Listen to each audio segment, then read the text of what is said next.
All right, boys, welcome into Jordan's library. I honestly can't even put it into words how unreal this moment is for me specifically, even just sitting with you guys and filming this right now, because what we've accomplished here today has truly never been done. I'm sure you've seen a lot of people drop free courses. Now, we're not going to drop any names, but a lot of these courses are definitely not up to standard in even being called a course, in my opinion, in the amount of information that they share. And especially in this space alone, but in the entire course industry, I haven't seen anyone that's released something for free that's even close to the level that we've gone ahead and done for you guys. And I'm not making statements like this lightly. To give you guys a little perspective of how long this took, just the filming alone has been a 3-month process for me. I've hired multiple full-time employees to get this done, gone through months of web development and video editing, and spent a little over $50,000 to get this in front of your eyes today. This course is over 20 hours of 4K content teaching absolutely everything I have learned in the space of dropshipping and e-commerce for my 7 years of experience. In this time period, I've ran multiple 6 and multiple 7-figure brands. And within this course, I'm even showcasing those stores, those products, and those websites that you guys can see and explaining the strategies I utilize to hit numbers like that. I know it's extremely hard to place value on something that you've gotten for free. And to be honest, I think that's the main reason why nobody's gone ahead and made a free course like this. Not only is this a course with zero gatekeeping, it's an education company with its own custom platform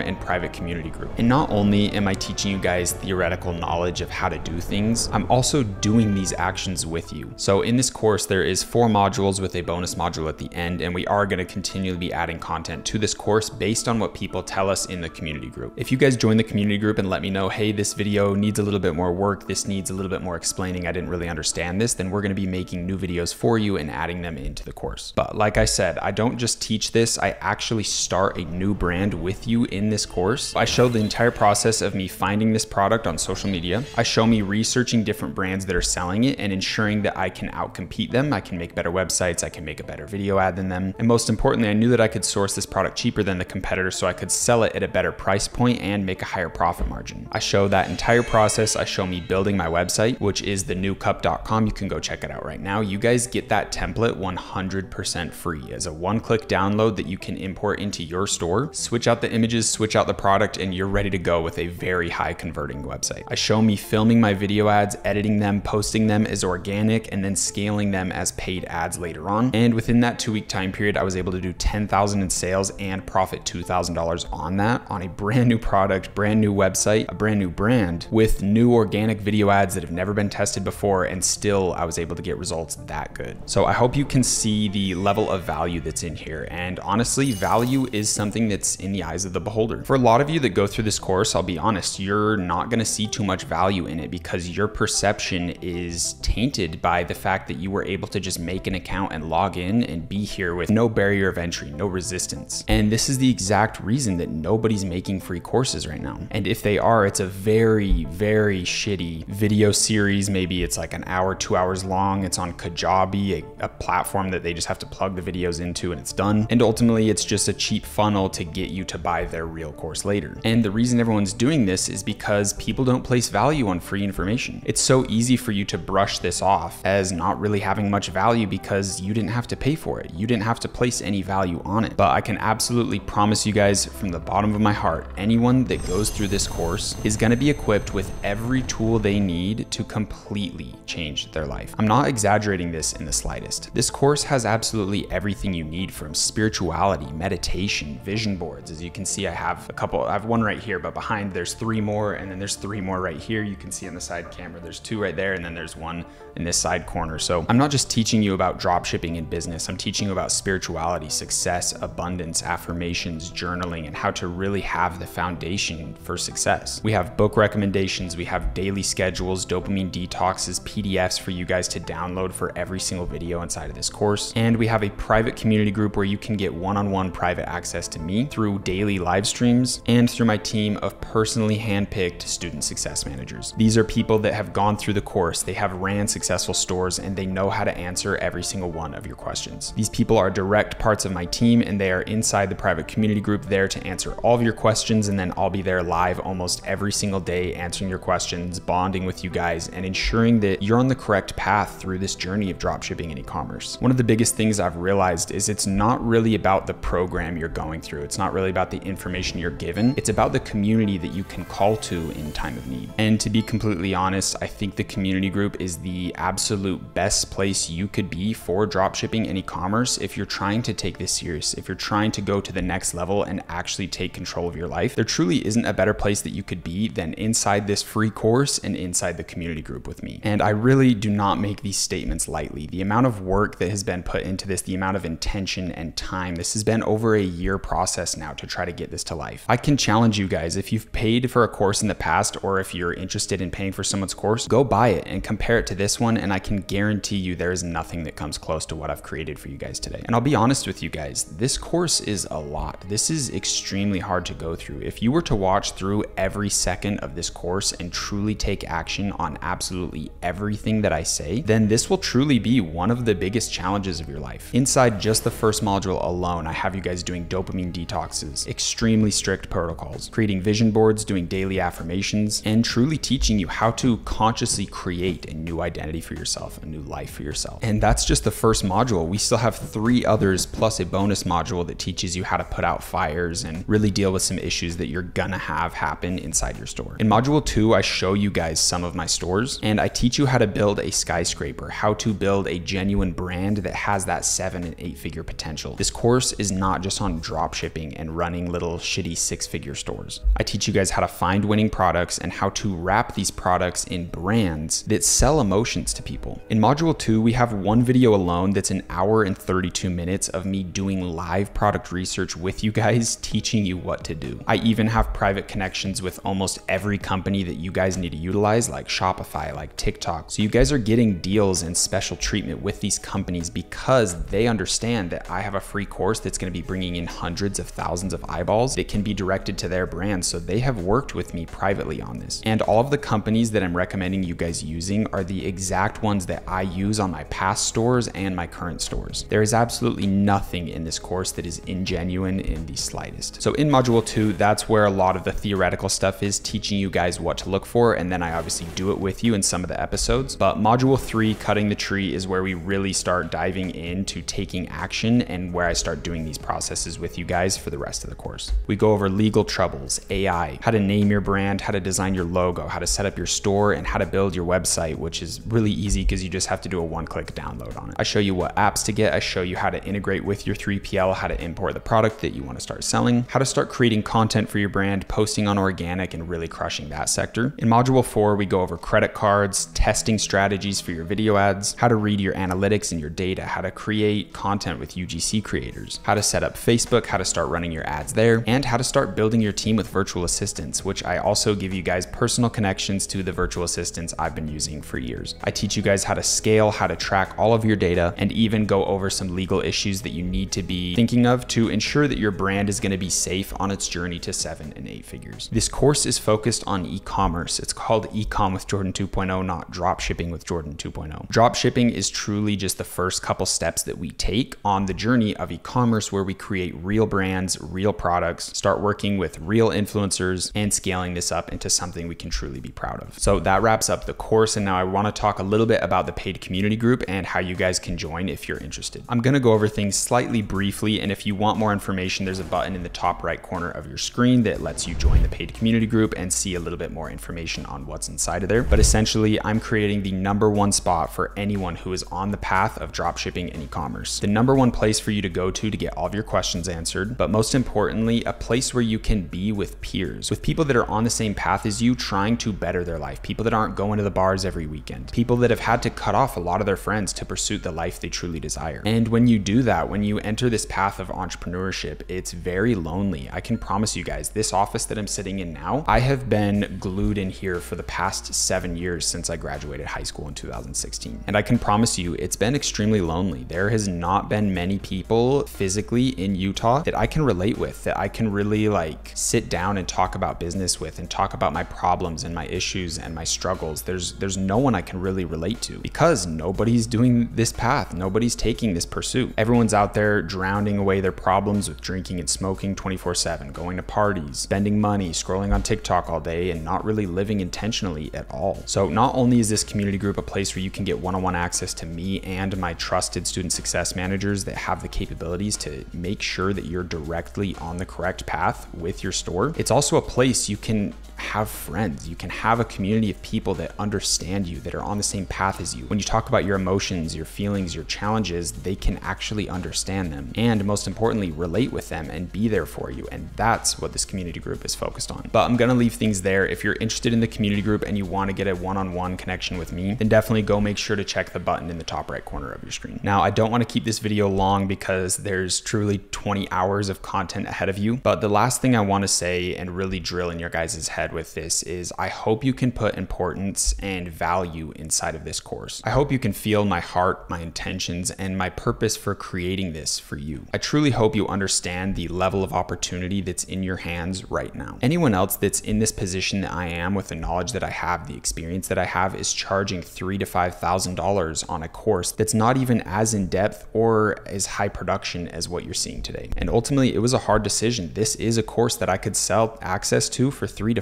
$5,000, especially with the community group. And I really thought about it. I truly did. But my focus is I want to change this community. This community is extremely toxic with fake gurus, scam artists selling multiple courses. There's people I could call out right now that are openly scamming, and I am very aware of it, acting like they're running certain stores when those stores are ran by my students. Ultimately, this entire industry is just completely toxic, and I don't want to be on the same side as them selling information. I want to make a difference, and I want to give a chance to people that can't afford to spend so much money on just information when you already have to spend money on starting your Shopify store, on buying a lot of these services and these products that you need to create a business that's successful. So instead of paying me for the information and paying these other services and companies that you have to utilize to create your brand, I went and privately made partnerships with all of the companies that you have to use anyways and got affiliate links with them. Meaning that when you sign up for Shopify and you use the links that are on this course, that is how I get paid. It doesn't cost you an extra penny. It doesn't cost you absolutely anything at all to use those links. So I figured this is the biggest win-win scenario that could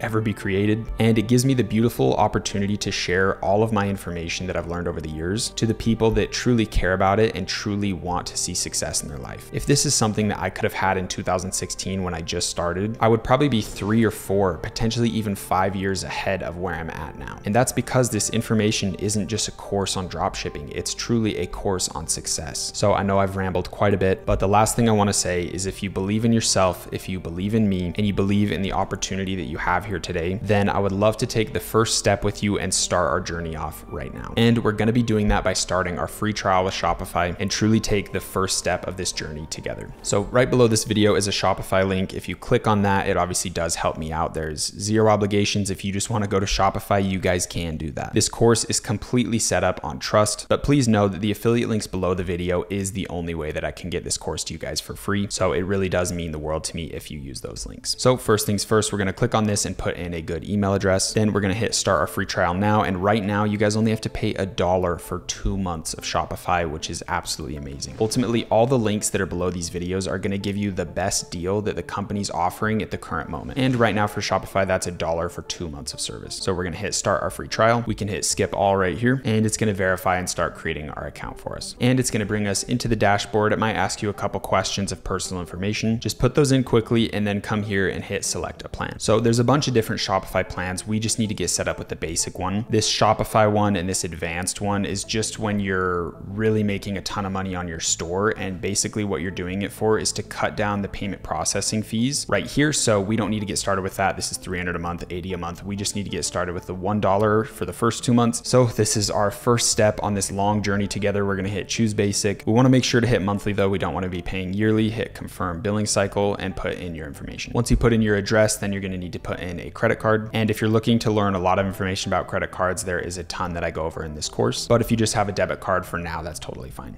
And once that's all in, we're going to hit subscribe at the bottom. It's only going to charge us $1. And then after the 2 months, it should charge us that $40 a month to run our store. And the last software we need to truly get this journey started is AutoDS. This is going to be our fulfillment company that gets all of our products to our customers. And trust me guys, I've used every fulfillment company in this industry that you can think of. And I've truly never found a company that's better better than AutoDS. They have the cheapest cost of goods for your products. For example, the first fulfillment company I used for this product was trying to charge $20 per product. And when I switched over to AutoDS, it was only $14. These guys are absolutely amazing. There isn't a better fulfillment company that's running at the moment. So this is a truly essential piece to our e-commerce journey. I was actually able to meet the owner of AutoDS at the last Capital Club event in Spain. And I told him about the free course and he was extremely excited at what we're building over here. So he decided to do a private partnership with us, with Jordan's Library, giving us a ton of free features that are only going to be available to Jordan's Library students when we sign up with this link. So make sure you scroll below this video and hit the AutoDS link, and it's going to take you to this custom landing page they built for us. Like I said, AutoDS is our fulfillment company, but they have so many other tools that are going to help us along our journey. They have a Tik Tok Ad Spy that's going to show us winning video ads. They have a winning product section that's going to show us all of the top products that they're fulfilling. They have AI integrations to help you come up with the best titles, captions, and descriptions for your products. They have auto fulfillment, and they have a team of 40 in-house developers that are going to be building custom solutions just for us. If you're in the community group and you're ever having issues with AutoDS or you want a certain feature to be built, they're going to be quite literally building those things for us. So really exciting stuff. These guys are truly doing a lot for us, and honestly, there just really isn't a better fulfillment company out there that's going to get you a cheaper cost for your product. Let's get started and show you how to sign up. First, obviously come to this page, hit get started, and then we want to put in our email, full name, and password. Once you put in all your information, hit join right here. Then you want to hit Shopify and hit continue. And we definitely want to get signed up with the starter 500 plan. As you can see in the corner, they have an annual or a monthly. I definitely recommend going with the annual to save the 25% off. If you're truly serious about going on your e-commerce journey, this is going to be the best bet for you, but it is going to charge you for the full year upfront, which will be around $360. And if you want to go with a monthly, that's going to be around $39. But I promise you guys, the value that we're going to be getting out of this software is truly unmatched. So I'm going to click the 30-day free trial here. As you can see, you can pay through PayPal, Payoneer, or put in your card info, and it's going to be giving you the first 30 days free. And then if you do the yearly, it's going to charge you $368. So I'm going to hit continue right here, and then it's going to take you into their dashboard. You can see they have a winning product section here showing you everything that is working right now based on what they're fulfilling. They also have a Tik Tok Ad Spy tool, so you can come in here and see videos that are going viral, sort them by ones that have over 500,000 likes, and even hit advertising to see which ones are actual paid ads. So this is an absolute gold mine right here. There is so much value inside of this software. There's so much little tools. I'm going to teach you exactly how to utilize everything in a later video. So with Shopify and AutoDS set up, we are truly ready to start this journey. I want to personally thank you for being in this program with me and watching this video to the end. I truly hope you guys put this at a high value, because there are so many people that are just going to go through this course nonchalantly. They're not going to really care about it. They're not going to have a deep emotion tied to it because they got it for free. Maybe they saw a video ad, they saw an organic video from me on TikTok or something, and they were able to come into the website, create an account in 2 seconds, and be watching this first video, get access to all of this. And there's not really a concept of how much value that is really in here when you were able to just get in so fast and so easily. But I know I've rambled on far longer than I should have. I just want to say I truly love you guys so much, and I'm so excited to be able to give this opportunity to you guys. Teaching is something that really just means the world to me. It's so aligned with my soul and my purpose, and I truly am honored to present this to you guys. I really know the level of importance I have in my duty to you guys in getting this information to you and truly helping you go from 0 to 1, to go from a life of mediocrity, fear, self-doubt, and translate it into something that's a conscious life that you created based on your desires, your passions, and your dreams. And the fact that I'm able to give that to you guys means the world to me. So with that being said, please enjoy the 20 hours of content ahead of you, and I hope to see you in the community group, jumping on live streams with me where I can learn your name, learn your guys' goals, your dreams and desires, and make sure to help you get them. Quick reminder, boys, below this video is a personal commitment pledge. This is an opportunity for you to quite literally make a contract level commitment to yourself. Please make sure you print this out, you sign it, you put the date, and as you can see, my signature is at the bottom of this, as well as we are going to be doing this journey together. After signing this, please make sure to put it either on your vision board or somewhere next to your computer where you will see it daily. This may seem silly, but I promise you this is going to take things to the next level when you make a genuine commitment to yourself. I love you guys so much.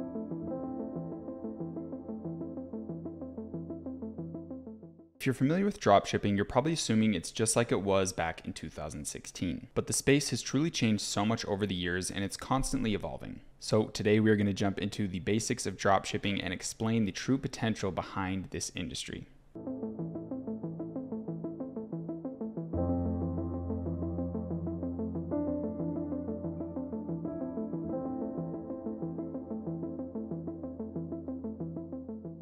If you aren't familiar with dropshipping, here's the basics. You locate a product that you want to sell on your website. Then you find a supplier that has this product and they're willing to ship out 1 unit at a time for you. You then create a website, and when someone orders your product from you, you use the money that that customer sent you to then purchase the product from the supplier at a cheaper rate, and they fulfill the product to your customer on your behalf. Quick little example, if you have a product that you get for $10 from your supplier, you could sell it on your website for $30 and you would profit the $20 difference. That essentially is the basics of dropshipping. The key component is that you don't have to order bulk inventory, you don't have to purchase wholesale, spend a ton of money on ordering 1,000 units of the product. You can just sell any item you want and they'll ship them out one at a time for you. You just pay a little bit more per product than you would if you did purchase it wholesale. So if you summarize dropshipping, basically all your job is to bring people to a website. Obviously, it's more complicated than that. There's a ton of other things we have to do, but essentially that's the essence of our job, is to create a website and bring traffic to it and let someone else fulfill the products for us. But to take dropshipping to the next level and evolve past that, you have to do something that Nike does extremely well. Let's think of Nike. What is Nike? What does it stand for? What does it mean? What's the emotion behind the product? How do you feel when you purchase a product from Nike? And most importantly, why are they able to charge such high prices? If you guys don't know, the average cost Nike pays to manufacture a shoe is literally $3. So how are they able to sell shoes for over hundreds of dollars and sometimes even thousands on resale markets with people purchasing the shoes and then selling them later? Why are customers willing to pay so much? How did they build such a huge empire of obsessed fans that aren't just willing to pay that much, they're also willing to sit in lines and go through all these hoops just to get the products? The key word behind all of this is branding, which is essentially just storytelling. And your ability to execute on this topic is the difference between running a 6-figure store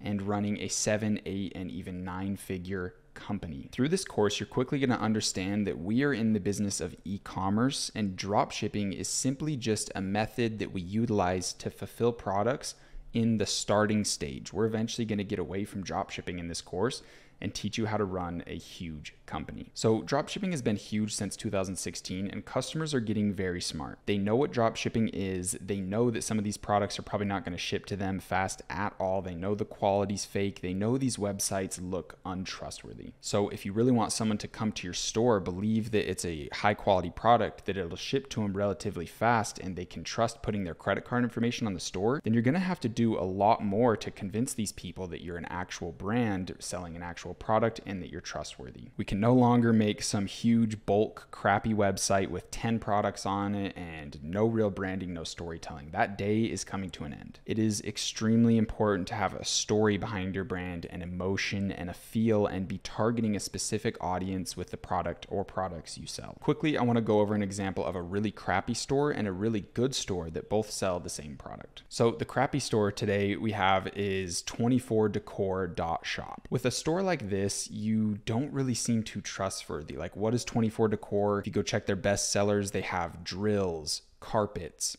vacuum cleaners, decorations, clocks, ice cube makers, humidifiers. It's just all over the place. If I wanted to go check out a store with a bunch of different products, I'd go to Amazon with 2-day shipping and high quality products that I know I can trust with their review system. Essentially, the only way you're gonna have success with this store is by having a really good creative, and you just have really good advertisements and you kind of get lucky. You are able to make 6 figures with brands like this, with stores like this, but essentially your long-term goals, everything's gonna dwindle out. You're gonna have to keep making these new products, and you'd never be able to sell a store like this. You're not creating true value. You're not creating real customers. And overall, you can make some money, but it's not the long-term game you want to play. So if we look at the blender smoothie they're selling, this is an old winning product from 2017, and it was a big winner when it came out. They're still selling it now. Their website looks kind of weird. It's not horrible. There's reviews. I mean, it's not the worst. There's 4 and 5-star reviews, but when I show you the good website, you'll see a very drastic difference. Now we have BlendJet. What's crazy is these guys started dropshipping this product. They saw success with it and they kept running. They turned it into a real brand. They got customized products. They bought in wholesale,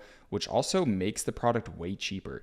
If I'm dropshipping a blender, it's probably going to cost me $15, but if I buy them in bulk with customized product, with customized logos on them, I can get this product for maybe $3 to $4 and still sell it for like $50. So this is where we get into that Nike level with the high margins. and we can sell a custom product and make custom content and make everything look absolutely amazing. So if you look at their website, you can see they have extended warranties. They have all these cool things you can buy with it, like a protective sleeve. They even have jet packs. So these little smoothie things you can just pour in with the water and it'll make the smoothie for you. So this is what they're doing. They found one product that is really good, the blender, and then they built other products around it. They built a brand around it. They built a team around it and started getting fast fulfillment. So if you look at their website, it's very clean. It's very well done. They have GIFs with a little headline, a little explanation. It's almost like a storybook, like a children's storybook. Has big text, cool little thing to watch, and rinse and repeat with that type of style. You know exactly what you're getting. You know it's a trusted brand because they have their branding on it. It's not some ghetto cheap product. And this is our overall end goal. This is how you go from making 6 figures drop shipping to making 7 and 8 figures. I can guarantee you guys that Blendjet is pulling $1 million a month in sales without a doubt. So without going too in depth, that is the difference between a crappy drop shipper and someone who's playing for the long game and actually building brands and knows what they're doing. So let me break down and show you guys the exact strategy for TikTok.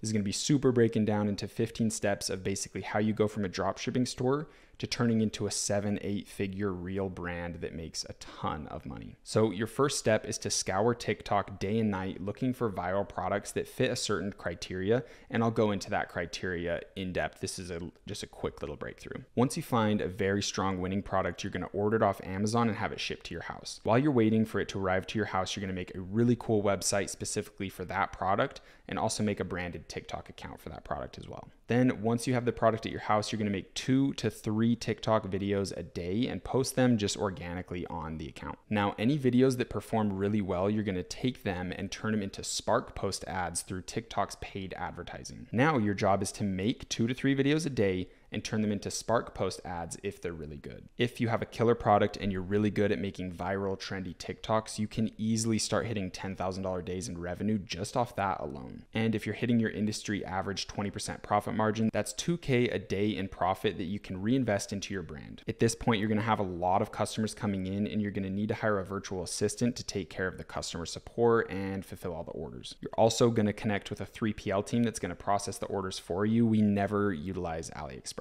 But again, keep in mind, we're going to get into all the details with that. And I have a team of virtual assistants that you guys can directly connect with when you need it. Now that you're scaling up your store, you're going to need to invest in a UGC agency as well as start working with influencers. This will outsource the video creation aspect and you'll have others doing it for you. And now you have money to pay for services like that because you're bringing in so much revenue. So now that that's taken care of, you can just focus on scaling up the brand and running the paid advertisements. Then to scale past that, you're going to need to hire a full-blown marketing agency to take care of the paid ads for you. They'll take care of TikTok and also branch you into other marketing places like Google, Facebook, and all that. Now we're getting into the realm of having pretty big costs that we have to fulfill each month. So our profit is naturally going to decrease. But if we're utilizing influencers, we're utilizing UGC, and we have a marketing agency taking care of our paid ads as well, our revenue is going to explode. And yes, you're getting a smaller percentage of profits, but now your revenue is going from 100,000 a month into the millions a month. And yes, you will get a smaller percentage of the profits, but we're going from $10,000 profits to $100,000 profits a month because we're getting such a larger increase in revenue. Now, when we're hiring a marketing team, we're also going to need to hire an email and SMS retargeting team that's going to make email flows, text retargeting, and make sure that we're recouping a lot of the sales of people that add to cart and didn't purchase. Now we're at the stage of really making a ton of money, and it's time to invest in ordering our products in wholesale. So buying them in bulk and customizing them, getting a logo put on there, and looking into warehousing and 3PL teams in the United States to get really fast shipping. And essentially right there is how we have a real brand. That's a real company at that point. You have a custom product that ships from China into a warehouse. You have fast shipping out of the United States. And you're a real company. You're not drop shipping anymore. And this is where you start making 7 and 8 figures. So if your brand is operating at this level, let me give you a quick breakdown of how much money you're making. At this point, you have a killer product, you have a killer brand, and it's going to be hard. You might have to make a couple stores to get to this point where this is actually killer.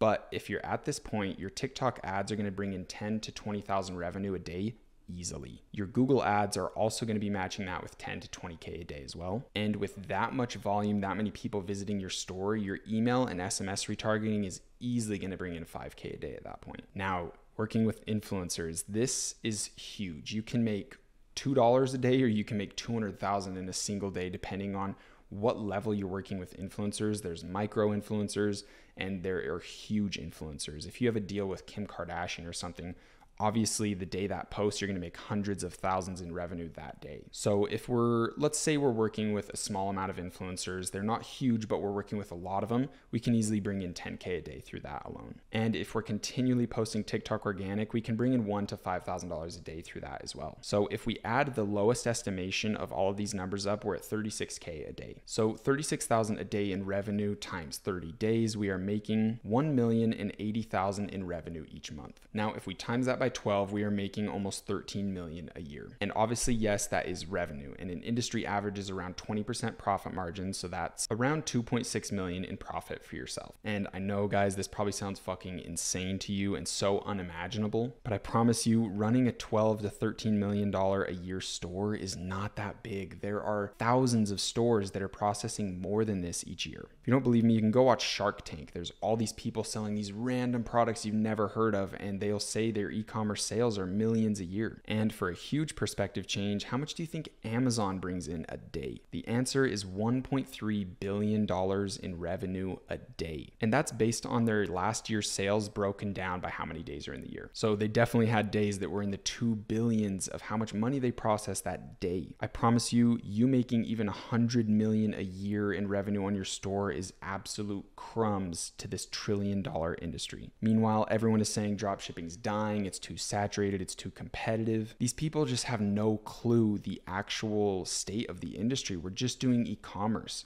It doesn't matter how you fulfill the products, it's just e-commerce in the end of the day. It's a $1 trillion industry and there's more than enough to go around. If you think this sounds too crazy, honestly, you need to get over yourself. You need to get rid of limiting beliefs, stop thinking so small, and stop living so small. You need to start desiring more out of life. Start thinking big, believing big, and acting big. A quote I love to think about is, what would you attempt if you knew you could never fail? You need to start thinking like that. You need to believing you're a winner, to believing that these huge things are possible for you. You need to take control of your life, become accountable and disciplined, and start acting like someone who wants to succeed in life. And with all that being said, that is a perfect segue into our next video. These next 2 videos are a little crazy, a little in depth. I'm really excited to present them to you. Please go into them with an open mind. I promise you they're going to be some of the most valuable videos in the entire course.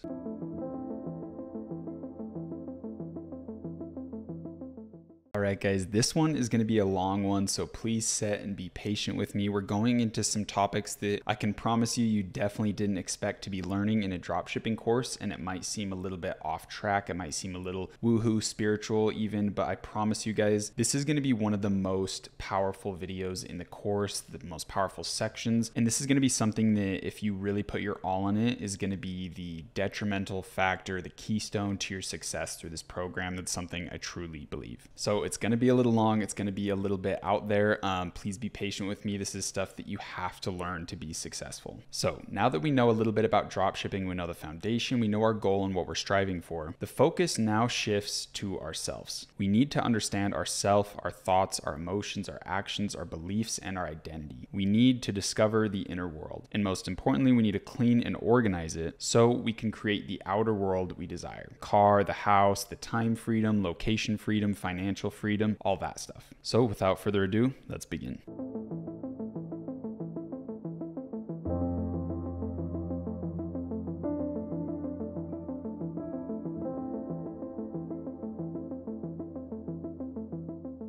So first things first, you have to understand that everything comes from the inner world and then moves to or is reflected to the outer world. This is why manifesting is a thing. Now, your inner world is comprised of many things, but it's basically what you would assume it is. It's everything that isn't outside of you. The best way to think of your inner world is like a physical landscape. This landscape can be created and changed very rapidly, almost like the landscape of a dream. The landscape of your inner world changes based off your thoughts, emotions, your perspectives, your ideas, your beliefs, and your identity. The inner world is extremely important because it is the only thing you can truly control in this life. Your outer world can be controlled, but you're always going to be a victim to outside circumstances. In the outside world, too many things have control over you, and in the inside world, literally nothing can control it besides you. Now, for us to fully understand our inner world, we also have to know some things about our outer world, about our universe, and some natural laws, some rules to the game of life, if you will. And in my opinion, the most important things to understand is the 7 principles of the universe. Now, as I go over these principles, you might think like these don't apply. Why are we talking about this in a dropshipping course? And I might sound like the homeless guy downtown talking to you, but trust me, this is some very, very important stuff, and it'll all make sense in the grand scheme. I also want to say this before getting into it. I know a lot of you might be religious, and some of the ideas or things that I talk about might seem like it's in that religious realm, or it might conflict with ideas or beliefs that you already have. But I can absolutely promise you these are just sound principles of how the universe functions. This is all in accordance to nature, and what I'm presenting to you is facts, and if you study them yourself, you will come to the same conclusion. But without further ado, let's just go over the 7 principles of the universe. Now, I'm going to have to do these with a very quick explanation. I could literally make an entire course just about these 7 laws, and there's a lot that goes into them, so let's just go over a brief explanation. Number 1, we have the principle of mentalism, which basically states that all is mind and the universe is mental. 2, the principle of correspondence. As above, so below. As within, so without. This basically states that the reality you experience is a mirror of your inner world, which is basically the whole topic of this video. Number 3, the principle of vibration. This is something Nikola Tesla was extremely familiar with. This principle states that nothing rests, everything moves, everything vibrates, which we know with modern science to be fact. 4, the principle of polarity. This one is extremely strong when you fully utilize and understand it. This principle states that everything is dual. Everything has poles, a positive and negative, a north and south. Everything has its pair and its opposite. Like and unlike are the same. Opposites are identical in nature. You can think of them as a circle, with positive being on the top, negative being on the bottom. There's always a connection between them. They are 2 sides of the same coin. The only thing that's different is their degree. All extremes meet. All truths are but half-truths. All paradoxes may be reconciled. The true power in this one is if everything is positive and negative at the same time, we as a human being have the ability to control where we are in the degree of positive or negative with anything that we want in life. Number 5, the principle of rhythm. Everything flows out and in. Everything has tides. All things rise, all things fall. The pendulum swing manifests in everything. The measure of the swing to the right is also the measure of the swing to the left. Rhythm always compensates. Number 6, the principle of cause and effect. Every cause has its effect. Every effect has its cause. Everything that happens is in accordance to the law. Chance is a name for law that is unrecognized. Nothing escapes this law. Number 7, the principle of gender. Gender is in everything. Everything has its masculine and feminine properties. Gender manifests on all planes. Now, I know these may seem completely out of left field and you don't understand how this applies, but I would love to explain these in crazy deep detail, but this video is already going to be extremely long, and I really think the best way for you to learn these topics is to read the book, The Kabbalion. This book is absolutely amazing, and it presents the laws of our universe in a very non-biased way, and I promise you, you will thank yourself for reading this book. The understanding of these principles are going to be an essential tool for your long-term success in life. I truly believe that, and this is a book that I'm going to force my kids to read when I have one. If you want to win at the game of life, you have to understand the rules that confine the game, and these are the rules that confine your reality. Here's one of my favorite quotes I've ever heard. The only true test of someone's intelligence is by measuring someone's ability to get what they want out of life. For example, if we were to look at an animal and try to measure its intelligence, we would assess its ability to accomplish goals. We would essentially measure its ability to navigate its reality. When it's hungry, how does it find food? When it needs shelter, how does it solve that problem? When it looks to mate, how well and how uniquely does it solve that task? And man is no different. Everyone seems to get lost in these weird things like how long did that person go to school? How much money do they have? How good looking are they? What connections do they have? And we use those things to measure someone's intelligence. But honestly, those things don't show how intelligent you are. The only measure of intelligence is measuring someone's ability to get what they want out of life. Do you want to live a spiritual life detached from society? How well can you achieve that? Do you want to become a materialistic millionaire?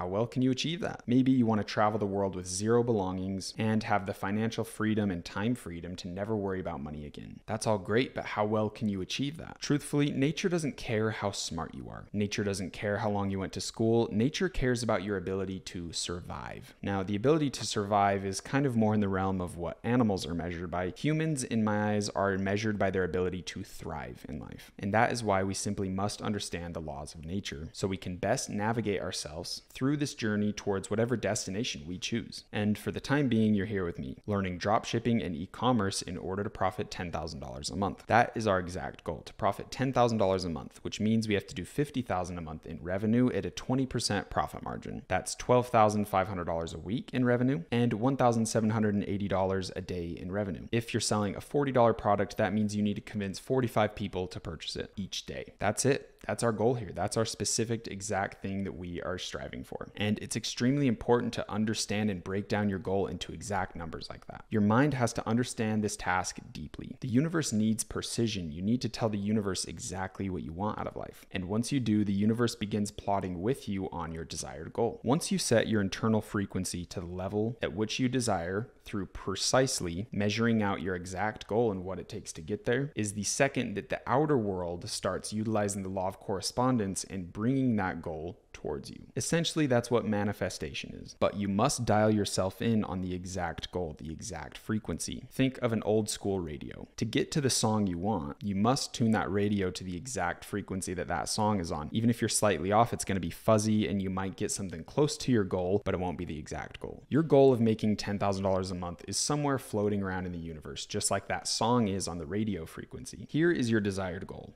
Here is you.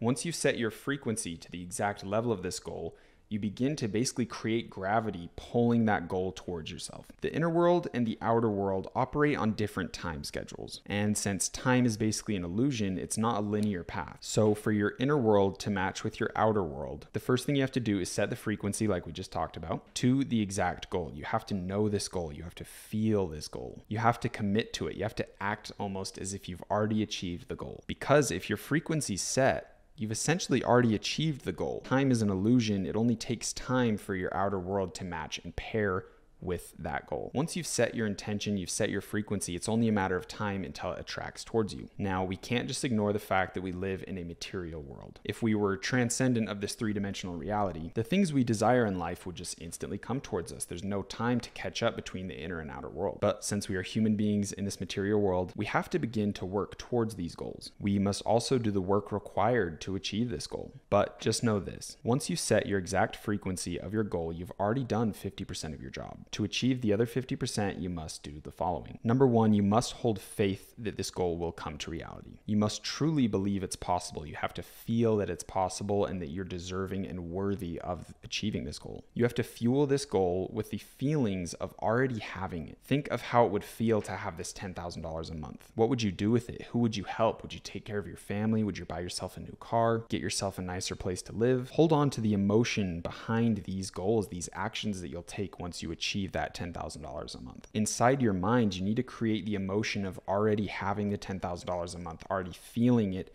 and hold on to this emotion every day as long as you can. Anytime you feel discouraged, you can easily think yourself into already having the $10,000 a month and rekindle that flame. Number two is creating precision. You need to have an exact plan of action to hit this goal. And don't worry, I'll take care of that part for you guys. Number three, you need to obsess over this goal daily. Honestly, let it consume you. Think about it always, be continually planning towards it. Put it at the forefront of your mind at all times. This will speed up the time it takes for your inner world and your outer world to pair. Number four, you really need to feel worthy of this achievement. A lot of people have limiting beliefs. They have success blocking beliefs, thinking that the world's scarce. It's hard to make this amount of money. $10,000 a month is so much. How could I make that? But let's put it into perspective. Guess how much Jeff Bezos makes a day in profit? It's estimated over $5 million every single day in profit. I can promise you there's an infinite amount of money, an infinite amount of meaningless paper. You making $10,000 a month through an e-commerce store is such a small drop in the bucket. The natural state of the universe is abundance. The universe has no problem giving you $10,000 profit a month. Another quote I really love is, humans don't don't create abundance, they create lack. The natural state of the universe is abundance, meaning that we can always get whatever we want out of life. It's humans, it's our own thoughts, it's our own emotions that create the disconnection, that create the lack,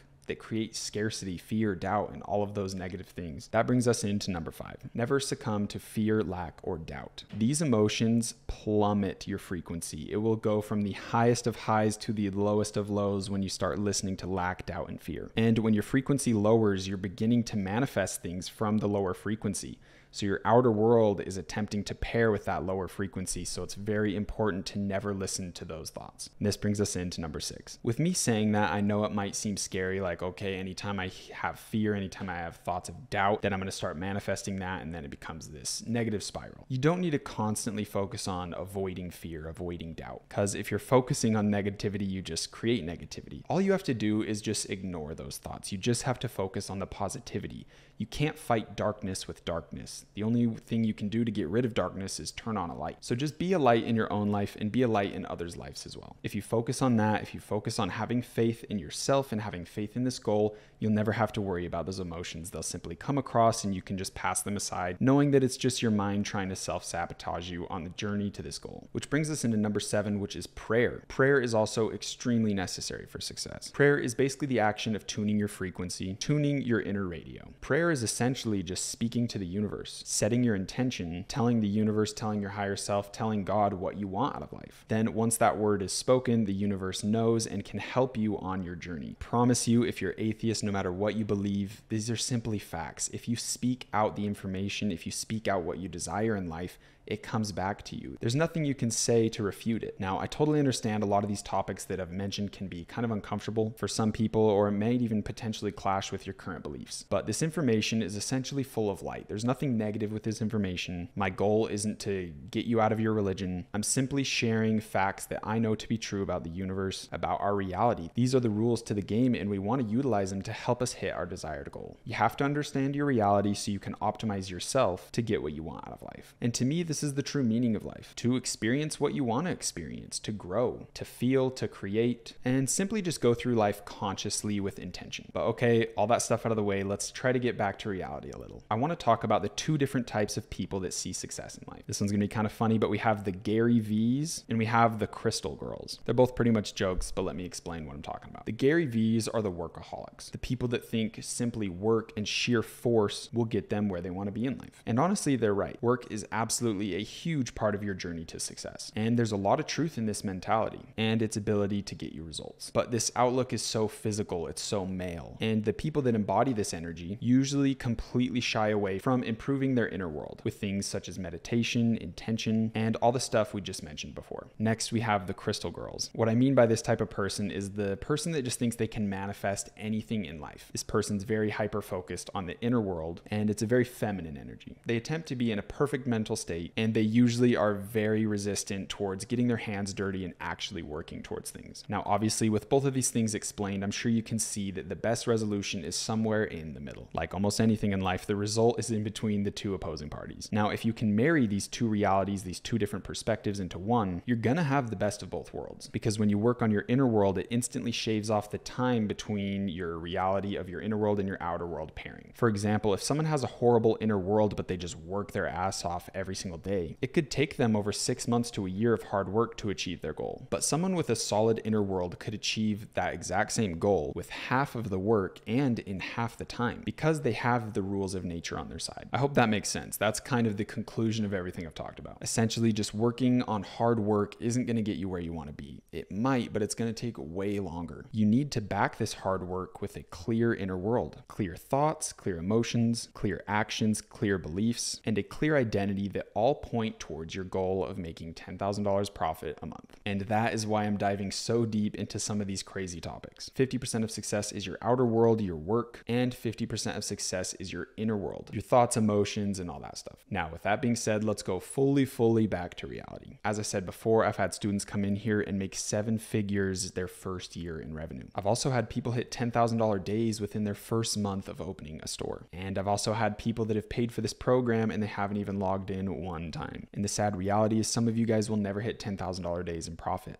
Or for some of you, it'll take months and months and months, which is crazy because we're all operating from the same information, utilizing the same strategies. Through creating the 1.0 version of this course and really seeing how this process works, I've seen a lot of people that just simply pay for the course and they stop there. They only purchased it to prove to themselves that they're trying. So they can say to themselves, look, I took the initiative, I bet on myself. And it's crazy. They just let the journey stop there. They can't seem to motivate themselves, and eventually they just listen to their fear and doubt and they give up before they even got started. And let's quickly look through this course through the lens of college. And honestly, that's a horrible lens to look at things, but just bear with me for a second. What happens if you don't go to your college classes? Is someone going to call you and reach out and ask, hey, why haven't you been in class? No, it's not their job to ensure that you go to class. You're the one that took the student loans. You're the one that paid. It's no one's duty to motivate you to go to something you signed up for and you paid for. If you don't go to college, essentially no one cares. They'll gladly take your money and be on their way. Now, some of you guys going through this course are going to need an extra push to get going. And I truly want to give you that. I'm going to do my best to give you guys that through our community groups, and we're all going to be pushing each other towards our goals. But truly, there's only so much I can do and we can do as a community. At the end of the day, it isn't my job to motivate you. It isn't my job to babysit you and make sure you're actually going to go through this course and do what you told yourself you're going to do. This is essentially your journey. This isn't school. I'm not your parent, and no one forced you to be here. You made this decision because you want to take control of your life. You want to create something you're proud of, and it's my job to provide you with the exact roadmap, tools, connections, and infrastructure to do so, and that is exactly what I'm going to do. But you must keep up your end and actually give this your all. And please keep in mind, I have never seen a student go through this course and truly apply themselves for a year without hitting $10,000 profit a month. Yes, there will be times that you get extremely discouraged, but the only way you're ever going to fail is if you stop trying. I can promise you these numbers are so attainable. This industry is a $1 trillion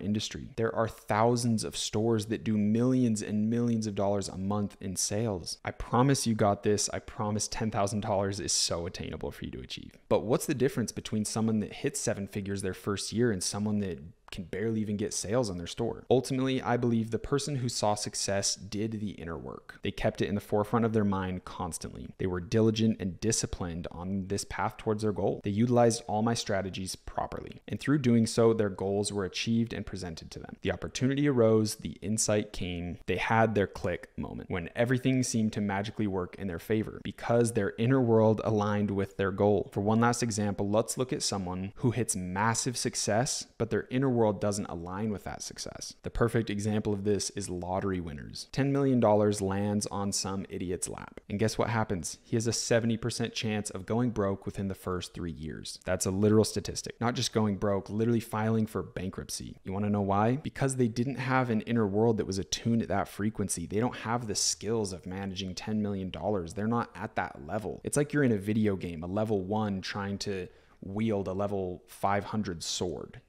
You can't. You don't have the strength to pick it up. You don't have the ability. Ultimately, the frequency that that person operated at was nowhere near at a $10 million level. So the universe got it out of their life. It had to leave. It can't stay. This is why these universal laws, these principles are true. They work in a positive light and they work in a negative light. If there's an imbalance between where you're at in life, one will regress to the other. If your inner world's at a high frequency, your outer world has to match. If your inner world's at a low frequency, but you got $10 million, it has to lower and pair. There's no way around it. Just like the law of gravity. It doesn't matter how you feel. If you drop an apple, it's going to hit the ground. This is why your inner world needs to be at such a high focus. And with all this talk of inner world, it naturally brings up the topic of traumas and deep emotional work that a lot of people need to handle. Unprocessed emotions are insanely detrimental to your future success. You won't be able to tune your inner world to a high frequency if you're weighed down by all this past negativity. You have to declutter your inner world from all this weight and negative emotion. If you truly do have deep traumas, they need to be addressed. They need to be cleared, and you're going to do this through self-evaluation. You need to come to terms with everything that's happened to you in your past. It brought you here today for a reason. And frankly, it might be the best to speak with a therapist. If I didn't speak to a therapist, I would not be who I am today. I've gone through quite a bit in my life. I've seen my mom nearly die in front of me. She was in a horrible accident in a coma for 2 months, and I was a first responder to the accident at like 12 or 13 years old. Doctors told us to pull the plug on life support, and her miracle success story was so crazy that we were on the Today Show back in like 2014. I also watched my brother die from overdose and was thankfully resuscitated and brought back to life. I also went through emotionally abusive step-parents, through multiple divorces, and I even battled with some drug addiction myself at a young age. I watched my family go bankrupt for a small time, relying on local churches and governments to get by. I've seen a lot in life, and truly when I look back at it, it's motivated me to become who I am today. I truly believe negativity is in our lives to fuel us, to motivate us to be better, to do better, to achieve more. That is the purpose of negativity. That is its natural function in reality. You cannot run away from these things. You cannot avoid the negative things that have happened to you in life. You cannot hide from them. You can't view them as some evil thing that happened to you that you're scared of or should avoid. You need to face these things from your past. You need to look at your past self. You need to look at your inner child and give them a hug. Take care of them as your future self now. You need to face these issues of the past. You need to let them dissolve. You need to accept them and quit holding on to all of this insane weight. Because if you don't, nature will continually bring up these emotions and keep presenting issues in front of you until you handle them, until you face them. I promise you, you will never overcome until you learn to accept your past. It's truly the only way out. You must cut the emotional tie to your past. You must clear the negative energy. Let it fuel you to create the life you truly desire, the life you truly deserve. You will create this life. You have the power to do so. You will create a better life for yourself, for your family, for your kids or future kids. You will be the positive change for the next generations to come. I have full faith in that. I've never questioned or doubted it for a second. Nature gives everyone this opportunity to make a change, to make a name for yourself. And you have shown initiative. You have taken action. Deep down, you believe you are worthy of this change. But make no mistake, you will have to work your ass off to achieve this, to become who you truly want to become. If you have a heavy heart, a heavy past, please do yourself a favor and invest in counseling. I promise you it couldn't be more worth it. I truly would not be who I am today speaking to you if I didn't heal my past, if I didn't go to counseling myself. Promise, if you want this life, you want this goal to be achieved, it's a necessary step on the path. Now, I know all of that is extremely heavy and we have to go even deeper back down to reality one more time. I know talking about topics like that can be very hard for some people. It's even hard for me. So if you need to, take a quick pause and come back to this video when you're ready. We're almost done. The last thing I want to mention is on your path towards success, luck and timing are actually a pretty big part of it. Like I said, there will be some of you that hit 10K months on your first month, and maybe some of you don't deserve it. There will also be someone who doesn't hit 10K profit months for 6 months, but they deserve it 10 times more than the person who did. Everything in life regresses to the mean. Remember that. Whatever your standard is, whatever you operate at a daily level, that's where you're going to resonate. That's where your frequency truly lies. That's why it's so important to set standards for yourself, hold yourself accountable, be disciplined, and have a daily schedule. It's so important to make sure your inner world is clean so when life does regress to the mean, you're at the level you want to be. You're at the frequency of your goal. Last thing I want to say is it's extremely important to never have the fear of success. It's so important to feel worthy of success and feel like you deserve it. I have had countless opportunities fall in my way in my early days, and I didn't capitalize on them because I didn't think I was worthy of them. I didn't think it was possible. I thought I was dreaming too big. I thought if I tried, it would all just blow up in my face and I'd lose everything and be back at square one again. You know, whatever bullshit story I told myself,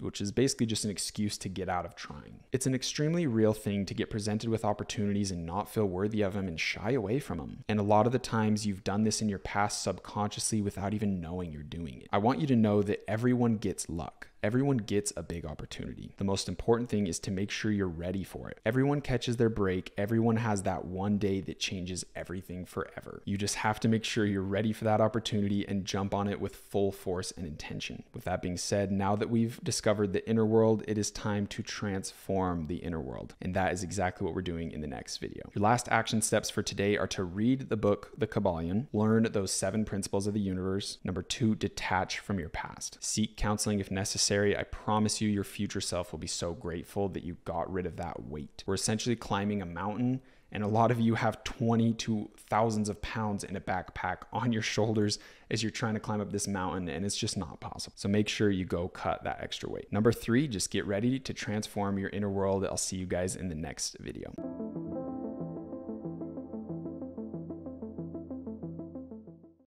Well, boys, I have some news. In this video you're about to watch that is extremely long, it took me an hour and 46 minutes of raw filming to finish it, and my dumbass didn't have the microphone on as I was doing it. So thankfully, Adobe has this like AI that fixes your audio, and it actually did really good. It was just going off my camera audio, and my camera's pretty far away. So there was a ton of like reverb, room echo, a ton of white noise, and it was extremely awful. I mean, this is like a $400 or $500 mic setup versus like a very shitty distant camera audio built into the camera, just awful. So we saved it the absolute best we can. It's very easy to listen to. It's not bad at all, but it sounds like I'm sick or something. It sounds really off, sounds really weird, but I really did not want to refilm this video. First off, it was an hour and 46 minutes, but the energy, the vibe was really good, and I felt very happy after filming it. So I don't want to redo it. The energy's there, and I want to make sure to deliver that to you guys. We did the absolute best we can, but I just want to let you guys know beforehand that yes, I know I sound pretty weird in this one. With that being said, I hope you guys are enjoying the course, getting immense value, and I will see you in the other videos.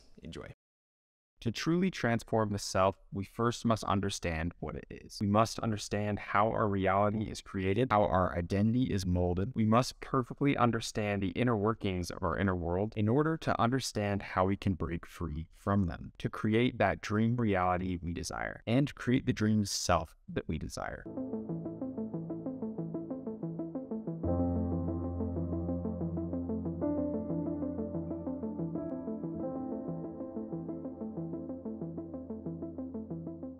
To truly begin this journey of transformation, we must ask ourselves the question, who am I? And I'm being frank with you here. I truly want you guys to sit down and think, who am I? And try to answer this question. What would you list off? Would you say your name? Would you say where you were born? Maybe some of your past experiences? But is that truly it? Are we just a summary of our past experiences? Is that all that we are? What's behind our name? What's behind our past? Who is this person that's experiencing this reality? Who is the person that lived those past experiences? Is that the same person that you are today? We must ask ourselves we are. We must look far deeper than these classroom level introductions as being a way to explain ourselves. And to start this journey, we must first understand what is self. Now, the best way to understand self and to most importantly detach from it is through reading the book, The Untethered Soul. This book teaches you the reality of your identity, showing you that you are not merely a human having a conscious experience, you are a conscious infinite being having a human experience. This book teaches you that the self is something far outside the realm of your human needs, something far outside this small physical reality we experience. This book will also bring insight to your inner roommate. Your inner roommate is simply a way of explaining the small dialogue that constantly goes on inside your own head. You know, the one that is constantly judging things, labeling things, organizing thoughts, and constantly narrating everything that's going on. Usually this voice has a negative nature because our social programming designs it that way. As we go through school, we quickly realize there are good people and there are bad people. There are good actions and there are bad actions. We also learn this through our parents, our religions, but our school system is a pretty big one. At an early age, we are taught to label certain actions and certain thoughts with good or bad. We essentially try to organize our thoughts into certain bins. We analyze them, we judge them, and ultimately when we're in school, we become acutely aware that other people have these judgments about us as well. And this is truly where our inner roommate begins to take control. Some of you might have not even stopped to realize that you have this eternal chatter inside your head. Most of you probably not even realize that this inner dialogue is not a voice of your own. It's a voice that we are really listening to.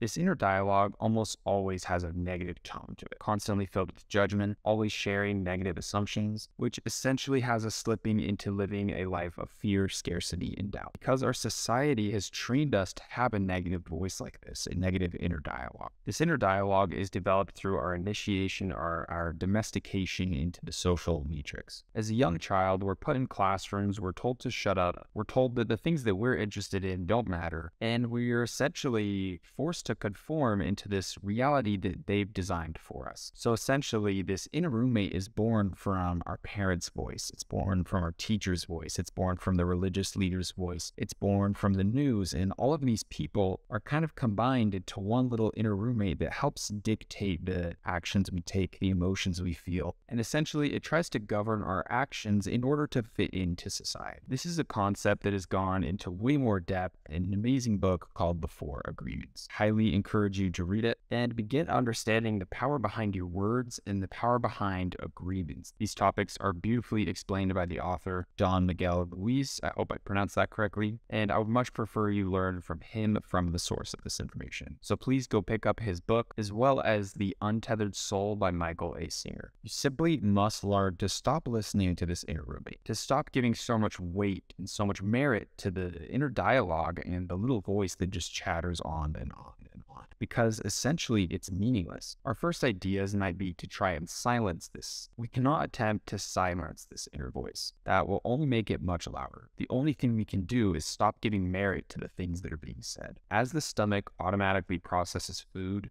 the mind automatically processes thoughts. You see, we don't need to judge these thoughts. We don't even need to attempt to understand them or label them or organize them. These thoughts are fine as they are. Simply allow them to exist. These thoughts are not a reflection of you because they aren't you. Your true identity lies far deeper than the meaningless chatter that goes on inside your skull. You see, the mind is essentially a receiver. It's practically an antenna that tunes into certain frequencies. There's no value in analyzing these automatic thoughts. You need to understand how to let them flow freely, to simply watch them as if you were watching cars on a freeway, watching as they come and go. Try to be entertained by them. Be a witness to these thoughts. Don't let them trigger emotions within you or get reactions out of you. That's a surefire way to live a reality doomed to your lowest virtues and fears. Your past self has thrown a boomerang that your current self has caught. Your current self is throwing a boomerang that your future self will be forced to catch. Now that we've merely cracked open the door to understanding ourself and our reality, let's dive a little deeper and begin to understand how they are created, so we can learn to recreate them through a conscious level. In the next video, I'll be going over how to do this at a neurophysical level, but today we will be doing it at a mental, emotional, and spiritual level. So how is our reality created? Your subconscious is responsible for creating your perceived reality. Our brain receives 11 million bits of data per second from our 5 senses. Yet our mind is only able to process 40 to 60 bits of data per second, meaning in order for our human body to function and for us to understand this reality that we're in, our subconscious needs to filter out through all this information. Our conscious brain can't go through that much information in each second, meaning in order for our human body to function, our subconscious needs to filter out that extra information so the brain can actually process the world around it, which essentially means the reality we perceive is a secondary mental creation designed by our subconscious. Our subconscious essentially creates a mental framework to help us understand the world around us. And this mental framework that's responsible for creating our perceived reality is dictated by 4 key elements: our actions, emotions, belief, and identity. You see, the subconscious is limited to passing data to the conscious mind only if it resonates with our mental framework, meaning you are quite literally boxed into a confined reality based on how you act, how you feel, what you believe, and the identity you've chosen to resonate with. This is infinitely powerful to understand, because if you truly understand this concept, you begin to realize that the reality around you can be bent through manipulating these 4 key elements. Ultimately, this is why psychedelics are so powerful. They break you free from that mental framework, from that subconscious filter, and show you the true reality. And now that I've opened the door to the realm of psychedelics, it is honestly my duty and obligation to provide you with some very specific information on the topic. And the first thing I will share with you is beware of unearned wisdom. This topic is insanely in depth. You truly cannot jump into this psychedelic realm without understanding that concept. You need to beware of unearned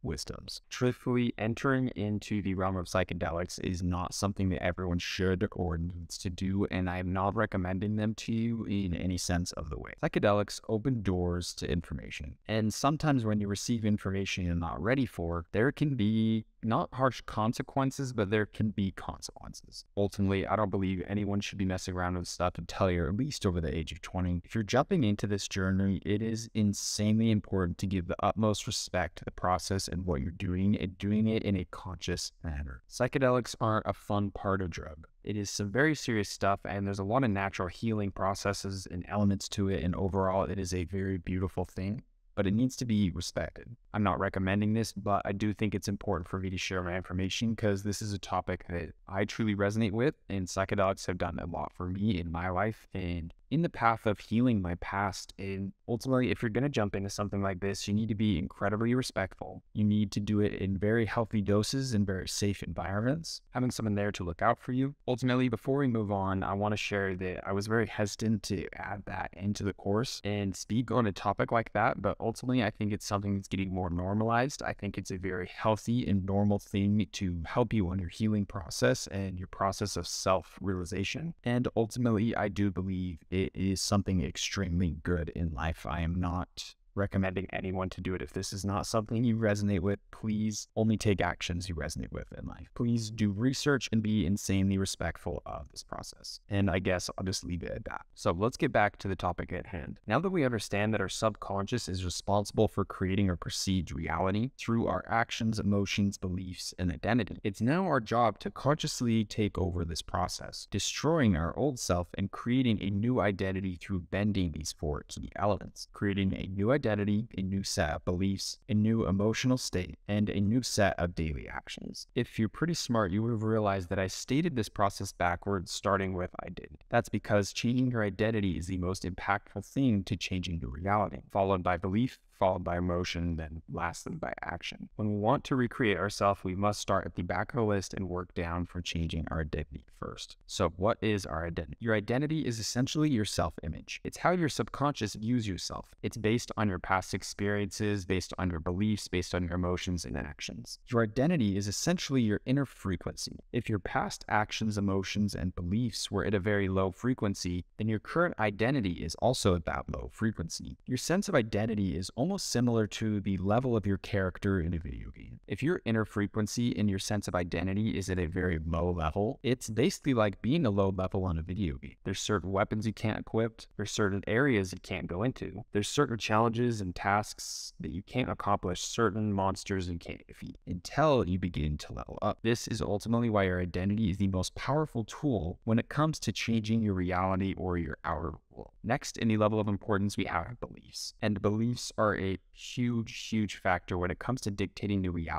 you experience. If you have the belief that money is hard to make, that money is the root of all evil, then you can find yourself into that box where that's true. Your subconscious is going to reflect that reality. You are going to begin to see more reasons of why those statements are true, because the mind likes to confirm your beliefs to you, meaning that out of those 11 million bits of data, your subconscious is going to filter through the data points that prove that to be correct. And that is what's going to be presented to your conscious mind. This is why your belief system is an intensely strong tool that helps us create this external reality we experience. Ultimately, that's why this matrix reality that we live in uses tools that affect and change our beliefs. Religions started as beautiful frameworks of spiritual guidance, but nowadays it seems like almost all of them have been taken over and used as divisive systems to control the masses. Now, this is my personal view. I will never ever knock someone's religion, and I truly do have the utmost respect for whatever you believe and whatever religion you're a part of. But this is truly how I feel. And if you read the book Outwitting the Devil by Napoleon Hill, you'll see how it's pretty fair to come to a conclusion like this. Again, I have the utmost respect for everyone and their religious beliefs, but I do think it is extremely essential to challenge your beliefs, to put them to the test and ask yourself some extremely hard questions, because your belief system is essentially the keystone towards creating your outer world, towards creating that perceived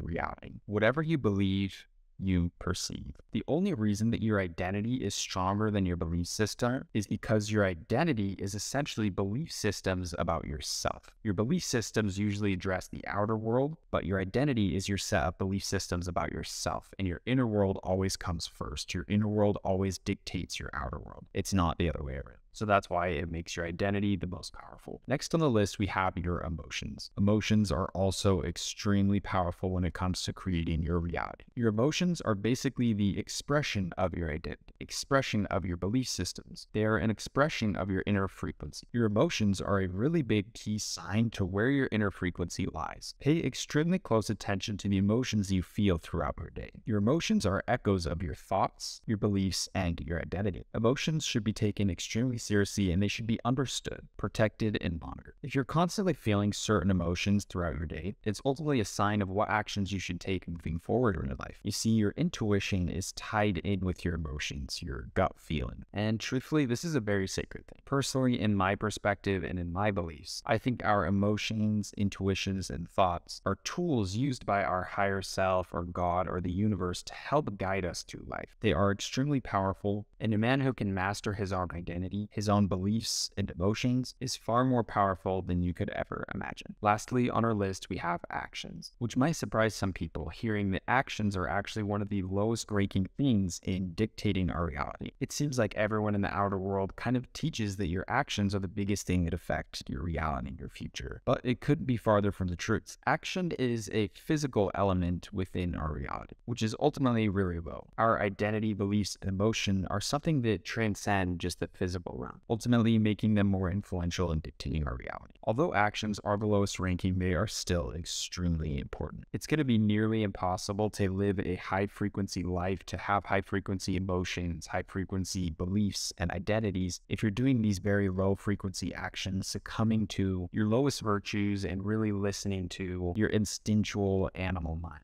falling into addictions, not being able to control yourself. Basically, if you're not controlling your actions, your subconscious is controlling them for you. You'll be listening to your monkey mind, as monks like to call it, and ultimately your reality wouldn't really reflect anything high frequency if you were able to control your actions. In the next video in this module, we are going to go very in depth on how to take control of our daily actions. But before we move on, I want to go over one more topic that really ties in with our daily actions, and that is our standards. Our standards are essentially a line drawn in the sand of actions that we will do and actions that we will never do, emotions that we will allow and emotions we will allow, beliefs we will fall in line with and beliefs we will never fall in line with, identities that we choose to resonate with and identities that we will never resonate with. Your standards are essentially a self-confining line around your inner and outer worlds, stating the limits of things you will and won't do. Essentially, your standards are a direct reflection of who you are, your identity, your inner frequency, the level of your character. Remember how we talked about everything regressing to the mean? The mean is your standard. Your standard is the bottom line of what things you'll let fly and what things you won't. So ultimately, if you have a low standard, you allow yourself to fall in love with shitty people. You allow yourself to do drugs and watch porn. You allow yourself to become fat and lazy, skip the gym and play video games all day and detach from your purpose and goals, all in the name of feeling comfortable. You see, truly everything is in your control. You dictate your own inner world, which is actively reflecting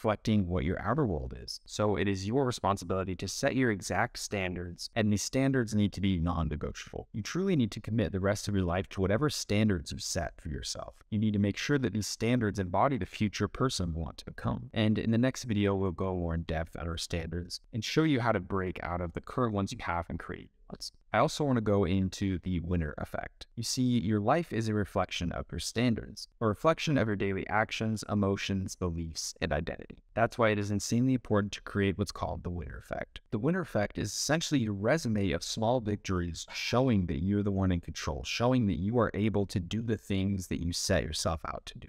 The winner effect is essentially a resume of all your small victories in the past. As you're starting out on your journey of self-improvement, no matter where you're starting, it's important to have these small victories to show yourself that you're the one in control, to show yourself that you can set standards and live by them. This builds up a higher level of self-identity. It's kind of like training your character in the video game. If you can show yourself that you are the person you think you are and you are the person you want to become, this is what's going to build up your winner effect. Over the years, you're going to be able to accomplish larger and larger actions, work for larger periods of time, get past larger obstacles, which overall just fuel back to your sense of identity and really kind of set in stone that you are the person you think you are. It's really important to build up that resume of wins, to celebrate those wins and really give gratitude to them and make sure that you let them kind of fuel into your identity, showing yourself that you're truly worthy of the identity you desire and the reality you desire. I also want to touch on sacrifice. Sacrifice is a huge key to any level of success, really. If you don't sacrifice for the things you desire,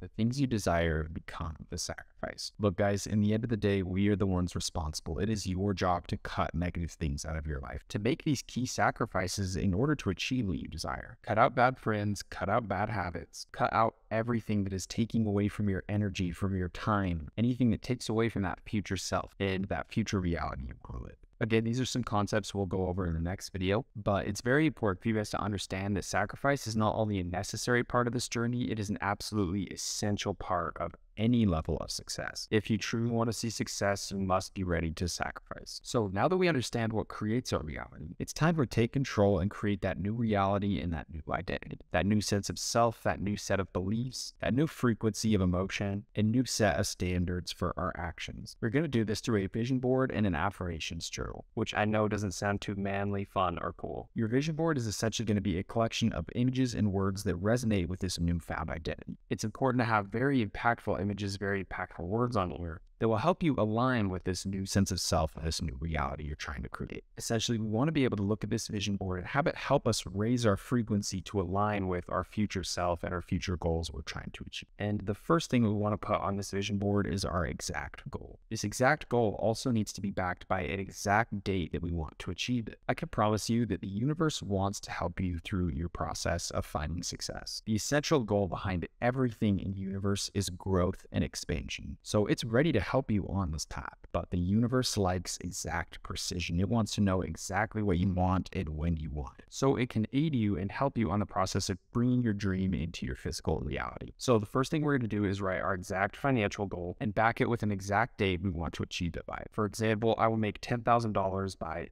and put in a certain date of your choice. You also want to break down how much sales, how much revenue you're going to need to get in order to make that a reality. So here's the breakdown for you. To profit $10,000 a month, you will need $50,000 revenue each month at a 20% profit margin. $50,000 a month in revenue is $11,600 each week. $11,600 each week will be $1,666 in revenue each day. Also, keep in mind, if you're crushing it on TikTok organic, your margin will be way higher than 20%.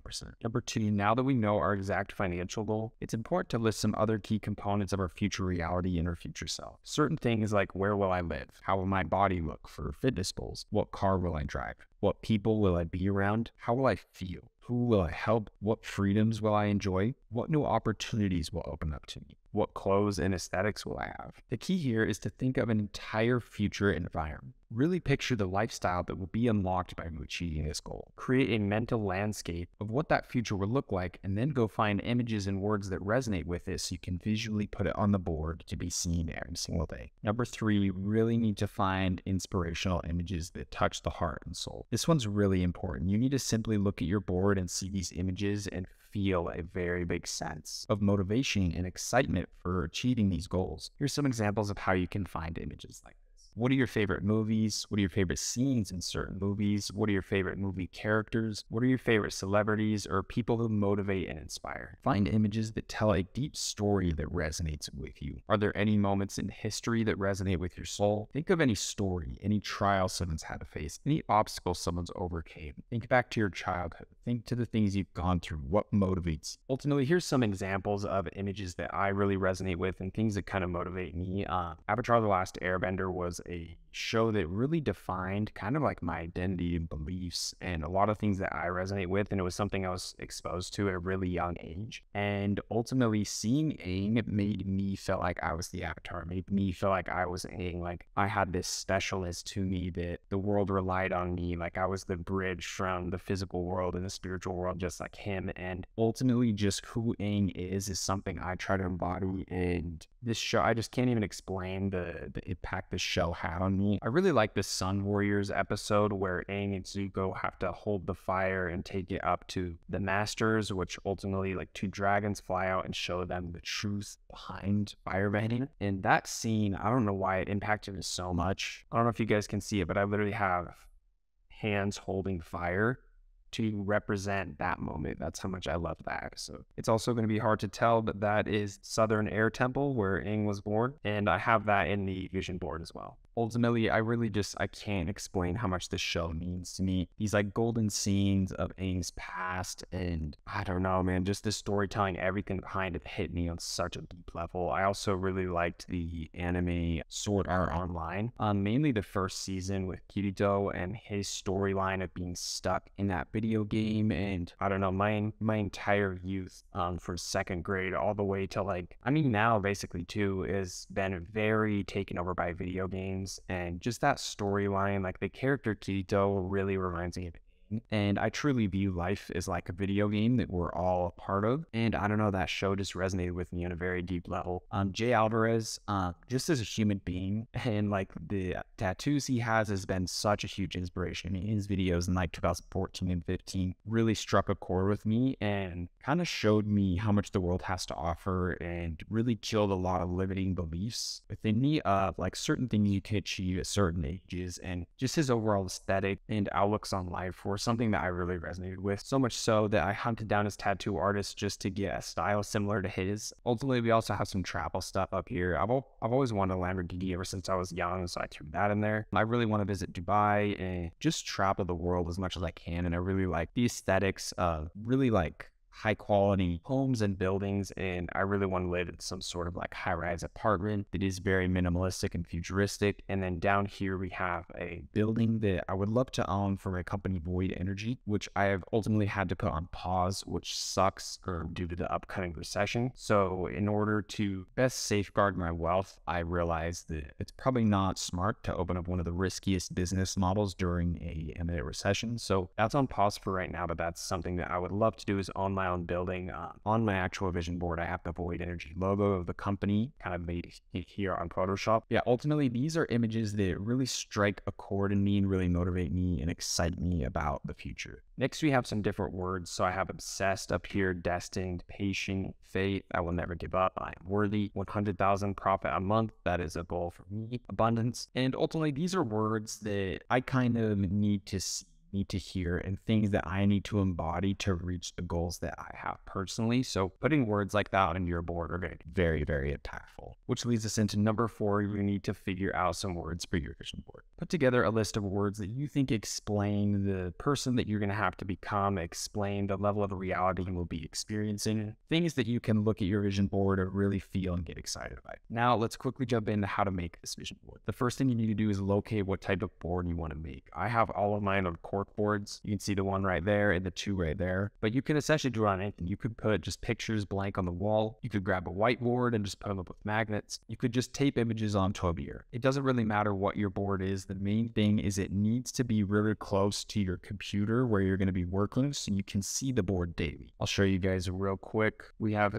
3 right there, 1 more right there, then 2 over there, and 1 up there. Essentially, my entire office is surrounded by them, so I can't really escape them. And anytime I'm feeling down or discouraged, I can just look at them and kind of erase them at her frequency. So once you've located your board, you need to figure out exactly where it's going to go inside your board. The next step is locating the images you want to put on it, and set up all the text and really just organize everything so you can print it all out, cut them up, and put it on board. The easiest way to do all this is going to canva.com. Ultimately, we're going to be using Canva for the entirety of our e-commerce journey. It's a $12 subscription each month, but I promise you it's worth every single cent. Canva is an absolute necessity through this course. We first need it to design our vision boards. We will then be using it for logo designer and tons of other things moving forward. Below this video in the description, I have an affiliate link that should give you an extended free trial. So make sure you click that link. It is also an affiliate link, so it does help me out, and I really appreciate it. Canva has a ton of images in its own library and a ton of amazing fonts. So you should be able to find almost everything you need there. When it comes to images, you can also use Google Images or unsplash.com to find more kind of aesthetic, higher quality images. Now, this next part's important. You need to find your board and grab a piece of paper and hold it up next to the board to see the relative size of a piece of paper and how it will fit on the board. Let me show you. So right here we have my vision board and a piece of paper next to it. Ultimately, when we jump into Canva, we need to create a design template that's the same size as paper. So when we're on Canva, we can grab our images and put them on this piece of paper to understand how big they're going to be when they actually come onto the board. This is really going to help you design the board with perfect dimension sizes to understand how everything's going to look and really assemble something that looks aesthetic. It is important though to put more images than you need and more text phrases than you need, just in case when you print stuff out, if the sizes don't really work, you have more images to throw in if there's any empty spaces you need to fill. Next, to print out these images, you can either do it at your house or go to CVS. They have a really high quality image printer, but I think it's kind of expensive. So you can also go to like Office Max or Office Depot. You can just look up the store email or like call a local store, ask them for their email, send them over your Canva designs and tell them you want them printed out in the highest quality paper they have. Next, if you need to hang up your board board, you need to get these Velcro strips. These 3M command strips are really good. They can hold up to 16 pounds in weight. What's good about it is there's a sticky side that sticks to the wall and a sticky side that sticks to your board, and then you can Velcro them together like this, meaning you can take your board off, bring it back down, switch out the images anytime you want to kind of upgrade your board, and then just Velcro stick it back onto the wall. Now that our vision board is done, let's jump into our daily affirmations journal. This is going to be a very important part of every single day moving forward. Every morning, you're going to sit down for 10 minutes in front of your vision board, conjuring up the emotions. This was your current reality. How would you feel? Conjuring up emotions of gratitude and appreciation, acting as if this vision board reality is your current reality now. You want to act as though you've already achieved everything on this board, feeling that level of gratitude towards yourself for achieving it, and towards the universe, God, or your higher self for helping you on your path to achieving that reality. If you sit in front of your vision board for 10 minutes each day doing this, this will quite literally raise your frequency to the exact level of that reality, of these goals. And we know if our inner world frequency is high, then our outer world has to align with it. This will essentially speed up the process of your dreams becoming a reality. After we've done that for 10 minutes, it's really important to pull out the affirmation journal. And we want to write down affirmations and statements that resonate with our newfound self and our newfound reality. Writing down statements like this and putting them out into the universe is extremely powerful. You can do them verbally as well as you write them, but these statements should be a direct reflection of your future self and the reality you're trying to create. Here is a list of example statements you could write in your journal each day. I am worth $10,000 a month profit. I'm so grateful I achieved my exact goal on the exact day. I put in work and stayed diligently focused on dreams and goals, bringing them to reality. I operate at a frequency 20 times higher than others around. I am strong, smart, and perfectly equipped with every tool I need for success. Others feel my frequency when they are around me, and it inspires and uplifts them too. Others look at me for guidance and help. I bring light and happiness to everything around. I am worthy, I will achieve. I am the master of my own fate. Each morning, you need to be sitting in front of your vision board for 10 minutes and spending 10 minutes on your affirmation journal. There's no rules to the things you write, but they need to be statements that you personally resonate with and you think embody that future self and future goal. Lastly, before we wrap this video, let's talk about some practical life changes you can make to help you resonate with this new self and new reality. The best thing you can do is start changing your environment. Start going to fancy restaurants. Start treating yourselves to things you usually wouldn't. You need to stop focusing on scarcity and lack. Stop looking at price tags. Stop limiting yourself to the realities you can experience. You need to start focusing on abundance.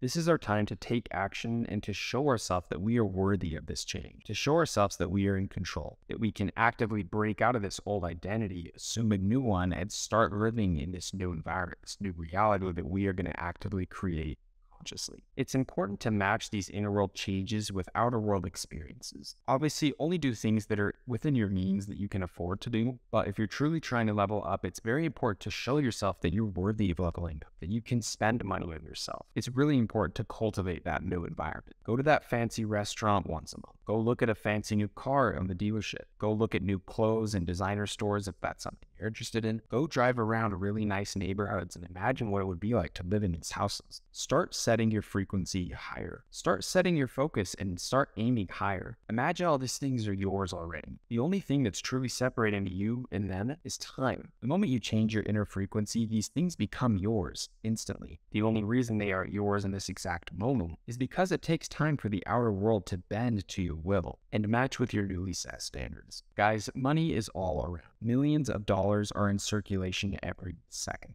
Spend some time tapping into what that means. See money up close, see wealth up close, see abundance, feel abundance. You guys need to understand that there's people making millions of dollars a month. You making $10,000 a month with your e-commerce store isn't even a drop in the bucket of the amount of wealth that's out there. Promise you can do this. It's very important to hold this new identity, this new reality, and this new future very close to your heart. You need to baby it, nurture it, and protect it at all costs. Remember, it's okay to feel disconnected from these things, to feel discouraged, to feel low frequencies. It's okay to feel unworthy at times. But in those moments, you need to sit down with your vision board, and you sit down with your affirmations journal and charge back up your frequency. Charge up your actions, charge up your emotions, your beliefs, and your sense of identity. Remember that life always ebbs and flows, but you are always able to control your reality and get back on.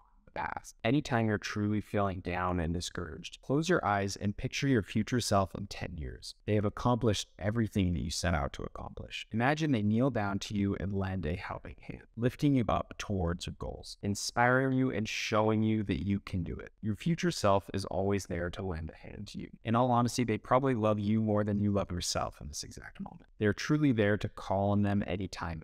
No one will ever have your back like your future self will. Also, feel free to do this with your past self. One of the most powerful things that happened to me throughout my experiences of going to counseling was the counselor told me to envision my past self going through all these traumas, going through these horrible events that I was there to witness, and told me to imagine my current self now going and hugging and helping and being there for my younger self. And truly, we did like a full meditation. We did this whole thing, and that was a very big breakthrough for me. And it's also very strong to be able to do that with your future self. Picture your future self that's achieved this, coming down and helping you on this path, because I promise you guys, anything that you can achieve in your realm, you can achieve in your reality. And time is non-existent. That future self is there to help you. You can call on that. That's truly something. Also, feel very open and free to communicate your struggles and issues and any downtimes within the community. We will always be there for you and have your back. Remember to stay away from pessimistic views coming from a place of negativity and just outright complaint. We always want to share our experiences in a positive light, but it's truly okay to express your emotions, to express how you feel and where you currently are in life. You're always welcome to express your situation. I just want to make sure it comes from an optimistic viewpoint. And ultimately, guys, that wraps up this video. It was extremely long. I've been filming for an hour and 44 minutes already, but I want you guys to understand that everything I've shared with you is food for thought. These concepts truly are seeds. Once they are planted, they can take growth and really teach you a lot about life. Let these ideas, perspectives, and thoughts teach you over the next couple of months. Apply this information to different moments, letting that seed of understanding take root and grow into something beautiful. You'll be mind blown at the amount of insight and open doors for you on the path towards achieving the future you desire. Here are your actions. Read The Untethered Soul and the Four Agreements. Create a new set of standards. Cultivate your winner effect by staying true to yourself, remaining disciplined, and practicing your new set standards. Create your vision board. Purchase a daily affirmations journal. Start creating a new environment for your newfound identity. Clean your room. Rearrange things. Set a new stage for yourself as the main character in this movie of life.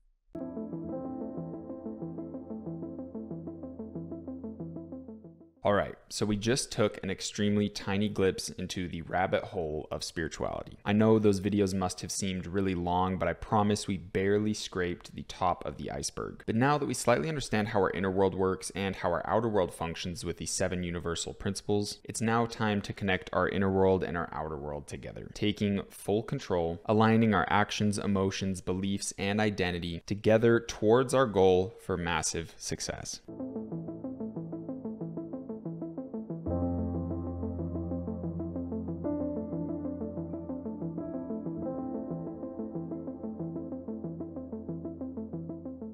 We're going to be accomplishing all of this through one little chemical in our brain, and that is dopamine. So what is dopamine? You've probably heard about it before, but don't really understand the full extent of it. Dopamine is essentially a navigational chemical in our brain. Dopamine is designed with one single purpose in mind: to help you navigate and take certain actions and go towards certain directions in life. Dopamine essentially programs your subconscious mind and primes it towards what actions you should take. It does this through rewarding certain actions with large spikes of dopamine, and the feeling of dopamine and hitting a large spike of dopamine is essentially feeling a large sense of pleasure and fulfillment. This process is essential to nature in ensuring that the action of an individual aligns with the best actions to take for the further evolution of the species. Here is an example. A fox is hungry, so it searches for food. After hours of hunting, it kills a rabbit. As it's eating the rabbit, the brain rewards it with a huge spike of dopamine. Another example, there's a male fox attracted to a female fox. They mate, and their brain rewards both of them with large spikes of dopamine. The reason I brought that up is because food and sex are the primary example of a natural dopamine release. The brain releases this chemical as it realizes that this action further evolves the species as a whole. Through rewarding the animal with this large dopamine spike, the subconscious realizes that if it keeps doing these actions, it will keep getting those dopamine spikes. Since animals obviously have lower levels of consciousness than us, it's very very important that dopamine can be released to help them navigate which decisions to take throughout life. But the most important part is it's getting the animal to repeatedly take these actions. Usually any task that rewards a large amount of dopamine is a pretty challenging and hard task to achieve or accomplish. That is why the brain provides this huge spike of dopamine. It essentially acts as a motivation for the animal to do hard tasks, knowing that it's going to get that dopamine spike at the end. The brain provides this dopamine spike is basically a huge chemical form of motivation that ultimately allows the animal to accomplish impossible tasks. It will go through physical pain, hunt for hours, and do anything it takes to get that dopamine hit. Ultimately, tasks that it probably wouldn't do if it wasn't subconsciously programmed to understand that the dopamine reward will be at the end. And since humans are glorified animals, we have this same process ingrained in us. And honestly, we would not have the reality we know today if nature didn't somehow create this process. Over the years, as humanity started to evolve, scientists started understanding dopamine and really doing research on how this process works. Scientists began hooking up devices to rats' brains that would stimulate their dopamine receptor if they took a specific action. Essentially, they created a little button, and anytime the rat would go over and push it, it would get a huge spike of dopamine. To their surprise, the rat became completely obsessed with hitting that button. It would ignore its food, it wouldn't drink water, it would go through electrical currents, it would walk over painful objects just to hit the dopamine button. There was almost nothing they could do to stop this rat from running towards the button and hitting it. And of course, through the years, corporations got their hands on this information and began creating products and services geared solely towards stimulating our dopamine receptors. And over the years, eventually being able to create nearly perfect dopamine releasing systems. TikTok is probably the best example of this. Truthfully, the algorithm that runs TikTok will go down in human history as the most powerful and effective dopamine releasing system humanity has created so far. Essentially, every business you can name utilizes this information to get you coming back to their products and services over and over and over again. Just like the rat, sacrificing your future success, your money, your time, your freedom, sacrificing relationships, and basically anything just to get your hit of dopamine. With porn, fast food, drugs, video games, social media, movies, TV shows, the list basically goes on forever. You see, dopamine was designed to be released after accomplishing a huge, challenging task, like hunting or finding a mate. Now you can simply get huge dopamine spikes by reaching in your pocket and grabbing your phone. This is ultimately what allowed our species to evolve into a fat, lazy, confused, unsatisfied mess we're in today. And essentially, we're programmed into this kind of dopamine slavery at a very young age, basically through our unconscious parents who string us along into all these unhealthy behaviors that are basically just social norms at this point. Think of what you would do as a child before going to school. You'd probably eat your sugary, horrible breakfast of like Eggo waffles or cereal, and you're probably watching cartoons the same time you were eating that breakfast. From a young age, our dopamine receptors are rewarded for behaviors that take zero effort. As this kid is eating his sugary-filled breakfast, he's getting hit with a huge spike of dopamine. That's because sugar is hard to find in nature, so when an animal would find it, they would get hit with a huge spike of dopamine. But nowadays, all you have to do is go downstairs, open up some plastic packaging, and get hit with the same amount of dopamine that an animal would get hit with after days of hunting. Plus, meanwhile, this kid's watching cartoons as he eats this sugary food. Meanwhile, the cartoon is programming him with whatever agenda the media company's throwing at him. But also, when you're watching shows, you kind of subconsciously view yourself as the character. So if the character accomplishes something, you get dopamine releases as well. Ultimately, you get the point. It's pretty easy to see that in our modern world, we're almost doomed to live a life of dopamine slavery, trained to succumb to our lowest virtues and values in order to get our dopamine hit. As we grow older, it turns into drug use, porn addiction, and we slowly progress into worse and worse behaviors, searching for the easiest path to dopamine. The more you do these instant gratification-based actions, the less dopamine is rewarded each time, which essentially forces us to walk down this breadcrumb path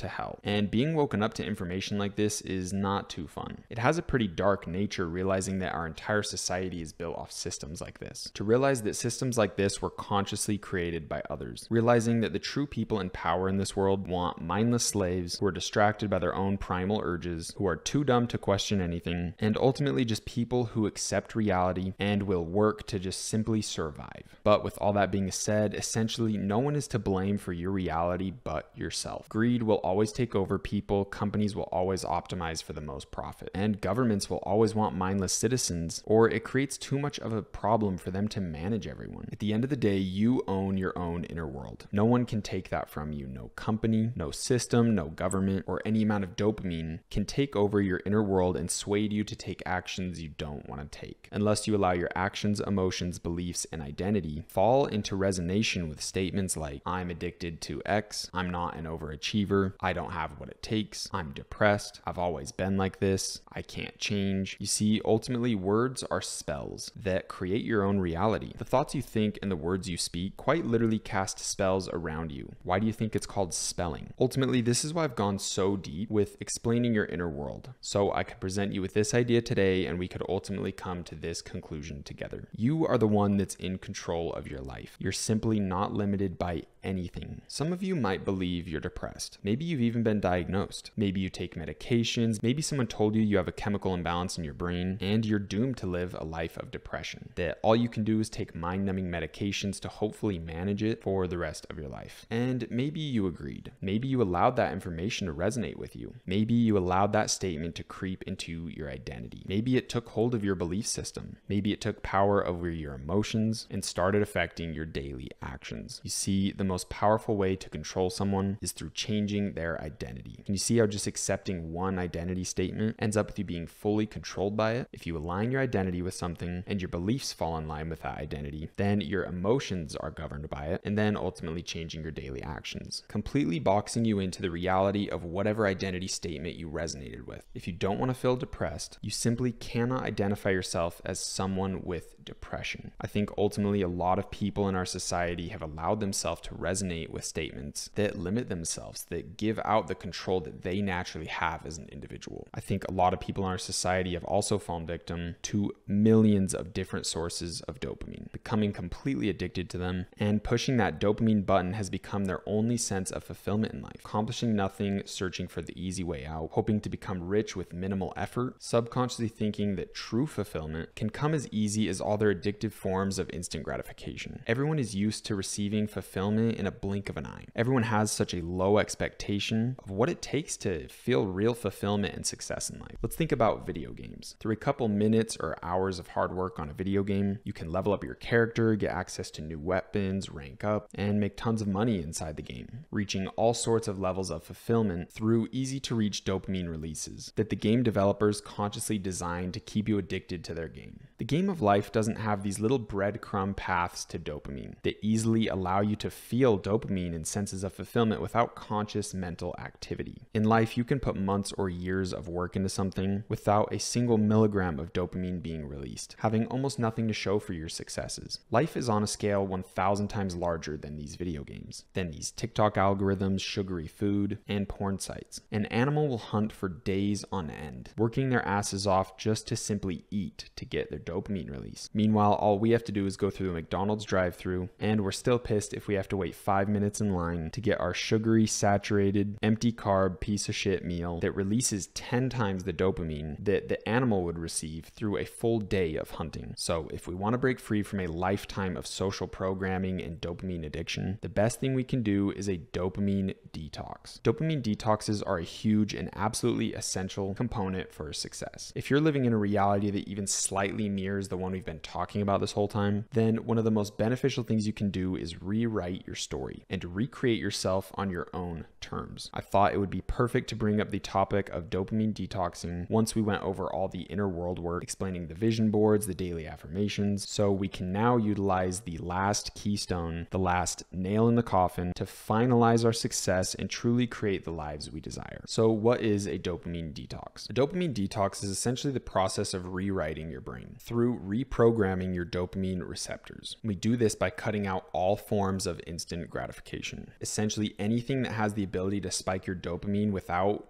requiring a ton of work needs to be completely cut out of your life. Then we replace these old dopamine habits with new real habits that give us a real sense of dopamine. Essentially, if we do this properly, we can only receive dopamine through accomplishing long-form tasks or overcoming large challenges. This will give us a natural, real sense of dopamine and get us away from all this synthetic dopamine bullshit that's produced through these addictive-based systems, products, and services that ultimately turn us into consumption slaves. Basically, there's two people in life. We have consumers and we have almost everyone in our society is a consumer. They are mindless drifters, modern day slaves, dopamine addicts with one goal in mind. While on the other hand, we have the path less traveled, we have the producers. People who create things, people who live life intentionally and consciously, people who live in line with their purpose and passion, essentially people who receive dopamine through healthy and real sources, people who receive fulfillment based on their conscious actions and efforts. These are the people we want to become. So here's how we do it. We're going to be cutting out every form of instant gratification we possibly can. Things like video games, porn, junk food, music, social media, movies, TV shows, drugs, alcohol, and replace all these bad habits with new healthy ones that actually give us a real sense of fulfillment and achievement. Things like working out, meditating, eating healthy, working towards a specific goal, something that's on our vision board, actively working towards that, reading, yoga, stretching, or just simply setting out in nature. Through this process, you quite literally reroute all your chemical and neural pathways within your brain and body. By cutting off every form of instant gratification, we naturally can only be rewarded with dopamine through delayed gratification, through actually accomplishing things that get us towards the life we want and the person we want to become. Here's the secret. Dopamine has to be produced. You can't turn off dopamine ever. The only thing you can do is change the direction that dopamine is pointing towards. Remember, I called it the navigational chemical? Dopamine is essentially a compass, and all of your compasses are pointing down the path towards hell through instant gratification, meaning you literally don't have to work towards anything in life. Dopamine is simply spawned out of thin air by going through a drive-through or sitting on your phone. And once everything in life is handed to you, that's when things can begin to turn dark. If you have zero challenges in your outer world, you begin to create challenges in your inner world. This is because as human beings, we are naturally designed for progress. Dopamine must be released. We must work towards bettering ourselves for the improvement of the entire species. This is why dopamine is here. This is the essential purpose of dopamine. So if we have zero stimulation from our outer world, the mind starts creating problems for you to solve. You start getting faced with challenges and tasks in your inner world just so you can reach levels of dopamine by solving these problems in your inner world. So if there's no stimulation from your outer world, the mind starts creating problems you can solve so you can get your hits of dopamine. You start getting faced with challenges and tasks in your inner world, which is completely unnecessary. You don't need that in your life. Mental issues only manifest when you have zero sense of stimulating work in your outer world. Let me say that again. Mental issues only manifest when you have zero stimulating work in your outer world. Now, that statement opens the door to a 6-module course itself and a large list of a ton of other things. But I want to simply leave it at this. A dopamine detox is an essential part of success. You must break the tie from being an unconscious consumer and migrate into the lifestyle of the producer, the creator, the conscious and intentional being. Here is my exact protocol for a full-fledged dopamine detox. You will have to follow this protocol for 1 week with 0 exceptions. Here's my protocol. No porn and masturbation, no alcohol or drugs, no breakfast, you must do intermittent fasting, no unhealthy or processed bullshit foods, no mindless entertainment through social media, movies, TV shows, YouTube,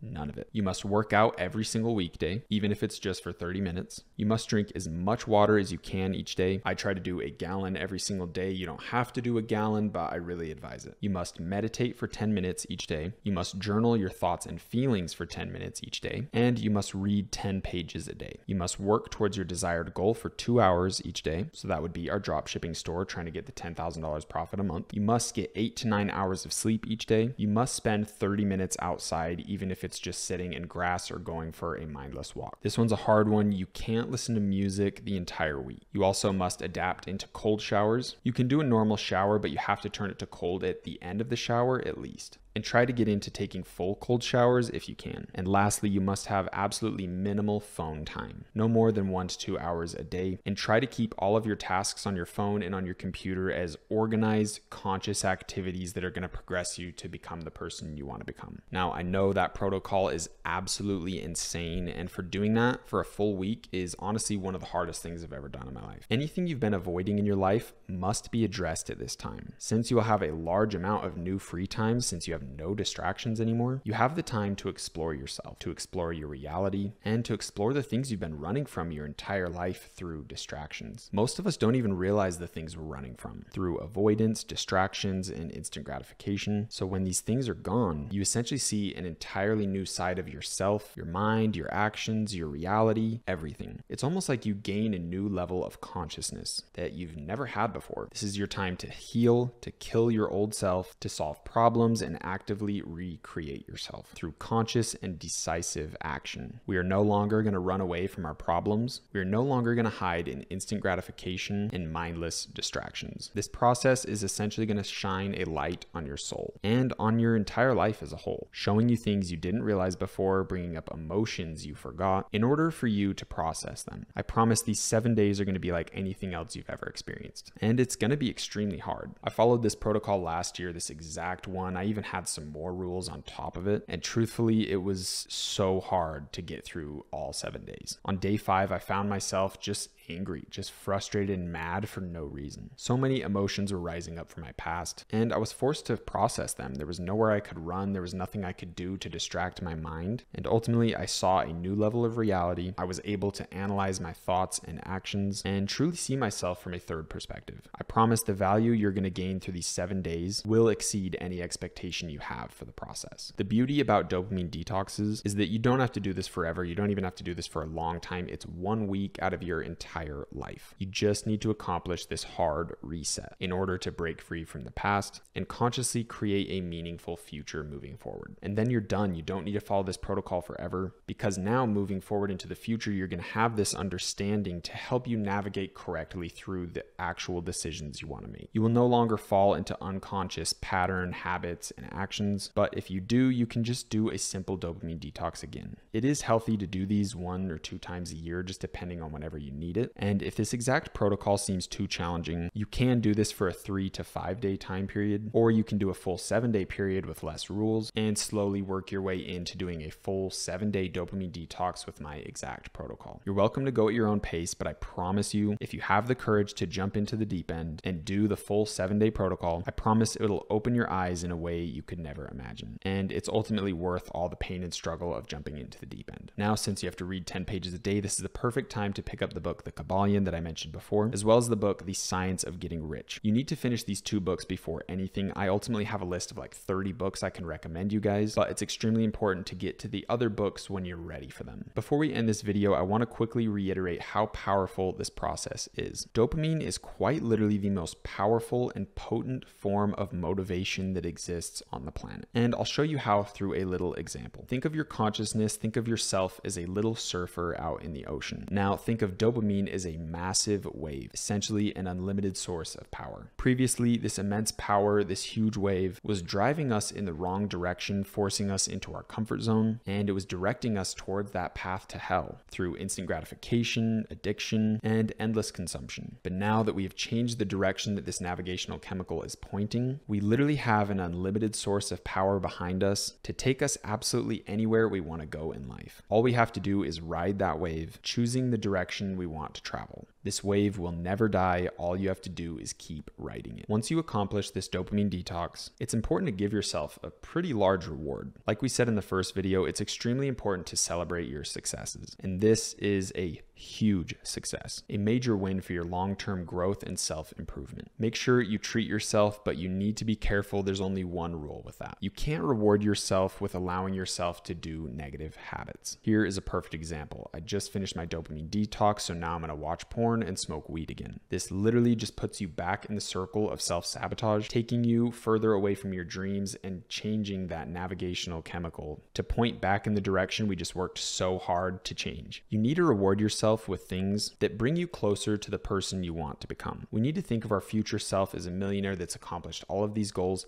how would that person reward themselves for tasks they accomplish? They'd probably go buy something nice, go on a very nice vacation, get some new clothes, go to a fancy dinner, help out the people they love. Treat yourself to things like this. Even if it might be a little bit hard on the budget, reward yourself by showing yourself what wealth looks like. Live a day in the wealthy man's life. Go to a fancy dinner, get some new clothes, go look at new cars, go look at new houses. Just be in the environment of these things. Reward yourself in ways that will make you feel proud of yourself at the end. Reward yourself with actions that resonate with your newfound identity. And lastly, we'll leave you off with our action steps. Number 1, begin your dopamine detox protocol. Go make a post in the community group with your exact protocol, the amount of days you're doing it, and the exact day you're starting. Once you finish this protocol, come revisit your post and let us know what you learned and what you experienced. Number 2, read The Kabbalion and The Science of Getting Rich. Little tip, I like to order the book on Audible and have a physical copy so I can listen to it as I'm following along. And number 3, get ready to finally jump into module 2 and start our journey into e-commerce.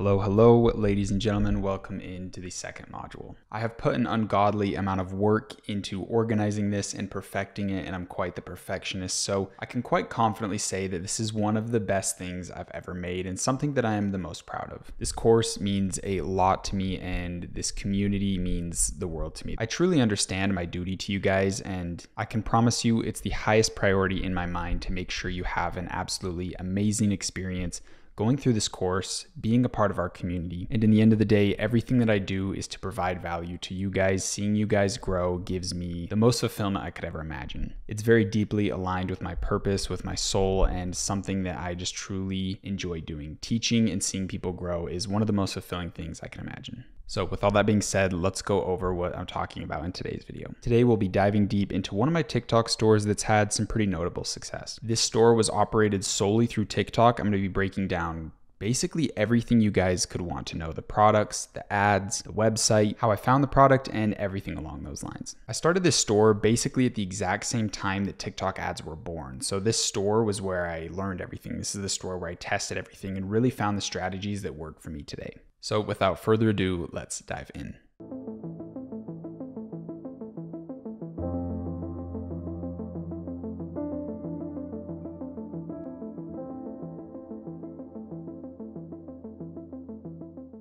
Alrighty boys, welcome into the back end of my first TikTok store. So I believe this is the first time we've gone into the computer together. No webcam, no fancy studio setup. So in this video, I wanted to be more candid and relaxed and basically just break down my store, show you guys anything and everything you might want to know, anything you might need to know, so you can replicate these successes on TikTok yourself. So this store was done solely through TikTok.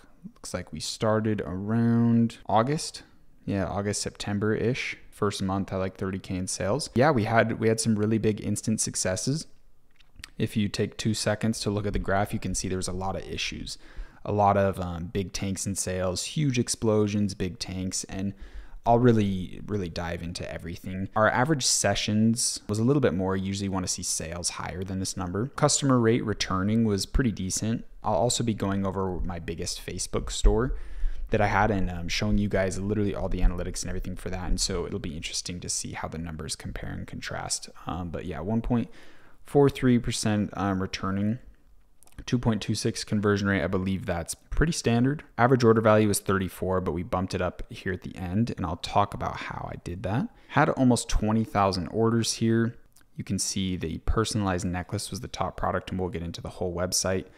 Almost 99% traffic on mobile. I'm guessing the desktop people saw our TikTok ads and then came in later on the computer. They opened an email from us or something along those lines. So we primarily targeted the US. That's pretty common for all the stores that I run. Canada and UK definitely had some notable sessions. China in there too as well. That's kind of funny. I think that might have came from organic because we definitely never targeted China. But yeah, these are some of the numbers. So let's jump into the store. So if we hit here, you're going to be very underwhelmed, very, very underwhelmed. And there's some ups and downs with this store. So this was the testing store, if you will. This is where I really learned everything with TikTok and kind of got my feet wet and saw successes. And overall, for kind of like having a testing store, being able to hit almost 800,000 in like a year is pretty good in my book. But this store is basic, and I'll tell you why it wasn't kind of developed into higher levels. Later in this course, I'm going to be going over like literally hundreds of websites, showing you what's good, what's bad, different brands, all those good things. And you'll notice through the video that I'll do later that this is a very bad store. This is a very simple store. It's a very easy store. It's nothing special at all, but it was still able to bring in 770,000.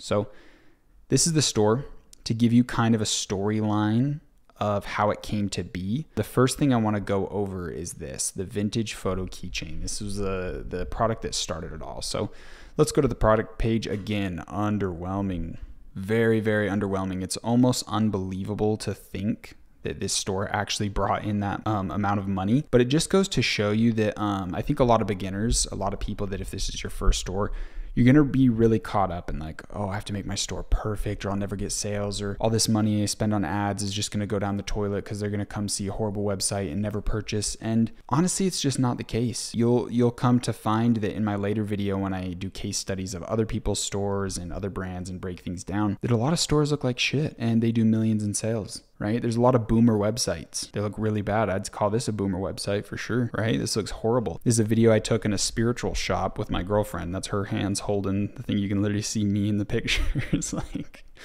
iPhone video, 2 seconds, AliExpress images, like it does not get easier, right? And I don't recommend this, I'll be honest. This store is still in testing phase. It was never branched out into the full branding mode because this was testing grounds. And again, because we had so many issues, it was too inconsistent, and there was bigger opportunities and other stores I wanted to focus on instead of just this. But honestly, if I took this to the full brand mode, like kind of what I'll show you in the later videos of stores that go into full brand mode, I think this could do millions a month in sales. Honestly, I think it could fully take over the whole industry. And honestly, I think this product's decent right now, but be careful with me saying that. A lot of people are obviously going to go jump in and try it. So be aware of that. But yeah, to break down kind of how the store came to be, my Facebook ads were down. I got taken down.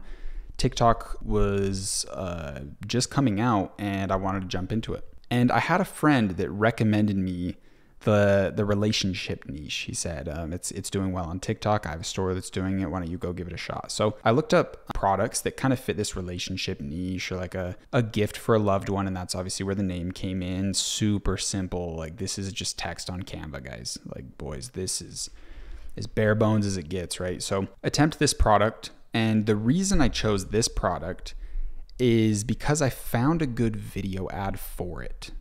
So I did what you'll later come to understand as the reverse method, the reverse research method, which we'll get into later. But I found the video ad first. So that gave me the framework of everything I needed. Because if you find a winning video ad, you see an advertisement on TikTok, tons of views, tons of likes, it shows that that's a winning product. And it also shows a winning video ad. And it also shows a winning website. It also shows a winning product description, and so on. It shows an entire blueprint, if you will, of a good product. So I found a really good video ad and basically just took it. Honestly, I basically just took their ad. I outperformed them on advertising, on budget. And believe it or not, this website was better than theirs, which is pretty sad to say. But yeah, this product took off, and this was basically probably up to here, probably around 200, 300K was brought in.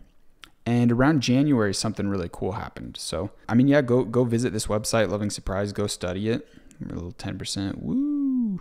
Everything's designed for mobile, so do keep that in mind. The desktop version's not the best, but it's pretty ass in general. But anyway, something amazing happened January. I found this brand, Wear Felicity. So these guys, to give a brief history on them, they started as like a pet channel. So the dude that runs this, he was running, or maybe still is running, a very big like dog page, some Instagram page at like millions of followers. So they started selling these dog rings, and they started selling this pet necklace, and then they found the heart necklace, and then they just really branched into like custom photo bracelets, everything. And so I saw some advertisements for this product. I was like, ooh, Loving Surprise, doesn't that fit perfect? Maybe I can outbrand him, right? Maybe maybe I can outwork this guy. Maybe I can take some inspiration from him, take this product and go even farther. So jumped into this product, and that's when we saw basically this spike. So it might have been this one here a little bit too, but these big divots, these big horrible downfalls were ad accounts being taken down. And this is still an issue with TikTok a little bit, but not as much, because you have to understand that TikTok was basically birthed in like this time period, right? Like right around here. So it was brand new, absolutely brand new. There's issues, there's a ton of things, and my ad account got taken down many, many times. But basically this product was probably like over 400,000. So definitely, maybe even 5, honestly, maybe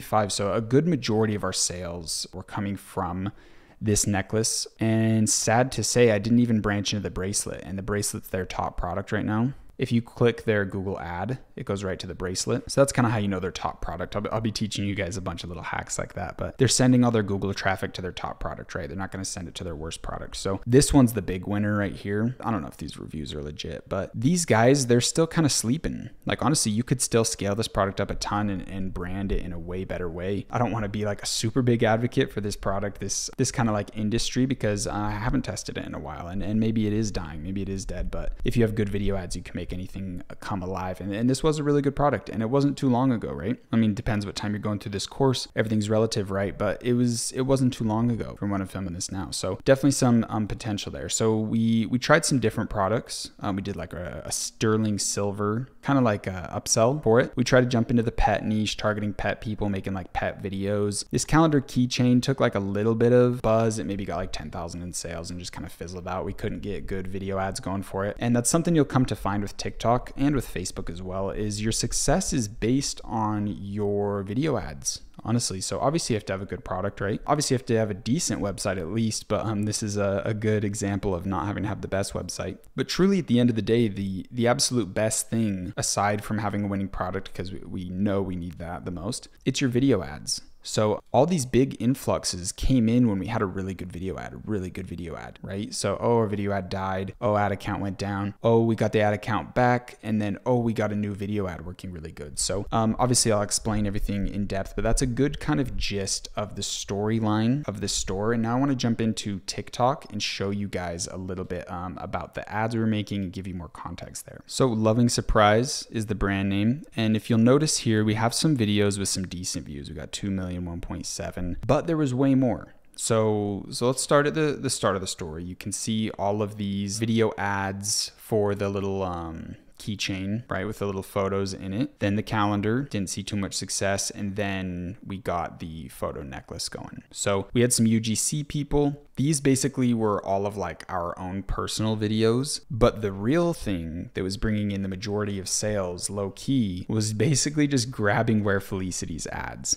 So let's quickly dive into their TikTok. So let's check some of their ads. And I think why I saw so much instant success is I was able to outperform them on ads. At the end of the day, I think the guy that's running this store is pretty good. He knows what he's doing to a decent extent with e-commerce. But I think I was outperforming him on ads because we had views up to 13, 14, 15 million on some videos, and that's where we're getting a bulk amount of our sales. And these views aren't organic, so we'll dive into a bunch of things. I'm probably getting ahead of myself in explanations, but it's good to know. So this is what's called a Spark Post ad, and what that is this is an organic TikTok video. They made it, they posted it on TikTok itself, then they went into TikTok's advertisement platform, picked this video as the video ad, started pumping it full of money, and that's where all the views came. That's where all these comments came from. So almost all of these are Spark ads. So if we understand that, we can understand that, okay, this video got a ton of sales, but it fell off around 9 million views, right? Or else he would have kept the ads going. It'd be at 1 billion views, right? If he's still making money, he would have kept going. So that's a cool way you can kind of jump in and understand how good a certain creative is, how good a video ad is. This one was a really good hook. So basically what I would do was grab these videos. I would use this hook. We never really used that hook, but we probably should have because it got so many views. views. And then we would put our videos behind it. So we'd just grab their hooks, because basically the hook's the most important part. I could have the best product, the best website, the best video ad in the world, but if the first 3 seconds of my video ad are horrible, then the person scrolls away, right? So I didn't get anything. Even though the rest of the video is a proven video, it gets so much sales, it's absolutely amazing. It doesn't matter if the hook didn't get them. I also use this hook a ton, use this one a little bit, but it wasn't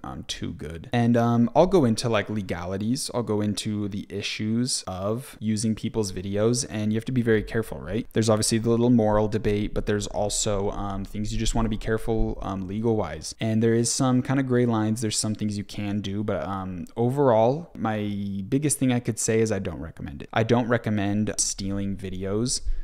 But the only kind of caveat to that is you can do it in the testing phase. You can do it when you're validating a product. And obviously I'm over explaining. Obviously we'll get into all that stuff. But yeah, this was basically the rundown. So we were grabbing videos from these guys, and this guy was getting pissed because clearly I was scooping up a lot of his potential business. And so he kept trying to file what's called a DMCA claim. Basically just saying that we're taking like his pictures, because TikTok didn't really care. He would try to file things to TikTok and they wouldn't do anything. So he filed something to Shopify saying that, hey, these product images, those are my product images. And we were using his product images, but it's not really his, you know, like he grabbed it from the supplier anyway. He grabbed it off AliExpress, whatever. It's not like he took these pictures with his camera, took the background out, put it in and uploaded himself, right? He just got it from a manufacturer and probably added this part to it. So it was kind of a petty argument to make with Shopify just to get us shut down. So I had to go pay someone to like do these 3D renderings.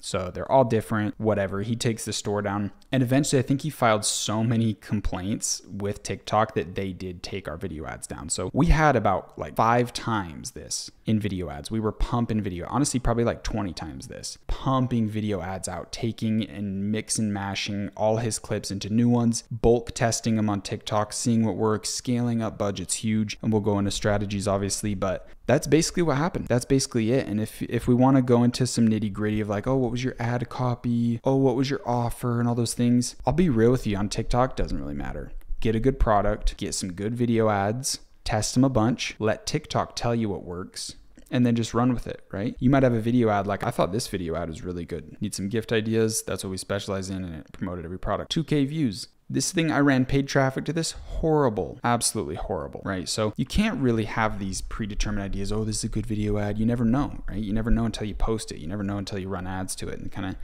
see what happens. But this was our framework. This is how we got all of our sales.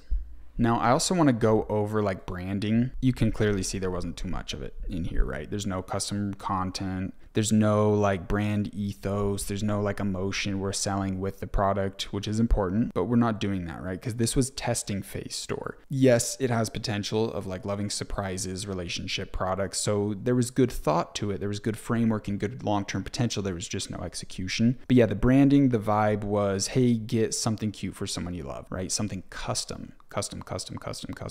All of these are custom products. So that's the route I was planning to take this. And by all means, if you resonate with this, if you think you could crush it on these products, this brand, it does pretty good on TikTok, and I bet it could crush it on Facebook. I haven't tried this store or these products on Facebook, but if you want to go for it, just beware that there's going to be a ton of other students that do. But essentially that was kind of like the goal with the brand, is like, let's focus on custom, let's scale out gifts, let's find new ones, let's go crazy on influencers, UGC content, all that stuff. But we just kept getting taken down from this guy. He kept going crazy. And ultimately there were some other stores that were taking off that kind of got my eyes away from this store. Now, something I want to go over is right here, this little bump in our AOV, average order value. So when someone comes to your store and they only pay $30 and you have a product cost of around, I think this was like $9, $10 was our average product cost. That means you essentially have like 18 bucks to pay in ads, right? That's not too high. But if your average person is coming in and spending 45 and your product costs 9, then we have a lot more room to have like issues with ads, to have ads that aren't too good and we can still be profitable, or we can have ads that are really good and just make way more profit, right? So your AOV is really big. You want it to be as high as possible. And what we did to get this bounce is a couple things. So something I will show here is if you go to apps, a lot of the apps I had are taken down because when this store shut down, I was like, I'm just going to remove all the things that were like expensive monthly costs. Like a lot of these installed apps aren't on there anymore. And so like our email marketing and our SMS retargeting, like through text messages and stuff, isn't on here anymore. Like I can't go back and go see it all. But something we did was after someone purchases, they instantly get a discount code to purchase again. So 20% off, potentially sometimes it was even 30 on like holidays or whatever. And we would say, hey, thanks for purchasing with us. Here's 20% off your next purchase. So that would be in their confirmation email right when they order. And that's basically where we got all of these. So that bumped our average order value a little bit because each customer is spending more money. So the next thing we did was upsells, like direct upsells, and the app's not on here anymore. But basically, if you ordered this product, you put your image in, you hit add to cart, you would get offered a $5 gift box. And the gift box did pretty good. If we can see, yeah, premium gift box, we had 4,400 people purchase that. And we only started selling it when we already probably had around 5,000 sales. So the conversion rate, like the amount of people that bought the gift box was huge. We also sold a 2-year warranty for like $3 or $5 or something. And that's basically what got our price up. So we had an extra like $2 here, an extra, I think it was like $5 or $6 for the gift box. And that's where we got this jump from like an average 30 to a 45. Something else we also did was when you check out of the website, there's an option to give us a tip. 5, 10, 15%. And that added in some AOV. So super good to note there. That was something that really helped. We were really profitable in this section before everything ultimately got taken down and just kind of decided to give up. So when it comes to like retargeting, when it comes to back-end structures and stuff, we just had some really basic email flows through Klaviyo. We had some basic flows on SMS bump, and I think it's like text cart or something for SMS. We had a little bit of Google smart shopping, a little bit of like Google retargeting. And honestly, like retargeting on TikTok is really ass, so we didn't do too much there. And that was basically it. Like this was not like the most neat and tidy, clean, good example store, right? This is just like stumbling into TikTok ads and trying to figure out what works. And it did work really good. The average profit margin was around 20%, even through all these big issues of getting taken down. So if we had a smooth journey, this could have really gone crazy and I could have put my full time into it and it could have been branded and really taken long term. But yeah, that just wasn't the case. And that basically summarizes it, guys. And I'll show our advertising strategies on a later video when we get into that with TikTok. So guys, that basically wraps up everything with the store. I know I didn't talk too much about like the advertising strategies and stuff like that, but we will get into that when we go over the TikTok ads. I just wanted to give a brief rundown of what worked, show you some numbers, show you some kind of in-action stuff, right? Like here's our video ads, like go check them out, go see what worked, what didn't. Go check out Where Felicity. These guys are still selling. They're still doing pretty good. You can go check their Facebook ads. And yeah, I hope that kind of gave you guys some good insight. If you have any questions, there's any other things you kind of want to learn about this store, make sure you go throw those in the community group. And when it comes to action steps, honestly, there's not really too much on this, right? This is just a case study. I'm just kind of showing you guys what was up, what the journey was, explaining the graphs, explaining the numbers, and kind of what happened. So hopefully you learned something good, and I will see you in the next video where I will break down my Facebook store that did 2 million in sales. We'll see you in there.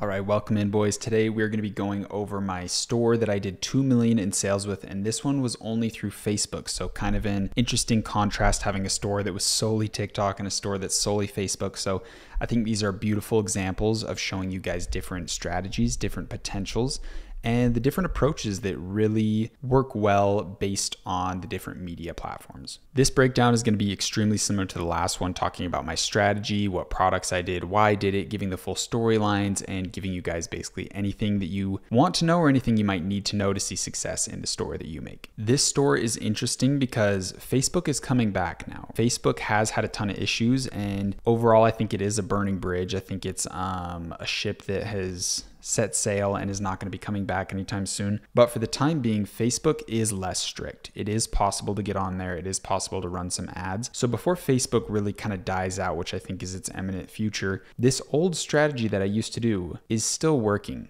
I'm finding people doing it now, and I've met with some very high up people that have notified me that they're still doing this same strategy that I did back in 2019 and some of 2020 with this store that did 2 million. So interesting stuff. We'll jump into all the strategies, give you guys everything you need to know, and I will see you in there.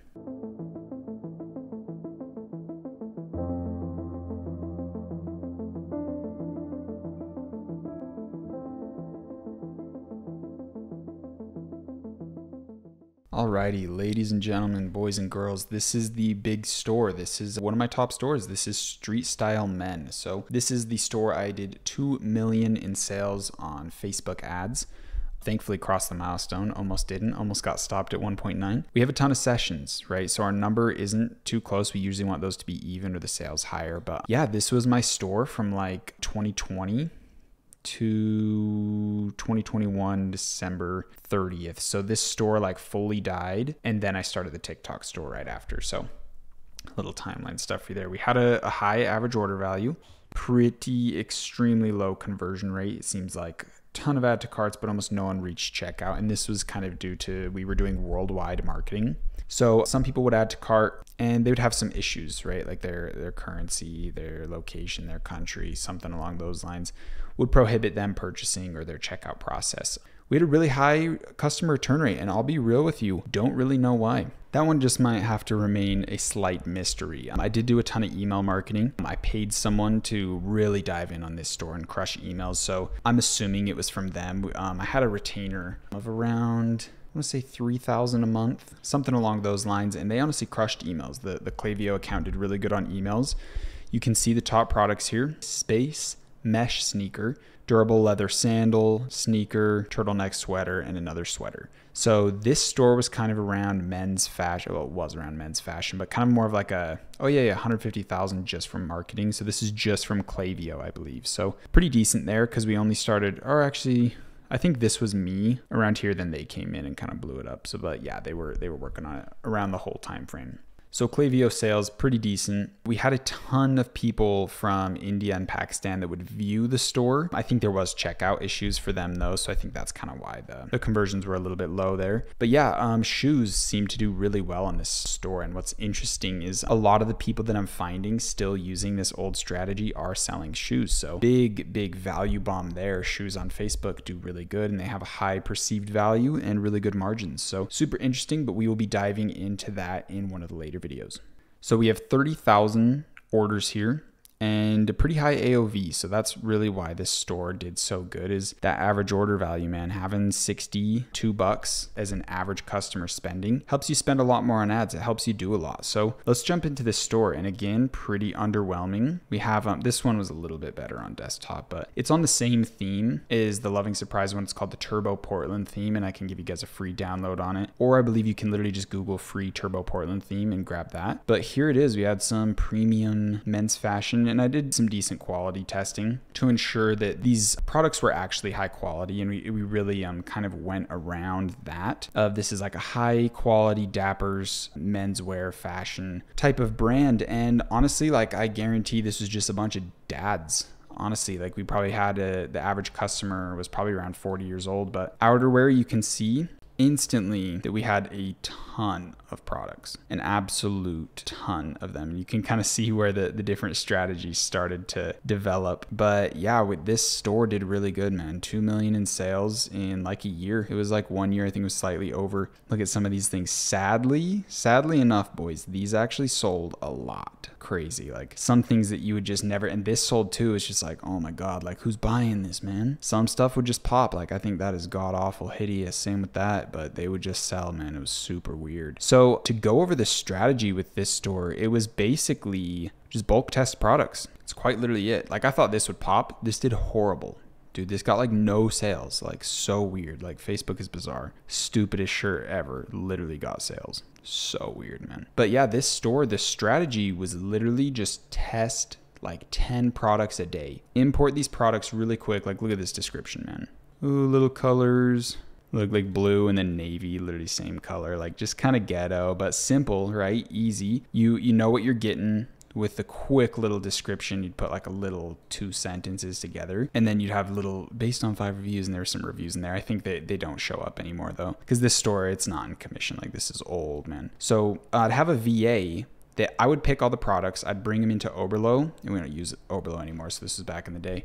But I'd put him into Oberlo, and then he would come in and put the descriptions in. I'd pick out the photos, and we would import like 10 products a day and just test them on Facebook ads. It was crazy. But shoes did really good. Here's a little, I saw someone advertising this today. on Facebook ads, ton of likes. So literally I might have to start another fashion store like this again and give it another shot. These did really good. Where's our space mesh? This was the top, and I custom made that photo on Canva, and that's why it popped. So the big secret in this one, this was the second best seller. It was these little images that I would make, and it was super easy, right? Like you just put it on Canva, take the background out. I just looked up like space picture and literally just put it on and add a little shadow. Like so easy. Same with this, like literally just put a city in the back. So dumb. This one, it already came like that. But I would make like, because a lot of people, there was decent competition of people doing this as well, like bulk testing products. This one did pretty good too. See, I just put these little backgrounds in them and stuff, but there was a decent amount of competition. And so me having a different creative that didn't look the exact same as everyone else, because usually everyone's doing this, like the stock AliExpress image. So I would try to customize them up a little bit, or add like a carousel of all the images, or do these little tweaks to help it do a little bit better. We did a notable amount of sales in accessories, but I think the real stuff was like shoes and outerwear. Like these did pretty decent. Man, this is such a throwback. Seeing some of these, I haven't been in here in so long. But yeah, this store did really good. Some pants did great. These ones did really good. These ones did good.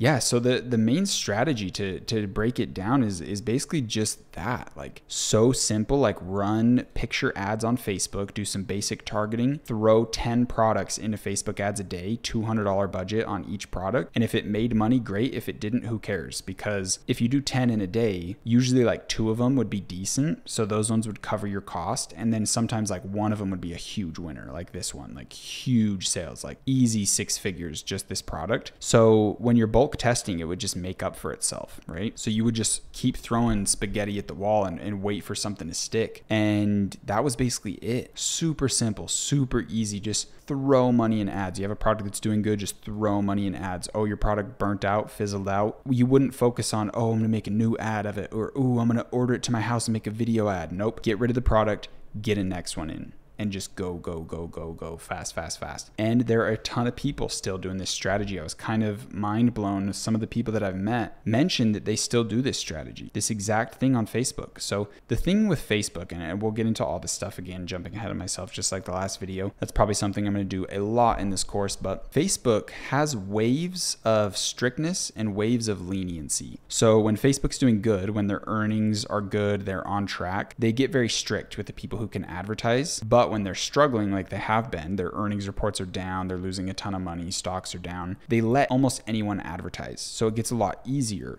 And if you're not breaking any rules, it's kind of easy to get back on Facebook, so I'm told. So I'm going to be attempting to get on Facebook through this course. I'm going to be making a store with you guys and just kind of having fun. I'm not going to try to like take the store to 6 figures or 7 figures or something. Potentially I could, who knows, but it's really hard to do that because if I release the store like, hey, this is my product, here's the store, it's in the course, then everyone else does it and it's too hard to scale up. So yeah, I'm gonna make a store and run some ads on it and kind of goof around and show you guys the exact strategies and frameworks, but I'm not gonna try to really scale it. But honestly, if you guys started a store like this, I really think you could have some big success. Just focus on a certain niche. Focus on, like, this was like street style, like menswear. Focus on something specific, and I'll really get into it in the other videos when I show other stores, other case studies. When I'm looking for products, I'm going to be doing live product research with you guys and really diving into everything at a very intense but understandable level. So yeah, you'll see that this strategy is something a lot of people are still doing to this day. Just simple picture ads, test 1 million products a day, and just when something sticks, hope it can get you to that 6-7 figure range just from one product and just keep going.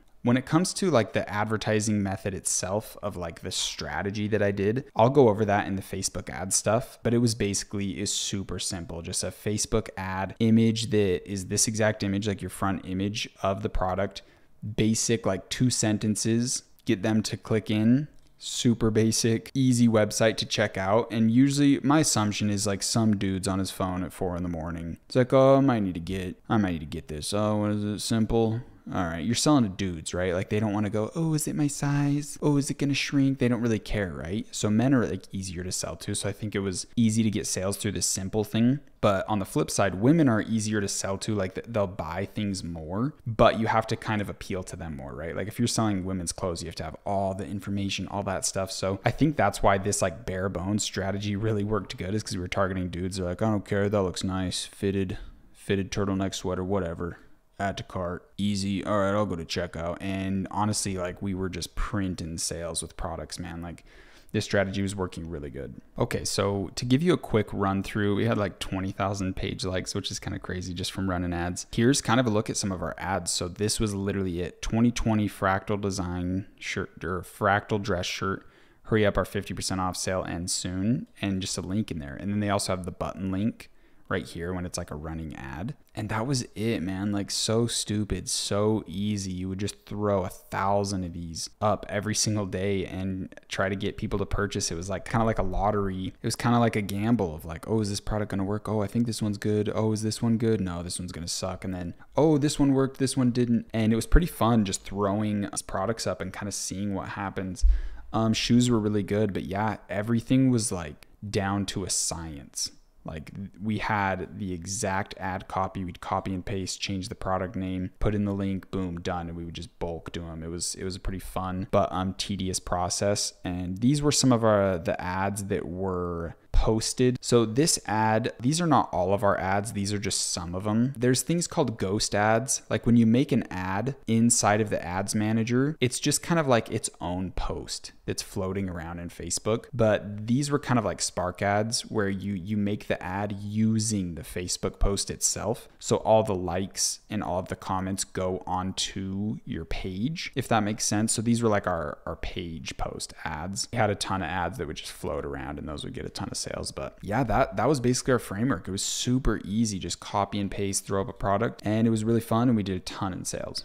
When it comes to like things that I could have done better, I think I could have upgraded the store a bit, the design, right? Have more reviews, have a little more social proof, have some better images. But I think the thing that truly would have been the best that I could have done is just test more products. I should have tested 20 a day. I should have hired people and tested 100 products a day because it worked. We were making money. The methodology behind it, the math behind it made sense. The risk to reward ratio made sense. So I should have just scaled harder. But this was my first like really, really big successful store. I had other stores that hit $1 million in sales and stuff, but this one just took off to a different level. Very fast, very quick, 2 million in a year. This was the space mesh sneaker. This was just one of the creatives. We had a bunch of different creatives for that one, selling socks and a bunch of stuff like that. Even tried some underwear. This one did not do too good. Yeah, this is another creative. We had a bit of creatives for that sneaker. So if I had to give kind of like a lesson that I learned from this store, the biggest thing was just think big and act big, right? Because the biggest thing that I could have done is just scaled this up more. I should have invested more. I should have had 5-10 employees that are scraping products, finding them based on my product research criteria. They send them to the virtual assistant that puts them into the page. And then I could have even hired a media buyer to run the ads. I just show them the framework. And I could have scaled this up to millions a month in sales, right? The framework worked. I just needed to scale it. So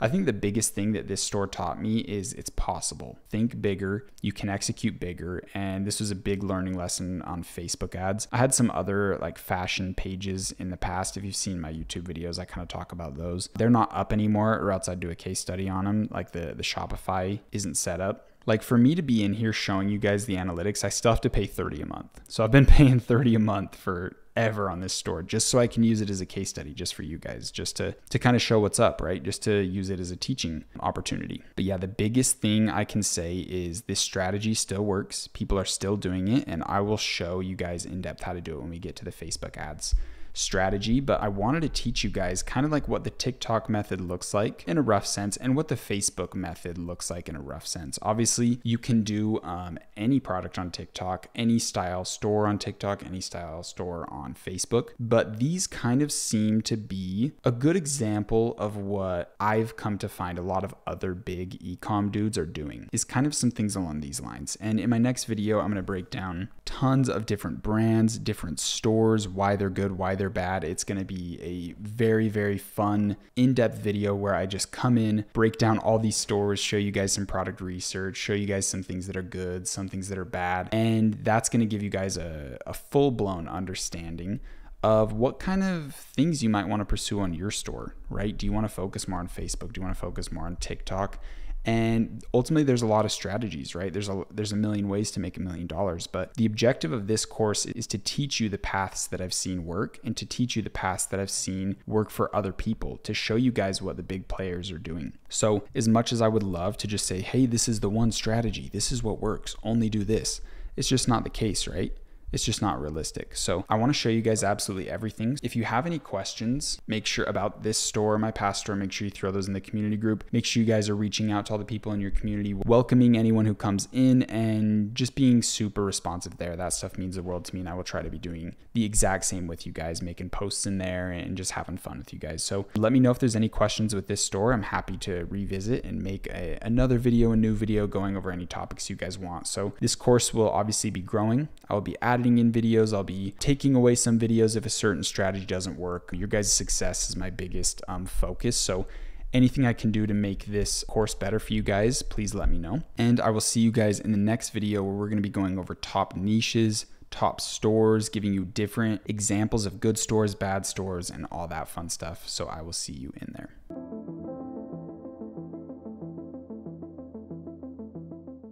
All right, guys, welcome into the next video. I hope you enjoyed the case studies, the walkthroughs of my past brands. Today, we are going to be jumping into some top niches and store examples of good niches, of things that I know works, things that when I go to big networking events, I see that other people are doing, things that I can genuinely recommend to you because I've either done them myself or I know a lot of people that are very big in this space and they're also focusing on these types of niches and these types of stores. So this is going to be a little bit more of a candid one. I kind of want to stay away from scripting. In the first module, I was very strict on making sure the message that I gave you was very tailored to what I think people need when they're starting in this journey of getting into success, journey of kind of holding themselves accountable and making money on their own terms, right? So those ones were very scripted. And these ones I want to be a little bit more candid, focus on value, focus on realness, and just giving you guys my direct thoughts and trying to also stay to the point. Because sometimes when I script, I can get a little bit too in depth and really like have the goal of over explaining to make sure people get it. So today in this one, we're going to go over the top niches, the store examples with them, and really just show you guys what I think you should be focusing on with your store. In the next couple of videos, we're going to be getting into like building your skyscraper and what that means and really setting the foundation for your store for long term. Then we're also going to be getting into like AI and how you can use it to help benefit your store and kind of take off some of the workload that you would usually have to do. I always say dropshipping is just getting easier and better. Some of the systems are harder, but we have so many tools nowadays to help us. Then we'll jump into the stuff that you guys really want to learn of, like how to find winning products, the blueprint of what a winning product looks like, all that stuff. But today I really want to get into the top stores and examples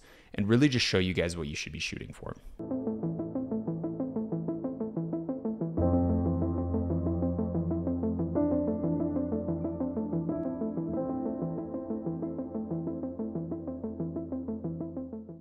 So like I said before, we're going to be going over what works, and some of the best stores that I've seen are stores in the beauty niche, stores that the product solves a problem, clothing, and the Facebook direction of like really focusing on just selling a mass amount of clothes and only doing Facebook ads. That's what I did on Street Style Men, and I'll go over some other stores that are doing it right now. And I can almost guarantee they're bringing in at least 400K a month around that area, if not a ton more. And that's just based off me seeing some of their Facebook ads. And then the last one is passion communities. So if you're selling something to hikers or something to golfers or gamers or people that are into chess or something where that person, the thing that they're into is almost like a part of their identity. Like they're very passionate about it. They go to events for it. Like it's something they really care about. If you have a store that's focused on people like that, that's going to do really well. So those are my 4 examples. So the first topic we're really going to dive into is beauty. All right, guys. So the first brand we're going to go over is called 4Chicks. So these guys, I believe, got started as a dropshipping company just selling the enhancing serum for like your eyelashes. And then they branched out into more products. So this is an extremely, extremely simple brand. It's very good name. Very good target audience. They're only doing one thing, right? 4Chicks. Like it's a girl's beauty product, and they don't sell like everything in the whole world. Let's hit shop and go over their products. So they have for lash, only 3 products. For brow, only 3 products. and some bundles. This is why they're doing so good. They don't have to manage inventory of like 500 different products and all these different variants and different colors and, oh, this focuses on this and this focuses on that. They have a very simple offer, and that's why they do good. Let's think of Chick-fil-A. Let's think of In-N-Out Burger. These companies don't have huge menus. They don't have a ton of products, and that's why they do a ton better than some of these other companies. They have higher profit margins. If you go look at the profit margins of McDonald's compared to Chick-fil-A and In-N-Out, it's just a way better business model. Let's think of Apple. Right now they're getting into tons of variants, but essentially they have a simple product, a simple offer. You know what you're getting. These guys have a great brand. They have absolutely amazing, simple products, and I'm assuming they work great, or else they wouldn't have been able to scale this high. But I can promise you guys, this store got started in around probably 2016 because these were popping in 2016. These eyelash serums, they're also doing really good right now. And these like lash products, like this lash brow thing, dude, this was like one of the first products I tested like out of high school. Like, this is some old stuff, but they just capitalized it. They scaled it up. They made it big. They made it real. They put teams behind it. And essentially, this is what we want to go for, right? I can almost guarantee, I'd bet my life on it. They started with the eyelash serum. It got traction. They said, hey, this is getting a ton of sales. Let's order these in bulk. Let's put our brand name on it. Let's maybe put a better case on it. Let's maybe speak with some people that can enhance our formula. Let's invest in making this product better. And that's all they did. Right? They were getting a shit ton of sales through drop shipping. They scaled it up. They had money to invest. They got it in inventory. There's only one variant of this. That's a very easy product to just like improve on and just order bigger unit amounts. I'm sure they're selling on Amazon too now. So they have all these sales channels. You can even sell on like Walmart retail and really scale out into something crazy. So this is ultimately the thing that I think is best. There's that clothing brand route that we talked about, and we'll go in way more depth on it. But I think this branding long-term, have one simple problem solving product and scaling it out and growing it and improving upon the product and really building a brand that gets customers and doesn't get sales, because right, we want people to repeat purchase. We want people to be like, wow, this eyelash enhancing serum is so good. I bet their lash bundle is really good that has this mascara. I bet their eyebrow products are really good. And then these guys get your favorite influencer saying they use the product, and it's, you can see how you can really like take territory of a certain market just by having one product that does good. Then they're doing really smart with bundles to build up the AOV. I'm sure this ultimate kit's $100+. Oh, 85. See, really simple, really like, I guess I'll say pretty landing page. They have tons of news outlets. They've probably been around for a really long time. Their site's really simple. It's understandable. You know what you're getting. You know what's going on. They have a ton of reviews, but it's really simple, guys. This isn't too hard to get to. It's not like they're launching rocket ships here and doing complex science and math. Like, this is really easy. You just get one winning product and you just scale it out based on what you think a real brand would do, because you are a real brand, right? Once you get your product going, you order it in bulk, you change it up, you improve it, and you do have a real brand. So these guys are really good. I highly recommend studying them. And a really cool way you can study brands is go to their most expensive product, which I'm assuming is the ultimate kit. It's got to be the ultimate kit. Add it to cart. Put all your information in. Right before you go to like check out and purchase it, just exit out. You're going to start getting hit with their Facebook ads, their Instagram ads, their YouTube ads, everything. And you can see what advertising channels they're utilizing, what ways they're retargeting you, what offers are they throwing in your way. Sign up for their email list. See how they're emailing you. What do their emails look like? And literally just extrapolate this and apply it to yourself and take over a different industry or be a competitor for them. Saturation is a good sign that something's working. You just need to be different or better, right? So really good stuff here. I really like this brand. All right, guys, now that we went over 4 chicks, let's talk about Silly George. And these guys, I'm assuming, are like the exact same thing. It looks like they have more of a focus on like actual lashes. So let's hit shop on check. And it just shows like, guys, you just have to be different. Like, just speak to a different like subcategory within the scope of like women's beauty products. Just focus on like a different little area there.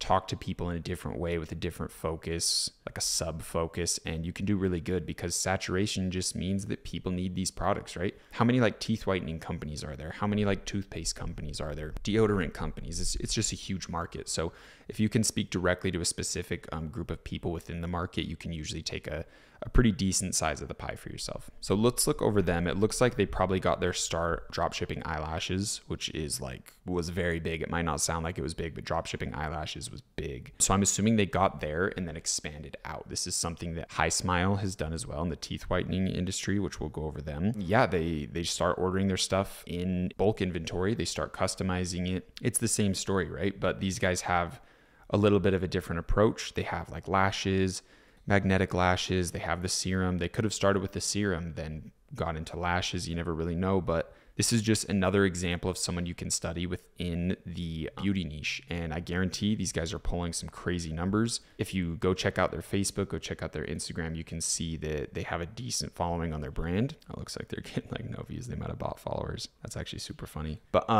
yeah, these guys, I mean, for a company to have all of these products in bulk inventory with their name on it, it shows what level of success they're at, right? You can see the level of risk if they have like thousands of these in inventory with all these different products. And that's another thing, is maybe these guys are going a little bit too overboard with different variants, but it seems like there's a ton of different lash options. So I'm assuming that's something they kind of needed to do. But yeah, I think personally, I think I could advise them to go a little bit more simple. Study them, study these guys. If you're getting into the beauty niche, I just want to go over decent examples that I think you guys can study if you want to kind of dive into that market. So feel free to add these products to cart and kind of study them as well. All right, guys, this is another company I want to talk about. They're kind of more on like the Kylie Cosmetics, Kylie Skin type angle of like beauty. But what's cool is I'm pretty sure this is a Utah company. One of my friends is actually like managing the marketing or managing some aspect within the company. I'm not really sure. It's just kind of like someone I went to high school with, so we're not like super close. But these guys, I don't think they got started dropshipping. I think they did come out with their own custom formulas and stuff for their products, but these guys are huge. I know for a fact they're doing millions a month in sales. And this is something that you can aspire to become inside the beauty industry. So get started with some sort of product that solves a problem in the beauty space. Make some awesome content, get some beautiful models to be like a scroll stopper. A beautiful person in the marketing, like a girl, it's a scroll stopper for dudes. It's a scroll stopper for girls because they want to look like her and stuff. So girls are a big hack with advertising, but study these people and understand how to kind of make yourself seem very professional, simple, minimalistic. They do have a pretty decent size offer of products, but honestly, I would assume that they're essentially like private labeling serums that already exist. I almost doubt that they've custom made all of these serums. It seems more likely that they just have their own packaging. They have their own branding and stuff like that for serums and kind of like mixtures or solutions that already exist, which is a really big theme in the beauty space. But I know for a fact these guys are bringing in stupid money. They have awesome reviews. Genuinely everywhere you look, it seems like people really love these products. So maybe I am wrong. Maybe they are custom developing all of these. But this just kind of shows you, once you have your one success, once you have a stream of revenue coming in, you can really build out something absolutely amazing. Go study like the influencers these guys work with. Go study some of their marketing campaigns. Really dive in deep on influencers. I think that's where these guys are getting a lot of their stuff. I'd assume they're crushing it on Facebook and YouTube primarily. I haven't seen them on TikTok, but that's what's cool, is once you kind of come in here, put in all your info, you'll start getting targeted on all of the different channels that they use. But yeah, I know for a fact these guys are making absolutely dumb money. They have body care, wellness, fragrance, beauty, skincare bundles. Let's check their best sellers real quick. Perfume, skin bundle, and see 174. They're getting you to buy premium product. It has good reviews, so I'm assuming it works really good, but they're getting you to buy a kit. They're getting you to buy something large. Like look at all of these prices are decently high. The average order value, like every time someone purchases from their store, I bet is an average of $50 to potentially like $80 per order. So they can spend a lot on marketing to grab a customer. And then they're not grabbing a sale, they're grabbing a customer. They're grabbing a person that's going to try out their other products because they use one and they realize, wow, this is really high quality. This actually gets rid of my acne, or this actually makes my eyebrows look really good, or my teeth whiter, or oh, their fragrance is really good. And so they start kind of falling in love with the brand and buying all of their products. And then if they do that, you can see how someone can be spending thousands of dollars a year on your beauty products. And that's something that women are very willing to do to kind of match up with the beauty standard that they're holding themselves. So just some more things to think about. I really think studying this brand is a very good move if you're jumping into this space. All right, guys, now let's jump into the clothing space. So this is a brand that I found on Facebook ads. So before making this video, I was studying a bunch of Facebook ads. I was just sitting there scrolling, and I found some pretty good examples. Almost every company I'm talking about is someone I found on the ads other than Dime.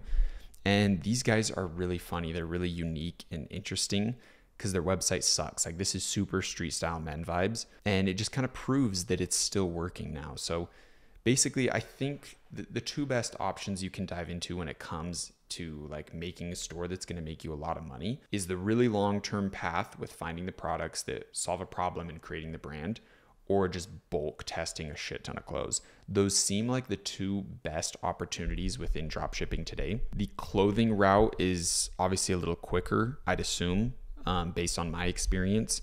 And you have more like room for failure, but it's not going to be as long term. Like if you start the brand and you get that product and really create like a dime type company, that's where you're worth like 100 million. That's like where you're actually getting huge valuations. You can exit the company and do like some really big shit.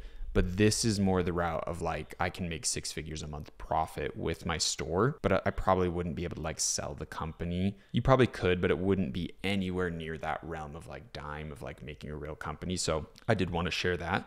But these guys are interesting because when I found their Facebook ad, it seemed like they were only focused on like cowboy Western shit. So they're called the Cowboy Elf. Super weird name. I'm assuming they're like a very Christian based, traditional, like US typical Republican vibe a little bit. And this is where I was talking about like find a big community and then find a subcategory in that community and make products for them, because you can basically own that whole subcategory. So I don't know, personally I think these are awful. I wouldn't be caught dead wearing these, but they all have this logo on them, which is interesting because it's not even their logo. So I'm wondering, did they just find dropshipping products that all seem to like have these logos on them, or are they actually ordering themselves and putting it on there? So interesting question, because a lot of these, like I know for sure these are drop shipped. Like there's no way all of these are custom that they have in their warehouse with all the different sizes. Because let's see, just one item, we have 1, 2, 3, 4, 5, 6 different sizes, and 3XL. That's so Chinese. That's so China sizes that they're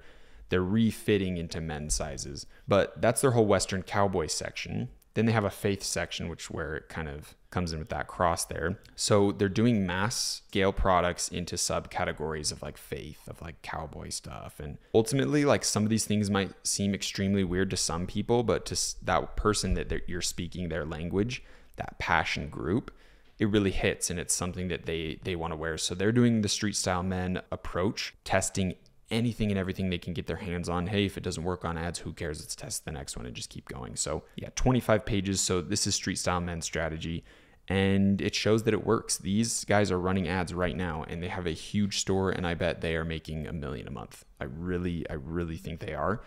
I bet each category is bringing in multiple 6 figures.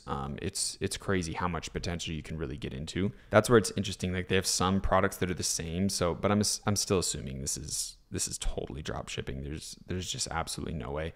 Even companies like Fashion Nova and Shein are still drop shipping products, but they're at like the mass level of like owning some of these manufacturing centers and distribution, and they're really crushing it. They've monopolized the entire kind of fast fashion China. These guys are getting a small piece of that pie that Fashion Nova and Shein are taking over. Because if you look at Shein, I believe they're at like a 50. They're worth a ton. It's in the billions. It looks like they might be having some issues now. That's interesting. But again, these guys are just focusing on different categories. So it's super weird. I would think Cowboy Elf. I don't know. That just sounds so bizarre to me. But hey, it works. It kind of shows that your store doesn't need to be pretty. Your name doesn't have to be that perfect. It looks like they might have, I'm guessing they paid for a contract, paid for like licensing with the Bills football team.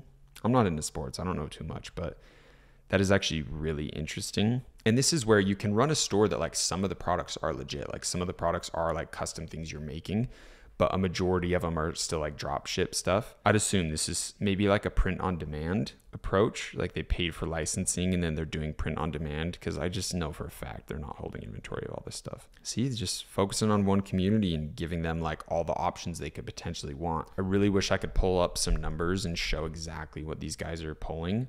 Usually like hot sale is like the best sellers section. So you can see like maybe this is their top products. This is the one I saw everywhere. So you could basically jump in and start testing this out, make a cowboy store, start pumping this shit, because I guarantee you'd get some sales. Absolutely guarantee, especially since Facebook is getting more in like a safe area of where you can actually advertise, because their sales are so low. They have very low earnings reports each quarter. So they're like letting anyone advertise because they're sinking ship, in my opinion.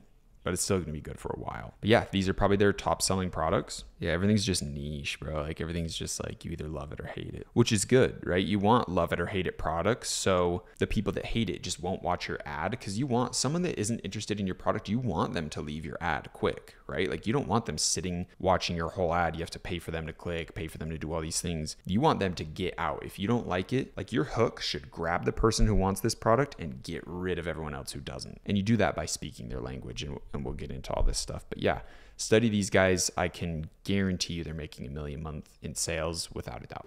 All right, guys. So we are now in the section of people that are doing dropshipping clothes, but they're doing it really well, because this feels like a real brand. First off, Aha Selected. Interesting. Super dropshippy vibe, in my opinion. I think that's a horrible name. But this store looks real, right? This stuff looks real, but I can promise you they're dropshipping. They probably have sections like this where it's actually, they got models, they're best sellers, they're putting people in. But a lot of these pictures, especially the men's section, you can tell they're drop shipping. Right here, this is dropship vibes. You can just tell. Super dropship vibes. So they're probably doing some stuff legit. Like this, they probably designed these. They're probably like working on their brand. But a lot of the stuff and how they got started is drop shipping. Like this is dropship stuff all day. So you can see how you can mix it in. Most importantly, the men's section, super dropshippy. Dropshipping product. All these are screaming AliExpress that I've literally sold those myself. They're on Street Style Men. You can go find them. Yeah, this is dropshipping, boys. Without a doubt, no way around it. So yeah, they're doing really good, because you wouldn't really guess, right? Like anyone that doesn't really know the industry or doesn't really know what's going on would be like, wow, this is like a legit brand. So, and it is, right? Like they are doing stuff that makes them a legit brand. They are ordering things in bulk. They are getting like custom photography done, models and stuff. But dude, like all of this men's stuff's drop shipping. So, and you can grab images from AliExpress and customize them and make them look uniform to your store to make things look really good. But yeah, this is all drop shipping stuff. Study them if you want to jump into the clothes industry, because they're doing branding really well and it does feel very legit. All right, guys, now we have like Sovereign Shoes or whatever. They have their spelling a little bit interesting, but look at this. Drop shipping. Street Style Men has these products. I've seen them running ads with huge amount of likes, huge amount of favorites. So this is still working right now. It's just a pure testament. You can see at the bottom, they have like their featured product, which is these shoes. And this is what I saw the ad for. This is a product I used to run in the past, so I can guarantee you it's working now. The fact they're selling for 20 is insane. So I bet they are bulk ordering the fuck out of these, and they are probably getting them for like an unreal cheap price, because selling for 20 is crazy. I think I was getting them for like 10, and you're not running enough of a profit margin. But this is just more proof to this like clothing aspect of just like trying different things. It looks like these guys are only focusing on shoes. It looks like they're kind of a new store. I doubt they're making like a ton of money, but it was interesting because I saw this with a ton of likes. Like I think it was like 100,000 likes or something insane. So they're definitely making good money, but it looks like they're new to this industry, and it looks like they're kind of limiting themselves only to shoes, which can be good because then it makes you look even higher quality. It makes you look better and more trustworthy. But I wanted to show this because these are products that I've literally tested and they're working right now. So it's another testament to this strategy working. All right, guys, next we have like Robux footwear. Dropshipping product, dropshipping, all these shoes, they look all cool. Whoa, custom designer level shoes or something. These are ghetto, bro. These are AliExpress ass shoes, and they're selling them for $120. So it is crazy. These guys are making dumb money. Their store looks really good. They've got to have awful reviews, because I've sold these shoes. Like I know they suck, but I don't know. They have like ambassadors. They're taking things to the next level. So maybe people just don't mind. Maybe the design is so cool that they're down to have like some clunky ass shoe. But these guys also did have, I noticed on their ad, they did have a shoe that has their name on it. So they had one that was probably their best seller. I've literally sold this shoe before. I've sold this shoe before. I've sold this one. It didn't work out good for me. They don't have my Space Mesh sneaker, which is crazy. But yeah, like they're just putting a cool name on it. It looks so unique that you're like, oh, this has to be custom made. Oh, it's $110. Oh my God, like this is some cool random stuff. I'm going to have the coolest shoes nobody's ever seen. This is AliExpress, bro. I promise you, I promise. And yeah, they're probably making absolutely stupid money. Yeah, so they have some little like merch. This is all print on demand though. They probably took some of their own pictures in a couple of them. But yeah, men's jogger, bro, AliExpress. But it looks really good, right? Like it does look trustworthy. Like, wow, they have their own stuff. Dude, you can get in Printful, attach it to your store in a microsecond, make your own design on your own shirt, and make your brand look even that much realer because, oh, we have merch, right? Like you can just trick your way in. So this is why I say like drop shipping is easier than it's ever been. We have more tools. We have more of an infrastructure. We have more community and possibilities and marketing opportunities with TikTok and all these things where it's like, it's genuinely never been this easy, but the barrier of entry is getting higher. It is getting harder in a sense, but if you just know what you're doing, it's so easy. So big ups to these guys. They are crushing it. Like if I had to restart Street Style Men right now, I would take this approach. I would probably only do shoes or only do some subcategory. I would make the prices really high, make it seem really premium, and yeah, follow what these guys are doing because this is good stuff right here. This is branding. This is long-term. And yeah, they do really good at tricking you. I'm curious to see their Instagram. Yeah, just a ton of bot followers. Like, bro, these are so AliExpress. Wow, it looks like they haven't even been around that long. Is that all their posts? It's just so frustrating, bro. I was literally selling these. That's so funny. Really good example. One of their ads did have like 50K likes or something unbelievable. So Facebook and Clothes are crushing it, no doubt. All right, let's jump into the teeth whitening aspect. This is High Smile. I am not like incredibly positive they started drop shipping, but I'm pretty sure they did. These guys, I think, got started like 2016 or 17, and they've gone on to do some cool things. They've developed their own like color corrector, purple serum, basically going off like purple shampoo, helping you keep your like white or blonde or platinum hair or whatever, and applying that to teeth, and it does work. They have good results. Let's hit shop all on bestsellers, but I want to say these guys got started drop shipping the whitening pens. Those are really big and around that time period.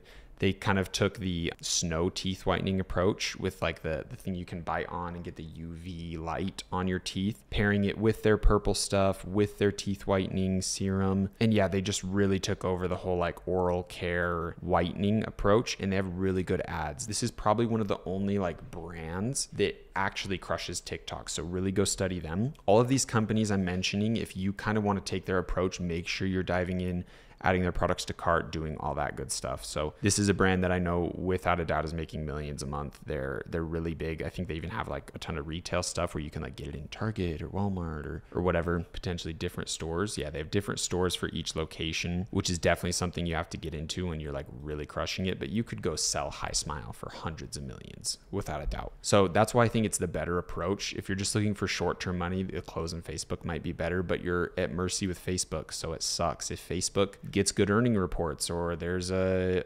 election coming up or something weird, they're going to be really strict and they could ban you out and you lose your whole business. So keep these things in mind. You guys better be watching through all these videos so you see those little tidbits of information and not just dive straight into something because you think it's the easy route. All right, next in the teeth whitening space, we have Purely White Deluxe, and these guys are funny because they crush Snapchat ads, which is so random, and they do it in an organic way with influencers. But yeah, basic stuff. They have kind of that like in and out approach. I know you've seen this girl on TikTok. Oh, no way. They have the fucking, what are they from? The Bachelor in Paradise or whatever. That's crazy. They just scoop up influencers so that their whole thing is influencers. That's like all they do. And yeah, they have like a decent product. This is just white labeled. Like you can go get this on Amazon. This is plastic. Like this is shit. They just got their own packaging in it and put a name on it. These guys are like whatever, but I know for a fact they're making dumb money. If you go on Snapchat and you see all like the girls that are in there, like they try to have like pretty girls next to like the news things. You'll go through and click them at the end. They go, so everyone keeps asking how I get my white teeth. I use Purely White Deluxe. And it's like, they do that like 2 times a week. So they have these girls on retainer and they just keep pumping it out on their Snapchat stories and stuff. But it looks like they have gone into the snow teeth whitening approach. They have gone into the High Smile approach. Looks like they have a toothbrush. Like they're doing the most now that they have money to like kind of fuck around with. So yeah, definitely study them. This like lip stuff they stole from Snow Teeth Whitening. Like, this is just how it is. Like, everyone's trying to get a piece of the same pie. But yeah, they just got started with this, and they made an entire brand around it and just got some shitty packaging, like some little cardboard, little open thing to make it easy. You can organize that with a manufacturer in 2 seconds with zero knowledge. You can just talk to them and figure it out super easy. So yeah, study them. They crush Snapchat ads. Go try to find them on Snapchat, seeing their like organic approach. They crush influencers. So that's stuff that I know for a fact. I haven't seen too much of their paid ads, so I can't speak on that. But yeah, there's always a new way. There's always a new approach. There's always some category you can focus on or something you can do to get a big piece of the pie. So don't be too scared if things are saturated, right? There's a million teeth whitening companies, and they're all making a very healthy bag for themselves. So last one we'll speak on in the like oral cares, like Snow Teeth Whitening. Josh Snow, I believe is his name. He's doing really good in branding, in website building, and retail. Look at these. He's in all of these retailers, so that's huge. Neiman Marcus, like that's crazy. So he's crushing that aspect of it, and like custom designing products and creating an experience, like an Apple level experience. He's doing really, really good on. Tons of news, tons of exposure. Ellen, it's almost like this guy sold his soul and just got some Illuminati deals or something. But he's done really good on like high level products. Like, I've even bought these because they just look so nice. So they have all these kits, they have all this stuff, right? But they have like, if I can find it, wow, they've really built out into a ton of different products, mouthwash, all this stuff. Let me see if I can find like their premium one. So they have this, like, it has its own charging dock, and you can get all these colors, and it's some really expensive $300 product, but it's nice, right? You have the teeth whitening little brush you put on, then you just bite down on this mouth guard and it UV lights your teeth. You don't have to plug it into anything. You can go anywhere, do anything. And it's a huge seller. Like, I know they make dumb money on this. Like, they have a custom product at this level with all these different colors. They're managing huge inventory, huge retail deals. This is probably a multi 8-figure business. Or 9-figure business. I'm not sure. It's in the hundreds of millions. I'm not sure if it's at $1 billion. I might doubt that. But these guys are making dumb money. They have huge retail connections. And this is like really, really high level shit. I personally think they got started drop shipping. I think he even mentions it, but I can't say it with pure confidence. But yeah, they got started from the bottom and exploded like 2019, I think. So definitely study them and their branding and their long-term vision. Okay, so now we're in like the problem solving section, and I know this video is getting really long. We're like 43 minutes on the raw recording, but these guys are custom developing things based off products that they know that do good on drop shipping. So these neck pillows, like there's this really big Amazon, we'll go look it up real quick. So this product, this neck pillow, is a really big winner for drop shippers, right? 57,000 reviews. You know how many sales these guys are getting? This is just some foam bullshit from AliExpress. But they kind of took it to the next level, right? There they are. They took it to, oh, it has heating. Oh, it's made of memory foam. Oh, it's better. And they can sell it for a little bit more. That's crazy. They should honestly be selling that way higher if the foam one is 19. They're taking things to the next level. They're finding winners and they're improving upon them. They're making them better, and they're going at a deeper level with things. And this is one of those brands that you could sell for a lot of money. So this is their approach. They're literally just finding big winners on Amazon. I think this is primarily like an Amazon store. I don't think they're getting a majority of their sales through Shopify. So really study some Amazon stores too. Like, see what's doing good on Amazon. Oh, is anyone doing it on Shopify? Is anyone running Facebook ads or TikTok ads to this? Maybe I can just have the Shopify like drop shipping version of it, taking the success from Amazon because it's proving a market works, and then doing it myself. So that's what I think these guys are doing, but they're taking it to the next level of improving upon the product, because you can go in and see the reviews. Oh, 4.2. You can go see, oh, let's look at their 1-star reviews. What's everyone complaining about? And maybe we can make it better. Ooh, let's read through these. Oh, it's uncomfortable, blah, blah. Let's make it comfortable, right? That's what they did. So that's another way to kind of find supply and demand, or find demand and build supply to make something that works really good. So I wanted to talk about them. Next one I want to talk about is basically the same approach for something different. This is called Thera Ice. Again, oh, as seen on all these news outlets. These are ass products, guys. They're just private labeling. They're just white labeling. They're just grabbing something that exists and putting a brand name on it. It's so simple, so easy. And they're like actually a genuinely big company. They're crushing it on Amazon. If you look up Headache, their products come up first, like right next to Advil, with more reviews, like unreal. So they're basically just finding products and just taking it to the next level. Oh, we have a brand name on it. Ooh, we have custom content. ooh, we're seen on Fox, CBS. And I don't really know how you secure these deals. You got to probably just pay a stupid amount to get on their media channel or whatever. But if you see shop, they have 3 products. That's it. That's the whole in and out approach. Like, this is the stuff that's good. You have 3 products, you make sure they're good. And these guys are mainly an Amazon store. It just shows what the possibilities are. E-commerce is huge, guys. There are endless opportunities, endless possibilities. And there's truly just so many things you can do and different approaches you can make and different audiences you can focus on. And it's just unreal, the potential that's out here. So if you just look off 20,000 ratings at 36,000, like, let's pull up a calculator. This is just off the amount of reviews they've had. 3695 times 20,748. $1 million almost off just the people that have reviewed. Like, that's gotta be at least times 5. Like, this product alone, just this one Amazon listing has made millions. And that's not even counting the people that bought their bundle. They have like an I1 too for headaches, like problem solving product, right? Like simple, easy. Like, this is something you guys should be studying for sure. Okay, now we have Bleem. This is a store that is also like problem solving, all that stuff, but I really like their website. And I know for a fact that this is a very high converting website, and people that I've met that are big in this industry have mentioned to me, study Bleem's website. If you can get someone to design something like that for you, you're good. So this is an example of something that you would find the product, right? It's a hair eraser. So I think it's just like a friction thing. It just grabs hair and kind of pulls it out in a painless way. You just like rub it on. But this website is killer, man. It's simple. It's easy. It looks fantastic on mobile. It looks fantastic on desktop. They have good content, works for males, females. They kind of have like a more female vibe, obviously. Hair removal, like definitely more of a female approach, or like product, I guess. But yeah, these guys are crushing it. Study their ads, study their website, go try to find their website developer. I'll see if I can find it and plug it to you guys, because these guys are awesome. Really study their website. And they're just a really good example of like, keep it simple, keep it works. Hey, we have something that removes your hair and we have a scrub that works really good for it. Keep it simple. You guys can make a ton of money. I bet this brand is worth a lot. All right, next we have Miracle Brand. Same thing. This is a problem solving product. They have like sheets and stuff that are like better. I don't really know. But they have an absolutely fantastic website. It kind of looks like it's developed by the same people. And this is, again, a brand that someone that was very big in this space recommended to me for like, what's a good website design. So study these guys. Their website's really good. They have a product that solves a problem, towels and sheets. Been seen everywhere. Good designs. Another good one to study. I'm going to try to kind of run through this video because we're getting a little bit long, but another really good example for the same thing. Okay, guys, this one's big. This one's really big because I know they got their start on TikTok, and that's something that I really recommend to people. This is Golf Daddy. So this is the example of like my passion community product.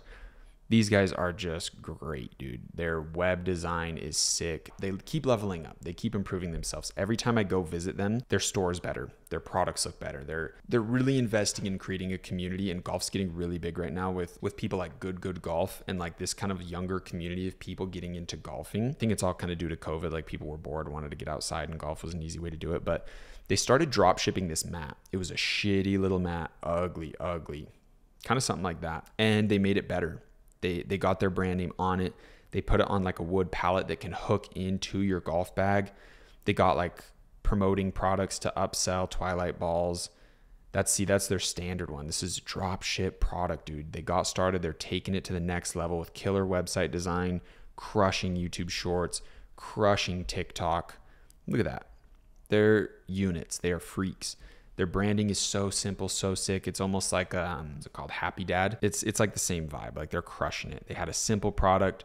They took it to the next level. I mean, just look at this stuff, man. Like, golf maps. Like, they're just constantly innovating, constantly making it cooler. They're making everything better, more improved. $70. Like, guys, I know these guys are making dumb money. They're speaking to that young audience of these new golfers through these new marketing channels. And they're absolutely crushing it. I really, really love this brand. I love what they're doing. They're so personal. They're so about the community. They have awesome videos and content. Go study their short form content. It's a perfect example of what you need to do. Like, the founders, like, look, it's some kids. That's why they're crushing it, is because there's so many opportunities that only kids understand. These boomers out here aren't aware of TikTok. They don't know the power behind it. They don't know the power behind YouTube shorts and these vertical videos and how to grab attention with hooks, and they just don't get it. So that's what I'm going to hopefully be teaching you guys at a very high level through this course. But Yeah, these guys are really good. I really like them, and I highly suggest you study them in and out and really replicate them with whatever you do. Obviously, if you're doing that clothing approach, it's not going to apply as much, but if you're branding, like, dude, I can't think of a better example of like someone who's just absolutely crushing it. Another quick example I want to go over, we only have a couple more, is Soothies. These are drop shipping products. I've literally drop shipped these. I tested them out and they didn't work too good for me, but they make it look good. They've built it out more than I ever did. I simply just tested them, but they're just in like the slipper comfortable niche. They have some slip-ons, slippers, slides, flip-flops, cozy stuff. I saw their ads on Facebook and they're doing really well for themselves. They're getting decent sales. Their branding is really easy. This is probably like the Turbo Portland theme. They're testing different products, but this is all dropship stuff, boys. So this is really replicatable. I could copy this store and get up and running and run their same ads with better targeting in like 2 days, and I could outperform these guys. I'd guarantee it. But it's a good little example of like stuff that you can jump into with really low barrier of entry. And if you have good Facebook ads, you can do well for yourself. So next we have Twinkling Tree. These guys have an ad with literally 182,000 likes. They're absolutely crushing it. So let's go check out their website. So this product is the most, I'm surprised it even works. This is the most drop shippy shit ever, but they make it look good. So I will give them that.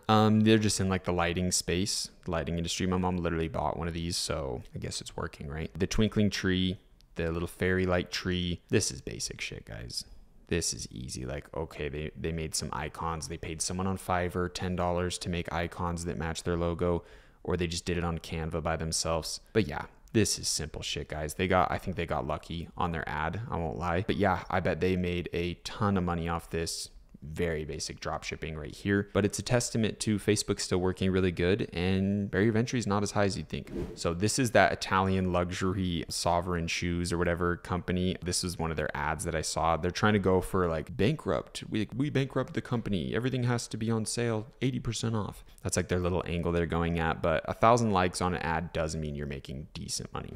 Next, we have Mint and Lily. So I think I quickly showed these on my case study of my Loving Surprise store.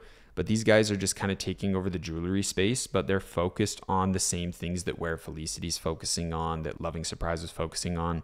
They're doing the custom stuff, which makes it hard to go like really branding and going into the inventory space because you have custom products, right? You can't. So, but they're doing it with other products and they just kind of built it out more. They just went for more of that long-term vision and they got farther than I did with Loving Surprise because I just had so many issues and I had other stores that were doing good. So I wasn't about it to scale it up. But this is basically what it would have looked like to scale it up. I guarantee their top sellers are these ones. And it does look like they might be customizing them themselves because this is a different print than the one I was selling. Like the mold and the design of the necklace is different unless they just got a different 3D renderer, a different like graphic designer made a different render.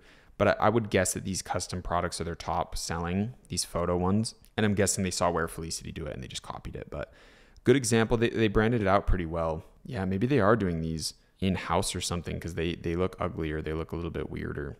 But yeah, good example of like long-term branding. I'm pretty sure that's all the stores I wanted to talk about. All right, guys, that sums up all the stores I wanted to go over. That was long. That was a lot longer than I thought, but I hope this gave you a really solid idea of like what works, what doesn't work, areas to focus on, good websites, good long-term visions of like where you want your focus to be, because I think a lot of people get into drop shipping and they just don't get it, right? Like they just don't know the different approaches, the different niches, the different stores, what type of direction to take. And I hope this gave you that clarity. And in the next videos, we're going to be jumping into like the actual how to structure yourself and how to build this skyscraper up, how to do the blueprint, what products to look for, all that good stuff. But I really wanted to get this video out of the way so you guys can really understand what it looks like before we start replicating it and doing it ourselves. So in the next video, we're going to be doing that. We're going to be jumping into the skyscraper, the blueprint, all that fun stuff. Hope you got a ton of value today, and I will see you in the next one.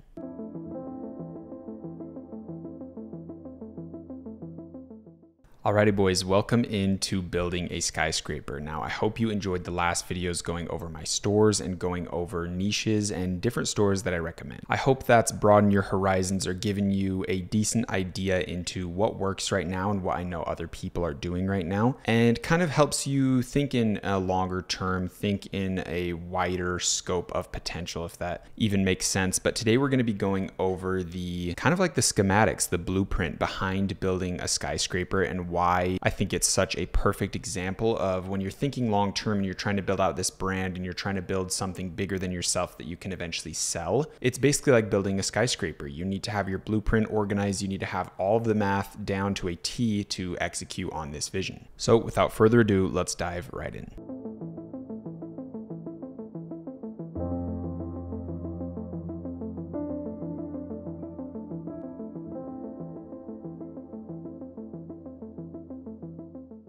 All right, guys, when it comes to building your blueprint, there's around like 20 things, just like you saw in all the talking points. There's a ton of things to go over. And what I want this video to be is basically breaking down all of the big elements you need to think of. Obviously, later in the course, we're going to really dive into all of these aspects by themselves and really give them the amount of time they need and really teach you guys all the information you need for each topic. But today we're going over a ton of topics so you can kind of see how each thing plays together so you can properly build your skyscraper or build your blueprint. Now, the first thing you need to tackle when you're starting this blueprint is the long-term vision. You need to understand that before you take this first step, you need to understand all of the steps and the direction that you're going to be going with your brand. So when you take those first steps, they're headed in the right direction. Now, to quickly go over everything we're going to talk about today, we're going to start with how to plan the long-term vision. Then we're going to go into picking a product, picking a name, understanding how to take over a niche, safety precautions, and the things that you need to do before you dive into making a brand, how to select a specific demographic within the market that your product can apply to. We're going to talk about crushing content, how to correctly test ads. We're going to quickly go over your AOV and your LTV, quickly talk about building a backend, building teams, outsourcing, UGC, influencers, manufacturers, fulfillment, numbers at scale, like how much money you can project to be making when you're executing on all these things. And at the end, we'll go over some action steps. So to fully get into it, like I said, you have to understand that before you take that first step, you need to know the exact direction you're going. Obviously, there's going to be times where we like maybe take an exit that we shouldn't have, or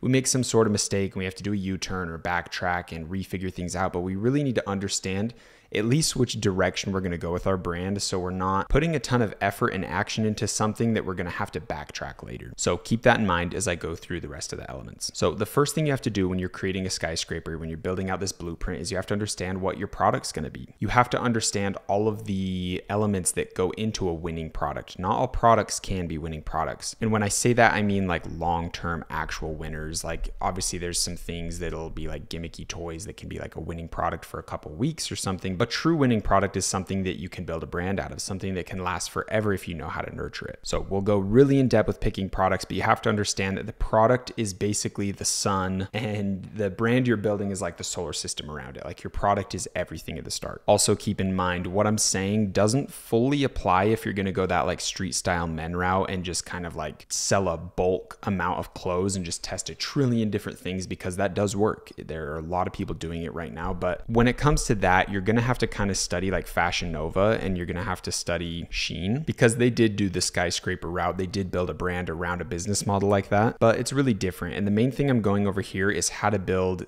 a store that's going to last. Like something like BlendJet, something like Manscaped, something like Snow Teeth Whitening, like these companies that started with these small dropshipping products and scaled into something big. That's what we're talking about here. So do keep in mind that if you want to do that street style men route or that like Rovix footwear route, that some of the things aren't going to directly apply, but it's basically the same approach that you would take. So once we found our product, we need to pick a name and we need to start kind of developing a story around that product. And we do that through selecting a very specific demographic that we want to communicate with, the people that we want to purchase our product. A really good example of tackling a huge market but doing it in a niche demographic is Liquid Death. They sell canned water. You would never think, like if someone pitched the business idea to start selling water in cans and it's going to be like hardcore metal is like the niche that they're going to go for at the start, with like all these weird goth graphics and this weird sort of advertising strategy, and they like metal and like hardcore bands and stuff is like their niche target that they went for at first. And if someone told you that business plan, you'd be like, what are you talking about? Like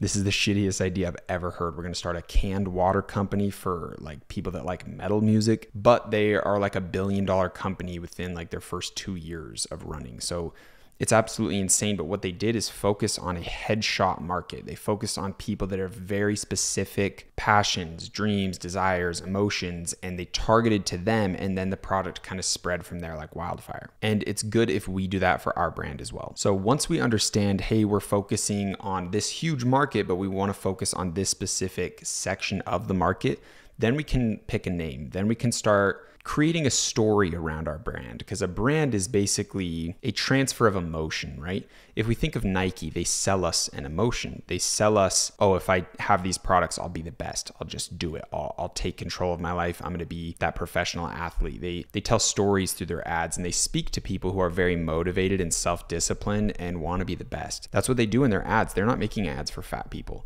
They're not making ads for, hey, get up off your ass and work out for the first time this week. They're making ads for people that are trying to be in the NBA, people that are trying to be at the peak performance of these different categories that Nike makes products for. There's Nike golf, Nike football, Nike soccer, everything. And they have different departments focused on each sport. So they're very aware of what they're doing. They're consciously organizing and storytelling and transferring emotion to specific people with their specific departments to a specific audience for a specific sport. Like, they are absolutely amazing at what they do. So once we understand the kind of like long-term vision of, okay, I'm going to sell this product. Here's the people I'm going to talk to. Here's how I can resonate them with my brand. Here's the name we're choosing. Here's kind of like the color scheme. Here's the logo. And we kind of start developing that feeling around the brand. Then it's time to take safety precautions. And what I mean by this is we need to look up if the product we want to sell is trademarked, if it's patented, if there's going to be any legal issues with us selling this product. Then once that's done, we need to pick our name and then check our name and make sure there's no trademarks, there's no copyrights, there's nothing with that name that we want to choose. And don't worry, I'm getting into all of this in the next module. So now that we have what I would call as the foundation, and what's interesting about this is Alex Hormozi talks about this. He's like, when you're building a skyscraper, the first thing you do is dig into the ground. And that's interesting because there's going to be all these people, let's say your parents, let's say your friends, looking at your business and going, hey, you're just sinking money into it. You're not even making money. Or people will think that you're getting negative results because you say, hey, everyone, I'm going to build this skyscraper. And then the first thing you do is start digging into the ground. They're like, wow, good job, dude. Like, you have nothing to show for it, right? But the deeper you dig and the wider you dig dictates directly how high you can build your skyscraper and how long-term it can last and how sound the foundation is. And that was a principle I really loved from Alex Hormozi. And that's something that we need to think of as well. So everything I've talked about up to this point is our foundation. So it's really important to take it serious and really think long-term. So now that that's out of the way, we basically just need to build a Shopify store that conveys this emotion that we're trying to sell to the people that are going to be our potential customers. And we need to start crushing content. So there's a lot of ways to do this. You can be a little bit sketchy, a little bit on the gray line and take ads from different people, grab all these different videos online of your product or a product that's super similar and cut them up, jumble them up, mix and mash into a new video, and you can run ads that way.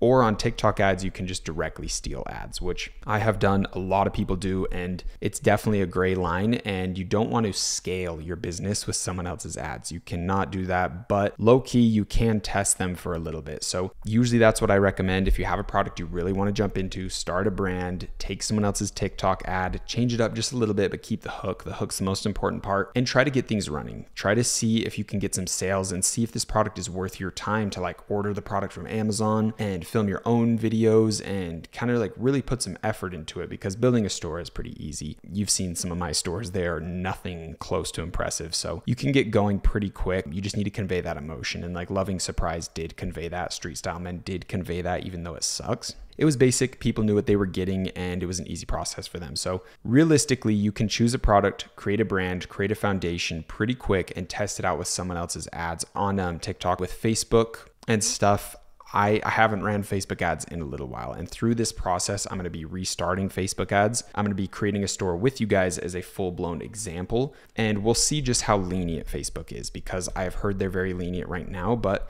you never know, that can change in the blink of an eye. So you have to be careful with them. With Facebook, I really don't recommend taking people's ads. You really need to cut them up and mash them up and make them into something completely different to not get flagged there. But with TikTok, it's a little bit different. So let's say we use someone else's ad. We really feel confident about this product. We feel like it's worth investing our time. Maybe we made a couple $100. Maybe we hit $1,000 a day using someone else's ad. Once you get to that point, you really need to make your own ads. You really need to start working with UGC creators, which is user generated content, UGC. So you need to work with UGC creators, having them make videos for you, or you need to make them yourself, or you need to send your product out to like influencers or friends or family, and they make videos for you. And what's beautiful about the internet is we can go search up big brands. We can go search up big companies that are selling this product. We can go search up really anything we need to understand what a good video ad looks like, and then we can just copy it frame for frame with new content. So this brings us on to the point of correctly testing ads. We need to make sure that we are using an exact strategy with TikTok or an exact strategy with Facebook that's proven to be one of the best testing methods. So we can test our ads and know that they're effective, know that our money is going to a correct place, because a lot of people some people suck, man. Like some people that go through this course, you guys are going to be creating the shittiest, ugliest stores. You're going to be running the shittiest ads, and you're going to come back to me, why doesn't it work? Why didn't it work? Because some people, I don't know, some people just don't get it. Like there's been some people that I will say, this is the exact testing strategy. And then a student will be like, well, it didn't work. I'm like, show me your ads. And they look nothing like what I said to do. So I don't know, there's always going to be issues, but you want to make sure that the strategy you're doing is worth your time. It's worth your money, and it's actually going to give you results that are worthy of your money. Because some testing strategies don't really test the product fully. So you could have tried a winner, but the results weren't that good, so you gave up. Meanwhile, someone else who really tested it could have scaled that to 7 figures if they had the right ads, they had the right kind of equation to make it pop. Now, once we're getting sales rolling in, we need to go over AOV and LTV. Your AOV is your average order value, and your LTV is your lifetime value of your customer. So your AOV is really important. If I'm selling a $40 product, that means the average order value of someone that comes onto my store and purchases is around $40. But we can do a lot of things, like you can even add tipping onto your website. So someone can tip 5, 10, 15%. That adds your AOV, that boosts it up. You can have upsells where someone can buy a product that works really good with the current product you're selling, and that can bring in an extra $15, $20, $30. You can sell lifetime warranties. You can do a ton of things that are going to boost up your average order value. And when your average order value is higher, you can pay more on ads to acquire a customer. So that's beautiful right there. That is exactly what we need. We want to have high AOVs, because when you start spending ads and when you start getting into this world of managing ad budgets and scaling and all these things, you're going to realize it gets really expensive really fast. So if you know, hey, if it costs us $10 to get a customer and each customer is worth $50, easy math, you know you can be making money. And when you have those ads, it's quite literally an ATM that every time you put in $100, you make $500 back. And you can literally just print money. So that's our goal here. And honestly, things are getting too hard nowadays to not have a brand to still be able to get that money printing machine going. A lot of people think it's just like 2016 where they can just throw up some shit general store. They can throw up 50 different products, test them all, and hopefully one of them gets them that ATM money printer. And it's just doesn't work that way. You need these like one product stores. You need these pretty brands. If you want it to be long-term, yes, you might be able to get success quick, but it's going to die out extremely fast. And I truly think unless you're doing that clothing aspect, this is the absolute best way to go. So once we have AOV, LTV locked in, we're getting customers to repeat purchase. That's what the LTV is, lifetime value. So to quickly go over LTV, it's lifetime value. And essentially if our average order value is worth $50, so each customer is worth $50, but each customer usually purchases 2 times. So we're getting repeat purchases. That means the lifetime value of a customer would be $100 because we get a $50 order and usually they order 2 times. So that would be a $100 lifetime value from our customer, which also means we can spend even more on ads because we know they're going to purchase 2 times and we know it's worth $100. We just have to wait for that to happen. So it's like a delayed attribution. So you can calculate these things, and it's important to know those numbers because there's brands like Coca-Cola and brands like Starbucks that they could spend millions and millions on ads, and they're not really worried about it, because if they acquire one customer, it's worth thousands and thousands and thousands of dollars on the lifetime of some dude drinking Coke all day, or some dude going and getting a shot of espresso every day at Starbucks. Starbucks's LTV is $14,600, I believe. It's something outrageous. That's the average amount that someone spends in the lifetime of being a Starbucks customer. And honestly, that number is only going to go up as this younger generation gets older, because I bet their habits are way, way worse than some boomer that's getting coffee. So it's really important to understand those numbers. Next, once we have this kind of understanding and structure built, we really need to build out a backend. We need to build out retargeting systems. We need to start working with other channels like Google. We need to have an email marketing team. We need to have an SMS marketing team. We need to have virtual assistants. And we really need to start building out a team around this brand so we can scale it. Then when we have that structure built in, your main focus is going to be content. You need to start pumping out videos with UGC.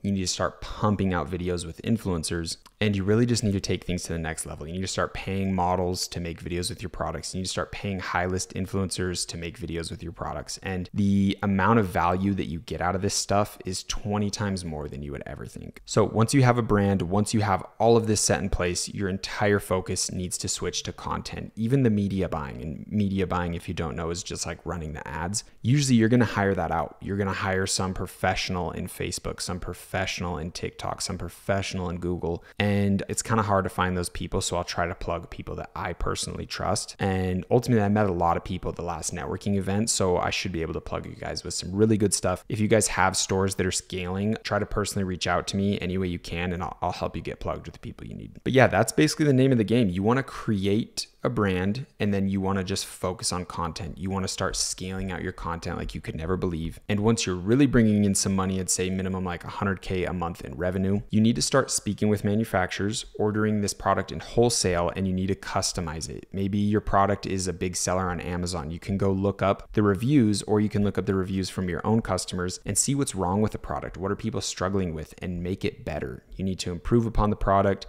get custom packaging, all that fun stuff. And now you guys really, really have an amazing brand. You need to get fulfillment in the United States that can get like 3 to 5 day shipping, or even next day shipping. And you really need to start just crushing every advertising channel possible. You need YouTube ads, you need Snapchat ads, all that stuff. And usually you're bringing in a ton of money at this point, and you can work with a very high level agency.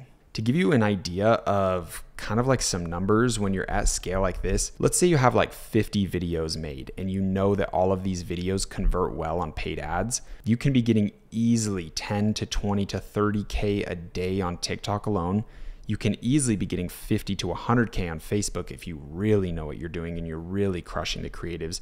I know plenty of people, I have met plenty of people at the last event I went to that are doing numbers like this on Facebook right now. Very, very possible. There are dozens of people that are our age that are doing hundreds of thousands a day in sales. It's absolutely unreal. I met a kid that did 300K in a single day on Black Friday, Cyber Monday. Like, people can do millions and millions a month. It really is not as unattainable as you'd think. And keep in mind, I'm talking about when you have a full infrastructure built. You have the teams, you have a ton of people making content for you, you have designated media buyers that are professional, and you're really just crushing it in every aspect. Also from Google, you could easily be making 10K a day, and that's not even including like running YouTube ads. If you have some killer YouTube ads, you can probably be making 50K a day on Google alone. Email marketing could probably be bringing in like 3 to 5K a day. And that's usually like reoccurring revenue, repeat customers, and people that are going through like automation flows through email. SMS could probably be matching that with the same amount of sales. And that's not even accounting for like Snapchat ads, Pinterest ads, like all these other small little things, as well as working with influencers. Let's say you have an advertisement that went live with Kim Kardashian that day. Like, of course you're going to do multiple 6 figures that day in sales. And then you have that piece of content of Kim Kardashian saying, oh, I love this product so much. And then you keep running ads on that, and that's going to convert amazing on ads because people are hooked in, they see Kim K's face, whatever. So you can milk that video for months and months on paid ads on tons of different channels. And you can really just see how if you have a cool product, you have something that's speaking to a specific group of people that is just really speaking their language, it transfers emotion to the person, it tells a story, and you just have this really cool brand around this really high quality product that ships to people fast, you can see how it goes crazy. And we're not even talking about starting selling on Amazon or selling on Walmart or retail opportunities. And it's really easy to see how you can get into 100 million a year in sales if everything goes perfect, right? And that's the hard part, because what gets you from 0 to 1 isn't what gets you from 1 to 2. Going through this journey and actually like fucking executing on this blueprint is something you guys can't even imagine. It's something I can't even imagine. I haven't done retail deals. I know this path to do all this, but I haven't done a lot of these things. I'll be completely honest with you guys. This is a crazy journey. Making 100 million a year is not some easy shit. I'm not going to sell you guys some snake oil shit like this is going to work in your first year, you'll be making millions a month. This stuff's hard. And honestly, it all comes down to the person. The way I like to view this is me being the coach of, let's say, an NFL team. I'm not really responsible for the players. I am in a sense of organizing them, making sure they know the game plan and what they need to do. But the actual individual performance of each player is dictated on the player's skill level. Some of you guys will never reach levels like this. Most of you guys will never reach hundreds of millions in sales. Maybe none of us do. But this is the exact framework, and I'm showing you guys the brands. I'm showing you guys the methodology behind all of it, and it's possible. I know it might be hard to get stuck up on the fact that I haven't ran a $100 million brand, but I can promise you guys this is the exact stuff they're doing, and I'm here to help you guys along any step of the way, and I promise you it's so much more attainable than you could ever think. So yeah, that basically explains the full-blown blueprint. If you guys have any questions, if you want me to kind of go over some aspects of your brand, I'm going to be doing live Q&A calls. So that's going to be a good time where if someone wants to throw in their brand, throw in their ideas, I can review them live and really kind of help you guys, or you can submit a support ticket or try to reach out to the student success managers, and we can make sure to review your idea and make sure it's worth your time jumping into. Because this stuff is big. You're only going to get as far as you plan to get, right? You're not going to go 20 miles past what your plan was. If your plans are small, you're confined by those. So we want to plan big. We want to think big. And ultimately, guys, there's people that have done this. I've showed you brands. I've listed off companies that have done this. There are people worth hundreds of millions. Shein is a $47 billion company. That was their net worth last year.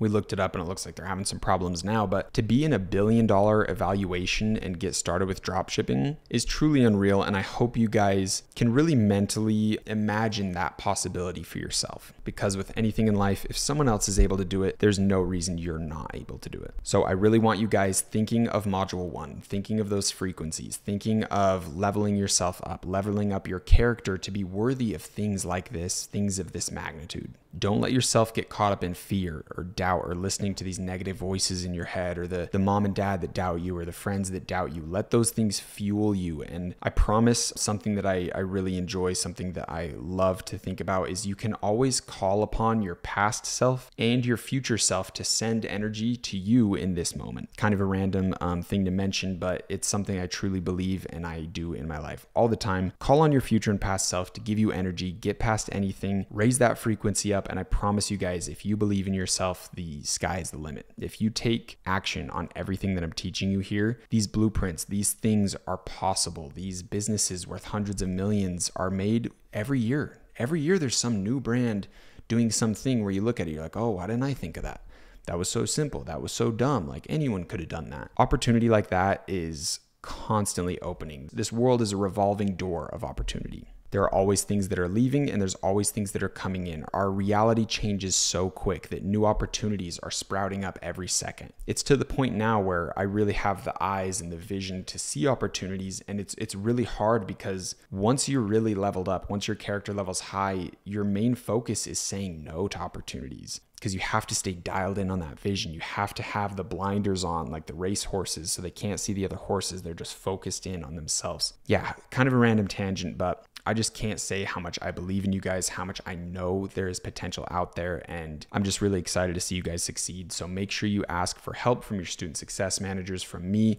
Jump on the live Q&A and calls with me and let me know what we can help you with. I want to see you guys grow, and I promise you with all my heart, this stuff is so attainable. There's so much potential out there, and I know you guys can crush it. So with that being said, we are wrapping up this video. Your action steps for today are going into the community group, talking with someone who just got in, Share some ideas with them, share some thoughts, make them feel welcome and at home, and make sure you finish your blueprint. Set a full blueprint out. And obviously I haven't taught you product research yet. I haven't taught you a ton of things, but really get this blueprint framework in your head, because when we go over product research, when we go over these other things, you need to be mentally coordinating your plan. So keep all this stuff in mind. Revisit this video if you need to. Once you do learn all of these elements, come revisit this and make sure you're building an amazing blueprint for a quality skyscraper. I love you guys. Peace.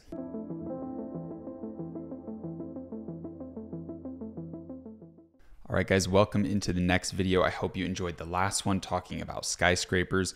Today, we're going over the importance of products, and we'll be diving a little bit deeper into the product research stuff, but in the next video is where we're gonna really go into full-blown product research. I'm gonna give examples of winning products, and then the next video, I'm even gonna be doing live research, trying to find winning product, and I'll literally just give those products out to you guys so you can test them if you would like, or you can at least see me doing it so you can understand how you can do it yourself. I'm assuming a lot of people will jump on the products that I recommend or talk about, so just keep that in mind. So without further ado, let's jump into the importance of products.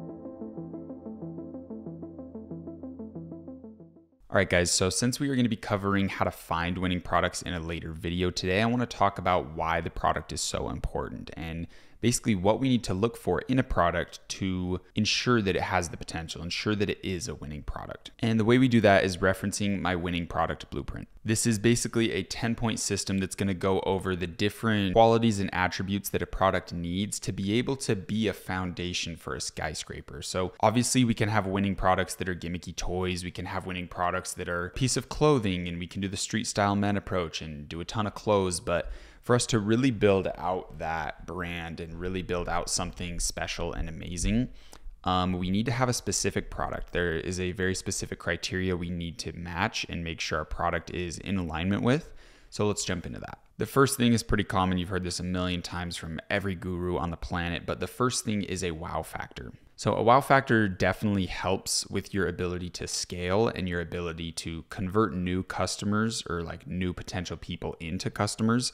But it's not as important as a lot of like gurus make you think. You don't have to have some product that's some new, flashy, amazing thing. It can be something that's old. It can be something that is not really that exciting. But I will say that having a wow factor does help, especially with places like Tik Tok Ads. If it's something no one's seen and you're marketing it to a younger audience, it really does help out a bit. And the second point is having a sales price of $40. And a lot of people don't talk about this. I haven't seen like anyone talk about this. Your average order value needs to be at least $40 or more. I really recommend being at like 50 to 80 is kind of a sweet spot, because if you go over $80 for your products or for your like average order value, it's not going to be as easy to grab like impulse purchases. Some people are like, hey, this is over 80 bucks. Like I should probably think about this. I should probably give it some time to see if I really need this product. But if it's like 50 bucks, a lot more people are going to be willing to just purchase it and not think about it as much.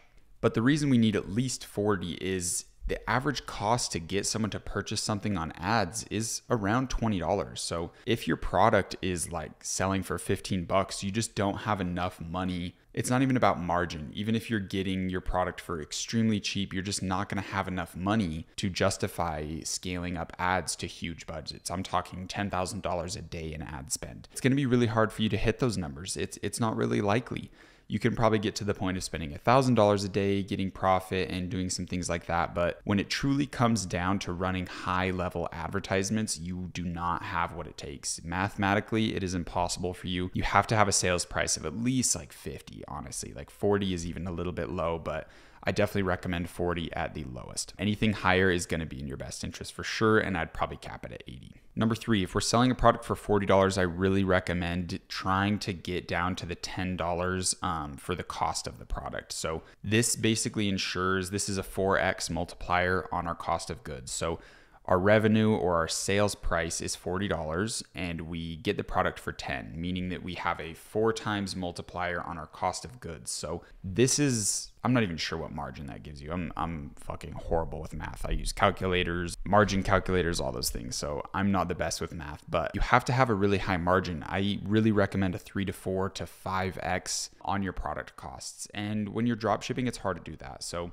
when you get into wholesale and you get into ordering the products in bulk, it's going to be way easier to have a 4 or 5x multiplier on your cost of goods. But you really do need some big margins like that to kind of go to that Nike level of branding, that Rolex level of branding. You need absurd profit margins so you can spend absurd amounts on content. You can spend absurd amounts working with cool influencers and running very high level paid advertisements with amazing agencies and all these cool things down the line. You need budgets for that. So it's not as important at the start if you can't get a 4 or 5x multiplier or something around that ballpark. For example, if you're doing organic TikTok ads, you can do a 2x. Like if I get a product for $10, I can sell it for 20 because I don't have advertising costs, right? Because I'm just doing organic. But the second I move into paid ads, I do need to multiply it up to at least 3. Like 3 has to be the minimum. If you get your product for $10, you have to sell it for 30, absolute minimum. And even with that, even if you're a good advertiser and you have good video ads, it's still going to be decently hard to get a profit. And these aren't fun truths.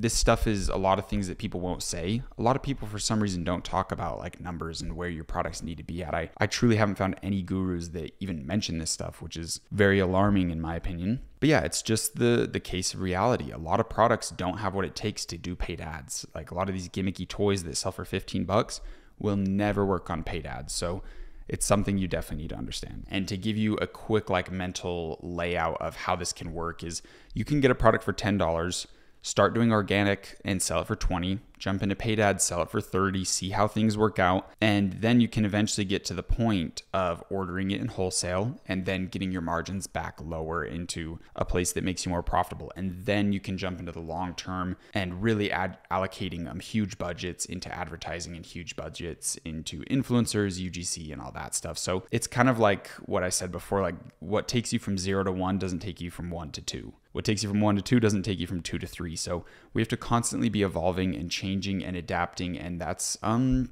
shit you need to learn as a business owner. Like business is fucking hard. Things change a lot and you need to be very adaptive. So that's just a quick little run through to help explain that point. And number 4 on our blueprint is high perceived value. So a good example of products that just have a natural high perceived value due to markets is shoes and watches. So watches can be produced extremely cheap. You can get a decently nice watch, and unless someone's like deep in horology and they really know the market and all that shit, they could easily say it's a good watch. It's high quality, it's durable, it's reliable with the time and all that shit. You can get it for like $10, $20. And most people think like a decent watch is at least going to be $100 or something around that level. So watches have a high perceived value. Shoes also do. Like Nike is literally producing shoes for $3 and selling them for like $150, $200. And it's just because of perceived value. So having products that are in this realm of like high perceived value where you can get them for a low cost and sell them for a high price point is really nice. It's something to keep in mind, but we can always kind of position ourselves as a high quality product. We can always position ourselves as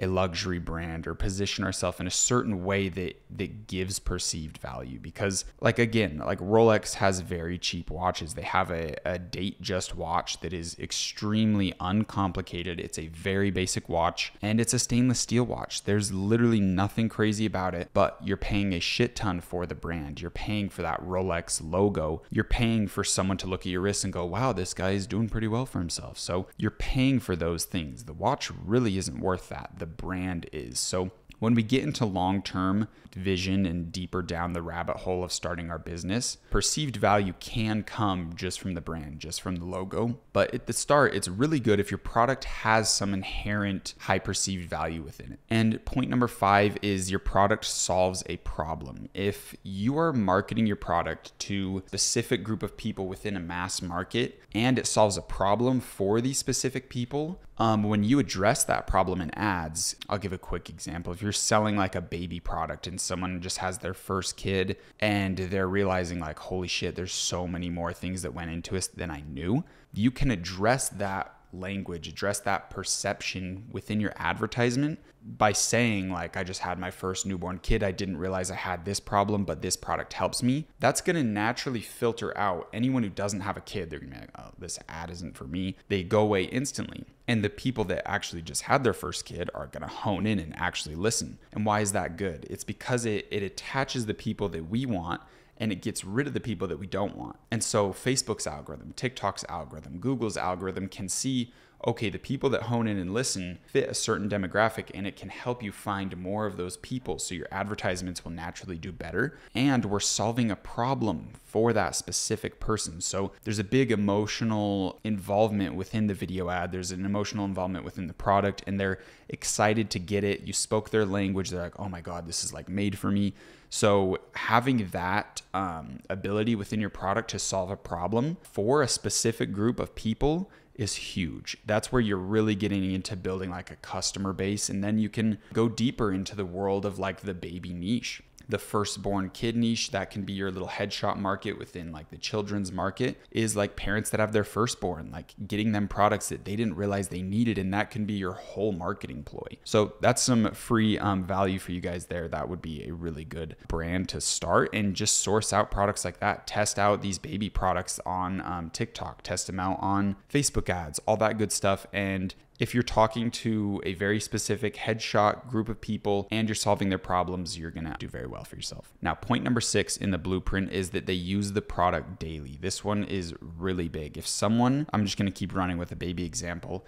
If this product that we're getting helps their baby or helps them with their baby every single day, it solves a problem that keeps coming up every single day, you can believe that they're going to see that ad and be like, holy shit, I need that. Like, my life is going to be so much easier if that problem's solved, because they feel the pain of that problem every single day. So you can address that pain in your video ads and easily convince them to buy a $50, $60, even $80, $100 product. But yeah, 80 is usually where I'd like to say you should probably not go more, because you have to keep in mind we're running social media ads, and it's hard to convince someone that's like trying to see a Facebook post of their aunt to buy a $150 product, right? Like they're not in the purchasing mood for that. That's usually where someone does research and then figures out which product's the best. And maybe they're at the start when your product isn't the best, it hasn't been customized, it hasn't been improved upon. Maybe there's a better competitor out there, and if they're going to do their research on that, then you're not going to get that purchase. So that's kind of a little bit deeper explanation as to why I say 80 is a max. And number 7, I've talked about this one already a ton, but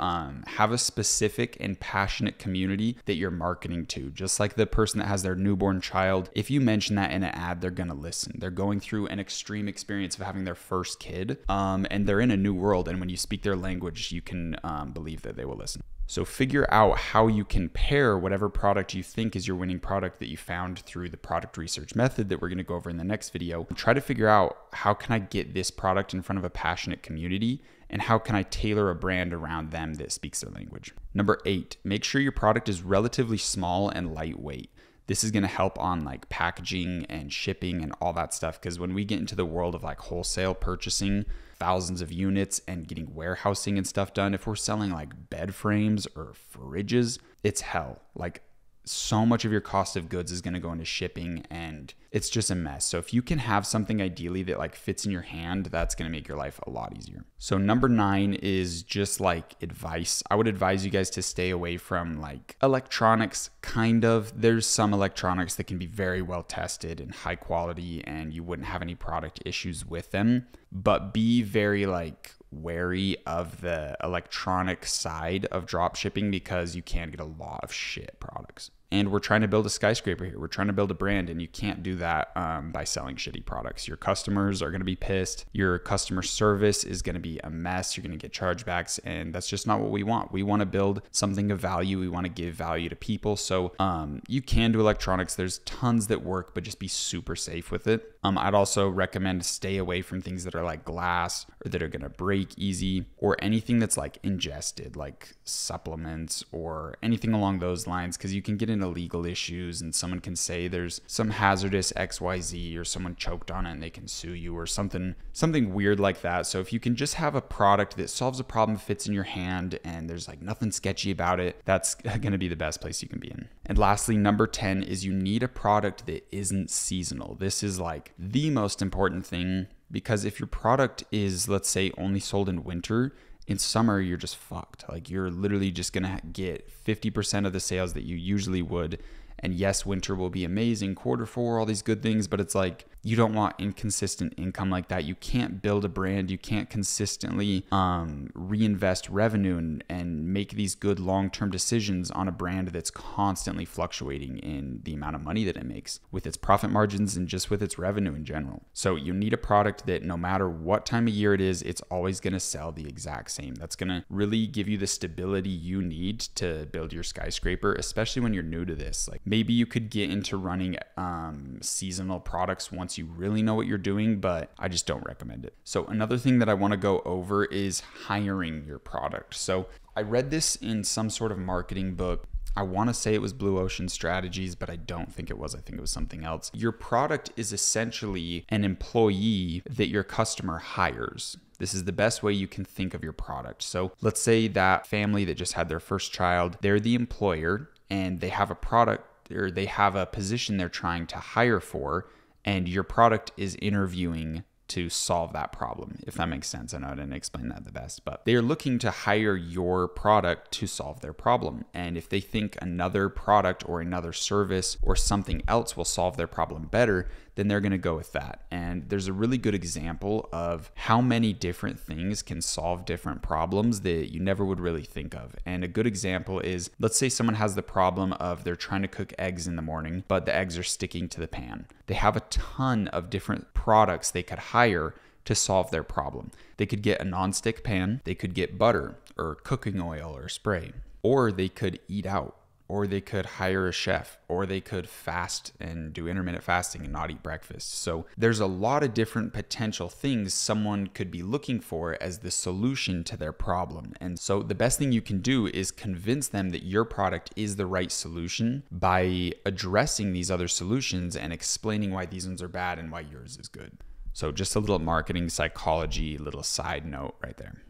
To give you guys a little bit more context and a little bit of a deeper understanding on everything that I'm talking about, I want to address a couple other stores that I like. Okay guys, so I quickly want to revisit Golf Daddy. These guys are, like I said, just absolutely killing it with their content, with everything they do. I wanted to talk about how they had a winning product, or they have a winning product, and how they're expanding. So this is called niche expansion. I don't know if that's the actual term, that's just what I'm saying. It's really important to get your foothold within a certain industry with your winning product and then expand into other products within that space and get people to be repeat purchasers. So what these guys did really well, and I don't know exactly how well it's working for them, they have the Divot Daddy standard, which was like their drop shipping version. Then they made a custom, really nice one called the Divot Daddy Pro. So that's where they went from drop shipping into like the wholesale inventory, customized product route. Then they said, hey, we need to get repeat purchasers. We need to have people that constantly keep buying things from us. And that's where they went for their Twilight Ball, which I'm honestly assuming they just went to Alibaba, looked up glow-in-the-dark golf ball, found the best manufacturer and said, hey, can you put our brand name on it? This is the packaging we want. So super simple, super easy there. It'll be interesting to see what other products they come out with. I believe that's all they have right now. Hit their shop now button. Oh, they have custom golf maps. Interesting. What is this? Is it of different courses? Oh, so they'll make... That's actually really cool. Interesting. So I don't know if this is print on demand or not. You can quickly go look up print on demand. It's basically just where a company will print any design on a stock product for you and you can drop ship it.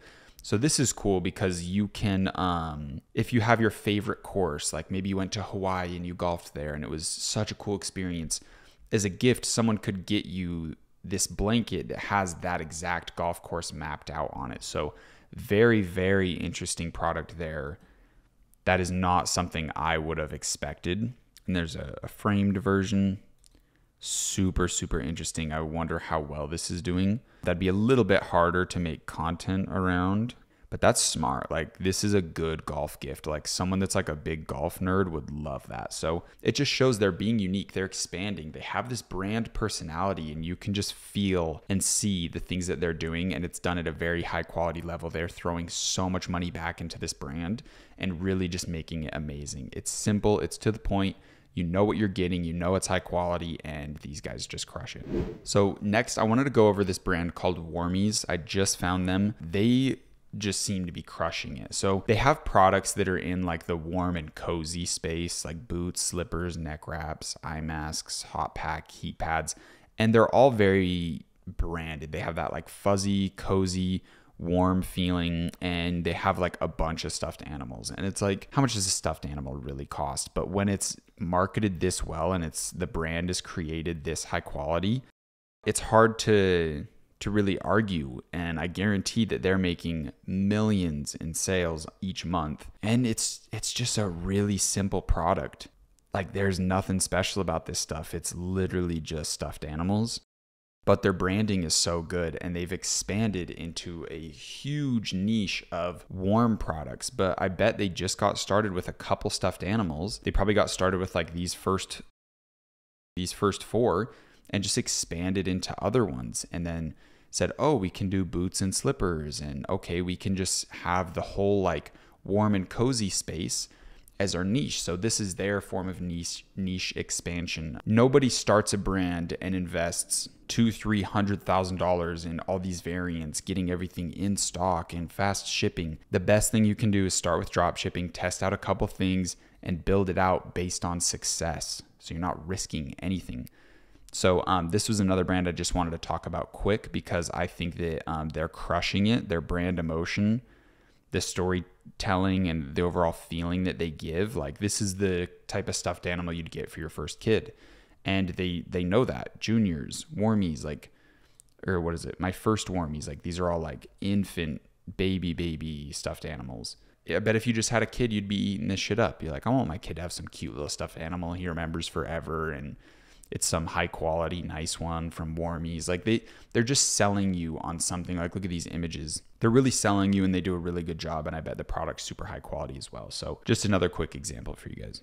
Okay, so this one is actually really interesting. So I talked about this before, that my mom ended up buying one of these like fairy light things, which I think is so stupid. I think products like this are so dumb. Like this, I don't know, maybe it's just made for older women to purchase as a decor item or something. But I looked deeper into this website, and I actually bet these guys are making some stupid money. So they're doing the whole sunset lamp, whatever. They have all these different ones built out. This is their top product, and this is the Facebook ad I saw. But seeing that they're doing like these high quality, like very expensive incense burners, and just the amount of lighting products they've tested, I don't know. I have a feeling these guys are making stupid money. So I wanted to bring this one up as another example for you guys, because they did expand into kind of a bigger audience, bigger niche, and they're doing it at the high cost level. So I'm assuming these all, LED incense burners, they all light up. So why I think this can work is it's just unique. You're not going to really find it somewhere else. And that's where it has like the wow factor or whatever. But running paid ads for products like this isn't really the best. Paid ads are really good on products like this, and that's why it's their best seller. Product that's more mass market, more easy to sell, more simple, because not everyone wants to spend $160 on an incense burner. But when you find that person that does, they're going to be very excited because this thing looks super cool. So just really interesting brand. I'm really curious how much they're making, and I think it's worth you guys studying them. Yeah, just another one I wanted to bring up. Okay, and the next one I wanted to talk about was Solset. So I'm sure we've all seen the sunset lamp. Everyone knows about it, but I want to talk about why these guys were the top seller. I don't think were the first person to sell this product, but they were the best person to sell this product because they made the coolest content. Their website is designed solely around this product. I don't think they have anything else. Yeah, nothing else. They never expanded. And they started getting these in wholesale. They started customizing it. And I'm pretty sure when you order it, it comes with their Solset logo on it and all that stuff. And these guys did millions. Their website looks super good, super simple, trustworthy, looks very nice, and it's basic. Like you know what's going on. Ooh, let's see products. I'm curious. Interesting. So they did expand into some other stuff. That's a little bit ghetto. I almost wish they didn't and just kept Soul Set as like their only lamp and kind of crushed it. But who knows, maybe they're doing decent with these other cells, but I do kind of doubt it because I didn't even know that they were doing this. But I can promise you guys, during COVID, these guys made millions, like probably $1 million a month. I really would not be surprised. This store has probably easily done over 10 million in sales. And it's because they really went full in on this product. They made it simple. They got really low prices because they started ordering them in wholesale. And yeah, I mean, 22.8 million views on their hashtag. Like, these guys took over TikTok, and they did it through cool content and speaking to a niche audience. It was kind of like the girly room decor, Urban Outfitters type girl that they marketed to with like the Pinterest or with like the Polaroid pictures on the wall and all those things. They spoke someone's language. Like, if you can see the reviews, like it's all these girls with Urban Outfitters rooms, all these like trendy girls, hipster girls or whatever, and they did really good for themselves. Okay, I quickly wanted to go over BlendJet again because these guys just invest so much into content, into like trying to level up their brand, even though I think the product is pretty stupid, but they did customize it. They did make it way better. Like, if you bought one from AliExpress and then you bought theirs, the BlendJet one would be light years better. They're even paying for licensing through Disney, which is crazy. That's got to be stupid expensive. They came out with jet packs, which is their own blend of smoothie powders that you can literally put in. So like, these guys went all fucking out. Like, they have cases, they have all these things, and it's like, you're only going to be able to do that if you're making a shit ton of money and if it makes sense. Like, these guys aren't dumb. Like, they're not going to keep scaling up something that doesn't work and building all these promoting upsell products for it if it doesn't work. So they're crushing it. They're a really good long-term example of where you can go and just how much you can milk out of a customer and out of a product and really kind of set your foundation in your own space. Like, they've been all over all these different news publications. They probably just had to pay for it. But you can see they have an infinite amount of colors, 43,000 reviews on their own store. Insane. I wonder how much they have on Amazon. But they have all these upsells. It's such a seamless, easy process. Their content is great. Pop-ups, beautiful. Look at that pop-up. And notice how the pop-up only came up after I've been here for a while. A lot of people have pop-ups come up like instantly. But yeah, these guys just crush it. Like, their website is so solid. It's saved up in the left. The product, the packaging is great. Like, they went all out. They customized this shit. Like, and you better believe they started drop shipping it. Like, they didn't just randomly go, oh, I like this product, let's sink $500,000 into custom inventory and all this stuff. Like, of course they drop shipped it. Of course they started getting sales and started scaling up and improving. Like, that's just what you do. Okay, the next one's interesting. I wanted to talk about this product. There's a website called Ape-Born Fitness. I don't know, it looks shit to me, but maybe they're doing good for themselves. I have no clue. This is all drop ship stuff, so I doubt they're doing good. Where is the posture corrector? Okay. So like, this is just some ass shit. Like, Ape-Born, I don't know. Like, yes, you're trying to speak to like gym people, we get it. But these pictures are ass. 10 reviews. It's just ass, man. Super ass. Like, they're trying, you know? But there's another company that is still selling the posture corrector to this day, but I want to show you what they did and why it is light years better than Ape-Born. And it should be pretty instantly obvious. So these guys are called Sierra Body, and they customized the posture corrector. They made it fit a specific demographic of women in fitness, and they made it pretty. They made it cute and nice.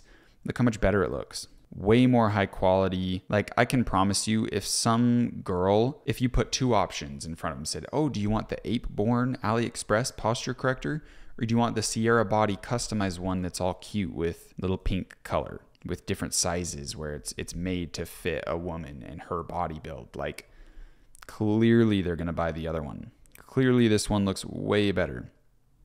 And they built out into other products as well. So it's just like, I don't know. To me, it's very obvious. I hope you guys are beginning to see like the shitters that are doing this and the people that are actually good. So we only have a couple more examples. Okay, next we have Shopify, which is just some ass drop shipping site, like just complete ass.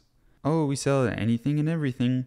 But I wanted to go over this cozy plush hoodie because this is like $100 million product, if not close to like $1 billion product. And these guys are just doing it shitty. Like, I mean, I'm sorry, Shopify, like, That just sounds like the most dollar store ass. And like, look how long this goes. Like, do you really think people are scrolling through this? Let's get real. Oh, you can only now see the reviews at the bottom after you just went on a marathon of scrolling. So it's just ass. But then you have people like Udi that make it customized. They up the quality level. They invest in themselves. They get licensing deals. These guys have licensing deals with like everyone. They've done the most. And that's why these guys have done $1 million day in sales, and they've done hundreds of millions in sales. The owner is Davey Fogarty, but they just crushed it. They did better content. They customized the product. They got it in wholesale inventory and made sure it was quality tested and like actually really nice. That's why they have nice reviews. And this store is brought in hundreds of millions in sales, and I bet it could be evaluated. It may be $1 billion. I wouldn't be too surprised because their average order value has got to be huge, and they're expanding into sleepwear, kids, teens and adults, blankets, even accessories. Like, let's just look at that for a second. I mean, just look at this stuff. They've got it all. So I bet their average order value is huge. I bet they have a ton of repeat customers because their product is genuinely high quality. And it just shows night and day difference between like, who are you going to buy from? Are you really going to go buy from Shopify with their 30-day shipping from AliExpress? Like, it's just extremely obvious. So if you can make your brand look like this, you can make your product look like this. They're essentially selling the same thing. It's just way better. So keep that in mind. Okay, and before I leave you off of this video, I want to go over some questions you need to ask yourself when it comes to the product that you're choosing. So keep these in mind when you're doing product research. I'm just going to bulk go through a bunch of questions that you should be asking yourself. The first question is, can I make cool videos with this product? Like me personally, is it very attainable for me to make a phone video? It doesn't have to be some production quality shit, just a phone video. Can I make cool stories? Can I convey emotion, create a brand through this product? And can I convey that through content? Can I create this brand that sells a certain emotion? And can I portray that emotion easily through content myself? Because we're going to have to do a lot of this ourselves, right? We're not going to want to hire UGC people and influencers day one. So think, can I make cool videos with this product, or can my friends or someone I know personally help me make cool videos with this product? Because if the answer is no, then you're probably not going to see too much success, because if you have an amazing website, amazing product, but your video ads suck, then nobody's going to click to come to your website. Nobody's going to see it. So it doesn't really matter. If your video ads suck, everything you have sucks, because it's the first entry point. Like, if you build the coolest building in the world, but there's no door, how are people going to get in to see the coolest building in the world? So just keep that in mind. Your video ads are really important. It's also good to really think like, what type of videos would I make, and get like a mental layout of like, okay, I could do this. Next, you need to think, is there a high likelihood that someone that's scrolling on Facebook or scrolling on TikTok, right? They're in their unconscious zombie mode. Does this product have the ability to grab their attention and build a purchase interest enough for them to get off Facebook, enough for them to get off TikTok and go entertain your website? So that's like a problem your video ad solves. It needs to grab attention, right? It needs to get them off the platform. Then your website needs to build interest, right? To get them to purchase. Then they need to add to cart, and you need to have an offer or a guarantee that gets them to the next level, which is purchasing. So each kind of stage in the funnel has its own purpose and goal, and you really just need to make sure that your product and your video ads can get someone out of their little subconscious zombie mode and get them interested in your website, your product, and get them off of their social media. Next question is, you really need to ask, how long-term is this product? Could this product, if I crush the brand, be around for 10 plus years, 20 plus years? And with things like the posture corrector, you'd be like, no, that shit's just a fade, it's ass. But if you customize it, you make it for a specific group of people, it can. So be creative with it, but it's important to ask yourself that question. And the next question is basically just a build on that, is how big can you build an empire on this product? Start thinking that, like, okay, if we crush it, everything goes good, how big could this get? How big is the available market? How big is just the amount of people that would be interested in this product? And how far do you think you could go with it if everything went perfect? And when you're thinking of that, you also need to think in like, okay, like the Golf Daddy, like obviously not everyone in the world wants to see the divot they make with their swing to be able to fix it. So they scale into other products and they get into other golf things. So calculate this question with the niche expansion element added into the equation, kind of a hard way to explain that, but think of the big picture and just think how big can it all get. Something else you want to ask yourself is, what influencers would I use, right? Like, who is like the keystone of like, that's our demographic. Like, people who follow that influencer would love our products. So get a big list of all those influencers and really start to think like, okay, who would we really want to like be a spokesperson for our brand or an ambassador or something? And make sure you can understand that, because in the end of the day, if you can't think of like good influencers that could sell your product, then you probably don't have any business in that niche anyway. You probably aren't a part of that niche. And so how do you expect to speak their language and communicate with them when you're not a part of their community, if that makes sense? So if you can't answer that question, you might need to switch to something that you have more personal knowledge about. It's going to give you a competitive edge when it comes to advertising, branding, and all of that. Another thing is try to envision your skyscraper. Just like I was talking about with the long-term stuff, try to envision like the blueprint, the schematics, the math, the measurements, all that good stuff. Try to think, what would this brand look like at its highest potential with the coolest influencers, all that stuff. Envision that before you get started. Before you like do any tangible work, you need to understand that long-term vision and envision that skyscraper to a T. Another way you can think of your skyscraper is an apartment complex. This adds another element to your ability to understand your demographic. So if the skyscraper we're building, our store, is actually an apartment complex, and the reason this is good is because if you're trying to get someone to move into your apartment complex, they have to really like it, right? Because they're going to live there. And it's good to think of our customers as like living within our brand, because we want them repeat purchasing, right? We want them to stay in the brand. So it's a good little fun exercise to think of like, okay, who would be the demographic that would stay at my apartment complex? What would they like? Is it the amenities? Is it the specific demographic? Like maybe you have an apartment that's like only for younger people or only for older people, so people feel like they fit in with their community. Or maybe you have a certain architecture or a certain design element within your place that makes it feel like Tulum, or it makes it feel like Bali or something, so people really like that. Like, why are people coming? Why are they staying? What amenities do they like? What do they like and dislike? What's the location of our apartment complex? How do we get people interested? Just get that idea in your head and let it kind of take root, because that will really help you understand the brand that you're making and help you think of how you can improve it and get people that want to stay there longer. So this video is supposed to be just about products, but we kind of went a little bit everywhere. I hope you understand the 10-point blueprint.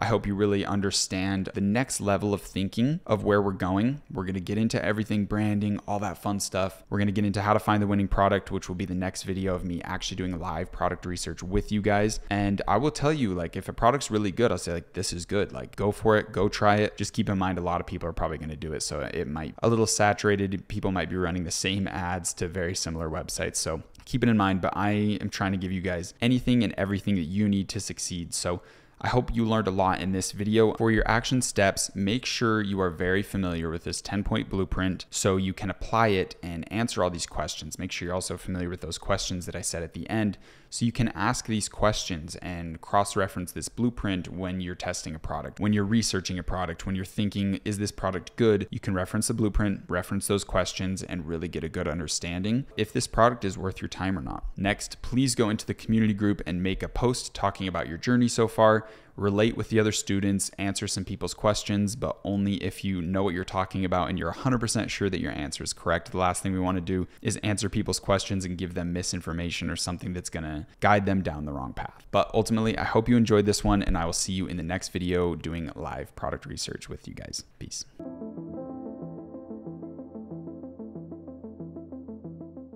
Alrighty boys, welcome into the next video. This is how to find a winning product, and this one is going to be theoretic. So I'm basically going to go over a explanation of what to do, and then in the next video we will be actually doing it with you. So this is kind of like your college level bullshit theoretical class where you just learn the principles of it, and then we'll get into actually doing it in the next one.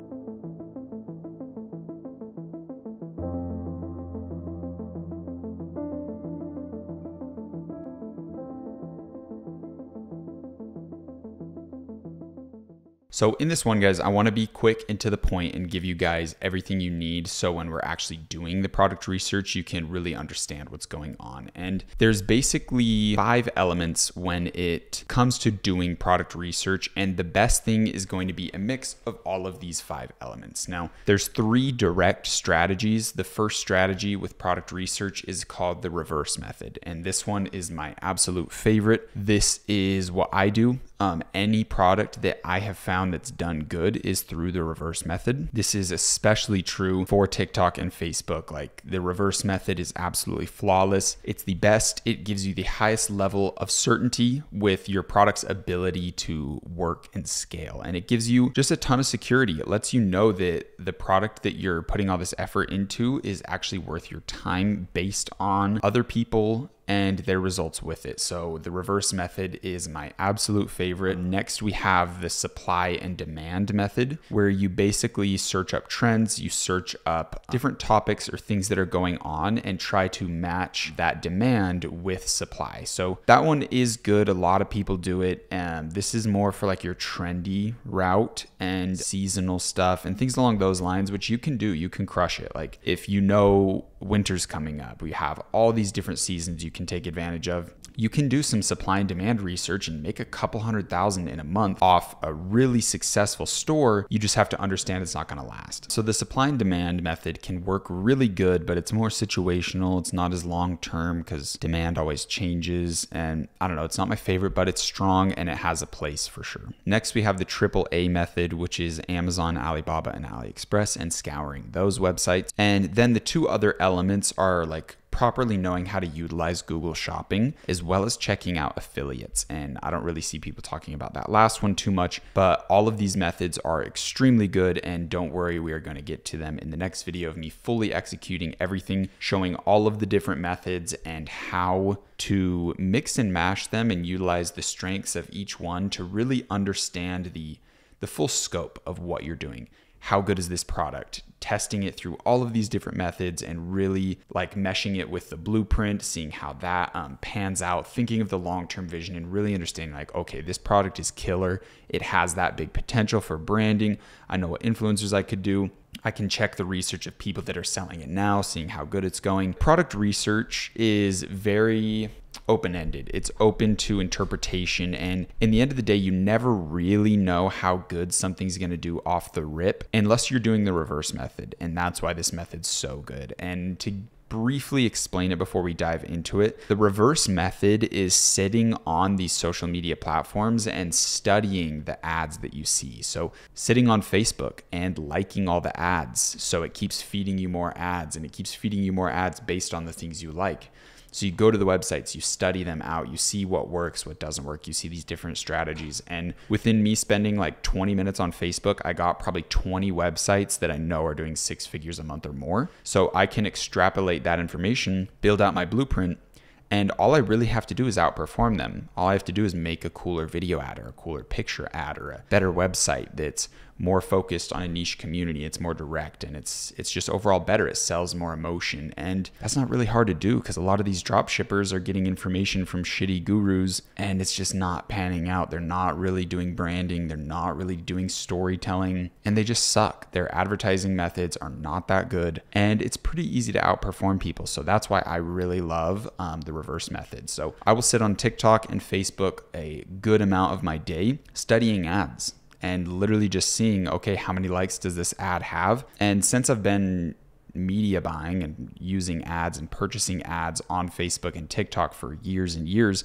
I can understand based on how much views or how much likes something has, how much it's getting in sales. And it's a method that I'll show you guys, I'll teach you guys, but the reverse method is the absolute best because you can see, okay, this person is selling this product right now. I can see their ad. They paid for me to see their ad. And usually if an ad's not working, someone's going to turn it off. So if something has a huge amount of likes or views or comments or shares or whatever it is, you can be sure that they're making money, or else they would have turned it off. And depending on how many likes, if there's 1 million likes, then this ad has been running for a very long time. It's very profitable, and that's not even an assumption. That is just pure fact, because no one is going to be wasting thousands and thousands of dollars to get those 1 million likes on something that's not making them money. So reverse method is absolutely amazing, but you do have to pair it with the supply and demand method, with the AAA method. You have to cross-reference on Google Shopping. You have to go check affiliates. You have to go do all these things to really, really get the full scope of understanding of your product before you make a website, before you dive into it, right? So I will go over how to find these winning ads, best practices, and all that stuff to show you guys how to do it. And I will be doing that in the next video. I'll be showing you guys what to look for. The biggest thing is like studying hooks, making sure you understand like, okay, this video ad is clearly good, has a lot of likes, has a lot of comments, interaction. Now, why is it good? What hooked me in? Is it the image? Is it the first 3 seconds of the video? Understanding hooks is the biggest thing because that is like the door to your skyscraper. So the first 3 seconds is everything when it comes to video ads, and when it comes to like picture ads on Facebook and stuff like that, the image is the door to the business. If the image isn't good, if people don't really care, they're not interested, then that door didn't open for them. It didn't lead them into the coolest skyscraper in the world where they can kind of move in and become a customer, right? So video ads are really, really important, and I will go in depth on showing you how to study them, extrapolating what's good and what's bad. Again, we already covered this in the last one, but it's really important to just have a big picture mindset, to really be thinking out like, what are the influencers? What would like email campaigns look like? What would SMS campaigns look like? How would a YouTube video look for this product, for this brand that I would build? Who's the demographic? All that stuff. You really need to be thinking huge because we want to execute huge, and we'll only go as far as our plans are set out to. Now, I do want to talk about mindset, and I'll talk about it in the next video as well, but I can't tell you guys how important mindset is. I'm sure you've seen this image. It's kind of like the gambler's addiction put into an image, but it's so true within this space. We are essentially like in Minecraft sitting and trying to mine for diamonds forever. And if you know the level that diamonds are, I think it's like you go to bedrock and go up from like 8 steps to like 16 steps, and that's the range where diamonds are or some shit. But if you know these details, if you know these ways to find diamonds, then truthfully, the best thing you could do is to be sitting down there and mining for diamonds, to be sitting on TikTok, to be sitting on Facebook and searching for these diamonds. Because when you find something that's absolutely crushing it, it is worth essentially like an endless amount of money. There's not really a ceiling, because if you found Udi or you found BlendJet and you did those products and you scaled them up to that level, these are companies worth hundreds of millions. So it's really hard to put a amount of money tied to what you can do if you find a winning product, if you turn it into an amazing brand and scale it to the moon. So it's really important to have your mindset really strong, because it is going to be discouraging.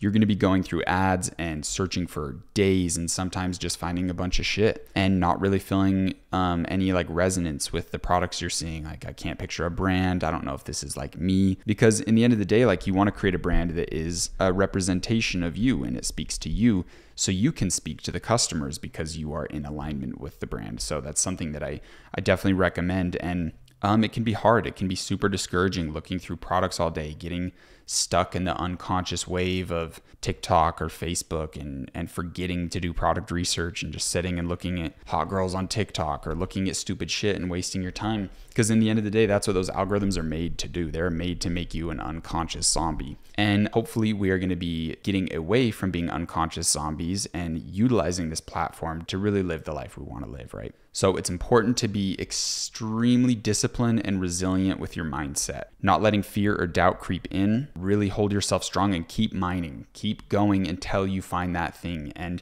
when you find products that you think are strong, you can definitely send them to me for review or to the student success manager. You will have to do that at your own regard. I am not in the business of stealing products. I have plenty of things to work on myself, and the last thing I want to do is inhibit a student's success. So you have absolutely no worries with that. But let's say we're on a live Q&A and you share your product. I obviously can't hold the other students to ensure that they won't steal your product. I hope we can create an environment here where everyone is very open and friendly and respectful of each other, where we don't do that. But if you're open to it, you can send in support tickets. You can reach out in whatever way you can find to get a product to me, and I will try to do a review for you guys to give you thoughts on it. And I think that's probably like one of the best things we could do in the live Q&As is go over your guys' product, talk about why it's good, why it isn't. Yeah, we definitely just need a very high level of respect if we're doing that. And to touch in the potential of finding a winning product, which I kind of already did, but like, I just want you guys to know it takes one video ad or one picture ad or stumbling across one advertisement that's really doing good to completely change your life. I'm not even kidding. Seeing one video ad could potentially retire your parents. Like, it's literally that possible. It's that real, because we can't put a ceiling on how far this could potentially go if we properly execute a brand. And we have to be the type of person who can execute on that, right? Like, some idiot could stumble across the biggest opportunity in the world, but if he's not leveled up enough, he's not going to go anywhere with that opportunity. So the biggest thing we can do is level up our character in the game, level up our frequency, feel worthy of these products, feel worthy of finding a winning ad, and it will come to you. That's just how the universe works. If you read the book The Kabbalion, if you go rewatch the first module, that is quite literally how this universe works. It's laws of nature that you can't refute. So keep a very high level frequency, feel worthy, feel excited, go sit in front of your vision board, go sit and meditate, do your daily journal affirmations right before you jump into your product research, because being at a high frequency is quite literally going to be giving you gravity and having winning products flow to you. I'm not even kidding. This is how the universe functions. So that's one of the biggest hacks I can give you, because if you're in a high frequency, your eyes, your mind are working at a higher level to see the possibilities. God or the universe might send an opportunity your way, but if you're not a high frequency, if you're a low level character, you can't see it. You don't understand it. So I definitely want to leave you guys with that. When you're doing this product research, keep a high level frequency. Lastly, the big one, the ugly one, legal research. We have to make sure that this product that we want to jump into, with products, we need to understand that it's not patented. That's the biggest thing. If someone has like a design patent or a use of function patent or something along those lines with the product, then we can't use it. So I will go into all the legal issues, how to do like legal research to the best extent I can share with you. I'm not a legal tax advisor or financial advisor or any of these things. So I'm just sharing what I do personally. There is always a level of risk with anything you do in life. So I can't be held responsible for any risk, but I do want to teach you guys the best I can to my knowledge of how to make sure a product is safe. And we'll basically be utilizing Google Shopping and I think it's USPTO to check trademarks, copyrights, all that stuff. But a really big thing is making sure that the product you're jumping into isn't patented, because there was a product I wanted to test and I looked up and there was a design patent on it. So if I would have sold that, I would have spent all this money and time creating a infrastructure, creating a skyscraper, setting my foundation, doing all these works just to get a cease and desist letter and potentially even a lawsuit. So it's just horrible. We really need to make sure we're doing our legal research, and I will show that in future videos for sure. But yeah, the main thing is making sure your product isn't patented, and then making sure the brands that are selling it aren't trademarking any elements. When it comes to like you naming your brand or you naming the product, we need to make sure there's no copyrights, trademarks, anything like that on the product as well, or on the brand that's selling it. All right, guys, this is Jordan from the future, and I just found something that I wanted to include in the course of how to find winning products. This is a very good solution that basically helps you vet if the store that you're looking into, the product you're looking into, is actually worth your time. It's worth the opportunity to go from this 0 to 7-figure framework. Is it worth building this skyscraper out of, really investing your time, and does it have that long-term potential? And this website is called ShopHunter.io. So here it is. I believe you can get signed up for free. I haven't really used it. I just came across it, but it's really good to understand the brands that are running, how much sales are they getting each month, each week, and you can really understand all of their data, what products are selling the best. And this is an absolute no-brainer, amazing tool that we absolutely have to use in our process of trying to figure out what product, what brand we are looking to build. So let's go through the process real quick. We can just hit sign up here. Okay, so super easy sign-in process. Basically, all you have to do is put in the info and then they send you a confirmation email. Super easy. So, and let's quickly go over all of the assets we get from this. So you can go to the Explore, and I guess it's just showing recently added products. Then we have top performers, where we can see top stores and view these different brands and kind of see like what's going on. You can hit track store and it's going to show you they're making 1.6 million a month total orders, and it's going to talk about their products, all of that stuff. So female niche. And it looks like they're doing that street style men approach. They are doing the mass market style with fashion products, and it's doing extremely well for them. So we can see their top performing products. Looks like this notebook is their big one. Has a Jeep literally on it. That's a copyright issue waiting to happen. But they're selling it for an expensive luxury price, and I can guarantee that this is drop shipped. So it looks like they're doing like 15K a day on this product in the Heights. Yeah, unbelievable. So this is a huge tool to give us data. But I will say this, with any tool that you see, like these little spy tools, be extremely careful because every drop shipper is looking at these, and you really need to stay away from taking all of your information and taking all of your decisions that you make based off spy tools, because that's what every other drop shipper is doing. They're all using tools like this, so they are all making the exact same decisions off the exact same data. So you need to make sure that you're finding opportunities that aren't on here. This tool is best used, in my opinion, as a confirmation tool. So if you found a product that you think's really good and you want to test it, go look up the people that are selling it good and see their actual numbers and use that. Don't go here and find the top performing store and do a mere copy of it, because that's what everyone else is going to do. Like once you see top stores,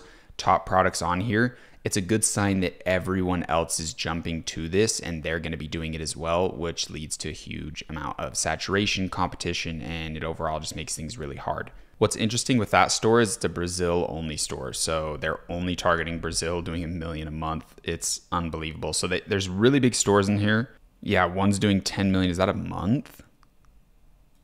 So I think how it works is every time you click track a store, that marks it down and you only get like 10 or 20 or something that you can track. Yeah, 12 million. I think that's in a month. What's this time from? Oh, it's in a couple months, in 3 months. That's still wild. So these guys might be doing custom. Oh, they're doing really high ticket furniture.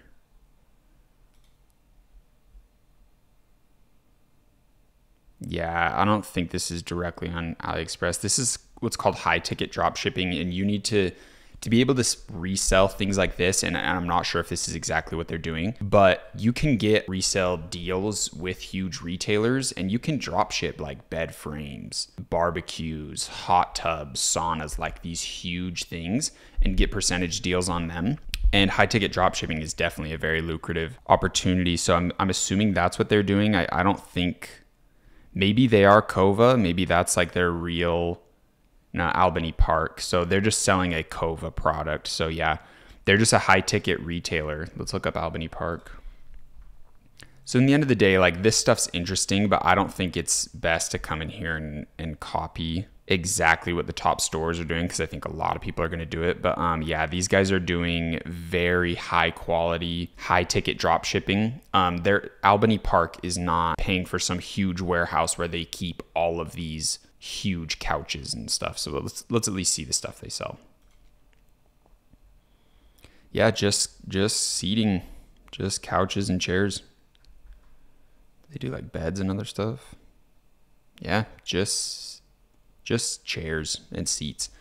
But you can see that this is extremely high quality. So they have a relationship with all of these brands, and yeah, they're just retailing these essentially through the dropshipping business model, and they're making a ton of money. But be careful looking at top products you need to pay for. I will try to get an affiliate deal and link for you guys if you want to come in and pay for this. Pricing, I believe, was like $50 a month at the lowest. Definitely come in here and get data. Data is the best thing we can ever have, but you have to understand the caveat of everyone else is going to be in here doing this. So beware of that at least. But when it comes to My Shop Hunter, you can go into tracked shops, and these ones are going to be in here, the ones that I clicked. You can hit add a shop, and you just need to find the Shopify URL of the person you're interested in seeing their data. All right, guys, so I'm gonna look up Revomatic because I don't think I've mentioned it. I don't know if I have, but I am from the future. So this is the product I started dropshipping, and we did like 10,000 in sales on it. And people I was mimicking were Revomatic, these guys. So I wanna copy and track their data, right? I wanna see what they're doing. So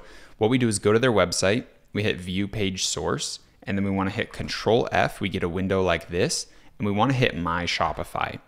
And what this is going to do is show their My Shopify URL. It looks like their Shopify URL is behind the price tag .myshopify.com. So if you put that in, you can see their total sales. They have a very high AOV, but yeah, they're not getting too many sales and it looks like they're on the decline. Like I've already outperformed them, to be completely honest, and I just ran some really basic TikTok ads, basic Facebook ads. Took me a millisecond of work, but it looks like they're getting decent orders every hour. Yeah, so maybe this data isn't correct. What's it saying? Is it saying 5K a day on average?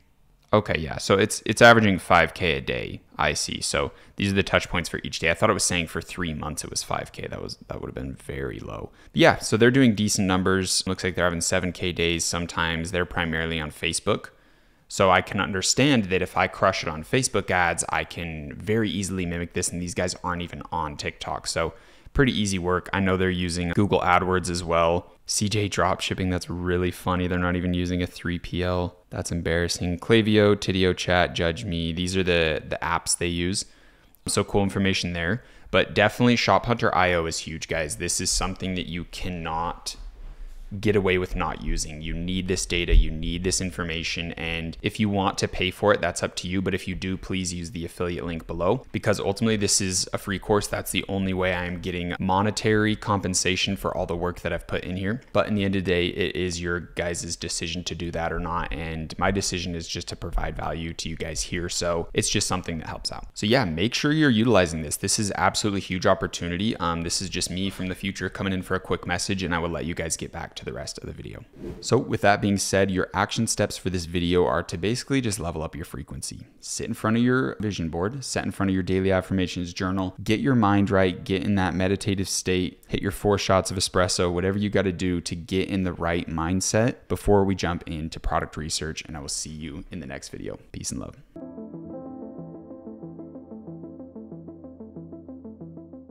All right, boys, welcome into the next video. Today we are doing the live product research. So I apologize beforehand. This video is going to be long, but this video is going to have extreme value in here. I'm going to be doing basically a product research session. I do these all the time. I do them on TikTok. I do them on Facebook, and I'm going to show you guys my entire process of cross-referencing. I'll go over the 3 different strategies, going over how I study affiliates, how I check out things on Amazon, AliExpress, Alibaba, all that stuff, Google Shopping, and this video is going to have a ton of value. If you're struggling with product research, make sure you rewatch this video. I'll probably upload another one later down the line if you guys want another product research session. So yeah, I want to make sure you guys get a full example of these product research methods, and it's best to just do it. It's not that good to just kind of give you the theoreticals of, oh, you look for this, and when you see this, you do this. So it's going to be way better to show you guys. I want to just quickly jump into it because this one's going to be really long. We are going to start with the reverse method where we sit on Facebook, we sit on TikTok, and we study ads. So let's jump right into it. I don't want to waste any more time.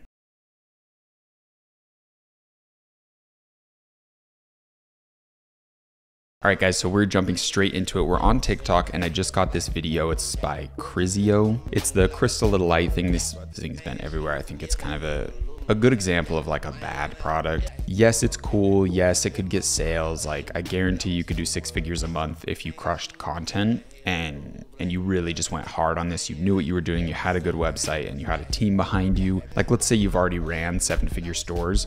You could probably run this up to 6 figures in a month, but that's kind of like your ceiling. Like you're not gonna be able to turn this into a brand. You're not gonna be able to go far with it. So this was just the first ad I came across. But what I wanna show you guys is when you see advertisements like this on TikTok, this is a dropshipping product. So we want to show TikTok that we like this. We want to see more of these videos. So what we're going to do is like it, hit share.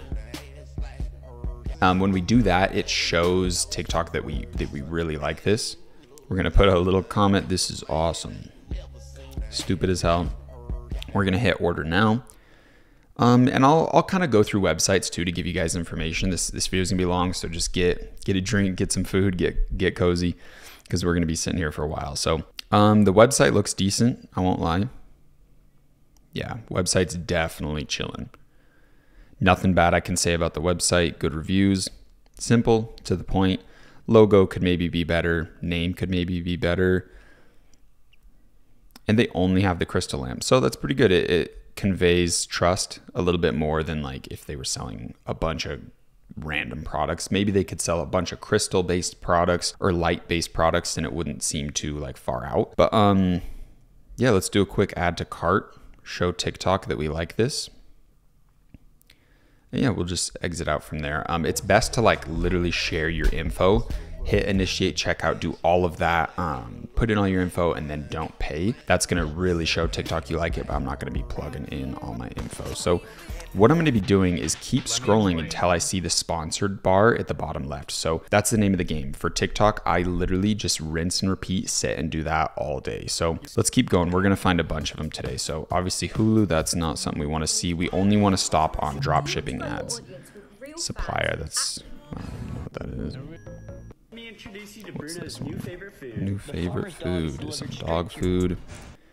Yeah, we're just gonna keep going until we see sponsored ads. And if you're not in the US, you need to put a USA VPN on as you're doing this, because all of the best advertisements are gonna be US placed. Like if you're in France, you are not going to be seeing a ton of dropshipping ads. You're not even going to be seeing a bunch of good ads. So make sure you put your USA VPN on. And I usually have a separate account just for advertising research, but I'm on my main right now. And eventually you will get your account that you're using for product research super optimized, and you'll start getting these ads like clockwork, like only dropshipping ads. You're gonna see all the good products, and it's really valuable once you get on that algorithm, because there's an algorithm for paid ads just like there's an algorithm for organic ads. So it's really good to show TikTok what you want to see, and that property is also the exact same for Facebook. So let's keep going. That was some like local Utah chiropractor. Let's see what this 8-figure e-commerce is. Some funding for e-commerce stores. And you'll realize it takes a bit. Okay, this is a good one. This is a dropshipping product. This is a like mag case. It sticks to things so people can like film themselves in the gym right there. Perfect example. So I've seen this product and it's a decent product. You want to comment on it? So cool. I'm gonna hit that little copy link button. That's gonna show that we like shared it. Go to shop now. So Magback, it looks like these guys have, this actually could not be drop shipping. They could have gone the next level and actually branded these, but I guarantee you can find almost the exact same products. Yeah, so it looks like they have taken the step into full blown branding their products, ordering the wholesale, getting their logo on it. So that goes to show you that this is working, right? It shows you that they're willing to make that investment to the next level. So that shows that these guys know what they're doing. They're getting a ton of sales, and studying them is good. Studying them is going to show you a lot, because they wouldn't be doing all this unless they were making money. They're not just they're not getting like investors to invest in their company and then they're just pissing away all the money and losing it all. Like these guys most likely started with a drop shipping product. They got one to work and they scaled it out. So studying them could be really good. I don't know anything about Magback. Maybe they're like some big, huge, reputable company, or maybe they got started drop shipping. I'm not exactly sure. But I mean, that wallet, that case, that might be that looks kind of custom designed. That actually is a really good product. So study them. Products like this do really well. Like phone accessories, stuff like this is super clean. So I highly suggest studying them. Let's do a quick add to cart though. Grab the wallet, do an add to cart, show that we like ads and products like this, and we will keep going. Coconut clean. Probably some local carpet cleaning company. Okay, here we go. This is ass.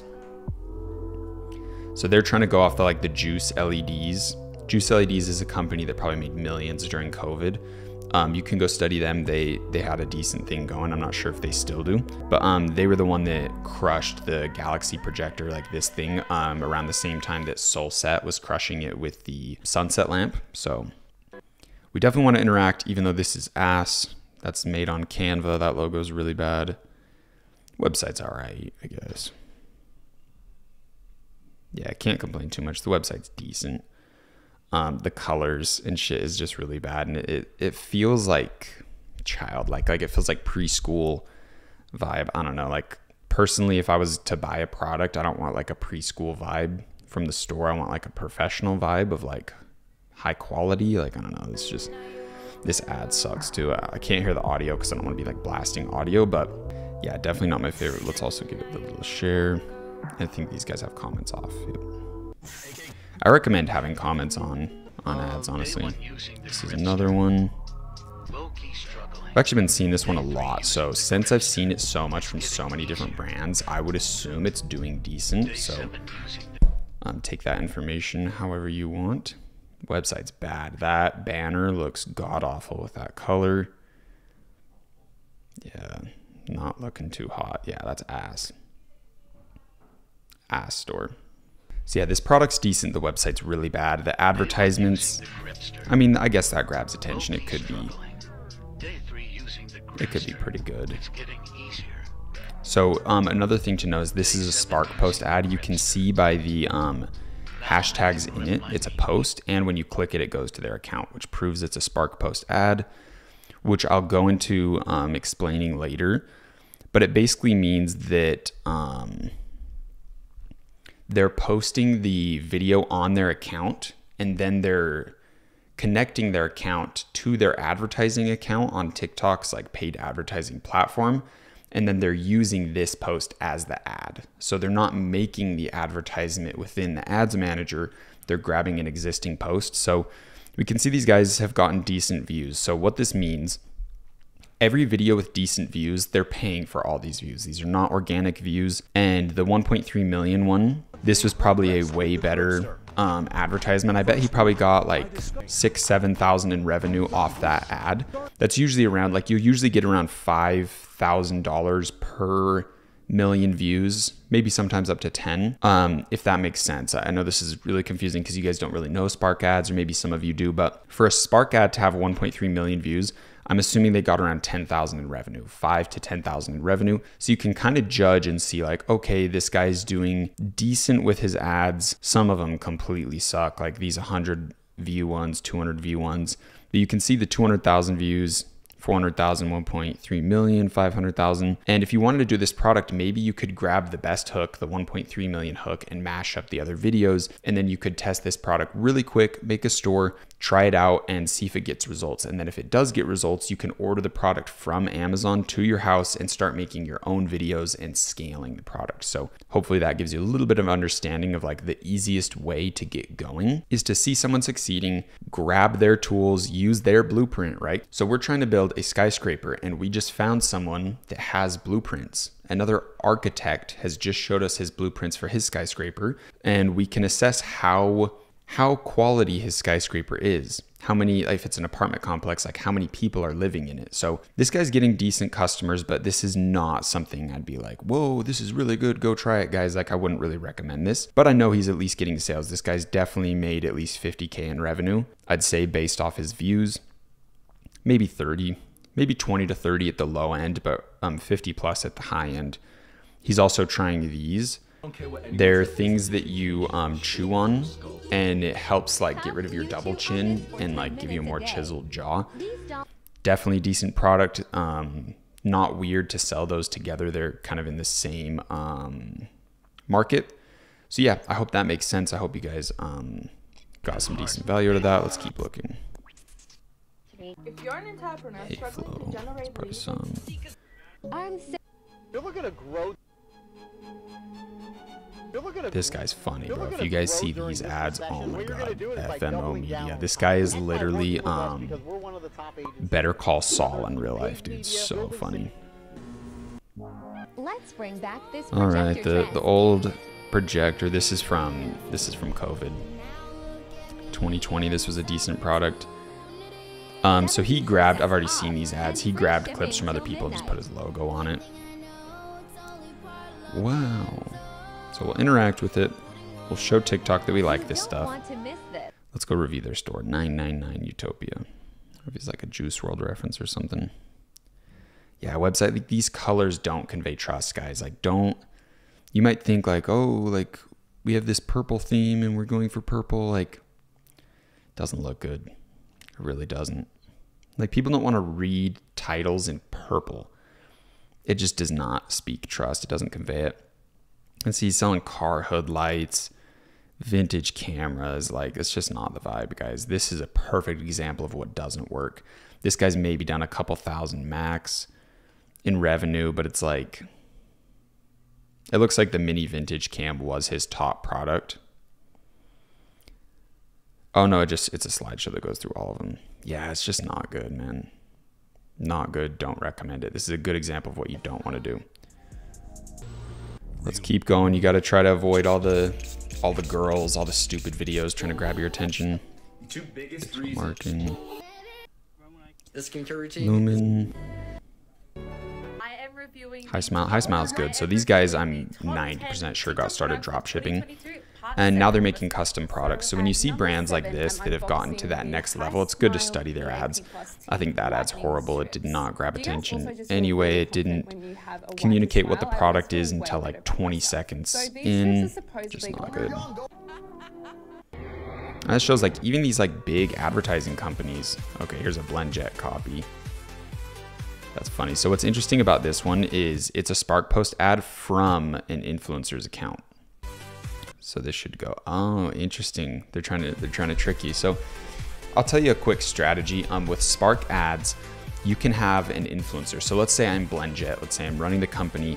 We have an influencer that has millions of followers. She can post a video that talks about the BlendJet. She makes a video. Hi guys, it's Emma. This is my favorite product. I use it every day. Here's how I use it. Here's what it does, whatever. She makes her little video, right? We can tie her TikTok account to our advertising account. So there's a link between them, and we can run her post from her account as our advertisement. So we can go to Emma and be like, hey, we can get you 10 million views on your page. And when someone clicks this little logo, it'll go to Emma's account. So she gets a ton of views, ton of followers, and we get to use her face as an advertisement. So it's like a win-win. And if they're trying to grow their following, it's definitely something you can do. Like let's say Emma charges $1,000 for a post. You can come in, say, hey, we'll give you $500 for a post, but we're gonna run it as a Spark ad. So she only has to connect the TikTok account to your ad account, or to your ad account, as long as you're running the ads. Once it's not profitable anymore, you can take her off the ad account, because she does have to go to like a business ad account. So it's, or a business TikTok account. So it does kind of suck for her to do that, because she can't make posts and use like normal audios. So there is kind of that downside, but I've seen a lot of big brands do this. And so when they see the ad, they're like, oh, this isn't from a business, it's from Emma. So it conveys more trust, and it gets people to hit that shop now button, and you can get really good conversions on it. So this BlendJet ad, and it's some Nootropolis. That's weird. Yeah, so they went to the same efforts BlendJet did of like customizing it, putting their stuff on it. Yeah, but it's by Primapa. People are weird, man. This shit's ass. Yep, just trying every product they can. This person will never get success. I can promise you that. Oh, there's that. TikTok's a horrible place, man. This ad sucks. You see, okay, order now, enter homestore.com. Nobody's gonna go to Google and type that in. You putting that there just conveys, hey, this is an advertisement. Everyone goes, oh, I don't care, swipes away. They have their Instagram up there. What's the point of having your Instagram and your website up there? Nobody is gonna go type in that ad name. Nobody is gonna go to Google and type in your website. It's just so stupid. Like you're just conveying, hey, this is an advertisement. Like like swipe away as fast as you can. It's an ad. Horrible. Absolutely horrible. Order now. Enter home UK. This shit is ass. Order quickly. Stupid. Interhome_UK. Get real. So ass. Two reviews by the same person. Same copy and paste. Oh my God. These are the people that are just making dropshipping seem so bad and so ass, because they have no clue what they're doing. This is the most boomer advertisement I've ever seen in my life. So bad. Absolutely awful.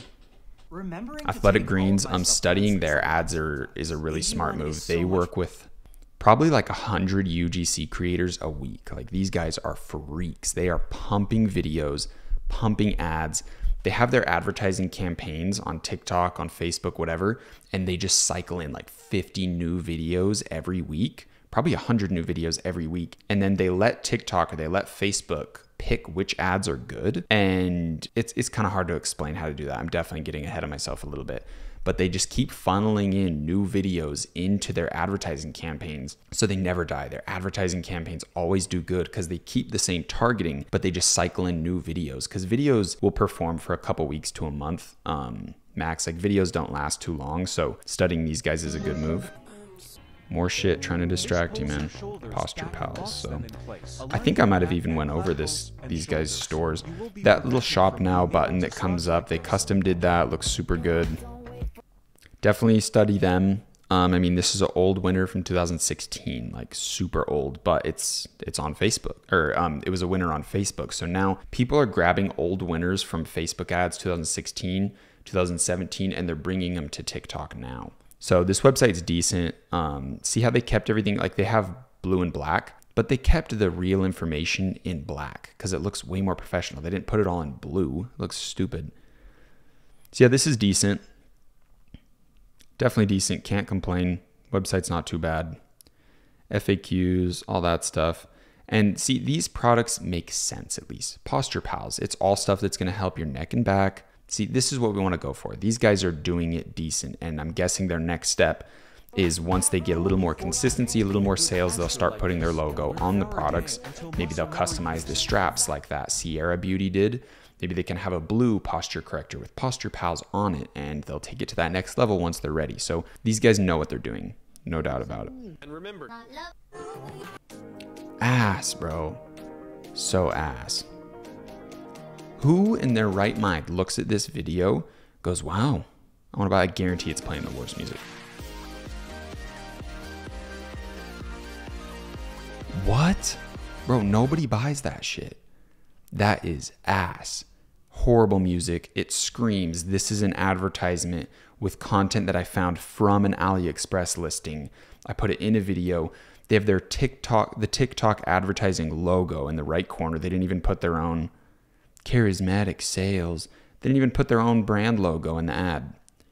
Hashtag neon, hashtag USB, hashtag wink. Get real, dude. I bet all of these 4 shares are people either studying ads or people sending it to their friends to laugh at how shit this ad is. So bad. Specifications. This is copy and pasted from AliExpress. Oh my God, dude. God awful. God awful. It's like they copy and pasted the actual AliExpress name of the product as well. So ass.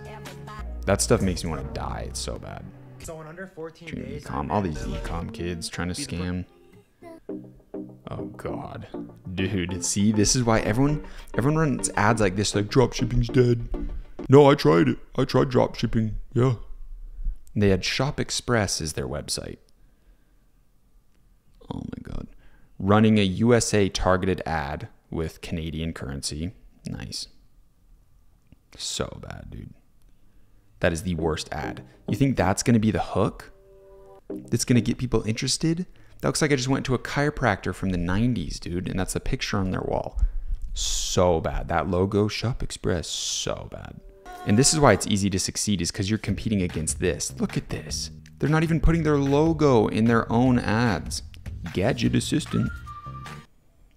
Succeeding in life is so easy, guys, because this is the competition. Unbelievable. Yep, they're selling, looks like everything you could imagine. Yep. Lights, batteries. I get it, they're the gadget niche or whatever. It's stupid, nobody cares. You're not selling an emotion with an emotion. You're not building a brand with gadget assistant. People don't care, man. So you can see this is a long process. It's not fun, it's not easy. Doing research on TikTok ads is going to take you a while, but once you build up your algorithm, you'll start getting way more consistent ads. You'll start getting the good ones eventually, I promise. It's really worth your time, but I do see quicker, faster, easier success with Facebook ads when I'm doing product research. But the thing is, TikTok is the easiest to run ads on. Facebook is not as easy, and because they'll try to take you down. Facebook will try to take you down. There's all these rules, all this stuff, and Facebook's not doing the absolute best for themselves right now with their earnings reports and all that stuff. So the easiest thing you can do, the best thing that's going to ensure success, is finding a product on TikTok and run TikTok ads yourself, basically copying them, because it's proven to work. If you've seen something on Facebook that looks good and then you bring it over to TikTok, that's not proven to work, right? Because you didn't find it on the same advertising platform. So it doesn't have the same like potential for success because you're bringing it to a different platform. So it's bringing in another variable that you can't account for. So TikTok ads, look, they put the TikTok logo in their ads. So bad, dude. But it just doesn't give you the same level of confidence as if you found a product on TikTok, hey, this is killing it, and then you ran it on TikTok. So your level of success in being able to mimic them is very high. So TikTok research, doing the reverse strategy on TikTok is really good. But yeah, it sucks. You get a ton of shit ads. They have the Comme des Garçons, if that's even how you say it, logo. Like, you can't do that, dude. Heart Eyes Store. Oh. This is bad, dude. This is laughable. Still 12K views. They probably spent like $500, $200 on their ad. Oh my God, man. I got these glasses that turn lights Literally into Apple hearts. cologne They bottle work in the on back. everything. You can just see how bad these Want to are, get man. yours, Nobody hit the wants link this in my shit. bio. We'll hit it with a like though. So yeah, it's a long process. This is what it is, guys. It doesn't get, see, another one selling this product. See, everyone gravitates toward these like gimmicky products. Like, I guess this solves a problem, gives you a forearm muscle. So it makes more sense. And they're trying to have like the guy watch something weird on TikTok. So people comment like, what was he watching? So weird. They're trying, you know, you got to give it to them. But Feduza? Day 7, bro became the bully. Like, what is Feduza, dude? Purple. Why does everyone do purple, man? Feduza. Why not name it something that makes sense? Like, you're only selling that product. I don't know, man. People are weird. Girls don't want flowers for Valentine's Day. We want A BBL. Just kidding. Anyways, I got my stepsister this. Some dude had his girlfriend do that for him. To her. Wish me luck, guys. Wow. And nobody wants that. Promise nobody wants it. You gotta think, like, you're advertising to people.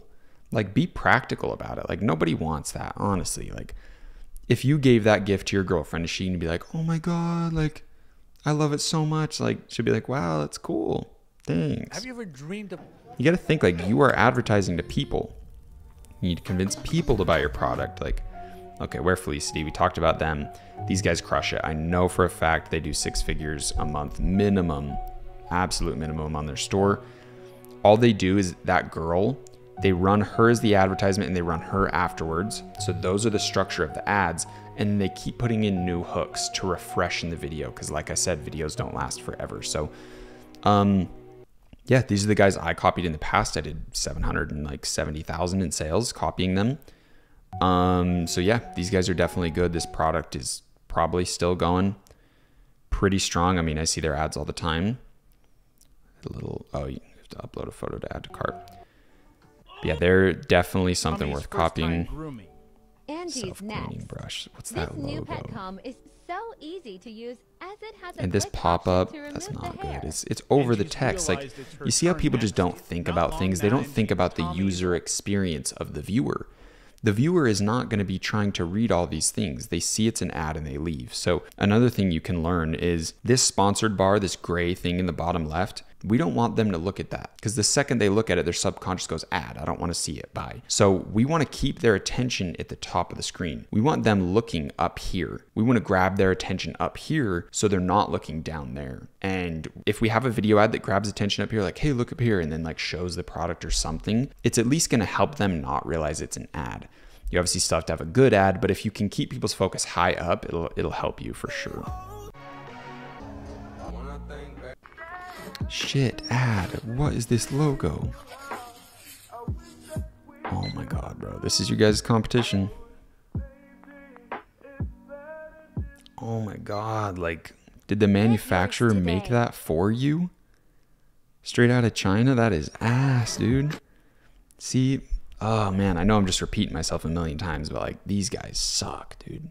Tik Tok Ads is so easy to have success because you're competing against idiots. So bad. DecorateLit.com. Yeah, it's going to be hard to find something good. I might have to like pause and come back after I found something worth showing you guys. Because TikTok is full of shitty ads. LA Film School. Running college scams. College is a scam, by the way. Shockwave bow with the Complete scam. Factor 75. It's a food thing. Yeah, try to avoid interacting with real brands and real things like Hulu. Like, don't interact with those ads because they're going to keep showing you those ads. Best sleep ever, some boomer ad with the TikTok advertising logo. Hasn't showed the product. No one's hooked. No one's hooked by a dude sitting there talking with a shop now button coming up. They're already gone, bro. They left hours ago. They left light years ago. What? Best sleep, like look at this. There's nobody even had a cohesive idea. No skyscraper understanding, no blueprint. This is awful, dude. Oh my God, the store's not even done. Dude, did you just make a store off a YouTube video, like a YouTube guide, and then have your dad make an ad for you?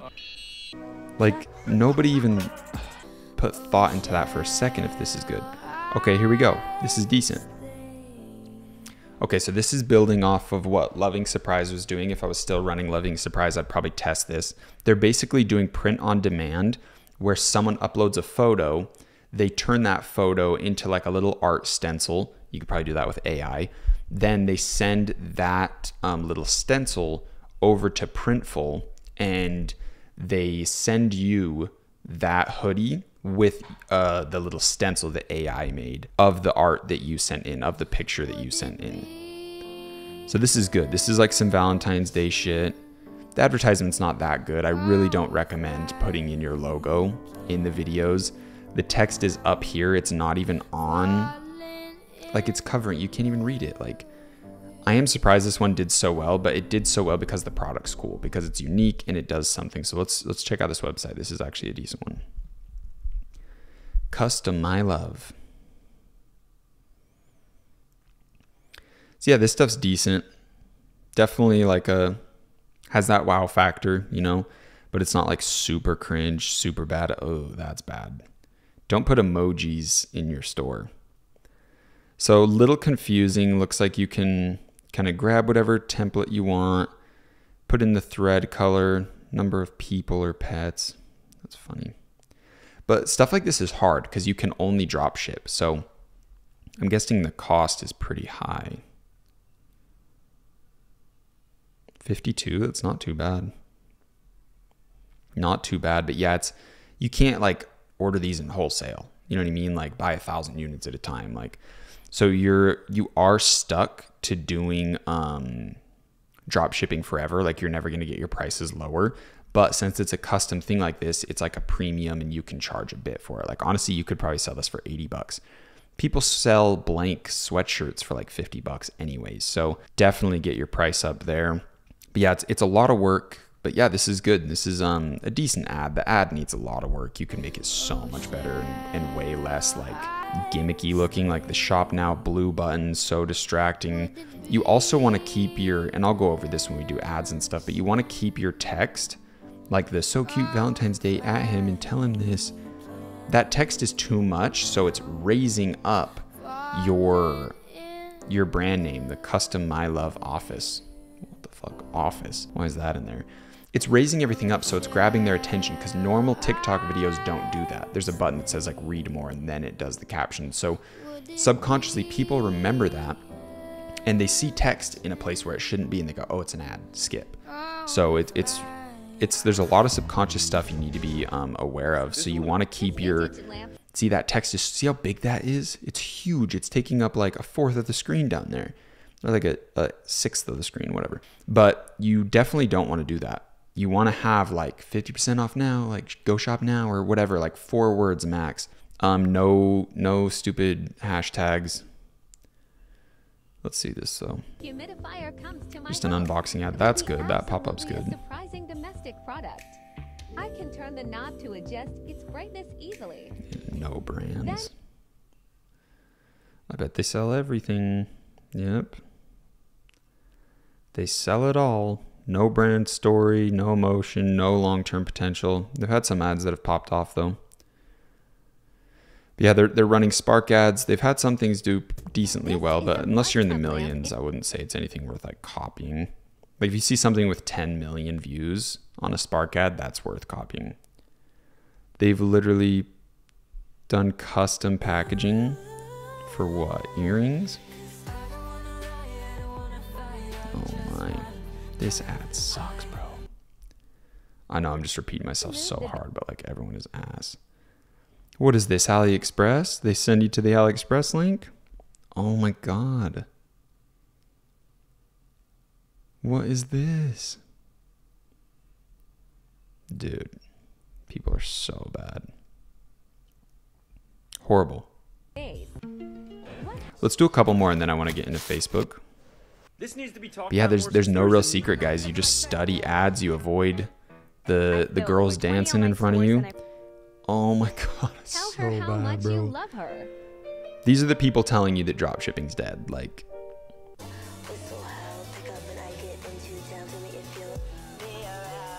see, sometimes you get stuck on watching the videos. Let's find something more that's kind of decent.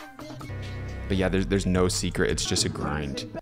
But when you find one, it's so valuable. When you find a winning ad on a winning store, it's so good because you can see the blueprint, the entire schematics, everything, all the math of their entire Skyscraper. You can see what a winning ad looks like. You get to see their winning product. You get to see their product description. You get to see their landing page. You get to see their branding, their entire website, their checkout process, their offer, their guarantee, their sales price, their shipping, the checkout process, everything. You get to see everything you need to know. And when you find something, you just mimic it. And that's what I did with Loving Surprise and made almost $1 million in sales. So it's worth the grind, guys. Trust me.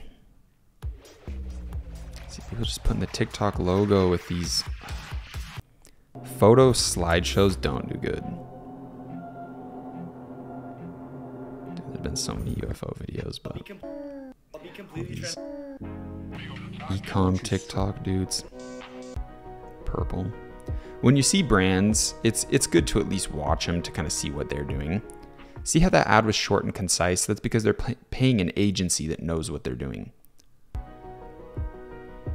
Not some 10-minute video that just sucks. Oh my God. I am on the shit end of the TikTok advertising algorithm. So bad, dude. That one's at least better, but this yellow logo, it tells you this is an ad and people swipe away, man. You gotta be a little bit more subtle with it. Oh, here's Soul Set. See, 2.6. Here we go. We're gonna end on this one because this one's good. This is their ad that's still running from 2020 COVID, dude. I saw this ad in 2020. See, Black Friday sale ends soon, dude. We're so far from Black Friday. But it's still working. Here we go. There it is, guys. Look how good it looks on mobile. So trustworthy, so good. They have the add to cart at the top. They're using the Debutify theme, which is what I recommend. Honestly, I think it's a really good theme. But yeah, man, just good. It's just clean. It's just really nice. 2.6 million likes. How many views is that? That's got to be like 100 million views. 130 million views. 98 million views. 47 million views. Guys, this is some shit where these guys were raking in millions a month in sales. You can still see. So these are all Spark ads. They're still testing them to this day. You could sit and copy them. 14 million. When was it? December 27th, not too long ago, 2022. I'm recording this in January 26, 2023. So they're still going at it, man. They're still crushing it with an old product. Oh, it's oversaturated. Everyone knows the sunset lamp. You just make good content and you win. It's that simple. You have a good website, you have good video, and you win. Because you're competing against these idiots out here with the worst videos you've ever seen. 100 million is absolutely absurd. And if you go look up Juice LEDs, they have videos with 100 million as well. So the farthest I got on Loving Surprise was like 16 million views on an ad. And we were printing on that. That was probably 100K revenue right there. So this is just ungodly. So super good example. This shows that it works. Like you could go create a website, maybe have a little better logo, maybe try to optimize the website a little bit better than them, like build on top of them. Try to have a better hook in front of the ad because that hook's not good, but somehow it works. Somehow, man, it's crazy. That is the reverse method on TikTok. That's what I recommend the most. Like if you're going the branding route, you want to get started on TikTok and you want to find a product from TikTok. It's going to give you the highest magnitude potential for success. It's going to give you a lot of reassurance that when you go to run paid ads, your money isn't being wasted. It's not being thrown at nothing with like a 40% chance to succeed.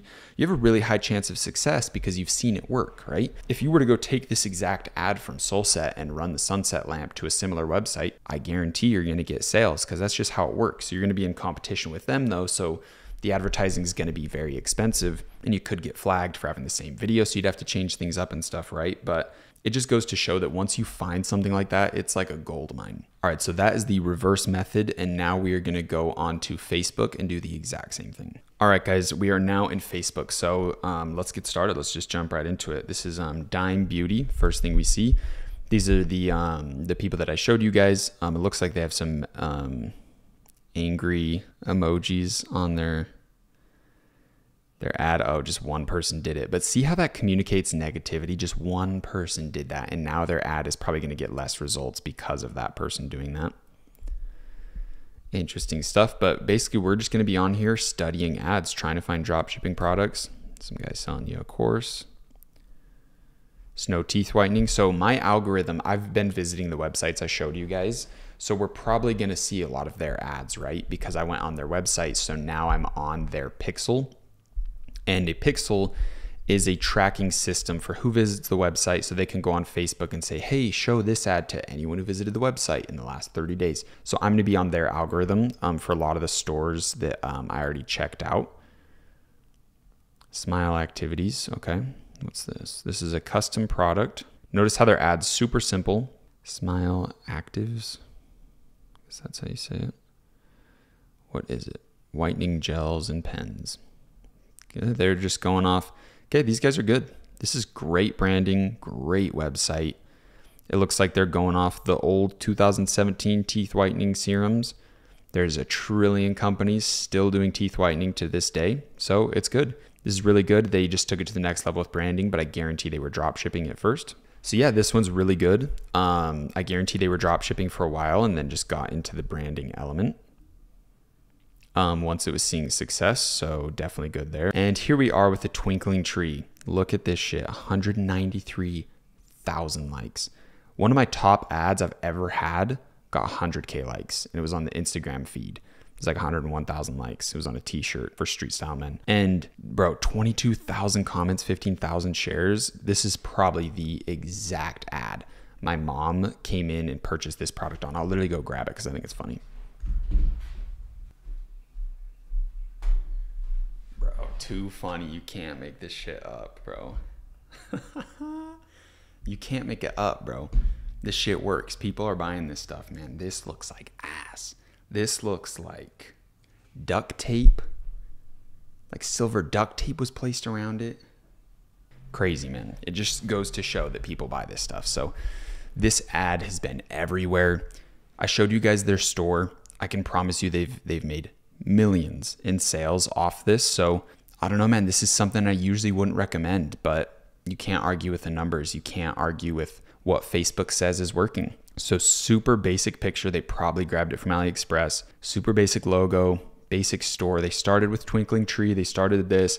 It worked, and then they scaled out to other lighting products. Their ad is super simple. This is what we used to run in 2019. quick little sentence about the product, little bullet points of like why it's good, why it's cool, whatever selling points. That's it. Little 50% off. Go check it out now. Shit works, man. Energy focus. There it is. Some more shoes and socks and the whole street style man approach. White off. It's too funny, man. Yep, this is... So Facebook is where the street style men stuff works. Beard Club, yeah, good branding. They definitely could have been drop shipping. You can drop ship supplements. It is a fact. So you could organize a store like this one. It's definitely a little bit harder though. And they probably did invest and go straight into branding on that one. Cushion Lab. Let's check out this one. This ad, a little bit too much emojis, a little bit too much text in the ad. Usually you don't want text in the ad itself, but wow, website does look good. Can't argue with that. They got the tags on it. Wow. This is actually interesting because this is a full-blown brand. They have stock in California ready to go. All of these sizes. Huge company. These guys know what's up. They have their custom designed website, good reviews, all that stuff. But their ad sucks. Like honestly, don't show this part. This ad sucks. This looks like dropshipping ad. They need to get the New Year's sale 40% off. They need to get all that stuff off. But yeah, good results. I bet they're making good money on that. So here we go. Since I was on the Oodie website, I'm getting their advertisements. This is a little bit better. There's still a bit of text. That is way too long of a caption. Nobody's going to hit that see more. If they saw the image and they were interested, they'd click. They're not going to hit see more. Oh, let me read about this. Oh, wow. Oh, 99% off RPR. RRP, wow. Nobody does that, dude. You're advertising to unconscious zombie robots. Ooh, just scrolling all day. So if the image is good, it's like putting a picture book in front of a child. Is this image good? Oh, here's a couple sentences. Good job. Let's go to the next page. Like you're talking to children when they're unconscious scrolling through this app. They're looking for a picture of their crush on Facebook. They're not looking for an Oodie ad. So they're not going to look into it that deep. They're not going to read about it. So if you have a good picture, they're going to click the ad. They're going to go to the next part. And if they want to read, they'll do it here. This is where they're going to do their reading. I think, man, they got like too much options and their scroll feature doesn't even work. See, and this is $100 million company. Like I want to scroll on. Okay, there we go. So many options, like pop-ups, like customers don't like a ton of options. They get decision paralysis. They're like, oh, there's too much is going on here. I'm just going to go back to Facebook. There's too many options. I'm just going to go back to Facebook because they're in unconscious mode. They can't handle all those options. Oh, there's too much to read, too much going on. I'm going to leave. I'm going to go back to my comfort zone on Facebook. So keep stuff like that in mind. Like even a $100 million company, I don't really think they're thinking about the user experience of someone who clicks on their ad. Because right now I am going through the user experience, right? And it's kind of too much. Pretty Litter, they're a big company. Here we go. BlendJet, just like I said, all the ads from the pixel firing. Aroma 360 scent diffuser. See that negative face, like I'm mad, like makes a lot of people not click your ad. Like a lot of people won't click it because of that. Like, oh, it must be bad. Yep, that's a custom product. They're doing diffusers and then upselling different aromas. Interesting. They threw me in a cart. They already added me to cart. See, that's a bad customer journey. Someone's too much words. I'm going to go back to Facebook. Like, got to keep it simple. And that's why I think Street Style Men worked, is because it was dumb simple. So yeah, keep that in mind, guys. You've got to advertise this to just like brain dead people. Cooking Guild, we got some cool knives. Squatch, they have good ads. This is bad though. Like this looks like a infomercial I'd see at 4 a.m. on Adult Swim or something. Like, I don't know. Like, it surprises me if this works. This stuff is okay. I'd say it's a little bit too much emojis, but the text in here, don't put a ton of text in the image ever. Facebook does not like that. Scentbird, that's a big brand. Curology, big brand. You can see how bad Facebook is struggling because it's like every 2 scrolls there's an ad.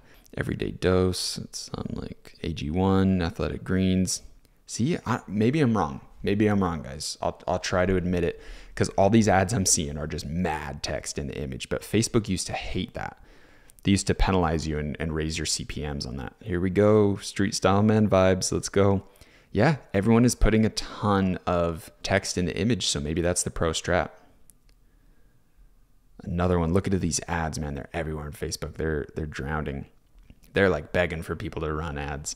They're letting anyone do it. So Illumen, this is a lot like the Robux like footwear I showed. And honestly, AliExpress has endless little shoe options like this. I think this is a good ad. I think this is way better. There's no text, shows you the shoe. You either like the shoe or you don't. If you like it, you click it and then you read about it. Because the job of the ad is just to get you to click. You're not going to hit, oh, buy now, right now. You don't need that much information to understand it's, do you like the shoe? Cool. If you do, click to learn more. That's it. Like, you're not going to try to sell someone on the video ad instantly. There isn't a buy now button there. Your job is just to get them to the website. You don't want to get them to the initiate checkout. That's like 20 steps ahead. So just give them a little bit. Give them a taste. Hey, we got this product. Here it is. Tell them a little bit. Oh, 30% off your first order. You just use the code SHOES30. Vibe. That's a vibe. Love that. Invisalign. Dollar Shave Club. Another $1 billion company. Yeah, always study these huge brands. My girlfriend's family purchased these. Notice how they have bundles. Bundles are really good. Back pain relief. Simple ad. Let's roll. And then it has emojis rolling. Pretty good. Logo up there. I think that amount of text is fine. I'd say that's good. What do we got here? Fall asleep faster. See, I think that's too much text. Hug sleep pod. Could be good. Let's check it out. Okay. Great website. That makes you feel like you're in the womb, I guess. That's kind of probably the selling point. Yeah, great website. Shark Tank. Yeah, not complaining. So usually like Shark Tank business owners, they go the traditional path. Like, we need investors, we need money. Like, it's not like kids like bootstrapping businesses. So I guarantee they are running ads through an agency. So I'm guessing an agency made this ad for them, and agencies have a lot of access to tons of stores, tons of ad budgets, and they can see what works and what doesn't work. So maybe I'm wrong, guys. Maybe this is the secret, because we've been seeing Squatch, a huge soap company. They run their ads like this. So we can probably have some deductive reasoning and seeing that a sentence about the product is good, followed by some emojis with the selling points, and then a image-based ad that has a little bit of text in it. Right? Because that's what we're seeing. We're seeing that from big companies that are paying agencies to run their shit. And the agencies probably know something, right? So it's good to study that. Yep, Freebird. I'm guessing this is maybe a big company or some dropshipper. Kind of looks like shit. Yep, big old brand. Custom ass products. I think that image, like, leave nicks and cuts. It looks like blurry. I don't know. I think I could do way better than that image. I could sit in Canva for 2 seconds and design something better than that. Meaningful beauty. This is good because it looks like a post. Like, it looks like someone's on vacation and they made their aesthetic post, and there's a picture of a girl in there. So it doesn't feel like a super big ad where you're like, oh, get me away from this. Proactive, dude. I forgot they existed. Here we go. NeuroMD. Custom packaging, looking good. They're conveying in their images that, hey, we're a real brand, we're not a dropshipper. That's what your subconscious reads. Even if you don't know what dropshipping is, you don't know these things, your subconscious would still pick up, oh, custom packaging, this is a real brand. I know that my shipping times will be fast. Here we go, Cowboy Elf. Too funny, man. I swear they're photoshopping that logo into things because it's on like every shirt. But yeah, they're printing money, guys. I promise you, they're doing a ton on their shirts. I will say this, I think Facebook is stronger for scaling. So running your ads on Facebook, I think, is way strong. You can scale to really high heights, but you just have that risk of Facebook taking you down for whatever reason. Oh, an election's coming up. Everyone's banned. That's what they did to me. I had like 6 million in ad spend. I had my own Facebook ad rep that I could email anytime, would get instant replies, and it all went away in a day, and they never contacted me again. And now I can run Facebook ads again. So it's like, I don't know, Facebook's interesting, but it's seeming like everyone's doing these simple picture ads. We haven't seen a single video ad. I don't know, maybe I have to be on Facebook Reels to get the video ads, and we'll test that out and study that. But I know I've been talking about this forever. I know we've been on the reverse method forever, but this is the strongest method, and I want to show you guys what we're looking for and what we're doing. So we talked about Steezy. They're definitely decent.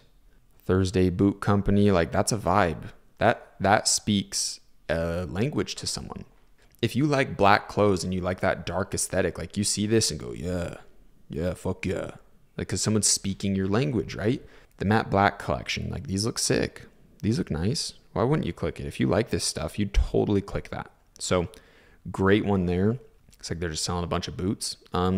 You could go start like a black clothing company, just have black clothes, dark aesthetics, and really go off that, because people will see that and go, yeah, I only wear black too, and they'll fuck with it. So speaking the language, that one was good.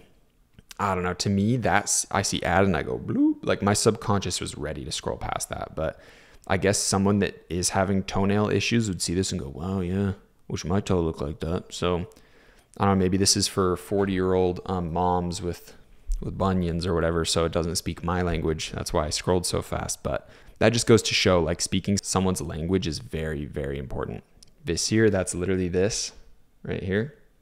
Little plug, if you guys like the little bracelet I wear, it's like $20 from Visir, or however you say it. These guys have good ads. They speak the language of like minimal jewelry. Like even if that didn't say minimal jewelry, my head would have said, oh, this is minimal jewelry. So they have good images. They have really good reel ads and story ads on Instagram. So primarily these guys just do most of their ads on Instagram placements instead of Facebook, because Facebook owns Instagram. It's all part of Meta. But yeah, they run all their ads primarily on Instagram because it fits the vibe more, but they're really good. I saw them from a video ad and literally purchased.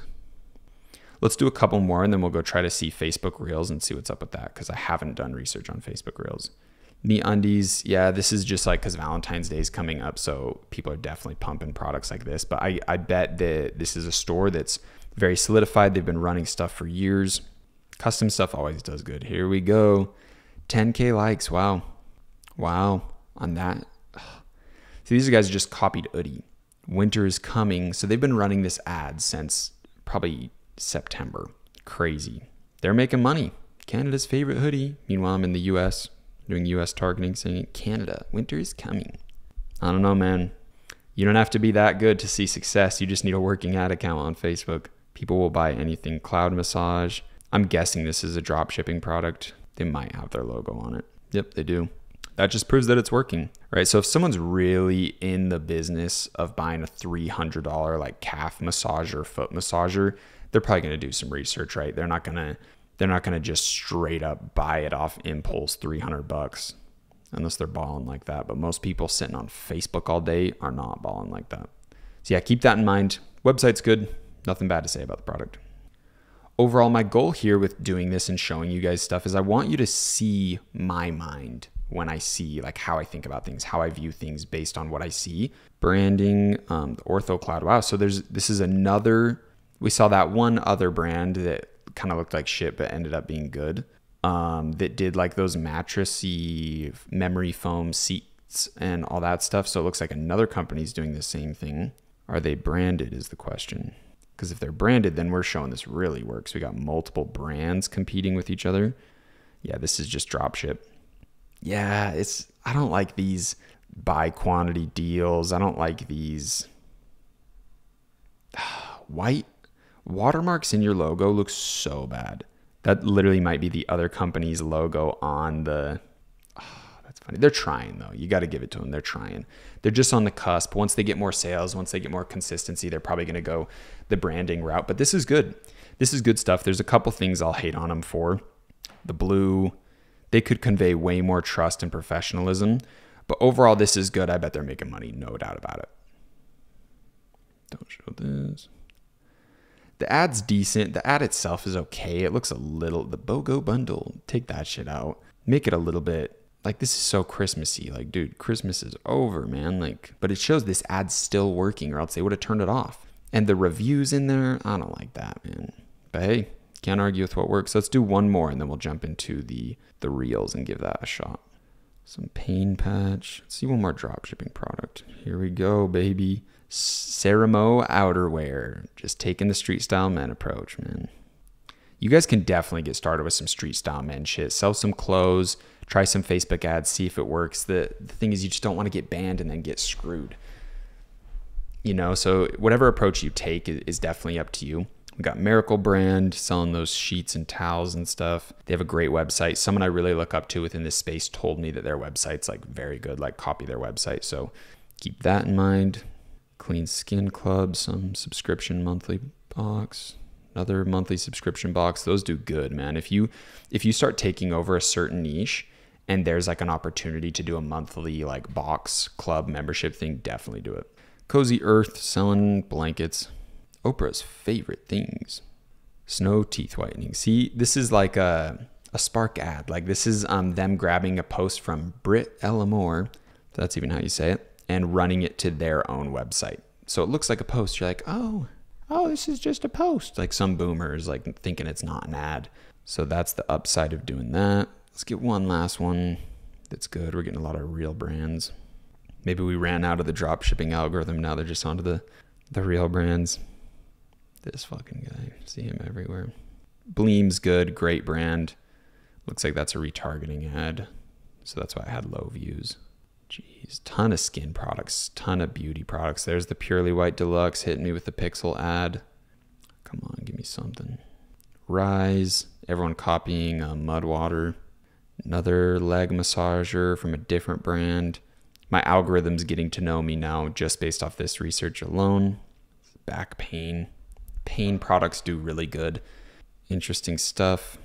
But honestly, there's no product that I've seen today that like, boom, that's a great product. Like hit this one. But a lot of these could have huge potential. If you feel like you know how you could market some of these products, like, ooh, I would buy that. So maybe I can sell it good. Then go to products that you're drawn towards. That girl with her boob hanging out. What is this ad? Weird shit, man. 8.8K likes. Can't argue with it. It's working. Asana. Some college ad. Oof, that's bad. See, I already knew that's bad. And then you look down 5 likes. That is bad. Discipline Fitness. So ass, dude. Don't do this shit. Let's go to Reels real quick. All right. I have literally, is this Facebook Reels? I've never even gone on to Facebook Reels before. It's got to be. See if we can get an ad going. Oh, some girl's ass. There we go. Dude, Facebook Reels is weird. They keep like skipping out and only reloads 3 of them. Yeah, I don't know, man. I'm getting like no ads. I don't know how Facebook Reels works, man. I don't know how to tell if there's an ad. Yeah, I'm seeing like no products. So I don't know, man. Maybe everyone's just doing picture ads. What the fuck? Bro. Yeah, I really don't get how this works. No ads. So yeah, maybe people are just doing the picture ads, but that's good for us because picture ads are easy, man. You just go design something quick on Canva. I'll show you guys how to do it.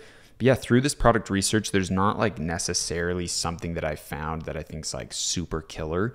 It's more like what you think you could do good with, what you think you could make amazing video ads on. You could speak someone's language. So find some things that hit the product blueprint criteria, that list of 10 things that talk about what's good in a product.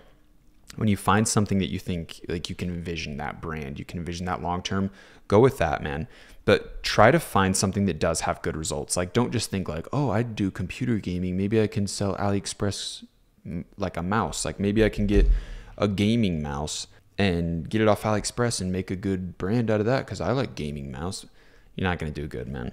Find something that's working. Find something that's already having ads ran on it and then just do it better than someone. So that's the reverse method. Let's get into the other one because that was very long. All right, guys, now that we've done a ton of research on our phones, studying ads, which is definitely the best. That's where you're going to find your most stuff.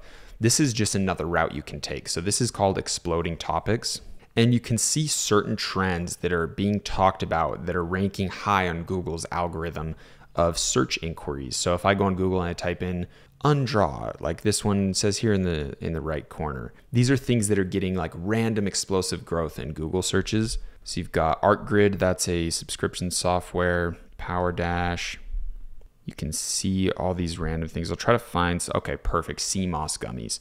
So you can go look up sea moss gummies supplier, reach out to whoever comes up first, fair, and say, hey, any way I can drop ship these and you put my logo on it. Yeah, maybe we just have a $500 upfront cost or $1,000 upfront cost. You could be like, okay, people are looking this shit up, right? 5,800% growth. Let's go to Google Trends. Sea moss gummies. And I think what's doing it is everyone is on TikTok going, sea moss gummies. This has 112% of the neutral, the natural vitamins that you need and what a human's made up of, and it gives you 80% of the nutrients you need. Everyone's talking about those. You've seen those videos. I know you have. So sea moss gummies is an easy, quick product that someone can just grab and eat because they don't want to have sea moss in the jar and water it and do all that like upkeep stuff you have to do. So it is having a huge tick. It looks like it bottomed out hard. Last Christmas, nobody was wanting sea moss gummies, and it's on the come up, right? Maybe there's a trend. February, it dipped out. Interesting. Maybe these are literally like a viral TikTok happened, a viral TikTok happened, viral TikTok happened, or something that are giving these upticks. It'll show you the states. It'll show you what people are typing in, related topics, related queries, ashwagandha and sea moss gummies. So what this tells me is maybe I can start a store selling sea moss gummies. Like, do you want sea moss, but you don't want to have the upkeep? Here's a sea moss gummy. And then I can upsell ashwagandha on my store, right? So this is where the gears get turning. But I do have to say, you don't want to base your entire store off just this. You want to go study, go on TikTok, look up hashtag sea moss gummies, go on Facebook, look up sea moss gummies, start studying content, right? Start building these things together, start doing the reverse method with this, right? So you need to pair and have a unison between all of these different methods to get an understanding. Like, let's say that massage, what was that, foot massager? Maybe see if there's an uptick in that.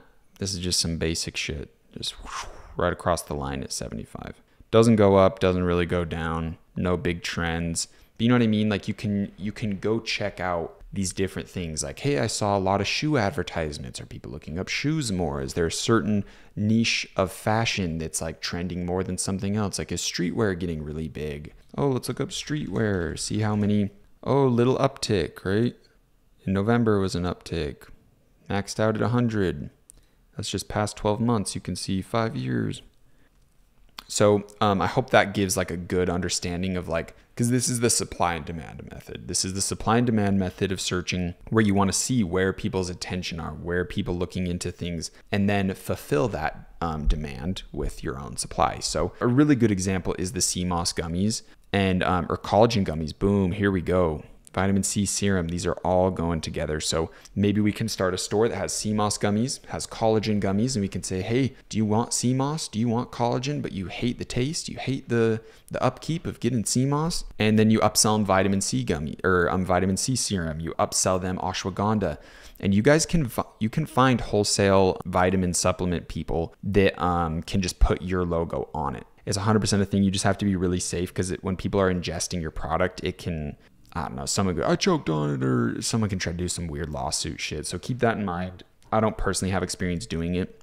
Like cordyceps, lion's mane, all these things are getting big. If you go look up Amazon, you can see all the supplements that are doing really good, type supplement and see which ones rank the highest. And you can see, so the entire space of the internet is your place where you can do this blueprint research, right? Let's look up, okay, so here's my talking points for the video today. We have the finding winning ads through the reverse method. We have the supply and demand method. Then we have the Amazon, Alibaba, AliExpress method, Google Shopping, and affiliates. So we're not going to mention affiliates just yet. These ones right here are also going to be cross-referenced and used, the AAA method and the Google Shopping with the exploding topics. All of these kind of mesh together. So now that we see like, hey, supplements might be a vibe, like supplement gummies might be a vibe. So let's go to Amazon and look up that keyword and see what Amazon tells us. So let's look up vitamin gummies and see which one or who's running ads on this. So this is an ad, sponsored, adult multivitamin, some beauty one, they're running ads. Shit sucks. Sponsored, airborne, elderberry. Maybe elderberry is something we add onto the store. Vitamin C gummies, we can see the amount of sales. So VitaFusion's killing it with the multivites gummy, 126,000 reviews. Unreal Nutra gummy. So we can understand these brands. Okay, elderberry is a common theme, multivitamin, common theme, vitamin C, common theme. So maybe we need a multi gummy, right? So we can now use Amazon to understand deeper about the niche, understand deeper about the products. What are people buying together? Look, let's do this. This is the top product selling dumb gummies. This is the gummy plug, dude. So let's look up what people bought together. Oh, it's their other brands. So it looks like a women's multivitamin and vitamin D3. So these guys probably started popping off from COVID. Everyone's like, oh, you need a multivitamin, vitamin C, and vitamin D to help fight the flu, whatever. So those guys probably popped off there. But now let's do Google Shopping. Let's do some research. Who's coming up? Balance. Did we see them on Amazon? Was their brand anywhere? Balance. So you can see what brands are taking over what advertising channels. Who's selling where. We have Hum. It's on here twice. Yummy. Flow Vitamins. A lot of stuff here. We can see reviews. See OK Daily Vitamins. Tons of different things. Let's look up CMOS now. Let's look up CMOS gummies. Who's the top hitters? 4,000 reviews, 5,000, 5, 2. Okay, so we can research. Oh, they have a certain packaging that's cool. Maybe people like that. But who's the top? These guys, Wixar, natural CMOS gummies. Maybe because it's green. Maybe because it's cute and green, right? These guys are getting it from the same manufacturer. It's the same shit. They just have different packaging. You see, I hope your eyes are kind of adjusting into this new world of advertising and marketing and products and fulfillment and kind of seeing things at a different level. Same supplier, I promise. These little gummy bears, see, they're all from the same supplier. So we can find that supplier and do our own packaging. Yes, we might have to invest in some packaging, or we can just do the same packaging and have them do a different label, and that'll be super cheap, which is what these guys are doing. Vitamatic saw Wixar and copied them. Promise. Absolutely promise. They saw this, said, hey man, let's go do the CMOS gummies, right? They're on exploding topics. They're popping off. Let's go see if they have collagen gummies. If they have collagen gummies too, it'll be fucking hilarious. Where's the collagen, man? These guys are just doing it all. They probably have collagen gummies for sure.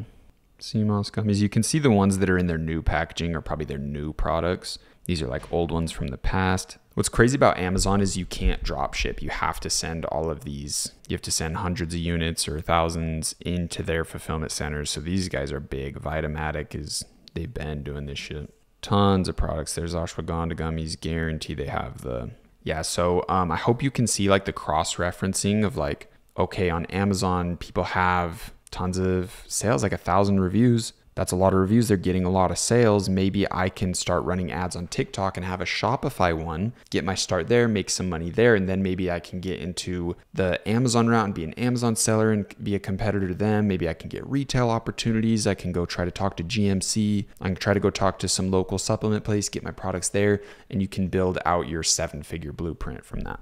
So you can see their images, study their images. You can see their exact supplement facts. You can go to the supplier, whoever you think the best supplier is, through this Google search. Honestly, when you're looking for suppliers, usually the ads are the good ones because they have money to run ads. So they're getting sales. They have people that are buying from them. Yeah, so private label gummies, that's all it is. So you're just getting your own label. You purchase like 1,000 labels from some label company. You send all the labels to Private Label Express. They put it on of a product that already exists. That's exactly what Vitamix did. Wixar and Vitamix, same packaging, same image. They just have a gummy bear to the side. It's the same stock image with a different brand wrapping on it. Same with these guys. They just changed the cap color. You know what I mean, man? Like business is an easy world. So you can look up CMOS gummies on here.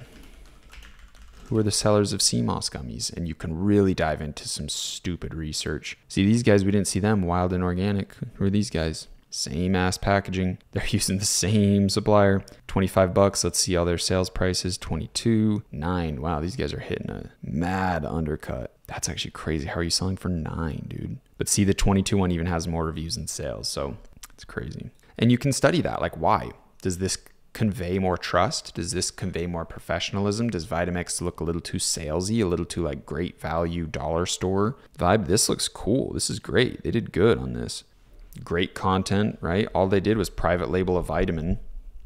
All they did was pay someone on Fiverr or Upwork to design a supplement bottle for them, sent 1,000 supplement bottles to the private labeler. They put the package on, they did a little package, custom designed a package, purchased those.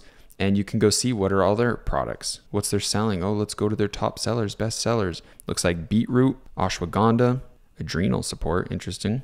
So yeah, you can cross-reference and just see, hey, what are some good gummies? What do I want to sell? These guys are crushing it on packaging, right? They've got to be doing good. Boom, there's some CMOS gummies for kids. You know, they got it all. They're looking great. Great branding, they're crushing it. Maybe you just do this, right? Maybe you jump into here and you don't even drop ship. You just get into the private label, you take a little bit of a risk, you have a little bit more upfront costs, and you try it out. So there's a million opportunities, there's a million things. You don't have to know that much, right? You just have to know where the opportunities lie. So you check exploding topics, CMOS gummies good, collagen gummies, maybe we start there, we test those out, we get the ashwagandha gummies, we checked out these brands, we studied them, they're doing this, here's their schematic, we're gonna copy their blueprint on this, we're gonna do it better from branding. Maybe we make CMOS gummies just for athletes. We have athletic packaging, and boom, you can see there's infinite opportunities. We have CMOS gummies just for gamers. Ashwagandha gummies just for gamers. We're the top selling gaming vitamin and supplement company in the world. Like, you can take over subcategory niches and speak to certain people, right? Like, you can crush it on stuff like that. Just have a package that speaks a certain language to a certain person. And I hope you guys can see how this can all pan out into big things. So we went over Amazon, we went over Google Shopping. Let's go over Alibaba. This one's a little bit weird with like looking up like CMOS gummies. I don't know if they're gonna even have that. Damn, supplement manufacturers are on here too. There's our cute little green friends. There it is, man. Looks like $2 a unit. So I guess you can bulk buy these. That's actually crazy. They took the exact... So Alibaba manufacturers are smart because they're like, hey man, we're getting a lot of people from Amazon that want to sell because they see this guy, the top seller. So they copy the branding of the top seller. So when I come in as a business owner trying to do my business opportunity, oh, these guys got to be the best manufacturer. Oh, that's the same manufacturer, the top Amazon seller. We got to use these guys, right? So they're smart. They know what they're doing. Yeah, looks like you can even come on here. You can check their ratings, 180,000 in transactions. You can reach out to them, make deals, get custom packaging, get deals based on how many you buy, but it looks like you can get down to 260. Okay, 3,000 is their minimum order quantity. So you buy 3,000 gummies at $3 a piece. Let's do some fun math here. $3 times 3,000. Dumbass, probably could have done that in my head. So $9,000 for 3,000 gummies. Okay, that's how much you spend. You're selling them for 22.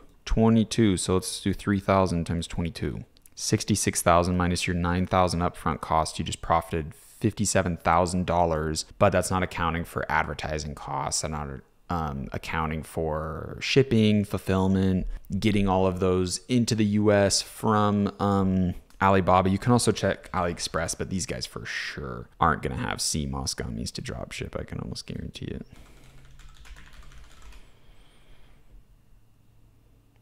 Scary shit. Ew, get me out of here. Gross. But for other products, you can see how it'll apply. So you cross-reference all these things. You want to check Google Shopping, who's the top sellers. You want to check Amazon, who's the top sellers. What are they doing good? Why are they doing good? Check their reviews, right? Maybe they have something, oh, these are good, but I don't like the taste. So maybe you change the a different supplier and you'll get samples from each supplier and test the gummies yourself. Oh, this one tastes better, this one doesn't. We're going to go with this for this reason based on these pricings. You can really understand everything you need to know, like wild and organic. These guys seem to be killing it, right? Let's find one of their top sellers, mushroom gummies. Everyone's talking about mushrooms lately.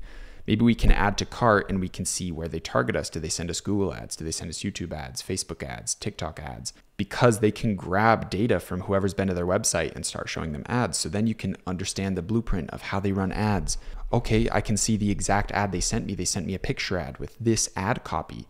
With these titles, they use this image. I'm going to do a similar one. Guys, everything is for the taking out here. You can just fucking crush it and take business blueprints from other people and just make it better, right? Wild and organic. This is for the outdoorsy people, right? Maybe I have an athletic version, athletic gummies, and you just go crush it. So this is a little bit outside of the scope of drop shipping. That's just based off the example. I do apologize. If there was like some product in here, we would have broken it down that's actually more of like a physical product. But I hope you can see how we cross-reference and utilize all these different things to understand the best opportunity for ourselves, to really see the blueprint, find the top sellers. Let's do the example Twinkle Tree.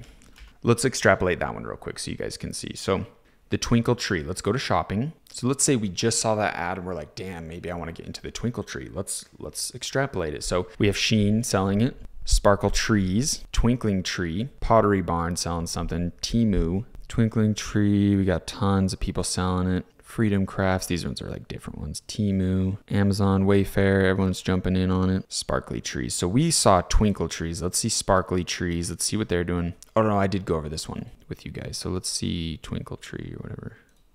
These are the guys that we just barely saw their ad.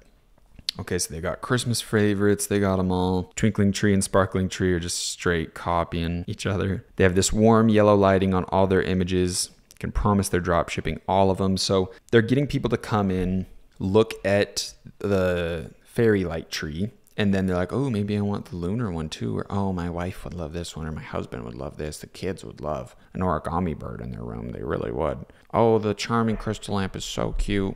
So you can see how people get a higher average order value. Someone comes in, they buy the enchanted book lamp. It's so cool. It's so cute. Oh, the rose tree for Valentine's. I should get that for my husband. I should get that for my wife, whatever. So they're selling stuff like that. So now we can look up, we looked it up on Google Shopping. We can see who's selling it, why they're selling it, who's the best, what's their price points, what do their websites look like. We can go to all their websites, add it to cart. So then we see all their ads. We can and study all these ads. Now let's go to Amazon. Let's look up Twinkle Tree or Fairy Light Tree and study there. Okay, what's the selling price point? How many reviews? Because you can kind of see their reviews to gauge how many sales they might be getting. And then we can see, okay, this one has a white base, white base, white base.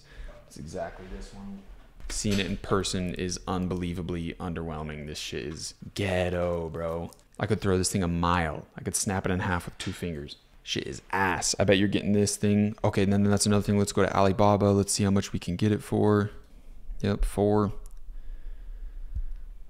Oh, and if you buy 1,000, you get it down for $4, but it's $6.20. Okay, we can calculate. Oh, this guy's selling it for 9. He must have bought a lot in bulk. This guy's selling for 31. Let's check the sales here. Oh, this guy's selling for 50, for 40. So $60. Let's say $40 minus the $6 cost, $34 profit per sale. So they can spend $34, right? Yeah, $34 on ads and still break even and not lose money. So now we can see that. We can check AliExpress, break it down. We can check Google Trends for Twinkle Tree. Whoa.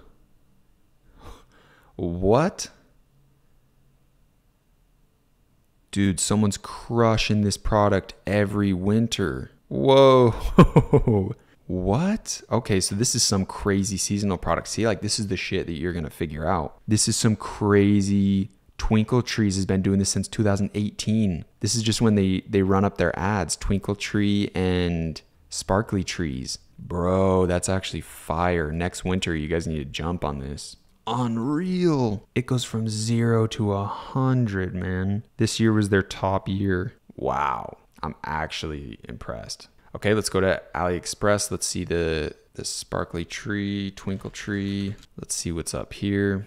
Always filter by order. Yeah, there's a million of them. Everyone's hopping on this shit. $9. There's only 9 of them sold though. Okay, let's get off the orders. 9 orders, 5 orders. Yeah, just a bunch of people trying to hop on this product.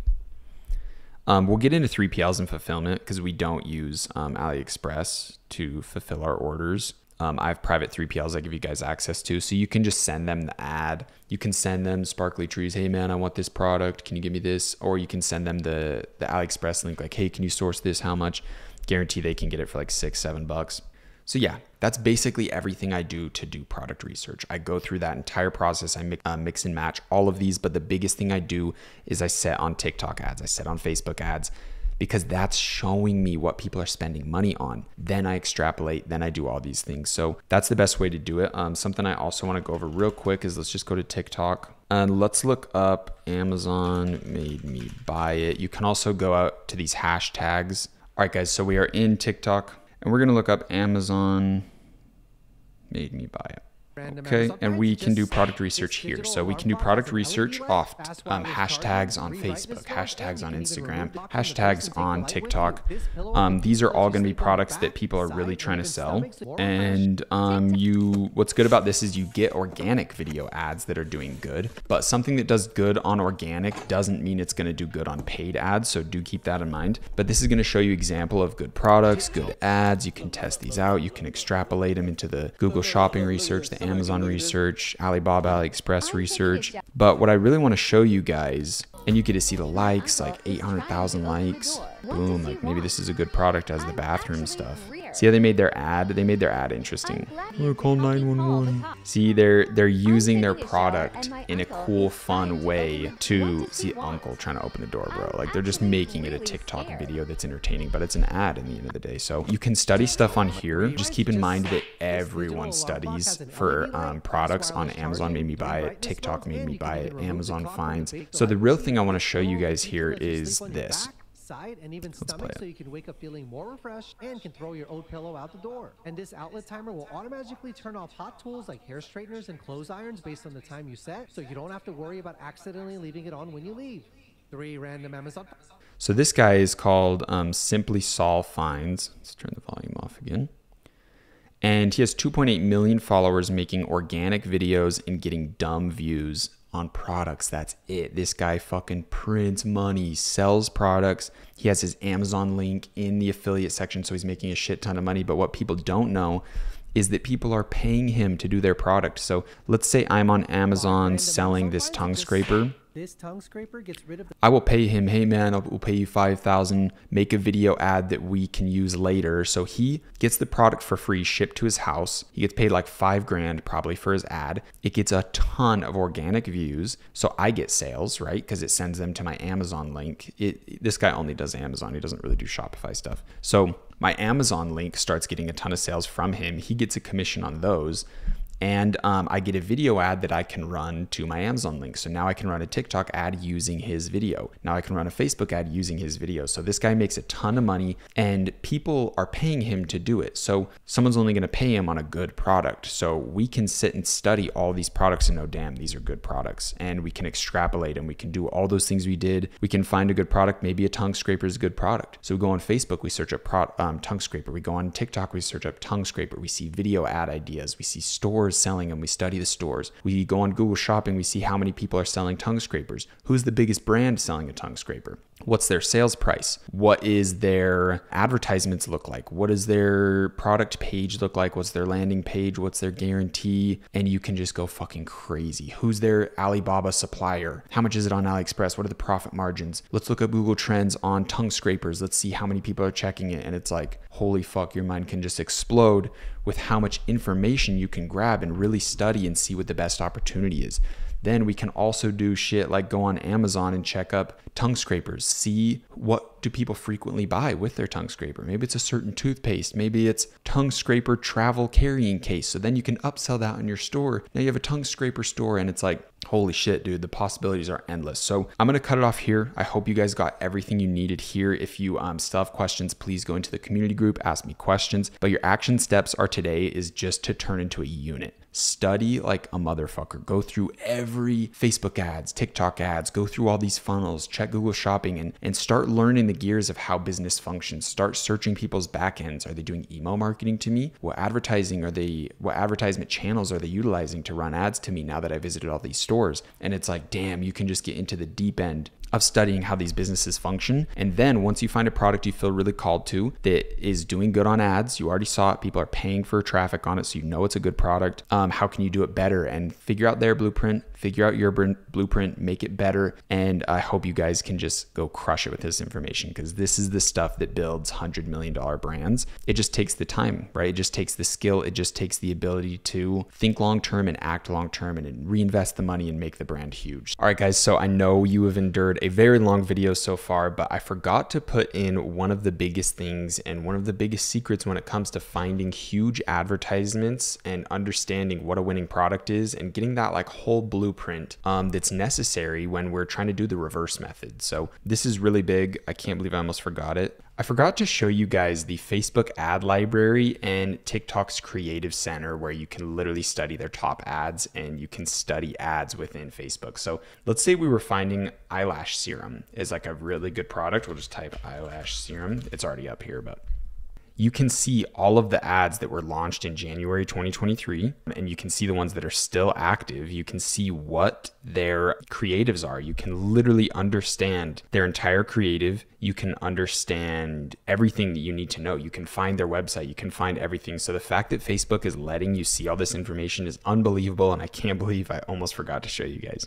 So this is absolutely huge. We're going to use this as a very big method to understand everything that we need, right? Like, we want to make sure that we're utilizing this in our whole kind of system of the reverse method, of the AAA method, all that stuff. And we're using the Facebook ad library and the TikTok Creative Center to understand ads. So we can put in keywords like, if we saw eyelash serum seems like a really good product, we can come in and check the top ads for it. These got started running in December. We can even go to September and see one that is still running. So this is a good ad. It looks like it's probably a retargeting one, but we can scroll down and see ads that have been running for months. If this is still active, see, this one's inactive. If you can find something that's active from months and months ago, then you can be very positive they're making money on it, and you can take a lot of notes on their creative, their ad copy, their web design, their product, their offer, their product description, the images they use, absolutely everything. So this is a very big asset. Any product that you want to get into, let's say those sea moss gummies. Let's see if we can see any in here. Crazy. So we can literally see sea moss gummy ads, see when they started running, how long they've been active for. This seems like a really good one. Vita. So this, I'm pretty sure this is one of the ones we saw in the Google Shopping. Very interesting. So we can see the brands that are running ads, but honestly, guys, it looks like not many people are running ads for sea moss gummies. So that might be a very big open opportunity. And yes, you can't like straight up drop ship sea moss gummies, but for you to just put a brand name on a product that already exists, for you to do the private white labeling, that's really not that hard of a business model. It's not that much upfront risk. And it seems like a really open opportunity. A lot of people are searching it up, and it doesn't look like there's a lot of supply for that demand. Just for fun, I want to look up the sunset lamp, see how many people are doing it. Yeah, I knew a lot of people would be doing this one. See, it looks like there's a ton of people like unhinged 3 instead of an E. Looks like there's tons of people that are doing really bad ones, but then there's people like Soulset that are the ones that we showed are doing really good. So yeah, any product you're interested in, come look up the ads in this dashboard and you can see anything. You can put a bunch of filters on. And this is going to be a very big asset that you can use to find good creatives, find big brands, and really just do research on things to see if it's worth getting into, if it's oversaturated, if it's undersaturated. Like, it's a really big opportunity. You can study so much here, guys. So to get into the TikTok Ad Creative Center, it's not as good as the ad library is for Facebook, but you can go by industry. You can put objectives of like what people are targeting on their ads. US is the best. You're going to find the most people there. But yeah, you can do last 7 days, last 30 days, and really just start going through products. You can see BlendJet right there. That's kind of funny, actually. And you can really see what ads are doing good. You can see there's toys, there's auto accessories, there's this thing like automatically closes your door, there's BlendJet, there's home decor, and you can see all of these different industries, different niches that people are trying to take over, and you can really get a good understanding of what's working, what's not working. And one of the biggest assets is you can come in here and literally see what type of video ads do good. So let's say you have a brand, you have a product, you already know what you're doing, but you're really struggling on video ads of like how to have good hooks, how to have just basically high converting video ads. You can come in and study ads in here and see what's hooking people in, what makes this a good video. And you can see a lot of people use girls as hooks. We got High Smile right here. Skincare, this is good because people are definitely going to stop and look at that. Some huge red face. Let's see what this is. I'm curious. Skincare. So what's kind of sucks is it's just going to show you the ad. It's not going to show you the brand that's doing it. So you can't like steal everything from them. But I'm going to turn my sound on and kind of see what this ad is. Let's kind of study it together. It has 2,000 likes, 23 comments, 39 shares. I've been caught up in this cycle of covering up my blonde. Y'all, I'm not sure if you know this, but foundation isn't good for your skin. However long I can think, I've been caught up in this cycle of covering up my blemishes with foundation and never having enough courage or confidence to break. So I'm going to give you guys why I think this is, I want to give you guys my insights of why I think this is a good ad. First off, she has a red ass face. So everyone's like, okay, who is this? The girl is pretty, and a lot of girls are going to want to look like her, where she has no makeup on and her skin looks glowing, her skin looks nice. She looks like she has nice eyebrows, nice eyelashes, lips and stuff. So a lot of girls will see this and be like, oh, I wish my skin looked that nice. Or, oh, I wish XXX, I wish I had those qualities she had. What's she doing? Clearly she has good skin. Whatever she's doing to her skin is probably something I should do as well. And then she talks about the benefits. So she grabs you in with like this random red face. You're like, what's going on? She does a fear tactic of saying foundation is bad. She has good skin herself, and this is someone that could give advice on skincare, and a lot of girls would listen to what she's saying. Break that cycle. This mask has changed everything. Evens and brightens my skin tone and reduces my breakouts overall. So you can see the true effects of this mask. I'm wearing no foundation, there's no filter, and I am literally glowing. Yeah, that's a very good ad. That is honestly a perfect ad. It has all of the emotion, the hook, the fear, the selling points. So this is a really good ad. I bet this product is doing really good, and we could... This mask has changed everything. Evens and brightens my skin tone, covering up my blemishes with foundation, and never having enough courage or confidence to break that. So it looks like the brand is Asari.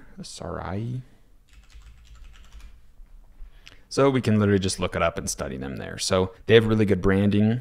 Looks like they have some very high prices. The earth tone face mask. Let's go to shop. See how branded this looks? It's all yellow. Everything looks extremely clean. This is a winning ad. This is a winning product. I assume these guys are doing very good. They probably have a huge amount of people that run ads for them, like a bunch of UGC creators. We can go to TikTok itself and search up Sarai, or however you say it. Looks like they have 34K followers, and we can study their ads here. Yeah, 1.2 million, 1.3 million, 17 million, boys. So this is actually really perfect. I'm really glad this happened. So this is a duplication of this video. So the original video got 17.6 million views. That is huge. They made millions in revenue off this because they're selling a product that cost $45 and they got 17 million views. So let's do a quick calculation to see how much they could have potentially made. So if they had 17.6 million people view it, let's say 1% of people purchased. So that'd be 17,600 people purchasing it times their $45 sales price. And that's almost $1 million there alone. And that's only if 1% of the people that saw this purchased it, and they have tons of ads. So this company is doing great. I love their branding. I love the product, how it grabs attention with this huge red color. Bestseller, their face mask, guarantee it's their bestseller. And we only calculated a $40 sales price. People probably went on and purchased other things like, oh, if this is good, I'll grab the glow set, or I'll grab this. So this one has 2,800 reviews. I'm assuming their other top product is probably the retinol serum, whatever the hell that is. Yeah, 640, then the 200. So basically this face mask is their best seller. So I don't know what insight you guys want to grab from this on starting your stores, but the branding is really good. It's clean, it's basic. Let's look at their product page. Guys, this is simple stuff. This is not hard. 4 pictures. Okay, right here is good. But yeah, like they don't even have like video testimonials on the product. Like this product page could be so much better. They just have a really good branding, and they purchased this in wholesale inventory. But honestly, guys, you can go look up, like, let's go check Alibaba really quick for like a earth face mask. Let's just see. I've never done this. I have no clue what. Looks like we can't find much on here. This is Alibaba though. Like I'm sure you can find some cosmetic supplier. Let's just do cosmetic supplier, find like a really big one, and see if we can do red face mask. Yeah, it looks like it's not going to be the easiest thing to source, but I'm assuming you can get these at probably a decently low MOQ or minimum order quantity. You could probably get like 500 of these for like $15 per product per unit, and you could potentially start a brand like this as well. So obviously you're going to have to kind of skip the drop shipping phase, but these guys are doing really good. If you want to get into the cosmetic space, check out their ads, study what they're doing, study all of these ones with really good amount of views, and study their hooks, study why their video ads are good. And so to explain this one's they duplicated in their ads manager. They had their big ad, which is this one with the 17.6 million views. They duplicated it to change the budgets, and this is one of the videos that was duplicated. So that's just one random ad we found in here. here. So you really can do a lot by studying this. And even if you're studying big brands, see, we see a lot of makeup stuff, a lot of like oral care from like High Smile, some bra thing there. That's definitely going to hook people.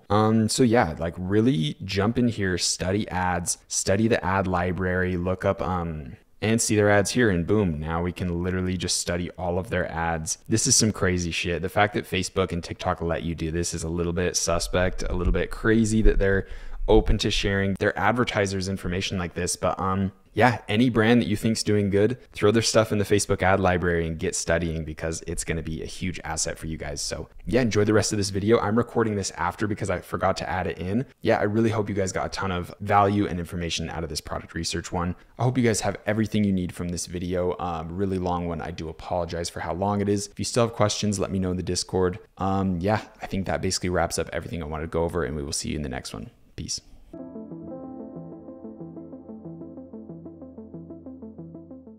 All right, guys, welcome into today's video. We're going to be going over everything you need to know about suppliers and fulfillment and getting your products to your customers. You just watched a very long video of me doing live product research. Hopefully you've been doing some product research yourself and you have some products you want to get some quotes on and start looking into pursuing creating your 7-figure blueprint and really moving forward with a long-term brand. So without further ado, let's dive into it.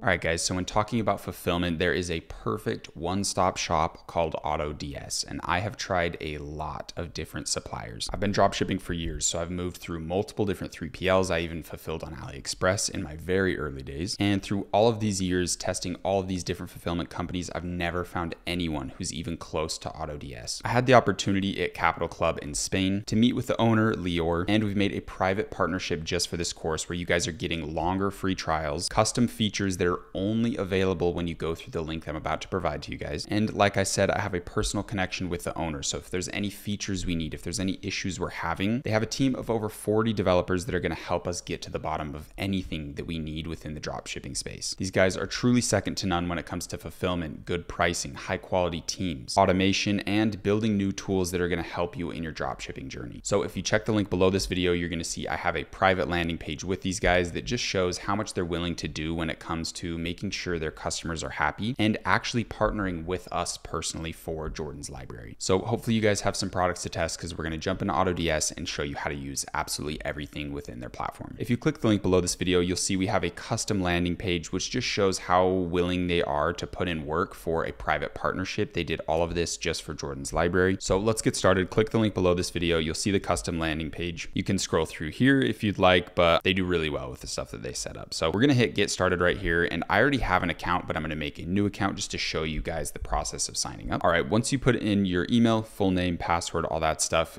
you can hit join, or you can sign in with Google. This is probably going to be the easiest, especially if you already have a business email for your store. You can just use that store email here, or you can wait once you have your store email, once you've created your brand, you've gotten later into this process, and come back and make sure your AutoDS email is using your business email. It's going to kind of help to have everything located in one space. So let's hit join here. And we want to obviously sell on Shopify, and we'll hit continue. Right here, we definitely want to get set up with the starter 500 plan. This is their absolute best option. So let's start this free trial. They do have an annual plan and a monthly plan. I'd recommend the annual, guys. This is extremely cheap for what you're getting. We'll dive into all the features, but I promise you guys, this is well worth the money spent. So I'm going to set up annual right here. Now they have different payment methods. You can do PayPal or Payoneer. I'm going to put my card info and we'll get started. All right, guys. So once you get your account set up, you should be at this place right here. So we have a bunch of different features and I want to dive into absolutely everything. But when it comes to getting quotes on your products, it's extremely easy. These guys custom designed a feature just for us, which is absolutely amazing. They used to have it where if you wanted to get a quote on a product, you had to already be getting sales on your Shopify store. And I told them we need to be able to get quotes instantly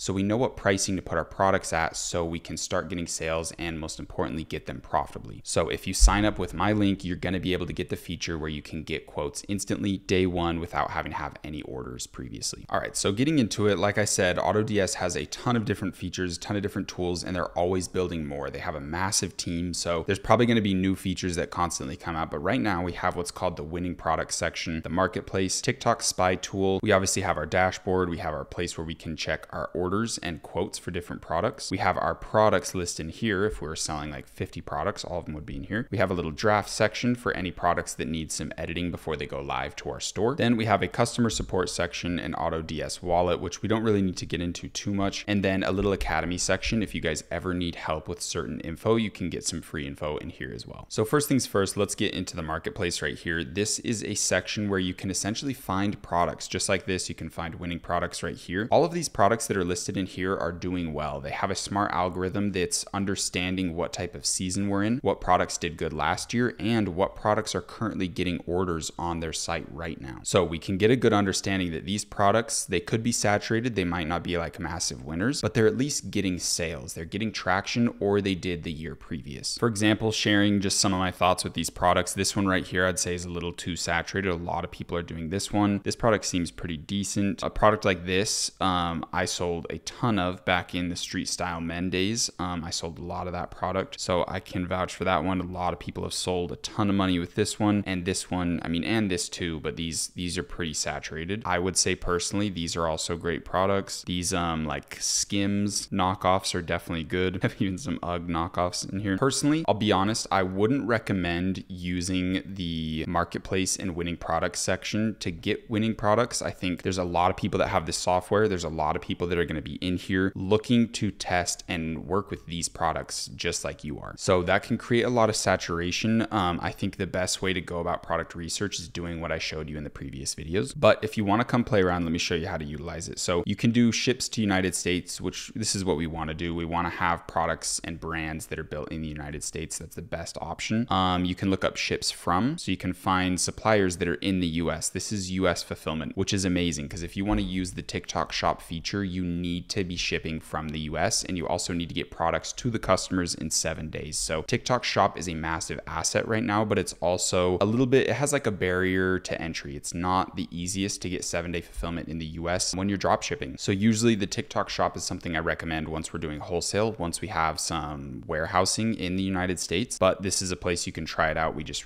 really need to be strict on getting 7-day shipping because the average shipping for any 3PL service is 7 to 12 days. So you're running a little bit of a risk doing TikTok shop there. TikTok shop is definitely more when you're doing wholesale and you're actually ordering a ton of units to your house, shipping them out yourself, or working with a warehouse locally around you. But you can put the ships from, like I said, you can put the price range in here of different prices you want to work with. You can look up AutoDS suppliers, AliExpress suppliers, or Amazon suppliers. They fulfill through almost every different company you could imagine. AutoDS suppliers are people that they privately work with in China, so they have direct connections to these warehouses, and they can get you custom packaging, custom branding on the product, and really do almost anything for you with this product because they are personally connected with the supplier. So I think this is pretty much the most viable search you can do. Ships from United States, AutoDS suppliers, and then just kind of play around with the price ranges. Any products you see with this kind of criteria are going to be pretty good because for it to be shipping from the US and to be a private AutoDS supplier, it means that someone got a lot of sales with this product or else it wouldn't be in this section. Some things are definitely a little gimmicky. Some things I wouldn't recommend. This is kind of cool. I haven't seen it, but like I say in the previous videos, you definitely want to be selling products for around $40 to $50. Looking in the higher range is definitely going to be in your best interest. AutoDS is also launching print on demand very soon, so that will be amazing to be able to use them to get print on demand features where you can custom design clothes and get those shipped out to people without holding any inventory. This is a good example of print on demand right here. But yeah, honestly, if you're really struggling with product research, you can't seem to find anything, these are definitely assets to you to use, but I can't fully recommend them because going through my methods is what I've always done, and that's always got me amazing results. But if you truly find something in here, you go do the reverse method, you go look up all these different things and try to figure out if this product is actually worth your time, and it looks like it is, then definitely give it a shot because finding a winning product is more about validating the product, not just assuming that it works. You have to find a brand that's doing good. You have to reverse engineer everything they're doing and ensure that you can outcompete them, right? Because in the end of the day, dropshipping is a game of skill. It's not a game of getting lucky with finding a winning product that's untapped and unsaturated and getting a free 6-figure month. It's all about skill sets, building up backends and having a good eye for products, but you also have to have the skill set to make the product work. You have to be good at making content. You have to be good at making websites, and that's the real skill. It's not who's the luckiest coming into the winning product section and finding something. That's not what dropshipping is. But again, this is an asset. Definitely go through it and try to find something, but most importantly, make sure you're validating the product by searching for other brands and doing all of that proper research. Next, we have the TikTok Spy, and I really like this one. I think this is a really good way to start finding videos that are doing well. So you have some different things you can do. You can click videos that only have 500,000 likes. You can also put in organic right here, or you can put in advertising to see if they're paid ads. So these are all paid advertisements that have 500,000 likes. So let's look through some of them real quick. Yes, I had dark circles, and I will not hesitate to share either of them because they bothered me so much. Is what? Hopefully you guys can hear this well, but this is a really good video, even just seeing it so far, because it feels like an organic TikTok. It has the comment reply on the video, and this is a video posted by someone organically, and then the brand came in, did what's called a spark ad, which basically you're just grabbing their video and running paid ads to it, and that's why this is performing so good with 1.1 million likes. I don't know if this girl's famous. Maybe she's TikTok famous and has a good following, and that's why the video is doing good, but I would guarantee it's doing good because it feels like a real organic video. What mine used to look like. This is the reason that they're gone. Nana bright eye cream. Little thing has lasted me. See, this is just a very organic video. There's no amazing lighting and some big production value thing like this Hulu one. That one works because it's Kim Kardashian, right? Like you can get viral videos, get videos with a ton of likes like that. But the videos that are going to do the best are always the organic ones that just feel like a normal TikTok video. Let's check out this one.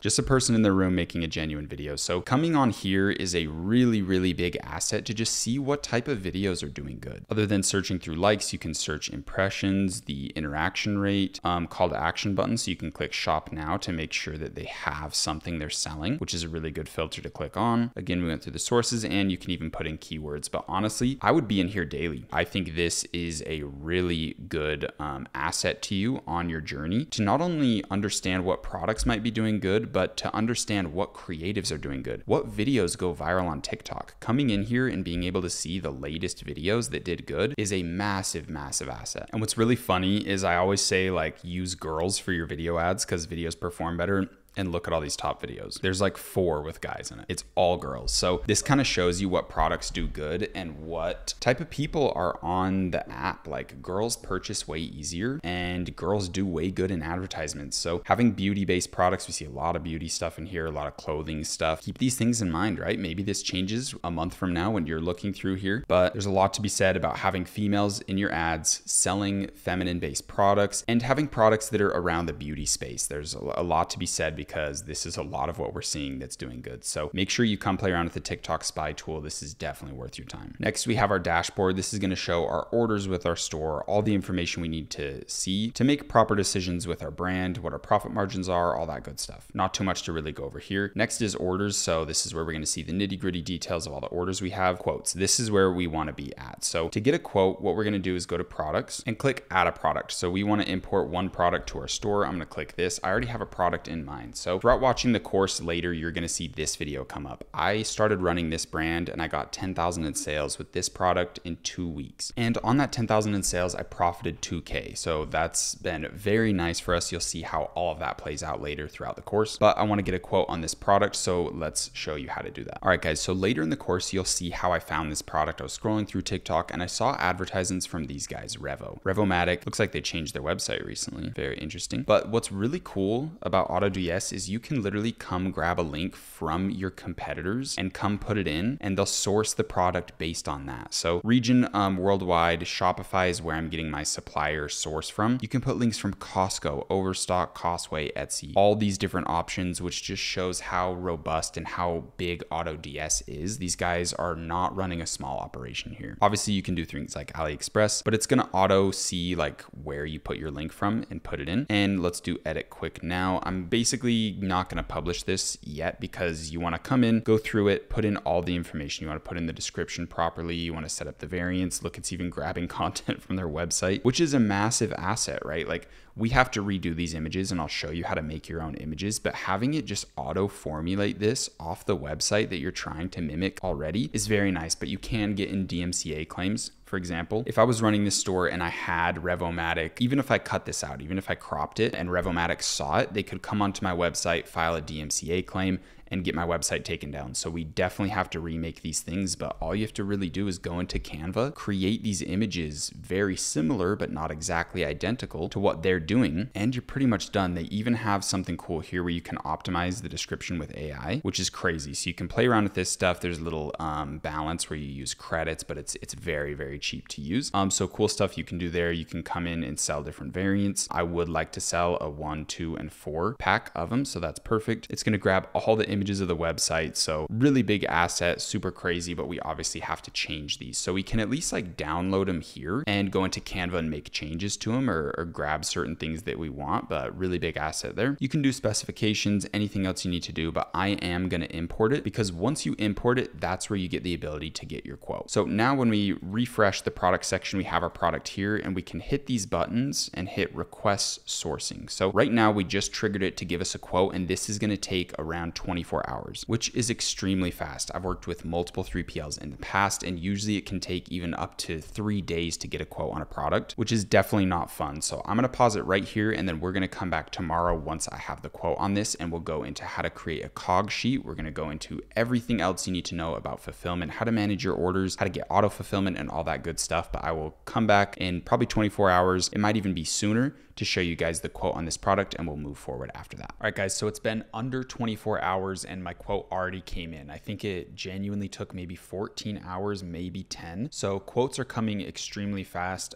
Do keep in mind there is some Chinese holidays or some things that could happen where suppliers are literally just not gonna reply. So it's out of their hands. So anytime there's an issue, like always just come into the community group, or if you ever need help with AutoDS or any of the softwares, anything throughout this entire course, to be honest, just come into the community group. We'll make sure to help you out there. But again, do keep in mind that there is some Chinese holidays where it's out of everyone's hands. They literally just refuse to work, and some of these holidays can be like 2 weeks long or even more, so it gets a little bit crazy. But you'll get a notification through your email when the quote's in, so you just go to orders, quotes right here, and let's go over everything. So for this cupping device that we took from my direct competitor that I'm trying to copy, and right, I'm kind of from the future. I've already copied these guys. I've already sold like 10,000 of this product, but we're going through this to show you the process. So, but all I did was put their link in, which is so nice, so convenient, and it's given me a source price of $4 to $6. So let's go into the quote details to kind of show you what all of this means. So they got the product. It looks like they can get it for $435. So there's 2 different variant types for this product. There's 6 levels of heating and there's 12 levels of heating, and then there's just some different colors. After using this and having it at my house, honestly, you do not want this thing on level 12. Level 12 will literally like burn your fucking skin. It's actually insane. This thing could be a little bit dangerous. So also with products, it's good to keep things like this in mind of like, hey, have some warning things out there, have some things to let people know like, hey, this could cause some issues. Like if you had max level 12 on your skin for 20 minutes, you're probably going to be bleeding and it's going to create like a sore on your back. Like it's not good. So I only want level 6.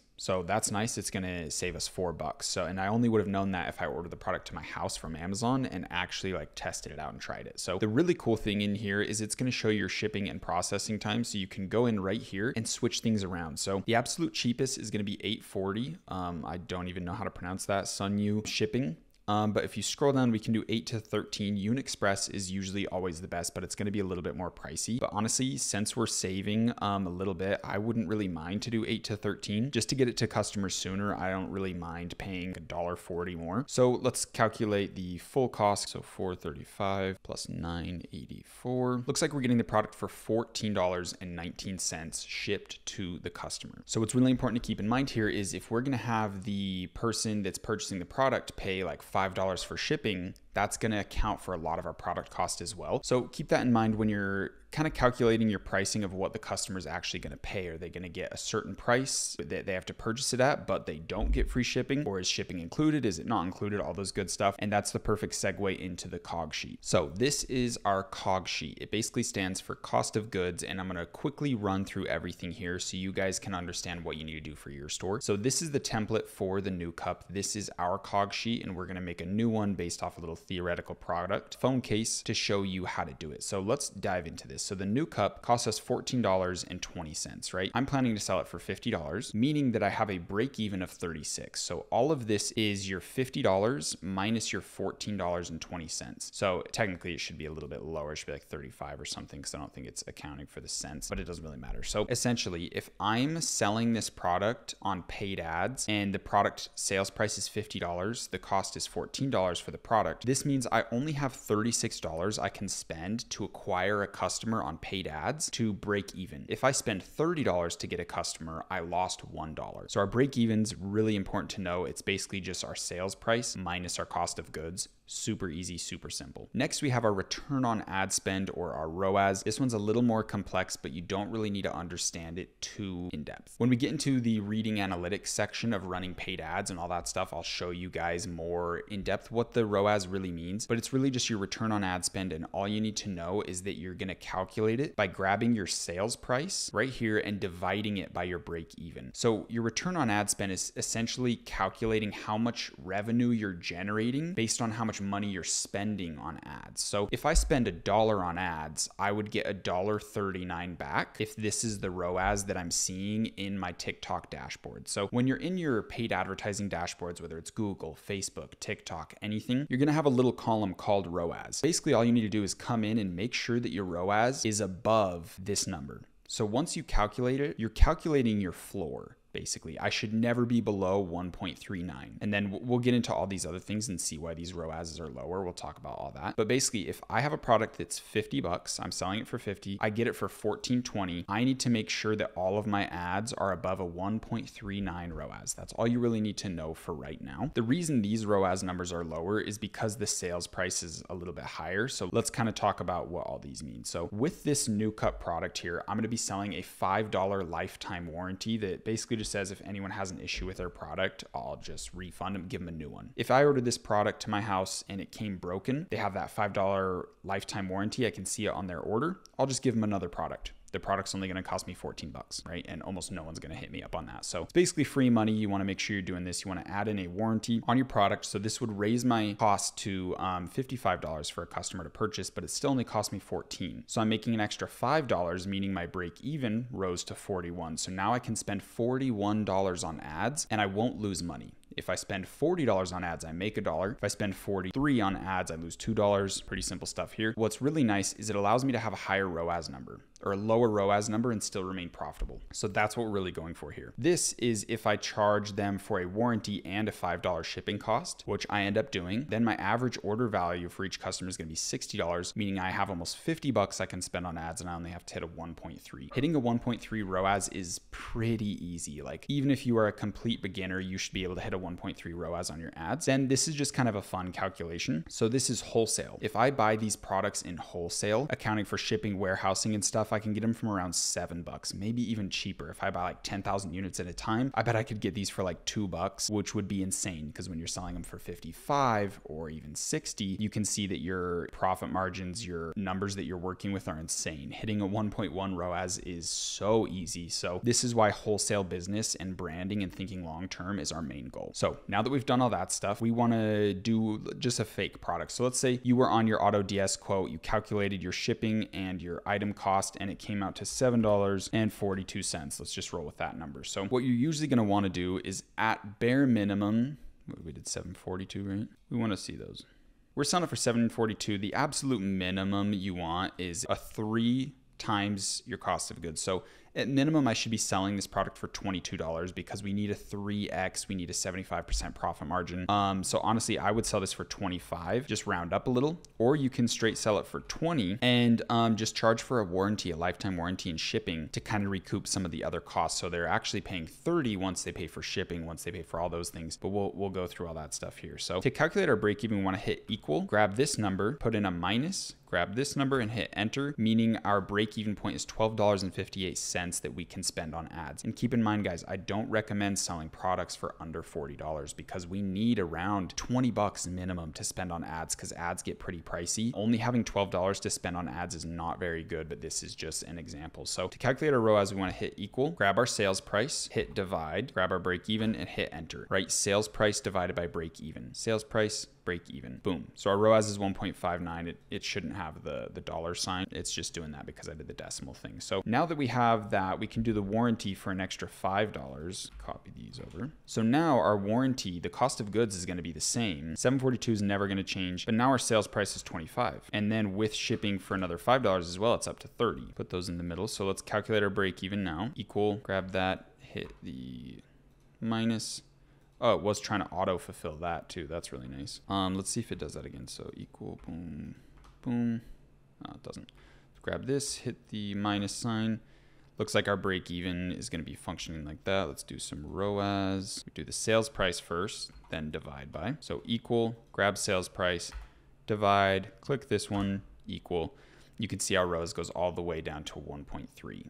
Right? So adding in that 10 bucks for your shipping and your warranty is very good. Wholesale price, I don't know, let's say we get them for $2. Let's just run the number on that. Really quick, we sell it all for 30 with the shipping, with the warranty, whatever. 28 to spend, and we only have to hit a 1 ROAS, right? So you can see how wholesale is really good. Your cog sheet's very important. You guys need to be having this on your products that you're selling. If you start up a first store, you sell a certain product, you need to have a cog sheet on that. But if you start a new store, new product, you need to have a cog sheet on that. You need to be extremely organized on your numbers. You're going to need this for paid ads. Very important. If you're running a trillion different products, you need an entire section like this for every product, every variant, and all costs. It's extremely important. So now that we have the cog sheet out of the way, let's go back to AutoDS. There honestly isn't too many features to talk about. We basically just have the product imported into our store. We can go back onto the store, edit everything there, but there's going to be more videos throughout this course showing you guys how to set up your product pages, how to set up your store, and all that stuff. Now, when it comes to fulfillment, you can do auto fulfillment on here, which is really easy. Right now, there isn't, and obviously when your orders are in here, you'll see all of the ways to fulfill everything. You can just manually fulfill stuff, but once you're getting 100 orders a day, it's going to be a little bit messy to do that every single time. So they have a feature up here that does auto orders. It is a credit-based thing you have to pay, but honestly, you'd spend 500 bucks for 2,500 orders to be fulfilled, only costing you 20 cents per order. Really not that expensive at all. They're also going to be building in features constantly to this. Right now, there isn't a feature to kind of stop high-risk orders from being auto-fulfilled, but that's something they're working on now. So AutoDS really has a pulse on their entire community, especially our Discord community group. So if you're in there and you're having some troubles, you're having some issues, or you want a certain feature to be developed, literally just let me know. I'll let the owners of AutoDS know, and they will make it for us. Like, they are working very close with us on this partnership, and truthfully, they've done all the fulfillment for my stores, and they are absolutely amazing. I can't recommend them enough. So make sure you come in, get signed up, get your products imported into your website, get your quoting and fulfillment through AutoDS, use all these fun tools, make your cog sheet, and most importantly, join the community group if you have absolutely any issues or you're just needing help with your e-commerce journey in general. There isn't too much to go over. There's also AI credits to use AI features to help you write things. Honestly, you could just use ChatGPT and stuff like that if you already have a membership with their ChatGPT 4 or whatever their newest model is. All of the other features we could go over are really simple things that you guys can just kind of have fun, come in and explore and see the little details of what this software can do. But those are the main things that you're going to need to know, is how to come in, get your product, get your quote, and do your fulfillment, which is going to be super easy for you. But that is it for this one, and I will see you guys in the next video. Peace.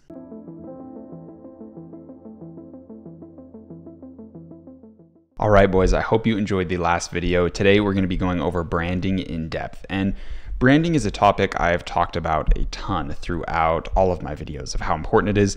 So today, hopefully I can get a little bit deeper and show you kind of like the last pillars, the last fundamentals, and really give you everything you need to understand exactly how to execute on the brand that you're going to create. And before we dive into it, I do want to mention when you're doing like the Facebook strategy with like the street style man approach and all the clothes, I don't recommend that as much. It can be very good to get some upfront cash, but I really don't recommend it at the highest. I think building a brand is your best bet, and I think going this route is the smartest. So do keep that in mind. And a lot of the stuff that applies with branding isn't really going to apply with that like street style man approach. So yeah, just keep some of that stuff in mind. And without further ado, let's get into branding in depth.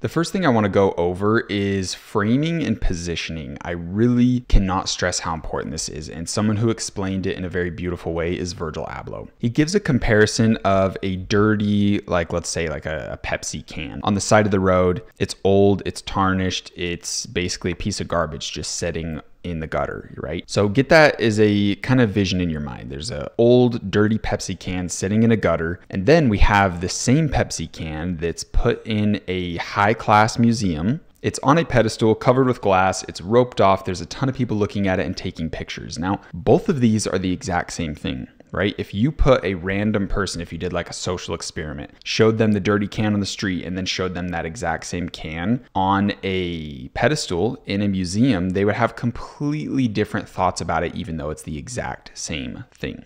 And that's kind of a crappy explanation on my end, but essentially it shows that the frame of the picture is more important than the subject of the picture, right? So the subject is the can. It's a dirty can, it's old, nobody really cares about it. But if it's framed in a different way, if it's on a street, right? The street is the framing around the image. Then someone's like, oh, it's just garbage. But if the frame is it's in a high-class museum, there's people taking pictures about it, and you're like, whoa, what's up with this can? Is it like from World War II, from some famous person who died in the war? Like, what is this can? Who touched this can? Why is this can important? You assume importance based on its frame. Other examples of this are Louis Vuitton, designer brands, Rolex, Rolls-Royce, all these companies that are viewed as a very high status symbol is because they're framing, right? And how do they frame themselves? They frame themselves with content, with the influencers they work with, they frame themselves with price point, and they frame themselves with quality, right? A quality product, high quality, right? But what's interesting is a lot of these brands have quality that's pretty comparable to stuff that isn't a luxury brand. So the best way to think of this is clothes, like Louis Vuitton, Gucci, all that stuff. Some of their clothes aren't really that high quality. They're not like manufactured in some different way that's super unique, or they're not like custom tailored or anything. It's literally just you're buying a brand. You're buying the name so someone can look at you and go, oh wow, that guy can afford Louis Vuitton. That's crazy. It's interesting that sometimes price point doesn't communicate quality. You're literally just buying a normal t-shirt. Like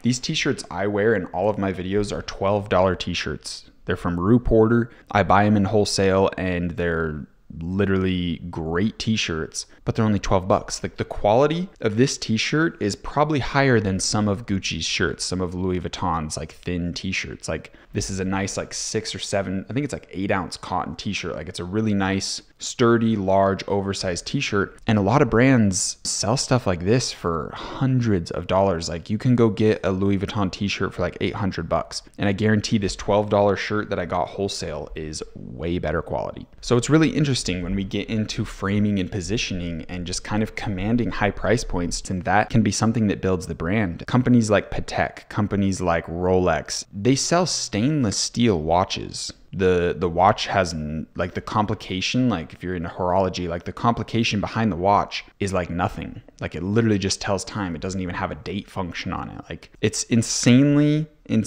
simple watches that are made with materials that are not expensive at all. It's a quartz crystal kind of covering, a very basic face like dial, and a stainless steel bracelet. Like it is literally costs nothing, and some of those watches can go for hundreds of thousands of dollars. So getting deep into framing and positioning is one of the best things you can do because it doesn't even require high quality, right? It just requires perceived quality. It's all about perception. And how do we change these perceptions? How do we get people to think we're the highest quality? The best way we can do this is through our content, right? It's through our pictures, our videos, the influencers we work with, and our website and all that stuff. And we can convey this high quality. And the beauty behind that is we don't have to do that at day one. We can start with dropshipping, get some money to invest, build out our brand, and then start repositioning our brand as an extremely high quality luxury company once we have our product with like our brand name on it, once it's customized a little bit, and once we kind of reach higher status levels, we can completely reposition and change the brand. So some different ways to position yourself are you either need to be the first to sell this product, you need to be the first to kind of take over this product at a high level, or the first like brand to position that product to a specific community. Like for example, eyelash serums, we've talked a little bit about those. You could be the first person to do an eyelash serum just for older women in their 40s, right? Like you can be the first to a specific niche, tailoring a product to them, right? So we can do that route, or we can be the best route. We can position ourselves as, hey, we're the best in the industry. Like a company that does this, for example, is Rolls-Royce. They position themselves as we are the highest quality car, right? They have like $500,000 cars that, yes, it's an extremely nice car. You're getting like custom interior, all this crazy stuff. Like it's very high quality. And they're just positioning themselves as like, oh, you just made millions of dollars, like the highest quality car you could get that you could daily drive is a Rolls-Royce, right? They're not trying to be like a sports car that's like the fastest. They're trying to be the best. They're trying to be the highest quality, the most comfortable, the best features. And so that's kind of a good example of being the best. So you can either be the first, you can either be the best, or you can be different. A really good example of a brand that is different, like they're trying to take that level of positioning, is Liquid Death. They just sell water, but they sell canned water, and their marketing is towards like heavy metal. Like it's super odd. Like they're just such a different brand. It's so unique. It's so weird. They're not the first to sell water. They are the first to sell canned water, I believe. They probably aren't like the actual first. I'm very sure there's been people that have sold canned water, but they're the first to kind of like make it a thing. So they're using the first and different position. So if you want to position yourself good, you have to be either first, best, or different. You can choose a mix of all of them in small different ways, but you really need to make sure you have one that's like your main thing. And I think for Liquid Death, the main thing is they're just different. The way they market themselves is just different. Their ads they run are insane, and they're not afraid to be out there. They're not afraid to like make these statements and claims and like just do super crazy weird shit, because in the end of the day, that's like the ethos behind their brand. And we'll get into ethos and stuff. Yeah, don't be afraid to do that with your brand. Don't be afraid to make some crazy content. Obviously, like be careful making like certain statements and like doing legal stuff, or like being very like politically one-sided, or there's some things that can be detrimental, but honestly, all publicity or press is good publicity or press. So it doesn't really matter how over the line you are. Like people like Andrew Tate, people like Donald Trump, they can say these crazy things, and it just kind of like builds their reputation even more. So don't be afraid to do some things like this with your brand. I want to quickly list again all of the brands who started dropshipping, and there's a ton more. We have High Smile, BlendJet, Oodie, Manscaped, Movement Watches, Snow Teeth Whitening, Sheen, Fashion Nova, and I'm pretty sure Wayfair got started dropshipping as well, and I do know that they still dropship now. They do what's called high ticket dropshipping, where they basically just have connections with suppliers for like saunas, huge tables, outdoor garages that are like hundreds of feet wide. And they basically just bring in customers, and then the person who actually does the fulfillment and creates those huge products just ships it to the customer, does whatever they do. Wayfair is a huge dropshipper. And I'm almost positive that's how they got started as well. I don't think they've ever really held inventory of things. And what's crazy about Wayfair is they started dropshipping. I'm almost 90% positive on that. They're still doing dropshipping, and they are a publicly traded company with a $60 stock, and they are worth $6.3 billion. So it just goes to show you can do a lot with dropshipping. Now I want to jump into the pillars of a good brand. So if you've gone to like business classes or a college or something, you've probably heard this. It's called the 5 Ps. And these are like the 5 pillars, the 5 Ps of branding. And I wanted to mention them because there is a lot of good points behind it. So the first pillar, the first P, is purpose. There needs to be a really strong purpose behind your brand. What's the reason you made it? Why do people care? What's the emotion behind it? What's the story? Who are you communicating with? And this is stuff I've mentioned a lot, like Nike. What is their purpose for athletes that are trying to go to the next level, that are trying to be pros? What's their emotion? It's people that are going from 0 to 1, people that are going from like these super like horrible backgrounds of a sad upbringing, and it shows their progress story from going to nothing to being like a top athlete in the world. And that's their ethos, right? That's their meaning, that's their story, that's the impact, that's the purpose. So what is the purpose? What's the impact, the story, emotion, and ethos behind your brand? This is a really big question. This is like everything. That's why I mentioned it first. Your purpose is huge. If your brand has zero purpose, nobody is going to have an emotional frequency resonation with your brand. They're not going to care.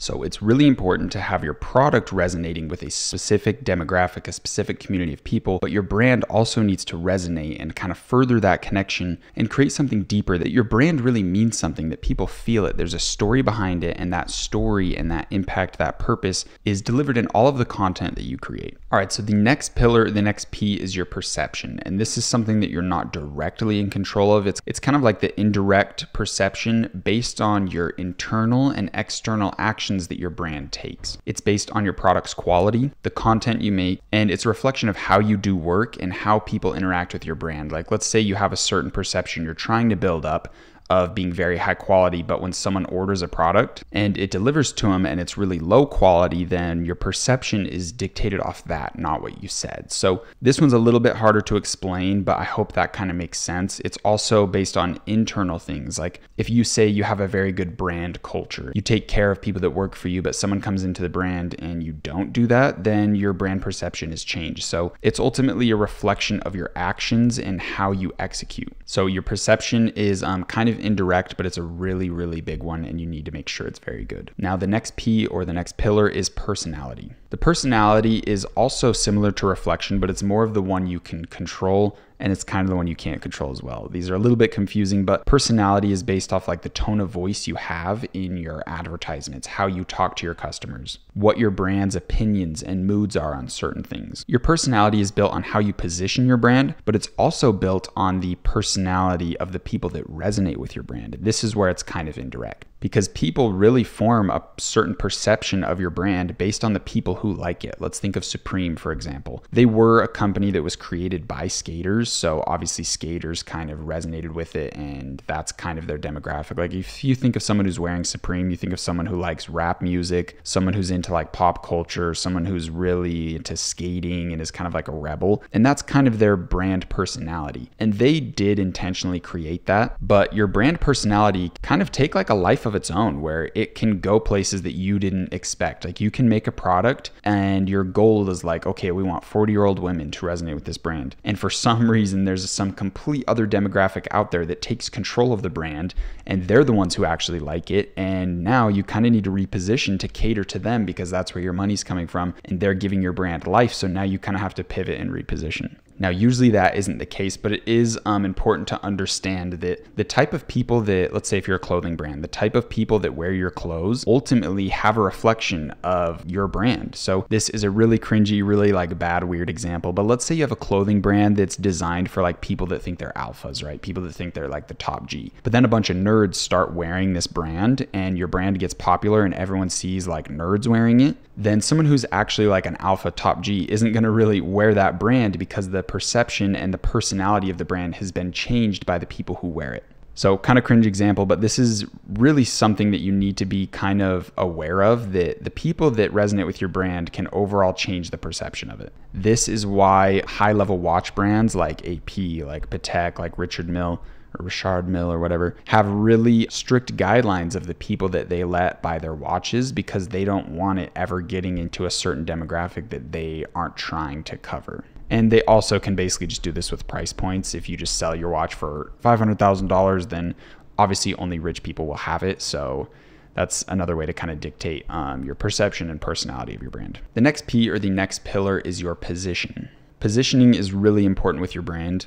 And your position is dictated based on like the main selling point of your brand. Like, do you sell cheap products? Do you sell products at like a fair price? Well, then that's your positioning. That's the way that you are trying to communicate to customers, right? Like you're not positioning yourself as a high quality luxury brand. You're positioning your brand as someone who's for everyone and it's at a fair price. Is your brand known for doing super fast shipping like Amazon? That's kind of their positioning. Their position is they sell almost anything and everything and they'll get it to your house really fast. Does your brand sell a unique product for a very specific type of individual? Then that's your positioning. So it's really important to understand your positioning and make sure it falls in alignment with all the other P's and all of the other elements of your brand. Now, the last P or the last pillar is promotion. And this one's kind of obvious. It's just like, how are you going to get in front of your customer, right? Are you going to run organic video ads? You're going to work with a ton of influencers. You're going to do TikTok ads, Facebook ads, Google, YouTube ads. How are you going to get in front of your customer, and how are you going to promote yourself? What offers are you going to give to them? How are you going to convince them to be a customer? How do you get in front of these people that are in your specific demographic? Give them a product they care about, speak their language, give them a good price point, give them a good product that solves their problems, backed with a good guarantee. All that type of stuff is dictated in your promotion. So we want to make sure we have a really clear, direct answer for kind of all of these pillars. We want to know, how are we going to promote ourselves? How are we going to position ourselves? What's our personality? Who are we trying to be in resonance with? What's the overall perception? What's the purpose? And we really want to clump all these together so they're building off each other and there's like cohesive resonance with all of the things that we do inside our brand. And one of the biggest things to portray all of this, like I said before, is your content, is your framing of how you talk to your customer. What do your video ads look like? What do your pictures look like? What is your literal words you say, your ad copy in your product descriptions, in your video ads? And your content is ultimately, everyone says content is king. Like, it is the ultimate dictating factor between having a Rolex level brand and having a Casio level brand that just sells cheap watches. Something also really good to understand about content is marketing in general. You kind of need to understand some elements of marketing. Marketing right now or in the past, it's always been about who can scream the loudest, who has the biggest budget to spend on ads, who can spend $1 million on ads to outdo the competitor and to gain most of the niche and kind of take over that sector of business. But when you it's kind of like a teeter-totter. When you go into a big screaming match, it eventually gets oversaturated. Everyone's yelling too loud. Nobody can really hear. And so customers just kind of drown it out. And then then the teeter-totter kind of changes. And this is what people are doing now. They're looking for brands that speak their language, right? That don't really yell. Ones that are just there. They embody the frequency of what they're trying to sell, right? There's resonance with everything they do.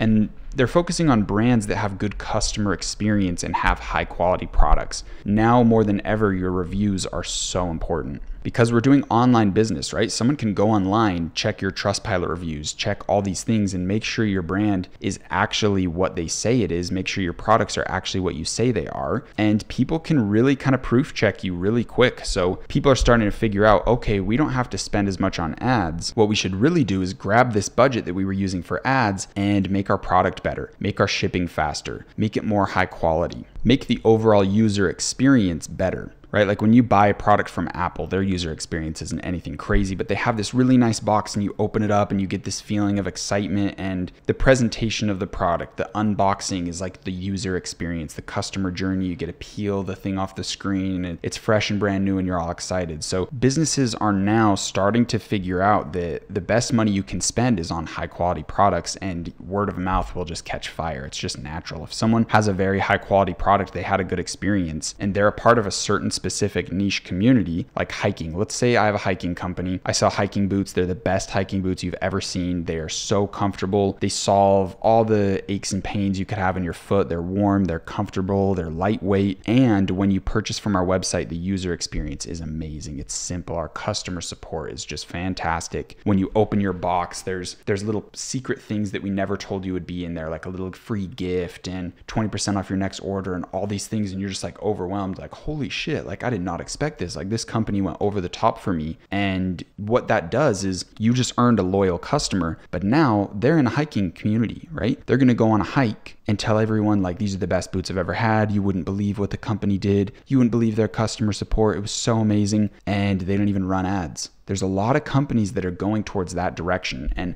obviously we're dropshipping, right? We can't do that day one, but that's what we need to have as our ultimate goal. And that's something I want you guys to understand is marketing is switching. The tides are shifting. We are not getting into screaming matches as much as we are focusing on user experience and having a perfect resonance or whatever the word is with a specific demographic. So very key points, and I really want you guys to understand that and take that away from this video. Another topic that you really need to understand when it comes to branding is purchasing psychology or buyer's psychology. It's really important to understand the psychology of a potential customer. What are they thinking about? What are they wanting to see within our product, within our brand? So we can create that experience for them with the content we do or with the branding and the overall position we try to take with our brand. We want to make sure that whatever we create is catered to the type of customer that we want to have. So let's go over some tips to understand buyer psychology and how we can utilize it to make our brand better. The first thing is emotion versus logic. A lot of people think that logic is the biggest factor when it comes to purchasing something, but it's actually emotion.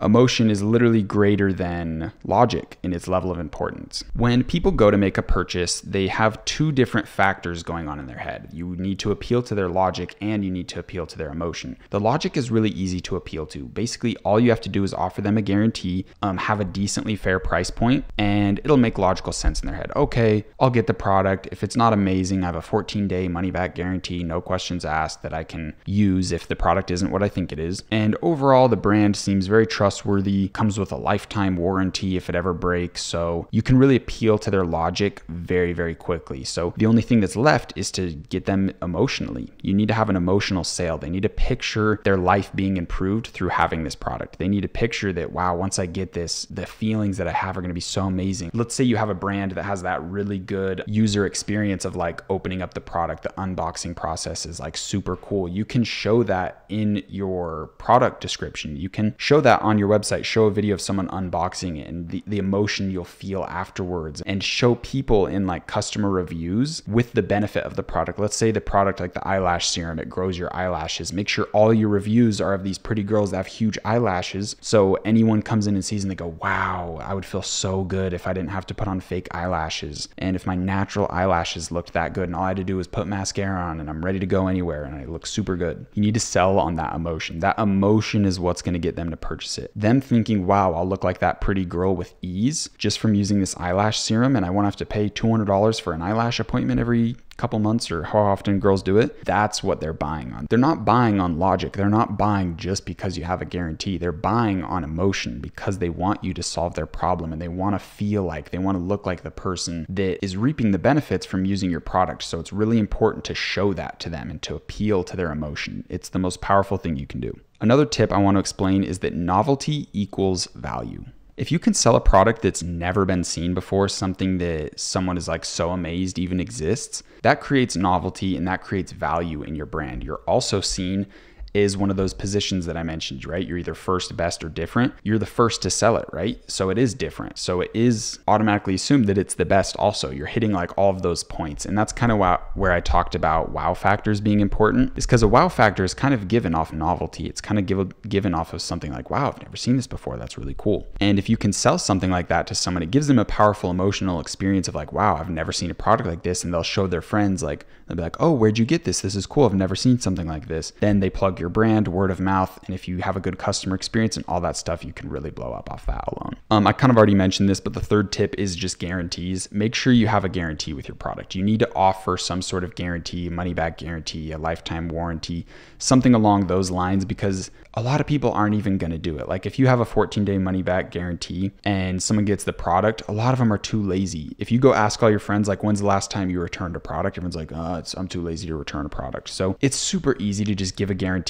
and it's going to give you like 5 times more customers than you usually would have gotten without it. Overall, having a good guarantee is going to get you way more sales than it is, like it's going to bring in more revenue than it will ever lose. You're never going to have 100% of your customers go get the warranty and then you're out $100,000 from paying for ads and giving people refunds on products and stuff. It just doesn't work like that. It's always going to get you more sales and it's never really going to cost you that much. Now, the next tip is community, and I've talked about this a ton, but I want to go a little bit more in depth. People really enjoy the sense of belonging to a specific community. They want to know that, oh, these people understand me. They speak my language. They feel the same feelings I feel. They view the world the same way I do. And overall, that's kind of why things like religion are so big, is because that's like the ultimate thing, is like, what's your view of reality? What's your view of why we're here? And so to be in a community of people that are all in agreement on one specific view is like something that people really want. Like, whatever your view on religion is aside, like that's a big selling point of religion, is you are with people that understand you, that feel the same way you do, that think the same way you do. So if your brand can incorporate something like that, that's going to be next level.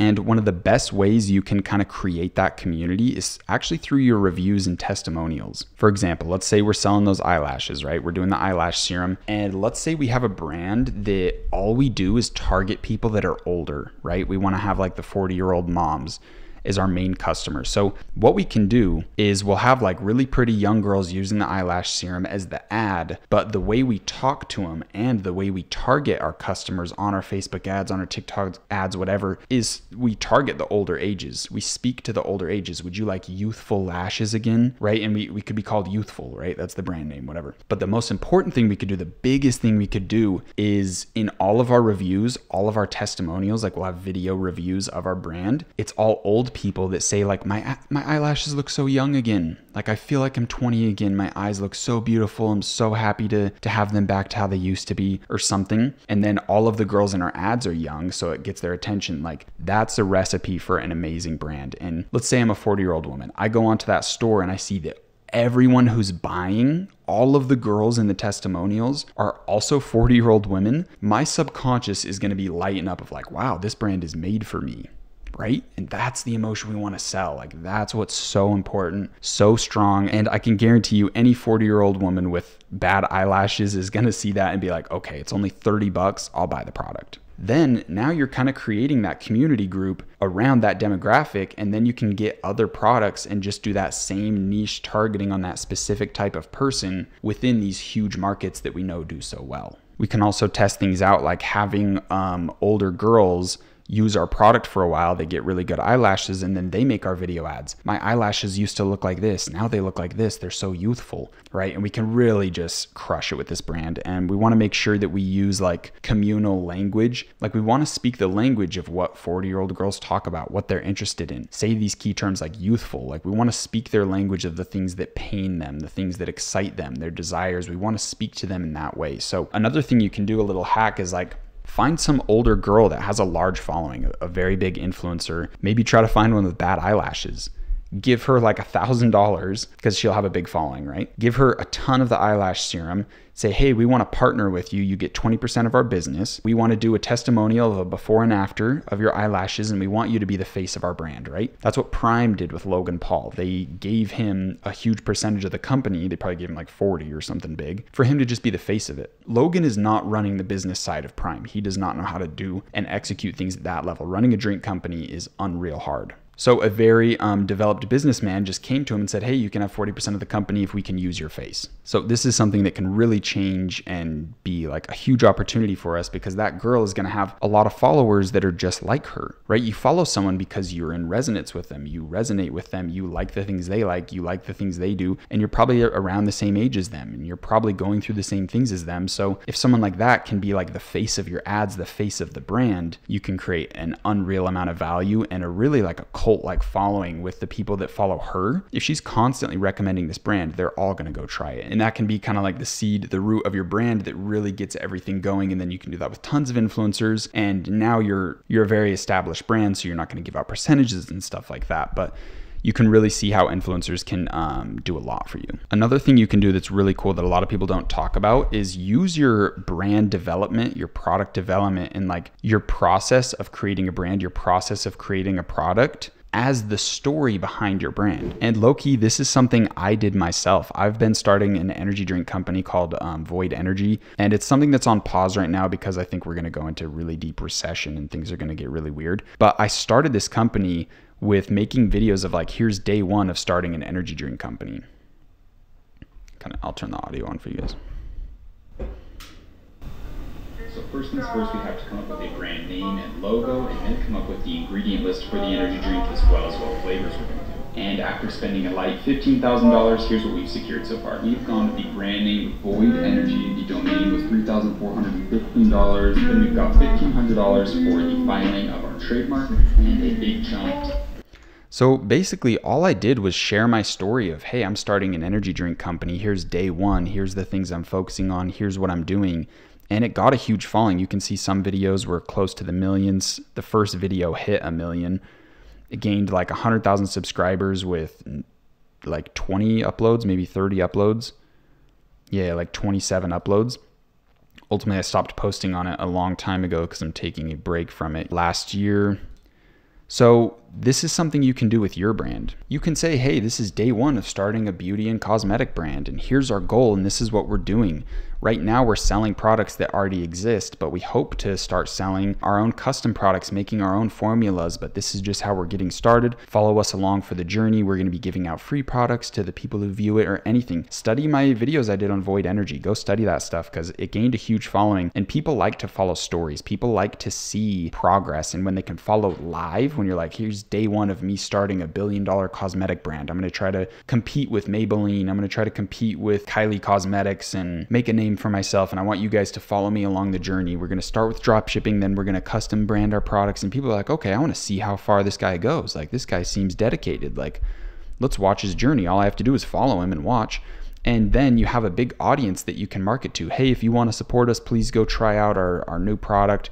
I keep using cosmetics as an example, but you can do this with anything. So never underestimate the power of telling a good story and an honest story, right? This is the day one of starting a cosmetic brand, and people can see it and they can feel it, and it just conveys trust. You're saying, hey, we're starting with dropshipping. If you want to support us, you get a product and we get some money to help start our brand. So it's a high quality product. We've done testing. We've made sure it's from a 3PL team that's going to ship it out fast and do quality testing and whatever. Just be super honest with them. And once we get 10,000 orders, we're going to start custom branding it and making our own custom unique formula or whatever. So make sure you're utilizing the power of storytelling. One of the last things is pain points. You really need to make sure you understand the pain points your product solves, the pain points that your customers go through, and you're communicating those pain points in all of your content. You're addressing the pain point, you're speaking the language, right? If you're the 40-year-old mom that has like bad eyelashes and you're upset about it, you can speak that pain point. Are you sick of having crappy eyelashes? Do you wish your eyelashes were just like they were when you were 20?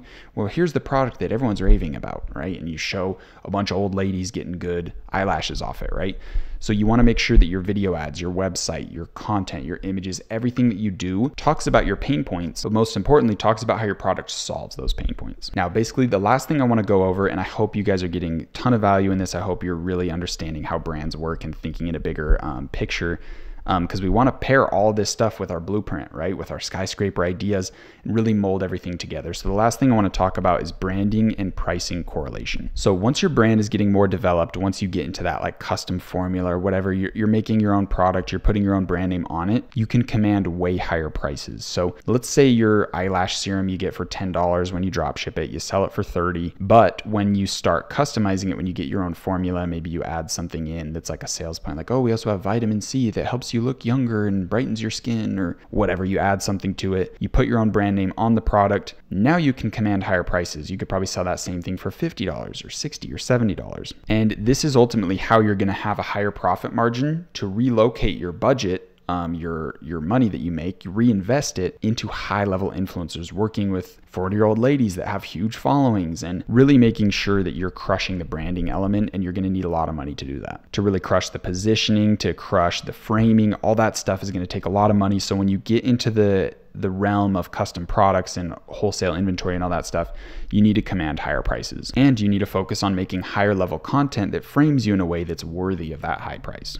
So that basically sums up all of the stuff with branding. If there's more things I think of, or there's more questions you guys have, I'll come in and make new videos going on depth in certain things about branding. But this is very important. You guys need to understand branding. You need to understand the blueprint. You need to understand your skyscraper, and make sure that all of the actions that you take with your brand are all correlating. All of these make sense together. You're really hitting all these points. So rewatch this video, rewatch the blueprint and skyscraper video to make sure everything's in cohesion and you're really crushing it on all fronts. Your action steps for today's video is to basically list out all of these things and make sure that your brand has an answer for all of these points. Make sure you know the pain points of your brand. Make sure you know the influencers you want to work with. Make sure you know what guarantees you're going to provide. Do you have novelty? Make sure you can get novelty in some sense. What's the emotion versus logic appeal? What's the buyer's psychology? How are you framing yourself with content? How are you promoting yourself? How are you positioning yourself? What's the brand personality? What's the brand perception? What's the purpose? And to make sure everything is all in alignment when it comes to creating your brand. I hope you guys got a ton of value, and I will see you in the next module. This one wraps up all of our kind of theoretical knowledge, and we're really going to dive into module 3, cutting the tree. Can't wait to see you guys in there. Peace and love.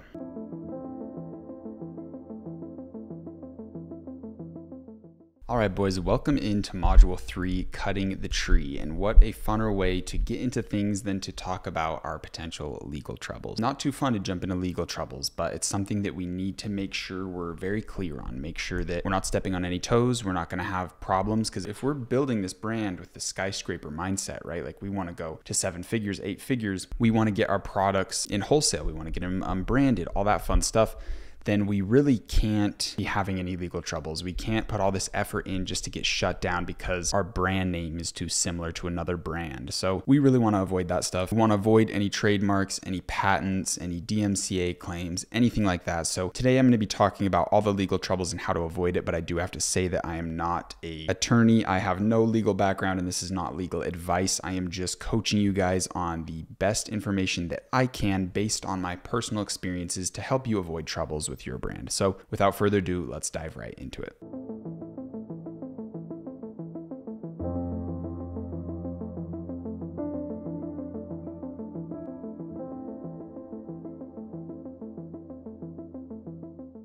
All right, guys, so the first thing that we really need to study when it comes to building our brand, doing all these things, is the first thing is the patent. We need to make sure that this product we're interested in isn't patented by another company. I want to give you guys a good example. So when I was filming this 2.0 course a long time ago, because I've filmed this thing many times, I've been such a perfectionist, and I've gotten new information, I've learned new things, and I've just gone through so many like revisions, I guess, rough drafts of this course. And in the first time I was doing it, I was really interested in selling this product.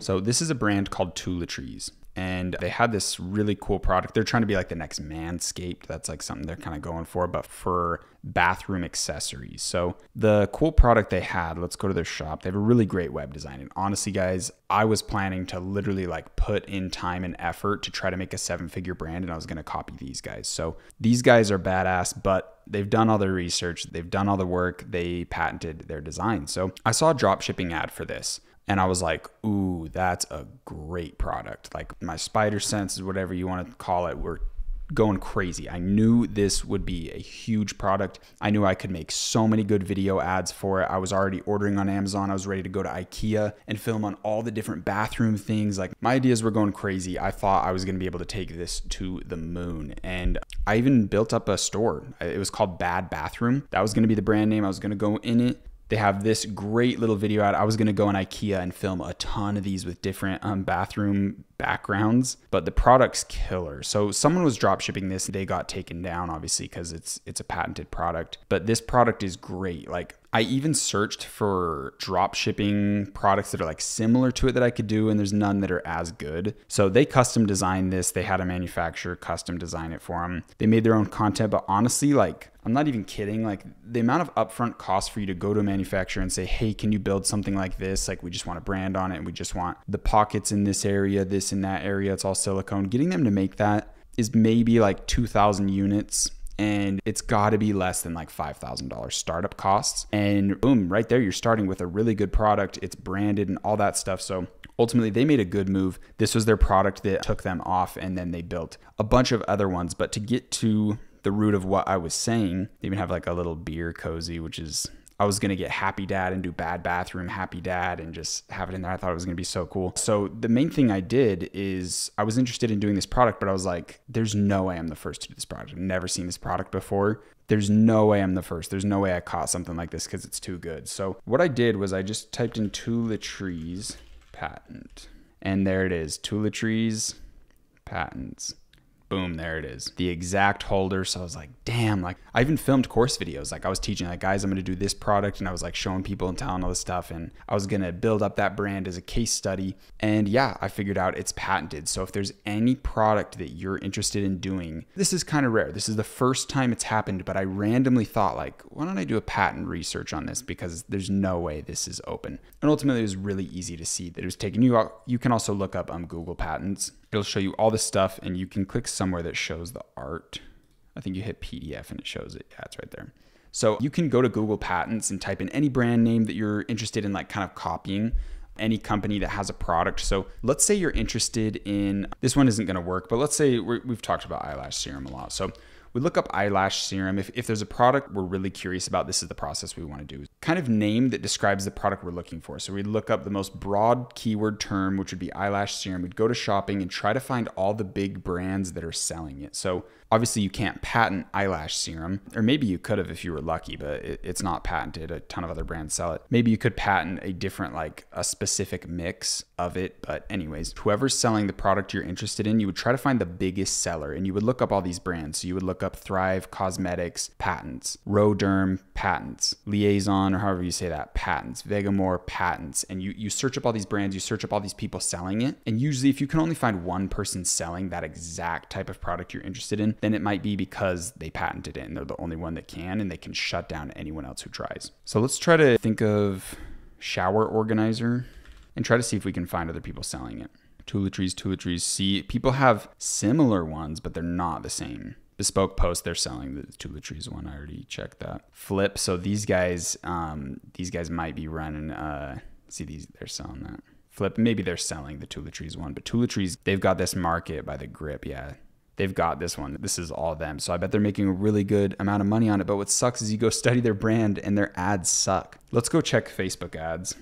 I'm actually really curious. I want to check the Facebook ads library to see what toiletries is doing, because they're a great brand. From what I remembered last is they suck at doing ads. Okay, it's still running from October. So I bet this is making good money for them. I want to watch it. I'm curious. That's a bad hook. See, like they're advertising that face scrub thing. That's like an old winning product from like 2016. That ad sucks. Unless you're a swimmer, you were not captivated by that. Nobody wants a back scrub. See, I promise if they gave me their product, like if I had licensing rights to sell it, I could sell way more units than them. They're just not good. Like nobody wants a back scrub. Like, I don't know, maybe people doing them wrong, but like their best product, their coolest product, this one, they don't even like talk about or sell. That's their only Facebook ads. They're still active though from all these years. That's it. Or from all these months. I mean, August 2022, they're still running. They haven't done any new ads since August. They didn't do anything on Facebook for all of Q4. See, guys, like even these people that have these great brands, they have no clue what they're doing on ads. Like, oh, it's really bad. It's honestly really bad. So anyways, all of that aside, whatever you're interested in, make sure you do your research, right? Like do some of that product research stuff we talked about and try to see who are the top sellers, what are their brand names, does anyone have a specific product just like this? And you can see, you look up shower organizer, nobody's got anything. It's only toiletries. So that's a huge like red flag saying that this is a patented product. So I can't give like exact research of like, this is how you do patent research. That's basically all I did. And if you're not able to find something, or you're finding like tons of sellers selling the exact same thing, then it's usually a clear sign that you're going to be safe, but you never know. There's always something that can happen. You always want to be making sure. Usually a lot of these products is just like obvious. Nobody has a patent, but if you have something you're at least a little bit worried about, make sure you do some of that research. Check Google Shopping, try to find big brands that sell it. You can even do research on Amazon to see who's selling this product as well. And just look up patent, like the brand name, and then patent, and see if you can find anything. And obviously if you're still worried, you can hire an attorney to do like patent and trademark research. It is a little bit expensive and I don't recommend it, because usually you're in the clear, but if you're really nervous and you really want to make sure you're okay, it is an opportunity you can do. Now that we know that our product's safe, we need to make sure that our brand name is safe. We need to make sure that we're not stepping on any toes when it comes to trademarks or copyrights. And the best thing we can do, and the reason I put this before, because the next video after this is like how to name your brand and all that stuff, but the reason I put the legal troubles in beforehand is because when you name your brand,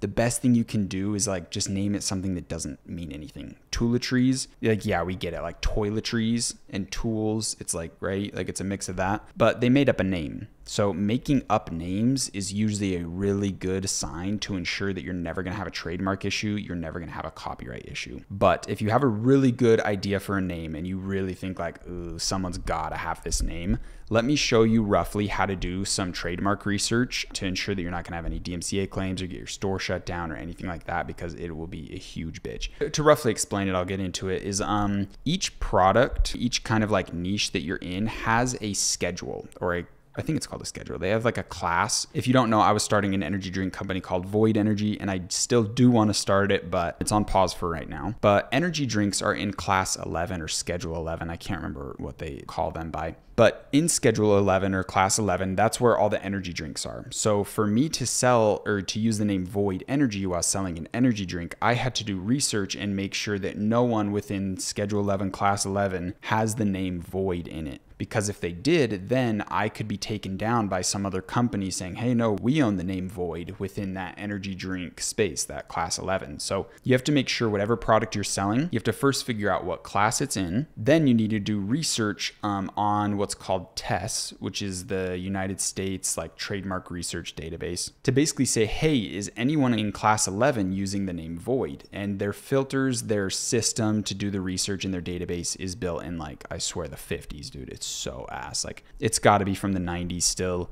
It's really hard to use, and there's a lot of weird keywords you have to put in and filters to make sure that you're actually researching it correctly. So let me show you guys how to do it. Quick reminder, guys, please use the affiliate links below. This course is 100% free, and the only way we can offer this to you is if you guys are using the affiliate links. I'm basing everything off trust, hoping that you guys do use those affiliate links, so please make sure to use those. It truly helps me out so much, and it's the only way I can get this course to you guys for free. I love you guys so much. Thank you for being in here. I hope you're getting immense value, and let's get back to the video.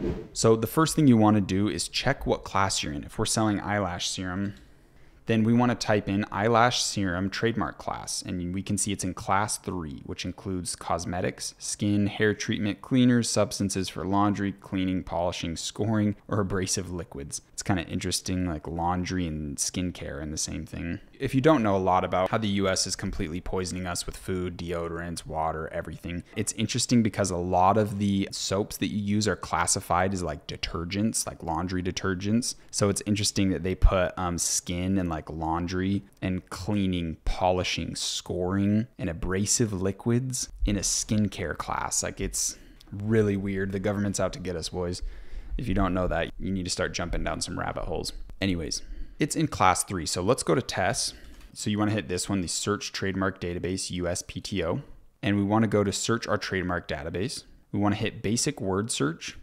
All right, so this shit is going to get mad confusing, but the first thing we want to do is go to Structured Search, and I have this pasted out already, but let me tell you what this random code of bullshit says. So we're going to be testing that the name Kylie in the trademark class 003, which is eyelash serum, right? Class 3. We're testing if there's any live trademarks, and honestly, I don't even know what the rest of this bullshit is, but that's basically it. So if we hit Submit Query, however you say that, query, you're going to see that Kylie Cosmetics obviously owns all of these, and they are live, and they have a very large legal team. So you can probably, you can see a ton of different classes. They've registered all these different trademarks, and they have access to the name Kylie within everything that comes with like skin, fragrances, absolutely anything. They are going to have all of these names that you see here trademarked in probably like every class schedule you can possibly get. So below this video, I'm going to have a link to the trademark database, and I'm also going to have a link to this random code that you need. And basically all you do is you type in the name that you want to call your brand. So basically I'll do that Bad Bathroom as an example.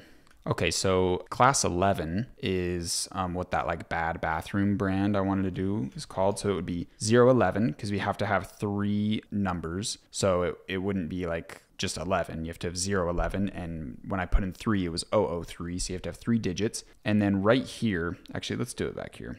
Let's change this to 11. We'll change this to bad because, right, I wanted to do Bad Bathroom. So I had to come in and check like, okay, there's some people in here that have bad in class 11. So let's look into them. What are they selling? Lamps, air conditioning, griddles, and it's OG bad. Ice machines. So it's like, okay, this doesn't really apply. Badass lights. This is all light stuff, right? Because if we see class 11 also includes heating, cooking. Oh, maybe this is the wrong class. Let's look up like toiletries. Class 3. No, that doesn't really. I wonder what class that shower class. Trademark. Liquid fuels. Jeez. This is a hard one. Okay. I think 21. Okay, so I think it's 21. So let's go back. 21 and bad. So I basically had to go through these and make sure that none of these were like, see, cups and mugs. They use the word bad. Bad geek. But geek is also kind of it's a separating term, if that makes sense.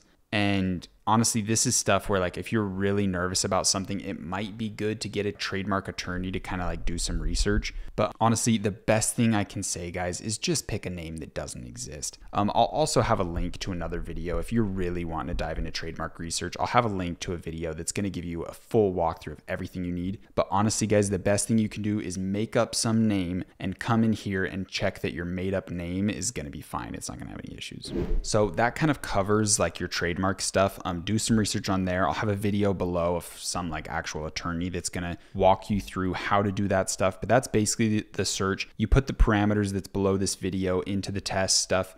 Make sure you're on structured search. You put in that big code, you change the class, you change the name that you're looking for, and you basically want to find something that is using like a key term like void energy. Void is the key term. Energy is not the key term because it's energy drinks. So find like the key term that people are thinking of, like Red Bull, Starbucks. Like think of why they pick those names. They pick those names because it means nothing. Like Red Bull, like it's just random. Starbucks, like it means nothing. So you can still have a huge brand with a name that doesn't really mean anything. It's not really that big of an issue. So it's way better to like just pick a name that doesn't really mean anything. Like make up a word and put like a random spelling to it. That's going to be your easiest bet. Or just put two random words together like Red Bull, Starbucks, and you can just avoid all this nonsense. But if you have a name you really like, the first thing I want to say is like, don't get too tied to names. But if it's something you're like, this is gold, I have to do it. First, I just want to say like names aren't that important. It is really cool and it's really good, but it's not really worth the headache of like a potential lawsuit. Like what if you scale this up to 8 figures? Like you're doing tens of millions in sales each year and someone's like, hey, you're using our name. Like we're gonna have to go to court. And then you have all these legal fees and you could potentially lose all of that 10 million due to like legal fees and them trying to sue you and stuff. It's just horrible. The best thing you can do is just pick some stupid ass name and just be on with it and don't really worry about it. But if you guys are like dead set, you want to make sure you can do the research yourself. But if you're still not sure, you want to make sure to hire someone, right? And I have someone that's willing to work with you guys and I can connect you to him. He's someone that helped me with void energy stuff. Really cool guy. I actually really fucking like him. And you can hit me up on Discord or on our community group, wherever that is for the students, because it might change a little bit. Right now we're on Discord. Yeah, if you want to get in contact with the guy that did my trademark research, and he's very cool, he's very fair pricing, I can connect you to him. So just make sure you reach out. And that honestly kind of covers everything. You want to make sure your product has no patents on it. There's no issues with like the design of the product itself, right? If it's like some custom design product that's very unique. Usually if it's something basic, that's people can't copyright basic things. Like you can't patent a wheel, right? You can't patent a microphone unless it's some new technology thing that only you did because you discovered it. So just make sure your product has no patent, then make sure your name is really clear. There's no trademark, there's no copyright stuff. Just make it random. Honestly, just make it something stupid. And then the only thing you really need to do is worry about DMCA claims, which is basically like you taking someone else's content, like their videos, their pictures, their product descriptions or anything. So we want to make sure we're making up things, right? We're creating things, we're not taking things. And we can actually have AI help us with a lot of that stuff. So I will have a video that goes over AI and how it can help you a ton with dropshipping. But yeah, that pretty much goes over everything with legal troubles. If you have questions, make sure to reach out. I want to help you guys. I don't want to see you guys have any legal issues. So make sure you're safe there. Take the safe route. It's not worth the fancy name, because honestly, the fancy name probably also has a Google domain that's worth like $5,000 and it's just not worth it. So yeah, that kind of goes over all the legal stuff. If you have questions, make sure to reach out because I want you guys safe. So theoretics, get your mind ready for it, and then we're going to be taking action here. So make sure you know how to do patent research, you know how to do trademark research, and in the next one, we're going to be going over brand names, all that stuff, and how to position yourself really good. And we're really going to start this process. So your action steps are basically just being familiar with this. So when you come to the point of picking your brand name, you really know what you're doing and you can make sure you're safe. So I will see you guys in the next one. Peace.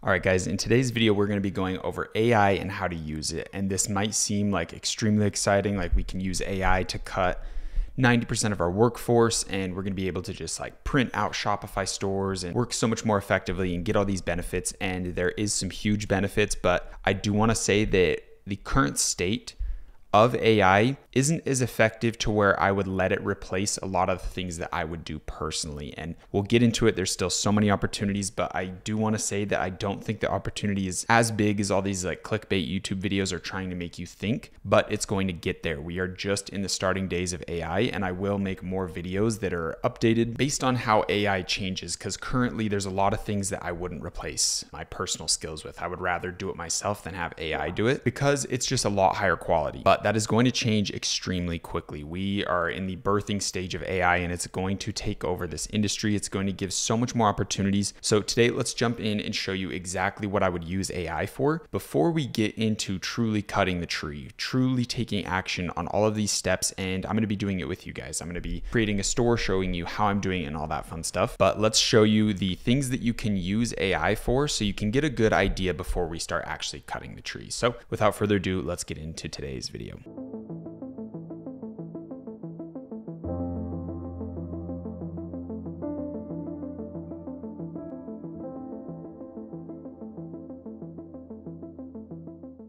So AI is amazing. It is quite literally going to be one of the most impactful things that humanity has ever created, and that could be in a positive or a negative that we hope is in the positive, but it's going to be extremely impactful. There's going to be a lot of things that come out of AI, and we kind of can't really stop it. Once it's moving, and it kind of takes a life of its own. So there's going to be so many good things to expect. But in the current stage of AI is really only as useful of a tool as you allow it to be, right? It's only as good as the person who is wielding it. I guess that's the best way to explain it. So if you're sitting in ChatGPT and you're using these AIs and you're putting in dumb questions, then you're going to get dumb answers, and you're not going to really get like a big use case out of ChatGPT. So it's only as smart as you are in the current stages of just how AI has developed so far. So right now, there are two things that I think AI is absolutely extremely useful for with your store, with business in general.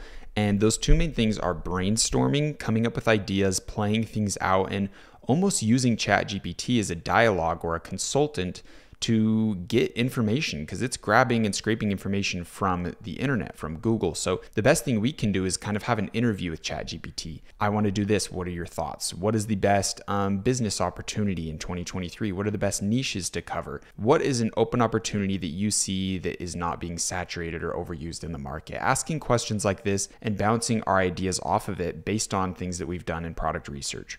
You can come in and ask ChatGPT any questions to kind of validate what brand you're going to create, validate the product that you're going with. What's the best community to sell this product to? What's the best way to market to them? You can ask these questions to ChatGPT, and it's basically going to scrape Google. It's going to scrape all of these articles, YouTube videos, summarize them, and come up with some sort of answer for you. So that is extremely useful. You can have a consultant with you 24/7. So ChatGPT is amazing for brainstorming. But again, like I said, you have to be the high-level person that's wielding the tool, right? ChatGPT isn't going to give you all these opportunities and stuff if you don't ask the right questions. So we have to make sure that we're doing product research, we're doing these smart things, and then asking it smart, educated questions that it can basically scrape Google and tell us a really educated answer. So that is the first thing. I think brainstorming, coming up with product ideas, niche ideas, marketing ideas, branding ideas, TikTok ideas even. You can say, hey, how do I make an organic TikTok for my eyelash serum product? What do girls want to see? How do I make a eyelash serum TikTok video that engages with 40-year-old women? You can go that specific and it will give you ideas. And if you're kind of running low on like creative thoughts or, oh, how do I make organic videos? Then ChatGPT is a big asset to you. So be specific, and you can do a lot with just brainstorming alone. And the next thing that I see really useful for working with ChatGPT is copywriting. So anything that involves writing, your product descriptions, your email marketing campaigns, your SMS marketing campaigns, your ad copy on your ads, it's extremely useful to use ChatGPT for any sort of writing.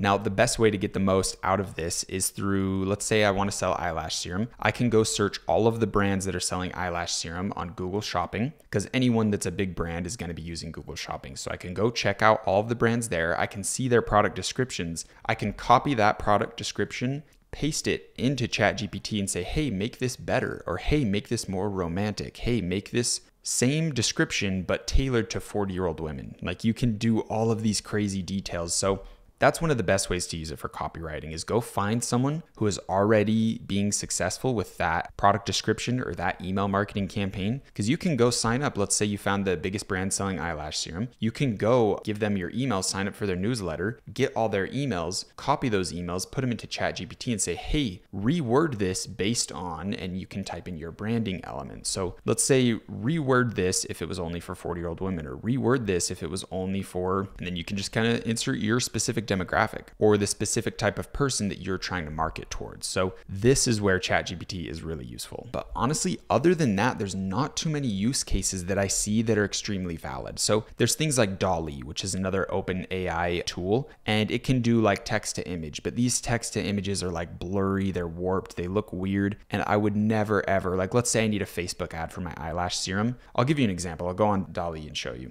All right, boys, so we're in DALL-E, and this is DALL-E 2, I believe, something like that. I'm gonna type in eyelash serum in a bathroom. This is maybe a potential product image we could use for a Facebook ad, right? Having like the product, like eyelash serum in a bathroom. And obviously it's not going to be our exact product because it doesn't have that info, right? We didn't upload in our exact product, and I don't even think it has that capabilities. But just to show you, I can guarantee a lot of these images that come up are going to be really like blurry and weird, and it's just not professional and not something I would spend thousands of dollars to run traffic to. So you can see it's just like, it's trying, right? But it's blurry, it's weird, it looks warped. It almost looks like eyelash serum you'd see in a dream. Like it's just like off. So like DALL-E and like text to image is not really where I would say it's useful yet. It's way better for you to go look up things on, for example, and I'll be showing you guys this way more in depth. You can go to Alibaba, type eyelash serum. Like we'll get into like how to create product images and all that stuff. You can go in, okay, that's a better example down here. Because you want to take images that already exist and customize them in Canva, and I'll show you guys exactly how to do that. But you want to be careful that you're not customizing brands' images. And when you go to Alibaba to grab images, these are images from a manufacturer. They spent the money on curating these images, creating these kind of pieces of content for you so you can sell their product. These guys want me to sell their product. So I can grab their images and know for a fact that I'm not going to have some like DMCA copyright claim or anything, because these are their images. And if someone does come contact me and try to fight me, I can say I got this image from a manufacturer, from a supplier. So basically what you would do is download this, put it up on Canva, put your logo in, take the transparency off, add in shadows, and make your own product image. Have someone on Fiverr make you a different design when it comes to the box and the packaging and all that stuff. And you can really make something look really nice. And that's just one example. Like you can go on to all the different manufacturers. And right here, this is a great one. You just put your logo in. And you can message these guys, hey, can you send me that image without the logo so I can have my designer make something, because I'd love to work with you. And then you just don't work with them. Or if you're getting sales, you can work with them and it's great. So you can grab images off Alibaba and customize them in Canva really quickly and make something that actually looks really nice, branded, professional, custom, and is super professional. So I just really don't think that AI like text to image has a place just yet. There's also AI that's hopefully going to create like videos for you based on content that already exists, and it makes up content or something, but we're just not there yet. And there's a lot of other use cases, like you can use ChatGPT to code things for you. Quick reminder, guys, please use the affiliate links below. This course is 100% free, and the only way we can offer this to you is if you guys are using the affiliate links. I'm basing everything off trust, hoping that you guys do use those affiliate links, so please make sure to use those. It truly helps me out so much, and it's the only way I can get this course to you guys for free. I love you guys so much. Thank you for being in here. I hope you're getting immense value, and let's get back to the video. You can quite literally tell ChatGPT to code you something that will allow you to do sticky add to cart on your website. And you can paste this code into your website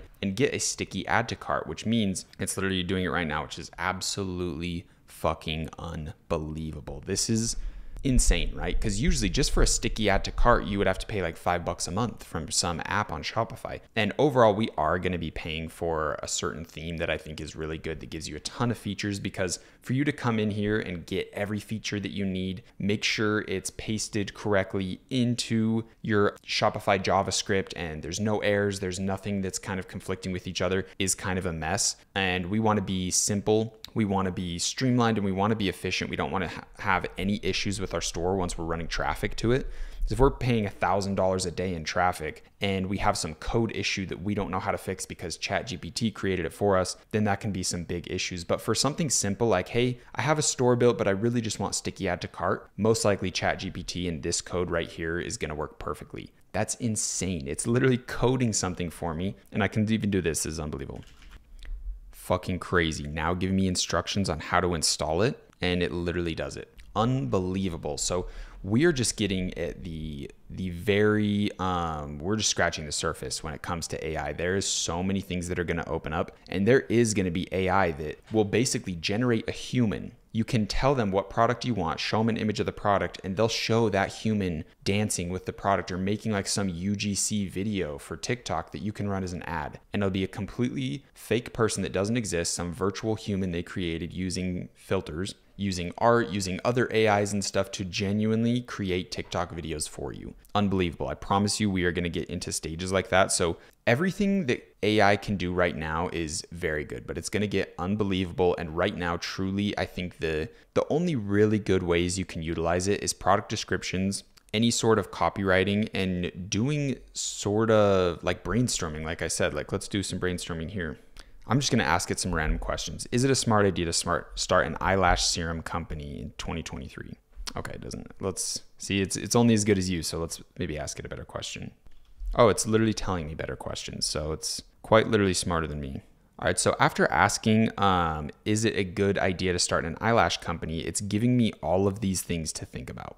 Unreal. So it's talking about market demand, product differentiation, which is something I've talked about. We have to have a product that is different from everyone else. We have to customize it. Like when we're scaling up into that e-commerce store, we need to have something that's personalized. We need to change the product so it's unique to us. Crazy. It even talks about regulations, all that stuff. So put 2024, but I meant 2023 there. Okay, so it only has data up to 2021. All right, that last question wasn't too good. So I'm starting an eyelash growth serum company. Who should I market to? Looks like it might be crashing. Okay, so it looks like we had a network error there. Too many people are using ChatGPT. Okay, it's coming back. It's saying beauty enthusiast, fashion and style conscious individuals. So this is basically targeting we can use in Facebook ads and TikTok ads. Oh, I'll target people that are fashion conscious. I'll target people that are into beauty, which is kind of some obvious stuff, but it's cool to see what it tells us. Brides and special events, individuals with thinning or sparse lashes. So this is like targeting old people. It's basically telling us to do, which is really funny because that's something that I was saying, like target older women that want youthful eyelashes. Super cool. So now I'm going to ask it, how could I market an eyelash growth serum on TikTok? Influencer partnerships, really good one. Hashtag challenges, another good one. You could say your brand name, like let's say it's Revlon, which is I'm pretty sure is a huge eyelash company, or just makeup brand. Revlon Eyelash Challenge. Anyone who participates in the challenge can order our serum for free. You just take care of shipping, and we want to see how much your eyelashes grow in 30 days, and everyone posts on it, and you try to build up some incentive or start some trend and have some influencers, pay some influencers to go do that trend, right? Pay some really famous girl on TikTok to do the trend and to promote it to her followers, and you can really take over with that. So that's a great idea. Product demonstrations, showing how it works. So get someone that has really bad eyelashes that's in your demographic, maybe someone that's older, right? Because we want to market to the older people, and have them use the product. Hey guys, I'm going to do the 30-day Revlon challenge. These are my eyelashes now. Let's go fast forward a month, and here's my eyelashes later. And obviously it's going to take a month to get that content, but demonstrations are really good. It's even telling us to use UGC. So ChatGPT is woke, dude. ChatGPT knows the current market and knows what it's talking about. Collaborate with other TikTok creators. That's basically influencers. Use trending audios and sounds. Here is another question. What's a specific idea for a TikTok video that will promote my eyelash serum I want to sell? So a tutorial style video showing how to apply it, time lapses, close up. It's even giving shot ideas. It's crazy. Before and after comparisons, influencer customer testimonials. This is all stuff I would advise 1000%. Product demo with music, Q&A session, that's a good one. So you could have a video that maybe you have a UGC creator that's doing really good, right? She's the face of all your ads. Her ads are converting really good. And she kind of becomes like low key, like the face of your brand. You keep sending her products, you keep paying her, and she keeps making great videos about your eyelash serum. You can pay her to do a Q&A video, answering things, going over questions with her followers about the eyelash serum, how it works, benefits, pros and cons, and you can just have that video on your website, on your product page, or have it pinned to your TikTok account on your profile. So I could sit in here all day and generate all these ideas. I'll do a couple more. So this one will be interesting. I'm saying, write me a product description for an eyelash serum that's sold to women in their 40s. It's crazy how quick it is too. Like it's just busting it out. So I'll read it to you guys. Introducing the ultimate solution for beautiful lashes, our premium eyelash serum designed specifically for women in their 40s. You probably wouldn't want to say that. Our serum is formulated with nourishing ingredients to work together to enhance, rejuvenate your lashes, leaving them longer, thicker, and fuller. As we age, our eyelashes can become thin and sparse. But with our serum, you can achieve the youthful and vibrant lashes you once had. Our fast-acting formula is gentle and easy to apply, providing results in just a few weeks. Guys, this is great. This is truly great. And I'll show you another example you can use. So let's go to eyelash growth serum. Let's put it in. Let's hit shopping. Usually the first couple ones are the top people. This one has a ton of reviews. I think we talked about this brand specifically. So we can literally take this entire description. We want to probably just grab from there up. Key benefits. Copy that in. I think we'd want to post it in there.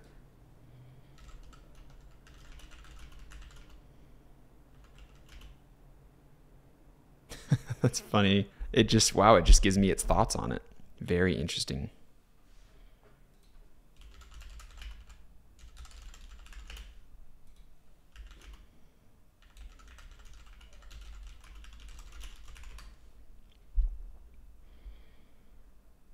I'm going to read through what it says. It's been tested.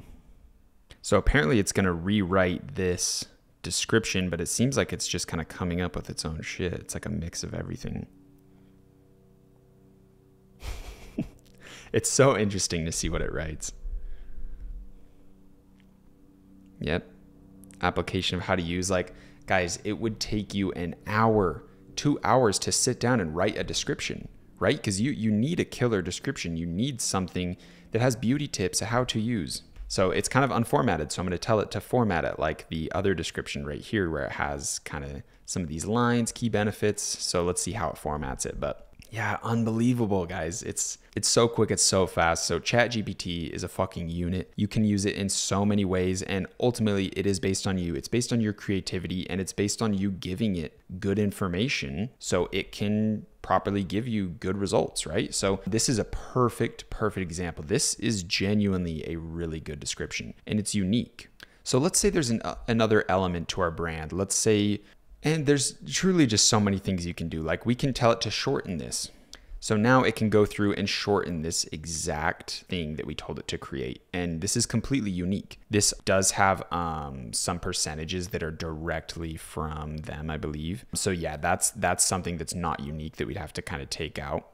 You can tell it to format it again now that it's shorter. And obviously it's not going to be like, okay, this is perfect, copy, paste it in, but this is going to do a lot of the work for you. It'll completely create unique, and you can say, now make it unique, make it different, make it more funny, make it more romantic, make it happier, make it sadder, make it more appealing to health conscious individuals and all that stuff. It's truly unbelievable that this is a free tool that you can literally just log in by providing an email. Absolutely unbelievable. So make sure you guys are utilizing this in every aspect you can. Ask it questions. How should I brand my eyelash serum if I'm focused towards 40-year-old women? What should the brand name be? What should the brand logo look like? I'll ask it that because I am interested in that. We'll let it finish here, but I'm basically saying, give me a list of brand names that I could use. So it's almost done here, but this is an amazing description. Let's read it. Introducing our award-winning eyelash serum for women over 40. We would definitely not put that. Infused with a blend of vitamins, peptides, amino acids, and serums in our serum to promote the appearance of naturally longer, thicker lasting eyelashes. Has the key benefits, has the how to use, has the beauty tips. So it's basically just kind of copying this one. So there's some things you're gonna have to come in and manually say and copy some aspects and change some things. And it's getting a little slow. I'm guessing there's a ton of people using ChatGPT right now. Cool. So now I'm going to say, give me a list of brand names that I could use for an eyelash serum that would use this product description. Lash Boost, Youth Lash. And obviously we'll have to check and make sure that these names are available. But this is crazy. Like, look at it, it's listing off 15 names. I don't think it can do this because I don't think it can give off visual stuff, but it might write a description of a brand logo or something. I have no clue what it's about to do, which is kind of the fun of using it. It's just doing a word description of it. Awesome. It's talking about color themes. It's talking about luxury, beauty. It's talking about black, rose, gold, different colors you can use. Interesting. It's mentioning typography, modern, with a sophisticated feel that appeals to women over their 40s. So funny, man. So it's learning with me. Like it knows that I'm targeting people in their 40s. Like it's referencing that comment I made, and we're continually making progress in our conversation. It's literally unbelievable. This will be interesting. I wonder if it can show me an image. Yeah, it can't. So interesting. We'll just try this out. We'll go to DALL-E and we'll put this in. So basically I said, create me a, and then pasted this in.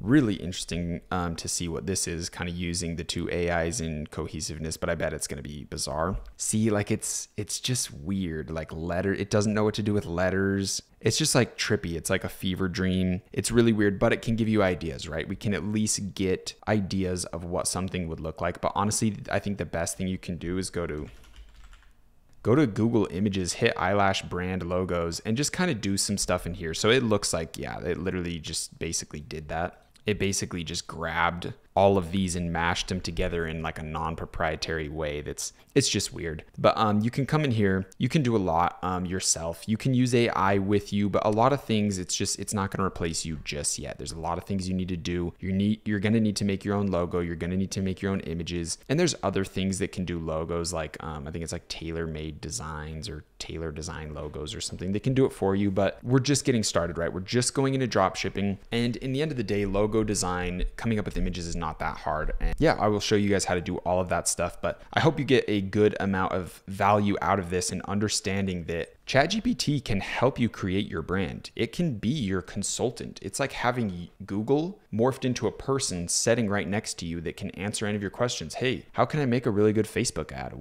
Let's ask it that. How can I make a good Facebook ad for this eyelash serum? So define your target audience. So funny, it's mentioned the 40-year-old woman. Choose an eye-catching image. So it wants us to do an image ad. Interesting, it doesn't say video. Write an attention-grabbing headline.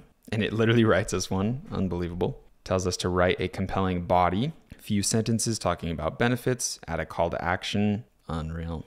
Set your budget and target audience. Monitor ad performance and optimize results. It's really interesting, man, because it grabs good information. It's reading articles off Google and stuff like that. So I'm asking how much it should spend, and I have no clue what it's about to say.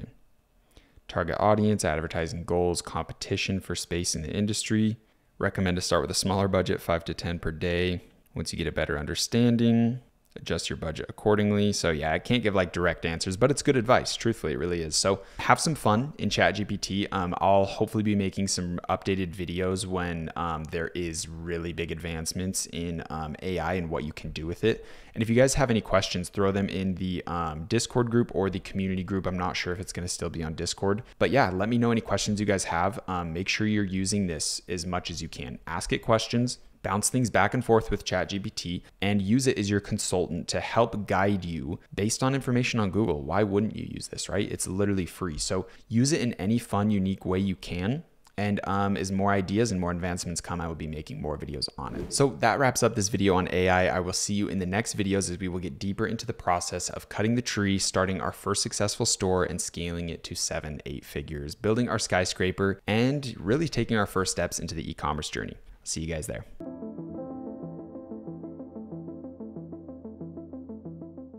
All right, guys, welcome into the next video. Today we have a good one. We have an exciting one. So we're getting into the stages of naming our brand now. So now we are actually swinging the axe. We are actually cutting the tree and jumping into the exciting stuff of creating a store. So another reason this is exciting is because I found a product. I'm going to be advertising this product. This is a smart cupping device. If you've ever had like cupping therapy, this is essentially an electronic version that you can easily just put on any knots, aches, any sore places, hit a button, and it's going to suction cup and give you that cupping therapy that you can get from traditional cupping with the ease of just hitting a button, self-applying it. So it's a really good product. I have a lot of faith in it. I'm going to be breaking it down and showing you guys why I think it's a good product and share a little bit of the vision. And then we'll jump into naming a brand, because ultimately I'm going to be doing this with you guys. I'm going to be creating a store with this product. I'm going to be showing you how to name it. I'm going to show you how I would design the website, how I would make the first video ads, and we'll even test them on Facebook and TikTok with you guys to show you the process. So very exciting stuff. We are jumping into everything today. So without further ado, let's get into it.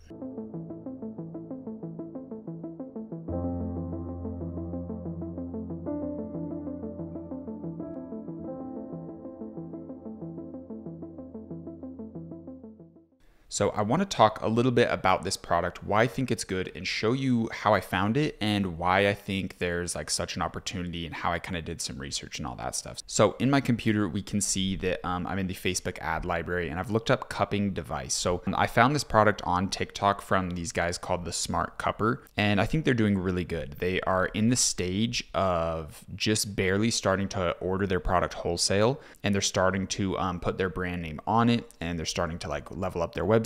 And ultimately, there's only like 2 people that are selling this product that are actually doing it good. There's a ton of like just complete shitters, like apparel and clothing website, people that are trying to sell it, some weird, I don't even know what that is. Their relief is decent, but they're just like scalping people's ads, and they're a low level dropshipper. They're very bad. You can just tell they just barely started like literally today. They're no competition. All of these shop stores, these are just shitters, guys. Absolute ass drop shippers. So the only people that are actually doing it good are Revomatic. You can see their ads here. TheraRelief, decent, but they're also shitters. And the Smart Cupper. These are the only people that are actually doing it good. All of these other ones are like very odd, very weird. Yeah, they're just like, they're drop shipping anything and everything. They're not really like hyper focused. This brand seems decent. Let's see all the products they're selling. Yeah, it's just, I don't know. To me, this communicates drop shipping extremely loud and clear. They're just doing like medical device drop shipping. I don't really take these guys too serious.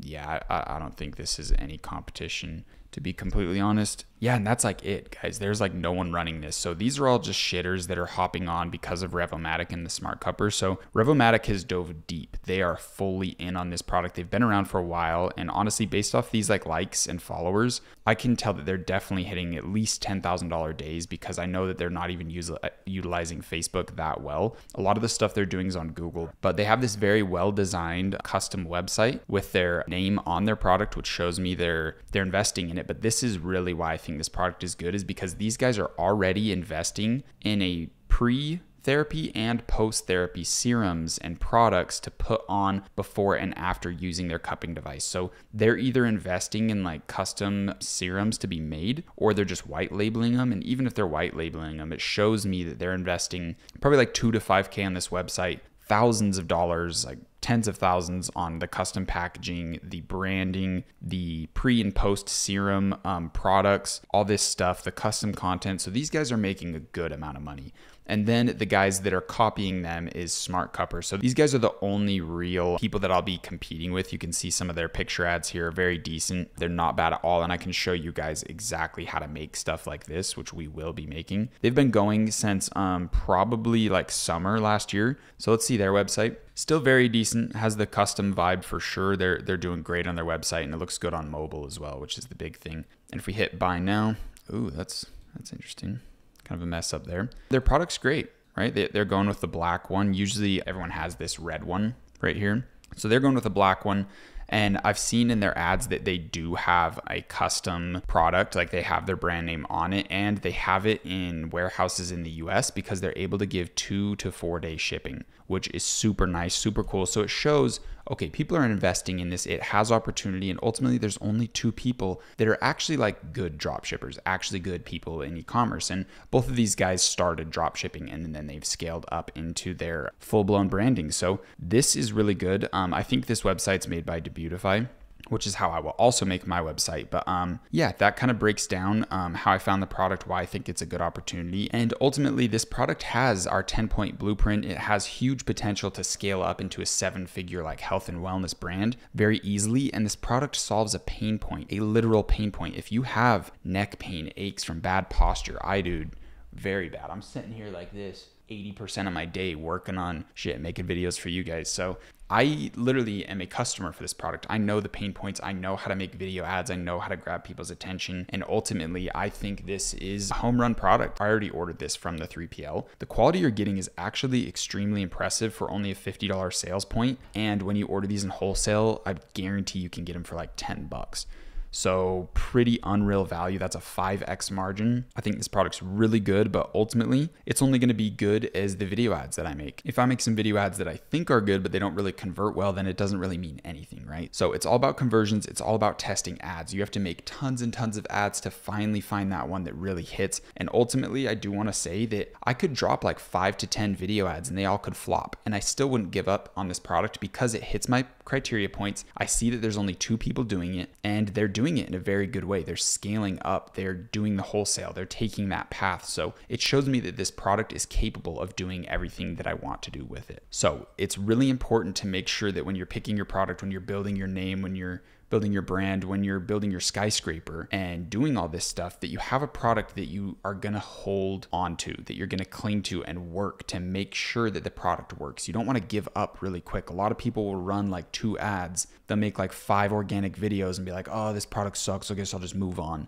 And you're not really pushing through the barrier, the limit, to actually give this product the level of energy it needs to get a breakthrough, right? And you're obviously probably not working with a high frequency of believing that it can work, of believing that you're worthy of success, that you deserve sales, that this brand deserves to take off and be built, and you're helping people. This is a high quality product, guys. This actually works. Like I've used it and it genuinely helped my knots. I get tons of knots and neck pain right here. Very bad from posture and from working on a computer all day. And this product works. I know the pain points because I feel them myself. And so this is something I'm not going to give up on. I would keep pushing very hard on. And I want to share that because I think a lot of people show me their stores and their stores look really bad. They show me their video ads and their video ads look really bad. And they're like, dude, I've spent $2,000 on ads. I'm like, holy shit, how did you spend $2,000 on those shitty ads? Like, you should have known that those ads were bad instantly and stopped them. You should have leveled up your website. You should have made better videos. You should have given this product more effort. So they end up spending all this money on ads.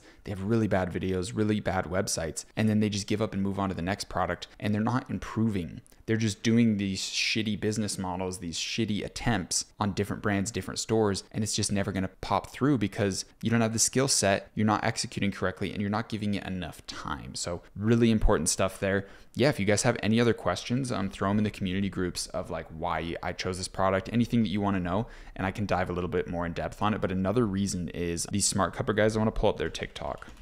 Quick reminder, guys, please use the affiliate links below. This course is 100% free, and the only way we can offer this to you is if you guys are using the affiliate links. I'm basing everything off trust, hoping that you guys do use those affiliate links, so please make sure to use those. It truly helps me out so much, and it's the only way I can get this course to you guys for free. I love you guys so much. Thank you for being in here. I hope you're getting immense value, and let's get back to the video. So their TikTok, they're running Spark ads on all their videos, and they've got one in the 2.5 million, all of them in the hundreds of thousands. So it's showing me that these type of creatives work. So I know that the product works. I know a website design to copy both of these. I know video ads to copy. I know price points. I know descriptions. I know like everything, right? Like I'm seeing their blueprints.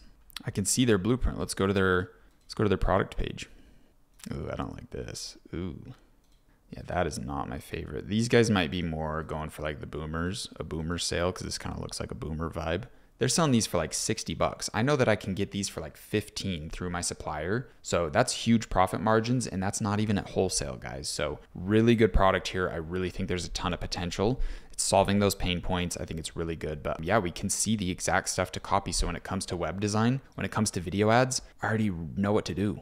It's really not that hard. So the next thing we need to jump into is creating a brand around it. So let's dive into it. Let's go into how I would pick a name. And the rest of this module is going to be not theoretical stuff. It's going to be me showing you how to execute each thing by me doing it on this product. So when it comes to branding, when it comes to like building out your name, obviously you need to have your blueprint done. Don't name your brand. Don't even think about that stuff unless you have your brand blueprint finished. So I have a very good idea of the blueprint for this just from past experience. So I'm not going to like break down my entire blueprint schematics and stuff because I'll essentially just be showing you guys. But make sure before you dive into naming your brand that you know the end result, right? Because I could just call this some sort of smart cupper, smart cupping device or something. But then these guys like the smart cupper, they already have inventory. They could fight me legally and try to make some claims. So ultimately, I'm going to have to name this something new. And then I also have to think, do I only want to be known for this device and then build products around it? Or do I want to take over the entire niche of like medical type help products for pain and like smart pain products? Do I want to jump into that niche, or do I want to dive fully into this product? And I think personally, based off my experience, I think it's smarter to dive fully into this product and then build around this specifically. So I think that's the best route. And ultimately, that's what the people also came to the agreement on that are ahead of me with Revomatic, with the Smart Cupper. The guys that are doing it good are focusing only on that product. So I need to come up with a name that's new. And what I want is I want it to feel like I'm the only one that sells this product, that my brand, my company invented this product. That's how you want your brand to feel. So something you can use that's fun is ChatGPT. And you can just ask it some fun questions. Remember, ChatGPT is our consultant. So let me think of a good question to ask it of how we should name our brand. Okay, so I basically just said, what would you name a brand that provides cupping therapy to relieve pain and knots?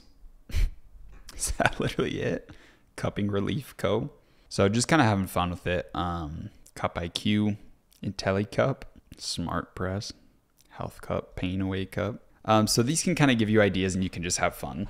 But there's a couple things that I'm looking for when it comes to names. I want it to be short. I want it to be simple. I want it to be rememberable. Something that someone can be like their name. Oh, that's a Smart Cupper, right? It just kind of explains it. It's just kind of obvious. So their name is really good. Honestly, if they didn't exist, I probably would call this the Smart Cupper, the Smart Cupping Device or something. So my first thought is to call it like New Cup, like NUE, or something where the spelling's off, because the second thing that I'm looking for in a brand is I need something that isn't going to be trademark or copyright or like stepping on anyone's toes. Like these Smart Cupper guys, Revomatic, I don't want them coming after me in any way. If I'm building a blueprint of a 7-8 figure brand, I got enough to worry about. I don't want to worry about people attacking my brand where I have to like defend the castle and build the castle at the same time, right? So we do not want to do that. So we need a name that's very clear, and we have to do some of that trademark research. So the first thing when it comes to like naming a brand is I want to go through a bunch of names and try to think of things, right? And we need to first check it on Google domains, because we'll be buying a domain through Google, which is our website. Because a lot of people have they'll have like the new Smart Cupper or New Cup or whatever I'm going to end up naming it, .shopify.com. That's their website. It's like, holy shit, dude. Like you need a custom website. Like, come on. So let's try New Cup. See what comes up there. I like how short it is, how small. Because like just New Cup, like obviously, yeah, like we're not going to be doing that shit. I'm not going to pay $10K for a website. Could do new. I don't really like how that looks. NU is just like too short. Yeah. So you really just kind of need to think like, what's a brand name that's going to explain this product? It's going to be simple. It's going to be rememberable. And you almost want to like make something up. Like you want to have a word that doesn't exist. You want to have something like that just to ensure there's no trademark bullshit. You have nothing to worry about and you're just fully safe, because trademark stuff, you can get into legal battles and have to dissolve your entire company. Like there's been energy drinks. There's one called Uptime. And someone else created an energy drink called Up Energy. And there was like a $300 million lawsuit. Up Energy had to like dissolve their entire company and restart. And now they're called 3D Energy. And it's just like getting into these issues is not something you want to do. So I'm going to sit and think of some names and kind of brainstorm some stuff. But the first thing you need to do is come up with some name ideas, see if they're available on Google domains, and then just do some quick research on like the test sheet that I showed you guys with that like kind of copy and paste link to make sure that it's available. Another thing you can do to try to like come up with names is come to thesaurus.com and type in new. Let's see some different words for new. Unique cup, modern cup, advanced cup. So you can kind of like think of, okay, like what's a different word instead of new, advanced, or the current cup or something. I don't really like those, but you can see these other names and then try to like spell those in a weird way or make up something that sounds like them. And you can come up with a lot of ideas through that as well. Look up a word for like future, other words for future, the like advanced cup. Look up other words for advanced. And maybe we can ask ChatGPT. Let's see what it says. What are some other words for new, advanced, and modern? Innovative, cutting edge, state of the art. These are like sentences. Call it like the tech cup. It kind of looks like ketchup, tech Tekchup. Yeah, that, I don't like how that looks. Another thing you don't want to do is like, if I had a word that ended in C, like, I don't even know a word that ends with C. Anyways, you just don't want two letters like cup, pop. They both end with P. So people are going to be typing in your name. Is it one P? Is it two P's? Is it double P? And people don't really know. And like, you want your name to be very clear, very concise. You don't want people questioning anything. Yeah, Modern Cup. I knew that one was going to be gone. Modern Cupper. It's decent. It's definitely decent. New Cupping maybe, because Cupper, they might try to like come after you on that. New Cupping. Yeah, like New Cupper I think is definitely, maybe The New Cup. The New Cup, did they have the? No, they just have Smart Cupper. The New Cup. I kind of like that. Let's at least check the New Cup. So let's see what like, ooh, it's going to be kind of hard to find class a cupping device is. Like, I think it would be considered like a medical device. That's actually a hard one. I'm not really sure where this would fall. Maybe 10 and 9. So we can make sure that it's clear on both. So let's go into our basic word search. Let's hit structured and let me go find that thing to copy and paste. Okay guys, so we're basically thinking that it's going to be like class 10 and class 9. So right here I have new. That's our like defining word, or descriptive word, like new. And then like cupping is kind of like obvious, like energy. If you have the name energy and an energy drink company, energy is kind of like, obviously you're going to have that. So it's the other word that the main focus is on. So new is kind of our main focus, and we're in our structured search. So let's hit that. Looks like there's no results. Let's just hit cupping and just kind of like see what comes up. Cupping warehouse fit cup. Oh, fit cup's kind of a cool name. Let's see what this is though. Let's look up fit cup. Let's see what the vibe is here. So this is kind of some research that I'll be doing when I want to look into a brand. What's this website? This website's ass, bro. Okay, this is definitely not what we're looking for. Fit cup? Definitely not that. Wait, is it a P cup? Yeah, it's cups for cupping therapy. Where's the website? Interesting, they put 2 P's. Okay, this is the one. So it looks like it's just normal cupping. It's not really our exact one, but interesting to see. So they're just doing kind of like normal cupping stuff. So I think we're okay with new. Let's look up new wellness. Let's see the vibes here. A lot of people that have like active website or have like active patents and stuff don't really have like active websites, and they're not actively pursuing the brand. New Life might be it. It looks like new is sketchy. A lot of people have new, N-U-E, within the health space. Shows it's a good name though. Shows that we're picking something right at least. So new is like a nootropic, I think. Nootropic like supplement company, I think, is the main thing. Handheld electronic devices is definitely a little sketchy. I don't really want to deal with that, so I most likely won't pursue it just for that reason alone. Glasses, eyewear, new MD. Yeah, computer software. Earphones, headphones. Earphones, headphones. So new wellness, man. Motherfuckers, huh? So communication systems, planning, scheduling, handheld electronic devices. They've had it since 2016. Yeah, wellness is not a part of their mark. It's just NUE. It's live and you can't even find their website. Let's look up shopping. Yeah, like they're not even paying for their own name. There's no like newwellness.com. Oh, here we go. I think this is them. Let's check what you guys are doing. Yeah, I think these guys gave up. 2018. They haven't posted since 2018. Get new. Their website's not live. New wellness is, these guys gave up. These guys are nerds. They're losers. I think we're good to go with it. There was something similar to this with Void Energy, and I still went forward with it, even though there's a slight small risk someone could come after me, but it looks like they fully gave up. But if someone still holds on the trademark, even though they're not actively doing website, their trademark's live, they feel like a loser, right? They gave up on their business. They might want to still come after you like, hey, I have the right to come after him. Fuck him. I want some money. So you are still running a risk. There's no doubt about it. He does have handheld electronic devices in here, but I think someone could really fight it. I really think if you had a decent attorney, you could fight this easy, because the basis is on like downloadable software. And I don't know, 09... I think is like electronic. Yeah, it's like electronic, scientific or research purposes. I think you could argue that we're like not even in class 9. It's not for scientific or research purposes. also includes information technology equipment. There's no information, audio visual equipment, safety. Yeah, we're not really in here. So I think we're good. Ultimately, I really do. I would not tell you guys that I think we're good on something that I don't think we're good on. So I would be comfortable with going with the new cup.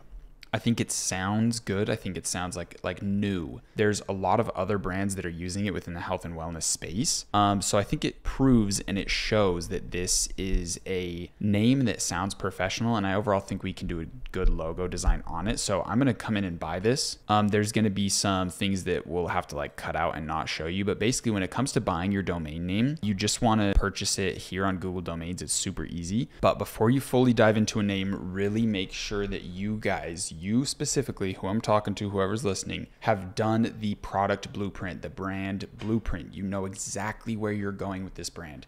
We don't want to take our first step. Ordering this domain name is our first step. We don't want to take that step unless we know our last step, where we're going to end up. Okay, I know that I'm going to end up taking a route extremely similar to SmartCupper, extremely similar to Revomatic.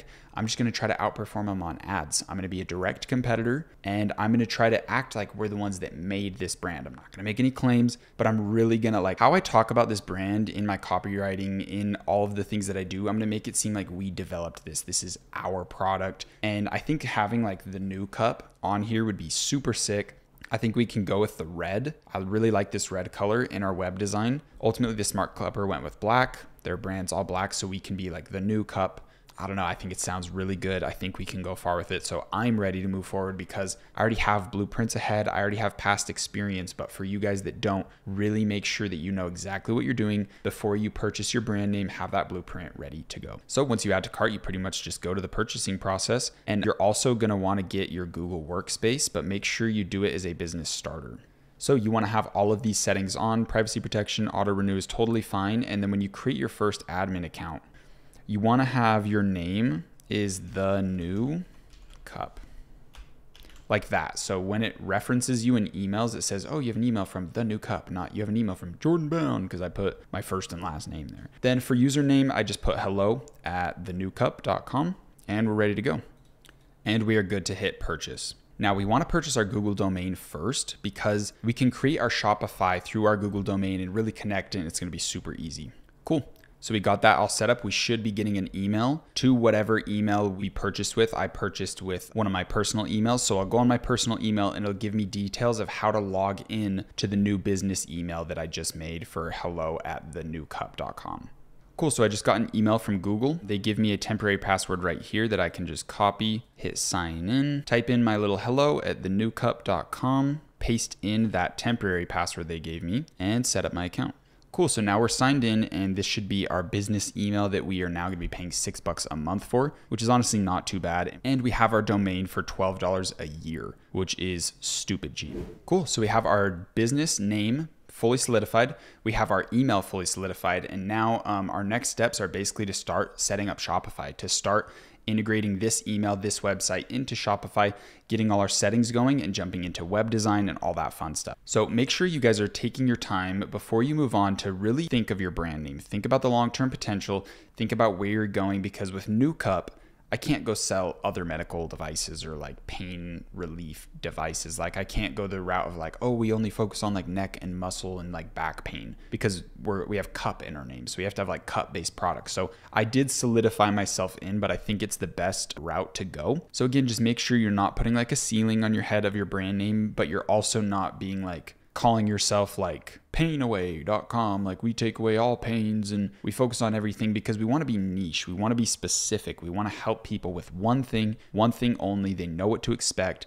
and they know ultimately if they have a friend that's having neck pain, back pain, or needs a muscle relief, they can be like, hey, go to the New Cup. They have these cupping devices that totally help my neck pain. They totally help my back pain or my shoulder pain or whatever. If they have someone that they know is having that specific problem, they can recommend it to them, and they know what to expect with our brand. We're the New Cup, and we sell sell new cupping devices that help you with your pain. So we want to be specific. We want to be specialized in what we sell. So ultimately make sure your name kind of reflects that. So to end this one off with your action steps, make sure your blueprint's done, guys. Your blueprint has to be done. Make sure whatever you're moving forward with is a product that fits our 10-point blueprint, making sure that it's following this blueprint and making sure that you can see people ahead of you. You can see someone else that's doing it successfully because that shows you it's worth your time. You don't want to reinvent the wheel, guys. You don't want to reinvent these things and try to be the first to a product. You want to try to be the best, right? Or you want to be different. Remember how I said you want to either be the best, the first, or different? Being the first is hard. Being the first has a lot more risk. Being different has zero risk because you just find who's doing it. You just do it different and you just do it better, right? That's what I'm doing. These smart cupper guys, I think I can outperform them. I think I can make a cooler website. I think I can make better video ads. I think I can speak the language of the customer better because I have the pain. And overall, I think I'm just smarter, right? And so all I have to do is be better and different. And that's going to be all I need to really compete with them and outshine them and outperform them.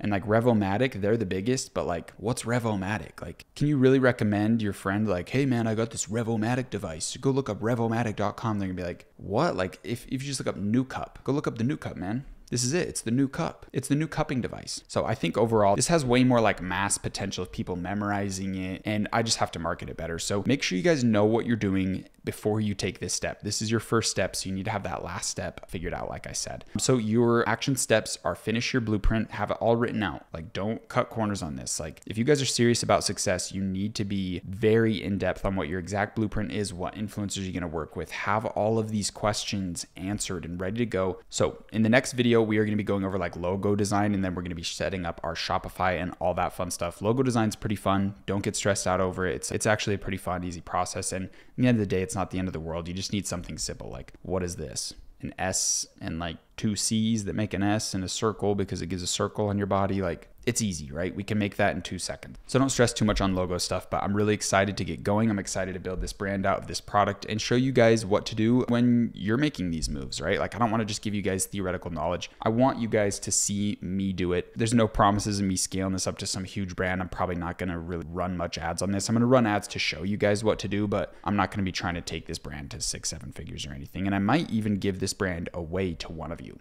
Who knows? We'll have to see. But I will see you in the next video where we will go over logo design. Peace. All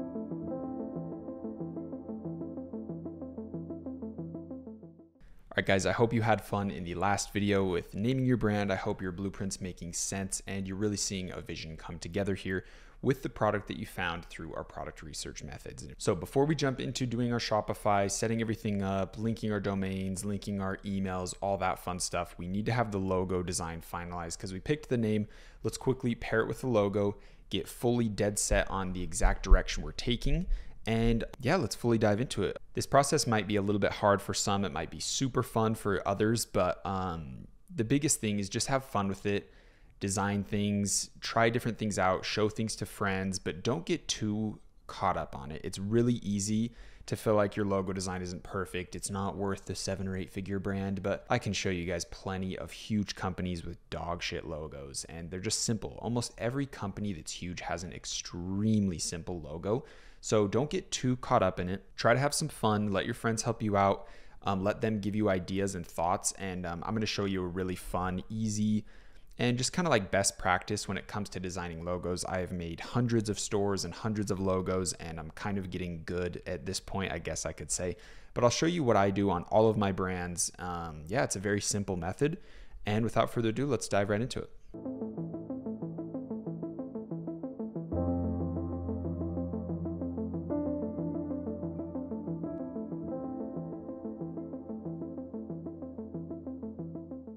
All right, my face just got super brighter, but now we're in my computer, and the first thing you need to do is look below this video. In the little description, there's going to be a link to Canva.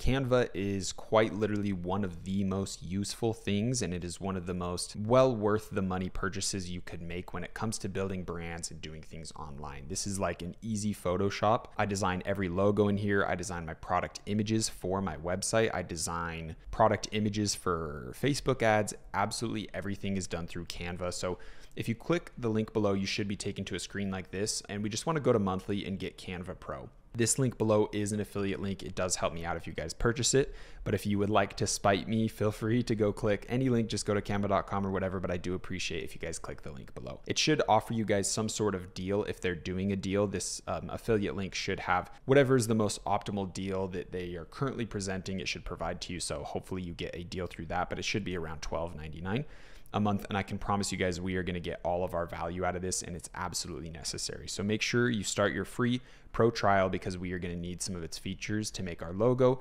and especially to make our product images really look good, which is going to overall crush our conversion rate and make our brand pop off and make our video ads worth sending money to, because it'll actually convert the traffic on our website. So make sure you click the link below and sign up for Canva Pro. Now, once you're in Canva, you'll see a little screen like this. Make sure you're just in like a 1080 by 1080 size right here. And we're going to jump into logo design. And there's a lot of elements that I want to go over before we actually dive into the creation process. One of the biggest things we need to just absolutely crush it on with our logo is brand emotion and expression and storytelling and utilizing colors to give off the overall feel that we want to express within our brand. We need to understand some design elements and how to keep things symmetrical and keep things unique and be like really minimal and luxurious, because nowadays logos are very simple. Like, you are not going to see some logo with very complex design elements to it. There's like a max 3 colors on every logo. I usually use 1 or 2 colors. And overall, colors have expressive tones to them. They have kind of meanings and frequencies to them. Like blue conveys trust. I think purple conveys like royalty and luxury, same with like gold. And overall, you need to make sure that the colors you use are kind of giving off like the vibe that you want. Or you can keep it super simple and just do like black and some other color, which is honestly usually what I go for. I think since this product is red, I'm just gonna go with this black and red and really kind of use this maroon. Really nice color, I actually really like it, to the advantage with my product design. But if you're selling something that primarily goes to women, maybe you can use some more light colors. I think like nude colors or like nude tones. I don't even know how to express that. Like light browns, light skin colors, pinks, like light colors like that do very well, almost like you're making like some beauty brand. But yeah, colors are very important. And when you're trying to figure out your colors, something that you can do that really helps is colors.com. I guess now that I'm opening up, it's coolers.co. So this place is really good because it's you can just hit the start the generator. It's just going to generate colors that work very well together. There's colors that are going to match and pair. And overall, you can kind of have some fun on here, play around with some different templates, designs, and figure out what colors go together, but also what colors can help express your brand. If you don't really have like any like obvious color options like this red, something you can really do to convey trust is like go with colors that big brands do. Like having like some Amazon orange is gonna convey trust to people. Like that same color of orange is definitely gonna do something. You could see with like toiletries, they have a really good like black and yellow vibe going. But honestly, like I would keep it to 2 colors. Like this is a prime, perfect, beautiful, beautiful example of branding. Same with that one brand, what's the name? Anarari or something.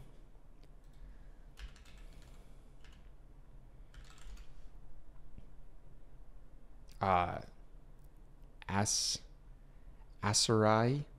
These guys have that same black and yellow vibe, and it's really good. I think Bad Bathroom is doing a little bit better. But yeah, if you don't really have like a go-to, you can just pick colors that are like obviously like orange and black go well, yellow and black, and just kind of pair whatever color. And you can look up like colors and their meanings. You can see red gives off like passion, love, anger, orange, and you can just kind of go off what you feel represents the emotion you're trying to sell with your story. But honestly, like don't think about it too much. Don't get like super caught up in it, because it is important, but it's not like extremely important. So the first thing we want to do is make sure we have that brand blueprint in our heads, and we want to really understand like, okay, who am I talking to? What things do they like? And look up other brands that are in your industry. So if you're doing like beauty, look up like beauty brands on Google Shopping and go check out some logos. I can do that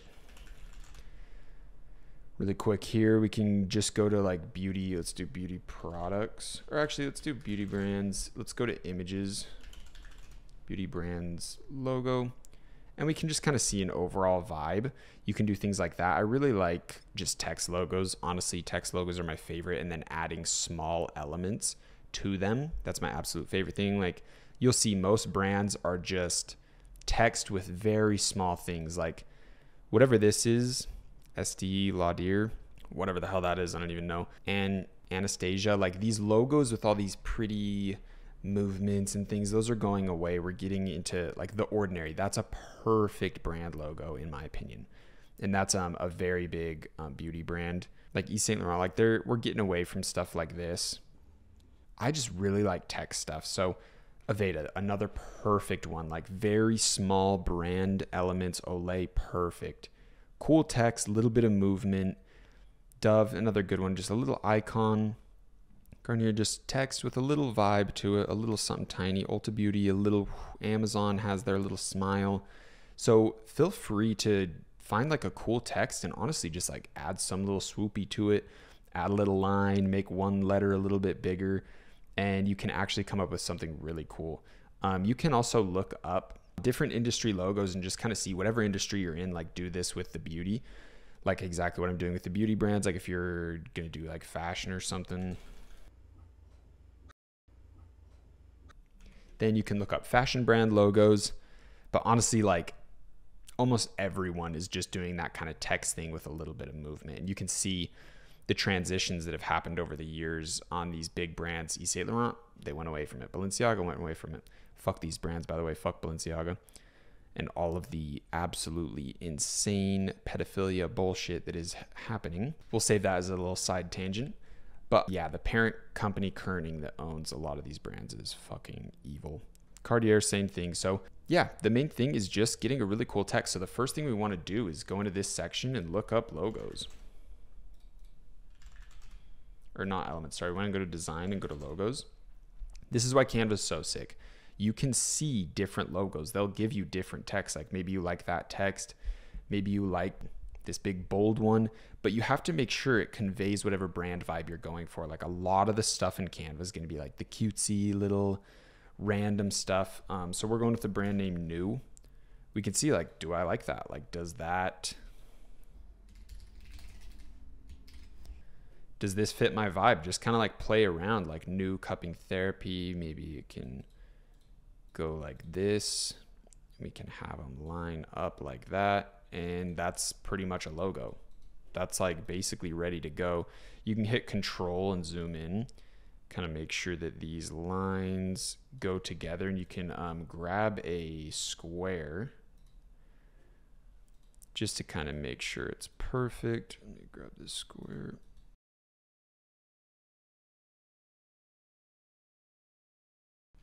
You can grab the square, put it right up, and make sure like, okay, this has a little bit more room. We'll put it right, center the New, grab the square, put it right on, and see if they both touch. So that's basically perfect.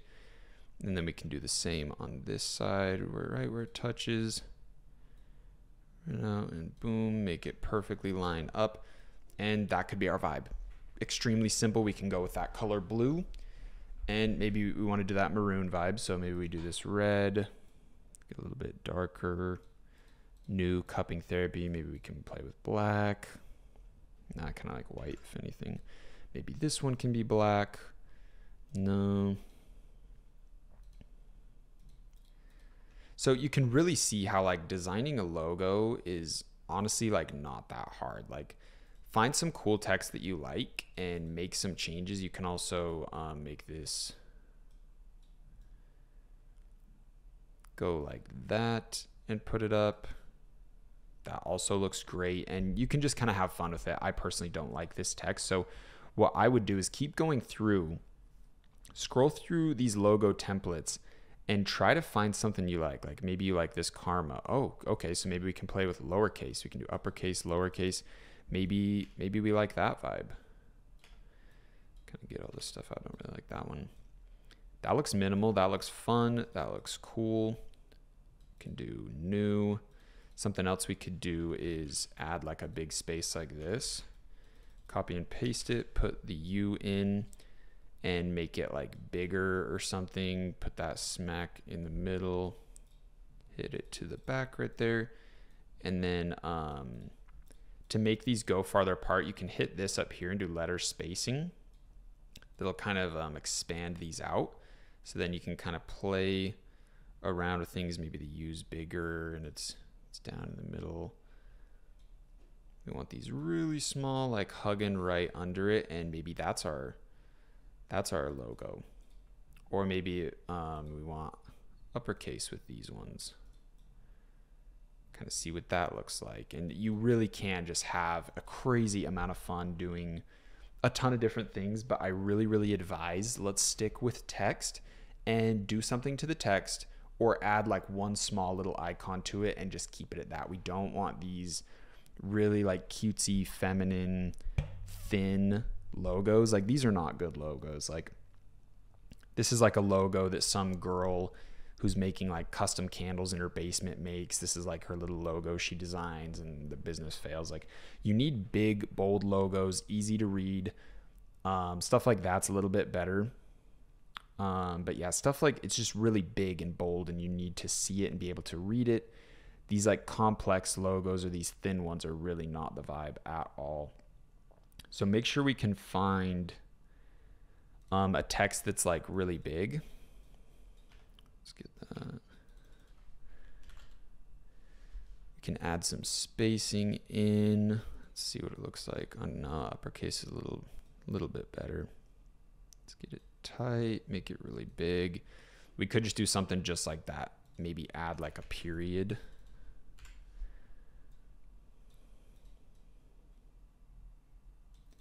The end like that and drag the new 5 to the middle. Nah, I think I like, yeah, that feels a little more centered. Want like the U right in the middle, you know? You could do something like that. It kind of gives me like Gap vibes. Don't really like the color.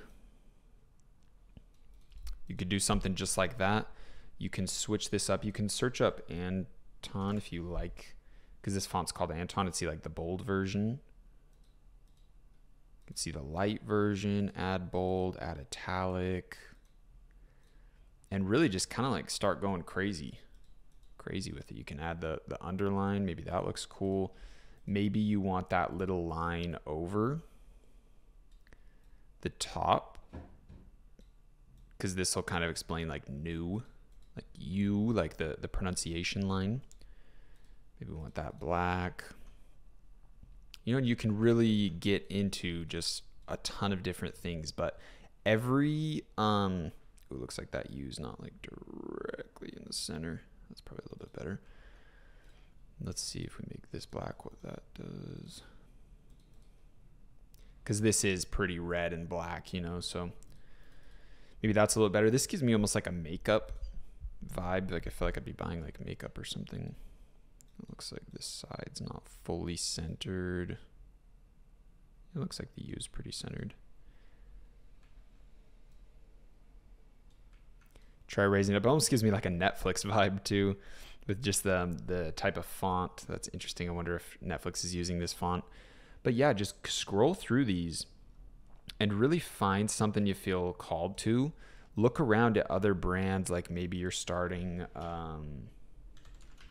some technological, like little electronic things. So like tech company logos. You can search up here, Slack, pretty cool one. I like stuff like this.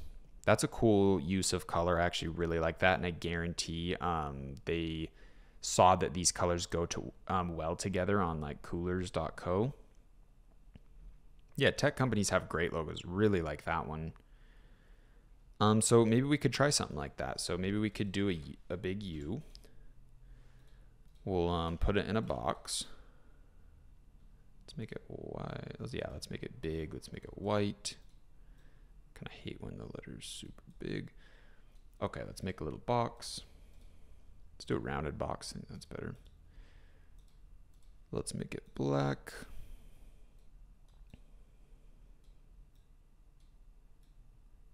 Make it kind of fit the shape of the U. Let's maybe make it a little tinier. Maybe I don't like that U. Maybe it is a little bit too tall. Oh, that's cool.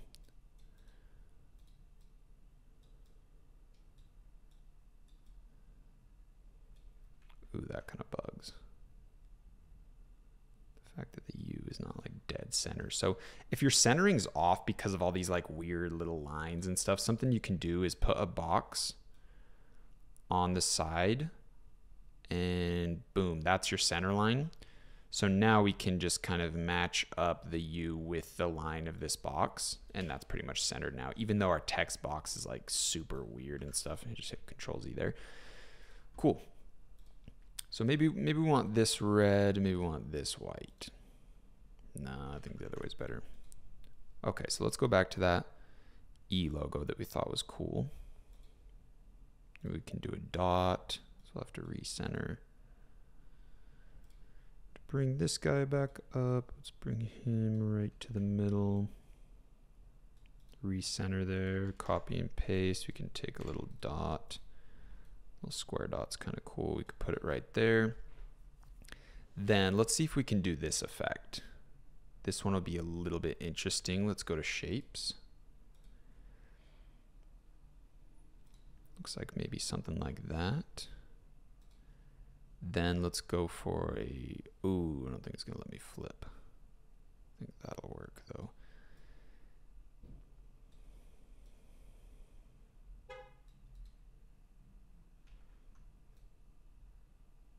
Yeah, this one's gonna be hard because of the rounded square.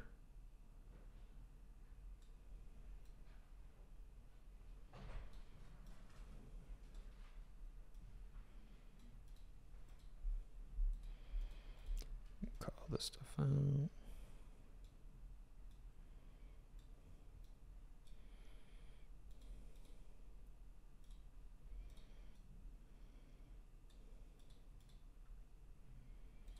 Okay, so you can see how I'm just kind of like molding this shape. Definitely not the easiest task. This one's... Ooh, can we get it to cover? Not the best. Definitely not the best.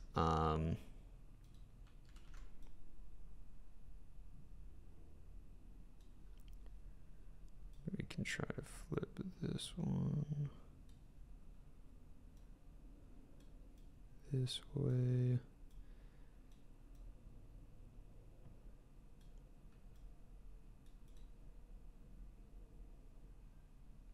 Something else we can do if these shapes are like cutting up is put a square here, make it that red color, and then just kind of like clean up our line there.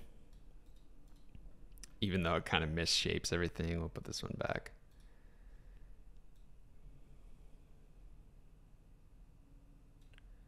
Definitely not the best, but you get what I'm going for. You can make a ton of different things, and you can be really creative with how you cover things up. Can make this black. And boom, now we kind of have a little bit of that effect.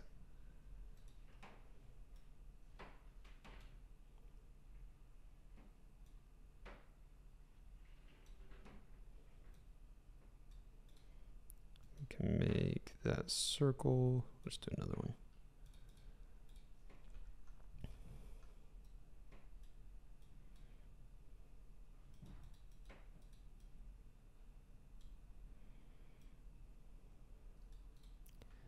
So you can see kind of how we made something like that, and we could probably do another box there or something, and it doesn't really work out too well. Kind of move that. Yeah, you get the point, but you can do a lot of things in here. This one's definitely a little bit challenging to do. And if you're struggling with your logo, genuinely, like, you can pay someone on Fiverr like $5 if you really want, like, hey, can you make an E like this or make a U like this or whatever letter you need. But in the end of the day, it's usually best to go for just very basic things like this. I really like these colors. I love little things like this. Like if you have an A right there in your brand, stuff like that looks absolutely great. Yeah, just very subtle little icons, little movements, little tastes and dabbles here. But honestly, I have already kind of made a logo that I really like. It's right here. It's very, very, very basic. I made sure this U was centered. I made it a little bit bigger. Just use some basic undercase N's and E's. Looks like it's aileron heavy on both of them. Let me ungroup. Aileron heavy on both. This one's just uppercase and made way bigger, so it's like not in the line. And then I made sure like spacing was good on everything, and then just added some dots because it kind of looks like a little smiley face, and I think it adds a little bit of taste into the logo itself.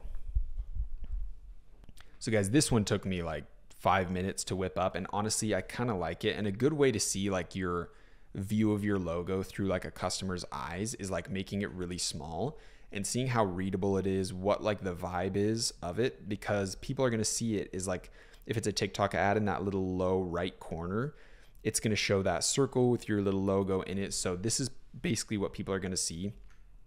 And I could make these like the maroon vibe.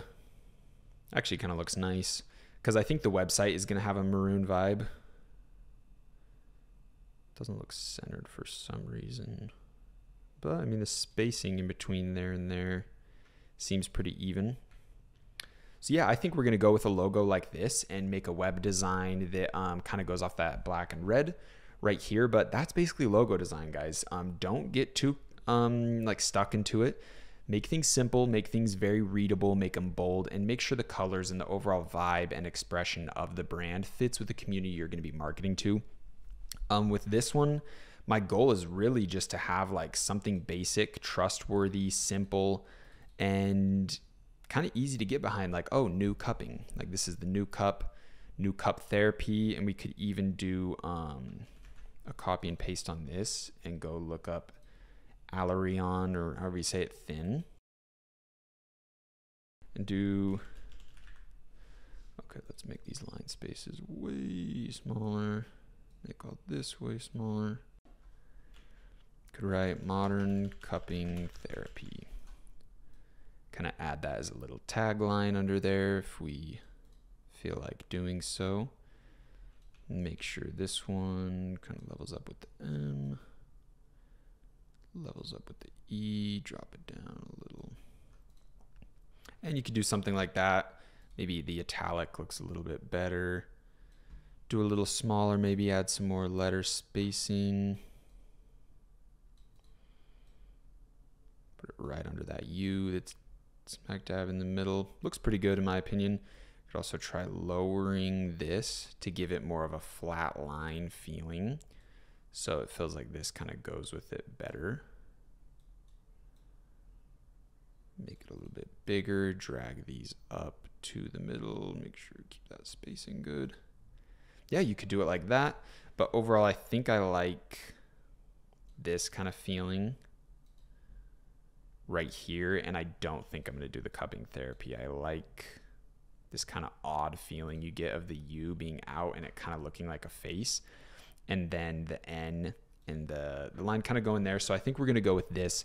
Overall, it kind of looks like a baby food brand. I'm not going to lie. It kind of looks like maybe makeup or something, but I think it's fun. I think it's cool. I think it's interesting. And most importantly, it's simple. I also could add something like this. So we could bring it way up, and I could basically copy these and do CP. Ooh, that actually, wow. Damn. It's like new cup. That's actually kind of sick. Give me a second here, boys. Let me put this in the back. Maybe we grab these, put them smack in the middle.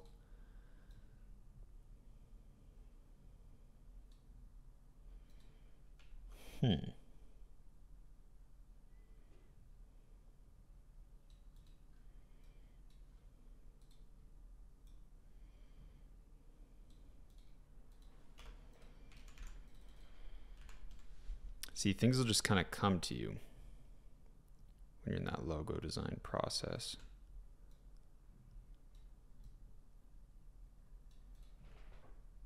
Oof, little hard to read. Little, I want to say overwhelming, but kind of a little bit like, whoa, what's this trying to tell me?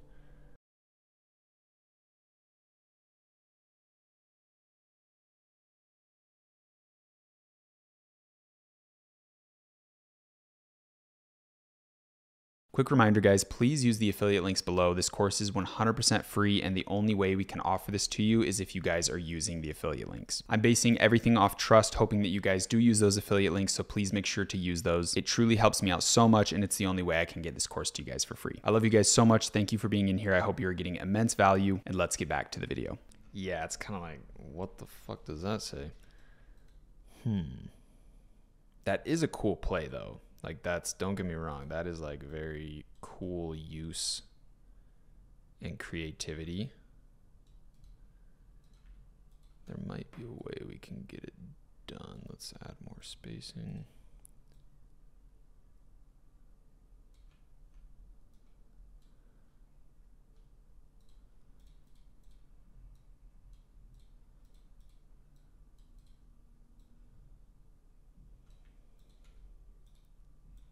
Ooh, that's the max, okay.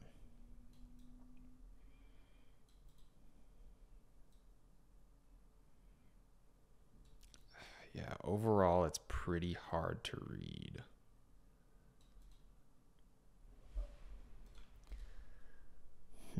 Let's go fully back. That's another nice thing about Canva. You can just send it all the way back to the beginning. I do think it's cool, but overall, it's just too hard to read, and I think it kind of takes away from the brand vibe. Or not the brand vibe, just like the eligibility of it.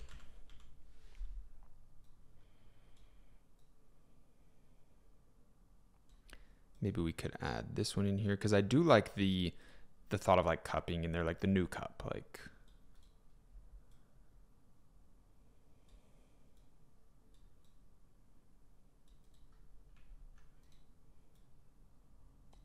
It is the new cup, so potentially we could do, let's make sure I want this to line up perfectly with the E. So let's do our little square trick.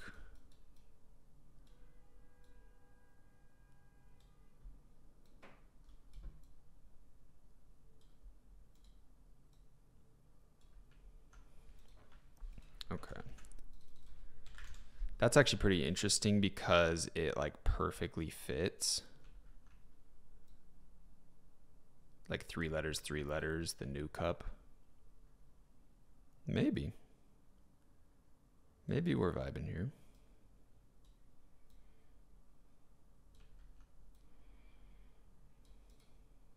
For some reason, it feels like a kid's brand. It's given me some like heavy like baby food brand vibe for some reason, but I do kind of like it. I am a little bit worried about like eligibility. So let's grab this. You can hit shift and grab the elements you want. So now I can move. So hit 1, hit shift, and then grab all of the other elements you want. I don't know why it's not grabbing the U.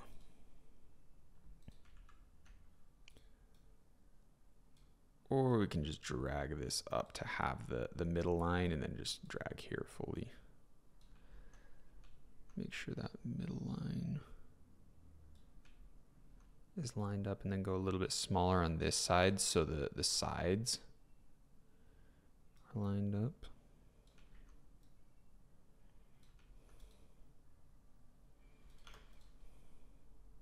Kind of like that. Kind of liking that. The new cup. Another thing we can do to make sure the spacing here is good.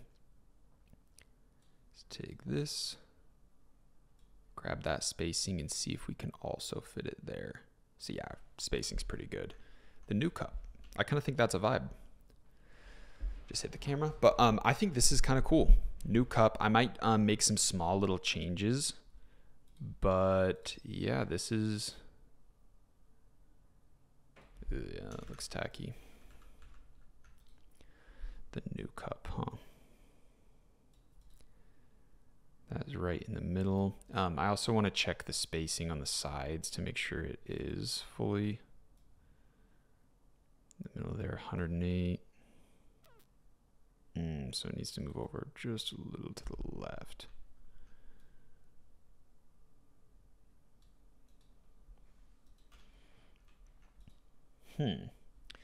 I like it and I don't.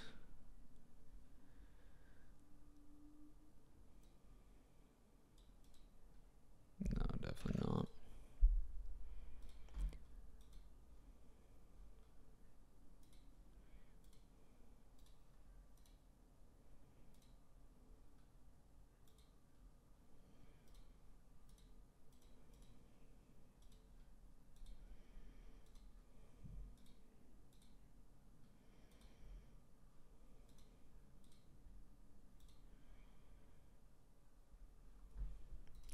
Maybe we just stick with new.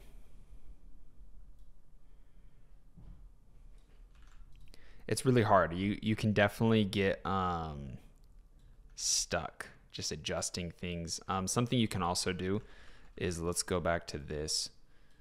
We can make this small, add it to the top, keep that one, and then work on a second one without it and kind of see a visual comparison. Or you can go all the way back and hit duplicate into another page and then just make changes to this one and kind of show people, hey, do you like this one? Do you like this one? Maybe the 2 dots was cool.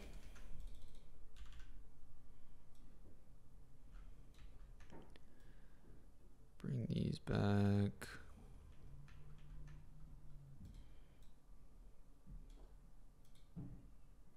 Italic is kind of interesting. Bold, maybe make them a little bigger. Try to get them right in that center and just make a bunch of different ones and just show their family, show your friends, hey, which one do you like? I'm not sure exactly which one I'm going to go with. I might do a little bit more changes off camera just so this video is not super, super long.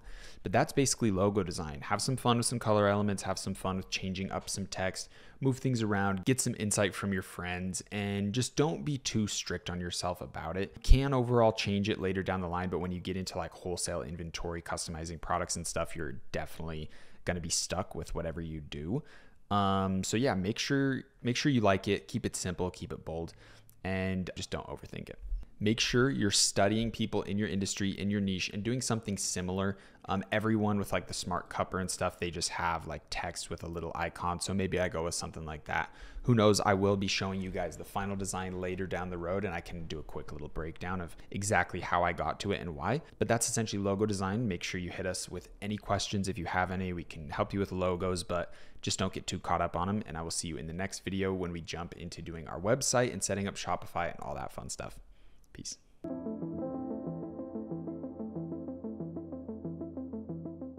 All right, guys, welcome into today's video. Today we are basically doing the first like real axe swing. We're setting up our Shopify store. We're getting everything integrated with our Google domain, our G Suite email. So without further ado, let's swing the axe for the first time and start really cutting down this tree with setting up our Shopify store.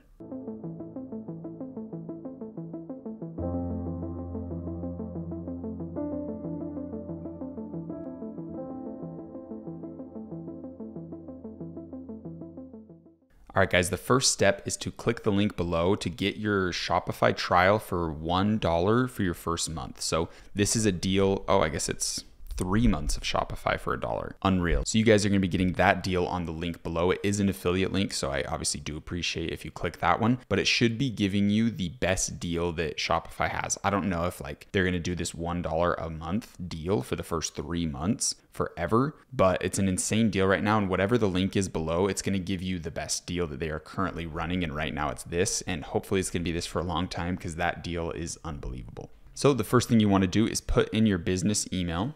Right, we got hello at the new cup, NUE, hello at the new cup, and we want to start our free trial. You can honestly skip all of this. Skip. Call it the new cup. United States. And let's do Google. and boom, we can connect it instantly with our email. Very nice. If that doesn't come up, you can just manually put your email in. I really recommend that you guys use Google Chrome for everything business, because you can set up a Chrome profile like you see in this corner. So I can set up the new cup Google profile with my Google email that's linked to my Shopify, that's linked to all my logins through Google. So everything is organized to a T. It's all in one place. And ultimately, when I hit Google Chrome, I can just sign in as the new cup and have access to anything and everything, keep up all the tabs that I need, and it'll be super organized and awesome with like your Drive, your email, your Shopify, your TikTok ads, Facebook ads. You can all one-click log in through sign in with email. Hopefully that makes sense. A little bit confusing, but now we're in. So that was super easy. The first thing we want to do is go to settings. We'll jump over to domains. Also, I did a little rework on the logo. I think I'm just going to go with something like this, but it could change. You never know. I'm very indecisive and I bounce around through like logo ideas. So this one, it almost looks like a hairstyling product for some reason. I don't know if there's like some brand that exists that has like a very similar logo, but to me, I think of like hair gel when I see this. I have no clue why, so it might get changed. You never know. So first thing, let's go to domains right here in the settings. Let's hit connect existing domain, type thenewcup.com, because we already set that one up, right? Thenewcup.com. Connect automatically, and it's gonna see that you're logged in through the account that bought it. I bought this through one of my other email accounts, so obviously I can't buy the domain through the New Cup because it wasn't set up yet, because I purchased the email through the domain, but it's gonna pull up my other account and literally just let me connect right there. Super easy. It should connect in literally seconds, all set up, and it should be reflected in here within a couple minutes. It's going to try to just kind of bounce back and forth on the SSL. I'm gonna keep that pending, but I could come back in a couple minutes and that will literally be done. And our store is now already set up. It's on the free trial, and we already have our domain connected, and we already have our email connected into the store as well. So this is the easiest way to do setup. It's 100% the best option. And now we really just need to go in and start messing with some settings. So the first thing I like to do is go to shipping and hit manage. Personally, I'm only going to be shipping to the US. I'm not going to get into doing all of the other like worldwide, have shipping rates for Canada, shipping rates for all these other things. Selling to the US is my only concern because I want a US based brand. You guys are definitely open to do worldwide shipping, and the 3PLs can do that. You'll be a little bit limited on what areas you can target within TikTok itself, but with Facebook, you can target pretty much anywhere and everywhere. So do keep that in mind. So I delete all of the shipping rates for the US. I do a custom flat rate. I call this insured domestic shipping, and I do this as $4.95 right there. And then to international, honestly, I'm not even going to be doing it, but we'll just have all these deleted, and I'll create another.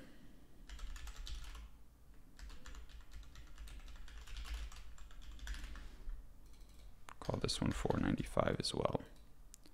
So this is going to basically everywhere that's not the United States, the rest of the world. But honestly, we are only going to be shipping to the US anyway. So insured domestic shipping, $4.95, have those set in. So the next one's really big. I go over to payments, and we need to set up our Shopify payments. We need to activate it. So something really important here is you can get a virtual business address, because this address ultimately is going to show up on the store, is going to show up on bank statements. Same with your phone number. So if you're putting in your personal phone number, you're literally going to have people trying to call you, hey, I ordered the new cup and I'm having an issue with it. Can you help me? And you're like, how did you get my personal phone number? So you want to make sure that you don't put in your exact home address and your exact phone number. You can do the home address one, because to get a virtual address in your area in the United States, I'm not even sure for like worldwide how this operation or this process would work for you, but can help you out in the community group. If you need help with it, just let us know. With the virtual address, you need to purchase one. So if you're kind of on a budget and you just want to put your address for the first like testing phase, and then once it starts scaling up, you'll just need to make sure that you come in and put a different address, because you don't want your personal home address and you don't want your personal phone number on there as well. So when it comes to the phone number, you can easily set up Google Voice. Google Voice is a super easy little phone app. You just get it for completely free. You put in your number and say, hey, generate me a new number. It will now forward to your personal number or something along those lines. It's a really easy setup. Or you can genuinely just go purchase a virtual phone number that'll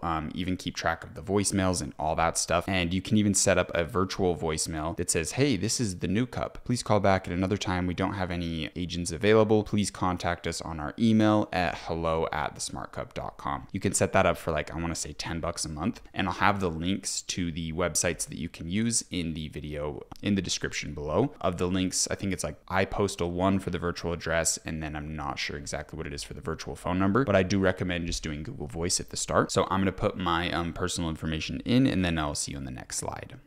Cool, so just hit OK there. Now we need to submit information about the business. All right, obviously there was some sensitive information there, so that will not be included in, but just put in your information and then set up your two-step. It'll quickly ask you to sign into Google and then ask to put in a phone number for verification, and this one you can use your personal number. And once you set that up, it's gonna give you some recovery codes. I download these for every store. In case there's any issue with you accessing your store, you can have these downloaded on your computer to see the codes and just instantly put them in. The next step is to set up our bank account. Super easy here. Cool. And once that is added in, you are all good to go when it comes to payments. Now, the next thing you need to do is click out, click into something random, and then click back to payments again. And honestly, here's the thing about PayPal.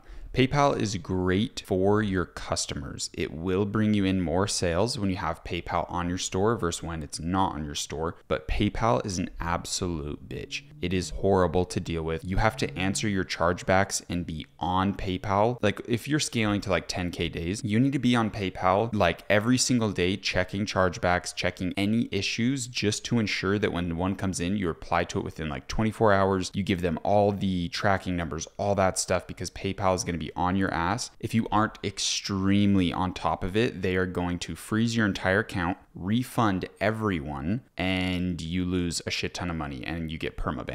I've been permabanned from PayPal since my first successful store. I went from, I think it was like November 2017. In November, I did like 2,000 in sales, and then December, I did 78,000. That was my first time ever having a good month with drop shipping. And I didn't know about PayPal. I didn't know you had to be on there handling chargebacks. I thought if I handled it within Shopify, everything would be good. But Shopify payments and PayPal are two completely separate things. Shopify payments is, I believe, ran by Stripe. I'm not fully sure. I'm 90% though. And PayPal is obviously its own entity. So you have to handle the chargebacks on both platforms. And they froze all my money. They permanently banned me. I still haven't been able to use PayPal since 2017. And they refunded $10,000 worth of orders that I already shipped out, and I already paid for ads to get the sale in the first place. So I was out like $18,000, and they refunded it all back to the customers. They got all their money back and a free product, and it was absolutely horrible. So PayPal is nice if you aren't permabanned, right? Like it is going to give you more sales. If someone goes to your store and sees checkout through PayPal, they're going to go, oh, if I have any issues, PayPal will take care of me, because PayPal is a customer-based business. It's not for us. It's not for sellers. So do keep that in mind. I always turn it off, obviously, because I'm permabanned. But if I wasn't permabanned, I still think I'd turn it off. It's going to bring in an extra maybe 20% sales. Like your conversion rate might be like 1% better, which is pretty big. It's very notable, but you are going to have to be on it daily. And it's another stress that I don't want to worry about in my business. I personally turn this off. So hit manage and deactivate PayPal. So that's done. Feel free to keep it on. It will help your business. It really will, but you really need to be on top of it. And I can't really coach you on how to be on top of it because I'm permabanned. So I'm sure there's plenty of YouTube videos on how to handle chargebacks with PayPal and all that stuff. All right, so the next thing we want to do is go into checkout and accounts, and we want to hit email.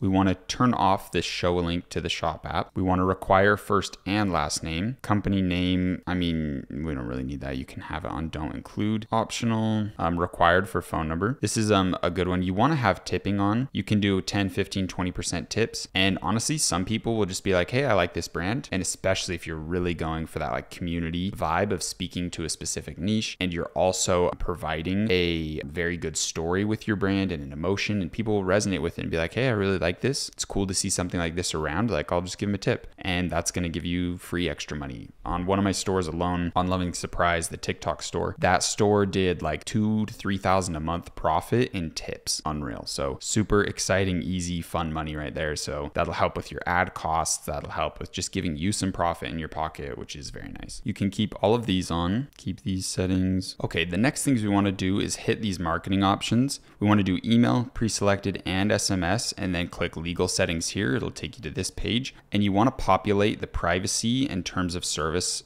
policies through Shopify themselves. So we're going to leave the shipping policy, the contact information, and the refund policy separate. So what I'm going to do is create these myself. And what you can do is come log on to this store, like go check out thenewcup.com and just copy and paste my refund policy in, copy and paste my shipping policy in. Okay, so for the contact information, you can just put email support, put your email there. You can kind of set it up that way if you want. Hello with the New Cup, and I honestly just kind of throw in like Salt Lake City, Utah, like do the major city in whatever state you're in. That just kind of communicates a little bit more trust about you and the brand. So yeah, when it comes to refund policy, so I'm gonna populate mine because there's certain things you want in there based on your supplier, and speak with your supplier like, hey, what's our refund policy? So there's a big thing when it comes to refund policies is when you paste them in, you need to hit Control F and change anytime it says the New Cup to your brand name, or anytime it says hello at thenewcup.com, change it to your website and your email and all that stuff. So I'm gonna go in and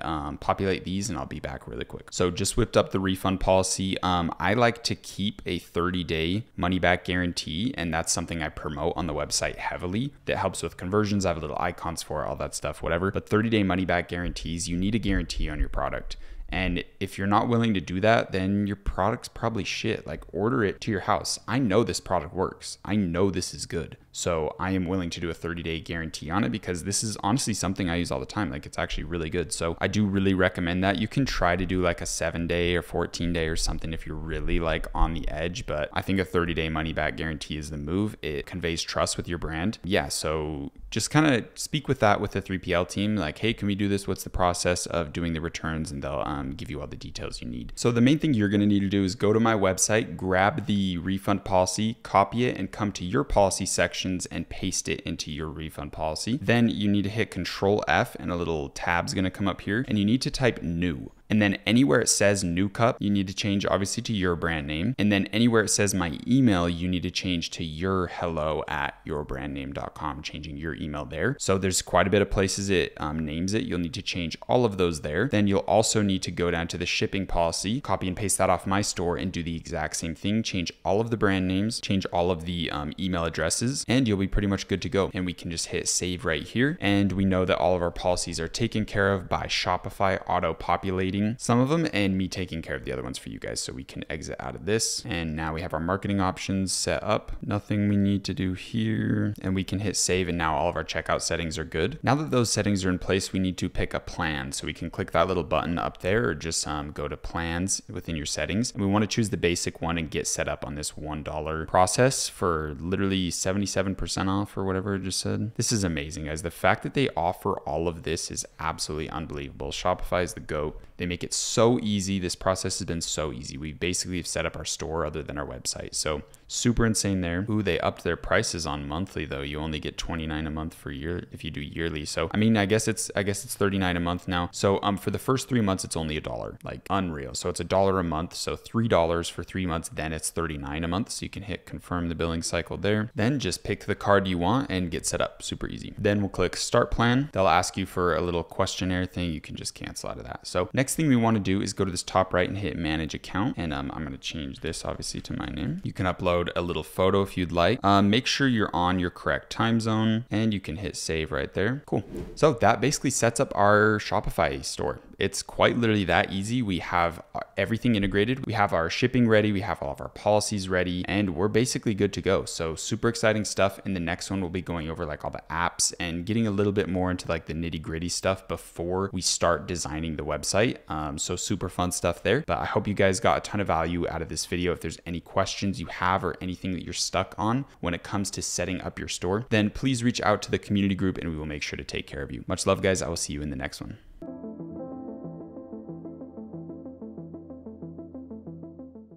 All right, guys, now that we have our Shopify set up, it's time to jump into some apps, and we only need a couple. There is some like early game apps and late game apps, but this one should be relatively easy. We're just going to be setting up Debutify, which is our website theme we're going to use. And then we're also going to be setting up Loox reviews. So we can bring in products reviews. This one is a little bit pricey. To get the version you want, they have a cheaper version, but it's not as easy. It's not as seamless. I use Loox reviews on all of my stores because I can get the reviews up almost instantly. It's extremely faster. It's easier to customize them. You can get high quality images and they look really good on the template, on the theme that we're going to be using. So without further ado, let's get into Shopify apps.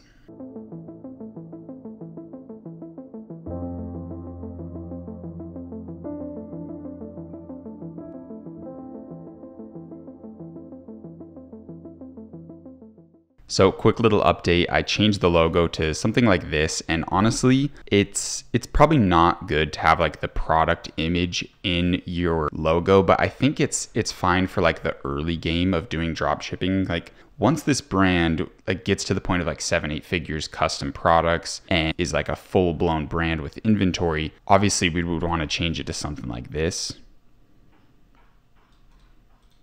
The new cup, and keep it like that, or have it in the middle, you know, something that it's like just the name, because like having the product in the logo is definitely not the vibe. But actually, now that I see it this way, I think I might like this one more. I think the and the new. Yeah, we'll probably do something like this. But yeah, when it comes to logo design, I definitely don't recommend having the product in the logo. I think this one might just be a little exception. I think this one looks decently good. Quick reminder, guys, please use the affiliate links below. This course is 100% free, and the only way we can offer this to you is if you guys are using the affiliate links. I love you guys so much. Thank you for being in here. I hope you're getting immense value, and let's get back to the video. All right, aside from that, the first thing we want to do is click the link below this video and go to the Debutify website. Debutify has a really good theme that has a free version and a paid version, and you can kind of upgrade it as you need. I'm going to be using the enterprise version, which is definitely a little bit pricey, but it makes your store look extremely professional. And the amount of like support they have, the amount of integrated apps they have into this platform is pretty unreal. You can get almost any other app that you would need to do that gives you like sticky add to cart, that gives you all these upsells, cross sales, and all these like pre and post apps that you would need to help your conversion rate are already built into the Debutify enterprise theme. So I really do recommend that one if you can afford it. But if you just want to get started as cheap as you can and test out this product, that's also what's really good about Debutify is they have a free version. But if you just want to get in, make your store and test it out, make sure the product works before thinking long-term and paying a decent amount each month for the enterprise version, then you can just get the free version, test out your product, and once it starts seeing success, you can kind of scale up into the nicer versions of the website. So that's why I recommend Debutify more than any other theme at the moment. Also, these guys have really good support. I have a custom support email that you guys can use. It's only for the course students to get any support when it comes to your website design, which is honestly really huge and is very kind of Debutify to give that to us. So I do want to say, I'll have the support email in the description below, but I do want to say be a little bit respectful with how often you reach out to them. They are able to provide us an email literally just for our course, which is so kind. So I want to make sure that we respect them and not just hit them with a trillion different questions and make it a tough time for them. So be a little bit respectful there, but they're here to help in the end of the day. So utilize them as you need, just be a little bit respectful. So the first thing we want to do is hit start your free trial now. Then we want to do the Debutify theme, hit start free trial, put in all our info here. All right, guys, so we want to put our full name, put your email address as your store email, put whatever password you want in, and then go to your Shopify and grab this link, whatever it is, to get your full .shopify. Then hit create my account. Cool, and now we can go to our email. It looks like they sent us one. Get logged into our business email, and looks like that's the Debutify email right there. Click on this and put in our little login info, hit remember, and we're good to log in. Looks like we had a little issue there. Okay, so I just clicked this link below the email and then that got me logged in. First thing we want to do is click get theme once we're logged in, and we want to download the latest version of Debutify. For me personally, I'm going to go to this upgrade section and get their enterprise plan, which I know is a lot, but once you're really crushing it with this store, $150 a month is literally nothing. That's like 2 sales. That's like 3-4 sales, depending on your product's cost. So for me, this is like 4 sales with this product, maybe 5. I'm not going to do the math. But when you're pushing tens of thousands a day in sales, little things like this are not really an issue. And ultimately, for your conversion rate to be as high as it can, meaning if I pay for 100 people to come to my store and I have a 2% conversion rate, I'm getting 2 sales. But if I have a 4% conversion rate, I'm doubling that. So having a high conversion rate and having a really clean website is going to be well worth any amount of cost it is once you're at scale, right? So it's very easy to justify things like this when you're making thousands a day on your store. But at the start, I definitely get it. All right, guys, it's Jordan from the future. So I actually custom designed a full website for the new cup, and you guys get it for free with a 1-click download. Extremely good benefit here. You get the exact website I designed in the single click of a button. You just have to upload it onto your store. But for you to be able to do that, you do need the enterprise version of Debutify. So it kind of sucks. It's a high expense to get in right when you're starting your store, but I promise you this is going to save you hours of website design, and it's going to ensure that day one you have a really nice high quality website that's going to get a good conversion rate when it comes to doing your organic posts on TikTok and doing your paid advertisement traffic. So it's absolutely essential. I really do recommend it. So please make sure you use the link below, grab the enterprise version of Debutify. So later in the video series, when I show you guys the website, you can 1-click download it. That is all for me. I will let you guys get back to the video. So what I would recommend is starting with their free version and just trying to get it as close to looking like my version that I'm going to make for this store as you can, because I'm going to be choosing this plan and literally designing the new cup website with you guys and showing you everything I would do. So if you're on one of the lower versions, just try to get as close as you can to the version that I'm going to be creating if you can't afford the enterprise version just yet, which is totally fine. All right, so I just went in, clicked the enterprise version, put in my info, and now we have this one set up. So I'm going to hit no thanks on their kind of like free coaching stuff. Cool. And now it's time to go back to our Shopify to get this installed. So I'm going to click over here, go to online store, and the theme section will naturally pop up. And we want to hit add theme right here. Upload zip file, and we want to put in the zip file that Debutify gave us. So hit upload file there, and it should take a little second. As it's doing it, I'm going to hit remove password. Password can be removed because I've signed up for the $1 a month plan. If you haven't signed up for a plan yet, it won't let you. So go sign up for a plan. I think you can hit settings here, go to plan, put that in, and then once that's in, you can hit passwords up here and remove your online password. So you want to make sure that's done, or else nobody's going to be able to go to your website. Okay, it looks like this finished uploading. So we want to hit publish, which is basically going to make this the main one and not the Dawn one. And then I also want to go to my website here, click this I, and see if the domain pops up. So cool, the new cup is fully integrated. Google did its thing there. And then we're basically ready to get into web design there. So super exciting. And the next app we need, we're going to hit apps right here, type in Loox, hit enter. And right here, we're going to grab this one. You can see this is basically what everyone uses, almost 11,000 reviews and 4.9 stars. So definitely one of the better apps for reviews. It's honestly the only thing I'll ever use. All right, guys, it's Jordan from the future again, and I have some good news this time. So before I came in to interject this video, I was just going to tell you guys to go check out Loox for reviews, but I actually reached out to them and I have a partnership link with them now, which gives you guys an extended free trial, and it gives you the cheapest pricing possible. So make sure you scroll down, click the link below to get signed up with Loox. It's going to give you the cheapest pricing and the longest extended free trial that they offer. I love you guys. I hope you're getting amazing value from the course, and I'll let you get back to it. Peace. And we'll click into install. And me personally, I'm going to be doing the $34.99 a month to remove the Loox branding. You definitely can get away with a $9.99 a month. I don't think there's anything, the full customization. So when I'm importing my reviews, and I'll show you me importing reviews in this video, I like to customize things because a lot of the stuff that you grab these reviews from AliExpress, and a lot of the ones you see are extremely odd. They're like very weird English, and when it tries to convert it from like another language to English, it just looks really bad. So I believe you do need the 34 for the full customization. I think low key, you can fully customize your reviews. Use this for 1 month and then downgrade to the beginner one and you keep your reviews, but I haven't fully tested that, but I'm like 90% sure you can do that. Then I'm gonna hit approve right here. And this is definitely something I wouldn't skimp out on, guys. You can't have a store up with no reviews nowadays. It will not work for you. So let's hit continue right here. English primary language, star color. Let's do that red I'm using. So let's go up. I'm gonna go into Canva. This is another amazing thing about Canva. I can come in and grab the color codes. So when it comes to website design and when it comes to using colors, now I can have everything like extremely uniform. We want to keep the review widgets the exact same as this. Let's ask for reviews around 20 days after fulfillment, because almost everyone should have their product then. There's like no way someone won't. And let's do 10% here. Let's enter the admin.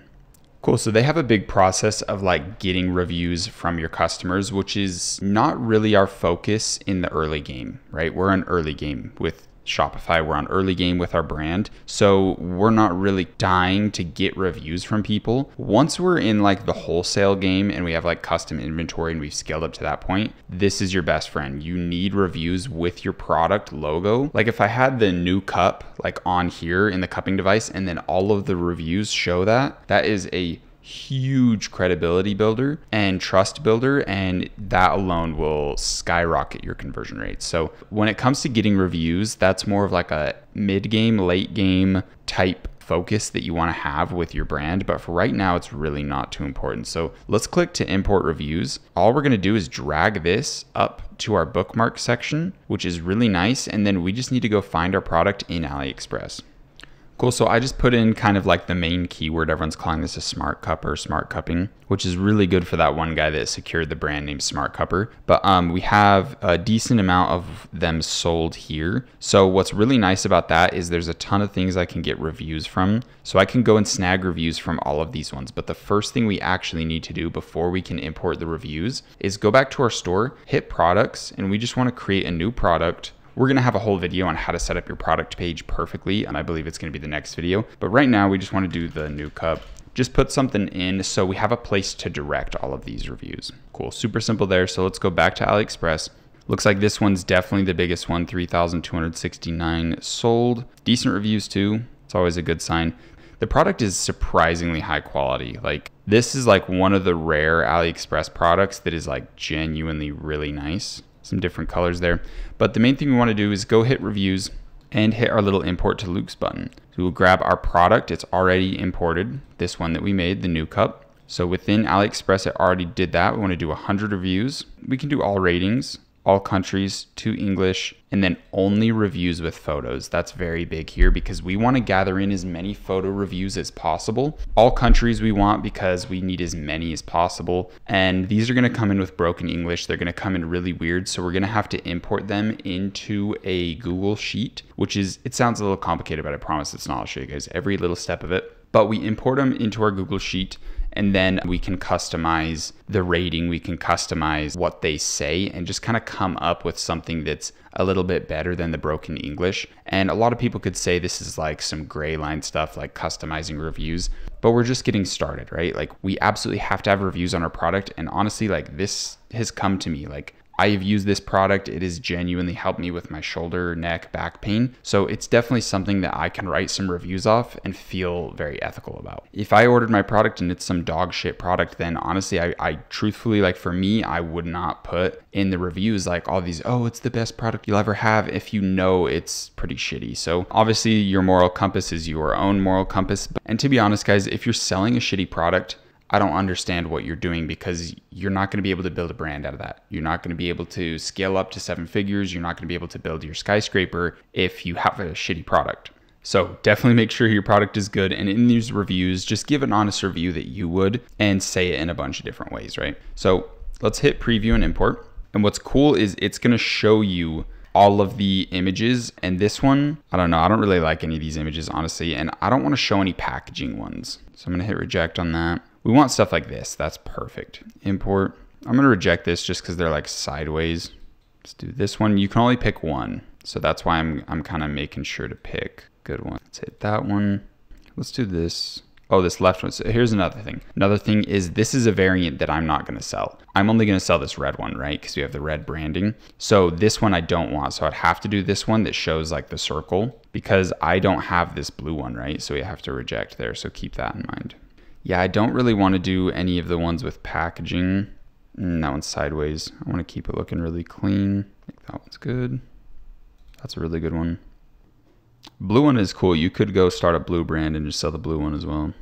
And I think if you don't have like the paid plan or like the 34 a month plan, I think that one's actually okay to show packaging. Then I don't think you can do as many reviews. I think you're limited on the amount. You got to remember like these are a reflection of your brand, right? So you don't want to choose like some images that like, that's like scary. Like I don't want that on my website. So keep in mind like your brand image and stuff.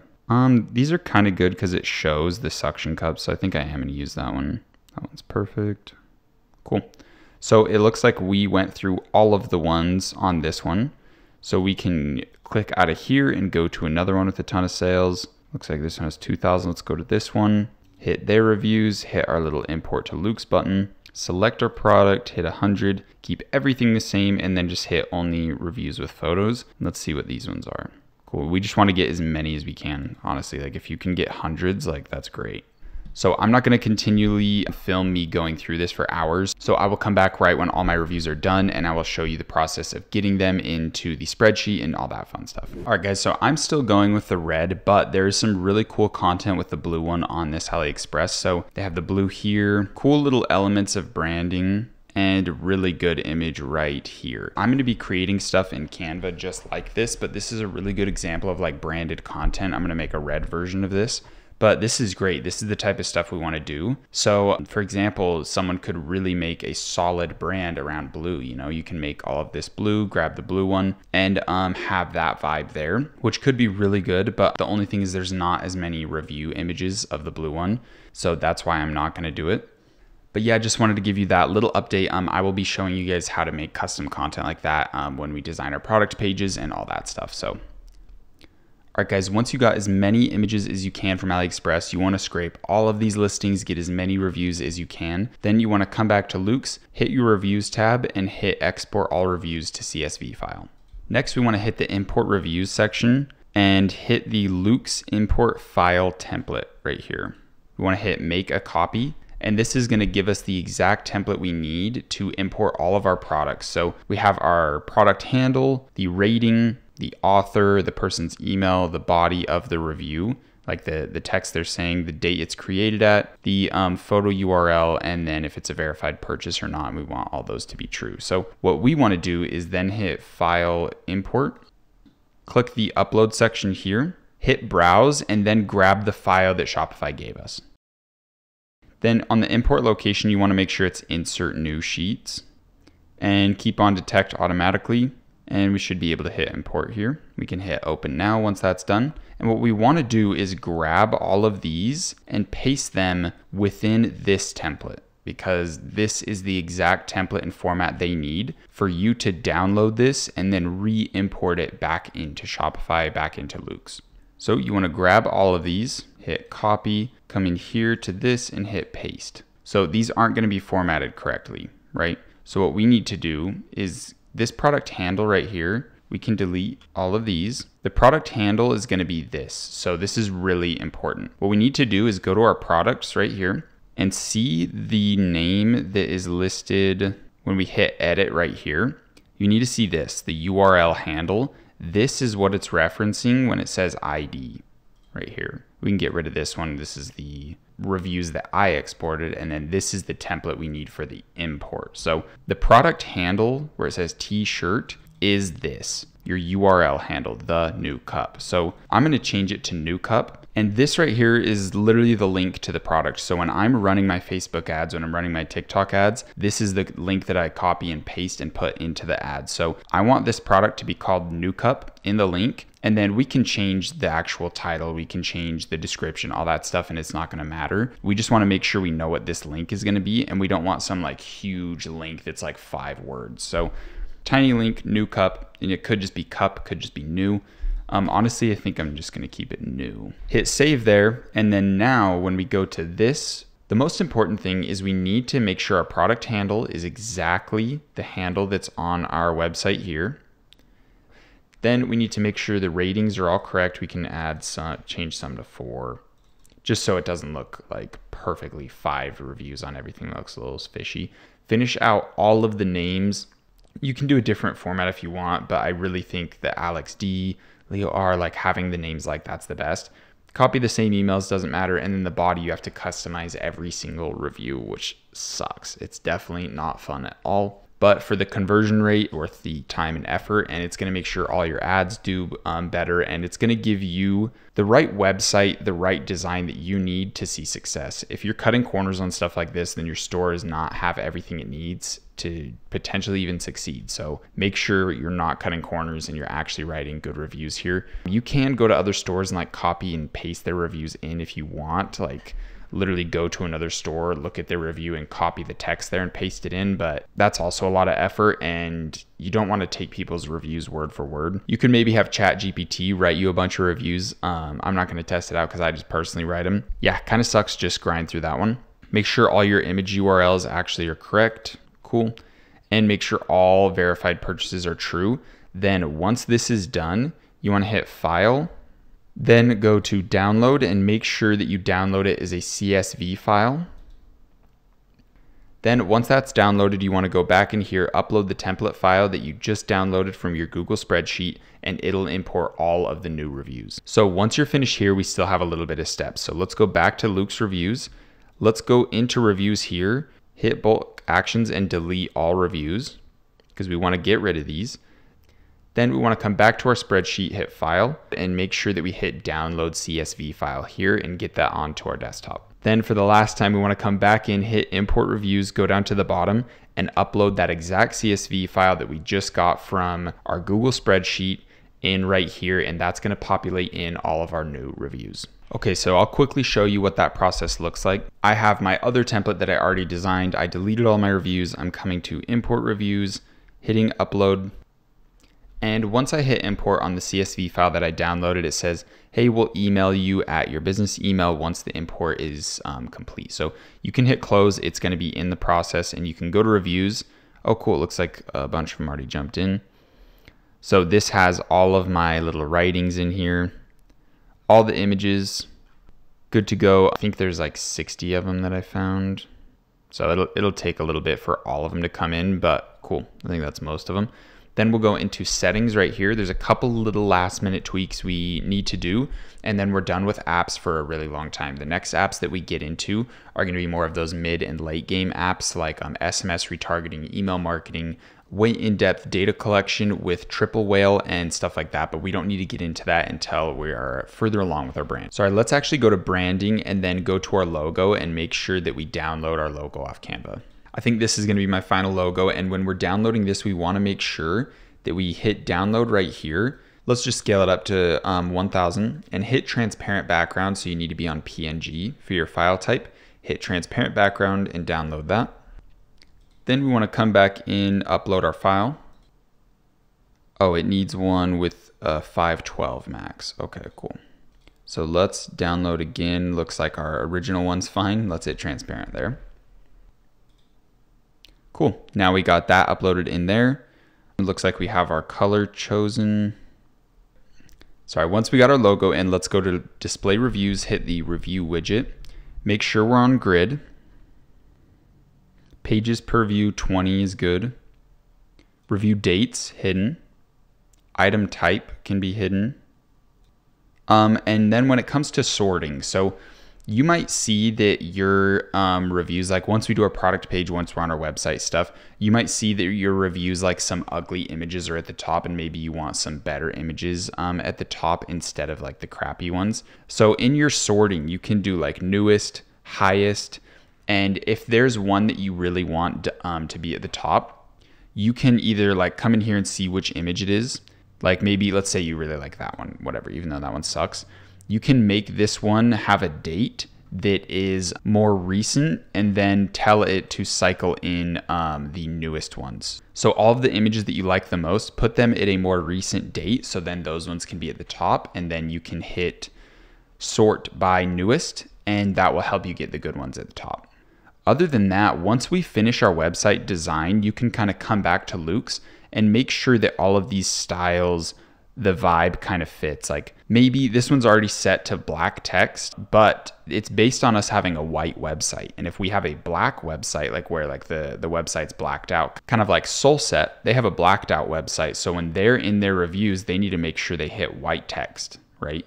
So you can do the little customizations, but we don't really need to jump into that until we do our website and fully figure out like the vibe we want on our website. So we're pretty much good to save right here.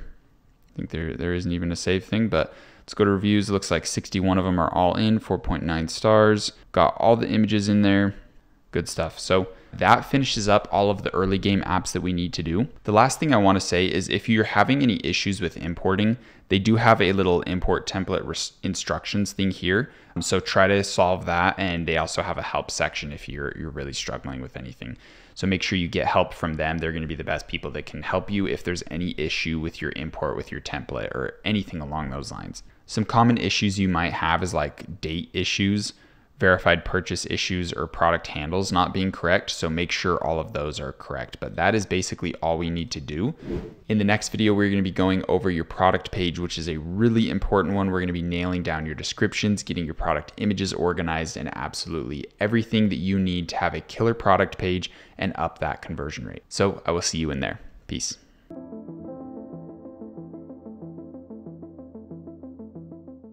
Welcome into the next video. Today we are going over importing products, and we are going to be talking about how to do your product titles, images, descriptions, SKUs, collections, SEO, tags, inventory, sales channels, and all that fun stuff. But essentially what we're doing here is we're getting the product on our store, we're designing the template for the store, and then in the next video we're going to be building like the product page, and then in the next video the website design. So this is like the foundation for everything. Your product page is your main selling point of your whole brand, your whole store. Everything you have so far is based on your product page. So this product page is really important. And today we're importing the products. We're getting all the images, the descriptions ready to go. So when we make the product page, it looks absolutely perfect. And another really important topic to go over when we're talking about importing products is fulfillment. So thankfully, we have the 3PL team, so we don't have to get like Oberlo, and Oberlo doesn't even work anymore. So we don't have to get dropship apps that are going to help us integrate an exact listing from AliExpress to our website so we can fulfill the products in one click on AliExpress. We don't have to do any of that stuff. So all we have to do is literally hop into our Shopify store, make that product, which we already basically did, which are reviews we had to do for Loox. So the reviews are directed to that product we made. Now we just need to like actually do it, like do the product title, the description, all that stuff. And that's basically it. Our fulfillment team is going to be ported in through a Shopify like admin team account, and they will be able to get absolutely everything done. Full fulfillment, full automation. They do it for you, and we don't have to screw with any of these weird apps or AliExpress, which is a huge blessing. So without further ado, let's get into importing our first product.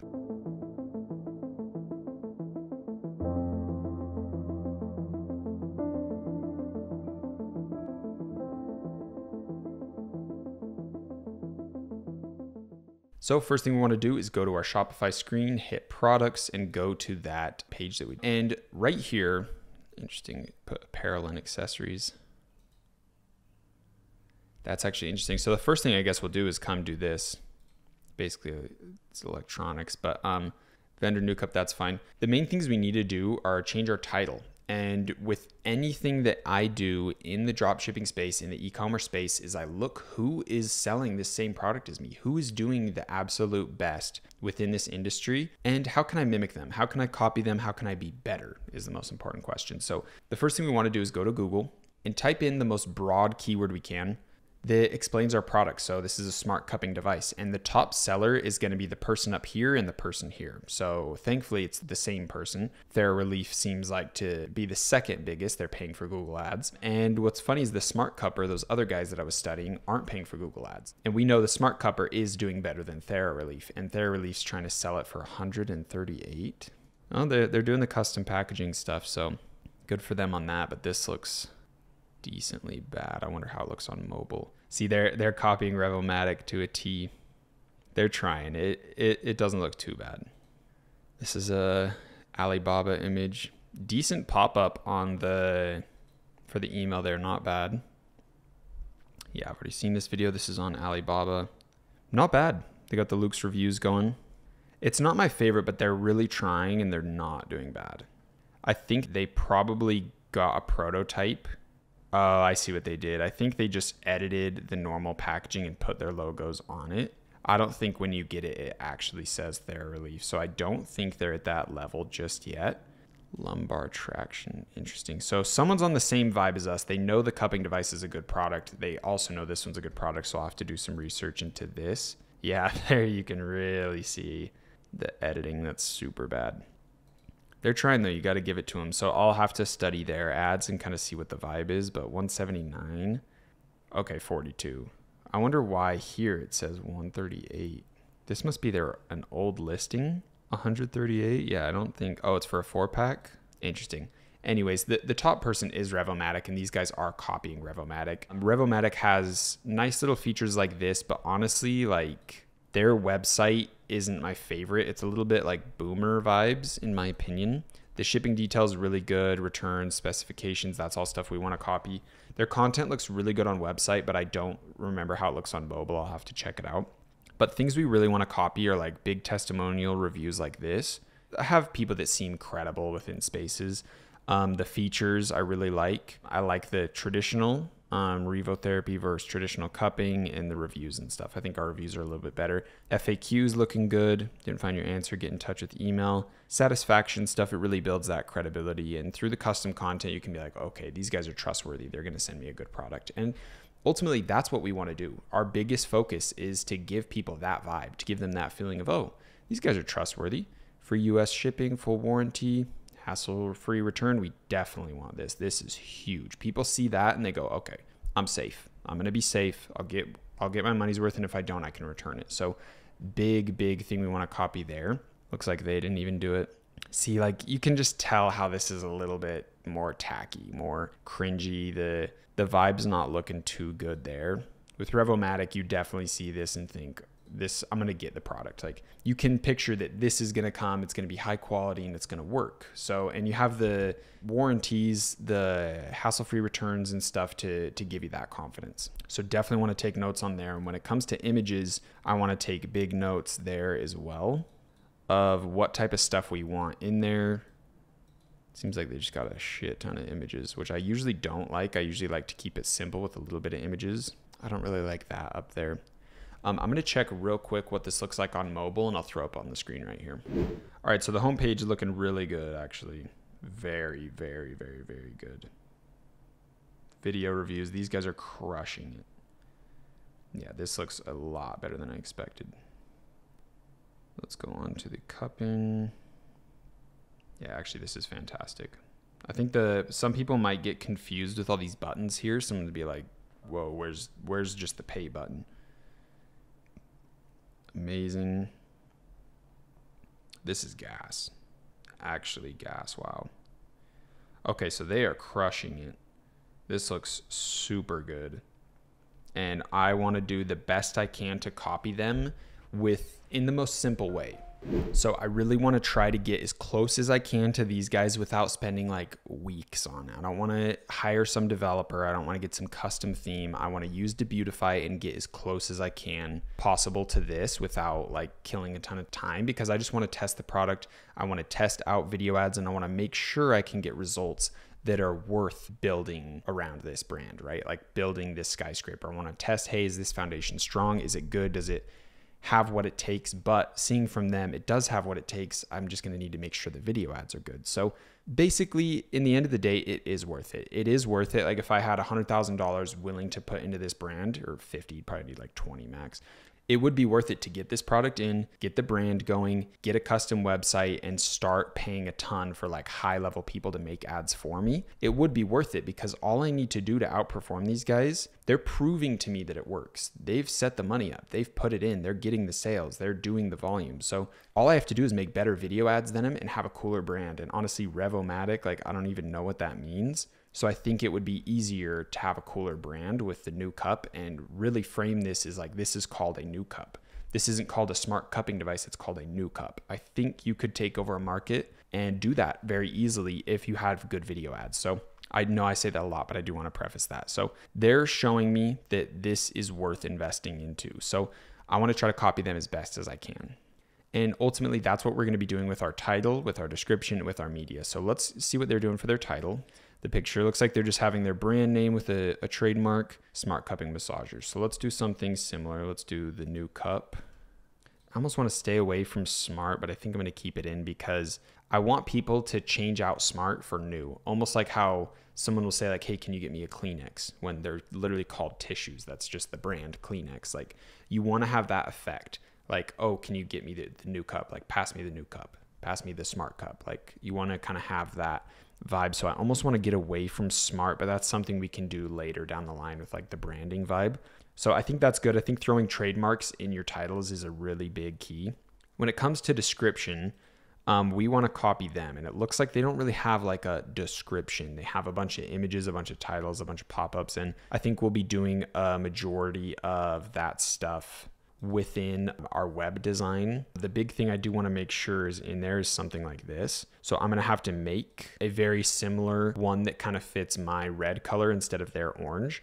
And we'll end up doing that on Canva. So when it comes to description, I'm going to leave it alone for now because we'll do a lot of that stuff on Canva and on with the web design section. Next thing we want to jump into is price. We'll get into media, but put in the cost that you get this from your supplier. This item cost me $14 from the manufacturer, from the 3PL team, and we want to have a 3x margin at least. Remember from the COGS sheet we went over. So at minimum, I need to sell this for 42. It looks like these guys are selling it for 50, and then they have like a pro intensity that's 60. And I'm not going to do that. I'm just going to sell all of them, the pro intensity version. And I think I want to undercut them slightly. So let's do it for $49.97. And the reason I say $49.97, let's do a compare price at 100. $49.97. So they're selling at $49.99. This is how Facebook works. This won't affect TikTok ads at all, but Facebook has like a program within their algorithm that says if two people are selling the exact same product, so they're selling theirs, I'm selling this, same shit, it just literally has a logo right here that says Revomatic. That is it. It is the exact same product. Facebook will realize that, and their algorithm will go check the website's pricing, and whoever has the lowest price gets better performance on ads. That's a proven fact. I'm not sure the help is like the person who has a lower price. I'm not sure the help you get is like extremely better. Like it's not going to be like life changing, but it is there and it is a fact because Facebook wants to promote the lowest price, highest value products to their customers, to the people that use their platform. So that is something to keep in mind, but you don't want to like undercut to the point where you're selling it at a loss. You want to make sure you're over your 3X. I really recommend being over it. My bare minimum is 42 and we're going to be selling for 49. So that'll be nice. It'll give me an extra $7 that I can spend on ads, and having an extra $7 per cost per purchase is so nice. Like that goes such a long way when it comes to paid ads. So having $7 over my 3X is really, really healthy there, giving me a 72% margin and $35 profit per sale. So really good there. Really like those numbers. We want to come down to inventory. And what the SKU is it's a stock keeping unit. It basically tells your supplier, your fulfillment company, that someone ordered this product and it tells them what this is. So it's the new cup. It's our cupping massager. It's 1 unit. But if I had another listing, like if I duplicated this and had like a 2-pack, I would have to go change my SKU to a 2-pack. So the fulfillment and supplier knows, oh, this guy ordered 2, right? So they need to give him 2 units of the stock. So hopefully that makes a little bit of sense on the SKU. We want to hit continue selling when out of stock. Shipping we don't really need to do. If you have any variants, like if you were selling this product and you sold the blue one and the black one, you would need to come in, add color, add black, done, add blue, all that stuff. But we don't actually need that, so delete that because I'm only going to be selling the red one. So once all these are organized, you want to make sure that you never change this, right? Because if we change this, all our reviews won't pop up. So keep that the same.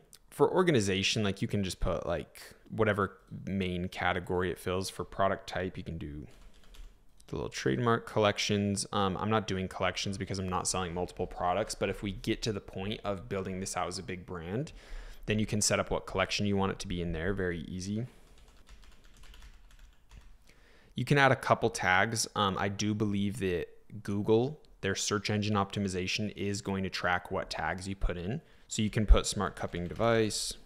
And I hope it goes without saying, obviously put in this stuff for your website, for your product, your brand. You can go look up other keywords people do, like if you're selling the eyelash serum or anything along those lines, go look up what other people are calling it, like and what tags they use and stuff, and go try to mimic same tags. That's basically all we need to do with like little tiny details. The rest of it is designing descriptions and media. So this stuff, I'm not sure how long this is going to take, but I'm going to be designing all the images and setting up a lot of description stuff here. So the first thing I want to do is open up Canva. And I always hit the Instagram post template because it gives me a 1080 by 1080 size. And that's what we want for all of our product images, is a 1080 by 1080. And I basically want to study like, okay, what's the top guy doing? They have the product in use. They show that, hey, we have custom pamphlets, branding, all that stuff. This one's actually big. This image instantly cures any negative subconscious perspectives of like, is this a drop shipper? Is this a shitty product? Some people might not even know they're thinking that. So they see a video ad, they click onto a website and they don't even know, but their subconscious is scanning. Is this a scam site? Is this a scam site? And when they see this, instantly that voice goes, gone. They're not thinking this is a scam. They think this is a real brand because it is a real brand. So having content like this is really good. And low key, you can kind of fake it.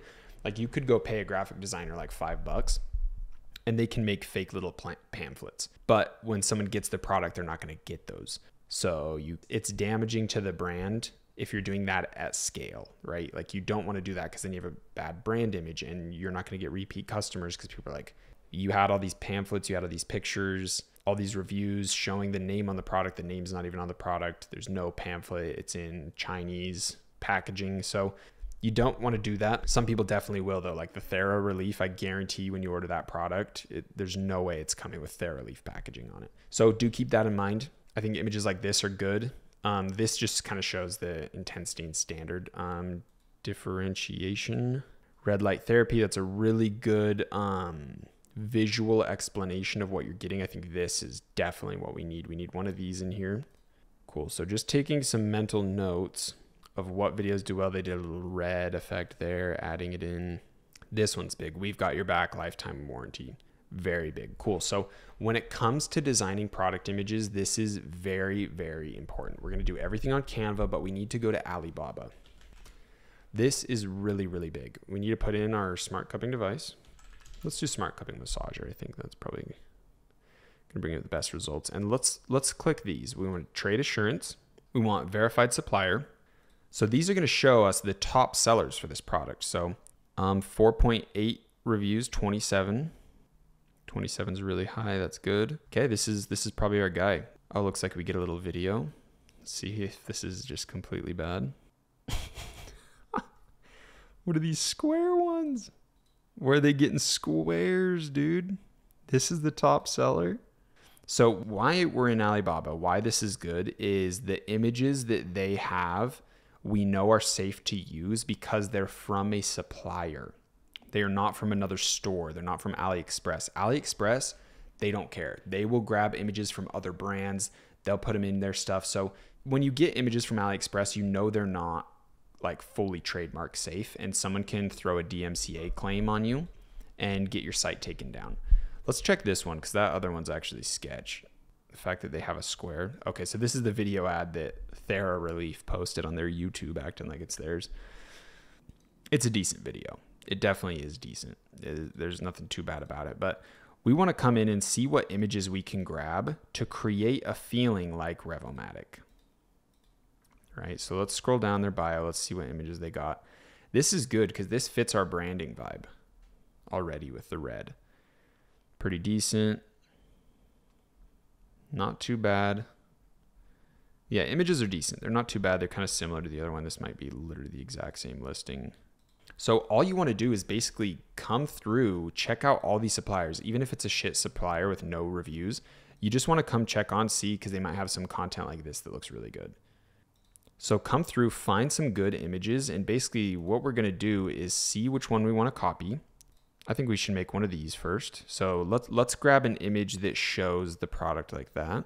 Quick reminder, guys, please use the affiliate links below. This course is 100% free, and the only way we can offer this to you is if you guys are using the affiliate links. I love you guys so much. Thank you for being in here. I hope you're getting immense value, and let's get back to the video. Let's see who's got, okay, here we go.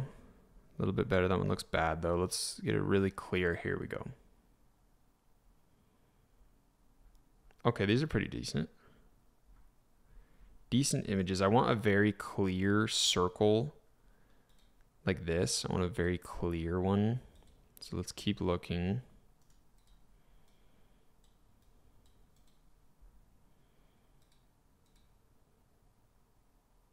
That red, I don't really like that red.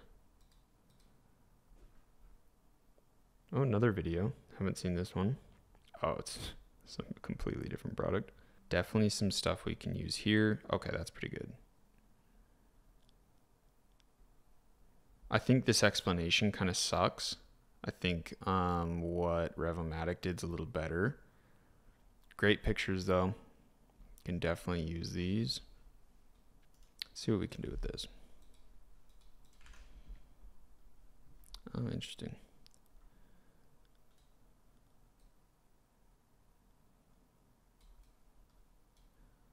Let's see if we can take out a little blurry, not my total favorite. Let's see if we can remove this background. We definitely need one that we can remove the background. Low key, if I really need to, I can just take a picture myself of anything I need, which is really nice. That's why I recommend getting a product to your house. I can take a phone video, import it to AliExpress very quick. We could do something like this. I think that could point to the things, even though it's a little bit. We need just the image without the lines. Yeah, so they just grabbed this picture and blacked it out and put thorough relief. Let's see what we can do with those.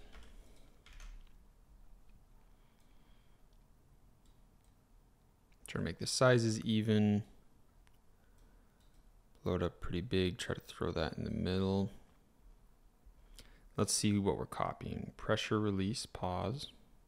Let's get the same text we have from our logo. I'm gonna pull my logo up. So we got the logo here. Let's take this exact same font.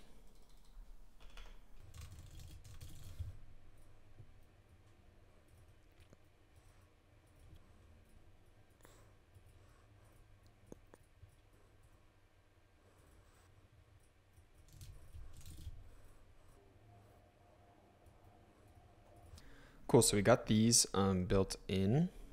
And the next thing we really need is like these little icons. So let's see if we can try to make our own. Basically just need these. See if we can get a pressure one. Something that looks similar to that. We can try to find like a weird M, or we can just make it out of lines, which I'll probably just end up doing that. So attempted to make a version of it. It really doesn't look good. So I might just stay away from trying to create the icons because I don't know, it looks really bad. We can definitely look up other icons though, like power icon we can easily find right here. Let's see where they can place it next to it. And we can do our brand red color, which we can grab from our logo. Copy that. Paste it into our color.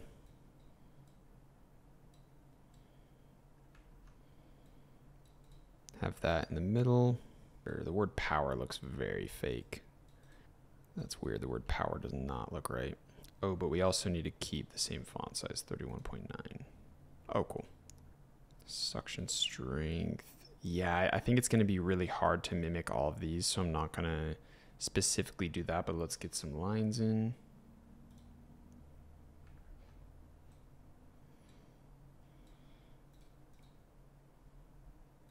Let's do the background remover. That'll be nice, give another little design element to it of having it go behind. And I know me showing you guys this doesn't really translate to your brand, but I want to show you exactly what I'm doing so you can mimic it in your own way. So it's going to take a little bit of initiative on your end, but I'm just trying to copy these guys and make an image that showcases what this product is going to do for them. And that's what you're going to need to do with whatever brand you find that is kind of the leader in your industry.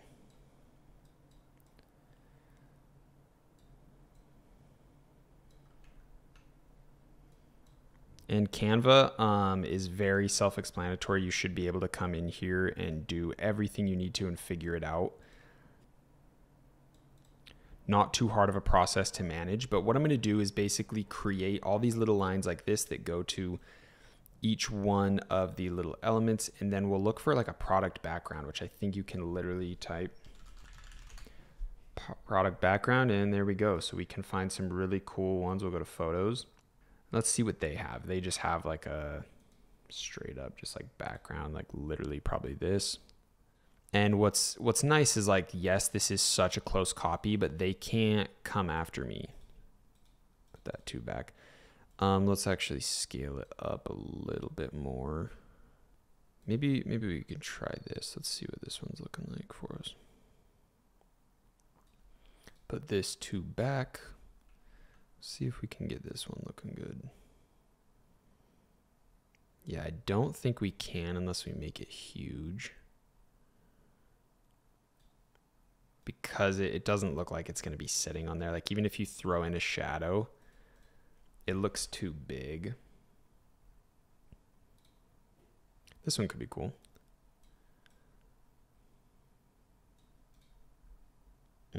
Yeah, just the angle that this is sitting doesn't really help us out with this. So we can just kind of find any background that looks decent. Something that's maybe in our colors or just something like this, but I think I'm going to go for this.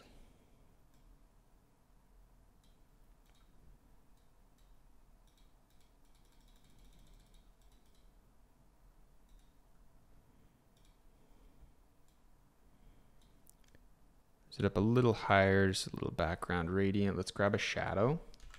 And this is the effort level that you guys need. We'll go to graphics. You guys need to be performing in this level with all of your images. They need to be this quality. They need to have the background stuff. They need to do all that. Make sure it's behind. Looks a little off. Center, there we go. I think that's good. You need to be doing this because this is the only way that people know that your brand is good, is through your content. You don't want to throw up shitty content because then you're a shitty brand, because they only know how to measure you based off what you show them, which is your content. So you want to make sure it's really good. Let's copy this over.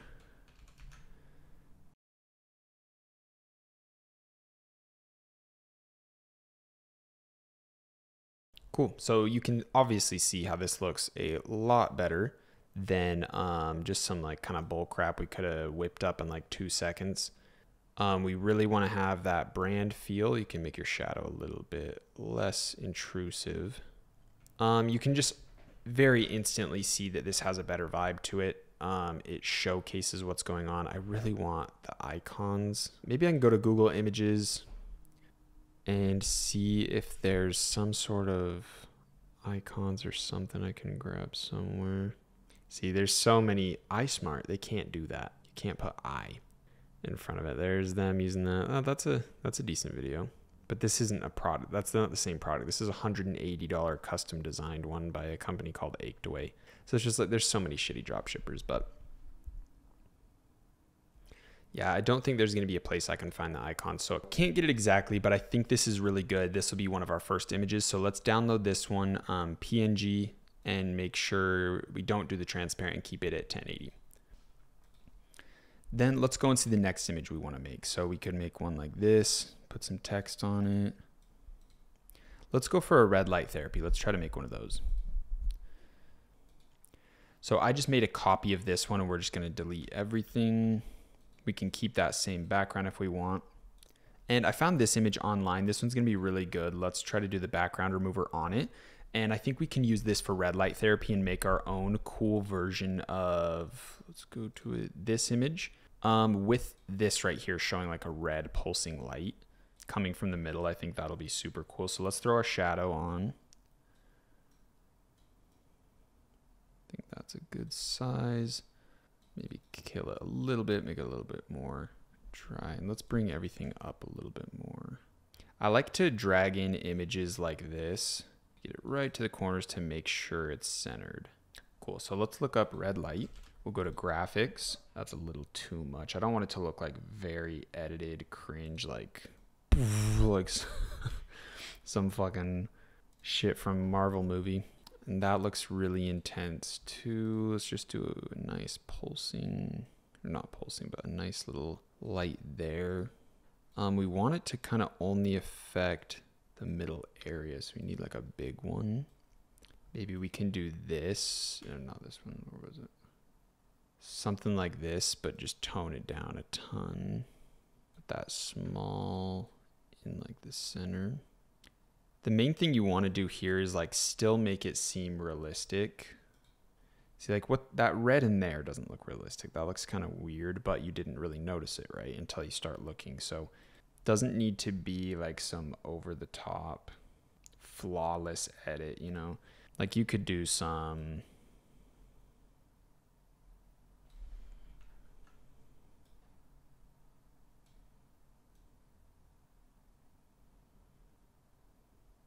something along these lines.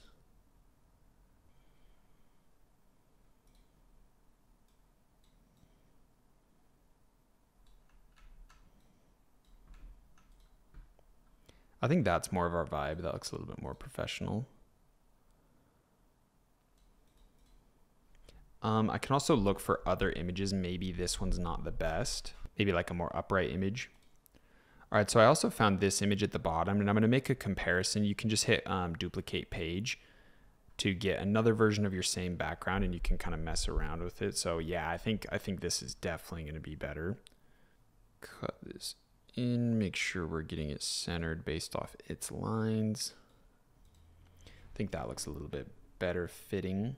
And then let's try like a red light beam, because we need something. Okay, this could work.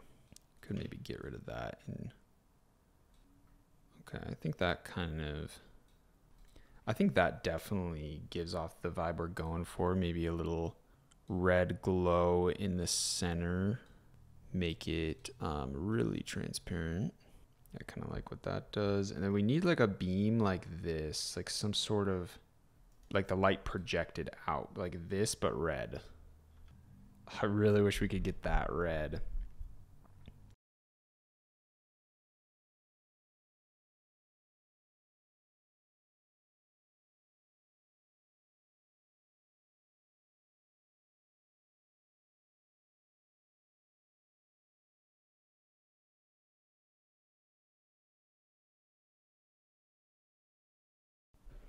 Okay, so I made this little image red light therapy. I think it's pretty good. I think we can potentially mess with different backgrounds. I don't know how much I love this background. So let's look at product background images. Go to photos, see if we can maybe find a better one.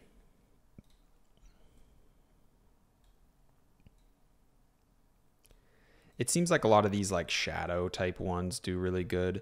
Let's hit it to back. I don't think it conveys much of like red light therapy. We'll have to copy the exact red here.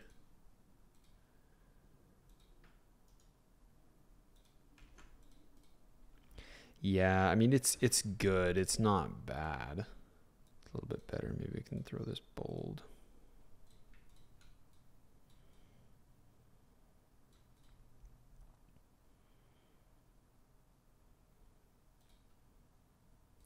Let's keep playing around with product background images, see if we can get something. You can also look up red product background images. Just don't want like something overbearingly. As you can see, we're trying out a bunch of different things. I think this one might convey the most like kind of trust and professionalism.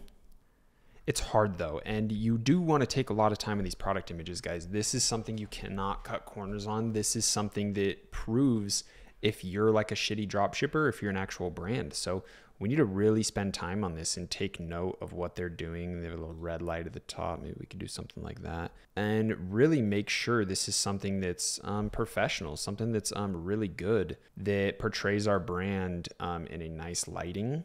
And so it does take a lot of time, and you do want to take time on this.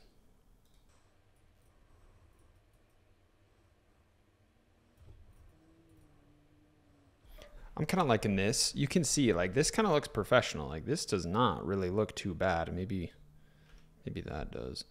But you can come up with some pretty impressive stuff, guys. Like this is literally just a bold version, or the normal version, and then a bold version of the text. And I just kind of played around with the letter spacing, line spacing, and stuff like that. I put it behind the product. Maybe make the product a little bit bigger. Red light therapy, you want to make sure they can read it at least. Raise that up.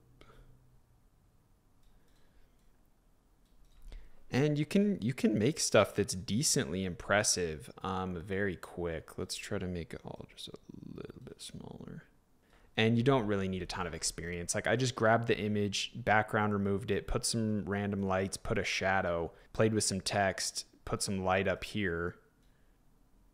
And like, I know this can seem hard and this can seem complicated. No, I don't have a creative vision. Dude, I just copied that. Like I'm literally just making a version of it. Like you don't have to be some genius. You just got to put in some effort and time, you know, and just kind of think of other ways you can mimic what they're doing with the tools you have.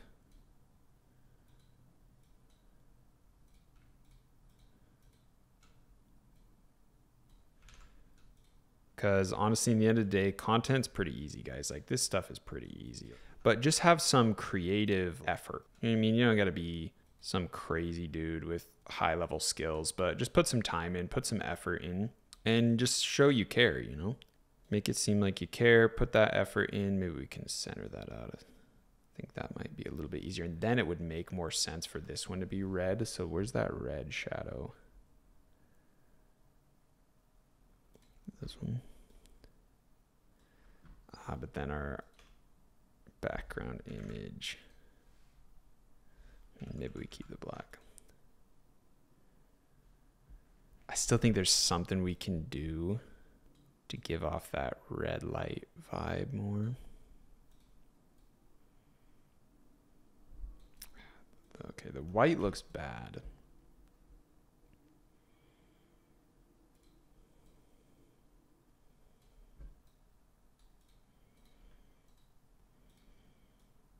Let's make this big, get it like a full size. I think that's good. Let's end it off with that. Let's not go any more crazy. I think we can do a better background image though. Let's look up a red gradient.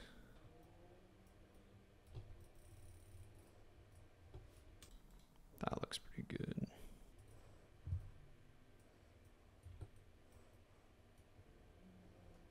Okay, I think I'm liking this one.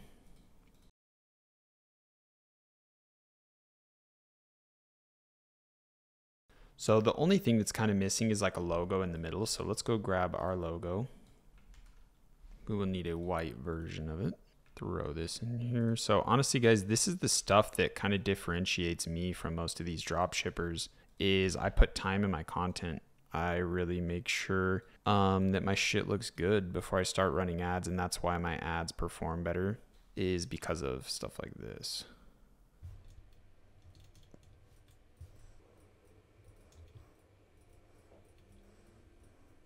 So I might just keep the logo new cup like this because it's just hard to keep that icon in the logo.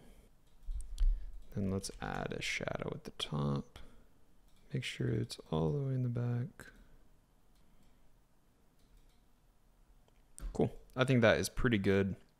And yeah, we'll end up with that. That'll be our second image. Something to keep in mind now is this image doesn't really look the same vibe as this one, which is okay because they have their white background, they have their black background, but it's good to at least like make a copy, and you can come and copy this background over it. and just kind of see the overall vibe and see if you want to keep the one you previously made or if you want them all to kind of have this vibe in this background, because I think that might look a little bit better.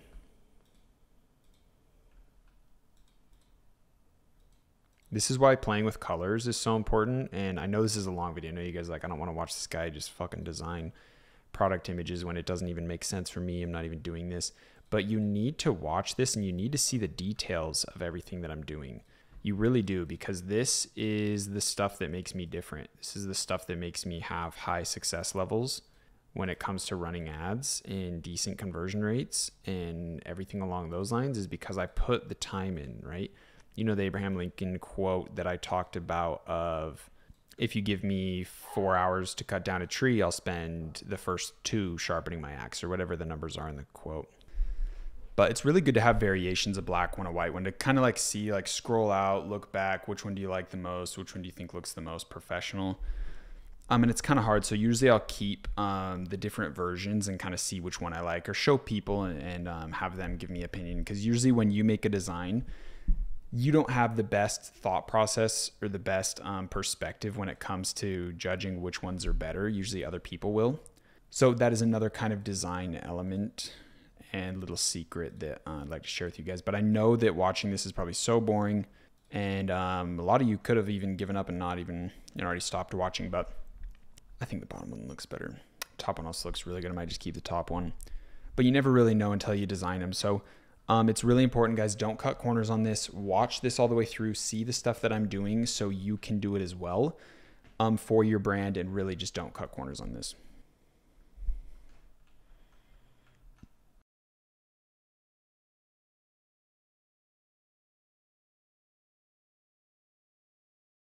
Forgot to add this in. I think I am going to keep the top one, but I forgot to add like the easy to use controls thing. And when you have multiple pages, make sure you deselect them and just download the page that you want. So I need this one to replace the previous. Then we need to take a couple more images. You can really see how this red light therapy one pops. Crazy good image. And that was so easy to make. Like truthfully, that was not hard. This one pops as well. I think it looks really good.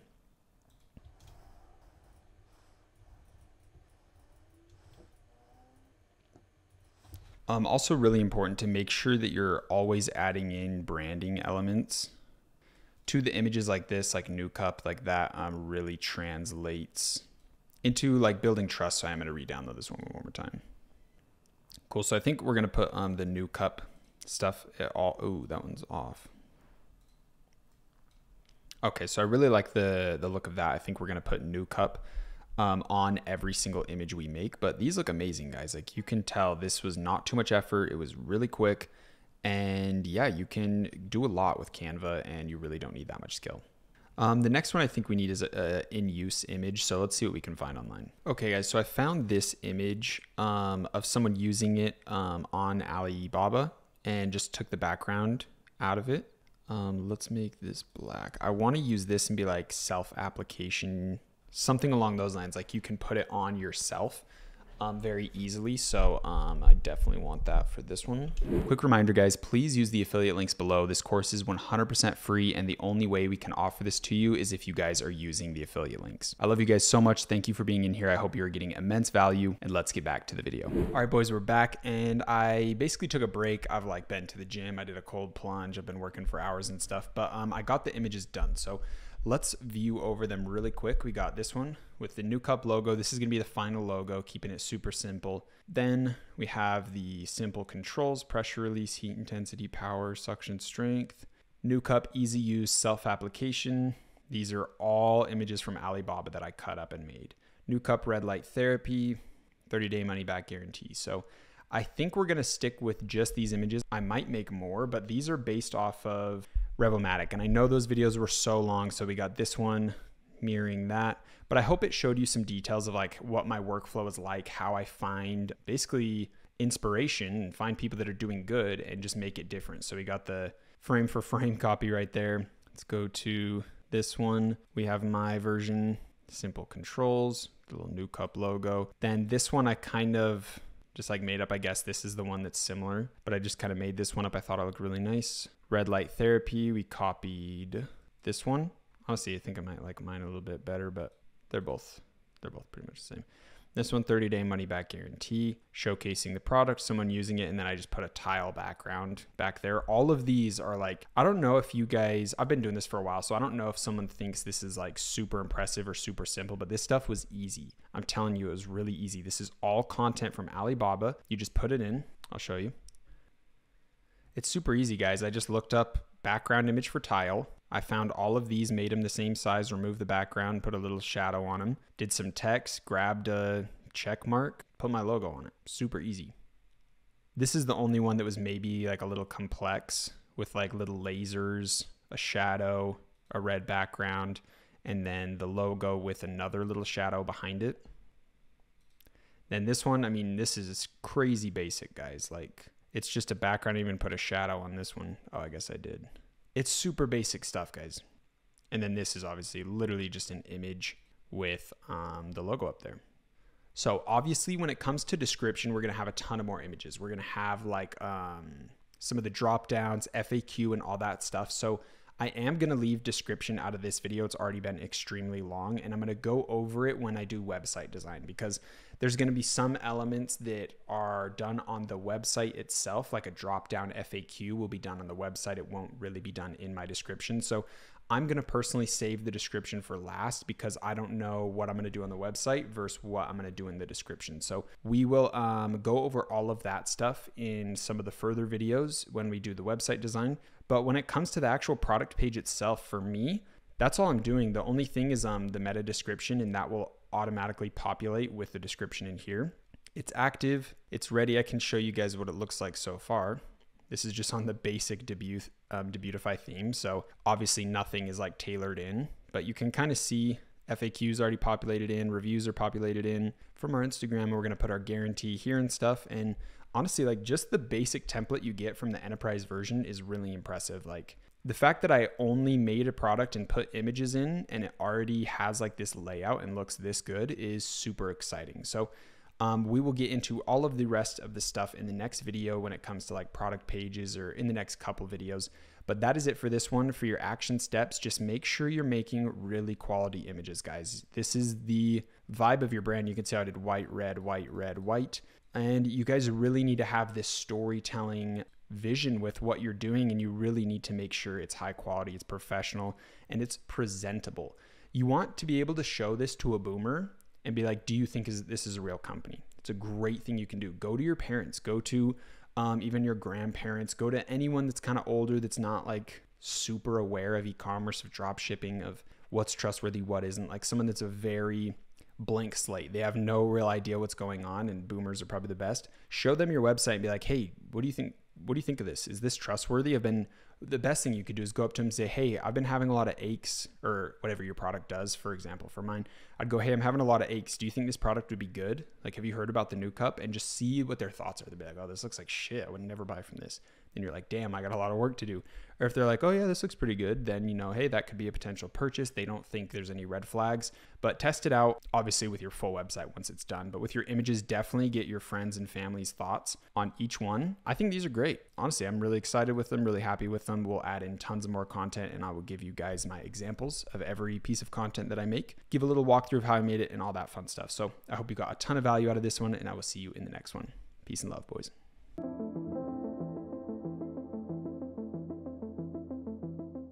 All right, boys, now that you have your product imported, it's time to jump into the website design. And this process is a very long process. It's very tricky. There's a lot of ins and outs of it. And if it's your first time designing a website, it's kind of going to be like trying to set up some huge furniture item from IKEA and looking over a very broken instruction manual. That's kind of what it's going to feel like. But we have some really good news to help you navigate this process. And ultimately, there is something that is very exciting and is going to give you guys a ton of value within this video. video and going to help you with your website design, making it a very simple process. So that is what we're going to be jumping into today. I'm going to go over some good website designs. I'm going to show you my exact website design, reveal a fun, exciting little secret of some extra value you guys are getting, and basically just show you how to get your full website up. Now, we might have a part 2 version of this depending on how long it takes. I don't want to have some hour-long video or even longer. So without further ado, let's dive into website design.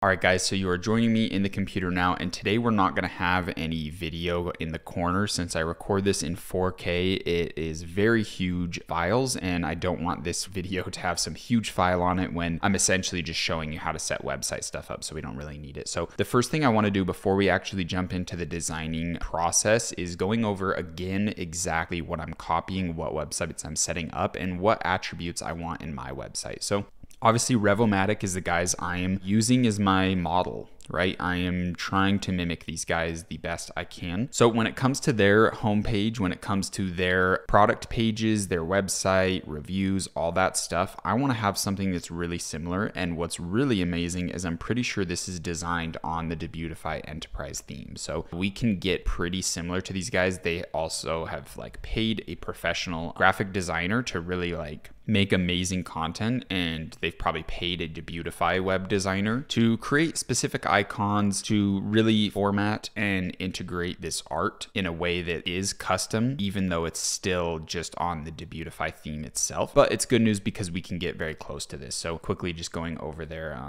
product page. So going over their product page, they have a buy 1, 2, 4, and 6 option. They have a standard and a pro version, but I'm just selling one that has both of the features. They have some little features here. They have shipping, returns, specifications, some cool content, some reviews, some features, some comparison stuff, some reviews, and an FAQ. And ultimately, we want to get our website to this as like a final product, but we have to remember that they have teams, right? They've been around for a while. They've built this product up. They've got sales and reinvested the money for like custom designs and a ton of things like that. So another one I wanted to show you guys is Golf Daddy. We've already been over them, but just taking notes on certain website features. Like this homepage is gorgeous. It's so clean. The graphic designs, like how it switches on the gradient, the colors, the videos, they really put some time and money into this. And ultimately they didn't start out with this, right? They leveled up to it. So taking notes on some features, find some people that are doing good. Another one is Bleem. Bleem's another great website. Theirs is very simple, very easy. I'm pretty sure Bleem and Golf Daddy are custom built websites. Like I don't think it's even based on a theme, but again, it's pretty basic stuff, right? Pretty basic stuff. There's nothing too crazy going on. The Bleem website isn't my total favorite, but it's definitely good. I think Golf Daddy's my top favorite for me specifically, but notice how they have really good content, really simple. Like here's a couple images and then you use the description, the under area to kind of give the selling points, right? And you just give a couple little images up here for like the lifestyle, the vibe, a little bit of info. Very clean, very calm website. Nothing's like over the top, nothing's overbearing or crazy. Then we also have Miracle Made, which makes sheets, bedding stuff basically. They have a good website as well. So this is just another company you can take notes on for attributes and little things that you want in your brand. But again, it's most important to find the top guy in your industry. Find the top person, the one that you're directly going to model, and then find some other ones that you can get some little ideas off of as well. So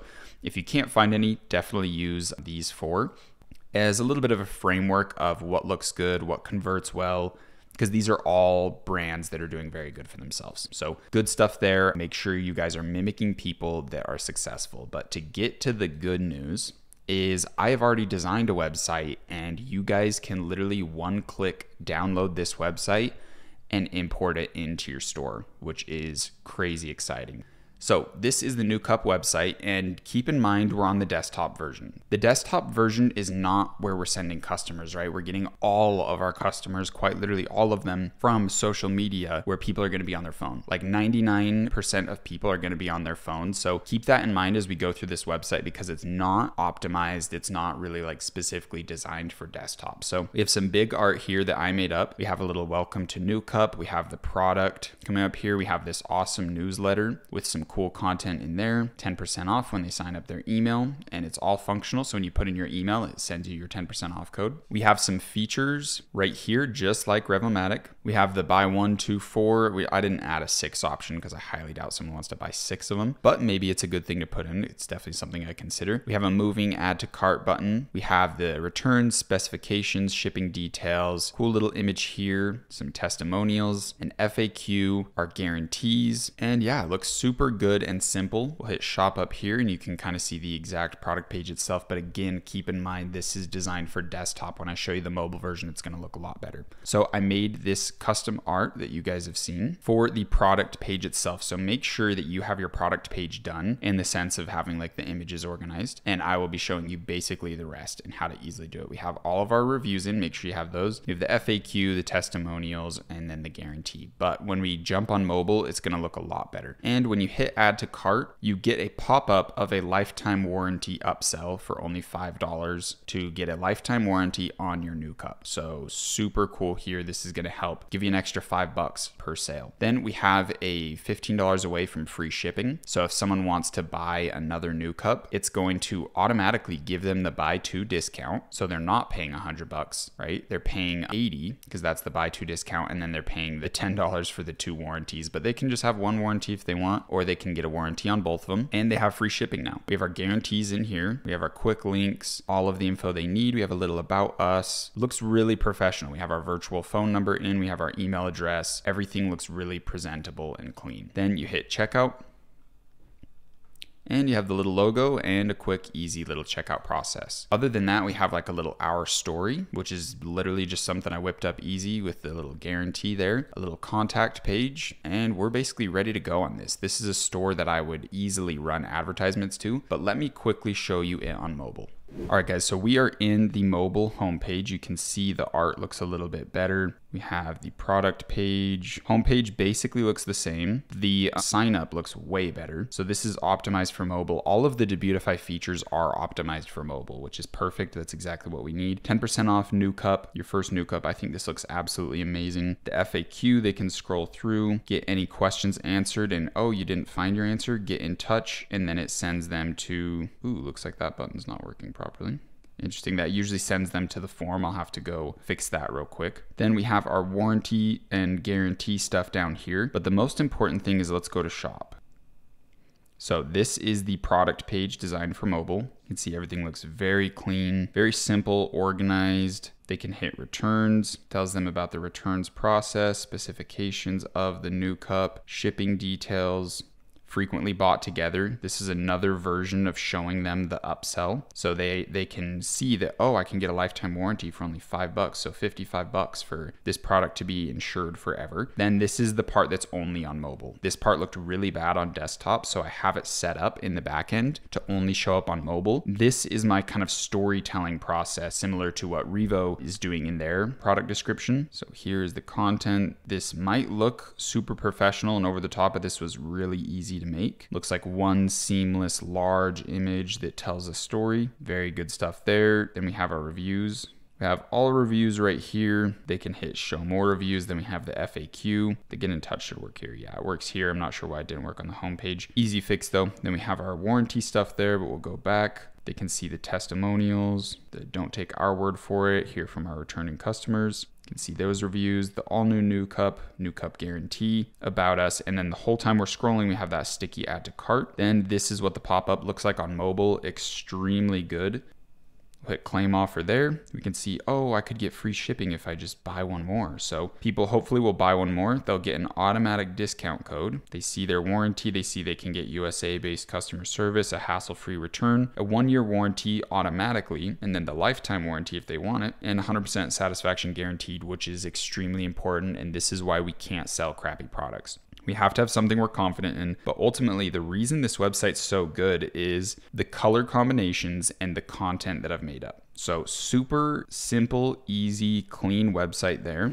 So as you guys can see, the website looks really good on mobile. I'm gonna quickly go in and fix the issue with the FAQ, and we will jump into showing you guys how you can literally download this website for yourself. You are literally getting this exact website theme. You can copy it, download it, and just literally upload it into your own website. And all you have to do is come in and change a couple little things, change the images, add in some discounts, add in the menu options right here, change your information, basically putting your email, your little virtual phone number, the things that you want to say, welcome to your brand, and then just switching out the content. Super easy. So you guys are literally getting this exact website design, all the icons, everything. This took me a day and a half to make just because I really spent a lot of time on the content. The content's the easy part. I could have done this website in very fast just from past experience. The content's the hardest part. I'm setting on Canva and designing all these. But let's go to the FAQ here and see what's up with this. Okay, so it looks like the button link is missing right here. So we literally just go to pages and contact, and that's it. Super simple. Debutify is really easy to use. But let's get into the process of showing you guys how you can upload this website and literally get this exact same design completely free for yourself. All right, guys, so the first thing you want to do to be able to integrate this entire website design into your store is to first go to navigation. And we need to set up the main menu and footer menu to be exact copies of this. So let's hit main menu, and we want to make sure that we have home in here, which goes to our home page. We want to have shop that goes to our product. Then we want to have our story, and we want to create a page on our story. So how do we create a page? You basically just open up pages and you create a super simple, easy page. You can just basically copy my story, switch it up a little bit, and then come in and add that page through this. So we'll go to pages and just click our story that we made in the page section. Super easy. Then let's go to this one, the contact page, hit edit here. And again, we want to just make another page that's the contact page, but I think Debutify already makes that. If it doesn't make it, I'm pretty sure you can just go to pages and there should be like a Shopify contact one that's already made. So really easy there. To show you again really quick that our story is just this, you can copy it and then we'll make a big header image. I'll show you how I made this one and you guys can just put your header image in the story thing. So I'll show you the page real quick. The our story one, I just inserted the image at the bottom, just wrote this up and then just made sure it was centered. That was basically it. When it comes to the contact page, I'm pretty sure this was made for me. Yeah, this was made for me. Shopify either makes it or Debutify makes it. So just make sure you insert that. Then let's go over the footer menu really quick. This one's pretty easy. Again, we just want the contact page at the top, our refund policy. So how we get that is we go to policies at the bottom and we just do a refund policy. We want to make sure we do that with our privacy policy, shipping policy, and terms of service in this order. So it kind of pans out like that. These ones are the same size, but we like that little design feature. It looks really good. Then we want to hit save there. And the next thing we want to do is go to discounts and we want to create a 10% off code and make sure it says 10 off, percentage, put 10, specific products for our exact product, and then keep all of these settings exactly as mine are. We want to create that. And then we want to make sure that we have this imported in the website. So now when it comes to fully getting this website, this design, that pop-up, all of these features directly integrated into your website, all you want to do is go to your online store. And just like we did to get the normal Debutify theme, we're going to hit add theme and we're going to do upload zip file. And you're going to get this zip file through scrolling below this video on the course website. Scroll below this video in the description. There will be the new cup website zip file. You want to download that. Then you want to hit add theme here and get it uploaded into your website. So we got the zip file right here. We want to hit upload. Cool. So we are waiting for this to upload in. And for me, when I enter this website, it's going to look the exact same, right? Because it's using my product page. It's using all the stuff that I've designed. So if I go hit customize and go inside of it, it's going to be fully exactly ready to go with the same header art, with the same everything, right? Because I already made all this art, right? My discounts are going to work. All of this stuff is correct for me because it's using my information. So what you're going to have to do is come in and change out all the images. Okay, so we want to go in, click the image, super easy, just hover over it, click, change out the image to your header info. We want to click right here, welcome to, put your brand. We want to make some changes to this to make sure it applies to your brand. You want to have your product come up, right, with your product images. Then we're going to have to go and switch out these, right, to make them apply. And we're basically going to have to like kind of scrub the website clean of any new cup stuff and switch it over to our stuff. So when it comes to testimonials, right, we want to click in this. I would change the image and I'll show you how I did all of this on Canva really easy. Switch up this to be some self-written thing that you make about your product. Make sure you do that for all the testimonials. Then you want to go to the FAQ. Make sure you switch all these, like warranty, switch all the text inside. All you do is hover it. You can see warranty here, new cup warranty. Then you can scroll down and see shipping times, which is referencing this one. Change all the text, and you can go down and see all of the different FAQs, and you can add some in. You can do a ton of different stuff. You want to come down to this guarantee section. Let's see where the guarantee is. Right here. Okay, so we have this, a little bit of how Debutify works is you have template, which is the page that you're on, right? So I'm on the home page template. You can go to product, hit default product.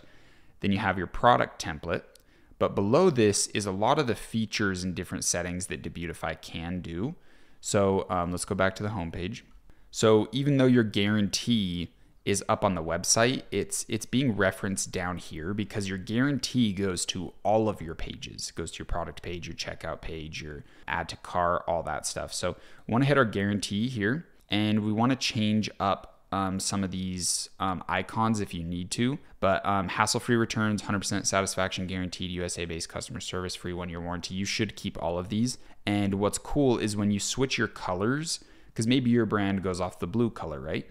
So you want to go to colors, switch all these up. So anything that's red, make blue, right? Or do your color of your brand, and just kind of play around with these. So to give a brief explanation, announcements is the stuff up here. So changing any colors, you want to mess around with the announcement section. Page covers everything that's in these like middle sections. So this is all page, and then boom, this is footer, right? So footer is down right here to change colors for. Page, this would be like your home page, your product page, your add to cart page, your checkout page, all there. And then we have this thing called drawers. So drawers are like pop-ups or like forms, little things that people fill out. I don't think it might pop up here, my email. The email pop-up that says 10% off your first new cup, that is considered a drawer. Okay, so when you're changing colors on the drawers, it's affecting those. So you can take some notes on mine. On the form elements, on all of them, I added gray. Form elements, this one's darker for some reason. It should be light. There we go, light gray. And yeah, I basically just did like slight different shades of red. Some are a little bit brighter, some are a little bit darker, but it's essentially the same one brand red color. I have some text that is all black. Some texts are white, like the ones in the footer, right? So if we go to footer, you can see that text is white, buttons are black, form elements are gray. So you guys are gonna have all this colors, and basically if you're a blue-based brand, then you just switch all these reds to blue basically, and you'll be ready to go. It's already set up for you, which is super, super nice. So aside from that, I'm gonna hit save real quick. The first thing you need to do is fix up this homepage. So you should have the menu options all the same like this, and they should be already fixed up, right? You should have already made the story, the contact page, the shop in the menu navigation should have already been set up to your store or to your product. Let's see what else. You might need to switch these emails and phone numbers. You can just hover them. I don't know. Actually, these should auto-populate from your store, so you should be good there.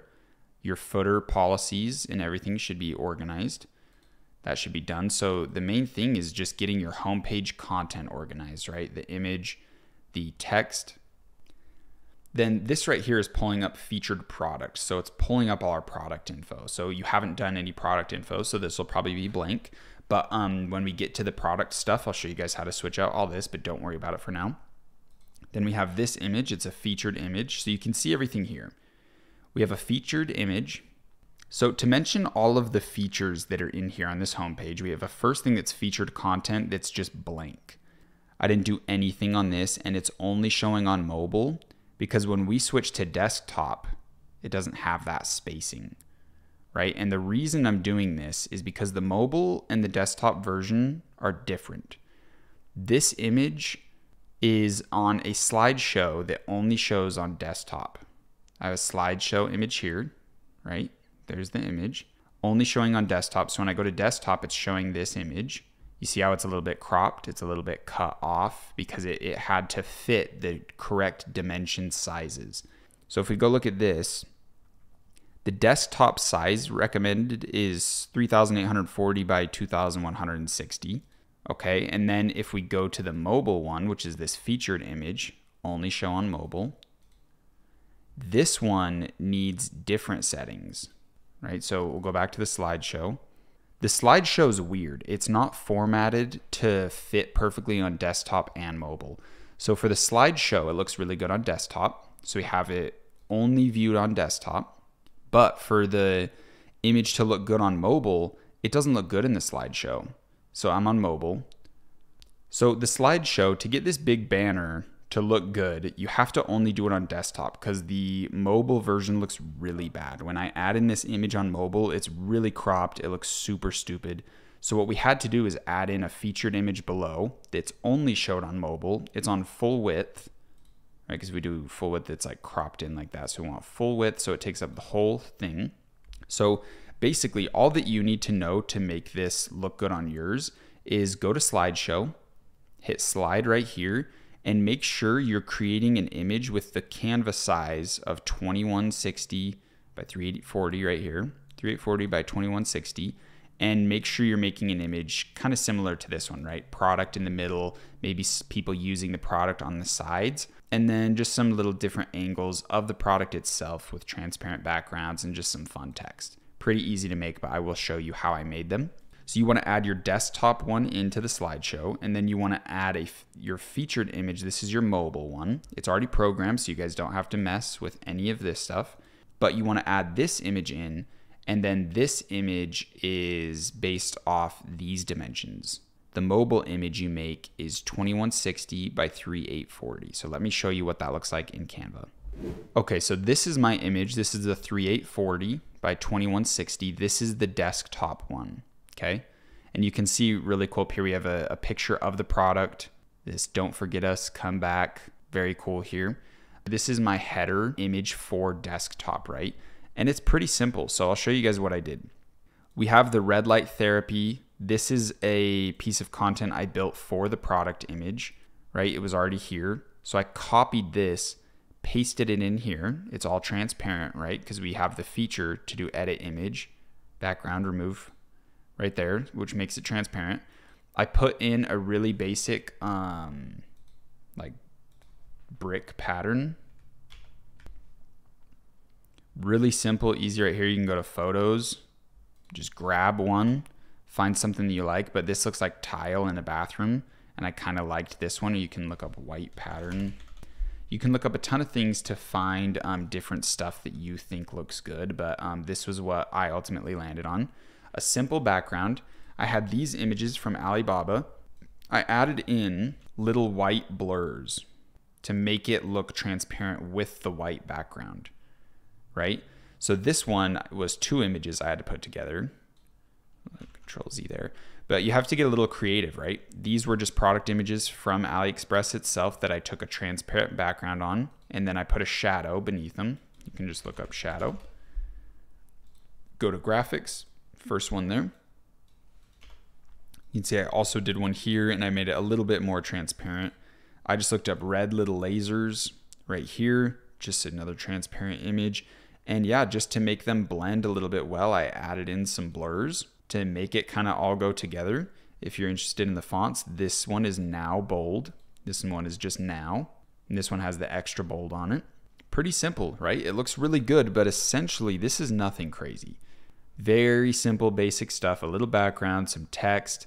This was just a little something I whipped up quick, little red lasers to do the red light therapy.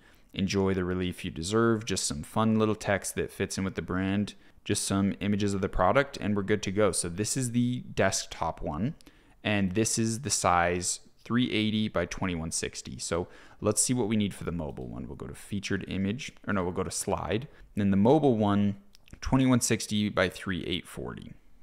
So guys, to break down everything that's in this homepage template, the first thing we have is, it's a little bit confusing because we have a mobile version and a desktop version. Some features are only visible on mobile, like this featured content bar that's empty is not on desktop, right? So for you to make yours look like this and to switch out all the content with your new content, there's a couple things you need to know. So We have a slideshow.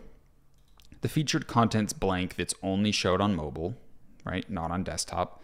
Then we have a slideshow that's only showed on desktop because this slideshow looks good here, but when it's naturally converted into the mobile version, it looks super blown out and weird. So the slideshow only shows desktop, and then we have a featured image that only shows mobile. So they're separate things that are creating like a desktop version and a mobile version, if that makes sense. So to get this image, the dimensions are 3,840 by 2160 pixels. And you basically just want to insert the image once you make it up on Canva. We've got the sizes here, 3840 by 2160. We have our big image here, and I'll explain how I built it, how I made it to break it down for you guys.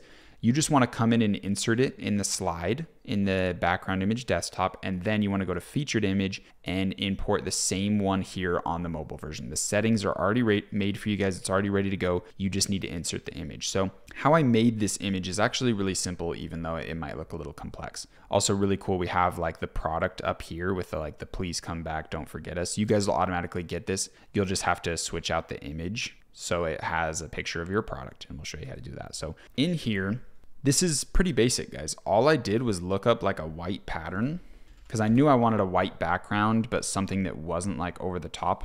And I just found something that looks good. I'm not sure what this exact one was. You can go to photos, look up stuff, and keep going until you find something you like. Could have been that, would have looked great as well. But this one just looks like a bathroom. And I don't know, I really like the look, like a bathroom tile. All I did was grab these images off Alibaba. You can see this is just an image that I did the background remover on. Then this one I had to pair together because it was too big. I grabbed it from copy and pasting off the bio of the description of an Alibaba listing. And I just took the background remover on them and then used the background remover. And then I just used these white blurs. You can just look up white blur, go to graphics, and it was this one. And I did these to kind of make the image feel like it's not so square, right? That doesn't look as good. When it's a blur like this, it just looks a little bit more fancy. Okay, so I added in a bunch of blurs, just copy and pasted them to make it look like a nice fade effect. I mirrored these up, and this red light therapy thing I already made for my product image, right? We can see that right here, red light therapy. So I already made this image up for the product image. I just copied it on Canva, pasted it in here. And then the text, if you're curious, is now, and then now bold. And I just wrote a couple little things. Enjoy the relief you deserve, shows the product in use, little like feature about the product, showcases the product cool. I just really liked this content, so I put it in the middle. Said enjoy the relief you deserve, and just showed the product at different angles. So feel free to take this template, but apply it with your images, obviously, and just get creative. You have to be a little creative. You have to find a design that works. Probably make that a little bit smaller or something. But you have to just play around with it. And ultimately, when it comes to web design, this is where you're going to be spending most of your time, right? This stuff's already done for you, right? You guys are getting the huge benefit of already getting a ready to go website. All you need to do is switch out the content and some text.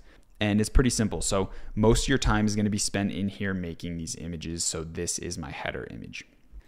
Now we're going to need to come down, like I said, fix all the texts here.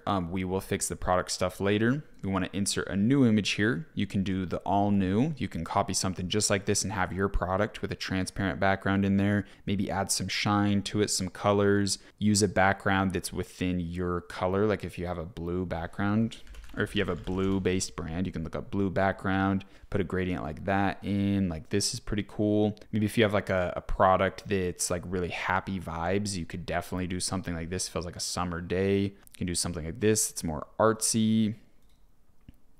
Do tons of different patterns and just find what works good, and make sure all of your content pieces are transparent so it shows your background, right? And then you could maybe look up a blue blur and use this to help fade, right? Or maybe it's a little bit darker, you need this one. So be creative, try to follow the same design elements I'm doing because it's gonna make it the easiest for you. But make sure you have good content here. This is just kind of like a brand image, a product image that's thrown in for fun. Make sure you go switch out all these testimonials. You can do it just by clicking them, going over there and picking new images. So how I made these images was just by going to Canva and hitting up an Instagram template. So they have an Instagram post option that is just a 1080 by 1080. So get in there, then you want to go to frame type in frame, get this, drag it up until you see this square. Make sure it's fully in the frame of the square. Then literally just look up girl, look up boy, look up man, go to photos and just grab one that looks like an actual person. Like, right, that looks like an actual person that's giving a review. This one doesn't as much because it looks like a professional like photo shoot. Like this looks like a candid image. That's why I use that one. This kind of looks like photo shoot commercial stuff. Like it's a little bit harder to believe, right? Especially this. You just want a picture of someone that looks very like normal, not like super posed, big like photo shoot picture. Like this one, I guess would be okay. Someone would use that as a profile picture. Like these look super commercial, right? Like don't use ones like that. And then you can easily insert those as the image and then make up your little text for the review, give them a name, and that's basically it. And then once we actually are getting like progress with this brand, obviously we will have real reviews in, but for now we just have those for the start. When it comes to FAQ, again, like we said, hover over it, make sure you have all of these switched out, filled up, and good to go. Make sure your About Us is switched. Your links should already be taken care of. And now let's jump into the most important, which is our product. So hopefully we have story, contact done, everything else should be done. Last thing we really need to mess with is the shop section, right? Our product page. So the first thing we need to do on our product page is get these little icons organized and fitting our product. So these are called the product bullet points. You can click that right here. It is under your template of your product page. You can go to, it's right here below account settings. You want to click into this. And basically you can switch all the icons. So you can hit view available icons right here, and it's going to show up all of the icons you want. So maybe your product is a technological product that, I don't know, has some sort of benefit to it, right? It can, you can find icons that fit your product. It doesn't have to be these little heart favorites. Because this is like, I don't know, I'm almost thinking like Minecraft healing, like healing your body. I don't even know. I feel like the hearts fit. But you can do a ton of different ones, right? You can literally do any of these icons. Maybe I want a bunch of thumbs ups. Let's go find the thumb up right here. So the code is thumb up, copy. And then when we're in our little icon section, you just do thumb up. And now it's thumbs up, right? Maybe we want all of those. So we go to all the icons, hit thumbs up instead of the favorite one. And we can easily change out all of those. And you basically just want to make sure your product is in all of these. So the visibility, you want to switch it to product based for all of them and make sure it's the new cup right here. So they should all say product based and then have your product in there. The icons you switch right here.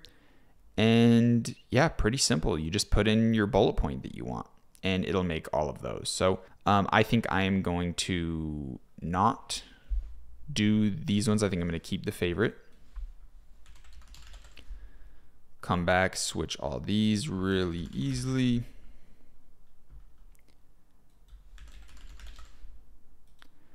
So something to note, when you're in, make sure when you're changing anything, doing anything with your website that you're in the mobile version because all of your viewers are coming in from mobile.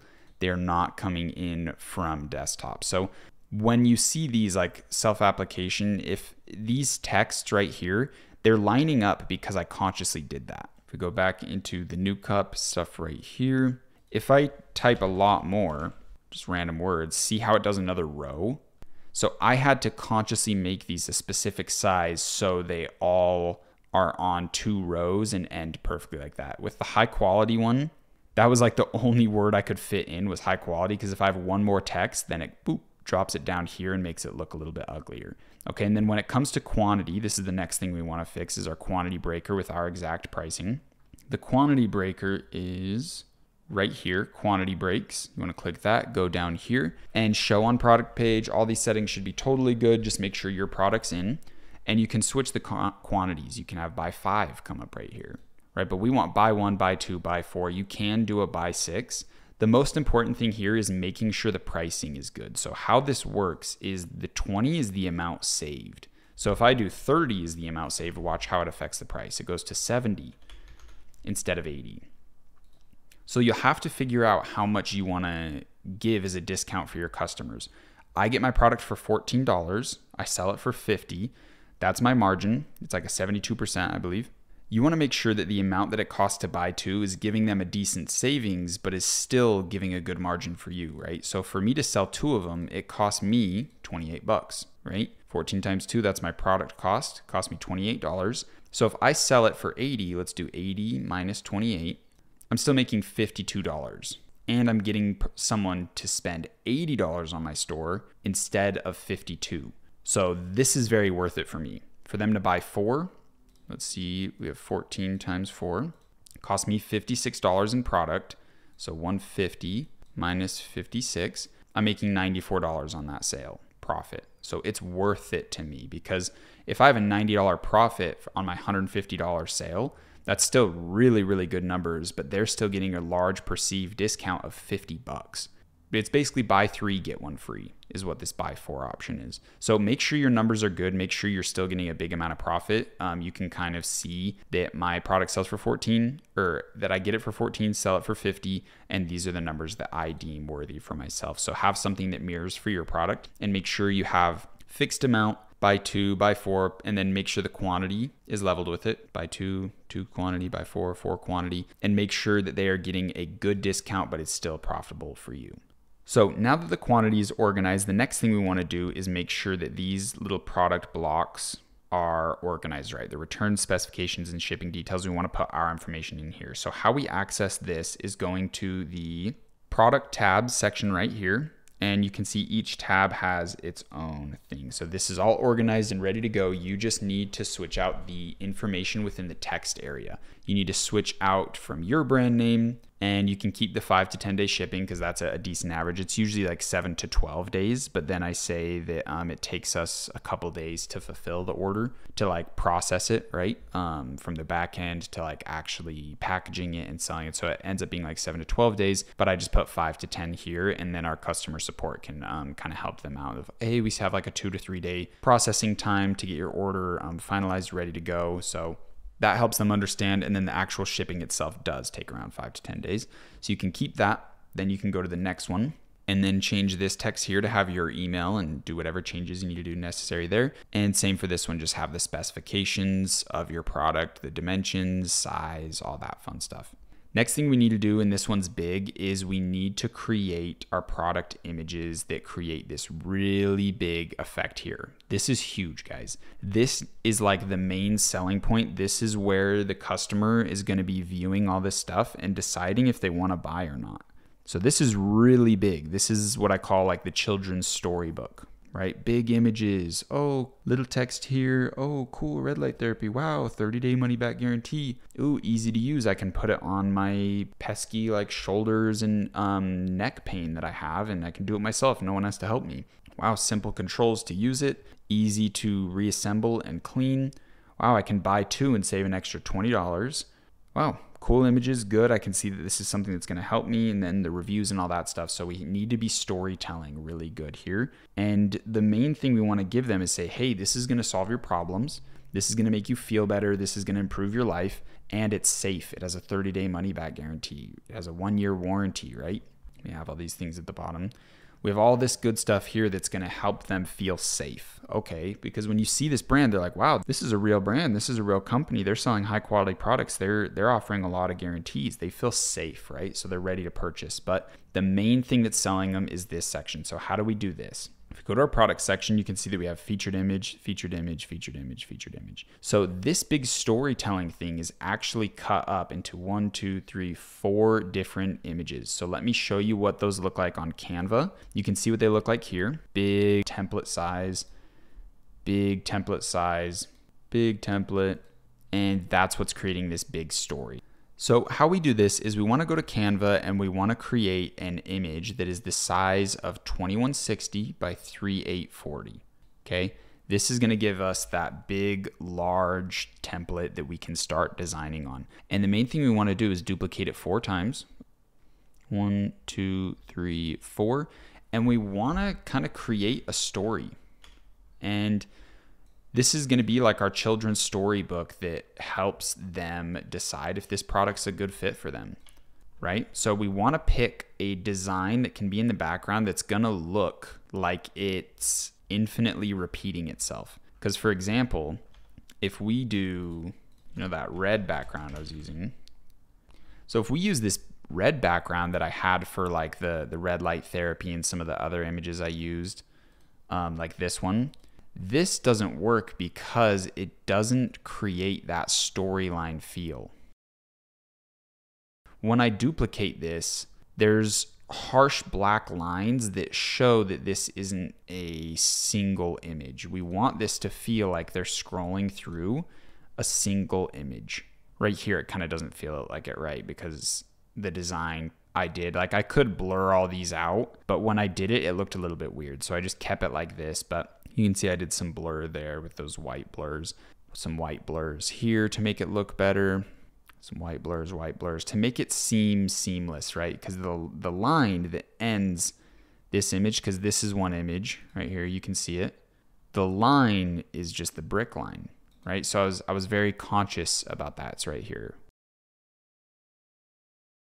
So that little brick line matches up with this and makes it look like it's one continuous story. So feel free to go grab this and do the same brick one if you want, and then just develop your story, right?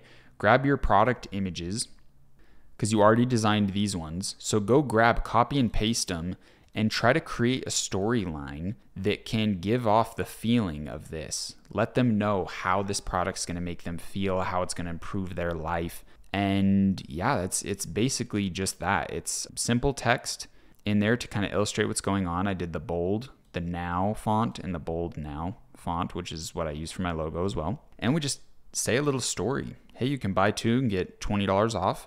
You can save 20 bucks if you buy 2. You can enjoy the relief you deserve. Shows the product in good lighting with cute little shadows on it to make it look nice. Shows how easy it is to assemble and clean. Shows the simple controls. Shows that they can use it on themselves and get red light therapy with a 30-day money-back guarantee. So go grab your assets off Alibaba.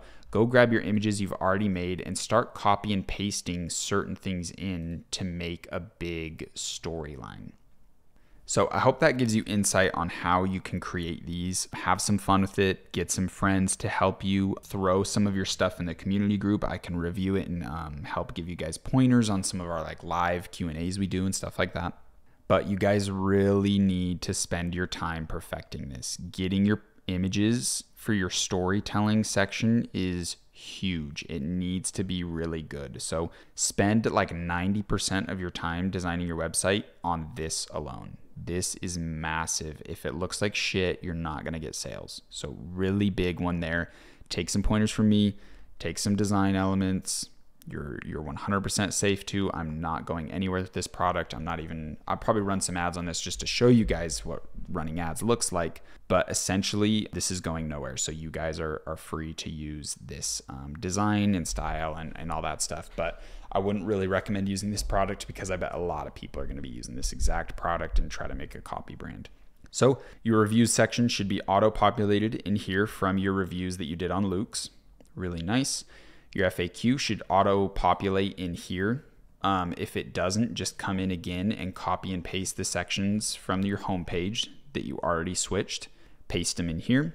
Make sure your button is functional. Make sure your FAQ is the exact, or your testimonials are the exact same like the homepage. Make sure you create that new image, rewrite some text for your guarantee, and switch up any of these if you need to.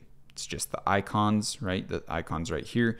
Changing some words. You can also do straight up images, but I think the icons look the best. Now, the last thing we need to do is this add to cart process and this upsell. So when we hit this, we get an upsell, right, of a lifetime warranty. And I really recommend you guys create a lifetime warranty for your product and sell it at a decent price point. A lifetime warranty for only $5 is insane, but almost no one is going to come, like if their product actually did end up breaking like 2 years down the line, nobody's going to even remember that they have this, right? Like the actual rate of people sending in their broken product, because for them to get the warranty, they'd have to send the broken product in to prove that it broke, and we send them the new one back, which it really wouldn't cost us much. It only costs us $14. And the rate of people doing it, like if we get 3 people to do this, we made $15. Do you think all 3 of them Or do you think maybe only one of them will get the warranty later down the line, right? So this just prints money. So you want to make sure if you're selling like a $100 product, definitely don't do it for $5, maybe do it for 10 or 15 for a lifetime warranty. But it's really simple to make this. So what this section is called your upsell pop-up. You want to click it here. Make sure you have your pricing in correct. Make sure you have lifetime warranty. Product trigger, you want your main product. Product offer, you want your little warranty product. So you can, I believe, click right here and it'll say like make a new product or something. But the easiest thing to do is just go to your products. So I'm going to open up a new tab, go back to the home page. Then for our product offer part, we're going to need to add in a new product, right? So we're going to need to go make a lifetime warranty product. And it's super simple. You just go to exit, hit products, and make a little lifetime warranty. So you'll hit new product, add it in, and your description and images are very basic. So I'll discard this, go into this one. You just need to make the name of it, add in a little description, enjoy a lifetime with your new cup for as little as $5, right? Cute little thing. Compare at price. Usually a lifetime warranty would be $20, but it's only $5. Cost per item is literally $0. This is pure profit, and almost no one's going to be actually getting it. And that's basically it. You just go create a cool little image. I just found a little lifetime guarantee badge directly on Canva itself. Added in some text, used an old product image of the red light therapy, and it's easy to go. It looks really professional, right? So we're recycling a lot of content to make things look amazing. Let's go back into our store, get back to our product page, go to our upsell pop-up, click right here, and just make sure that the product trigger is our main product and the product offer is our lifetime warranty. Then the next thing we want to do is go to cart, and we want to make sure that we have all of these functioning correctly. So in our cart, we have the template, the page content section. We can go up here and you want to make sure these things are off, like delivery date and stuff. But for cart discount, you want to make sure that's on. Cart savings, and you want to make sure it's actually functioning, right? Like if I add something over $70, then it goes to free shipping. So my threshold is hit for $70. So when we get on our cart, we want to go to cart goal and make sure that this goal amount is something that is more than our product cost, but it's easily attained through adding 2 of our products, right? So I set my goal at $70. So someone's like, oh, if I spend $20 more, I'll get free shipping. You know, maybe I can get a new one. I'll get a second one for my friend. So now they're well over and they get free shipping, right? So if you're selling a $40 product, make sure you have like a $60 shipping goal or cart goal, right? And I'm only selling to the United States, so it's only this. But they have it set up where if you're selling in Canada, you can have Canada function on a different one based on the IP of the customer. So you can write Canada region. So if someone's from Canada, you can have a different goal amount, but we just want United States. We're only selling there, and our goal amount to be something that is more than our product costs and less than the cost of double our product. So we get people to add one more in for the free shipping, right? And we want to make sure that our buy 2 discount works. And I'm pretty positive that that discount is populated by your product page and the quantity break option that you set up where they save $20 if they get 2. Right? I think that auto populates so it reflects in the cart. But if you're having any issues with your discount code not working, you see buy 2 name, it's up right there. That's what it's pulling from. So if you're having any issues with your discount codes, definitely reach out to the Debutify support team. They are really good. They will get back to you very fast, and you can even give them an admin access to your store by doing this. We'll hit exit, go to settings. Then we can do users and permissions, and you can see I made a Debutify staff account where it's just support at Debutify. Then they can come into my store. I just gave them all permissions because I trust them, and they can come in and change anything. Hey, I'm having this issue. Can you please fix this? And their support is actually really, really good. So they can come in and help you with any issue you're having. But essentially after that, the only thing we really need to do is like make sure our checkout's good. So once our cart is organized, the last things we really need to do is just like insert some logos. So you can just click right here, insert your transparent logo that you should already have made. Make sure that's a 1080p. Insert that in for the mobile and the default. And basically that's kind of it. We just want to make sure our logos are in, our menu's looking good, our navigation is functional. When we click on anything, it sends us right to where we want to go. There's no issues, right? So we want to make sure our logo's in. We can hit up here, go to theme settings, and then scroll down to favicon.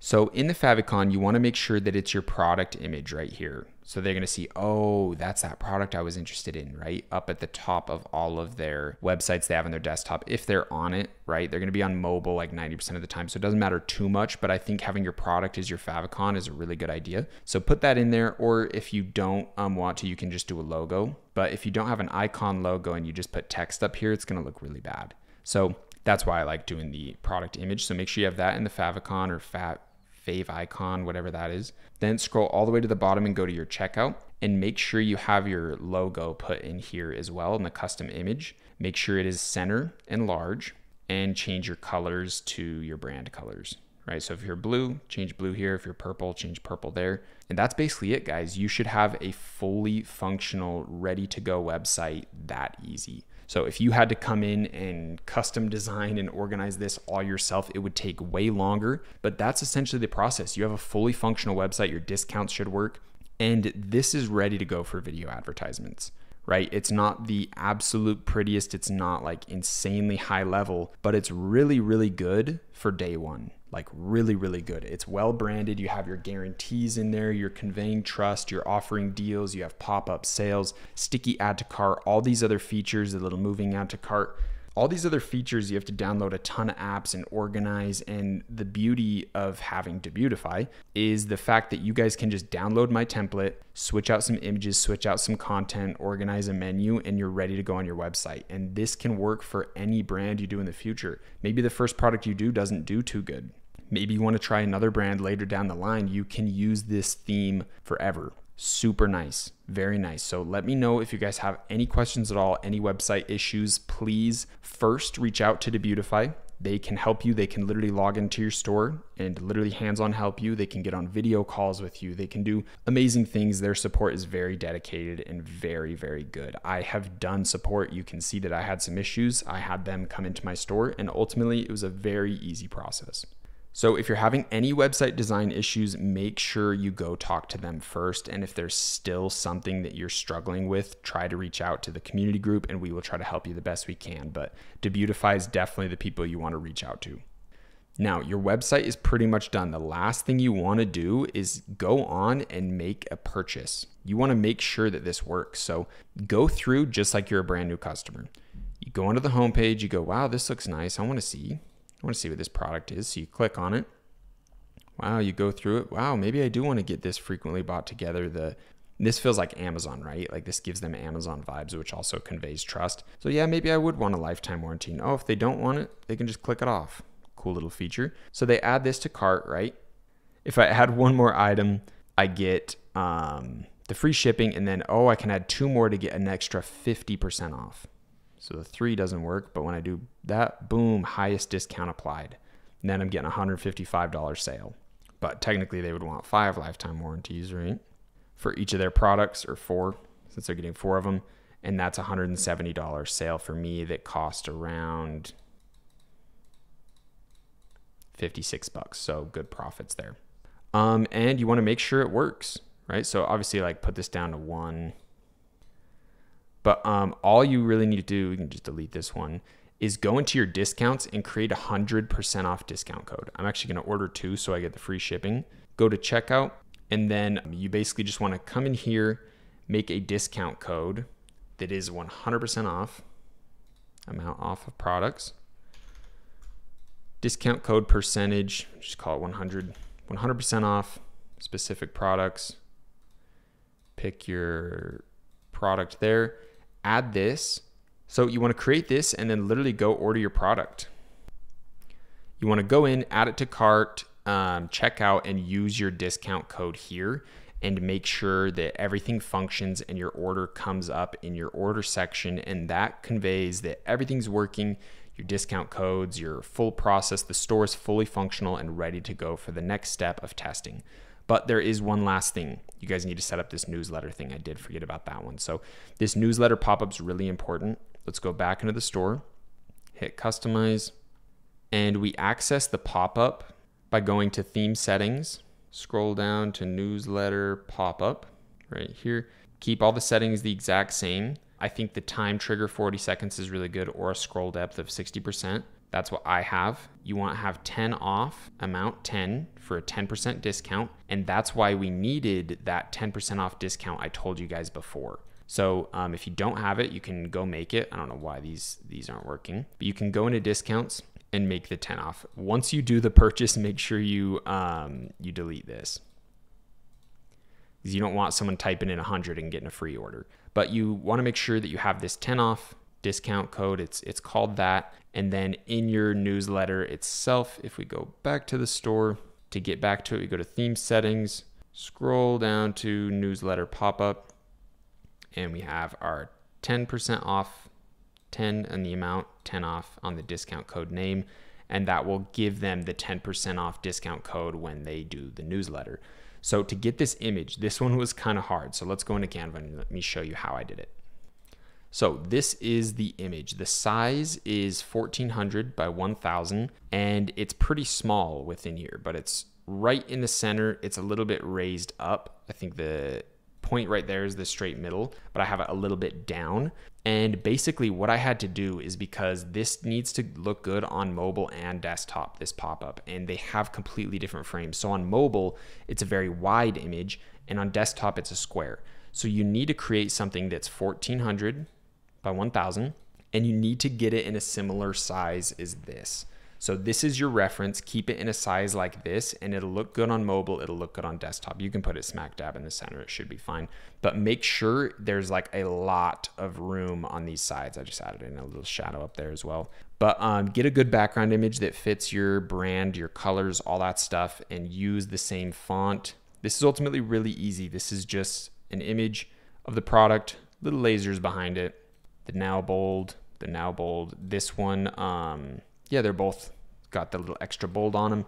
Super simple, super easy, but you need the sizing to be perfect. So the way you can test it is by loading up the site on desktop like this. You can go hit view, and it has the scroll feature, 60% scroll. It'll pop up so you can see, ooh, it looks good there, but you see it's a square. But then you go on mobile and it looks completely different. So you want to get website loaded up on your phone and make sure that your image looks there. And like, oh, it's a little bit off. It needs to be a little bit smaller. So we'll drag it a little tinier. We'll put it in, then download it again, upload it again, and then go recheck it on desktop, recheck it on mobile. Kind of sucks, kind of a little bit of a process there, but that's how I did that to make sure that the sizing is perfect. Now, something else, I don't know if you guys have done this, but your domain should be connected. If you're trying to look up your store on mobile, or you hit like the view here and it doesn't come up with like your actual link, last thing I want to go over is making sure that that's in there perfectly. So go to domains. Make sure this is set up. If it's not, hit connect to existing domain, go through it again and make sure it gets connected. If you're having any issues with Google G Suite and like the Google Workspace stuff, porting it over, go to the Google Workspace support and talk to them and say, hey, my domain isn't transferring over. Talk to them, make sure it is. Then last thing, type in password in the search section and go to remove password for online store and make sure that that is clicked off right here. There'd be some like little password. You want to make sure that this is off. And some last couple little things. We want to make the title and meta description and then the social sharing image. So the social sharing image is in a similar dimension to our header video, our header picture, this one. So we can just use this as it. So I'll just import that in. So for the homepage title, I'm just going to copy and paste my product name in the homepage title, and the homepage meta description is going to be the little about us. And that will be good. So make sure you put those in and then make sure you get this image.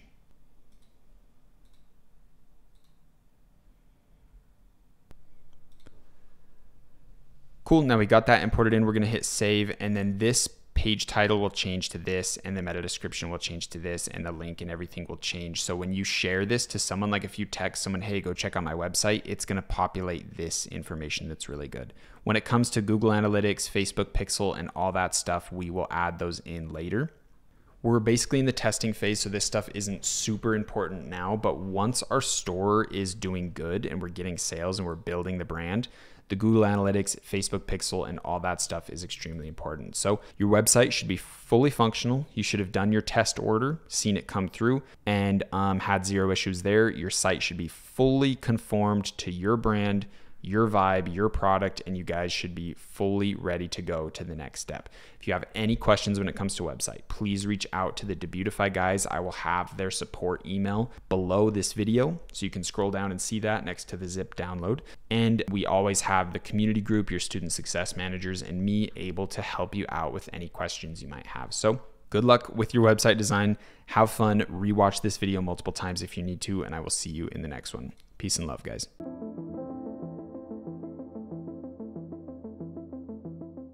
What's going on, guys? Welcome into today's video. We are going to be setting up Klaviyo to do some abandoned cart email flows, which essentially is just going to send out emails to people who add our product to cart, but they don't purchase. We're going to be doing this through an app called Klaviyo, and we're also going to be using the same app to do email marketing campaigns and blasts, letting people know that we have certain deals going on, but we will get into all of that in a future video. Today, we're just going to set it up, get our abandoned cart flow going, and this is going to bring in a ton of value to our store, especially when we start getting into paid ads, because when we're paying for people to come into the website and they're not purchasing, but they're adding to cart, we want to make sure that we can retarget them, send them an email, and get them to make that purchase so we can soak up some more money, because we're going to be spending a lot on ads in the front end. So having a system in place like this to get some more money out of the back end is going to be a lifesaver long term. I don't want to waste any time, so let's get straight into the video.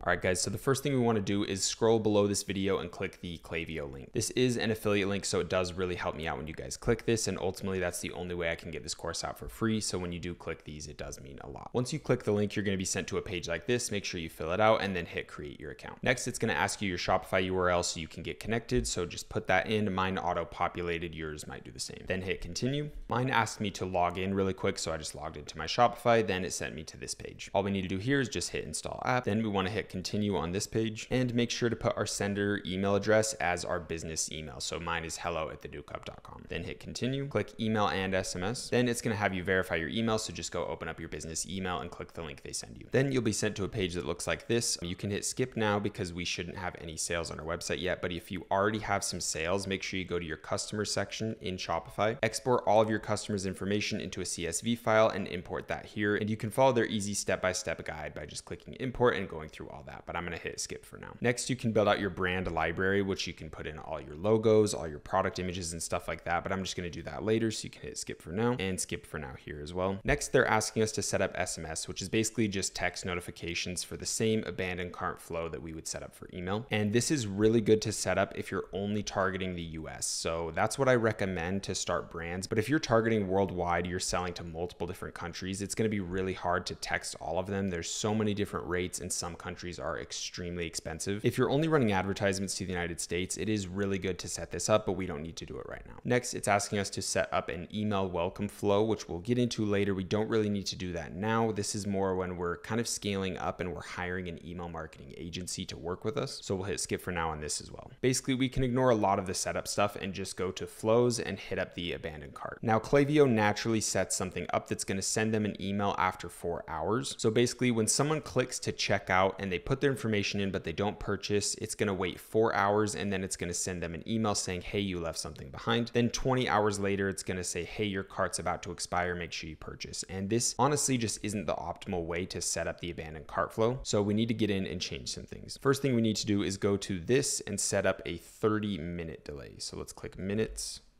Go to 30 and hit save. Next, we want to rewrite this email so it's obviously customized to us, the product we're selling, and it has a way better subject. The subject is this little message right here. It looks like you left something behind. Nobody really cares about that. That's such a typical response from a company, from a business, and it's not going to really pique anyone's interest or get them to click into it. So let's click into this and get editing. All right, guys, so once you land in this email editing section, you want to make sure you go check the template that I built that shows you everything you need to copy and paste to design these emails. So you want to copy and paste the subject line in here just like this. Then you want to hit edit email and go grab the message right here and paste that in as well. And then we're going to need to go onto our store and create a discount code called 5 off. So go into your discount section, hit create discount here, hit amount off products, and make sure you put 5 off in all caps. Then you want to do a percentage, put it at 5, and you can just set it up just like that. Looks like it actually wants us to select a product or a collection. So I'm just going to select my only product, put that in and hit save. So we should be fully good to go there. So what's really cool about Klaviyo is they're integrated with Shopify. So it's going to automatically grab the products, the titles, the costs, everything, and insert that here. So you don't need to touch anything there. Then you want to come to this button and just change it to your colors. I'm just going to eyeball it with my red color. You can go just grab the exact color from your Canva logo design. You can go see everything there. And that's basically all we're going to do for the first email. We can hit save and exit right here. Usually I keep my preview text empty, and I want to do something that creates curiosity, like first name, what happened, what's wrong, is it everything okay, or have any subject lines like that, and people are going to be like, wait, what is going on? Why is this person asking me this? And this is going to get way more people clicking and opening up your emails. If you just use the basic generic subject lines that Klaviyo offers, it's just not going to get your percentages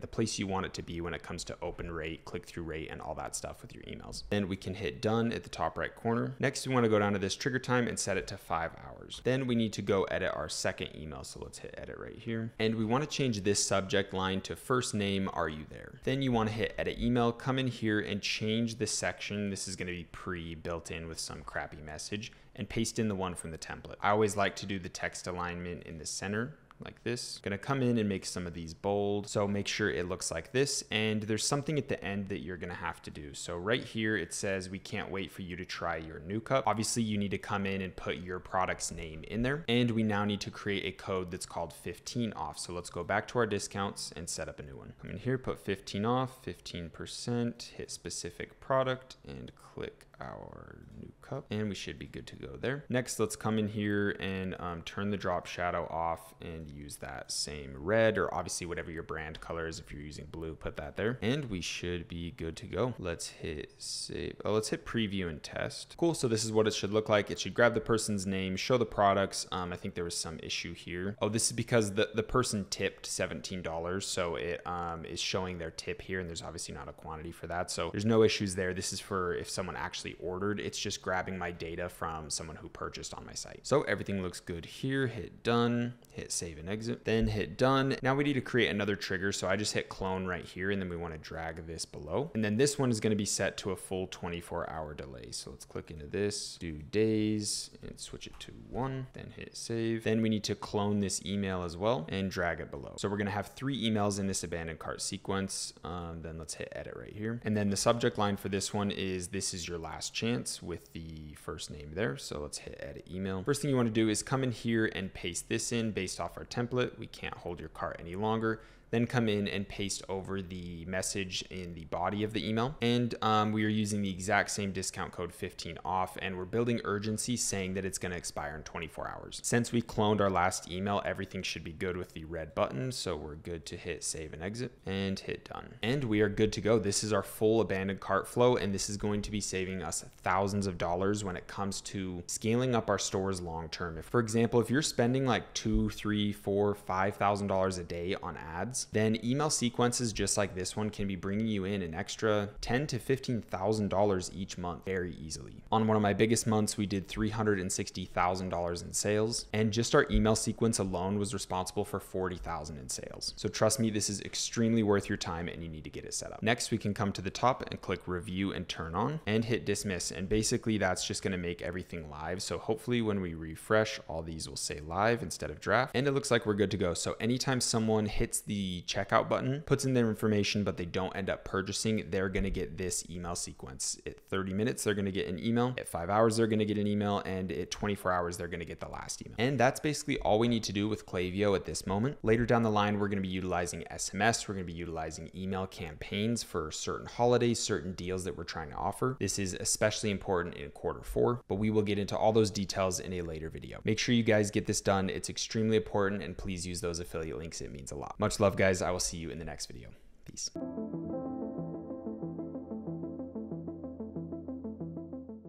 All right, boys, now that your website is basically ready to go, you've done your test order, your website is fully functional, then it is time to start diving into content creation. Today, we will be diving deep into the dopamine slot machine and figuring out how we can utilize these crazy platforms to make money for ourselves. So without further ado, let's dive in.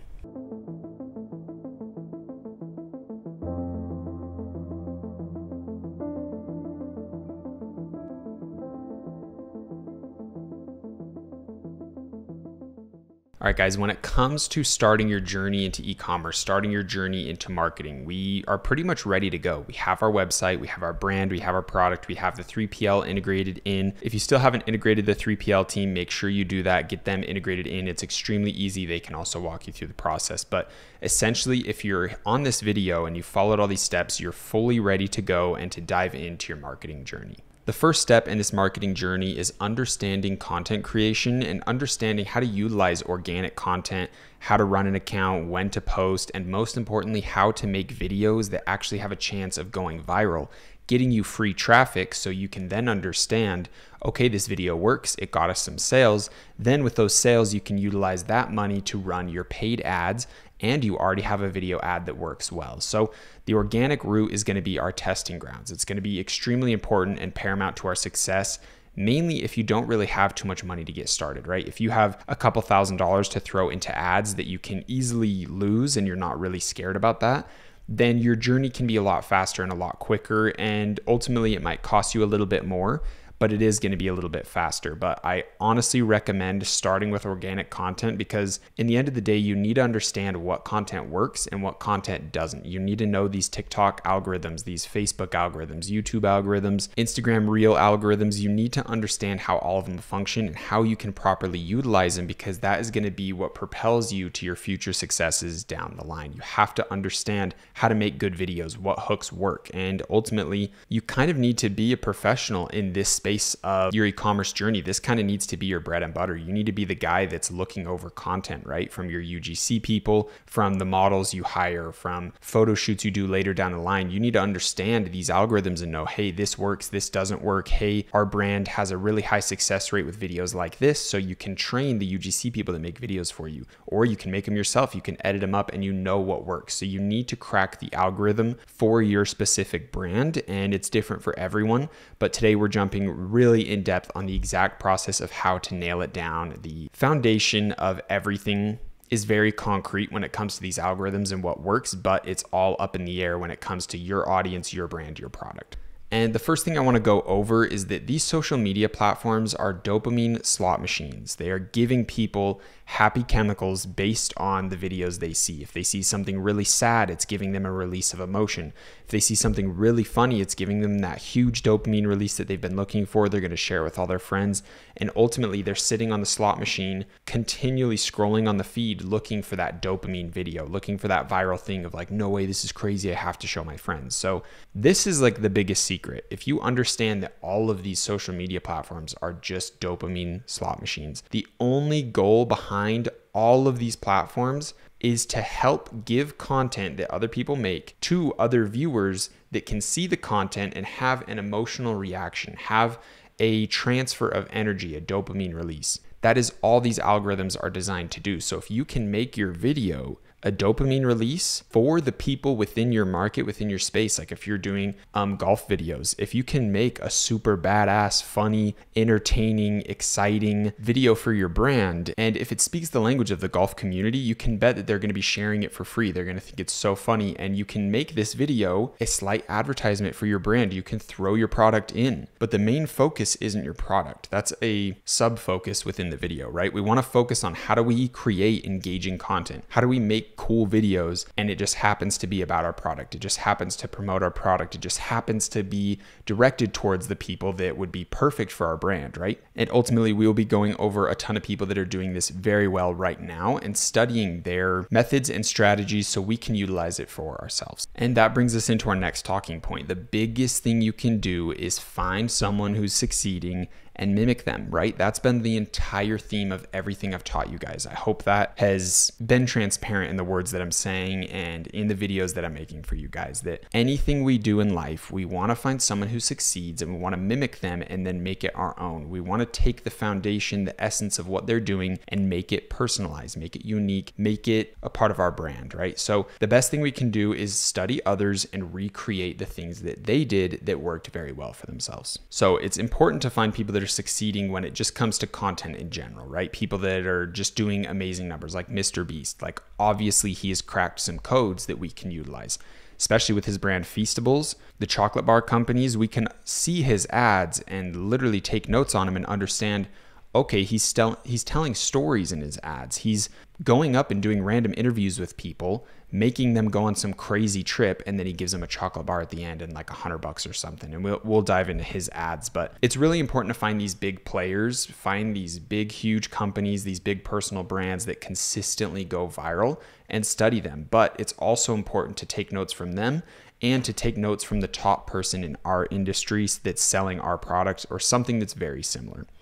For example, if we're selling teeth whitening stuff, we need to study High Smile. If we're selling golf stuff, we need to study Golf Daddy. If we're selling some beauty product, then it might be good to study Bleem or Tula or SRA. If that's even how you say it, I have no clue. But these are all companies that we're going to be diving into their ads today. And I want to show you guys what works, right? Because if something works on organic, it's most likely going to work well on paid ads as well. So we're going to be jumping into these brands, studying their video ads, studying the organic content they post on their TikTok accounts, on their Instagram accounts, Facebook accounts. And usually you'll see a common theme of these people really suck at organic. These brands are really good at paid ads, but they're not too good at organic. For some reason, the stuff that they post just never hits. They don't know how to use the algorithm properly. So we will give you some extra tips on top of that to make sure that your videos can pop on organic and they can transfer into high levels of success when it comes to paid ads. So let's dive into studying some ads, and then we'll get into the content blueprint, the strategy, and everything you need to know to recreate this for yourself. All right, guys, we're here on my computer, and the first company I want to go over is Bleem. These guys are really good, and I've spoken privately with a top 8, almost a 9-figure guy within e-commerce. He is responsible for over 50 million in sales personally on his personal brands, and all he does is e-commerce. He doesn't do drop shipping. He instantly invests 50K in whatever store that he starts, in the custom products, in the content and everything, and he dives in the deep end. He doesn't do drop shipping anymore. He has a team of like 20 plus people, and this guy's an absolute unit. And he let me know that Bleem is someone I should be looking at when it comes to content, when it comes to their website, when it comes to everything. So that's why I've been recommending it to you guys. All of the knowledge that I'm sharing is coming from real people, from people that I meet at networking events, from people that are succeeding, and from my own experience as well. So you can trust that this information is very high level, and this is ultimately what the top dudes are doing. So when it comes to Bleem, right, they are a hair eraser. That is their product. It has some sort of material that when you rub it on your leg or whatever spot you want to get rid of hair, it grabs the hair and kind of painlessly pulls it off. Now, it's a cheap product. It fits our criteria to a absolute T with our 10-point product blueprint of what a winning product looks like. It's absolutely amazing. It's a pain point. It solves people's problems. It goes to a niche community of girls that want to get rid of their leg hair, and that's consistently a theme we can see in all their videos. But let's dive into studying some of their videos. I am going to turn my audio on a little bit, and hopefully we can watch some. We'll look over their top performing ones, like their ones with 1 million plus views. But when it comes to these guys, they're pushing some stupid numbers. They're doing really good, but when you come to their organic pages, it doesn't look like too much is happening. And that's because that's kind of the name of the game, right? Not every video is going to be some huge revenue source, so it's extremely important to test. And that's something that you're going to realize when I show the strategy and the actual process that we're going to follow to get this viral content, is that it's a game of numbers, right?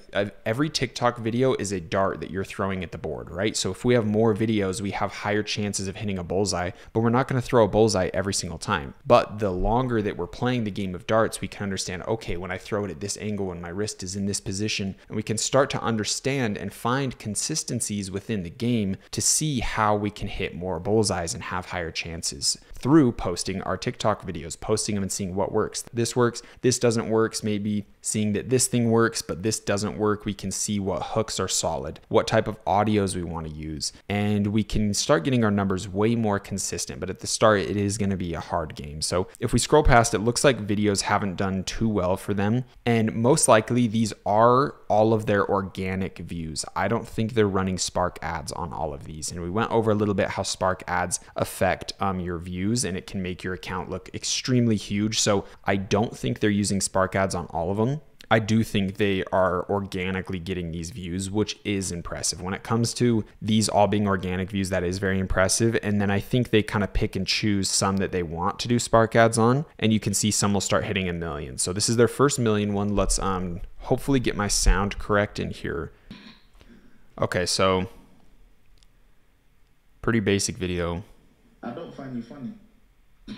Pretty stupid. Honestly, if I would have seen that video, I would have said this one has such a low chance of being effective to get sales, of ever getting a decent amount of views. So maybe this one did get 1 million organic, because running this as a paid ad, I just don't see how that teaches people, hey, our product is a hair removal device. It's harmless. It works very well. Like, it doesn't communicate anything. So I don't see that one being too successful. It might have just got really lucky on the algorithm. But let's go check in some other ones from this creator. So another theme you'll see is they'll start working with a creator. They'll get like 10, 15, 20 videos out of them, and then they'll work with another creator.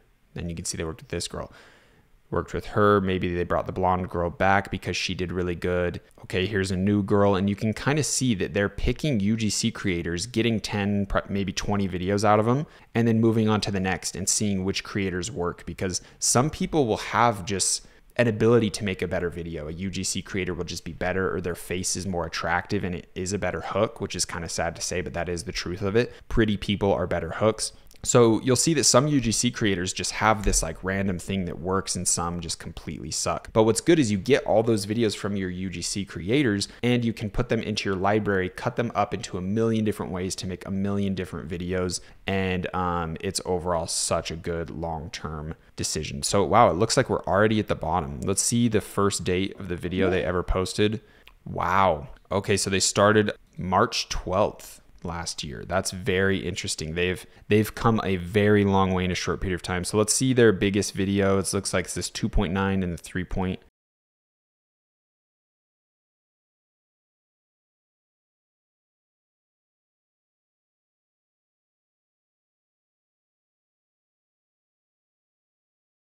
Yeah, just showing the product working. And they probably made this account, commented this so they can use it for the ad.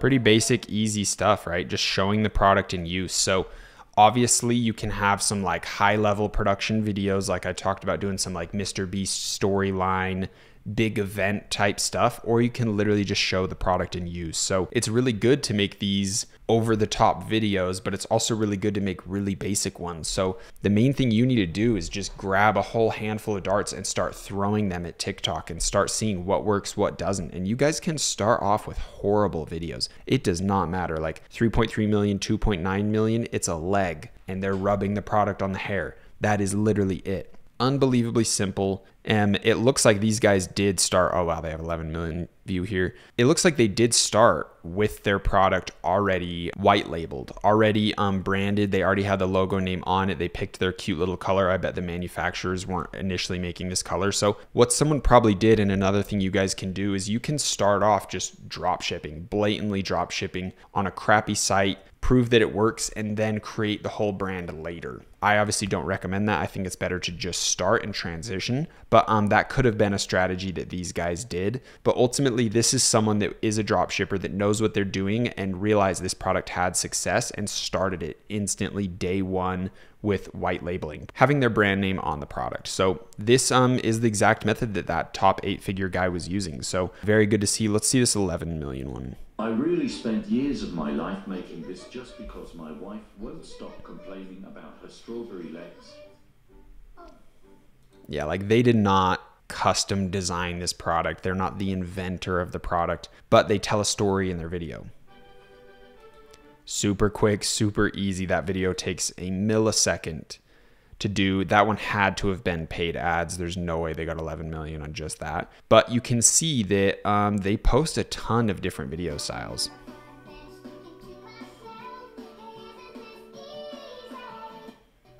Simple stuff, right? You just give it to a UGC creator and tell them, hey, we have some videos that work in this style, or hey, just have some creative freedom, just make a video for us and let's see what you can do. And the name of the game is just getting as much content as humanly possible. If you want to get rid of your strawberry legs, then check this out. First, you're going to throw out that crusty old razor, and you're going to get something that was designed with you in mind. This is the Blend Crystal Hair Eraser, and it's a hair removal device without skin irritation, razor burns, or ingrown hairs. It helps to soothe and condition your skin while removing the hair, and all you have to do is rub it in circular motions for a hair-free body. You need this if you get strawberry legs after shaving. Great video. This is a perfect example of organic storytelling. This is just a TikTok video, right? It's not some big like, hey, go check out our product, 50% off sale. It's not. They're talking about the use case. They're talking as if someone's speaking to a friend like, hey, if you have this issue, like this is something that really helps. This is how it helps. This is why it helps. And it's something I recommend, right? It's a review-based video. And you'll see that these review-based videos are usually the top hitters, especially when it comes to beauty products, pain point products. But on beauty, this is a really, really big category because the only way that we'll buy a beauty product is if someone recommends it to us, right? There's thousands of different products. So this feels like an organic word of mouth friend recommendation, and they show it working. So it's like, you can't really argue with it. If you're a girl that has this problem with your legs, you shave them and then 2 days later they're looking like this and you're frustrated, then you see that this product works live with the girl doing it and saying, hey, I love this so much, it works so good, then obviously you're going to have an emotional response and be inclined to buy it thinking, wow, this can improve my life. I'm so sick of buying those razors, right? I'm buying these $20 pack of 3 razors. I have to keep buying them maybe once a month, maybe once every 2 months or something. And it'd be a lot easier to just scrub my legs with this thing. And when you actually pull out the hairs, every girl knows this. When you actually pull out the hairs, they grow back a lot slower. So every girl in their head is like, damn, I'm sick of this problem. Let me get that product. Let me see how much it is. They go to their website and it's like $30. They're like, all right, whatever. Like it's super cheap. They get that quick, emotional, fast, easy response. But when it comes to organic, it's all about having a hook, right? All of these videos that do decent are gonna have a hook that's better than something else that didn't do as good. Crazy to say this one worked. Maybe they're just confused of why she's like holding a razor. But yeah, I don't know, very odd to me, but let's look over a couple more. Let's see this one.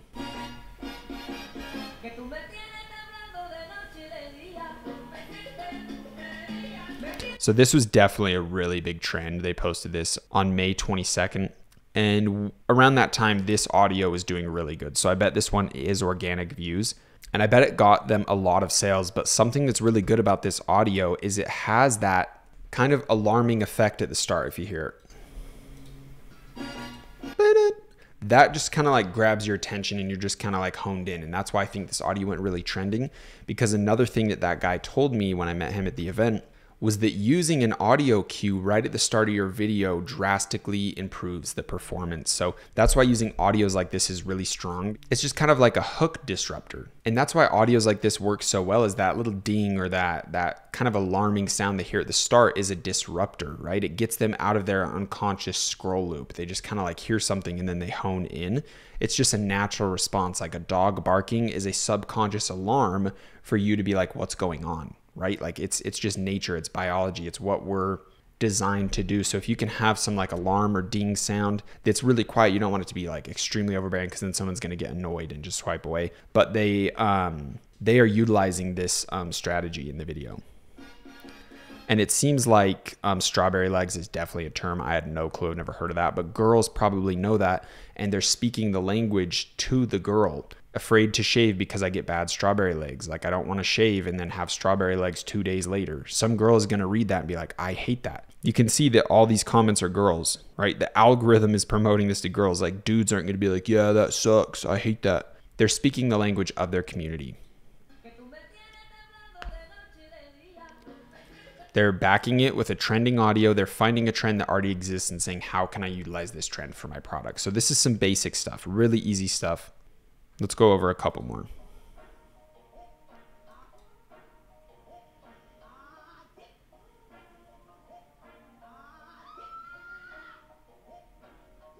See, they're just storytelling and giving situations that only their community understands. Some dude does not understand what this is like.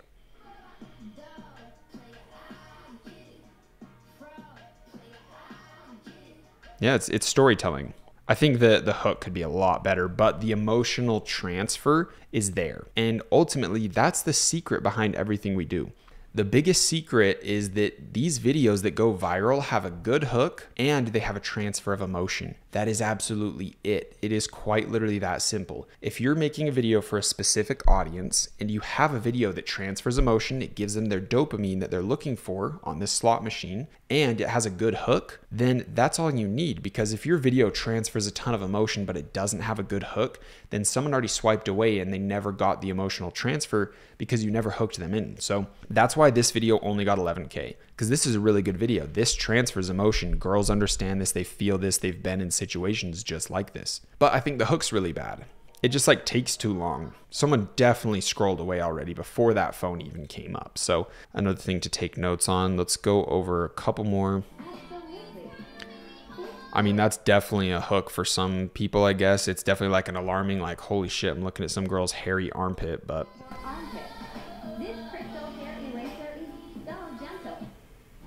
it's kind of funny it didn't show the result. Probably doesn't work too good on armpits. That's pretty funny, but you definitely want to have those crazy hooks at the start and get people to be like, oh my God, like, what is this? And this is what they're trying to do here with mud.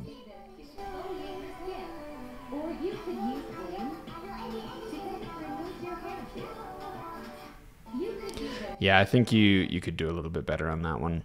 But this is their organic stuff, and this is their website really quick if you want to quickly see it. I know we've talked about it a little bit, but super simple, super clean, super good. Oh, it looks like their before and afters cycle through. That's cool. Love this. Super simple, easy, cute, has a little color. The little color video testimonials in here is super good.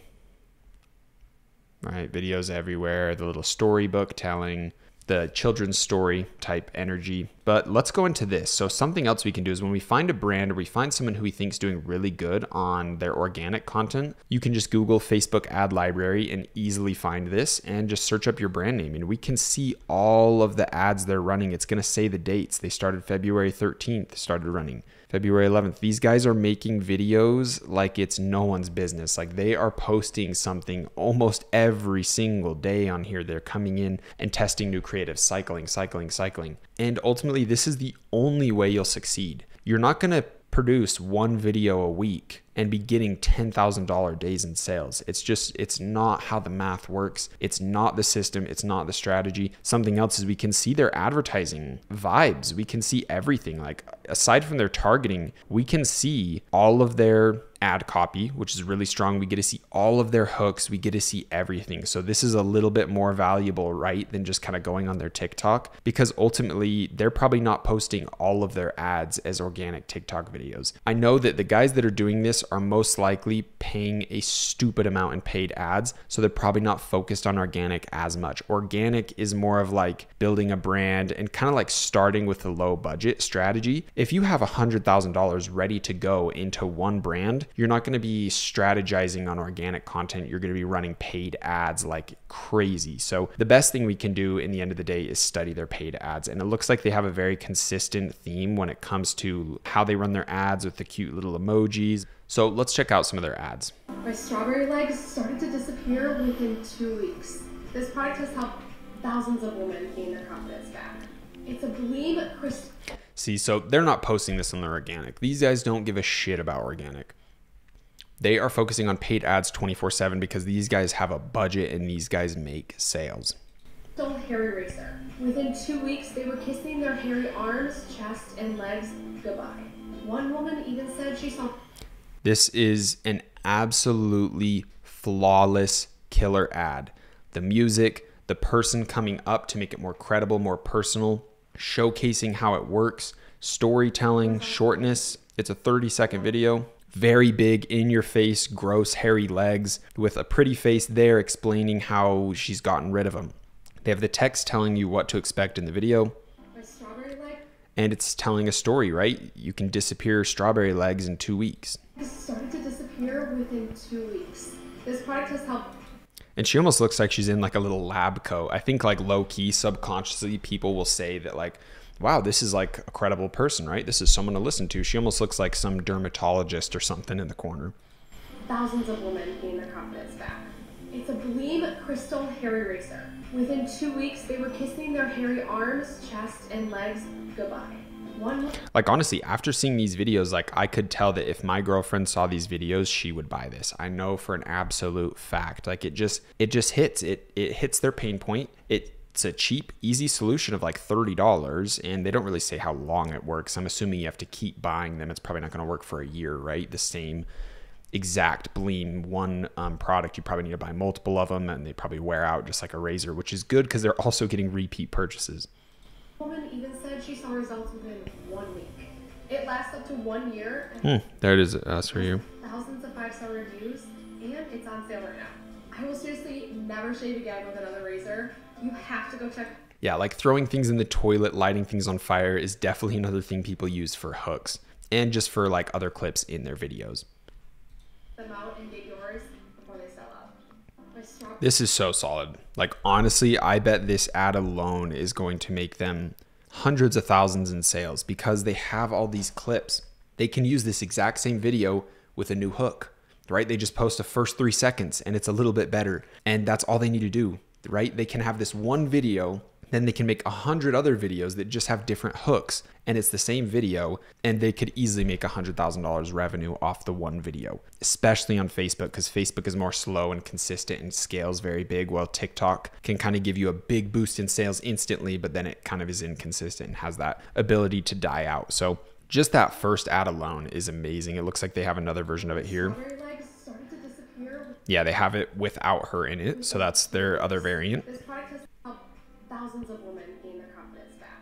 It's a Bleem crystal hair eraser. Yeah, just the exact same video without the person in the corner. So you can see they posted them on just a day's difference. Exact same ad copy. Let's see another one. I almost cried when I start seeing results. This is how my I don't think that one's as good because the viewer's distracted. They're seeing 2 videos and text and an audio. This one back here is way better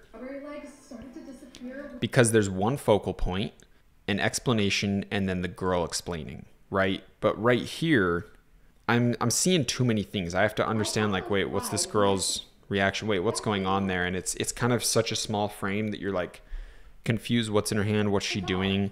And some people will just be like, this sounds like an ad, like seeing results. It kind of sounds like an ad. They also are listening to a TikTok audio voice instead of a real voice, so I don't think this one's as good. It looks like they have different logos. I wonder if they're running multiple Facebook pages. They definitely could be. Let's see this one.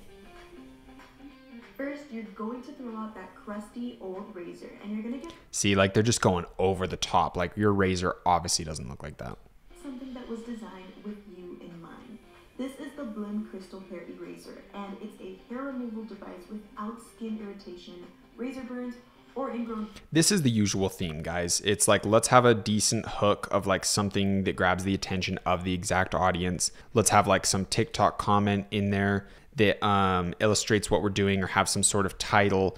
And then let's just show videos of it working with a narration behind it. And why this format is so good is because you can pump videos out with it. You can just change the format, hire a different girl to say a different thing with the same clips. And you can just see how if you have a library, like a Google Drive with like 500 videos in it of people using your product, you can make millions of different video combinations with different audios over it. You can use the TikTok voice audio. You can pay a girl to go over it.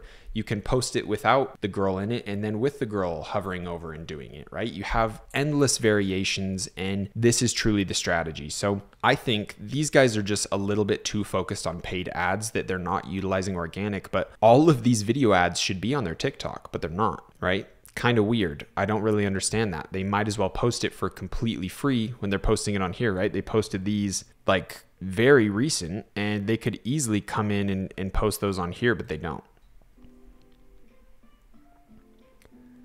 Yeah, I don't think this is a good video at all.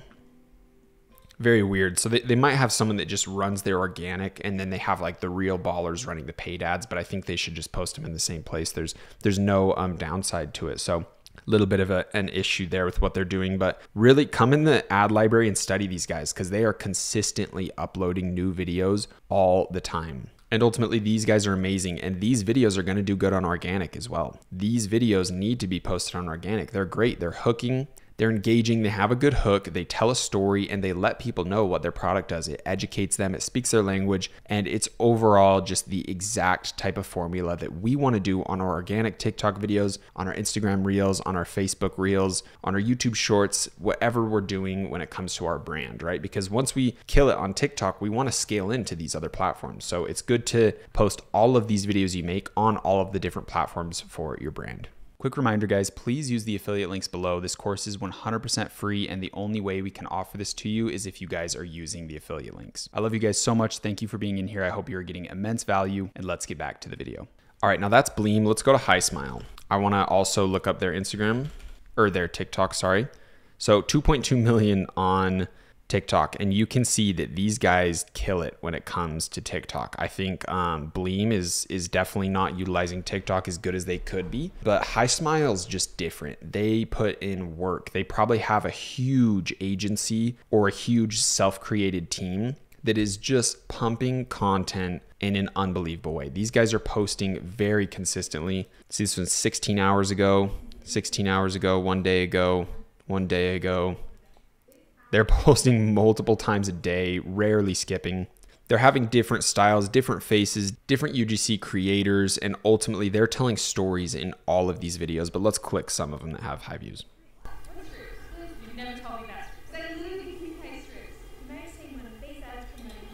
Wow, interesting. I bet they might have worked with Kim Kardashian on this because these guys are huge. These guys have money.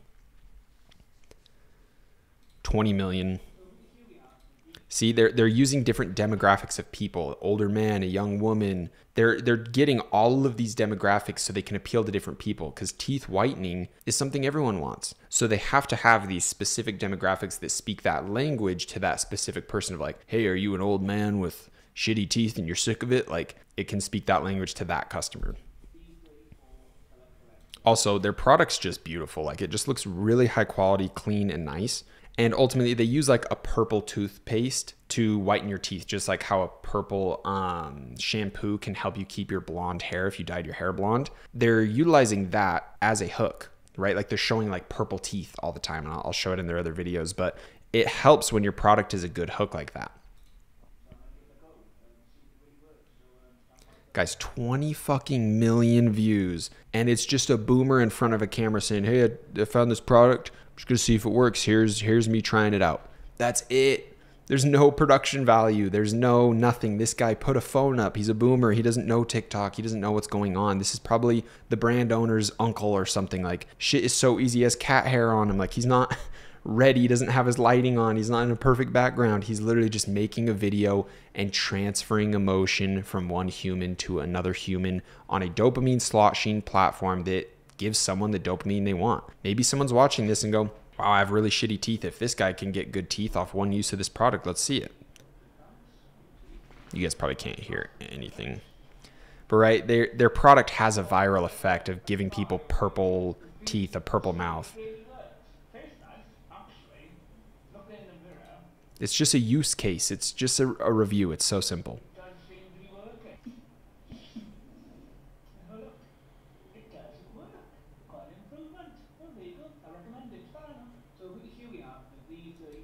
No hook. Like, sometimes you can get away without a hook. Like, here we have the V34 color corrector. I don't know, maybe people are intrigued by the packaging and confused by the name and wondering what it is, but 20 million views, 26 right next to it. See, a lot of these, like the green screen videos, but these are made on TikTok. They're not using Adobe Premiere and having crazy transitions and using cinematic music and sound cues and all this stuff. Like, in the end of the day, they're just making a TikTok video. Phone production, easy. I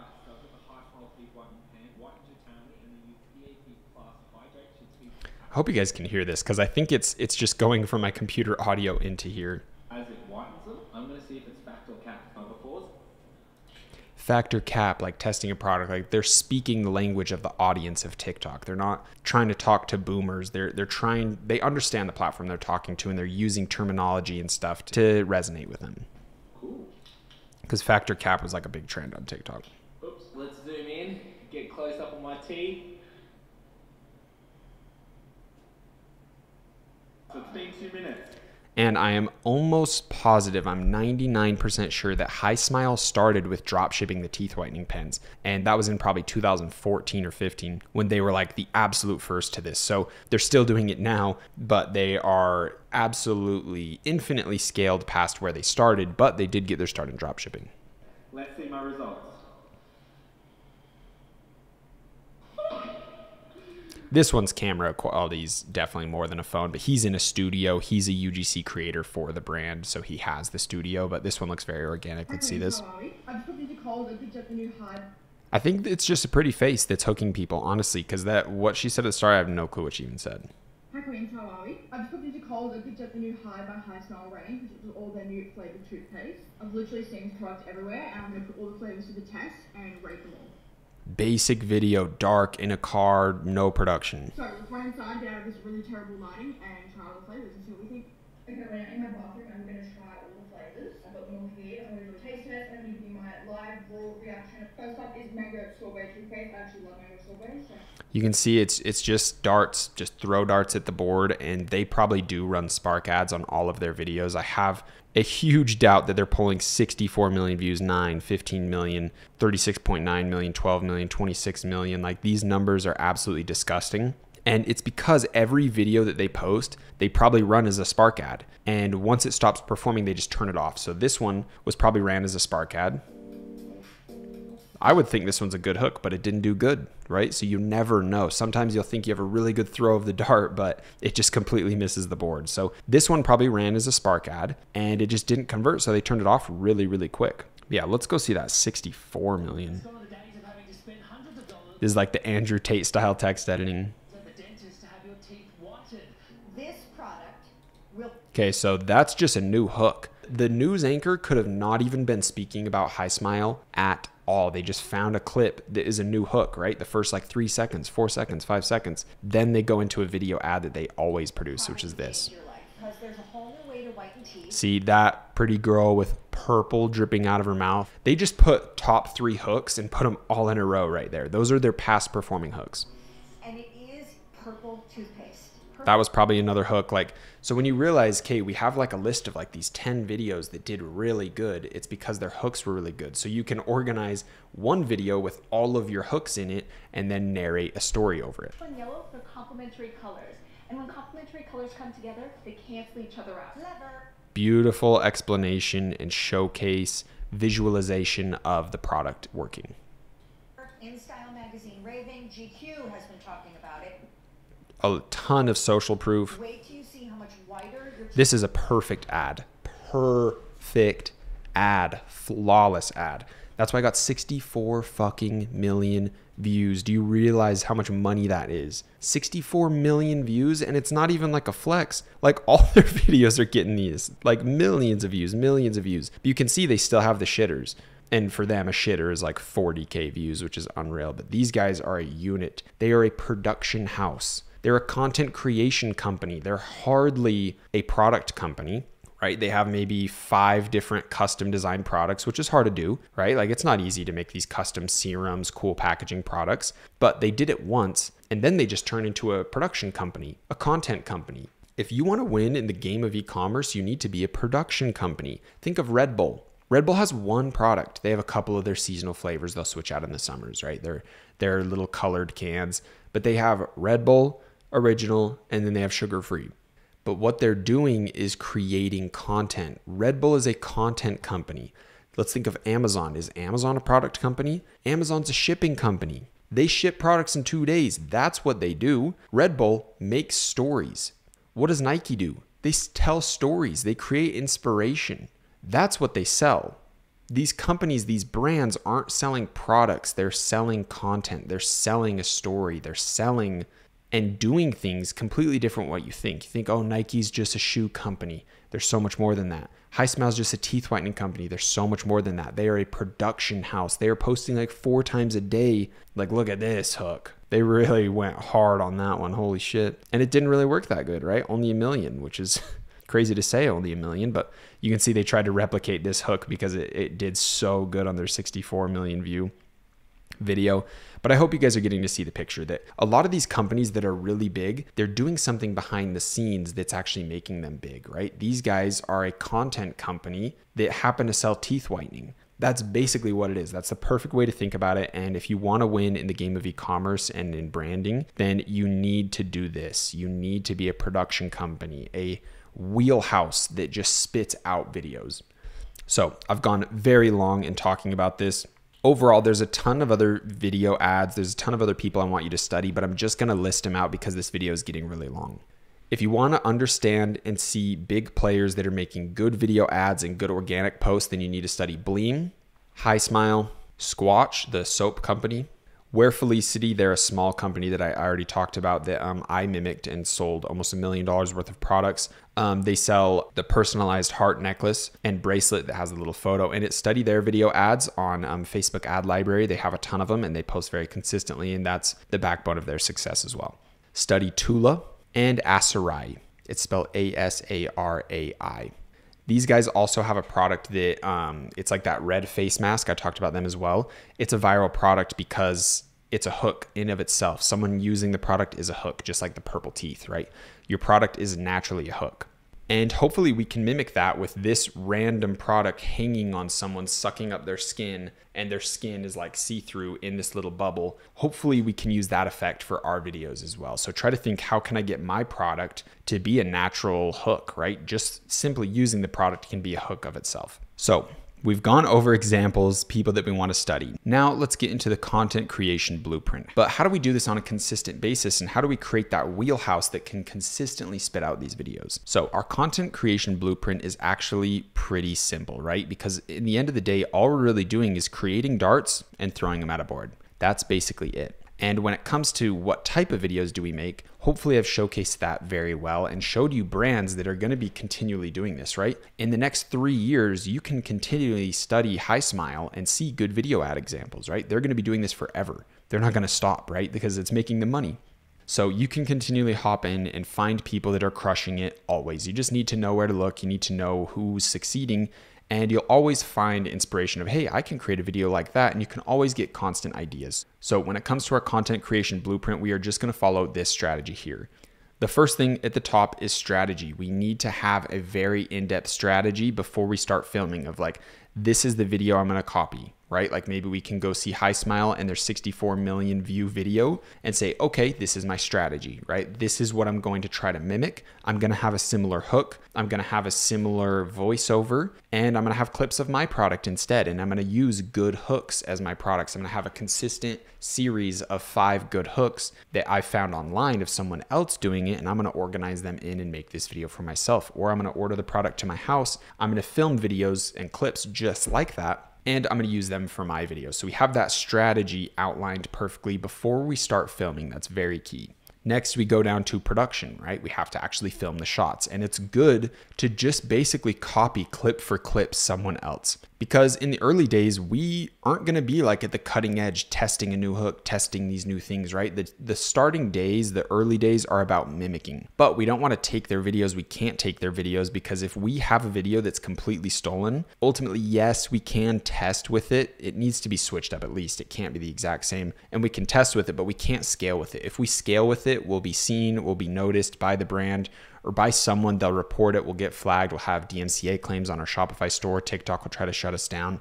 They're getting a little bit more strict with that. So it's very important that if you find a good video, just order the product to your house and copy it clip for clip, right? That's going to be the best strategy. So when it comes to production, just make sure you can write on a notepad that you have next to you, something like this. You can write up or go on notion.so and write up your shot list. Okay, I need a shot like this. I need a shot like this. Okay, my narration should be something like this. I can narrate it, or I can use the TikTok voice, or I can have my mom do it if it's a female product, or my girlfriend do it, or the girl down the street, or my best friend, or someone from school. I can pay them $5 or something. So you need to have that idea when it comes to production from your strategy, so you know exactly what to make. Now, the next thing and the most key thing is optimization, right? We need to understand the data from our strategy and from our production, right? So we post the video, then we optimize it. Was the hook good?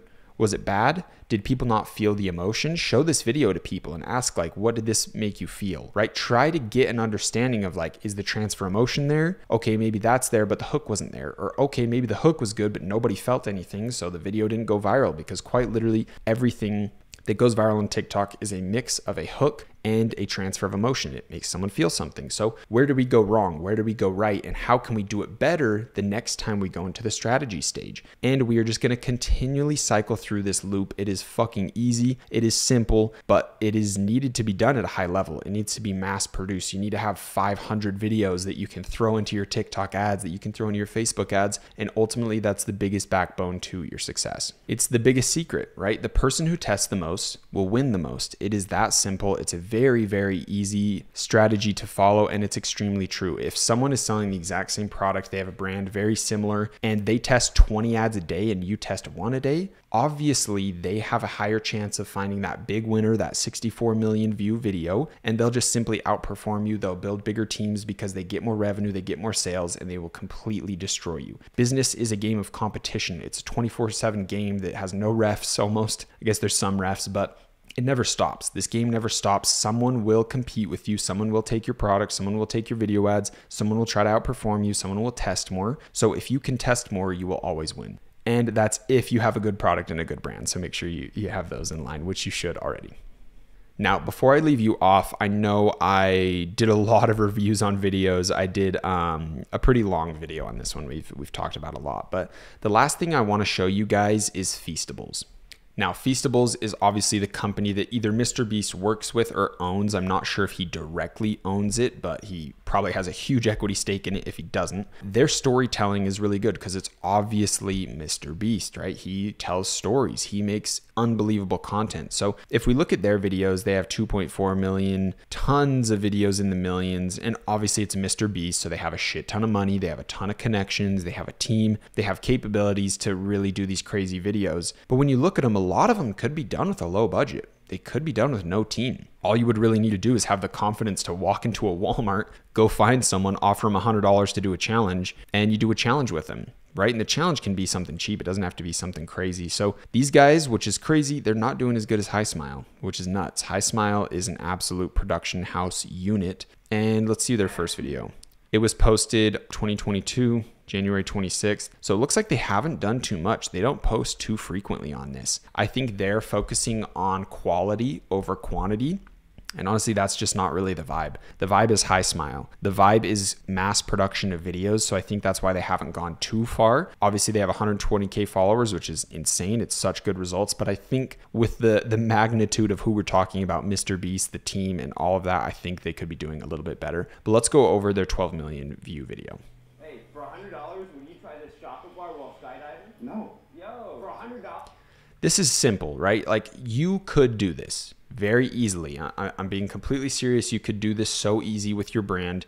You go, hey, would you use the smart cupping device or the new cup for $100, right? He's asking someone if they'll eat a chocolate bar for $100, but you have to do it while you're skydiving, right? You can give someone $100 and then you can pay for them to go skydiving. Skydiving is like $180, $150, $200-ish, but you also need them to film and record. So it's probably like $200 to go skydiving and have someone jump out and film it with you and stuff. I have my skydiving license, so I know those prices are very accurate. So if you can invest like $300 into an ad, you could potentially get $12 million views and have an ad just like Mr. Beast. Someone's be like, what the fuck? What is this like Mr. Beast style video with the new cup? What is the new cup? And you can, at the end of the video, or as they're jumping out, you can have a narration that says the new cup is a device that's going to help you take away all your aches, knots, and pains or something. Or you can do some stupid shit. You could go into a library where everyone's working on their computer and you can find the kid that has a neck like this working on the computer and use him as like a case study. Hey, will you try this new cup? It'll help your neck and back, but you have to do it skydiving or something, right? Like, you can go over the top with these stories.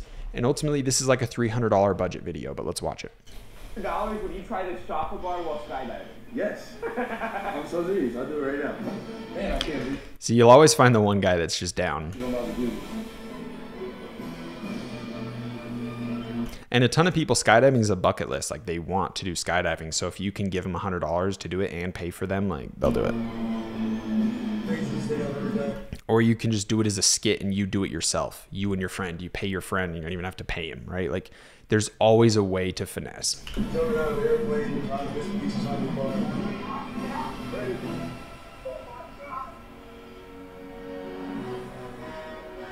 Like this video is hardly about a chocolate bar. Like obviously it's an ad. Obviously the focus is to talk about the chocolate bar, but they're telling a story, right? The chocolate bar is the sub focus. The focus is we're taking a stranger skydiving.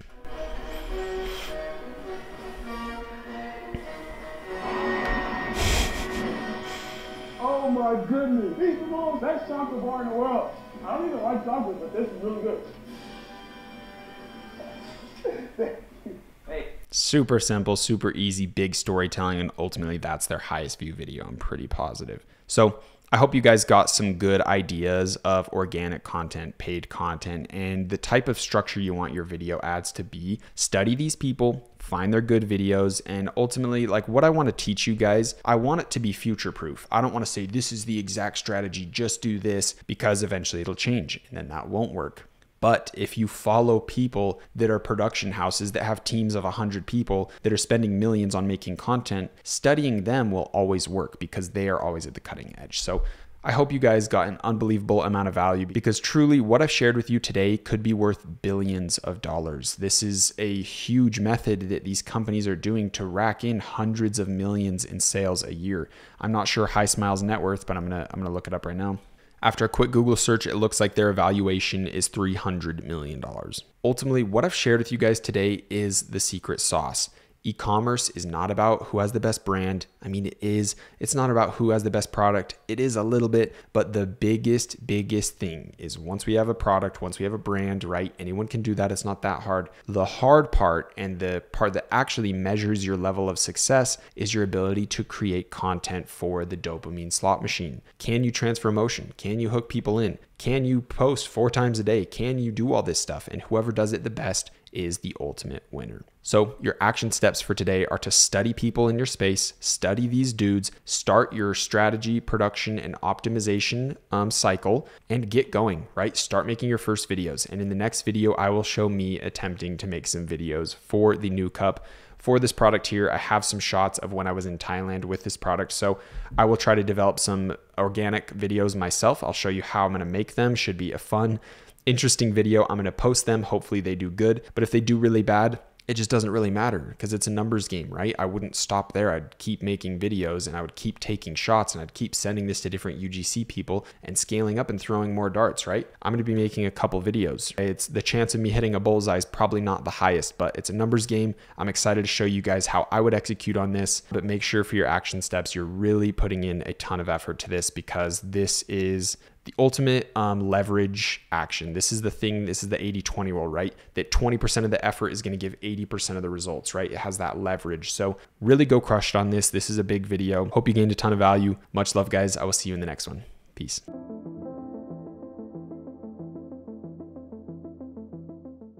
Welcome in, boys. Today we are going to be going over crushing organic. This is a very important topic for everyone, but most importantly, it's really important for the people that are trying to get started with a low budget. When it comes to crushing organic, there's a lot of different elements that we're going to be talking about, but we already have covered a lot of the structure of how to really make the videos, and that's the most important thing. There is a little bit of things that you need to know when it comes to creating the accounts, setting them up, how to kind of create a system to really mass post on all of these different platforms. Like if we're making these short form videos, we might as well post them on Facebook Reels, Instagram Reels, YouTube Shorts, and obviously our TikTok account. So there's ways we can organize that to have like this really nice seamless structure that we can just post on TikTok and it will post on everywhere else for us. And there's a lot of things we want to know when it comes to like when to post, how to post, hashtags, all those kind of little secrets. So that is what we're going to be jumping into today. So without further ado, let's get into crushing organic.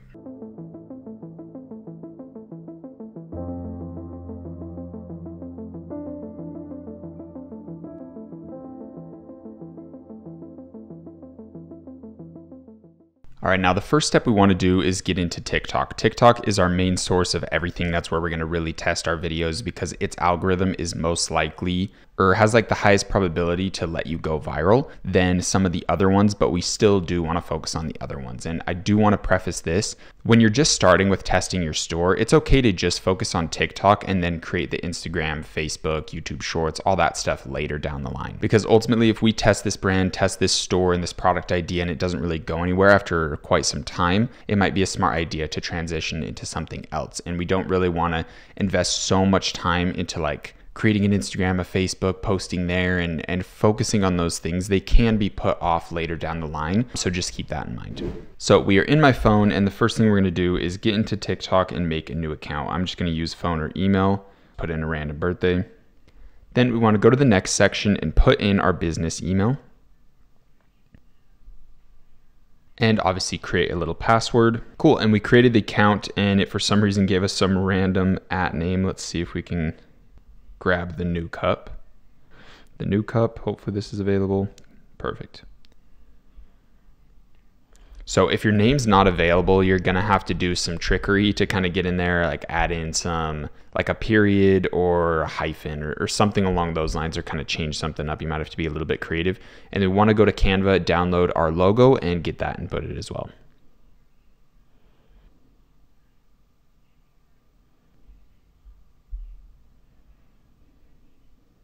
Cool, so we just got that put in, and you can see there's not a website button here, and everyone wants that link in bio, right, so they can get people to their website. So the way we can do that is hit up in the top right corner, go to settings, go to account, switch to a business account. I guess I'll just put electronics, just kind of click the one that you have.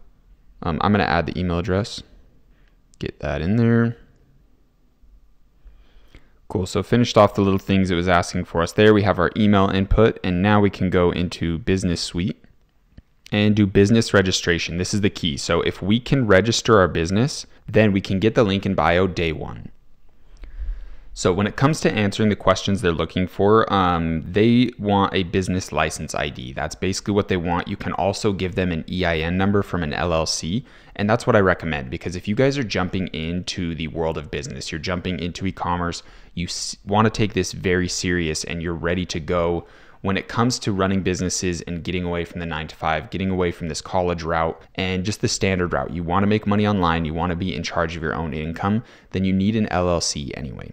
And I will have a link below to the website that I use to create my LLC. And this is going to be the cheapest, quickest, easiest way for you to create an LLC. It'll be very organized on their website of how to go through the process. So setting up an LLC is something I really recommend. Right now, you don't immediately need it, but if you want the link in bio, you definitely need it. And if you want to have security with your store day one, you are going to need it. What an LLC does is it's a limited liability company that basically creates a business entity that's separate from yourself. So if I create the new cup and it actually is stepping on the toes of some business that I didn't see, and they want to come and sue me, and let's say I've done 10,000 in sales or 100,000 in sales on my store, they can take all that money, but they can also come after me for personal assets if they want to. They can take my microphone, my computer setup, my car, and that's definitely something we want to avoid. So a limited liability company is a separate entity that holds your business and is responsible for your business. It's like a separate person almost, and the EIN that you get is like a social security number for your business. So I hope that kind of makes sense. If you're from the US, this should work on the link below. Creating your LLC is something you're really going to need to do, and it shouldn't cost you too much. It's very necessary for the long term, and if you get it now, it gives you the asset of being able to register your business day one. So I'm going to quickly put my info in here, and then we will get back to what it says right afterwards. All right, so after putting in my information, it comes up with upload business qualifications, and it says you can upload up to 6 images, and they want to see documents that somehow show that you have a real business. So once you file for that LLC, you can send in screenshots of that saying that your paperwork is on the way, and that should satisfy TikTok. That should give them everything they need. If not, you can jump on support and really kind of just talk it out with them, like, hey, we registered the business recently, we're a startup, we're just getting going, please, like, here's my driver's license, here's this info, like, please let me know what else you need, and they should be able to take care of it for you very easily. So I'm going to go ahead and upload these, and I'll get back to you with what they say afterwards. Okay, I basically just uploaded what I got from the IRS showing my business's EIN number. I gave them the EIN number, and then I showed them the document. So it's just a little picture of the document. Then they're asking for a way to verify the business. I'm just going to do SMS. Cool, so they just text you a code and then you hit submit, and they should get back to you within 24 hours. And if there's any issues, you can just message them on the notification that they send you. You can just click on that, message them there, or you can easily go to TikTok's advertising platform, sign up really quick and send them an email there. They have a chat service where you can talk to them and be like, hey, I'm having issues with my TikTok account. Is there any way you can help? Or I'm pretty sure there's a way you can get to support within here. Yeah, you can do support directly in here, so that'll be easier. We'll get into all the stuff with setting up your TikTok ad account, your Facebook ad account, all those good things. But for right now, let's just focus on the organic. So we're in the account, and the first thing we want to do is we want to edit up some videos. We want to get our strategy in line. We want to focus on an exact video that we want to replicate, get the shots, and think of how we can optimize it. Is there a better hook we could make? Is there a better way we could transfer energy? Is there a better way we could have a cooler storyline or give someone more of that dopamine rush, right? Because we're on the dopamine slot machine. We want our video to have a good hook. We want our video to make people feel something. Later in this video, I will show you the videos that I made myself for this brand, and they're going to be a little bit basic. I'm not like throwing a ton of effort into this. I will make some video ads for the store to give you guys a solid example of me mimicking someone else in their ads and show you how I would handle things if I were running this brand. So now that we have our TikTok account set up and ready to go, it's time to go set up our Facebook, our Instagram, and our YouTube Shorts account. Those should be very self-explanatory. Just go set those up. I don't think you have to jump through nearly as many steps to get kind of links and bios and things like that. But go get those accounts set up on, we want a Facebook Reels account, a Instagram account for Instagram Reels, and a YouTube Shorts account. Set those up, get the links and bios, do all the things you need to do to put your logo in and all of that. Then the next thing we want to do is head over to our computer and we want to go to repurpose.io. Now, the amazing thing that this software lets you do is it's going to grab all the videos from your TikTok, download them without the watermark, and let you one-click post them to your Facebook Reels, Instagram Reels, and YouTube Shorts. So this is extremely useful. It's going to help you one-click run all of your organic content. And if we go to pricing, it's $15 a month. So it's not too bad. I highly recommend this. If you're very confident in your brand, I recommend doing it right now, getting it day one, because this is going to help you crush organic and get one video posted 4 times on 4 different platforms with one click. Then we can make the 4 different variations of that one video very easily. And now we have like 12 videos. So, however, that aside, this is going to be a very big asset when it comes to crushing organic, and it's going to get you a ton of views and help you see, okay, these videos do good on Facebook, these videos do good on Instagram. Maybe I'm going to keep making videos like this for Instagram, but these ones or this style of video does really good on TikTok. So you can understand how videos perform on different platforms and really start to see like, okay, this hook works here, but it didn't work here. Why is that? And you can start to really understand your brand and how people interact with it based on the platform you're posting on. So highly, highly recommend this. It's extremely self-explanatory. They have some good videos in there that are going to teach you how to connect your accounts. It's a really easy process. So make sure you click the link in bio. Remember, these affiliate links are the only way that we are able to offer this free course for you guys. So please make sure you hit the affiliate links with this one and get this set up as soon as possible to help you one-click post all of your videos for your brand on all of these different platforms. It's a really big asset for you guys. So now that we have all of our accounts set up for our brand and they're all integrated through repurpose.io, the next thing we really want to get into is posting frequency and like the questions of when do we post, where do we post, how do we post, and all those little details when it comes to posting with things like hashtags and all that stuff. So the first thing and the biggest topic is frequency. How often are we posting? Do we need to post 3 times, 5 times a day like Gary Vee says, like all these other people say? Are we okay with just 1 post a day, or is that going to be detrimental for the growth of the organic page? And honestly, what I've found is the more frequent, the better, right? Because we're in that game of darts. So it's basically just a game of math. If you are throwing more darts, you have more of an understanding of what works, you have more of an understanding of what to double down on, and you're just going to outperform someone who's only posting once a day. So if you can post 3 to 5 times a day, you are going to have the highest success rate, and math is going to be on your side. It's just that simple. There's no way around it. And without a doubt, 3 to 5 posts a day is definitely my biggest recommendation. And that's why when I show you the videos that I'm making, they're not going to be the highest quality things in the world, because we're not really going for high quality. We're not going for like cinematic productions with good lighting and cool transitions and like perfect music placements. Like, we're not even going to be putting music on our posts. We're going to be copying Hi Smile. Honestly, they have done the absolute best. They have the highest results. That and like Scrub Daddy. Scrub Daddy also has really good results on their TikTok account.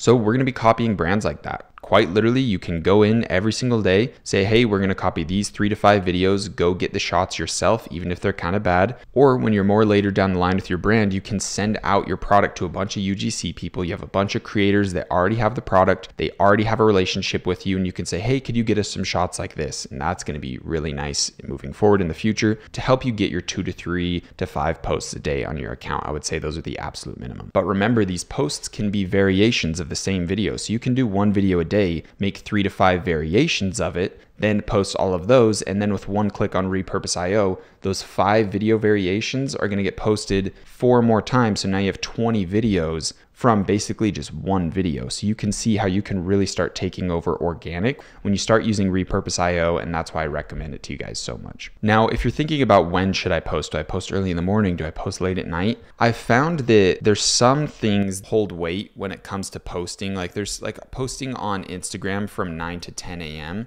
usually is pretty good. But when it comes to TikTok, it's just, is your video good? Does it transfer motion? Does it have a hook? That's basically it. You could post it on any time, on any account, and if it's a good video, it will go viral. That's what's so nice about TikTok, is it's very predictable. You really can take advantage of this algorithm, and if you know how to do it, you really can get consistent results, just like High Smile, just like Scrub Daddy, Golf Daddy, and all of those other brands that are doing so well.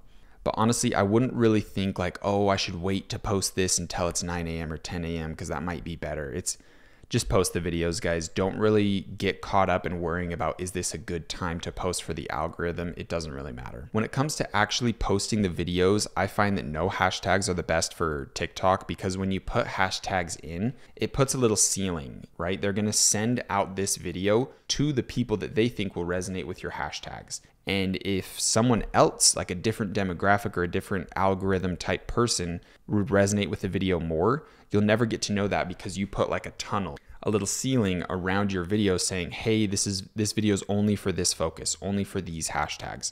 And sometimes other groups will like it that have not interacted with those hashtags, so the algorithm won't show it to them. So the best thing is just to have open videos. No algorithm ceilings, no hashtags, and just get the video posted. Do some sort of caption that gets people commenting. That is a really, really, really big secret, and that is something that I haven't really shared too much because I wanted to save it for this video. Getting people to comment is quite literally the biggest influence on your video's ability to go viral. And what helps to do that is to have mess ups in your video. Say something weird, say something off, and people are going to comment, wait, did you guys catch that? Like, what did he say? Or you can be super controversial, but you want to be a little bit safe with that because you have a brand image that you're trying to uphold. So you definitely don't want to do anything too over the line there. But being controversial, being a little bit over the top, being a little bit crazy, a little bit out there is going to be really good to get people commenting, to get people to be like, wait, what did he just say? What's going on here? This is so random. Or do something purposefully incorrect to get people like, that's not what it is. Get people commenting, because the more comments you have, the more information the algorithm has, and it knows where to get this video out to people. And if everyone's commenting, then it's showing TikTok, it's showing the algorithm that this video is good, people like it, they're talking about it, right? It's getting people on their platform excited about it. Their dopamine receptors are going, and it's getting people on TikTok. It's getting people staying on TikTok, and that's the goal behind their algorithm, is to give people an experience that is interactive. They want people commenting. So if your video can do that, that is going to be a huge secret to your success. But again, don't get too lost in, like, on Instagram, you can choose different topics for your video, I think is how they do it, to try to like replace hashtags. You don't really have to do that. Just post these videos. If they have good hooks, if they have a good story to them, a good emotion, then they should go viral. They should have a really good chance of going viral at least. Quick reminder, guys, please use the affiliate links below. This course is 100% free, and the only way we can offer this to you is if you guys are using the affiliate links. I love you guys so much. Thank you for being in here. I hope you're getting immense value, and let's get back to the video. Now, there's one more thing I want to cover, and that's shadow bans. So shadow bans are really odd. It's really hard to know if you have it, but because it's a shadow ban, right? It's something that they're not going to tell you. They're not going to tell you that you're banned. They're not going to tell you that there is some issue with your account, or, hey, we're repressing your videos because you did XYZ. They're simply not going to say that. So you never really know when you're shadow banned. But shadow bans are very real, and I have had business accounts that are shadow banned to where every post that we make gets like 30 views or 100 views. And the easiest way to test is if all of your views are almost the same on every single video. Like we keep getting like 400 views every single video, like it's stuck at 400 or it's stuck at 300 or it's stuck at 500 or it's stuck at 1,000, and we literally cannot ever break through that, even by an extra 100. Like if there's a clear cap on your views that you get on every video, then that's probably a decent sign that you're shadow banned. And what you can do is just create a new account. But sometimes this is detrimental as well. If TikTok sees that you're making all these different accounts, then it can just shadow ban all of them. But usually, and I've seen this work, I've seen a lot of high level people talk about this. If you make 10 different TikTok accounts, all of them are business accounts for you, and you post the same video on all of them, you can see which account did the best and stick with that one, because accounts do have algorithms to them themselves. It's really weird. Some accounts will be blessed, some will instantly perform, and some accounts will never perform no matter what you do. It's very weird. I don't know how it works. I don't know if it's something that's embedded in their system naturally, but I have seen no of it. So the thing I recommend is get started with the account you already made, make some videos, test it out, and if you can see a clear issue, first off, just make sure you're not making shit videos, because that's 90% of the time that's going to be the problem, is your videos suck. It's not that, oh, I'm shadow banned, I'm going to have to restart a new account. You're just kind of like creating excuses and problems for yourself that aren't existent. It's most likely your video ads suck. Let's be real. This is your first time doing this probably. The videos aren't going to be that good. So make sure you're getting good videos before you kind of make assessments like this. But if you're very positive that your videos are really good, they're high level, you're copying them from other people, you're making them better, you have good hooks, and you even show it to people and they have a good response to it, like, oh, that's a good video, then most likely, and you have that certain, like, we can only get 1,300 views exactly every time, then you probably are shadow banned, and it might be worth your time to go make multiple accounts, post your best video that you have so far on all of those accounts, see which one gets the best views, and then make that your main account. Delete your username off the old one, change your email and put it on the new account, and then that is the account that you want to get in Repurpose.io and really solidify. The next thing I want to go over when it comes to organic is UGC and influencers. So this is stuff that we're going to have full separate videos on. Like, crushing it with UGC and influencers is extremely, extremely important. You can't get around it. You absolutely have to do it, because if we're going to be throwing these darts at the board, hoping for those bullseyes, those viral videos, those free sales, and good video ads that we can then use for paid ads later, then we need as much darts as possible. And UGC and influencers are like other players shooting at the dartboard for us and helping us get these videos, get these chances to really get big exposure on our brand, get sales, and get moving forward. So UGC is really big. They can help offload a lot of the work when it comes to making these video ads. Same with influencers. Influencers is more of like the later down the road process, because they're very expensive. They think because they have 200,000 followers, 300,000 followers, that they can charge 1,000 per video because they're an influencer, and it's super cringe. It's hard to deal with. A lot of these people overvalue themselves and their followings, because usually it doesn't really translate to much. Like, unless they are making a full-blown like YouTube video for you saying, I love this product so much, it's so good, and it's like a fully dedicated video just towards your brand, then it's just not going to convert that well. Like, someone just doing an organic post on their page isn't going to bring you a ton of sales unless they are like a huge influencer. So do keep that in mind. It's a better route, a better bang for your buck with the money, to go with UGC people and just get new faces, try to get pretty faces talking about your brand, showing your product, and doing these videos for you. Keep in mind, we will have full videos on UGC and influencers, but I did want to let you guys know that this is a huge part of organic content. And obviously any video ad that we're using in the future, we want to post on TikTok, and then we want to use Repurpose.io to post it everywhere. So our brand is basically going to be just posting these short form videos. Like, when it comes to Instagram, we're not going to go take beautiful photos and in studio lights and try to like optimize our content for Instagram. It's too much work with not enough reward. We want to do high leverage actions, and the highest leverage action we could do, you know, the 80-20 rule, 20% of the work does 80% of the output. We want to do actions like that, and that's short form videos going viral. That's our best bet. So don't try to like curate your content for Facebook, curate your content for Instagram, and have all these different platforms you have to do specific content. Just make your viral videos, do your best on short form vertical videos, and start crushing it there, and just one click repurpose, post them everywhere else. That's going to be your best bet. Last thing I want to touch on before I show you guys my videos and post them and all that stuff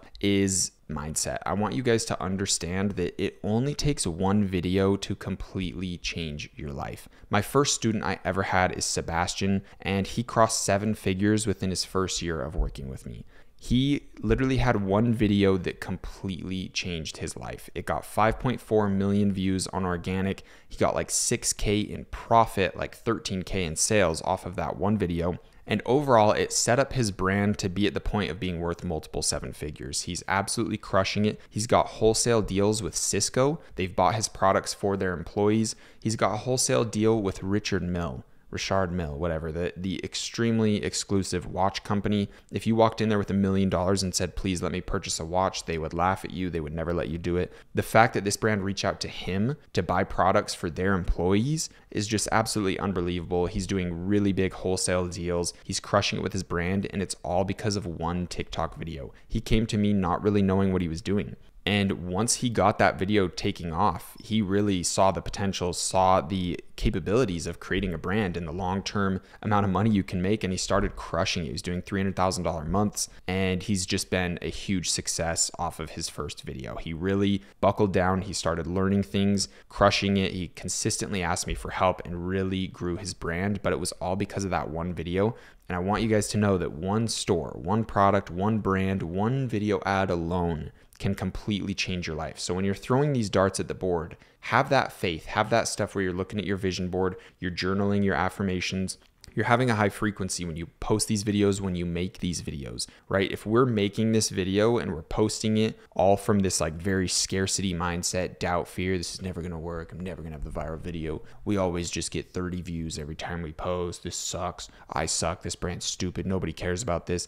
If you're thinking like that when you make this video, when you post this video, you're imbuing those things with your emotion. Remember the identity, belief, emotion, and action hierarchy, the little pyramid? You're imbuing all of that energy into that post, into that video, and all it is fear, doubt, and low frequencies. So you're getting low frequency results. I promise you guys, that's why I went so hard in the first module teaching this stuff. It's extremely real, it's extremely important, and if you are working from that mindset of doubt and fear and scarcity, then that's the only results that you're gonna get, because the law of correspondence has to mirror it into your reality. So remember that this process works. This is what huge companies are doing. Hi Smile, they're worth hundreds of millions. This is what Scrub Daddy's doing. They're worth hundreds of millions. This is what Bleem's doing. They're making millions a year in sales. This is easy stuff. You guys have what it takes. Stop getting scared. Stop living in fear and doubt, and make sure that you are having those high frequency emotions when you make these videos, when you post them. You're holding on to that faith in yourself. You have your exact goal in mind. I want to make this much money. I want to have this by this exact date, right? We want to have those specific goals, and really just keep your mindset solid as you throw these darts, because that's going to help you with your ability to hit the bullseye. So please make sure you are in those high frequency states. And the last things I want to say is this is a never ending testing cycle. You are going to be posting videos and testing things out, going through that strategy, production, optimized sequence endlessly. You are going to have to go through this forever to continually get videos. Obviously, we'll have UGC people, influencers doing it later down the line. We can create huge teams with a manager that focuses on all that, so we don't have to do it. We can pay advertising agencies to post the videos, to do the media buying for us, and all that cool stuff. But just take note on what videos you're making that work, double down on what's working, kill off what isn't, and really take this serious, because this is the backbone. This is like the blood to your business. This is the circulation, the blood flow, the heart that keeps pumping and letting everything circulate and grow. And if you don't have these videos circulating, then your body, your business is going to die. You might have some success for a little bit, but if you're not constantly circulating those videos, breathing in, pumping, and getting this circulation of new content, then you're simply just gonna fail. So keep these things in mind. Now, I'm actually gonna make a whole other video called Content Creation in Action, where I'm gonna be showing you guys everything you need to know and what it looks like with me creating my videos. What shots did I get? What videos did I create? And we're gonna break down all of that for you. So I will see you in the next video with that one. Peace and love, boys.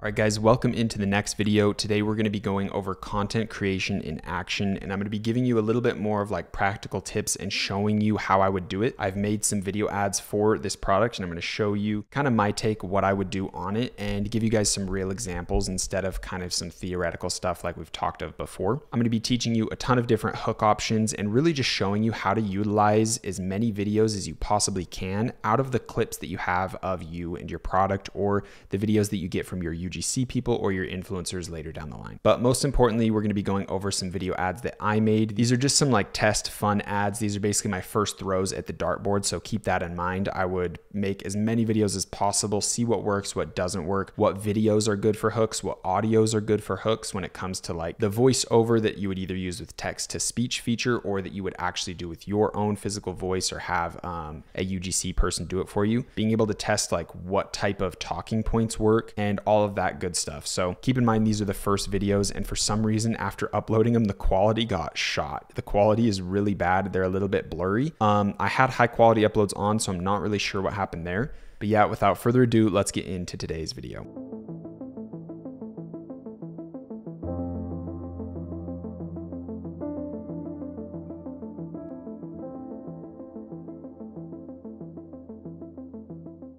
Guys, before we jump into the video ads that I made, I want to go over some last points. So obviously, before we make any video ad, there has to be a specific video in mind that we are going to try to mimic. We want to take someone's existing hook and the energy transfer or the storyline of their video and then apply it to the first one that we make. We don't want to just shoot in the dark and make something that we think is good. We want to make a video that is based on something that already did good. Once we find that video and we have a really good understanding of like what they said in the video and the type of clips, we want to start to think, how can we improve upon this video? How can we make the hook better? How can we make the storyline slightly better? How can we spice it up and make it unique for us and for our product if it's from a company that has a completely different product than you? Then we want to film that one video and later down the line make 3 to 5 variations of that video with slightly different changes in the hook, the storyline, and all that good stuff. Some tips with your video is you want to have your video ads around 12 to 20 seconds, nothing less or nothing more. And I personally advise not to use any TikTok audios. That's what High Smile does. That's what a lot of these really big brands do that are crushing it. So not using any audios or just throwing in a trending audio that isn't even playing any sound could be good for the algorithm, but I usually just throw in no audio.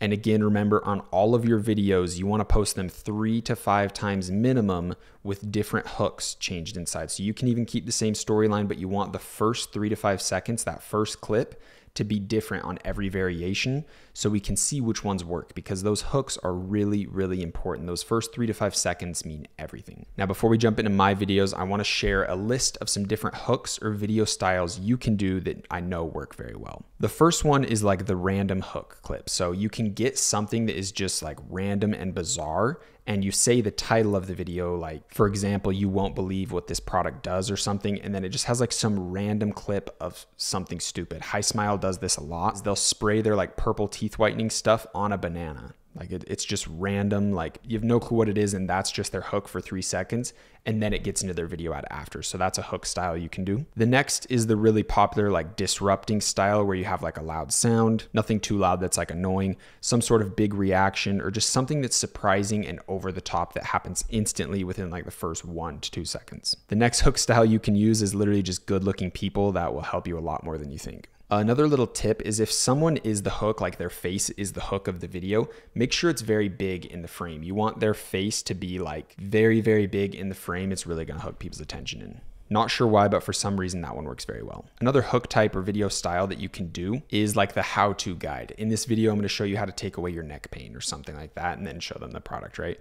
Or in this video, I'm going to show you how to whiten your teeth in 30 seconds or something along those lines. Another video style is like the random stranger videos where you go up to someone randomly in public and either have them do like a challenge or you give them something. You could go up to someone randomly and say, hey, do you have shoulder, neck, or back pain? Try this product out, give it to them, let them use it or something, get a quick little review. Stranger videos work really well because they think it's going to be some prank or whatever. It really blends in with TikTok. It seems like an organic, natural TikTok video. The next one is challenge-based videos, which kind of goes into the random stranger stuff. You see a lot of people people do this where they'll have, you've seen people like Feastables do this where they have someone skydive out with a chocolate bar. And overall, there's just a ton of people that do these like challenge type videos and then they'll give something free to the random stranger. You just need to think of a way to get your product involved in that video. The next one you can do is review style videos, and the best ones are where you have that like green screen effect where there's a video playing in the back of the product and then you're over that video talking like this product's really good, and then in the back it has the video. I hope that makes sense. Hi Smile does this a lot. You can go check out the videos on their page. The next one is the negative review. You can use this hook. Today I'll be showcasing fake products on TikTok that don't work. And then everyone's like, okay, what's this going to be? Because it sounds like some hit piece. And then you use it and go, wow, it actually does work. So you could use this on your neck or shoulders or something and say, wow, this actually does work. I would actually give this a 10 out of 10 review or something like that. So you kind of switch up the vibe. Another one you can do is stitching random other viral videos. So a lot of people do this. There's so many people that are famous for just stitching really viral videos and then talking about something completely random or different afterwards. You can use this for your brand and it can work really good on organic. I don't know if there's issues on running like a paid ad as a stitch. There might be some sort of like copyright stuff. Like if you're doing some celebrity, like you can't stitch a video with Justin Bieber and then run it as a paid ad. So this is more of an organic strategy, but it works really good. If you can find, especially if you can find some video that went viral of someone saying they have neck pain or someone saying they have super yellow teeth and they need something to fix it, and then you can show how your product does fix it. If your product solves a problem, that's a really good one, but you have to kind of be lucky to find a viral video that kind of sets you up in that way. But you can honestly grab almost any viral video of like if someone like hurt their shoulder, like you can see their shoulder dislocate or something and they're working in the gym, you'd be like, man, should have had this cupper, it would have helped him out, or something where it's like, okay, obviously that cupper's not going to help, because then people comment about it like, you really think that's going to help? Like, what a stupid ad, or something. And you get people talking, you get the pot stirring, which is actually really good. Then the last one is just like a testing video, like, hey, I've seen this product everywhere on TikTok, so many people are talking about it, I feel like it's bull crap, so today we're going to be testing it, or something along those lines. Test videos, review videos, those ones do really well. So with all that being said, let's jump into the videos I made, but keep in mind, these are me copying the Smart Cupper. They have better video ads. The Revomatic ads really weren't that good, but I'm copying the Smart Cupper and I'm trying to make my own little twist on this, but these are my like first throws at the dartboard. These videos, sadly, they were filmed in really high, nice quality, like 4K on my phone, but when I uploaded them, they got really bad quality.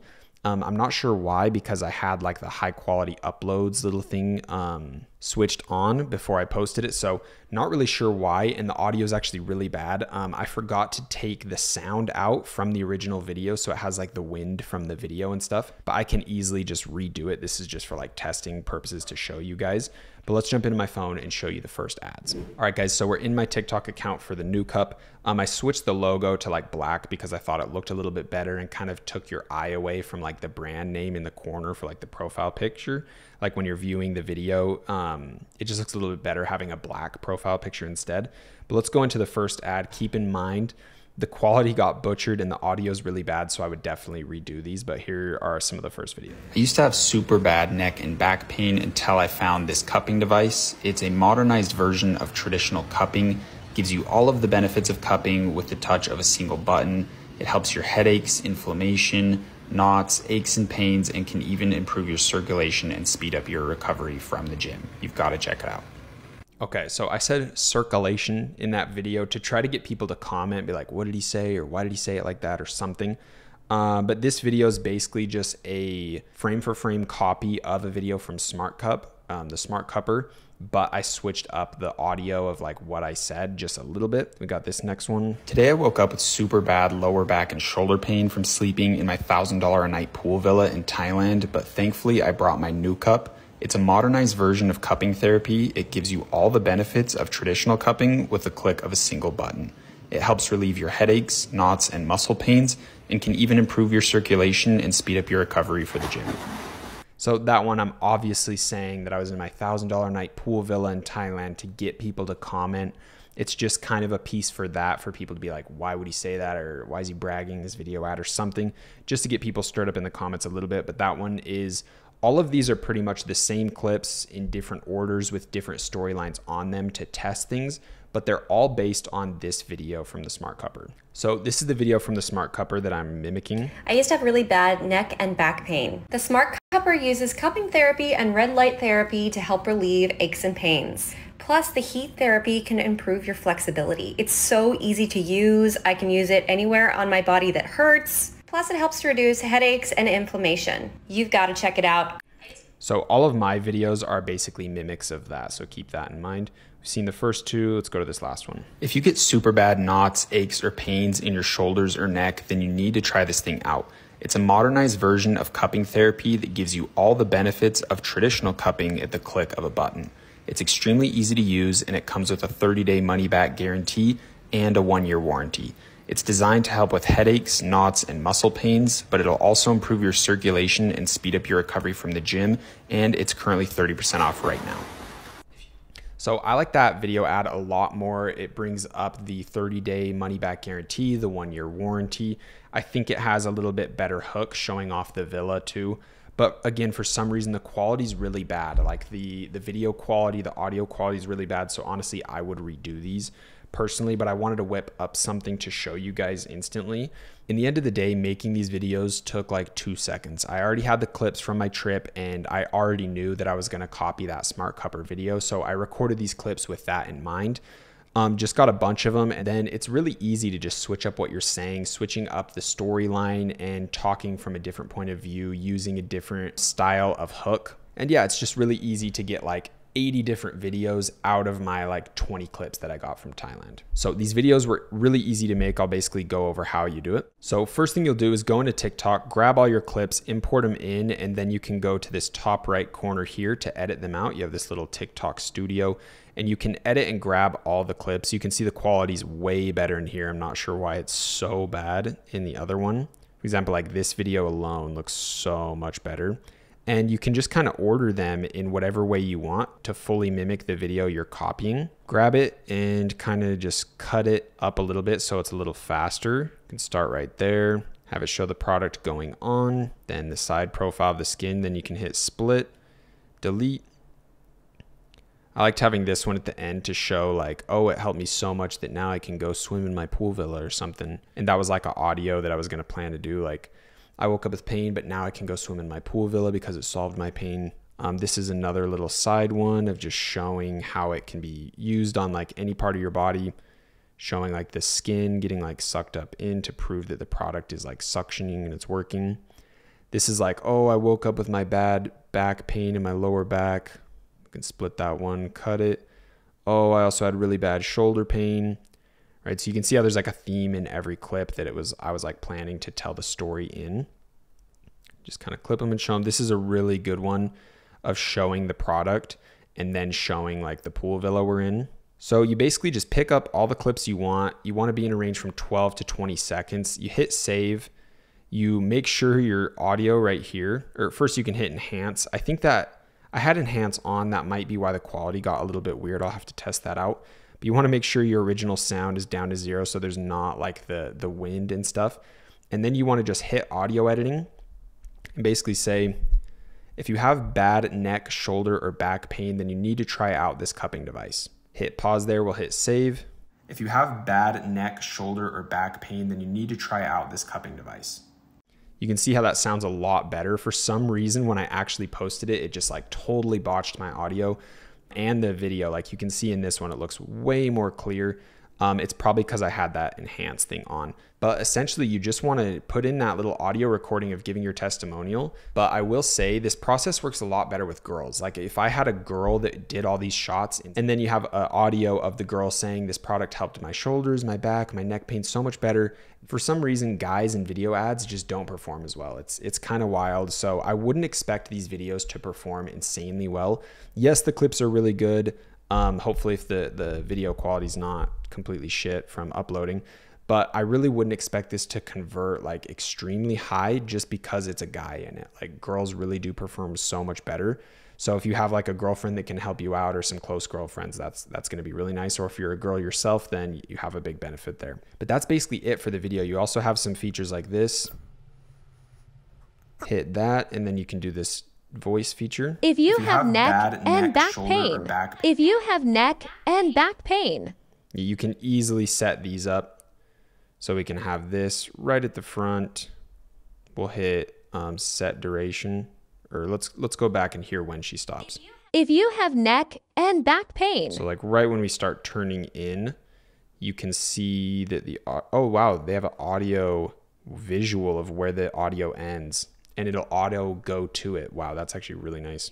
If you have neck and back pain. If you have neck to try this and cupping device. Then we'll just drag this to right after. And then you can see when the text disappears is when you need to put the next one. We'll cut that up right to where the audio ends. If you have neck and back pain, then you need to try this cupping device. And you can just go through and make your video like that, having Jesse do the text to audio feature for you, and so you don't even have to use your voice if you want. Quick reminder guys, please use the affiliate links below. This course is 100% free, and the only way we can offer this to you is if you guys are using the affiliate links. I love you guys so much. Thank you for being in here. I hope you're getting immense value, and let's get back to the video. So I know that was pretty brief, but I hope that gives you a really good idea of how easy it is to just go in there, record some clips, do some audios, do some voiceovers, do some text-to-speech features. There's a ton of features in TikTok, and you can really learn it in like a day of like how to use the green screen features and how to figure it all out. It's extremely easy, and it's going to be a big tool to make all of your video ads on there. Then once they're posted on your TikTok account, just make sure you go and repurpose IO, post it to everywhere. And now you're going to be able to really read your data, your analytics of how many like views you get, and see which hooks work, which videos work, what is good for my brand, what isn't good.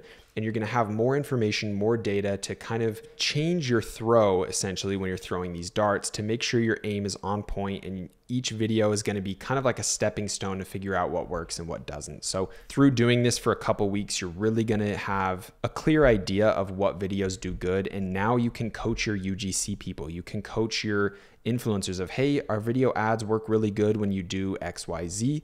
Make sure you use a hook of your face, big smile. Make sure you showcase the product with it in your hand. Make sure you use it on your shoulder. Make sure you use it on your neck. Or a lot of people say they get lower back pain, so make sure you have a clip of you using it on your lower back. This type of data and this type of coaching, you wouldn't get it unless you took your time in organic, seeing what videos work, seeing what people like, what people don't like. You can, again, also get a lot of data from your competitors, from other people that are posting, but it's best to do it on your own videos and really get a solid understanding of what works for your brand. Ultimately, organic is a really fun, easy way to get a ton of sales if you really know what you're doing.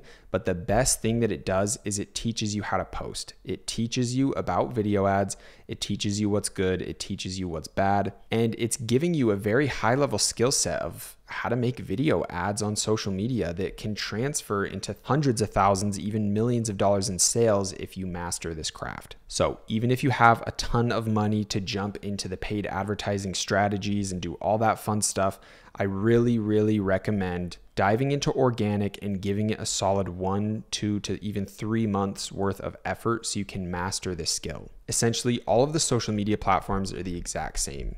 If you want a viral video, you need a good hook and a solid transfer of emotion through a storyline. So make sure you are doing that in all of your videos. Get out of your comfort zone, have some fun, do the extraordinary, and make sure you're making content that resonates with a person that would potentially buy from your brand. Your action steps are to plan out the entire week of content that you're going to do for your brand. List out at least 20 videos that you're going to mimic, and then make 5 variations or more for each video so you can have a ton of content, and then make sure you distribute it through repurpose IO to get it on every single platform. Doing this for 2 to 3 weeks should be giving you a decent amount of your first sales on your store, and you can then use that money to start your paid ads. And now you understand which videos are good to run as your paid ads. Soon we're going to be getting into a bunch of fun stuff with paid ads, so stay tuned for that. I hope you guys got a ton of value out of this video, and I will see you in the next one. Peace.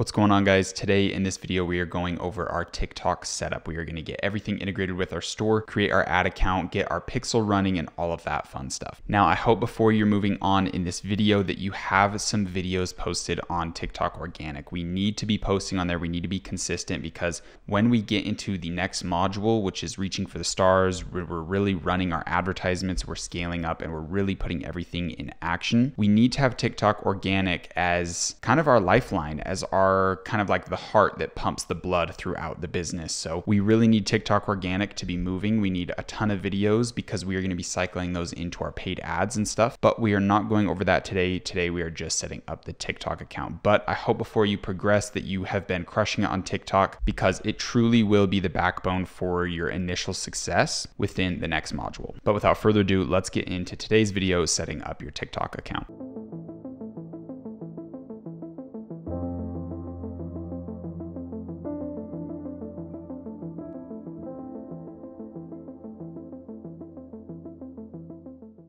All right, guys, so we are in my store and I realized I wasn't really clear too much. This is just for the TikTok ads, like the TikTok sales channel and all that stuff. But we're in my account. The first thing we want to do is go to apps, pull up the search bar, and you want to type in TikTok, hit enter. It's going to take you to the little app area, and we want to get this one, TikTok, right here. It's the same as the advertisement one, and we want to add this in. This is the TikTok sales channel, and it's going to allow us to create our TikTok account super easy. So we can hit add sales channel here. All right, guys, once you get on this screen, we want to hit setup now. All right, guys, it's Jordan from the future again, and I have good news. I was able to lock down an affiliate offer and structure with TikTok themselves. So they are partnering with Jordan's Library on this, and they should be giving you guys some sort of start on bonus or deal for signing up through this link. So the link is below the video. Make sure you follow all the steps, set up your sales channel, but before you hit create account there, make sure you click the link below this video here. It's going to take you to this exact page. So you want to scroll down here, make sure you put your business email in, create your account, everything that it's asking for, get the verification code through the email. Then once everything's filled out, hit sign up. There's going to be a couple more pages where you have to answer a couple little questions for TikTok. Then it's going to create your account, and you can follow on with everything else I was saying in the previous video. The only difference is instead of hitting the sign up button, you just hit the login button, and then it will integrate the account that you just created with your Shopify store, and you'll be fully good to go, and you can set up everything else following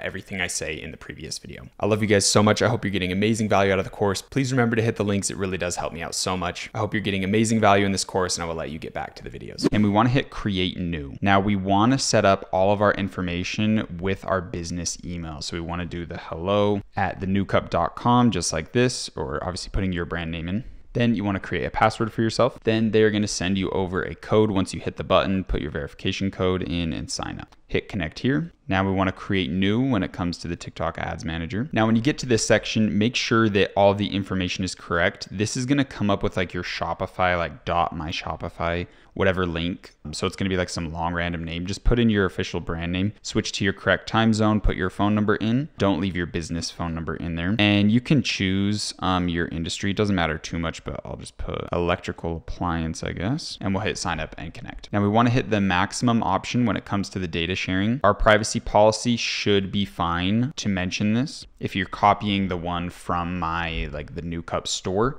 and pasting that in, you should be fully fine here. And we will hit confirm. Super easy, and then we're gonna hit finish setup. Now we wanna go over to settings, and we wanna set up our payment method. Put your credit card in, and I will say this, in the next module, one of the first videos we talk about is credit cards. I do advise running all your ad spend on a credit card. Now, when I say this, I'm saying it with an extreme amount of caution. Getting into business credit cards and getting into just credit cards in general and running a business and doing all of this at an extremely high level is a lot of power. When you start getting into credit cards with American Express that are business-based credit cards and they don't essentially have limits, you can find yourself in some really scary situations, and you need to only spend money that you already have. Your credit cards should basically be debit cards that just give you points. That's how I look at them. I have never ever spent a dollar that I don't have on my ads, or excuse me, on my credit cards. Credit cards are extremely important, and in the next video we will go over everything you need to know with credit cards when it comes to advertisements, how to get points, all of that fun stuff. And I may even drop a free course later down the line with all of the really nitty-gritty details when it comes to the credit card world, because it is an amazing world. But truthfully, unless you're just extremely irresponsible and you're not good with money, then you should use a debit card with your advertising costs. But if you're able to control yourself, putting in a credit card here is going to get you a lot of points. I have made probably over 10 million American Express points just covering my ad costs alone. That's been able to fly me across the world, me and my girlfriend, multiple times with crazy huge trips, and I haven't paid for a flight in the last probably since like 2018, and my girlfriend lives in Pennsylvania, so I travel a lot. But with that power comes responsibility. You really can get yourself in an irreversible hole that will turn you into a slave for the rest of your life with credit card debt. Like, I'm not joking. This is extremely serious. So I do recommend the business gold card with American Express, but we'll get into all those details. But just know when it comes to your card information, I do recommend credit cards, but you have to be extremely responsible. But what's good is you can always switch out your payment method in TikTok itself, so you don't need to like go apply for the card, wait forever before you set this up. So you can just use your debit card for now, but I just wanted to give you guys that heads up. Cool. Once you put your card info in and click the button, it should take you here. So TikTok is notorious for having some payment issues with like getting your card connected. It looks like mine worked though. They sent a notification to American Express, and then I was notified on my app of like, hey, are you doing anything with TikTok right now? And I just confirmed that, and then we're good to go. So we're fully set up here, targeting locations. We can add Canada in, and I will get into this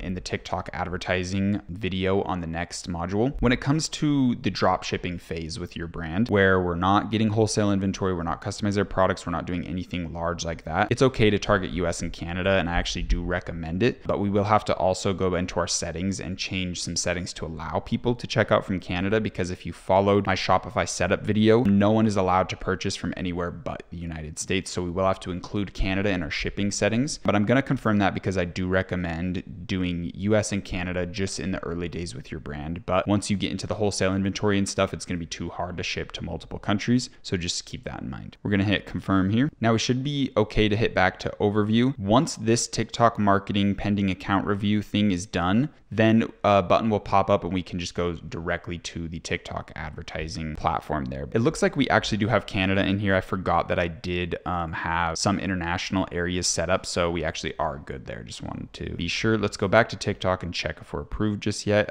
It should happen pretty quickly. It doesn't take like days or anything. All right, so let's go back and then let's Google TikTok advertising and go to the first option that isn't an ad right here. Hit the create now button and it'll send you into the login screen, or it will automatically log you in. Cool, so automatically logged us in. The first thing we want to do is go to assets and events. Let's hit web events on the right. So we should have our TikTok pixel already created from our process of setting everything up. It's going to say verify identity right here, so let's do that. Looks like it just wants a phone number, so I'm going to put in my personal phone number and go through this process real quick. It looks like you can also do email, so I'm just going to do that. That's a little bit easier. Cool, verification turned on. We can hit back, and basically what we want to do is just make sure that our pixel is firing, that it's actually in there, it's working, and there's no errors or issues. So it looks like there is no events recorded at all because we just set up the pixel. We can hit test events. Then inside test events, we want to put our link to our website and hit generate QR code, and then we can just scan it with our phone and it'll have us visiting the website.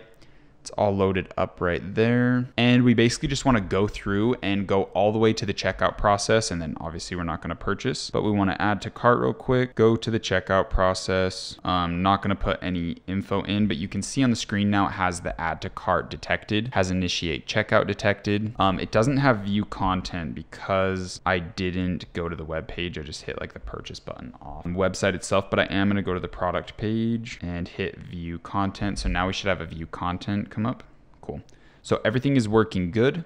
We are good to go. We can hit back and hopefully it should show some events. Now we want to go back into our settings by clicking on the pixel, then click over to settings and put automatic advanced matching on and tie the email and phone number. Make sure that is good. I don't think we have to do a save button. Just make sure that's on and we're basically good to go. Now the next thing we want to do is come into our actual ad campaign section by clicking this right here. So once we're in here, we want to go to our default columns and set up custom columns. It's really important to have specific things in here and to kind of get rid of some of the clutter. So let's delete everything after the ad ID to give ourselves kind of a blank slate. Now, the first thing we want to do is hit our complete payment ROAS in the page event section. This is the first thing we want to see. Then we want to see complete payment. You can click all of them. Next, we want to hit view content, all of them, add to cart, all of them, initiate checkout, all of them. Then we want to go to basic data. Actually, let's do CPM, then CPC, so it's stacked like that. Clicks, click-through rate, reach, and we should be good to go there. We can hit save as preset column, give ourselves some little motivation,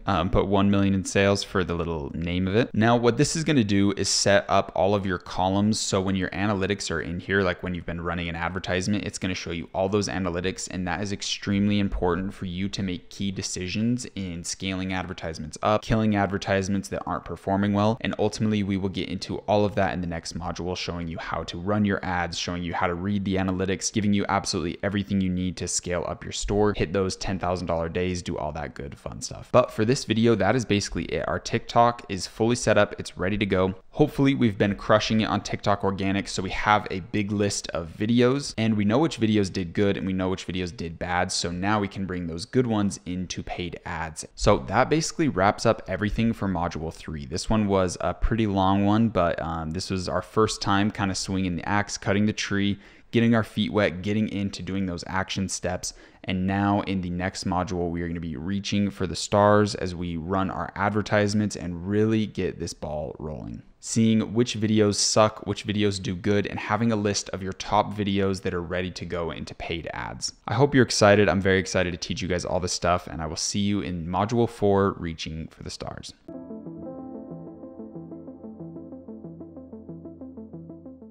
All right, guys, welcome into module 4. I hope you're extremely excited. I am very excited to get into the Reaching the Stars module and going over all of the very big high leverage action steps that are going to get us towards our dreams with paid advertisements, utilizing things like credit cards, which is what we're going to be talking about in this video, building teams with virtual assistants, hiring UGC creators, influencers to work with us and our brand, email and SMS marketing, customer support, legal structures, and all of that crazy stuff that really solidifies us within our space and really helps create our brand and bring it to life. So without further ado, let's get into Reaching for the Stars. In today's video, we are going to be going over credit cards.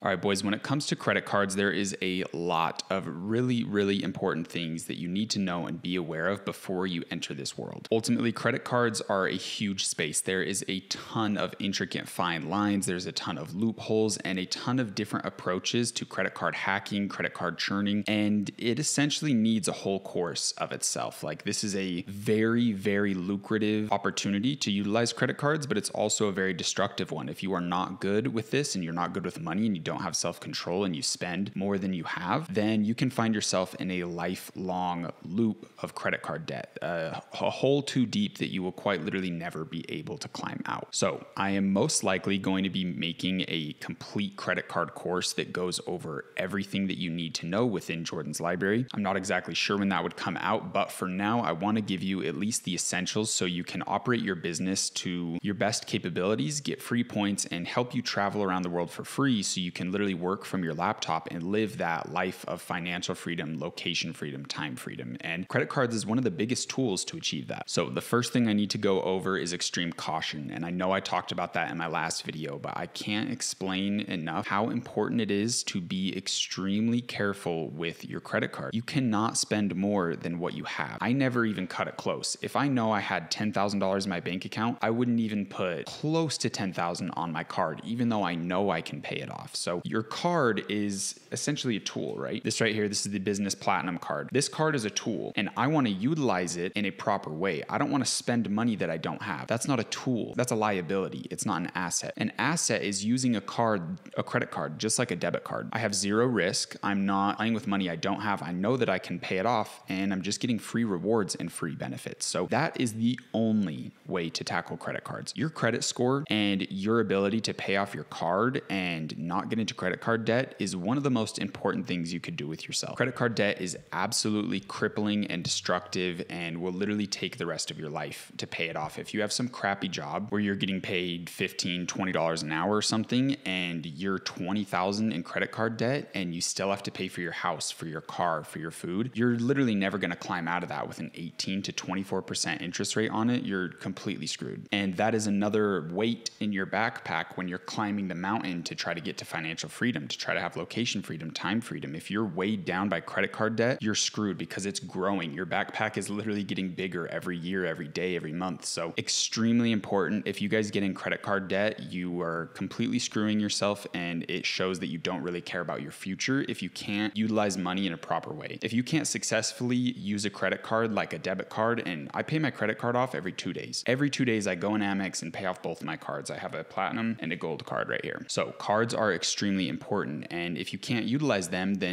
or you can't utilize them properly, then you shouldn't be utilizing them at all. So with that out of the way, I just can't stress it enough. Don't get into this game if you can't be very, very responsible with your card. But when it comes to cards, I want to go over the best cards for you guys. And without a doubt, the best card is your business American Express Gold card. This card gives you 4 points per dollar spent on ad spend. I'll have a screenshot put up right here. So 4 points per dollar on top 2 business categories that you're spending on, which is going to be your product costs and your advertising costs with either TikTok or Facebook. So right there, all the money that you spend on your product cost fulfillment and all of your dollars that you spend on TikTok ads and Facebook ads, getting 4 times points. This alone, just the gold card, has gotten me millions in points each year with American Express. And American Express is the best. It's the top tier. I know a lot of people not inside the US have issues with getting these cards, but the business gold card is absolutely your best bet. Now, when talking about credit cards and especially American Express cards, they have really good sign-on bonuses. So we have to cover sign-on bonuses. Basically, when you sign up for this card, you get approved, it's shipped to your house, you have a sign-on bonus you can earn. Right now, it's 70,000 points if you sign up with the link below. That's going to get you the best possible deal. Sometimes they raise their deals up to 100,000 points for the business gold. With the business platinum card, this one right here, they literally do $150,000 sign-on bonus, or 150,000 points for a sign-on bonus right now if you use the link below. The link below is always going to give you the best referral sign-on bonus because it's a direct link from me, and I have a very good relationship with American Express. So anyone that I refer gets their top deal at the moment. So these sign-on bonuses are more than they're advertising on their websites right now currently. So signing up with the referral link below is definitely your best bet. They do very big bonuses for referral links. So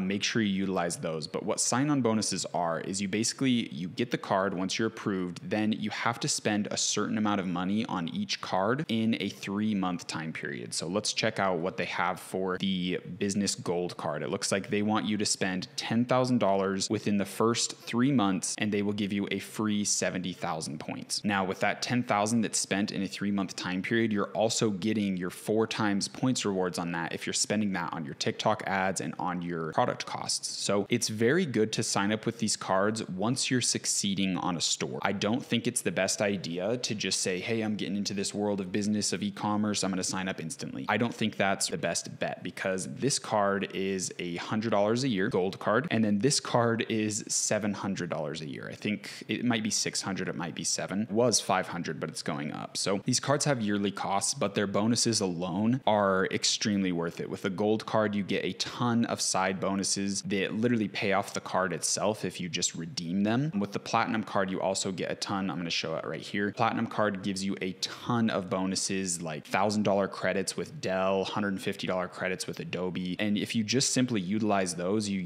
usually can pay off the entire cost of the card each year just through those alone, not even including all of the other benefits you get. And the platinum card has a ton of benefits. We'll go into that one later. But with the gold card, that is your first card you want to get. The gold card is the dropshipper's card. It is your best friend for your e-commerce journey. The fact that you can get 4 times rewards on product costs and advertising costs is just unreal because those are quite literally the biggest costs in your business. And this one alone is going to give you millions and millions of points. When it comes to the time of buying this card and actually enrolling, I would do it once you've got a little bit of traction with your TikTok ads, like your paid ads. So I don't think signing up right now is the absolute best bet unless you already have a store that's gaining some traction. And by traction, I mean getting some good organic sales or getting some good paid traffic sales. And you're kind of committed to this brand. You know that this is going to be your skyscraper that you're going to commit to long term. You see potential behind the product and you're willing to not give up. And you know that you're going to be spending a lot of money on paid ads, then it's definitely time to get the card. Now, when it comes to alternatives to the business gold, because the business platinum is kind of out there. It's a little bit more when you're solidified, when you're starting to travel a lot, especially. And when you're starting to make big purchases like bulk inventory, that's when the platinum makes sense. When it comes to alternatives for the gold card, you can do the Chase card. This is the business preferred ink card. So this one's not as good. It gets 3 points per dollar on ad spend and other business expenses like that. But the thing is, this card, I think the bonus of the 4 points per dollar spend that you get on advertisement and product costs has a limit to like 200,000 in spend or 250,000 in spend. So there has been times that I had to get this card because I ran out of my bonuses on my gold card. So just to continually get bonuses, I had to sign up with a new card because I spent like 200K in a month in ads alone on one of my stores. So I had to get that card to be able to juggle spend and to still get bonuses, because the gold card goes down to 1 point per dollar after you've gone through the max, which I'm pretty sure is 250,000 each year. So each year it'll renew. You don't have to it's not like a one-time thing. You killed your business gold cards rewards. So it'll refresh every year. So I will alternate between the cards depending on the year. The year just started right now, 2023. So I have a ton of available points on my business gold card. So I won't be using the ink card until later in the year once we've spent more on ads. So with your business gold card, it's basically fine to put like as many expenses as you can on it. You do want to segment it into business expenses only, just so it's easy with tax stuff. And sadly, I can't give too much advice on tax stuff for legal reasons. The best thing I can say is get like a local tax professional to really help you out and help you organize, hey, what should I spend on this card? What should I not? But the biggest thing is on your gold card, you need to be putting all the fulfillment costs with your 3PL and all of your advertising costs. That alone is going to take care of the card and give you a ton of benefits. And then the same thing goes with the business ink preferred card. That's going to function the exact same as the gold. Now, to get into the platinum more here, I'll throw up the benefits again. This platinum card is crazy. It's like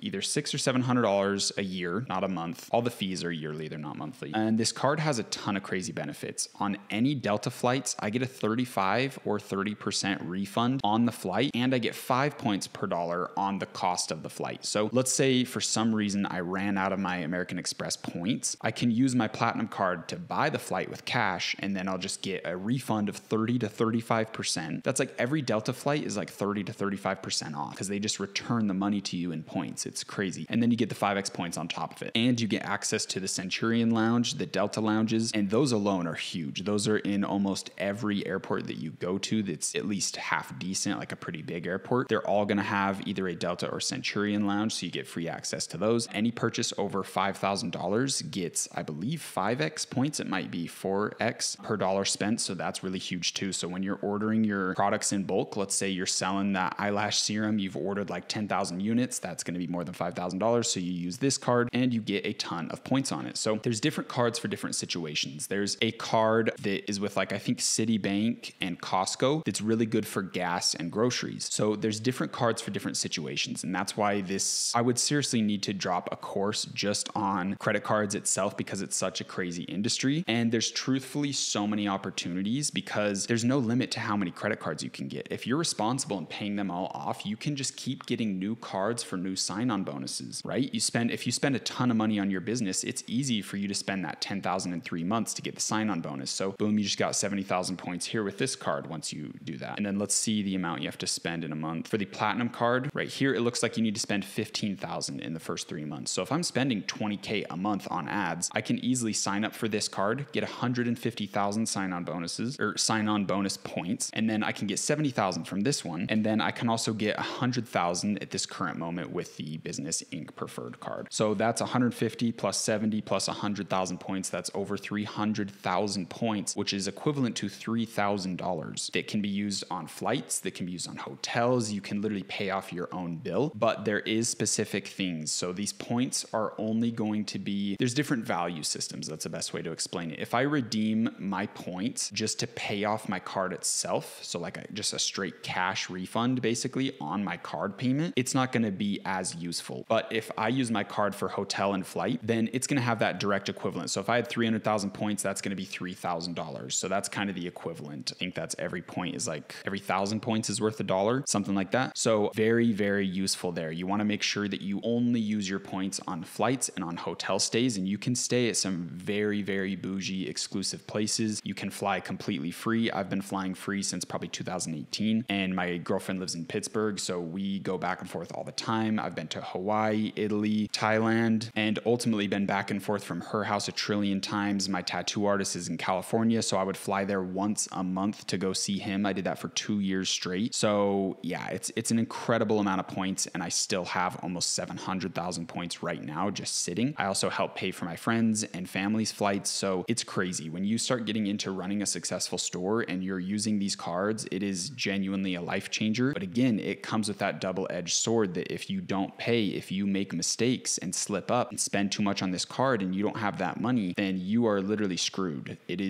You are in a pit that you'll never climb out of. It's very, very serious. So you need to be extremely careful. But if you are ready to sign up for any of these cards, I recommend, if it's your first card, get the Business Gold Amex card. That is your absolute best bet. There's going to be a link right below this video that has the referral links for the cards. These are going to give you the highest bonus amounts. So the biggest sign-on bonuses that American Express rewards each year is to the people that are referred directly. And the reason they can do that is because they don't have to pay any advertising costs to get their new customer, right? So you signing on, they can give you a higher bonus than they would give anyone else if they had to pay an advertisement to get that customer, if that makes sense. So the biggest sign-on bonuses possible are down below, and that also will give me a sign-on bonus for anyone that is referred that signs up. So I do want to be transparent with that. I will get a bonus if you guys do that. So that is appreciated. Obviously, with all of these affiliate links, you don't have to. It's just based on a trust-based system. But since this course is free, it truly does help out immensely to have people use these links. So I do appreciate it. If you are getting this card, make sure to only do it if you are mentally prepared and ready to be responsible with it. But if you are signing up, please use the link below. It does mean a lot. So a little more information when it comes to using these points. Let's say you just got your 100,000 or 150,000 sign-on bonus from the Platinum card. If you were ready to get that card, the best thing to do is only use it on the flights and hotels. But importantly, it's the best to only use it on Delta hotels or Delta flights and Marriott hotels. These people have direct relationships with American Express, and you can get way more points per dollar for your points. And there's a lot more you can do. Just like flying Delta, you get a 30 to 35% return. So it's really important to make sure you look, okay, what affiliate relationships do the hotels have with American Express? What airlines do they work with? And make sure you're utilizing that. I'm not sure who Chase goes with, but I think they're with American Airlines. So if you have Chase points, make sure you do the American Airlines ones because you'll get more discounts and there's more benefits. When it comes to redeeming these points for the flights, you can literally just purchase the flight on your card and then go on the American Express app, go in the chat support and say, hey, can you use my points for that flight? And they will convert it over. Usually that's the cheapest, but it kind of has that hassle of having to do that. Or you can just go on American Express's website and redeem rewards there for travel and straight up book your flights with points instantly on there. They do kind of inflate the prices though. Like let's say you're flying from Salt Lake City to Dubai in 3 months and the flight costs $2,000. When you see that flight on Google costing $2,000 for like a Delta and let's say Qatar Airlines flight or something, or Emirates, you'll see that on Google for like $2,000. But when you go into the app and try to do it with the points on American Express, it'll be like $2,200. So that's 220,000 points when it could be 200,000 points instead. So it's like small savings. They do kind of upcharge a little bit there for the convenience of you just being able to one click use your points there, because they have to create a whole system. They have to create an insane software and integration with all of these flights to be able to let you just use points instantly. So they do kind of have a service fee on that. So it is good to know that. But when it comes to credit cards, when it comes to running your business, this is essentially all you need to know to get started. Get your business Amex Gold card. Make sure it's a business card. Do not get personal cards with these. Personal cards don't have nearly as many benefits as the business cards. And when it comes to applying for these cards, I don't know if I can legally say this, but I don't think they check your financials. They do want to see people making a decent amount of money for them to sign on the card. Like if you put your income is $2,000 a year, if you're like unemployed right now or something, you're probably not going to get the card, right? So the only thing I'll say is I don't think they check financials. That's all I'm going to say with that. I don't think there's any repercussions or any actual legitimate checks, but I could be wrong. So I'm going to leave it there. Applying for these cards is pretty easy though. I don't even think they pull your credit. They might for you to apply for it. So if you have really bad credit, that could be an issue. Hopefully I get to be able to make a full-blown credit card course where I can talk about how to fix your credit, how to improve your credit, all those good things to help you get approved if you don't initially get the approval. But I personally have never had an issue, and anyone that I've referred to American Express hasn't had any issues either. It's usually pretty easy to get approved. But again, when it comes to running your business and utilizing credit cards successfully, that is like all you need to know. Use your gold card on all of your product costs and your advertising costs. If you run out of points on that, if you're balling and your store's doing really good, get a Chase preferred one and use it the exact same way as you would the gold card. Then if you're really balling, you're ordering bulk inventory, you're flying around the world, enjoying some of your location freedom, time freedom, financial freedom, all that good stuff, then it's time to get the platinum card, and that's where you're going to get a lot of access to the lounges, a lot of flight, a lot of travel benefits, ton of different rewards you can utilize and redeem with a ton of different companies that is literally just free money. I think you get $1,000 with Dell just for signing up with your platinum card. So platinum card's crazy, and it's really good to have a relationship with American Express because you can get invites then to have a black card and all of these other crazy kind of exclusive credit cards, and they take really good care of people. Business cards with Chase and just Chase Bank alone is awful, god awful. Every issue I've had and had to reach out to support has been a complete nightmare. I've had Chase customers literally yell at me on the phone, and it's just awful. You wait in support lines for hours and hours, and American Express, they reply to you instantly. They are extremely accommodating and kind, and their customer service is probably the best I've ever seen in the world. American Express is extremely good when it comes to taking care of their customer and having the highest level of benefits. They have better benefits than all of the Chase cards. All of these other cards, like American Express is where it's at. So I highly recommend jumping into the gold card if you are ready to do that, then leveling up to the platinum card when the time makes sense for you. So I hope that gave you guys everything you need to really understand the initial level, the initial game of credit cards. And honestly, to really run a successful store, this is like all you need to know. The other stuff is like little nitty gritty hacks on how to utilize points better, how to juggle different cards, how to churn credit cards just for sign-on bonuses, because you can get like 20 different credit cards at a time, have a huge stack like this, and just be getting an endless amount of credit card points from the sign-on bonuses. So that's stuff we would go in depth on the other course if that comes out, which it hopefully will soon. So for your action steps on this video, if you are financially ready to jump into a business gold card, then I highly recommend that. If you guys get any of the credit cards I mentioned, please use the referral links below. It does help me out a lot. And make sure if you're in our community group that you ask a ton of questions. I'm happy to help out. So peace and love, guys. I'm excited. We're in the 4th module, and in the next video, we are going to be going over TikTok advertisements. I'll see you in there.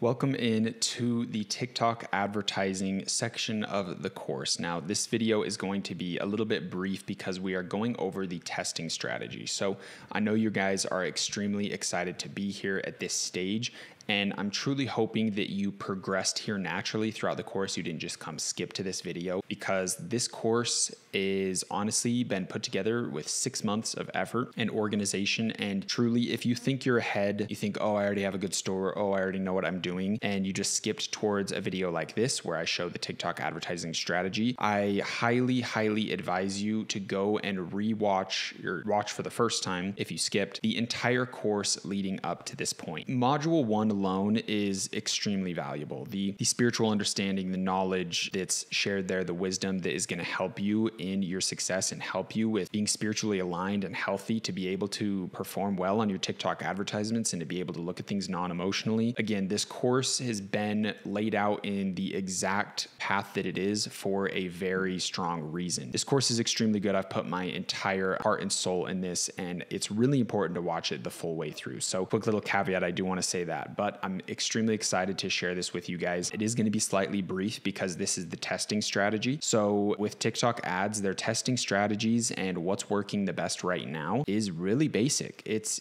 very dependent on your creatives and on your video ads and your ability to hook people in. But if your video ads are good, then you really don't have to do too much. This is kind of the easy part. This is the fun part of just turning on that cash flow process and getting to really make some really big revenue numbers and profit numbers if you have those good videos. So really important that you've been crushing organic beforehand. There's a lot of requirements, so we're going to get into that. But without further ado, let's dive into TikTok advertisements.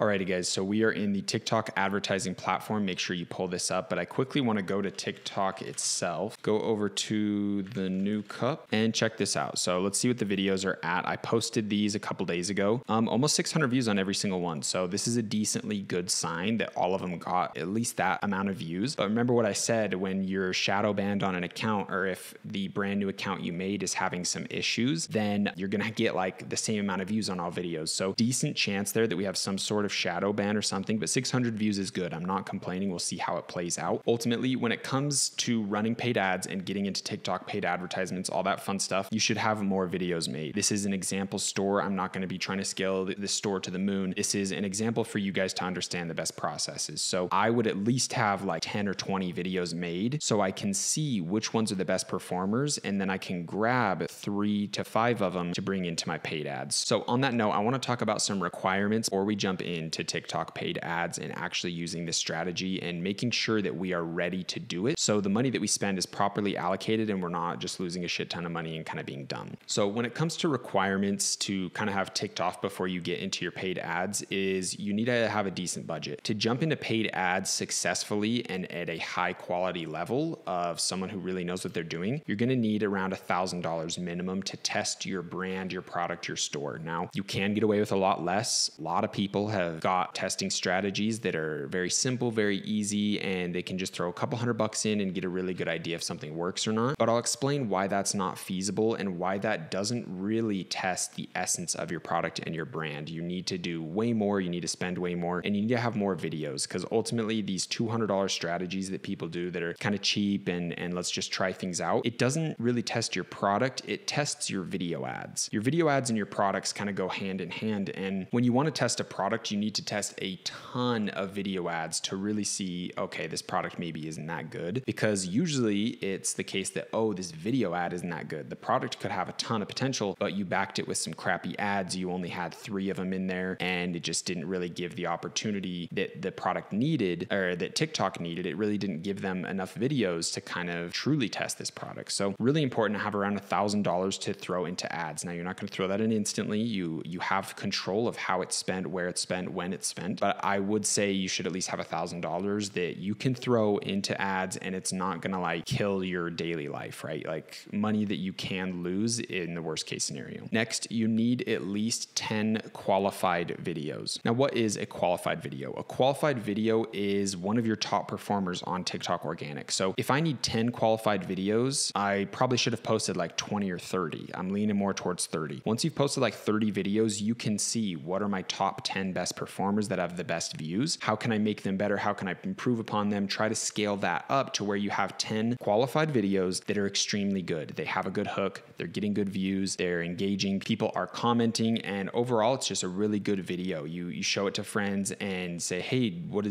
you think about this? Does it grab your attention? Does it get you a purchasing interest in the product? And try to ask people that aren't just going to be a yes man, that are just going to blow smoke up your ass saying, yeah, it's super good, because I guarantee a lot of your video ads are going to suck. It's just the harsh truth of it. So when you have 10 qualified videos, that's going to be a game changer for paid ads, because to do our strategy, we're going to need at least 3 to 5 videos minimum to throw into TikTok. We obviously want to throw in our best performers, but if those don't perform good, we need to cycle in another 3. We need to cycle in another 5. We need to change out the ones that aren't spending money, or change out the ones that TikTok is just giving horrible performance to. Like if the video ad sucks, you got to get it out of there. So we need at least 10 before we jump into paid ads, 10 quality videos. Now, the last requirement, if you're getting into paid ads, you need to be extremely decisive, very organized with your money, your analytics, very mentally organized as well. And you need to be able to make calculated decisions without emotion. If you are getting emotional in your ad account and you're changing numbers and decreasing budgets or raising budgets because you're so excited, it's working so good, so you put $1,000 a day ad spend, you're making these really rash emotion-based decisions, then you are going to fail at paid ads.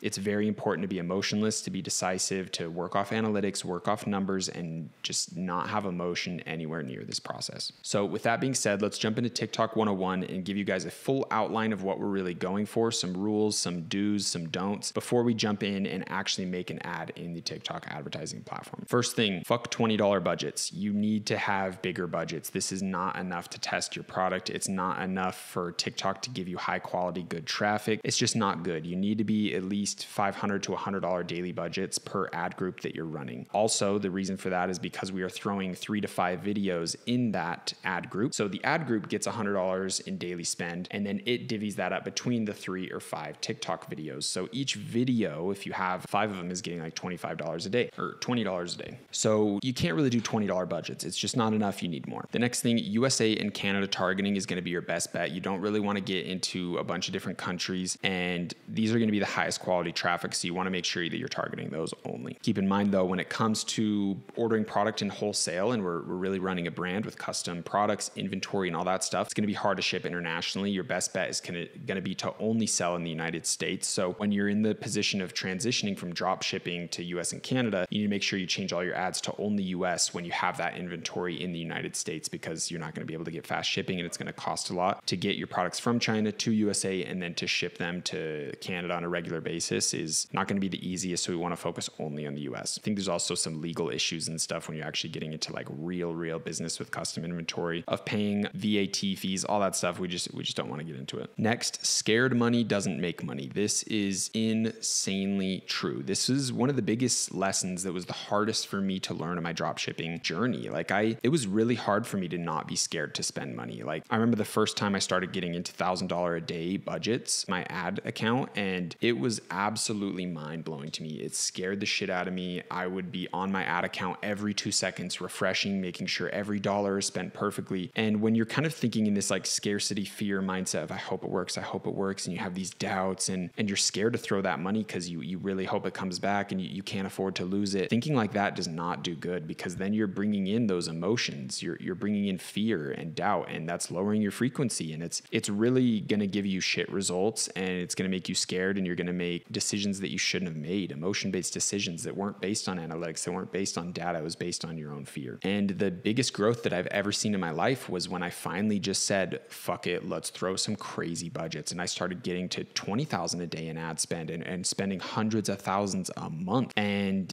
everything changes when you can start to throw that money. And obviously it's a gradual scale. We're not going to jump in and throw $1,000 budgets day one testing our brand and product because we're so confident, right? Like we will gradually get there, but you're going to have a ceiling over your head if you're scared to spend a lot of money on ads. And obviously, again, we'll get there naturally, but you can't be scared to take that next step forward and to take some leaps of faith and raise budgets. And yeah, it truly, like if I look back, that was the thing that changed everything for me. I paid $10,000 to a mentor for monthly coaching. He's like, dude, you just got to raise your budgets. Like that's basically like all I learned. And I went from doing 80K months to $400,000 months in sales. So it was really big. You can't be scared to make money. You can't be scared to spend money. Next, when it comes to TikTok ads, broad audiences are your best friend. You don't want to get into like almost any targeting. Like targeting's kind of bad on TikTok. Facebook, it's the opposite. But on TikTok, you need really large audiences. You need to give the steering wheel to TikTok as much as you can, because when you're taking the steering wheel and saying, hey, only target these people, and you're trying to drive the car, it fucks with their algorithm and it doesn't really work too well. So you need to give TikTok the steering wheel and let them do a lot of the targeting based on results, analytics, and data and their algorithms. Because when you get into these niche, tiny audiences where you're targeting so many things, really does not work well at all. The next thing is you really need proper metrics and analytics and the capability to understand and read them, which we're going to have a whole video on because it's extremely important. You need to know what your data is telling you, what your analytics are telling you, and you need to make decisive, solid actions on them to really take your business to the next level. It's extremely important. Next thing with TikTok is they state on their own website that you need 50 purchases a week on a ad group or on an ad group, not a campaign, to get it out of what's called the learning phase. Now, this is something that's interesting. I think it's kind of a marketing ploy to get you to spend more on TikTok ads to get something out of the learning phase, because when ad groups are out of the learning phase, they perform better. And I think it's just a way to get you to spend more money. But once you're getting 50 purchases a week, your ad groups are going to optimize, your targeting is going to optimize, and things are going to get a lot more smooth. That's why I recommend the high daily budgets. You're never going to get 50 purchases a week on $20 a day ad groups. Like it's just not going to happen. You need to have more kind of skin in the game. And when TikTok sees that you're spending a lot and you're putting a lot of effort into this, they give you higher level traffic. They give you better targeting and you have more money to play around with, and your ads are usually going to perform better. Next thing is Spark ads are your best friend. We are going to be using like strictly Spark ads for almost everything we do, it's definitely just the best way to go. TikTok loves them. They give better results to Spark ads compared to normal ones. And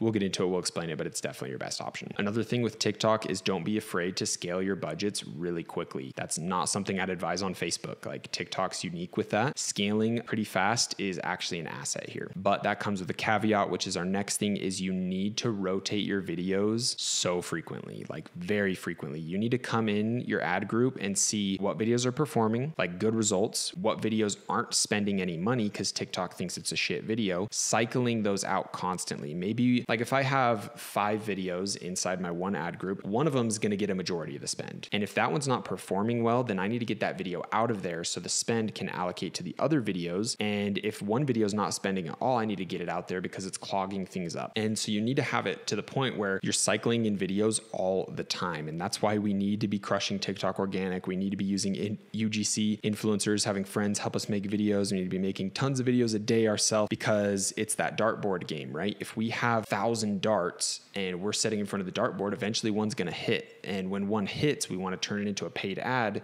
because then we can milk it 10 times more, get a ton of sales. So we need those bullseyes on organic, right? That we can take to paid ads. I hope that makes sense. It's the best way to explain it because that is the essence of TikTok. It's not some magic targeting. It's not some magic spell that you can cast on your ad account. It's going to work perfect. It just doesn't exist like that. It's who has the best video. Think of this as TikTok hosts video competitions, and whoever makes the best video that their algorithm likes the most gets paid the most. If you can think of TikTok like that, that's going to be your absolute best bet. Now, another thing to know with just paid ads in general, not even just TikTok, is that advertisements is like a game of guessing, but not just guessing, it's targeted guessing, right? We want to make educated guesses and decisions and try to be smart and calculated about it. But in the end of the day, every ad account functions differently. Me and you could have the exact same store, the exact same brand, the exact same product, and we're running the exact same video ads, exact same budgets and targeting, and I'm going to get different results than you are. That's just how it goes. The ad accounts, they're like this for Facebook as well, exact same thing. It's just targeted guessing. What works on one ad account might not work on the other, and there's only so much you can do. In the end of the day, it's based on you having a good video, you having a good brand, and a good product. Those are your 3 things. So if you're not crushing it on that, your ads are going to suck. But in the end of the day, you just need to understand that paid advertisements is a guessing man's game. Like nobody has the secret. There is no magic secret. It's just who has the most money, who has a good product, who has a good website, who has good video ads, who's willing to spend the most, and who's willing to learn from their analytics, data, and metrics and improve. That's basically it. There's no secret. There's no magic. Now, the next thing I want to go over is rotating advertisement variables. If you're running ads and they're not really working too well, at the ad group level, there's a couple things you can change. You can change your audience size or location, like separating USA and only targeting them, separating Canada, only targeting them, and having a campaign that's only USA based and only Canada based. Or you can try to raise your audience level in there, and I'll show you what I'm talking about in the ad account. Or you can try to lower the audience level. Usually that doesn't work, but fluctuating the audience size and where you're targeting can help to switch that variable if your ads aren't performing too well. Next, you can start targeting different ages. So it's like 13 to like 60 plus or something is the age range. It's like 13 to 17 in the first block,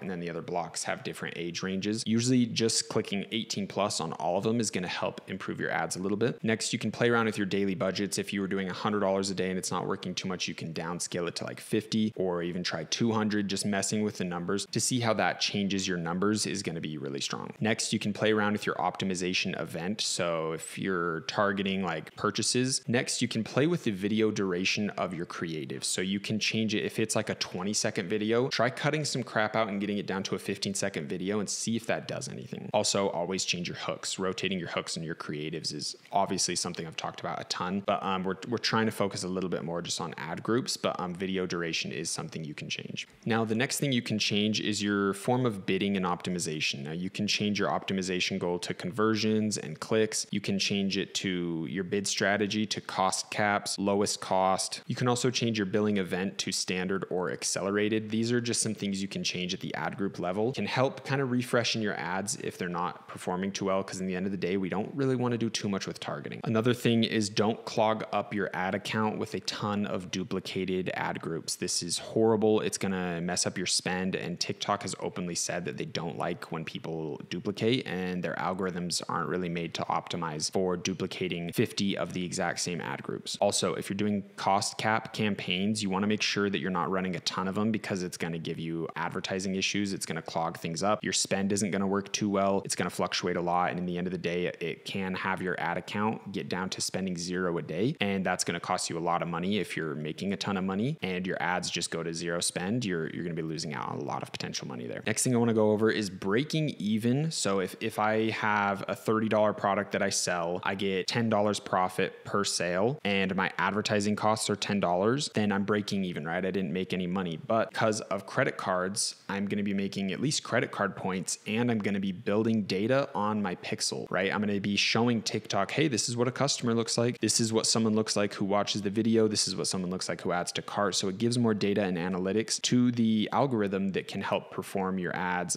help them improve and help them perform better. So keeping ads on that are breaking even is really important, because you're getting free points, you're not losing money, and you're building up pixel data. You're building up brand data and brand awareness. So breaking even on an ad is good. Don't turn them off if you're breaking even. You only turn off if you're losing money. Another thing to go over is testing strategies, and like testing ads is completely different from scaling ads. It is like night and day difference, two sides of the coin, like very opposite. Like when you're jumping into scaling your advertisements, it's a completely different ball game. So just go into this with that awareness. Another thing I want to say before you start your paid, and this is kind of the last thing, before you start your paid e-commerce journey, your paid ads journey of really jumping into advertisements and throwing big amounts of money, I want you to understand this very well. E-commerce and this journey throughout business and success and life is an endless staircase. Each store that you make in your e-commerce journey can kind of be viewed as a staircase. It's almost like the rough draft process that you go through in language arts when you're in school. Your final like published book, if we're going on the language arts reference, isn't going to be your first draft, right? So don't be afraid or scared or let in fear and doubt and scarcity and all these negative frequencies take you down if your first store doesn't do good, right? Like that's like a baby thinking their first step is going to be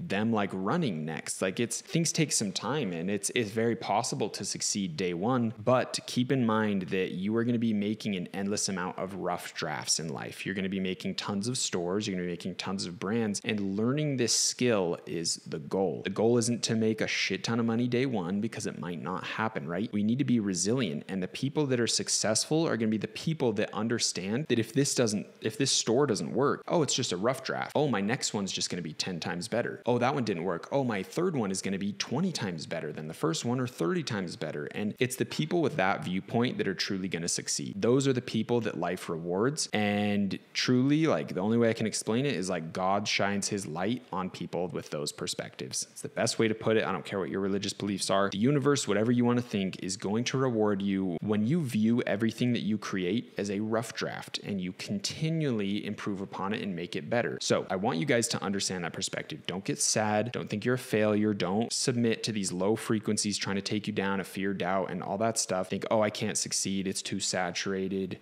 This strategy, he doesn't know what he's talking about, or whatever your mind tries to create to justify your efforts as a failure. You can't listen to those. This is not a failure. Failure doesn't exist. The only time you fail in life is when you give up. And in the end of the day, we are trying to learn a skill. We are trying to build a high value skill. It's going to take a long time. We're trying to learn paid advertisements and e-commerce and running stores and creating teams and businesses and brands. It's a really big deal. Another thing that can help kind of put this in perspective is think about a traditional business launching, right? We're launching an e-commerce business. It's very easy compared to everything else, but let's think of you opening a brick and mortar restaurant. Okay, maybe you have $100,000 in startup costs. That's on the low end, maybe a couple $100,000. You had to take out loans from people. You had to convince people to believe in you and your idea. You have payroll. You have have all of these things. You have genuine employees showing up to work every day. You have to manage them. You have to manage cash flow. You have to sell enough burritos or whatever you're selling to even make some sort of money to pay back this huge debt above your head of hundreds of thousands, if not millions, if you started some really nice restaurant. So think about their perspective when they get into business. They're not hoping, oh, I hope I can be profitable in one day. They understand that they're creating a business, an asset that's going to be profitable years down the line, that's going to give them a consistent income for years, and they're not looking to profit within a couple months, right? We need to keep that perspective when it comes to starting our store and understand that, hey, how long did it really take me to learn everything in this free course and start up my business? Maybe a month, 2 months, maybe you slacked a lot and you're here and it's been 4 months. Who knows what it's been? Maybe it's a couple days. But the overall amount of effort that you have to put in compared to someone else with a business plan, investors, employees day one, physical locations, it's not even comparable, right? So if you have a couple issues in your first 1, 2, 3, 4 stores don't work out, overall you've put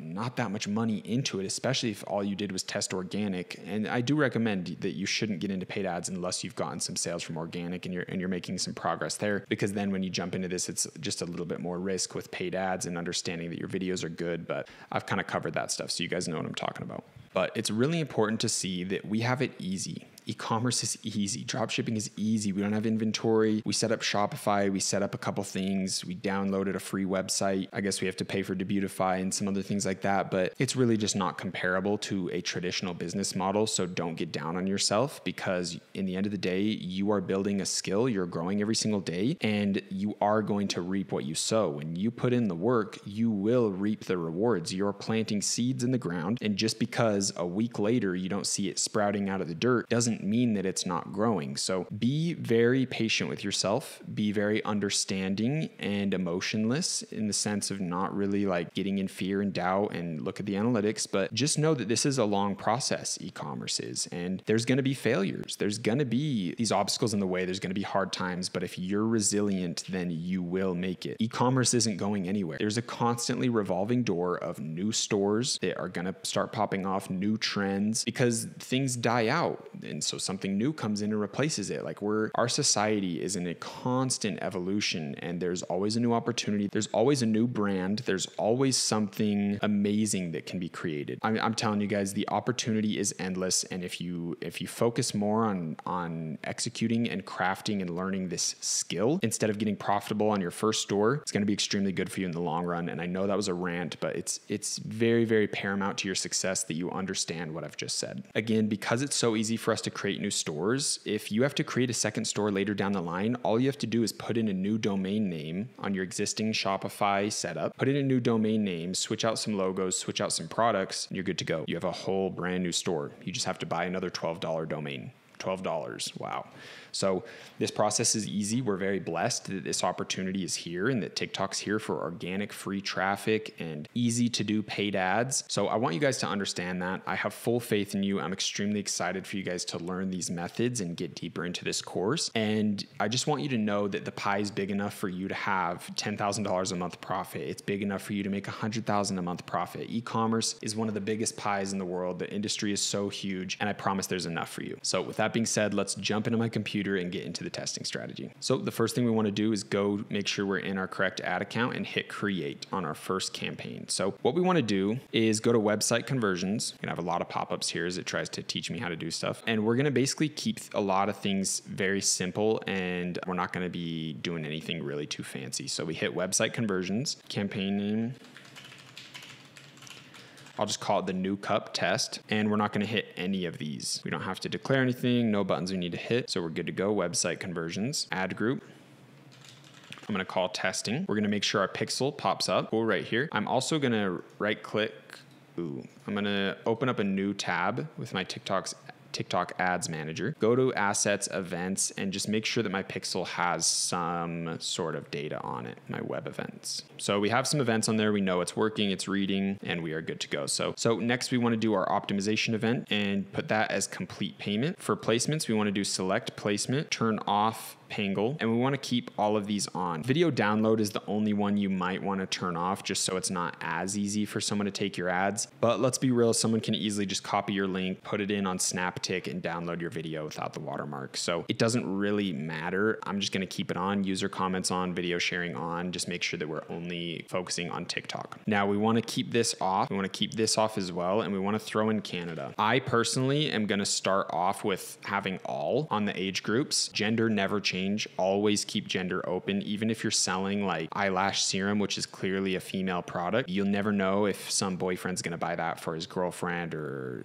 someone for their mom or some sort of Valentine's gift or something. So always keep gender open, even if you think it's very niche specific. Something that I was saying is you can do this to get a little bit higher quality traffic, because let's be real, 13 and 17-year-olds don't really have like debit card, credit cards. A lot of them don't. They're not really going to be buying too much. So I like to start with all and then see if that's an optimization that I need to do later down the line. Nothing for this at all. Zero targeting, zero target expansion. And I'm going to throw in $100. You can start with 50, but I really recommend starting with 100 for this testing. We want to schedule for the next day, and we want to scroll all the way up and go 0, 0. So this starts tomorrow at midnight. So it has a full day of spending this on $100. If I start it now, it looks like it's 12:26 p.m. It's going to spend the $100 from 12 to midnight, right? So it didn't really get the same time allocation, and it kind of rushed the budget. So doing midnight the next day is always your best bet. Hit OK. Optimization goal conversion, and I'm going to do lowest cost for this. Nothing we need to do in advanced settings. This is literally it, guys. Extremely, extremely simple. And that's kind of the beauty behind TikTok, is it's just a video contest, right? We don't really need to do these crazy things. And then when it comes to scaling, there's obviously some things we can do, but in the end of the day, it's really this easy. So, all right, guys, now we are in the creative section. So if you see here on the left, we did our campaign, we did our ad group section, and now we are on the ad. This is the creative. So first thing we want to do is hit this Spark Ad button, click that over, and we want to use an authorized post. So we want to click to authorize a post. And now it's saying that we need to enter a TikTok post code and preview the post. So preview the post, kind of said that weird. So we are going to jump into TikTok and authorize this post. Hopefully you can see my screen up here. And basically all we need to do is go to the post that we want to run, hit this little button at the bottom, click ad settings, hit ad authorization, turn on, and it's going to say video code right here. We're going to hit generate for 365 days. Authorize. It says video code is in progress. I'll hit save. We'll go to manage, copy that code, and I'm just going to email it to myself. Cool. So I just got that code. I have pasted that in here and it's pulled it up. So now we have that post coming in right here. We'll give it a second to load in. We're going to scroll down to website right here and make sure that we put our link in. So I'm going to go to thenewcup.com, and I want the product/new link that's going to send them directly to the product page. Now, this product page is showing the desktop version, which is a little bit uglier, but the mobile version looks a lot better. We want to hit custom call to action, and we want to keep it on dynamic. This is a really good option. You want to keep dynamic on. You want to check this box, and you want to make sure that your website event pixel is in here. So we are all good to go. It looks like this video is really struggling to come in. Oh, it looks like we have to go down to add creative, hit the TikTok post, and then just grab it and input it here. I guess that's what it was waiting on. So super easy there. It's going to grab our caption. That's why it's best to have really small captions. Can you see how it did the 2 lines? So it brings the company name up. It just grabs your attention more to see sponsored, and then subconsciously when people see the sponsored bar, they scroll. So usually keep your text to honestly like 3 or 4 words. That's going to be the best. Usually I say like 50% off now or something along those lines, saying a percentage deal today only or something. But let's hit add right here, because again, like I've said a trillion times, we want 3 to 5 videos in here. So we are going to hit TikTok Spark Ads again, going to hit use another authorized account or post, authorize a TikTok post, and then we're going to go back to our TikTok account right here, go to the next video, do the exact same thing, ad settings, ad authorization, generate, 365, authorize, and save. Then hit manage, copy code, and email it to myself. Just while I'm here, I'm gonna also do the other one, so I have that one copied. Then I'm just gonna paste that into my email, pull it up on my computer, and copy and paste them in. So just grabbing that first one, firming that. So you can see we have our first ad up here. Second one, we need to do TikTok post, grab it, firm. Now we have both of them in there. We want to put our website in again. So just go over to the website there, copy that in, make sure we hit this box again. We're going to have to do that for every ad we set up. So we're going to do one more, hit add, TikTok Spark Ads, bottom option, use authorized account, authorize a post, and paste in our last video. Come down to TikTok post, grab this last one, confirm it. You guys know the drill. Put in our website one more time, copy that link, paste it, and click this box. And there we go. We are good to hit submit. Now this is going to be spending $100 a day, and it's going to divvy that $100 a day into the 3 videos. So one video is probably going to get majority of the spend. One's probably going to get like $10 in spend max out of the whole 100. And then the other one's probably going to be like 40 in spend, while this one's at 60, or it's like a 30-70 based on what TikTok thinks is good. So I need to come in, cut out whatever, like if the one that's getting all of the budget isn't spending well, like it's not getting sales, then I need to turn that off, cycle a new video in. Then I need to see, okay, is there a video ad that's getting like no views because TikTok doesn't like it? So this is kind of the secret. What you want to do is, if at first you have to cut out all of the video ads that are getting spend, but it's not good spend, it's not getting you sales. Cut that off. Then that video at the bottom, we want to make sure that now that the big video is out that was taking up all the spend, hopefully that other video is now getting some spend, and we see how that one performs. And it's constantly a cycle in of new videos, new videos, new videos.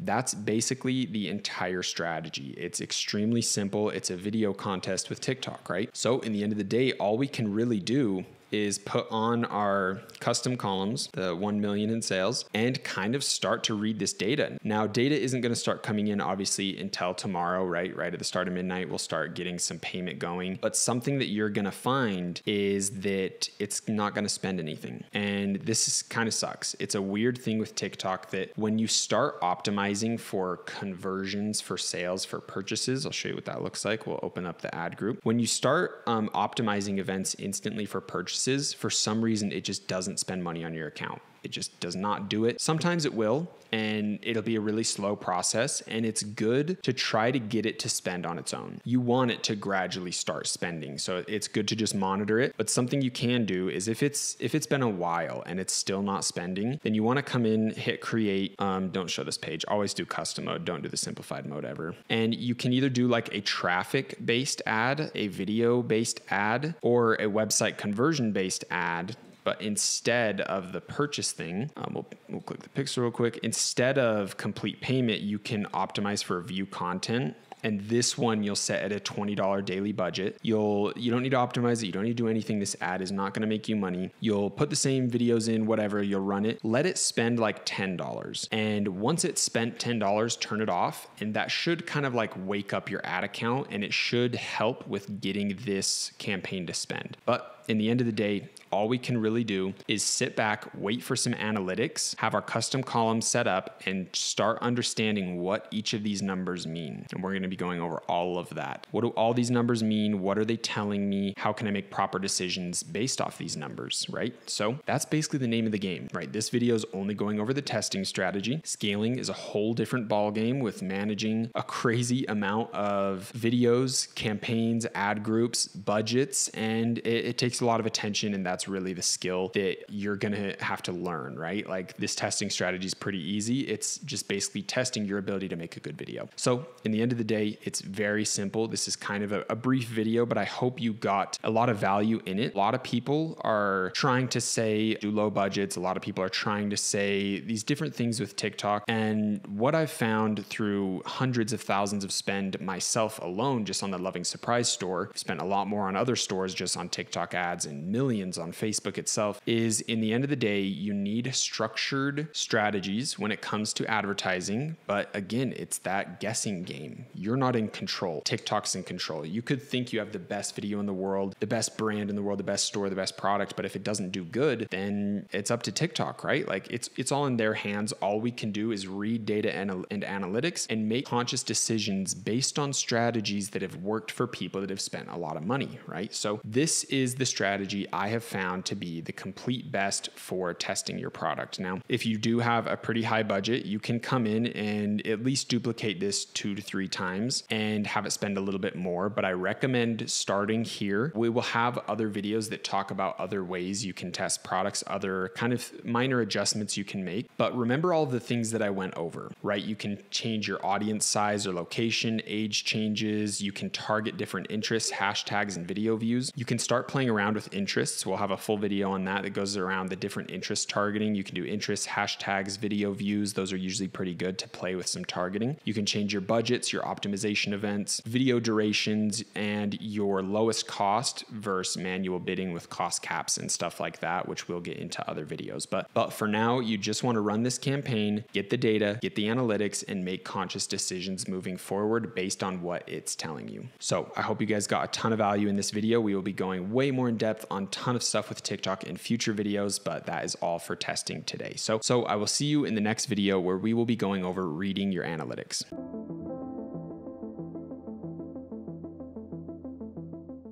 All right, boys, welcome into reading analytics. Now, this video is going to be a fun one. I'm really excited to bring this to you because we got a sale on my store and on the ads that I posted, and it's a really profitable sale. So I'm excited to break down what those numbers mean, what these ads look like, what actions I did. But most importantly, aside from my store, I really want you guys to understand data. I want you to understand what your analytics mean and how to read them. And most importantly, how to take the correct action based on your data. Do I kill my ads? Do I scale them up? Do I move into the scaling section at all, or do I keep kind of playing around with the testing section? What's the difference between them? We're going to get into all of that fun stuff today. So without further ado, let's get into it.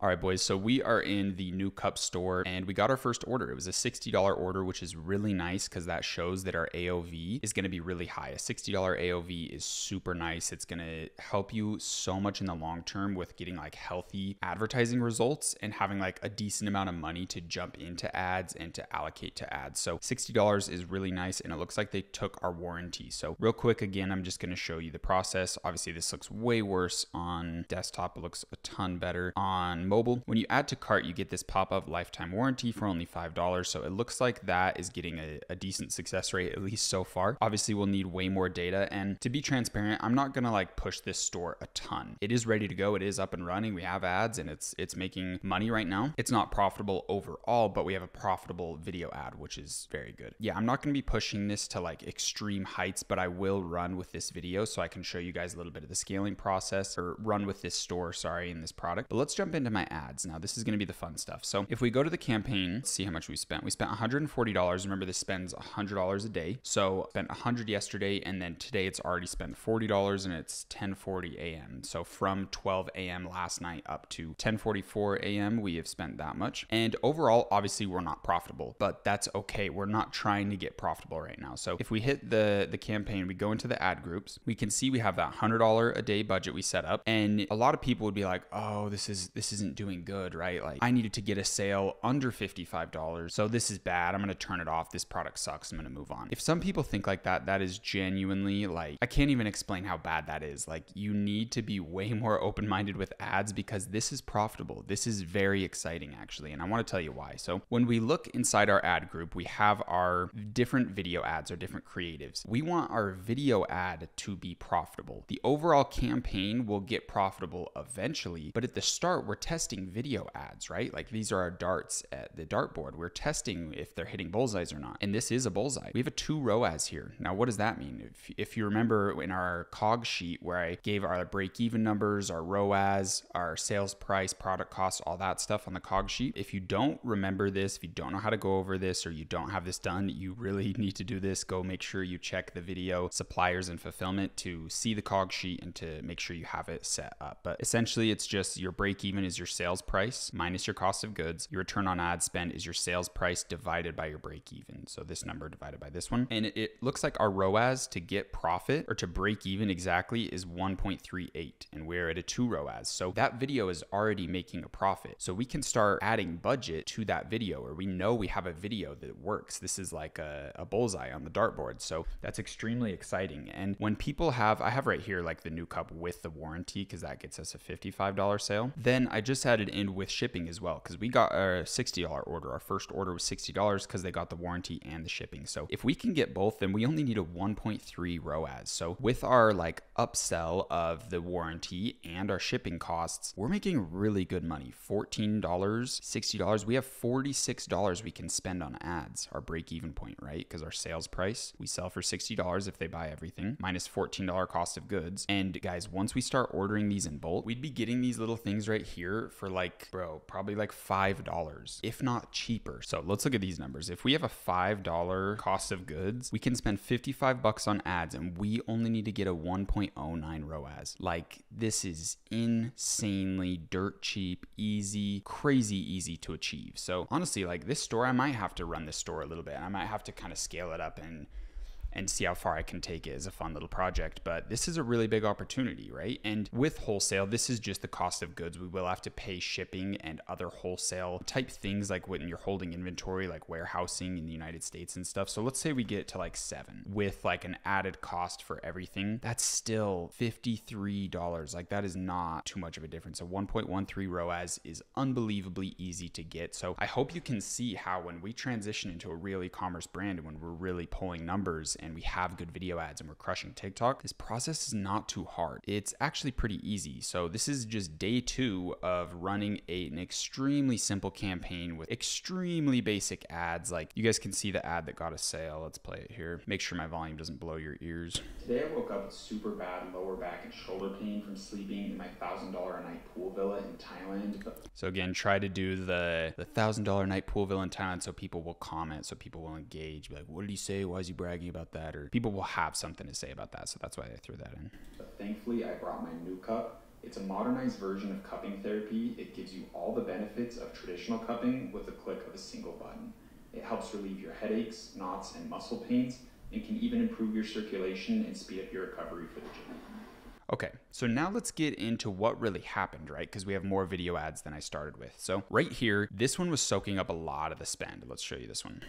I used to have super bad neck and back pain until I found this cupping device. It's a modernized version of...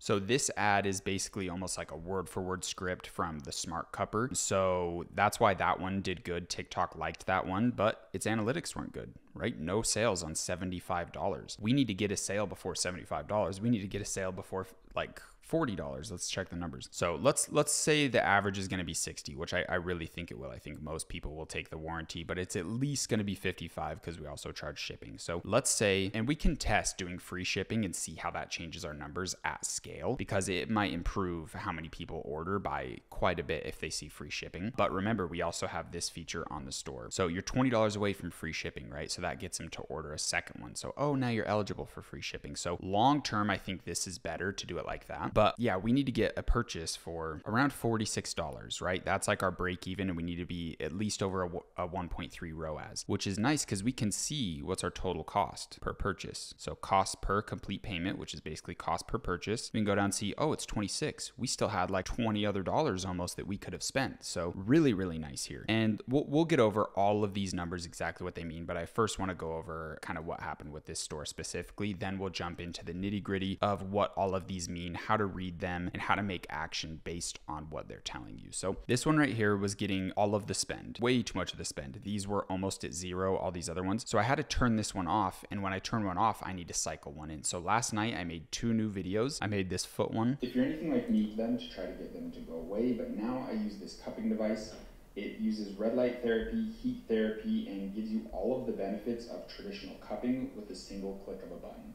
It's extremely easy to use on yourself, and honestly, it's the only thing that takes my knots, aches, and pains away. I think that one's really good. I think that one's going to do good. It's not getting too much spend right now. So basically the name of the game is anytime a advertisement is taking up all the spend, or a video ad is taking up all the spend and it's not getting good analytics, you need to kill that off and you need to cycle in at least one more video. You should cycle in 2 more videos. So I cycled in 2 videos. We also did this one. Today I woke up with a kink in my neck from sleeping weird in my $1,000 a night pool villa in Thailand, but thankfully I brought my new cup. This thing gives you all of the traditional benefits of cupping, gets away your knots, aches, and pains, even helps with your headaches. I get a ton of pain right up here in my shoulder, so this thing is the only thing that can get knots out.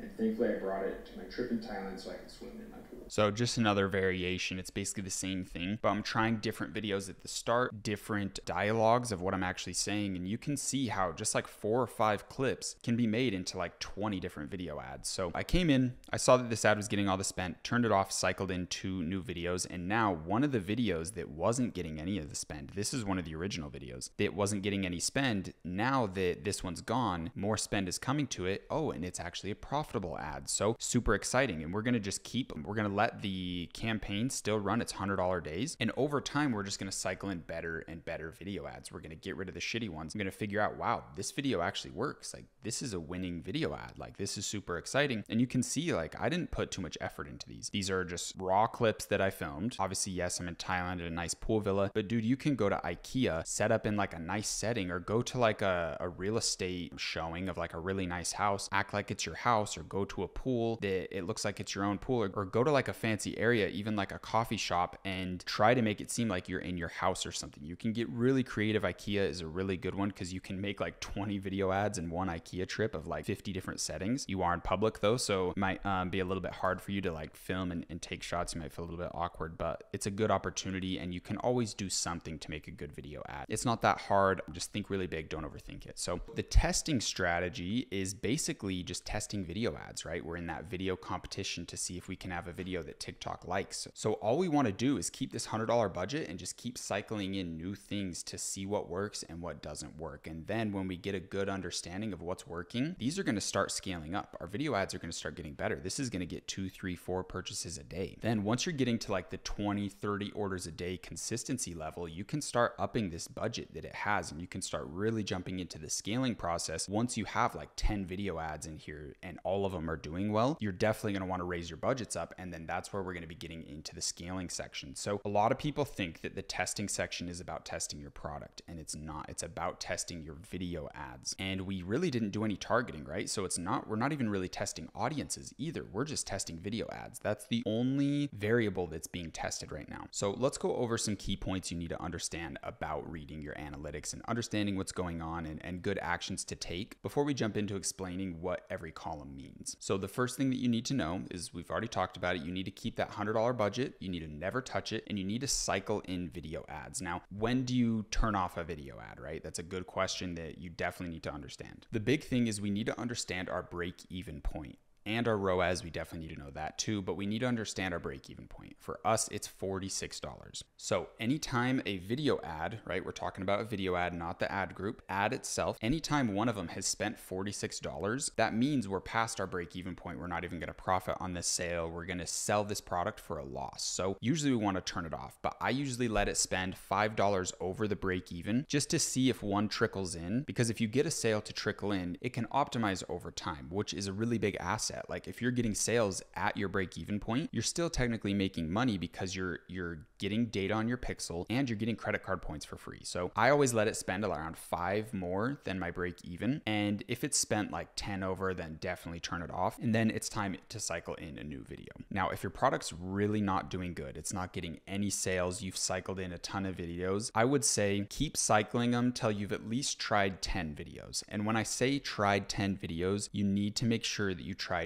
10 really good videos. Because obviously, if I have the best product in the world, the best website in the world, but the video ads I tested are just completely shit, boomer videos, slideshows of images, like just something super shitty, then it doesn't really matter, right? I could test 1,000 of those ads and it's probably not going to work. So you really need to make sure that the video ads that you're testing are following the strategies I've laid out, and they're following a brand or someone else that's ahead of you that's already doing it, right? We want to mimic success with every everything we do in life. We want to find someone that's successful, take their framework and change it, make it new, make it better, improve upon it, and make it unique to ourselves and our brand. So if you've tested 10 good video ads and none of them got sales, all of them went past your break-even point, that's when I would say, okay, maybe the product isn't good. Maybe you need to switch, but there still is other things you could do. You could switch up and start getting into targeting, because something I will say is this product is a mass product, right? Everyone probably has aches and pains, and you could technically sell this to anyone, but it would be way better for you to get like a boxer in a boxer gym and say, hey, this is like the best device for boxers. And then you target boxers, right? Because that's going to get way more emotion. That's going to get way more of a resonance of frequencies, a connection between the viewer and the audience. So sorry, between the viewer and the product. So that's going to connect at a way better level than just saying, hey, do you have pain? Here's this. It's better if you say, hey, if you're boxing once a month or once a week and you have a ton of pain in your shoulders, your arms, or try to figure out where a boxer hurts the most, where they're the most sore, I'm assuming it's their arms, and say that this product gets away all of my tension, helps me recover so I can get in the gym better. And then you do the same thing with someone who plays football. You have a same ad of them on the football field saying, hey, I use this all the time, and you target footballers. So you can start getting into these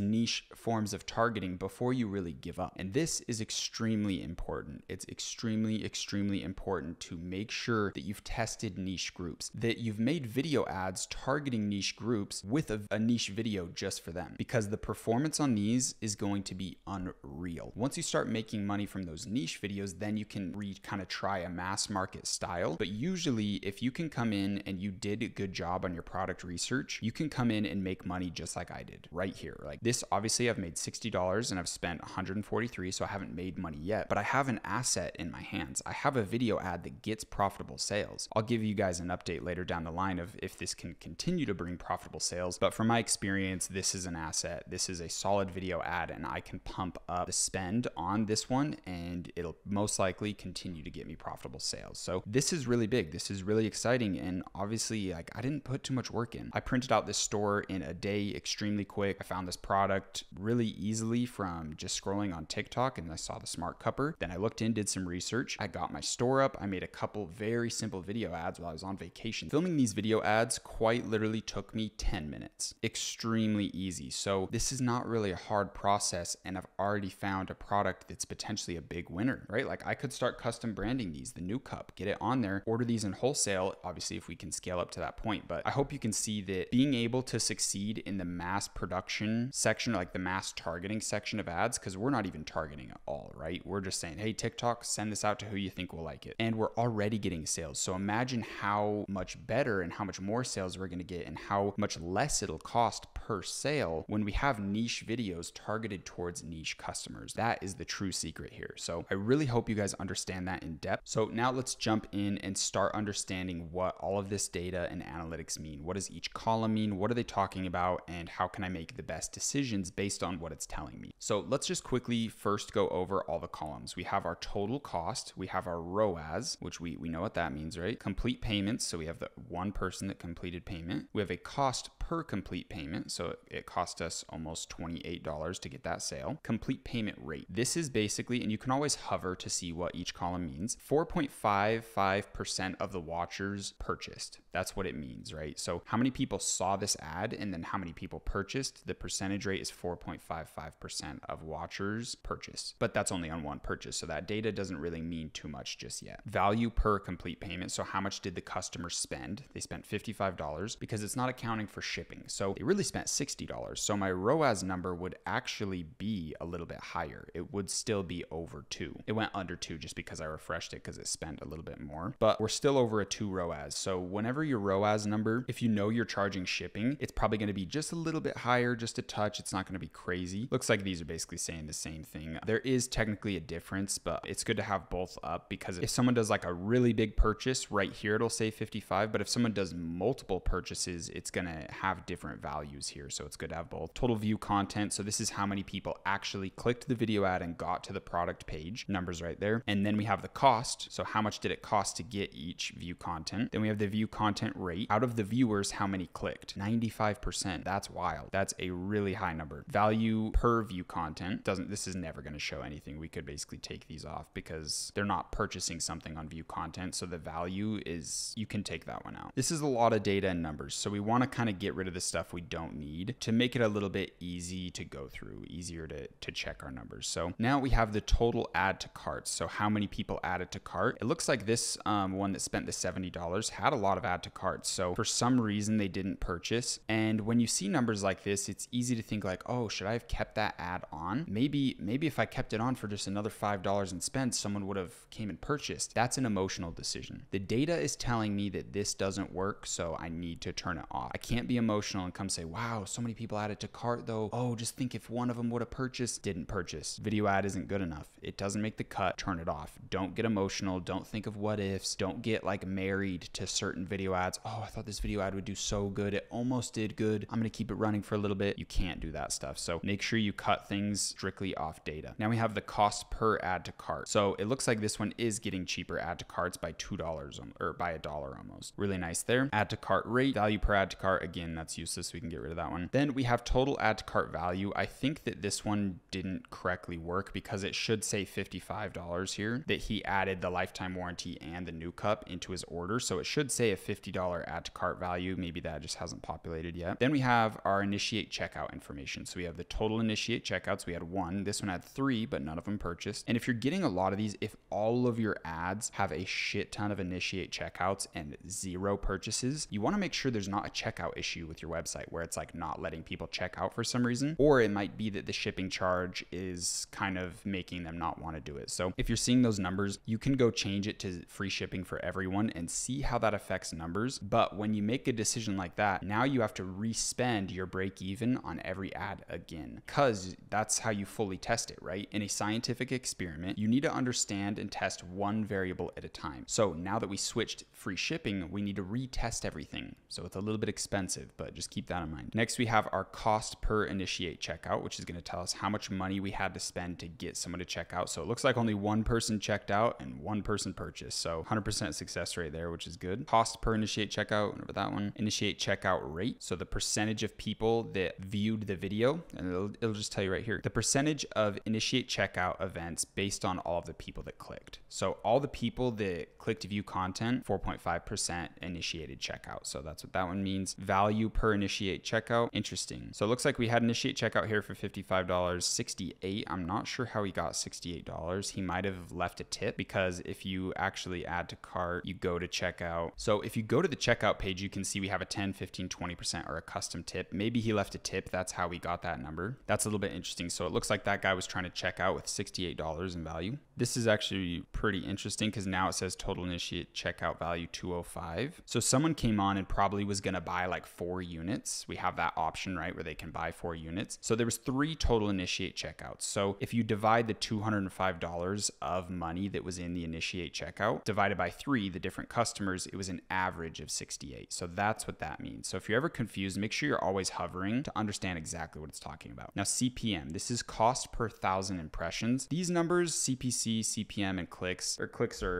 means something, but like CPM and CPC usually don't mean anything. A lot of this data we can completely ignore. It's good to understand what's happening, right? Because I can see based on this data, right, we have our section that goes over view content, then we have our section that goes over add to cart, then we have our section that goes over initiate checkout. So if we think of this like a funnel, we can see view content is the biggest top of the funnel, then it gets into smaller numbers of people that added to cart, then it gets into smaller numbers of people that initiate checkout, then it gets into the smallest number of purchases. And we can understand on this kind of slope down to the funnel ending, where are people getting stuck? Are they viewing content and they're never adding to cart? Okay, maybe our product page sucks. Are they adding to cart but they're never purchasing? Okay, maybe people are scared, they don't trust us, they need a better warranty, or they need no shipping because the shipping charge scared them away, right? So we can make decisions in our funnel of how to change our website based on view content, add to cart, and initiate checkout. Based on this funnel process, we should have a decent amount of people going into each one. But if there's a decent amount of people going in and then initiate checkout, there's like a clear drop off, like 0% of people initiate checkout, then you can realize, oh, our problem's right here. So think about your funnel, think about your website and where people are going and how it's affecting your numbers. That's what's useful in the testing stage. That's what we really need to understand, because this information from view content all the way down is teaching us about our website. Everything else is teaching us about our ad. So this CPM, CPC, clicks, click-through rate, reach, that's all teaching us about the advertisement itself. itself, the video ad. The cost per purchase, total cost, ROAS, that's teaching us big numbers about our advertisement. But the view content, add to cart, initiate checkout is teaching us stuff about our website. Obviously, this information can be relayed to how good our video ad is too, because if our video ad gets a lot of people to add to cart and not a lot of people are purchasing, maybe they're just curious, but they don't care that much. Like the video got their interest, but it wasn't super resonant. So maybe when we go into more niche ads with like a footballer saying, hey, every time my shoulder hurts from playing football, this thing takes away my pain instantly, then we have a niche ad. So that might fix our add to cart problem once we have a better video ad. So data can tell you a lot of things. It's important to look at everything objectively and not emotionally. But in the end of the day, especially when we're in a scaling process, all we want to do is come into our video ad section, check our total costs, complete ROAS. Am I making money or am I losing money? This is where our break even is important on total cost, and complete ROAS is important to see how profitable we are. Because let's think of it like this. I have a $46 break even. If someone spent $46 and I got one sale, I could be like, oh, I didn't make that too much money. But if I go check my ROAS and it's like a 3 ROAS, then that means that one customer that purchased at my break even point purchased like $300 worth of products. So, or $200. So that's why I made a lot of money there. And I could have turned the ad, oh, I just got a break even sale. That's not good. But the ROAS is going to tell me my return on ad spend. So when someone does a $300 purchase, I get a way bigger return. So I'm making more money. So it's important to know, okay, the break even helps with my total cost and the ROAS helps with my ROAS column. I need to make sure that my ROAS is over a 1.3 and I need to make sure my break even is over a $46. So you need to come in and be able to make these judgments correctly based off your analytics. So that's honestly basically everything you need to know. Remember, in this testing phase, all we're doing is trying to get 10 solid video ads. We're trying to throw those into our ads, cycle them in based off performance, right? If one spends too much, turn it off, get a new one in, and try to get your video ads to spend more, right? I want to find which ones work, which ones don't. And based on seeing, hey, this video ad worked, but this one didn't, I know, okay, make more videos like the one that worked. So I hope you guys had fun in this video. There's a lot of information, a lot of value. This is exciting stuff. The new cup got its first profitable sale. Very easy. I had to make 5 video ads out of like 5 clips that I made on a vacation,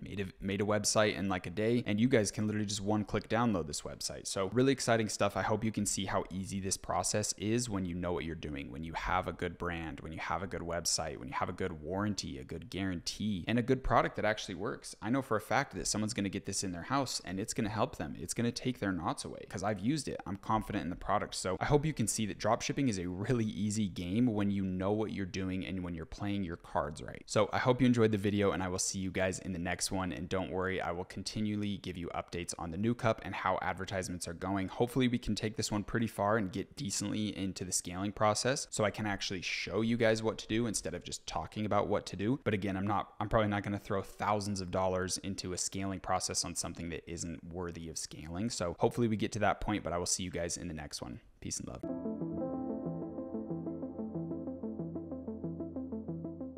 What's going on, guys? Welcome into today's video where we are going over UGC. So user generated content. This is a big topic, and truthfully, I think a lot of people don't understand how big of a topic it is or just how important it is and kind of how much money is involved in it, how to find UGC creators, how to tell them what to do, what pricing should you really pay. So that's what we're going to dive into today. This is very valuable information. This is very important information. So make sure you're paying good attention to this one. Yeah, without further ado, let's get into it.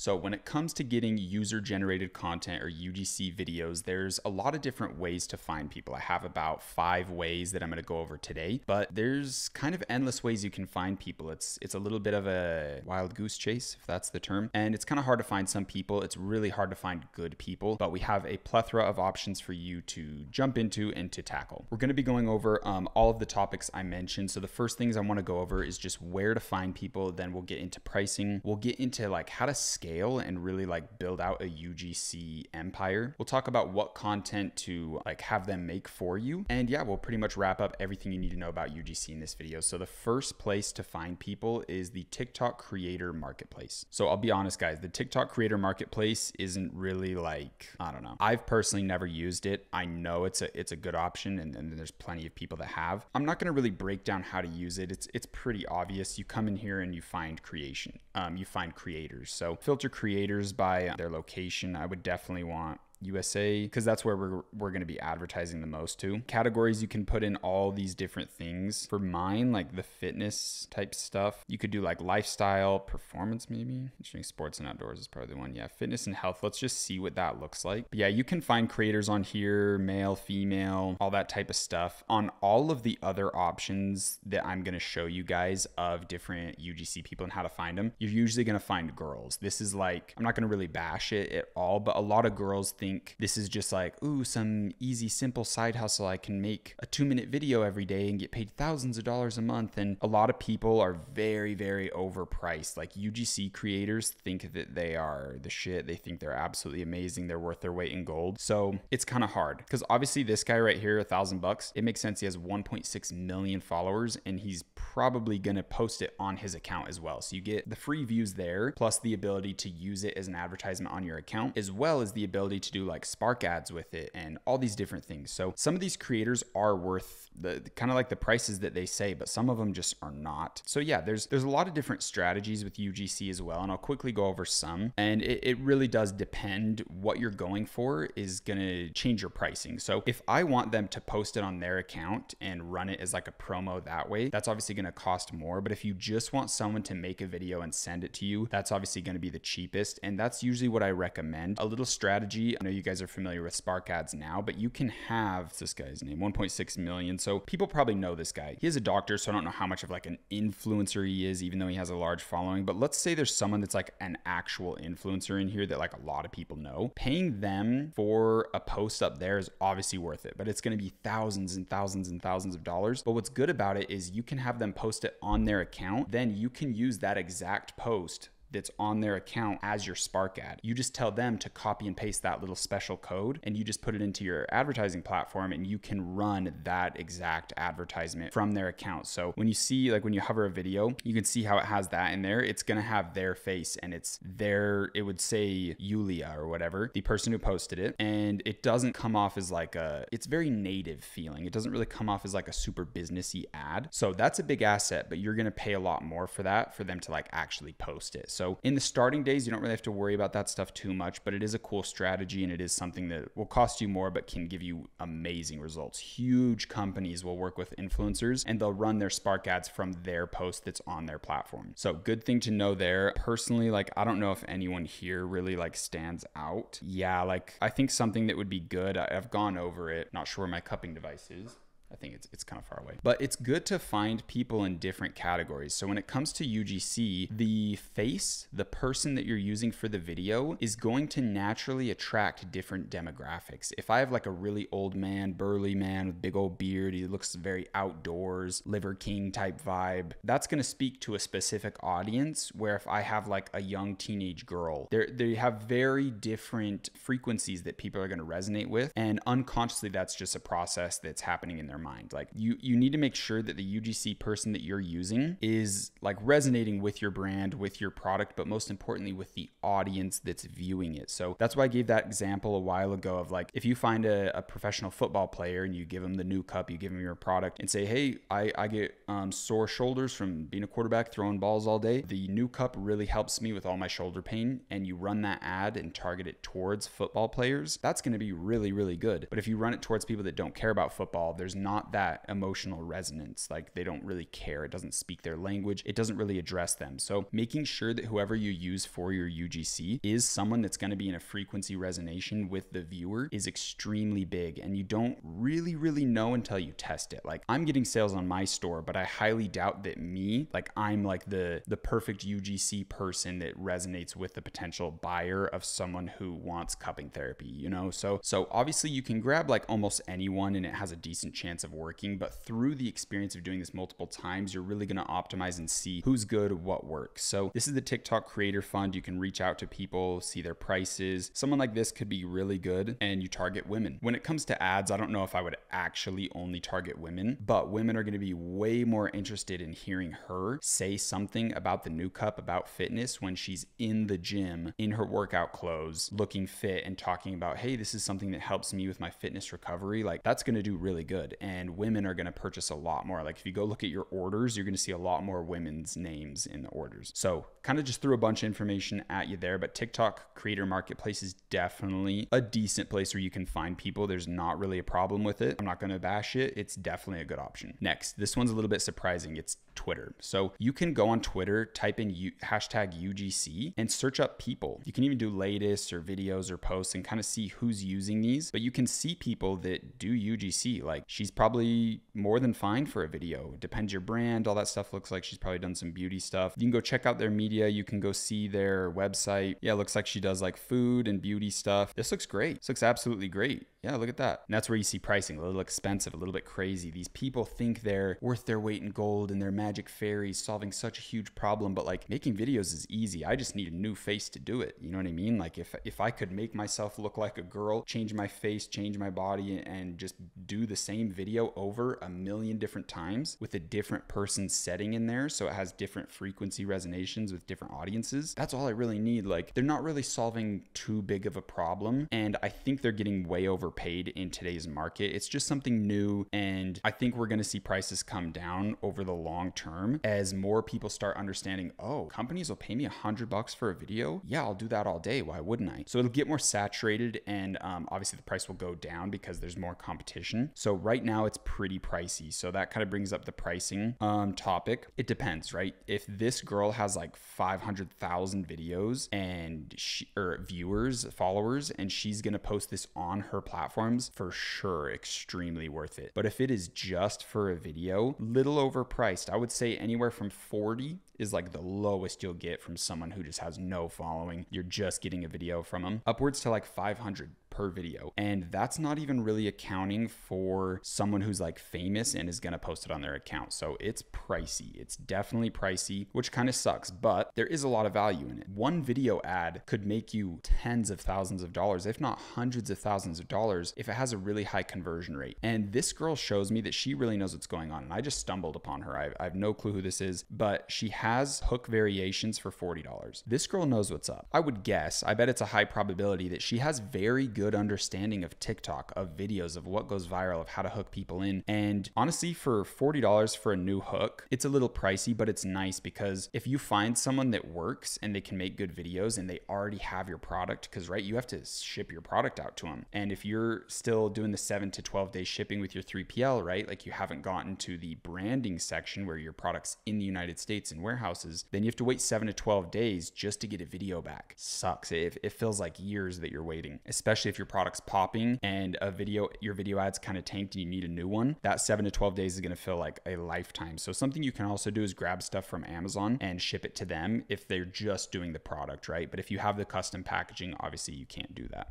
And the 3PLs should be able to hook you up with custom packaging if it's something you're ready for. Anyways, kind of a tangent. But she already has the product. Just throw an extra $40 to get a new hook if the first hook didn't work too well. Pretty worth it. I would honestly recommend working with this girl. She seems like she knows what she's doing. Simple, nice little website. But yeah, fast movement. I guarantee she knows what she's doing. And personally, if I was taking the new cup seriously, I would probably look into working with her. But what sucks is when it comes to UGC, it's all about testing. When it comes to anything with ads, it's all about just testing and trying, which sucks because you have to put money into it. It's not free. That's why I always say, like, try to pick a product, a brand that you resonate with personally, so you can make these videos, figure out what's good, and then you can only use UGC people as a form of scaling video content and scaling your process of gathering video ads, because in the end of the day, it's not something you want to do forever. But if you've worked at every level of your business, you're going to be able to work on the business 20 times better. So Twitter's really good. That's just one person I found in like seconds, just because they were on the latest post section. So you can go to people, UGC creator, UGC content creator, check out all these hashtags, check out these people. You're mostly going to find girls, but girls work really good for videos unless you were like strictly targeting men. In that case, it can still work too, because women are an eye catcher. So that's our second option. The third option is Fiverr. So I'm going to have a link below to Fiverr. It is an affiliate link, so I do really appreciate it if you guys click it. Fiverr's really good, actually. Like, it is not bad. You can see their past videos. And also, when you're looking for a UGC creator, their portfolios you can use as like insight on what videos are working, what ads are working. And you can go look up the brands they worked with and go search up the ads they make, right? Because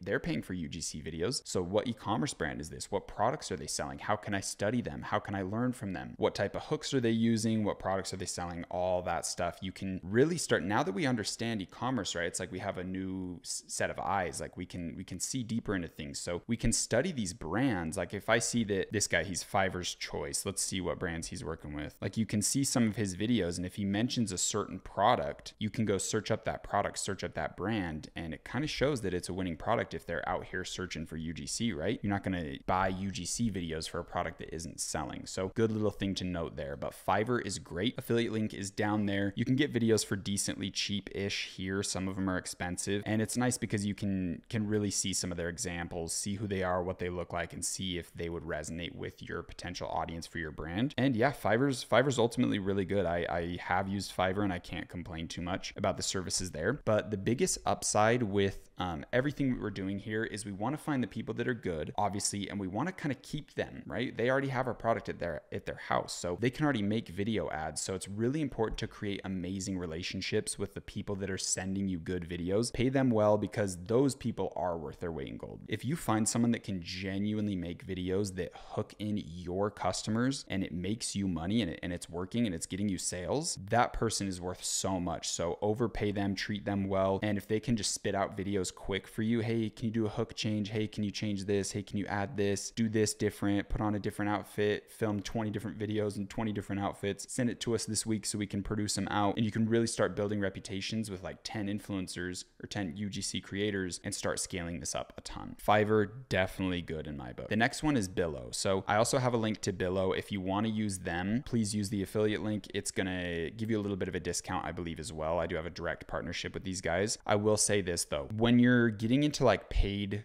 services and companies that offer UGC and you're like paying to access the creators they have, because Billo vets their creators. They only work with people that kind of know the process, know what's going on. They know that short form videos need different hooks. They know the algorithms and all that stuff. So working with these guys is good. I would recommend it, but it's more pricey. So Billo is more of when you're scaling UGC. So maybe you already worked with Fiverr, you already did Creator Marketplace, you already did some stuff with Twitter, but now you're like, I need 10 more UGC creators. I need like 50 videos. Like I need to get going. I need to get moving. That's when you move over to Billo. They are cheaper than the other one I'm going to show you, the last one, and they're pretty good quality. You can see the videos they've made, and that's again a way you can check for products, check for brands that are working, get a little copycat action going on there for these different industries. So you can do product research on here. If you still haven't found a product, you can see how they're making video ads, take notes of it, and make video ads like that for yourself. Like film them yourself using the hooks they're using the strategies and techniques, and you'll come to find that these are all phone videos. There's nothing special. It's pretty easy to do. So you basically just need a new face to brighten it up. Like if I have an ad that's working really good, a video of me, and it starts dying, if I have a new face, a new person that does that exact same ad, it's going to have the exact same performance, if not better. It could be a little bit worse, but we already know the framework works. So just pumping in a new face, a new person is basically the name of the game. Billo is good. I cannot complain. They're a little bit pricey, but in the end of the day, if you're making $5,000 a day and you just need more videos, then these prices are like nothing. But for just starting out, I would recommend the other ones. Now, the last one is Insense. This is like the most like boutique agency, SaaS, like they take care of you here, and there's a ton of different options, but it's really expensive. So it's $500 a month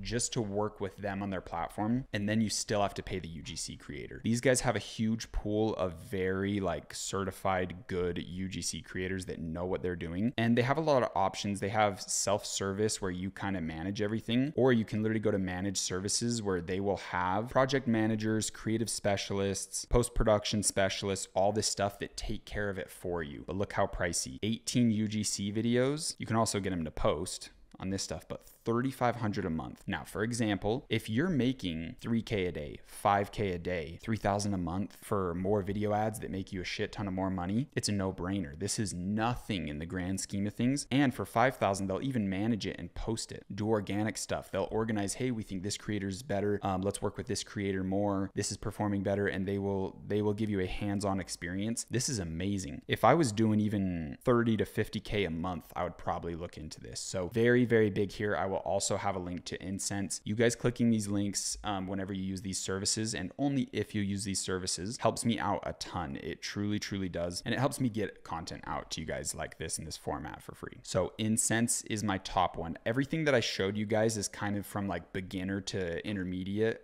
So definitely only get into like Billo and Insense once you're killing it. I'd recommend Insense the most when it comes to like really high level, getting really big stuff done. Large production, right? You need more videos. You need maybe a little bit more professionalism. Your brand is starting to gain traction. This is like a late game option. This is like a mid game option, and these are early game options. So that's basically everything you need to know with UGC. It's a little bit simple. Obviously, there's a ton that goes into it. I do want to talk about content creation and like guiding them on what videos to make, but that's basically UGC. It's kind of just like advertising. It's like the dartboard game where you just need as many darts as you can. But when it comes to coaching these people, this is why I think it's really important to crush TikTok organic, because before we start working with UGC people, before we start working with Facebook ads and scaling up and really like solidifying this brand and growing, we need to understand what video ads get sales. And we can do that for free with organic and filming our own videos. So for me, I've already found some frameworks that work. I've already processed almost $1,000 on my store with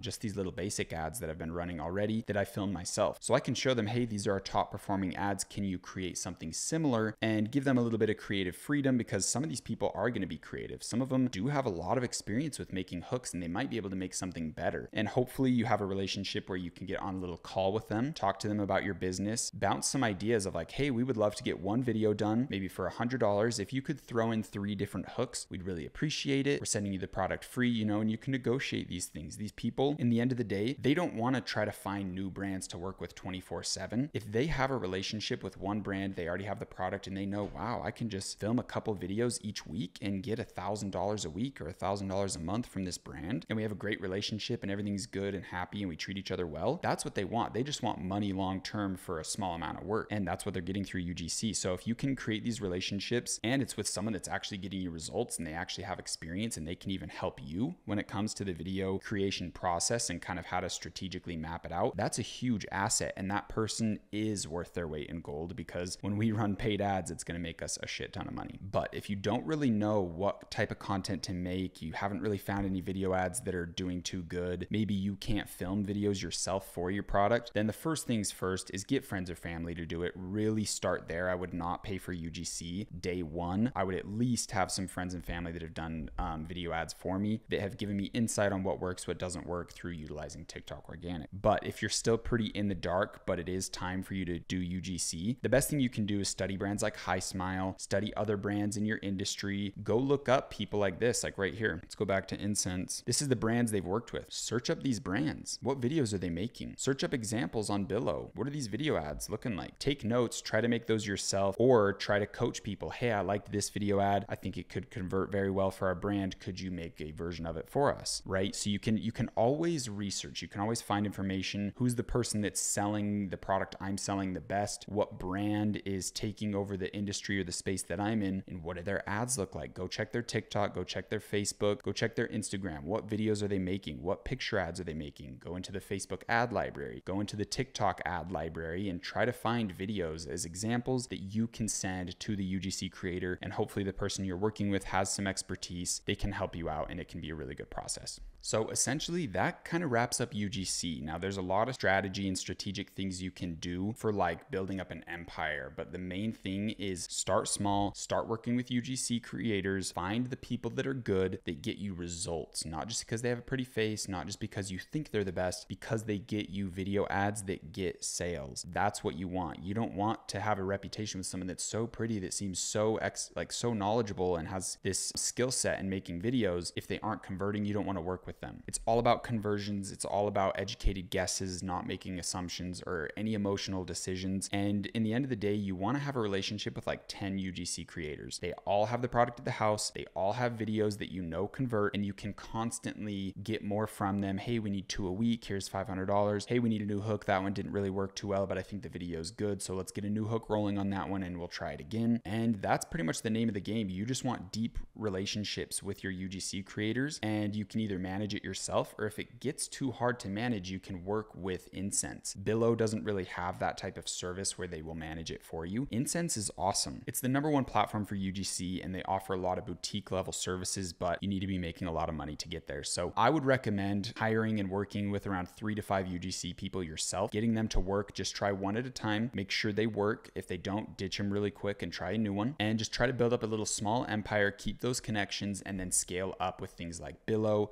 if you need more, or the better option I would say is Insense. Scale up with that when you can really afford it, because this is going to be life-changing for your business. UGC and video ads are the lifeblood that keeps your business pumping. I've mentioned it a lot, but it's extremely important to have a library of hundreds of videos that you can constantly change up and improve upon, and just constantly get new video ads, because if your video ads go dry, then your whole business goes dry. We don't have word of mouth. We don't have email marketing just yet. We don't have like text marketing. We don't have like Google ads. Like if our video ads aren't bringing in sales, then we die. So it's extremely, extremely important. I hope you guys got all the information you need to crush it with UGC. In the end of the day, it's a pretty simple process, but if you need some help, make sure you're reaching out to us in the community group if you are in there. So that is it for today's video, guys. I will see you in the next one. Peace.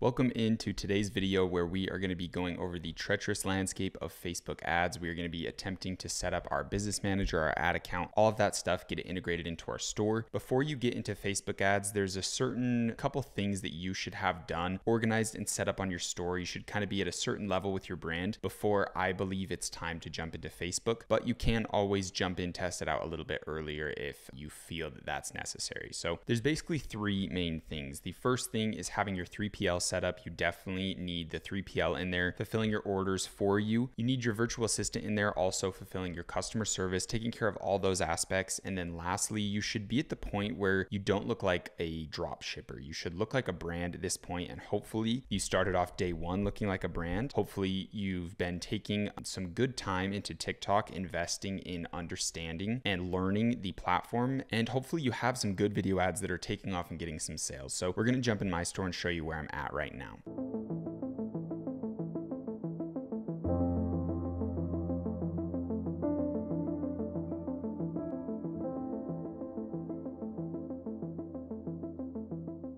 Just today alone, guys, it's 12 in the afternoon. We have $254 in sales, and overall this month we've almost crossed $700. So it's pretty insane. I'm literally just screwing around, just having fun, just showing you guys what to do. And it's actually working really well, but it just kind of shows that this is a pretty easy process. Like, I basically stumbled into creating this store. Like today we only had 27 visitors and we have $254. So conversion rates are really high. Ads are doing really good. I haven't even scaled them at all. We still just have that $100 daily budget going on with the TikTok ads with like 3 videos in there. I'll actually show you guys a quick update. So if we look at today, we've only spent $36 to get 254 in sales. So that one's working extremely good. But when you look at the overall lifetime, I think we're technically still losing money. We've spent $535 on ads because it's the testing phase. We've got 700 in sales. So I don't know if that gets us perfectly at a profit, but it looks like our analytics and our pixel and everything is functioning perfectly. We have 10 conversions on here, 10 conversions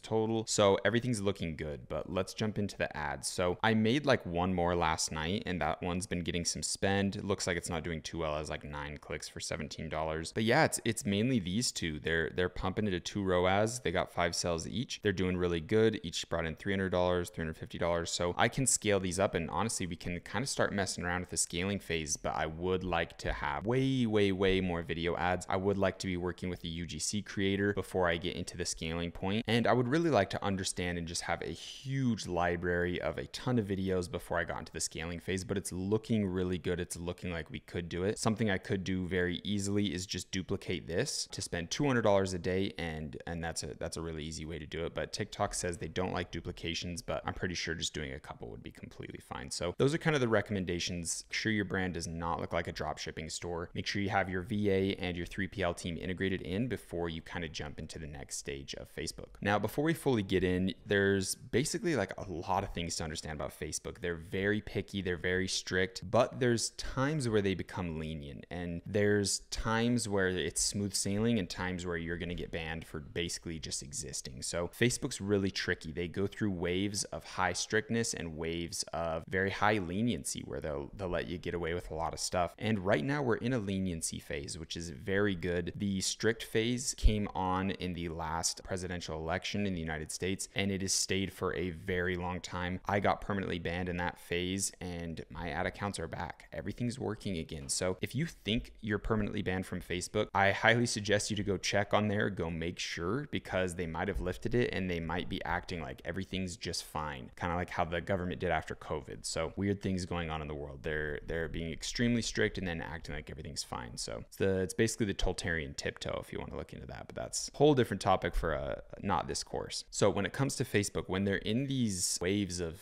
high strictness, when they're very kind of like ruthless with how they enforce their rules, you need to be extremely careful and you need to be following guidelines. And I'll probably have a video made later that goes over kind of all the guidelines, do's and don'ts to really safeguard and make sure your account's okay. But right now, I haven't heard anyone complaining about issues. Facebook is seeming very, very lenient right now. So if you think you're banned, go make sure you're not, but we will have a video going over all of the stuff to do if you are permanently banned and some ways you can get around the system. It's just really complicated. It's very time consuming. You obviously run the risk of getting taken down again. It's best to start a new store. So if you were banned on a previous store, like creating your new store now on Facebook ads, you don't have to create another one. You'll be fine. But if you, let's say I was banned on Facebook ads for the New Cup, I would have to create another brand not called the New Cup just to run Facebook ads again. So it's a messy process and there's a lot of things you have to do when it comes to like proxies, VPNs, setting up all these backends, buying profiles, safeguarding all of the profiles to make sure if one gets banned, we have another login and we can recover it with another Facebook profile that has access to a different business manager that has 2 ad accounts that we can use. Like it gets weird really fast. So that's going to be a separate video. In this video, I'm going to assume and hope that you have access to Facebook. If not, there will definitely be another video for that. So if that's the case, then this is the first thing you want to do. If you already have a Facebook account, business manager, ad account already set up, I'm pretty sure the best thing to do is just create a new ad account within that business manager and just run with that one. I use an ad account that's personally tied to my actual Facebook account. I think that's the best thing you can do is have everything go through your actual personal Facebook account. This kind of gives the most trust with Facebook, and like I don't think I'd recommend creating a new Facebook profile just to get a new business manager and to do all of this. That could be seen as circumventing their policy because everyone's supposed to only have one Facebook account. So I don't know, they're a little weird with some things. You can always reach out to their support stuff or reach out to the community group and we can help you. But I think the best thing is to use an account if you already have an existing one. But I'm going to go through the create account option. So if you are brand new to Facebook, this is probably your best bet to create a new one. You just want to put in your business name, your name, and your business email address. Cool. It looks like they send you an email. So that's kind of interesting. I went and confirmed the email and it did set it up within my current existing business manager. So yeah, just go through that link, create a new one, and it should set it up with an existing account. Or if you don't have one, it should show you the process of creating one, which should be pretty simple. So you should be in a screen just like this with your business manager. You want to go to pages and hit add a page or create a new page, sorry. And you want to do brand or product, put in your name, category brand should be fine. Then once that's made, we want to hit view page and just come here and basically populate the page. We want to put in our username. Let's see if the New Cup is available. Just New Cup, that's nice. Don't think we'll be able to get that on Instagram. I don't think it was even available on TikTok. I think we had to do the New Cup. But basically just get in your logo, get a banner image in that you have, create something simple, easy on Canva, populate all of your settings. So in the about, or your about, not your settings, put in a location. You can put like Salt Lake City, Utah, like put like a major city you're near or something. Hours, you can populate some random hours. Price range, you can put it low or medium, whatever you think. Put in your website, phone number, email, make a little description up really quick, add any additional information, all of that stuff. I'll show you what mine looks like when it's done.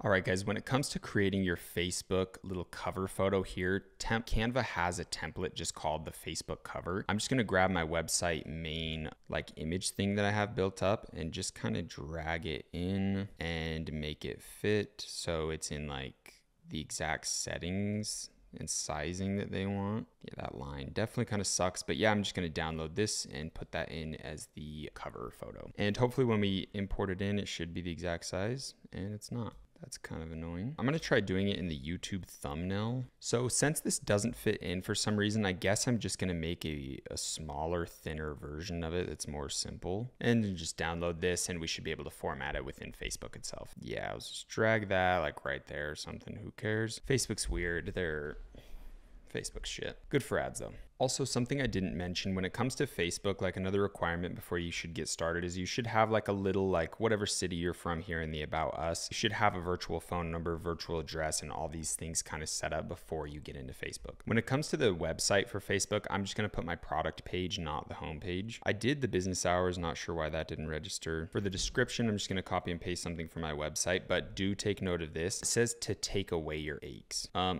put that in the wrong spot. To help take away your aches and pains and stuff. You can't really make claims on Facebook. They're way more strict with stuff like that. TikTok is not as strict. But when it comes to like making claims like this product will do this, you need to be very careful with Facebook. They'll shut you down very fast. And I think it's just auto saving, I guess. Hopefully that stuff actually populated. We can delete all these posts where it just like says, oh, the new cup changed their banner. So you can go through and hit hide from my page on all these like weird posts, or just delete them if the hide from my page isn't an option. Because yeah, you don't want all these weird random posts that it auto makes. These are all from, I guess, me putting in the hours. You can just put don't show hours on this page. Cool, so that should be basically everything. Just super quick setup, just get something in. Then you want to do the add a button. Click the shop on website option, and then just paste your website in. Cool, hit save on that, and we should be good with our Facebook account. Then we want to go back into our business settings, and we need to set up an Instagram account. So I'm just going to go to Instagram.com and make an account real quick. Hit the sign up option and just put in your business info.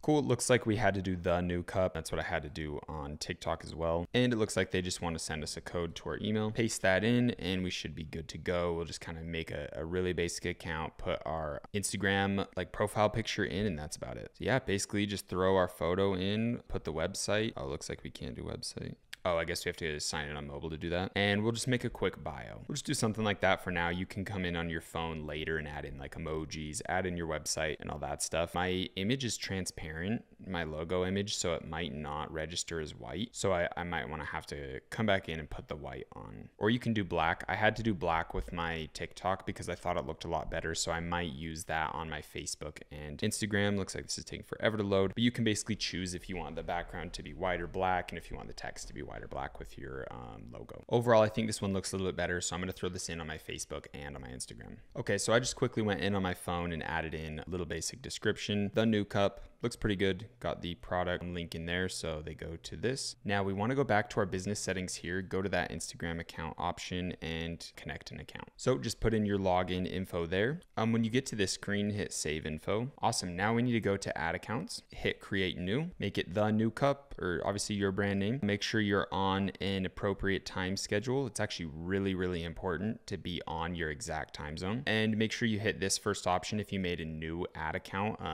You shouldn't ever have to hit another business or client. Make sure you always hit that top option. This is like my business. It's not for a different client. You can put all privileges on this and add in your payment info. Cool. And then just go through that process, answer all the questions. They have set up your credit card information. I highly recommend, if you're responsible, if you've watched the credit card video, go get signed up with that Amex Gold card, the business gold card, not the personal card. This is extremely important that you have that one if you're doing credit cards, right? If you don't feel comfortable, you don't feel safe, you don't feel responsible enough to do a credit card, definitely just put in your debit card. But if not, I highly advise you, if you feel responsible enough, I highly advise you guys to go watch the credit card video if you haven't, and use the link below that video to sign up and get an extra sign-on bonus when you get the Amex Gold business card, because it's going to be a life changer and we're going to be making a shit ton of points just through our Facebook ads, through our TikTok ads alone. So we want to make sure that that's the card that we use for all of our advertising costs if we feel responsible enough. So very, very big part on that. You have to feel responsible enough. You have have to confidently know that you will only spend the money that you actually have, and you're not just going to go crazy throwing in budgets when you know you can't afford it. Cool. And then we want to hit Open Ads Manager, and we are basically in. We are basically ready to go to start our first ads. And this is basically a dream come true. Like back in my street style men days when I was making 350K, 400K months, 60,000 plus profit, I would have killed to be where I'm at right now in the Facebook Ads Manager. Like, it's almost unbelievable to be here knowing how bad I would have died to be here at that point. But yeah, Facebook's a different ball game. It's kind of back. Like it's obviously not like the best advertising platform in the world. There's so many issues still. There's still going to be crazy. There's still going to be all on you. There's still going to be weird rules. But the fact that I can log in right now after being permanently banned is very exciting. Now let's head back into our business settings, and we want to go into the data sources and go to pixels, and we need to create a pixel and get it connected to our store. So it already comes up, the new cup pixel. We want to do this option, partner integration, because Shopify is in here. Let's check the instructions it wants to follow. This process always kind of changes, so let's see what they want us to do. So we want to go back to our store, go to online store, sales, or click sales channels, go to recommended sales channels. We should have Facebook in here, right there, Facebook and Instagram. Let's add that in. If you missed that, I just click this sales channel button right here, add that in, and let's hit start setup. So we want to connect our account, and then it's going to pop up and ask us if we want to do, how we want to do data sharing. We obviously want to do the maximum, and they say that this is what they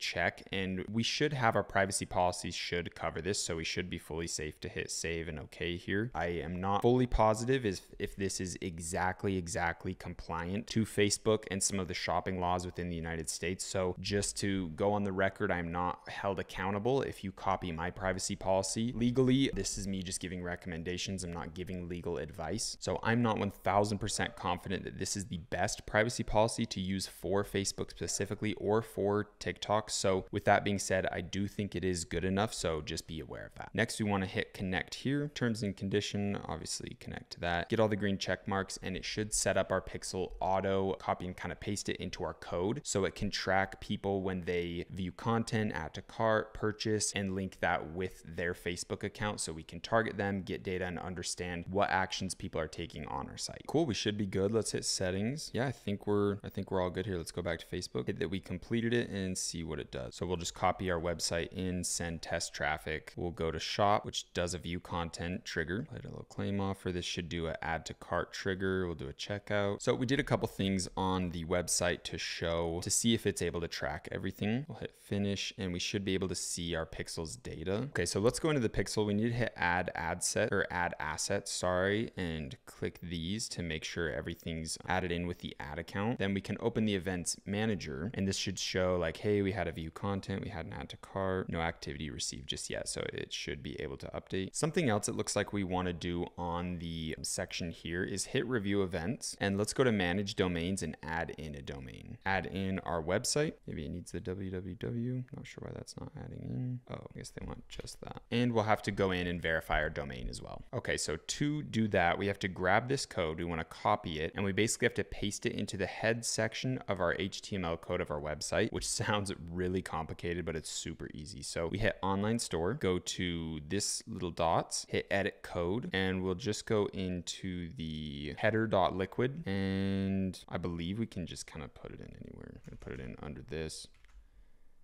Paste that in, hit save, and then we'll come back. Cool, that should have worked. So let's hit verify and see if it's able to pick it up now. Looks like that one didn't work, so maybe this is not the correct place they want it. Let's try putting it a little bit lower, see if that changes anything. Hit save, we'll come to this, hit a refresh, and hit verify one more time. Still not able to. Okay, so after doing a little searching, it looks like they want it in the theme.liquid. So let's go under head right here, give some spaces to it, and this one should for sure work now. So let's come refresh this, and now that code's pasted in there. This one should verify. Still nothing. Yeah, so if you go onto your website, I'm on the website, I can hit view page source, and you can see that it has the information in there below the head, just like they want. So not really sure there. Maybe it just takes some time. Okay, it does say here that it takes 72 hours. So I guess we'll just leave this page up and we'll come back to it later because it is definitely not reading the tag. Something else we want to do is go back into our our business settings, go to the Instagram account and just hit, we want to make sure that the business account we have, or the Instagram account we have set up, is a business account. That is something I forgot to mention. We'll hit shopping and retail. Hit done. I don't want it to show on the profile. Cool. And when it shows the contact info, you can just hit don't use contact info and you should be good to go there. So that should make your Instagram account a business account. And our pixel, it looks like it's still not populating, still not kind of working. We might have to wait for the website domain verification to work, which they said can take up to 72 hours, which is definitely annoying. But at least when we go into here and we go to test events, we can see that things are working. But what is odd is I went in and did like a view content, add to cart, initiate checkout process, and it gave me 3, 4, 5 page views. So this is something where I want to reach out to support. The best way you can get help is by going to facebook.com/business/help and go to contact support, get started section here, and reach out to someone and say, hey, my pixel isn't really functioning right. Like my website, it's not picking it up. They're giving me a ton of page views, like it's triggering multiple times when it shouldn't. And they should be able to help you with walking you through it, anything you need. And there's a lot of resources online that can also help you.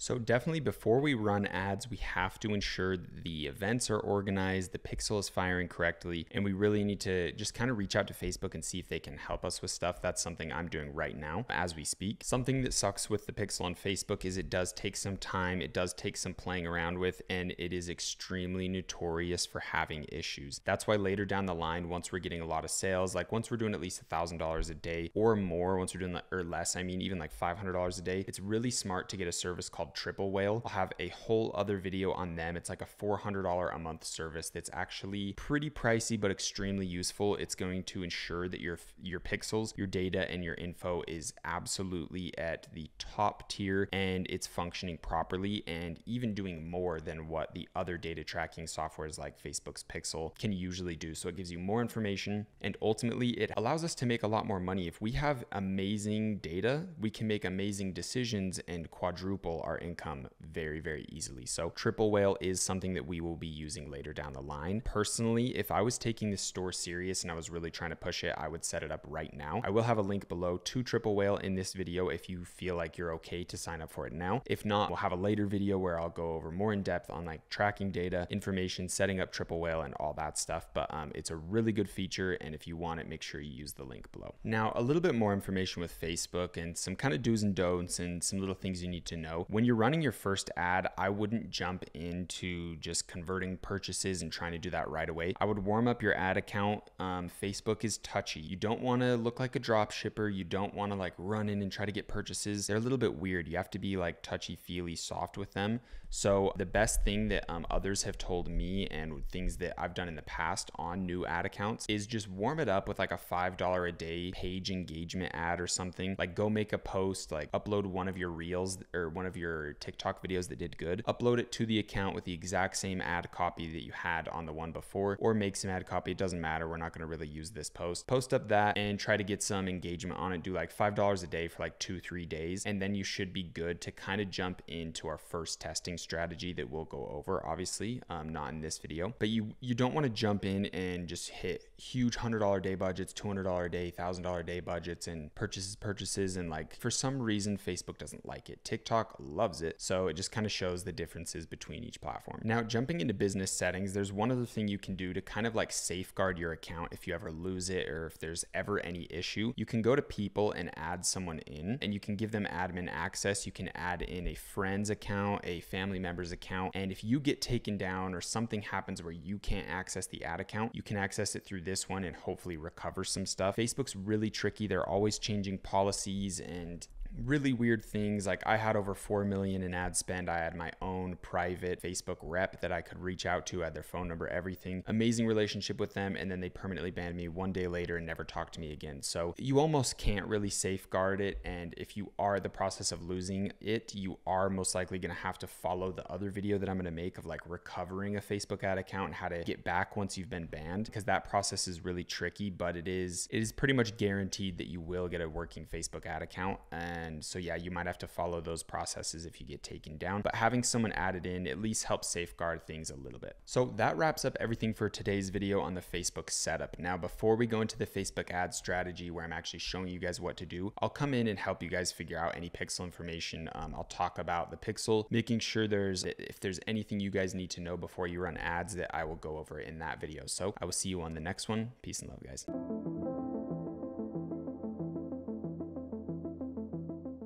Welcome into a very big video. Today we are going over the Facebook testing strategy. So this one is going to be a little bit all over the place, to be completely honest. There's a lot of things I want to cover. Facebook is a little bit more in depth. There's more structure to it. There's more possibilities and strategies that actually work. Yeah, we're going to go into a lot of things. We're going to be a little bit all over the place. Rewatch this video if you need to. I don't want to waste any more time, so let's get into the Facebook strategy.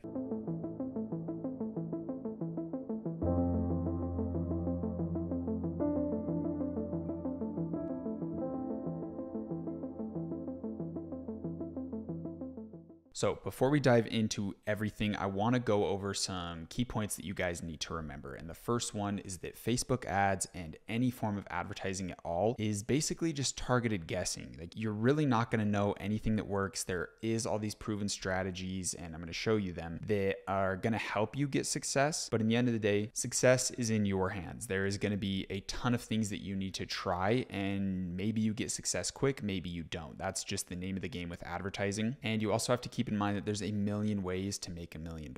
There are so many different advertising strategies. There's so many different things that work for certain products, for certain demographics, and it really is going to change depending on the niche you're selling. Like, for example, this is something we'll talk about later, but there's a carousel ad option that works really good for like niche stores. Like when I was doing my street style men's store that had a bunch of different products, I could advertise a certain collection, like our sneaker collection, and show a bunch of shoes in a carousel ad, and that would work really, really good. But since I'm selling one product, I have a one product store, carousel ads might not be our favorite. So there's tons of different things you can play with. I'm going to try to go over all of the options and give you a very good in-depth explanation of what works, what doesn't work, and kind of where Facebook's at right now. So let's jump into the computer and get into it. All right, so the first thing we want to do is go into our ad account and hit account overview. You can do that by hitting this little button right here under your ad account name, or your business manager name, I believe it is. And you want to make sure that everything's good right here. You might have something right here that says you need to set up event conversions or event configurations or something. So what we want to do, in case you have that, and it'll have a button right here to click to it, but if you don't see the button, let's just make sure. Let's hit Events Manager. You should be taken to a screen like this, and you want to hit Manage Prioritize Events right here, and you want to make sure that you have these looking exactly like mine. So click into it, hit Manage Events, hit Edit, and you want to make sure you have your pixel set up and your purchase is your highest priority, followed by Add Payment Info, Initiate Checkout, Add to Cart, View Content. You can just come in here, click your pixel. You can hit Add Event to get all 5 in, and just scroll through and click the according ones to make it look like this. This is going to show Facebook that, hey, our funnel is starting with View Content, going to Add to Cart, Initiate Checkout, Payment Info, leading into a purchase. We want purchases the most. So kind of weird, kind of dumb that you need to set this up, but make sure it is set up. Then next we want to go back and just make sure that our pixel is firing. It looks like we're getting a good amount of data here. I am running TikTok ads right now, and what's really cool is we've hit a $500 day today. We also got our payments on hold. So if your payments get on hold, it's a good problem. It kind of sucks. It is a problem, but it's good. It shows that you're scaling really quick, and Shopify wants to make sure everything's okay. So I have to go through that.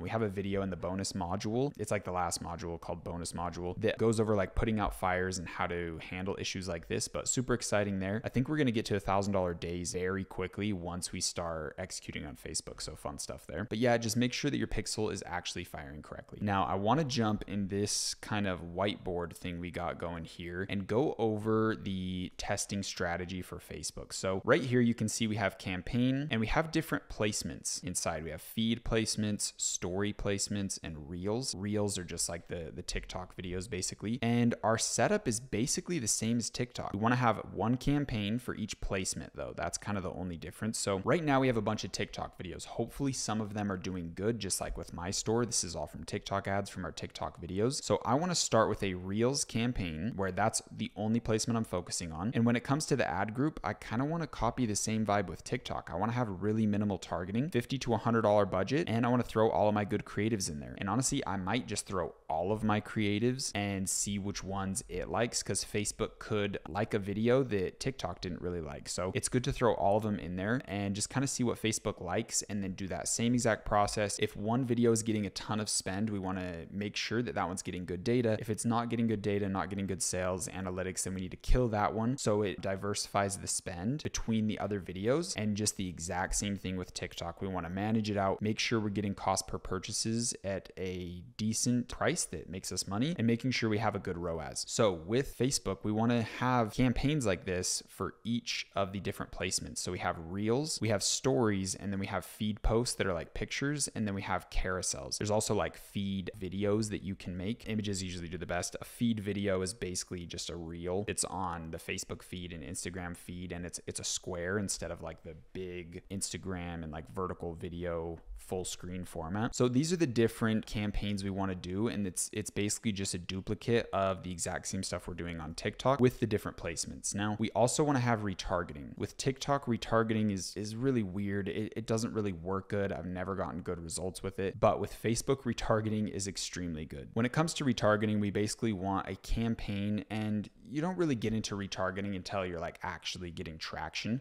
I'm just going over the theoretics behind the funnels and everything we want to do, and this is just the testing strategy. So we also have at the top, I want to go over this. Your goal with the testing strategy is to grab attention within specific demographics, hook them in, and get them familiar with your brand, your product, your offer, what your product does, how it's going to benefit them. These are things we want to communicate, and we want to make sure we're hooking in those key demographics that we think are going to be purchasers, right? So for example, we could have subcategories, and I know this is getting a little complicated, but we could have one Reels campaign that just targets kind of everyone, like, hey, if you have aches and pains, like come use this product. Then we can have another Reels campaign that targets that specific demographic of like football players or boxers or really anything along those lines. And you can do the exact same thing with different creatives that specifically target them, and you can target football players instead of just doing open targeting. So it can get to the point where you have a ton of different campaigns with a ton of different marketing angles. Basically, every marketing angle you're doing should have its own campaign, and you can label them like that. So you can see how it gets pretty busy, it gets pretty chaotic on Facebook, but you could be and should be doing all of this on TikTok as well. So everything that I'm talking about, like TikTok and Facebook are starting to get more and more similar. The algorithms are getting better and better, and it's starting to get to the point where we want to be as hands-off as possible. We want to be doing the most broad targeting possible. We want really big audiences, and we want Facebook, we want TikTok to take the wheel and steer towards our customers, and we just want to provide them with really good offers, guarantees, videos, and products, and cool websites, and all that stuff, so they can present that to the people that use their platform and get us a ton of sales. We want to get out there to what's called cold traffic. I'm going to go back to it again, sorry. There's cold traffic, warm traffic, and hot traffic. It's pretty obvious. You don't need to think about it too hard. Cold traffic is people that have never interacted with your brand. Warm traffic is people that have interacted with your brand. They've either gone to your website, they've engaged on one of your posts. And hot traffic is someone that's like added to cart. They've initiated the checkout process, but they haven't purchased. So there's different forms of retargeting based on the funnel. We could have videos that target mass amounts of people, and the goal is not even really to get sales. It's just to build brand awareness. Then we can go into a warm traffic campaign funnel that its entire goal is to just target people that watch the cold traffic video and tell them more about the brand, about the product. This is where we would talk about the relief you get from the product. Right here is where we would talk about, hey, this has a 1-year warranty for free. We even do lifetime warranties. We have 30-day money back guarantees. So someone sees the ad, then they get retargeted with another ad that talks about the guarantees. Then if they still don't convert, you have another ad that targets the people that watch this one and says, hey, get 20% off today. And you give them a discount code. This is some big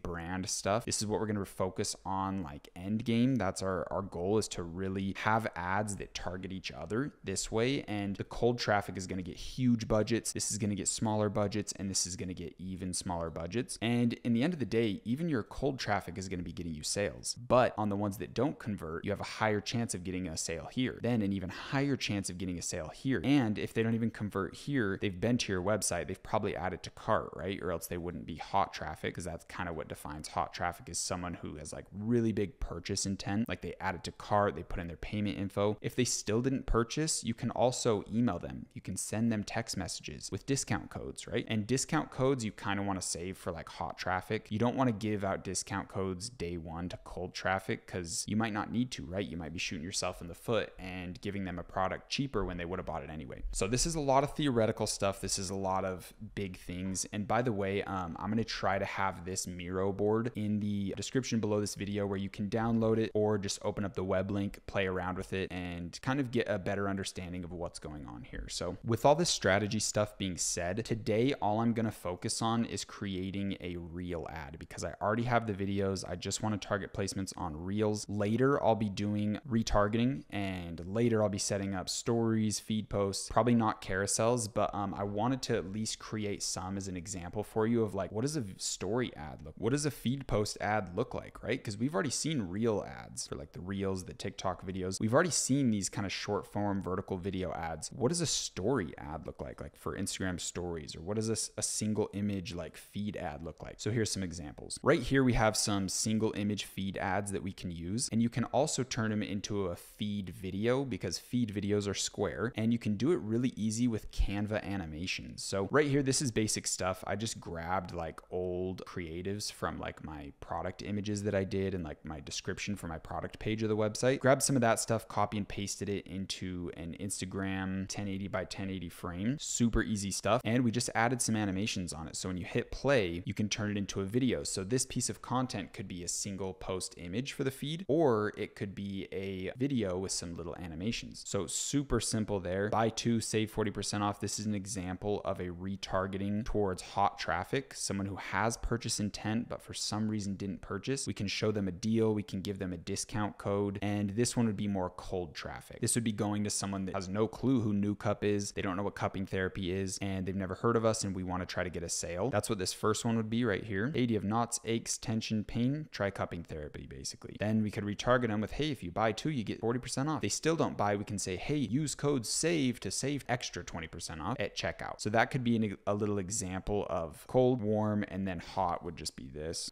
So we can watch that last one real quick. Use code SAVE for 20% off, right? So simple stuff. This is cold traffic, warm traffic. You could also put like our lifetime guarantee up here, or 1-year warranty, or 30-day money back guarantee on all products. Any kind of thing that's gonna make them feel secure and safe with their purchase. And then this is like, hey, how about you just buy the product and get out of our funnel? Like this is like your last attempt, like, hey, here's a huge discount, please just purchase. Then we have story posts. So let's look at these ones. Cupping therapy. Do you have knots, aches, tension, pain? Try cupping. I just came up with these really quick, guys. This is like some super easy stuff. I have a red background, some big images that I already have on my website anyway. This took me seconds to build up, and overall they look really good. But this is kind of the vibe with stories and with images on Facebook, is keep them simple. Don't have like a million things popping up, text. You have all the benefits of your product and like arrows and so many design elements. Keep it really, really simple when it comes to Facebook. In the end of the day, with all advertising, the only goal of the advertisement is to get them to the website. The only goal of the website is to get them to add to cart. The only goal of the add to cart is to get them to purchase, right? It's a funnel. Each step has its own goal. We're not trying to get them to purchase instantly, right? We just want them to click on the website. So the simpler, the better, because if they do have any interest, if they do have knots, aches, pains, tension, they'll see the ad, it'll pique their curiosity because it doesn't give them too much information. And they go, oh, I'll click learn more at the bottom. I'll swipe up and go to the website to learn more and see what this is about. So think of your ads like that. It's just to pique interest and let people know that, hey, do you have this issue? Here's a solution, right? And if you're targeting that specific audience of like, hey, are you a footballer with this issue? Or hey, are you someone that lives in Salt Lake City with this issue? Or hey, are you someone who lives in California with this issue? And you target people in California, you're definitely going to get their ears to perk up. Like, whoa, this advertisement knows I'm from California. And it's just going to be their subconscious doing it. So that's what I kind of mean with like speaking people's language. It gets their ears to perk up. It gets them to listen, builds curiosity. Then they click to the website. The website gets them to add a cart, and you know the rest of the process. So I know I'm kind of all over the place right now, but let's watch the rest of the videos. Really simple, guys. Some simple animations. They're 5 seconds. Feel the relief of cupping therapy today. Use code SAVE, right? So this is cold traffic. Right here, we can do like a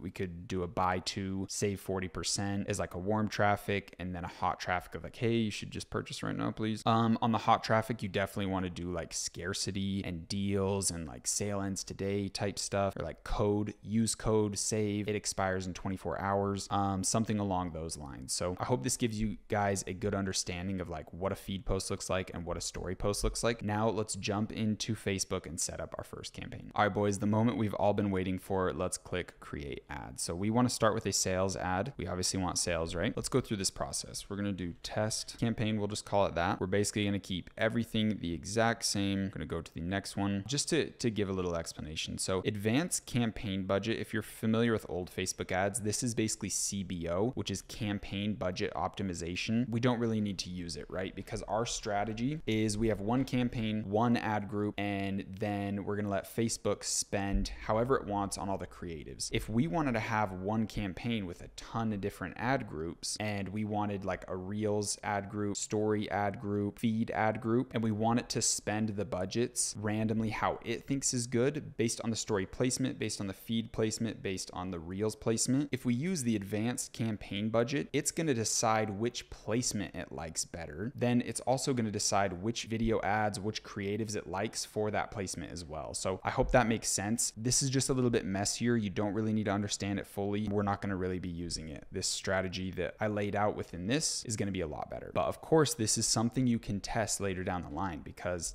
again, if something works for one ad account, it doesn't ensure that it's going to work for another ad account or another store, or another brand or another product. So make sure we're always trying and testing things. But for this strategy, let's hit next. Let's go to the ad set name and just put basically no targeting. Click website right here. This is we're just choosing a conversion. We want people to convert on our website. So we can hit performance goal here. You can target maximum number of conversions, or you can do maximum ROAS, which is basically like getting high value customers that will purchase a lot more versus just getting as many customers as possible. I would always just do maximum number of conversions. I wouldn't mess with the ROAS one. Pixel, you want to make sure that that is in, your ID's up there, and hopefully we've already checked that our pixel is up and running, because that is very key. Then we want to go to conversion event, and it's at add to cart. We're not going to focus on add to carts. We want purchases. So make sure that is in there. Cost per goal, it is optional. It might be worth testing later down the line, but we're not going to do that now. Dynamic creative, this is an option where you can kind of let Facebook try different creatives. You can give it different variations and it's going to choose what it likes, but we're kind of already doing that, so we don't need this element on. For me, I would really like to set a $100 daily budget, because that's what we're doing on TikTok. But if you see right here, when you're first starting running ads on Meta, the maximum amount you can spend per day is 50. So it looks like we are capped, boys. 50 on our start date we want to do for tomorrow. I'm just going to put 12:01. So right at midnight, a minute in, it's going to start running these ads for me. We never want to put an end date. Now we're in the audience section. So this is where we can do a couple different things. So targeting just the US is the best for really trying to build that e-commerce brand, getting into wholesale inventory and all that stuff. Because if your entire pixel is only USA customers, all of your website data is only USA customers, that's a really big asset long term as we get into the branding stuff. But if you're just sticking to drop shipping, it's good to add in some other countries that are very likely to convert, because our 3PL team can ship to most major countries within that 7 to 12 days, sometimes even sooner. So we might as well take advantage of it and get sales from other countries if we're staying in that drop shipping realm. I personally think it's okay to stick in the drop shipping realm for a little bit, target some other countries to get some easier sales, to build a little bit of data. It is slightly less quality because it's not just USA customers, but in the end of the day, it's fine. It's not that big of a deal. So if you want to add in other countries to potentially get more sales, you definitely want to do Canada, United Kingdom, New Zealand, and Australia. Again, I would send a quick message to your 3PL, say, hey, is there any issues with sending my specific product to Canada, UK, New Zealand, Australia? What are the shipping times? And get a little bit of an update with them before you just go ahead and dive in. Next, when it comes to age or gender, I'm not going to target anything. That's what we did on TikTok and that's what's working. But if you are selling like makeup or something something that helps with period cramps or like something that's like specifically female, you can do it. But again, I just never like to. You can mess with age, but again, I really just don't like to. I want Facebook to have as much control as possible. Next, the really important part is placements. So you want to hit manual placements, basically turn everything off. The only thing I want on this one is Instagram Reels, Facebook Reels. That's the only placement I want because we're grabbing our TikTok videos and we're putting it on Reels. And right now, Reels are doing really good because Facebook, Instagram, Meta as a whole is trying to compete with TikTok. They want their platform to get all of the vertical videos. They want to get all the views and they want to kind of squash TikTok. So any advertisements that are on that platform, they're going to try to give better results to because they're trying to make that platform or that sector of their platform flourish. So Instagram Reels, Facebook Reels, only placements there, everything else turned off. We want to hit next, and that is all that we're going to do for our targeting on our ad group. Next thing we need to do is grab all of our videos from our TikTok, and that's kind of hard, right? Because we don't want to download them and have the watermark. So here's the best thing we want to do. Go to tiktok.com, go into our account, and I'll show you exactly what to do. You can see we're getting some decent views here today. Pretty nice stuff. We can go in and copy the link and go to something called SnapTik. You want to hit this option, SnapTik TikTok downloader, paste it in, and you want to hit download. And this is going to give you your TikTok video without the watermark. But this is, whenever you do services like this, there's always little ads that are sketchy. Like hitting download here isn't the correct thing. You want to hit download here, MP4 without watermark. Then it does a pop-up and you can click right here and hit download. So we just got that downloaded. You can see there's no watermark. You can hear it, and we just got our video there. So we need to go through and download all of our videos and import all of them into the creative section. So we have our one campaign, one ad group, and all of our videos located inside of it, just like TikTok. All right, so I just finished downloading all of those videos. Make sure you're being safe and clicking the right buttons. There's pop-up ads that are gonna try to trick you into clicking it, and it'll get like viruses on your computer, and it's a little bit sketchy, but that's like the best option is to use SnapTik. Okay, before we get into adding in these videos, make sure you have your Instagram account connected. There'll be a little button that just says sign in or verify or something, and it'll get it connected in. But the next thing we need to know is that we can post these videos on Facebook or on Instagram and hit this button right here, do use existing post, select post, and pull it up from the Facebook, pull it up from the Instagram, or anything like that. And what that's going to do is essentially create a Spark ad, right? So all of the traffic that we get on the video goes onto our Facebook page, or goes onto our Instagram page, wherever it was posted first. So it looks like we're getting a ton of Instagram traffic, or it looks like we're getting a ton of Facebook traffic. So Spark ads are good because it's going to organize all the views, all the likes, all the comments into one area. And personally, that is what I recommend. So the first thing we want to do is post it on our Facebook account. So we want to go to our Facebook page and hit reel and add in a video. We'll get our video in, hit next. We don't need to trim the video. We don't really need to do anything. And we're just going to use the exact same ad copy we did on TikTok. The best thing is pretty much save 30% today, save 40%, 50%, whatever it is. If you go to my New Cup website, you can see that they instantly save $30. So you can just kind of put anything there. I think 30% is fair. Sometimes I've heard that Facebook doesn't like when you have everything 50% off. So I think 30% is more than enough. I'm just going to keep it at that. And we're just going to publish, and we're going to go through and do this on every single video ad that we have. I think it's around like 5. And refreshed here, you can see the post is up. So I'm just going to do that for every single post. I'm going to try different ad copies, like get yours today, but in the end of the day, it really doesn't matter. If the video interests them, they'll click. This one I am going to try. We have 50% off today up here. See how that one goes. Also mine, this product is in like the pain relief category. So I have to be very careful with the things I say, or I can literally get my ad account taken down. Some of these videos might be a little bit sketchy. There is a decent chance that they could ban me. I really don't think they would do that because they're very lenient right now, but it's a possibility. So be very, very careful with like the claims you make. In these videos, I know for a fact I say this takes away my knots, aches, and pains, but I have checked the ad library and I know that the Smart Cupper says the exact same comments. So I think I'm fine. I did at least check that. So after hitting just create post right here, I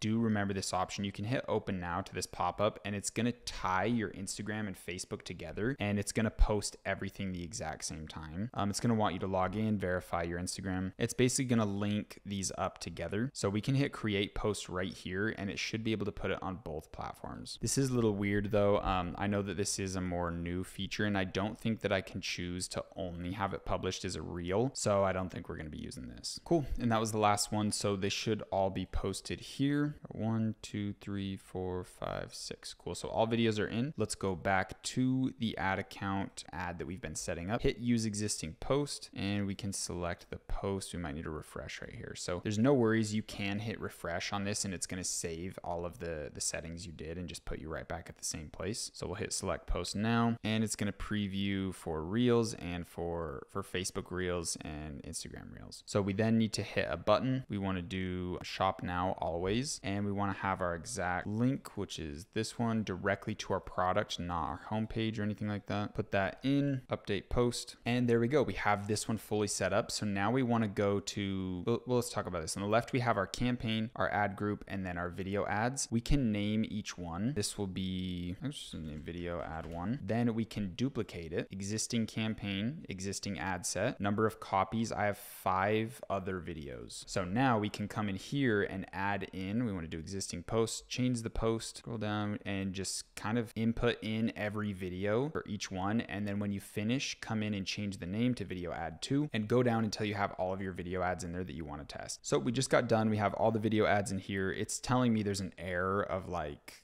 put in a objective URL and stuff, but it's already in there. I'm not sure why it's doing that. And we're basically good to set up. We just want to make sure that our tracking pixel is up there. You want to make sure you have all of your posts in. They all have the correct link and they have shop now. Definitely want to do shop now. And yeah, that's basically it. We're good to hit publish. And this is going to run basically a mirrored campaign to what we did on TikTok. So it looks like it's still giving the errors for some reason. I know this is just some weird hiccup, but let's hit review and publish and go to fix error and see what it's talking about again. So call to action required. Your campaign objective requires an external website URL. Yep, it's literally right there. So I guess we'll just remove it. Yeah, not sure why this is bugging out. Facebook always has some weird issues going on. Okay, it looks like if I individually publish them one by one, those go away for some reason. Just a weird bug, but we should be good to go. So these are going to all start at midnight, and this is basically the exact same process of what we did on TikTok. So we have our campaign, our basically no interest targeted, really open targeted audience, $50 a day, and it has all of our video ads in there. It looks like these ones aren't publishing either. Hopefully this one works and gets them all going. Then the next thing we would want to do is obviously we want to watch this, check all the data, see how it's working, just like we did with our TikTok testing. But now we can also do the exact same, but for story posts. So we want 3 to 5 creatives when it comes to a story ad, and we can make all those up on Canva. And then with a feed post, we want to have a single image, and we want to do 3 to 5 creatives for that. Test it the exact same way. Literally nothing changes. We want to have them as existing posts on our Facebook account, and that's about it. You want to create 3 to 5 different single images. You can also do another campaign that has feed posts that are videos that are those little GIFs. But the main things I would recommend is you want a test campaign structure for Reels, you want a test campaign structure for single image feed ads, and you want a test campaign structure for your story posts. So those are the ones I'd recommend to get started, but we can only spend 50 a day. So I'm just going to test my Reels today. Tomorrow I'll probably do stories. Then the next day I'll probably do the feed images. It just depends on how much it's going to let me really spend, because Facebook's a little bit iffy at the start. And there's a decent chance that it doesn't even spend this money at all. And there's a decent chance that they also try to say that I'm making claims or try to come at me with some weird bullshit when it comes to me running the ads. So when you're at this point, you basically just cross your fingers, hope that it spends, because you know that these are good video ads, you know that this has potential, and hopefully you can start racking just as much as you're doing on TikTok on Facebook, which is going to be super exciting. We'll hit $1,000 days alone just through that if we can mirror some similar results with Facebook. Something I want to mention, and I will film me setting up my feed ad and my story ad, but when it comes to feed ads, this is where you want to get into ad copy. This is where you do want to tell a story. With your Reels, you don't want to tell a story, right? They're watching a visual video, they don't want to read. But when you only have a single image, if it does pique their interest, they do want to read a little bit before they go to the next, before they click to your website. So the best thing to do here is go to the Facebook ads library. We want to hit all ads and go to our competitors. So we'll do the Smart Cupper. We'll also check Revomatic and just look at their copy. Usually a copy like this is going to be your best bet. Something that has the link in it, has some emojis, some verified things. They just kind of show like, hey, these are the key benefits. And it has a little emoji next to all of them. Something like this with stars, #1 selling product. This is good things to do when it comes to like a picture ad. People are doing it on their video ads, which I don't recommend, because they're doing feed posts with the huge formatted thing that's not even for the feed post. So the whole point behind doing this is to have content tailored to each placement so it doesn't look like out of the norm, right? Like there's a ton of people that they'll make a square image ad and they'll do, yes, post this on the feed for the placement, and they'll also post it on the story. And it's like, why would you post a square image to Instagram stories? It looks so out of place. It throws your caption up on the screen and it looks awful. So every placement you do, you need native content for it. That's why I separate all my campaigns by placement. Probably should have explained that at the start. But yeah, we can come in here and check out. Looks like they're trying important announcement. Huge ad copy here. So we could try something like this on our image ad. That's where it fits. It doesn't fit on a video ad, right? You're trying to do two things at once, catch two birds with one stone. It's not going to work. Let's also check Revomatic. So see, they have a, this is what I'm talking about right here. This is a hot traffic or warm traffic ad. They just have a cool little image. They have their nice little stuff here showing their star rating. Then they have more of a storytelling structured ad copy here. That's what you want to do on your images. So I'm glad that example came up. Looks like it's not showing us all of their ads. Interesting. I wonder why it's not showing anymore. That's really weird. I know for sure they have other ads up. For some reason, it's not showing me other ads. I know they have more ads. That's kind of weird. But yeah, when it comes to single image ads, make sure you have ad copy just like this. All right, guys. Well, I will see you in a couple days when I can come back and hopefully have some analytics, some stuff here to show you guys, as well as more of an open budget so I can set up my feed ad and my story ad structures. And then we'll probably have a later video that goes over retargeting in general, because that's a little bit more tricky. There's specific things we need to set up. So that pretty much wraps up for my filming today, and I will see you in a couple days when I can spend more and when I have some stuff to show you guys. All right, guys, so it's the next day where, look, it's like 9:51 in the morning, and things are going pretty decent so far. So the first thing I wanted to go over, and we'll jump into my computer, is that Facebook is allowing me to up my budgets already after that first day. So I can now do $100 daily budget on that one ad account, and hopefully it's also going to let me do 100, and I can start the story placement version. So I just made up the stories. Let's jump in my computer and I'll show you what they look like. All right, so this is the first ad. We have an 8-second story ad, and it's basically just an image with some animations. So this is what it looks like. That kind of comes in, grabs their attention really quick. Boom, cupping therapy, really cool image. And then it says, get rid of stubborn knots, aches, and pains today. I'm thinking that this copy is okay because we haven't had any issues. We haven't been flagged at all. And I'm guessing Facebook's really just hurting right now because this is something that definitely would have been at least flagged and then approved later in their early processes. So kind of interesting, but to watch it one more time. Cupping therapy, get rid of stubborn knots, aches, and pains today. That's it. And then it'll just sit there so they have some time to kind of read through it and click the link if they're interested to swipe up. So that's the first one. Here is the second. Just a different feature. This one might be my favorite. I think this is just more subtle, very eye-catching. Yeah, I think it's a really good one. This one's not my favorite, but it's simple, so you never know. You just want to give variants to Instagram, to Facebook, to let them kind of play with it. So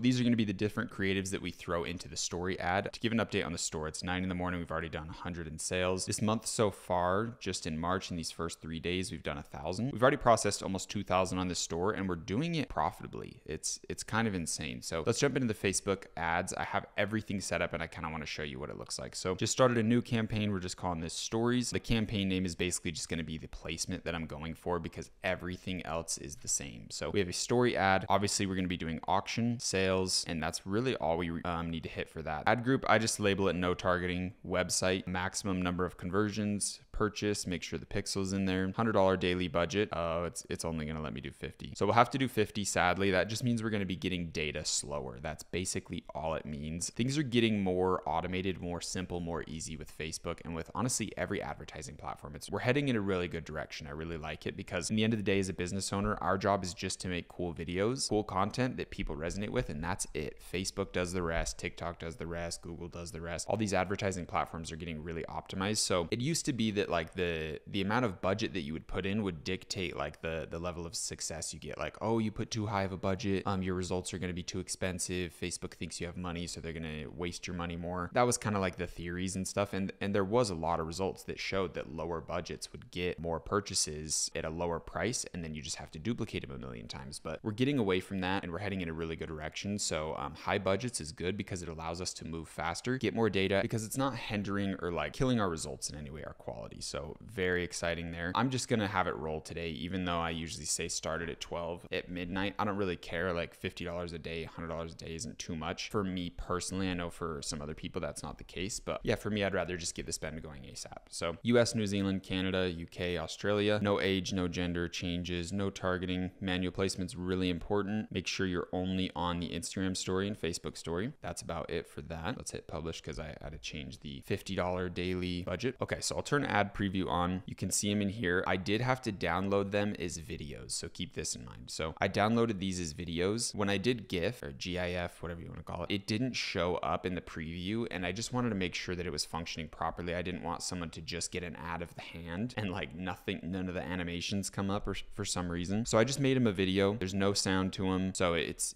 technically just a GIF. We did a manual upload, single image, put a video in. That's it. No text, no headlines, call to action. Make sure you're always doing shop now. I've heard rumors, and you can hit shift click to highlight both of them and hit publish. I've heard rumors that if you do learn more, they'll try to like flag you like you're trying to learn more is for articles. Like if you're like, hey, there's this new crazy headline, like, and you're trying to get someone to come to an article, that's when you do learn more. You're like trying to teach someone. But when it's a product that you're trying to sell, you shouldn't do it. I don't know if it's just a rumor or not. But you have very basic setups. I just do shop now, throw the link in. That is it. No extensions, no shop stuff, nothing fancy. So extremely easy. So we have that one set up. $50 a day will be spent on the ad group. So each ad will have to divvy up and kind of fight for those $50 of spend. But let's look at my reels so far. So we spent $67. No sales just yet, but 2 initiated checkouts. So not too bad. We're looking decently on track. And remember, this one, it did let me go up to 100. I'm not sure if it's actually going to do it, but it didn't give me an error. So that one's set up at 100. And the data, let's see how it's spending on the ad. So it really likes this foot ad. Pretty funny. I'll open it up for you guys. If you're anything like me, you probably have a ton of knots, aches, and pains all over your body. I get them really bad in my shoulder right here, and I used to just massage them to try to get them to go away, but now I use this cupping device. It uses red light therapy, heat therapy, and gives you all of the benefits of traditional cupping with a single click of a button. It's extremely easy to use on yourself, and honestly, it's the only thing that takes my knots. If you're anything like cool, so yeah, you guys have seen that ad before. For some reason, it loves that one, and technically, I should turn this off, right? Like our break even, I want to say is like $46, and it doesn't have a sale yet. If you want to go through the data right there, it doesn't have a sale yet. So most people that are like scared and like, oh, I can't be wasting money, like this is stupid. Like honestly, when you're thinking bigger, when you have more resources, when you've been in this game for a while, and you understand what's going on, you just don't really care to spend a little more to see if it could pan out and work. Because Facebook, honestly, like it's only spent $67 and it's trying to find customers within its base of hundreds of millions of users. Like it's a pretty hard task and it needs more data. So I'm happy to let it spend, let it collect more data. And honestly, like I could let this spend up to $80, and if it didn't get a purchase, then turn it off. But what's good and what's interesting is TikTok didn't like this ad. It really didn't. And now Facebook likes it. And what's weird is I went back into my TikTok account. We can see, so I'll explain what happened here. I tried to do a $300 budget, which was a duplication of this one, and it got some sales. It for sure did, but it wasn't super profitable. So I'll break down what happened here. Just a duplication, and all I did was put in the top 3 videos. Oh, that's interesting. One new one came in. Okay, so here's what I think we'll do. So I put in the 3 top videos thinking, hey, Instagram likes these videos, like I'll just give it the same 3 videos and up the budget. But TikTok is a little bit interesting. It's like every new campaign has a new function and it likes different videos, because it wasn't liking these ones too much, especially this one. It was spending a ton of money. So I needed to turn this one off, and I guess I just need to cycle in some of the older ones and see if it's gonna like those. And that's why I say advertising is just guessing. Like you have no clue in the end of the day. So I tried a $200 budget a little bit lower to see if this one could be profitable, and one of them is doing profitable sales right here. It's getting a good amount of the spend, but I threw all of the ads in, and look, it's the foot ad. Now TikTok likes the foot ad. So data's all over the place at the start. Things get really weird and wonky, but the longer you've been doing it, the more things start to make sense, the more things even out, and you get a clear vision of like what works and what doesn't. So what I'm going to actually do today, and this is kind of like a part of the scaling process, is I'm going to turn this back on. I'm going to turn off this ad that's not getting too profitable, because I mean, after 350 in spend, it should definitely have some more things to it. And I'm just going to add in all of the other videos, all of the other creatives. So let's do that real quick.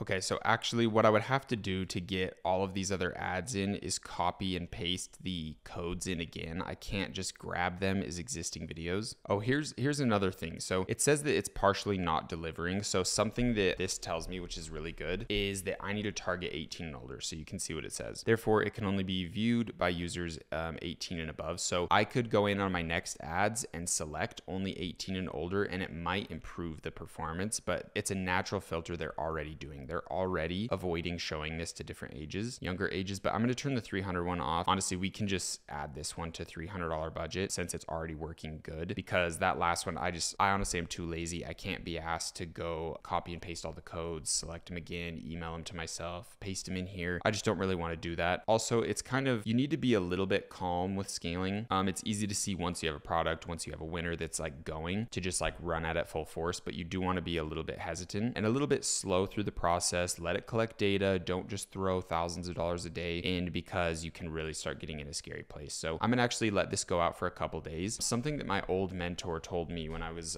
just barely getting into Facebook ads, he's like, don't make a change in your ad account unless 3 days have passed. Like, so what he would do is basically twice a week, he would come into his ad account and assess what's going on. He would read the data for only those 3 days, and he would sit on it and really like set for a couple hours and read this data, what's happening, what's going on, what is Facebook telling me, what is TikTok telling me, and make very calculated decisions. And I'm reading this book called The Road Less Stupid, pretty sure that's what it's called, and it talks about having thinking time, where you literally sit down with a journal, no distractions at all, and you write down specific questions and you ponder on them for 30 minutes. And this is a very good practice you should have with your ad account. You shouldn't be coming in here making willy-nilly emotional decisions, and that's kind of like what I was about to do. You really need to set out a goal. Okay, within this week, I want to get to $500 spend on TikTok and on Facebook, and I want to scale up to it in a healthy way by injecting new creatives, slowly increasing budgets, and following an exact plan. Then you want to let 3 days pass. Let Facebook have 3 days with whatever budget you've set up, and get in the analytics and ponder. Have that thinking time where you can set and say,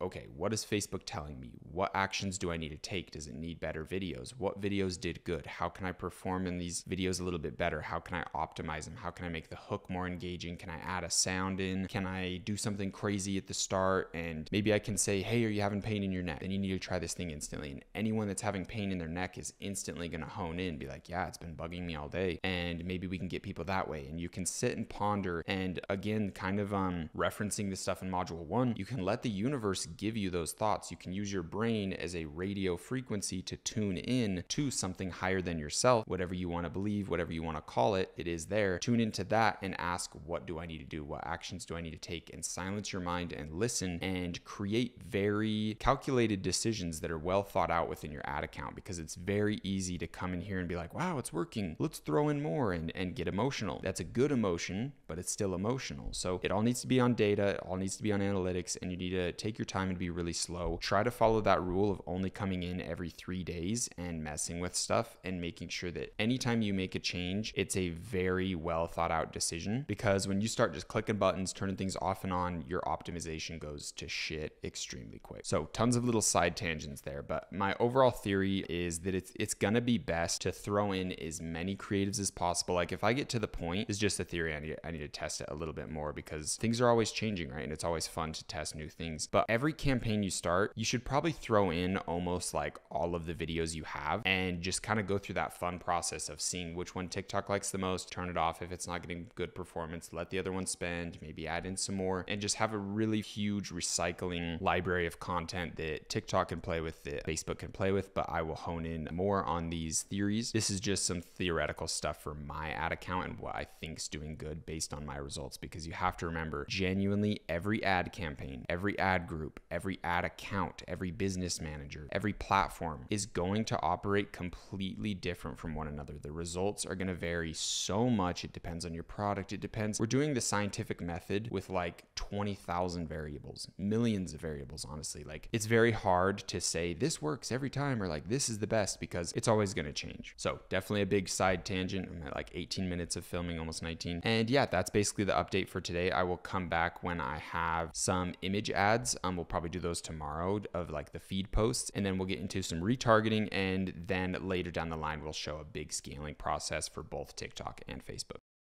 All right, guys, so this is another little update. It's been, I think, a day or 2 days since the last little update, and things are going really good. Facebook is pretty slow right now, but we're getting a lot of really good traction with TikTok. So let's jump into my computer and just go over a basic update on how everything's going, the numbers we've pulled, our ROAS, our profits, all that stuff, and really understand what's going on and explain how I'm doing all this. So let's dive in. So you can see we're on the store today. We've done 500 in sales. It is it's 4:50 p.m. That's what I meant to say in the day. So we still have our payment hold, which kind of sucks, but look at this. Yesterday, almost $1,000 day. So tomorrow we are definitely going to hit probably close to a $2,000 day because I have a really big ad campaign that's going to come out. Just a really high budget. Basically, I'll show you everything that I'm doing, but we're doing pretty good so far, guys. We started on the 24th. That's when we got our first sale. It is the 4th right now. We've done $3,100 and this is profitable. So let me kind of show you what's going on. So our Facebook ads, let's go to maximum. Yep, we're in it. Go to the campaigns. We've spent $148 with no sales. So the Reels has spent $142. They really liked this foot video, and this foot video is doing crazy on TikTok right now, but for some reason, no sales, no traction on that. Had to turn it off. 124 in spend is a lot over the budget. So now it's just spending really slow. I set it to $100 a day and I don't know, it's just really slow. So we'll have to give it some time to really even out, get the spend on some other videos, and hopefully one pops up or pops off. And if it doesn't, we'll just keep making video ads. That's just kind of, it is what it is. Then just like I did in the last video showing you the story, it's moving a little bit, $7 in spend, nothing to really talk about there. TikTok, this is where it's getting fun and cool. So let's go to the maximum here and talk about everything. So we spent $1,800. So if you've spent more than half, you're usually not too profitable. You might have a little bit of profits, but we're at a 1.5 ROAS, so we're over our break even. So we are at a profit. We do know that, but a lot of this is like ads that weren't doing good that are turned off now, and the ones that are doing good are doing really good. Like this one right here. I'll show you how good this foot video is doing. 3.26 ROAS on 18 purchases, meaning I've spent $392 in order to get 1,280 in sales. This is super profits. So maybe in the grand scheme, it's not like that big of profits, but we have an asset, a video ad that's working really good. So now I can do, put the new cup thing on my foot more, do more stuff like that to get more hooks. And now I know, now I have that asset, I have the knowledge, I have it working, and it's printing me money. I know for a fact if I put more money into this, it's going to print me money at a 3x return. That's a huge asset. That is by definition an investment-based asset. Like very big there, very exciting. The value per customer per sale is averaging out to $71, and that's not counting lifetime warranties or shipping costs. This is just product sales. We are getting people buying 2 units a lot. Every probably 4th purchase on the store is someone buying 2 units. So unbelievable. Like this surpassed what I thought it would do. This was just to be a test store to show you guys what success should look like. And it just panned out. It's working really, really good. So extremely excited on that. The reason why I think we're going to hit 2K days very soon is I am scaling up to $500 a day on these budgets. So right now I'm doing what I'd kind of call like test scaling. And I'm basically just duplicating the budgets with higher numbers. So you can see I tried to do a $300 day one and it just didn't pan out. You never know. The main reason was because I only put 3 videos. You do want to re-put all the videos you have that are good and let those try again, because the foot video in the first test right here, in the first test, the foot video is not even that good unless it started doing good. Now I haven't checked this in a little while. Where's the foot video? Yeah, foot video $71, no conversions, but on the random other one right here, it's like our most profitable thing we've ever created. So it's weird. You never really know. That's why I'm saying this is targeted guessing. I can tell you what works, but it's only an attempt. It's only a guess. Only TikTok can tell you what works. Only Facebook can tell you what works. So good little tidbits there. Good little update. When this $500 a day one starts at midnight tonight, because if I turn this one on now at 4:55, it's going to blow through that $500 budget and really screw me over. And I do not want to do that. But yeah, 18 purchases on a 2.75 ROAS for the entire ad group. That's counting all of the videos. Like pretty unreal. This is great numbers. And this is only TikTok. Like we haven't even gotten a sale from Facebook yet. And we've pulled 3,100. So things are looking really good. Very promising. I think we're going to be hitting 5K days with this store, to be completely honest. I really think we can do 5K days very soon. And if I was really committing to this long-term, big time, like working with UGC influencers, like really diving in, this could be a 6-figure store in like no time. And I might try to take it as far as I can until the course releases and everyone sees this and copies it, because then it'll be too saturated. But something else that's interesting is we're getting more per customer. We're getting more than $1 per customer. So let's jump into analytics. This will be fun. You can see we're getting really good conversion rates. Average order values are high. This is just yesterday. Let's go over just this month so far. 57 AOV. Okay, 65 AOV, 34 orders, 2% conversion rate. We're getting way more per dollar. Usually a good way to kind of test if your traffic and your stuff's working out is you get $1 per viewer. So I would have $1,575 in sales. We're getting way more. So it's awesome. And we haven't gotten any returning customers, and we're going to start getting into email and SMS retargeting and campaigns and giving people deals if they come back and make a second purchase and stuff. So we're just getting started, boys. This is going to be crazy. I'm really excited. I know we can take this one far. So that's just a little update today. We will start rolling out faster on Facebook, but it's taking really long. It's going really slow. But yeah, I'll see you in the next update.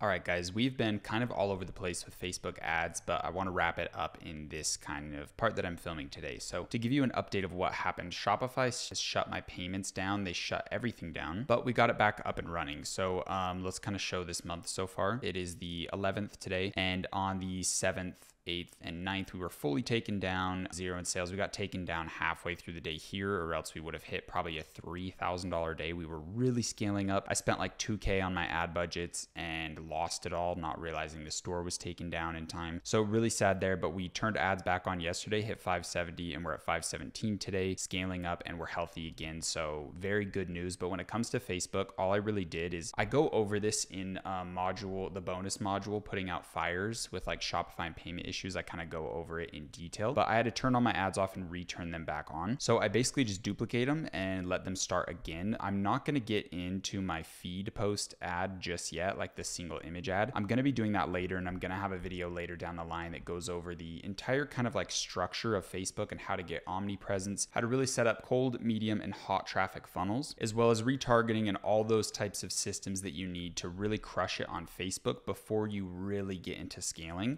or doing them at the same time. So I will have a video going over all of that. But to test Facebook, all you really want to do is come in and try all your reels, make some story posts, start testing stuff. And then once your budgets are going better, get into making some single image ads, also some carousel ads. If you're a store that sells multiple products or multiple variants of a product, I just sell one thing. I don't even have a color variation. So it just doesn't apply to me, but carousel ads are extremely easy to set up. And I always recommend when you're making any ad, go post it on your Facebook or Instagram account first, and then use an existing post so we have that Spark ads feature. But yeah, we will be going over further details in other Facebook videos, and I will see you in the other videos on the course. Peace.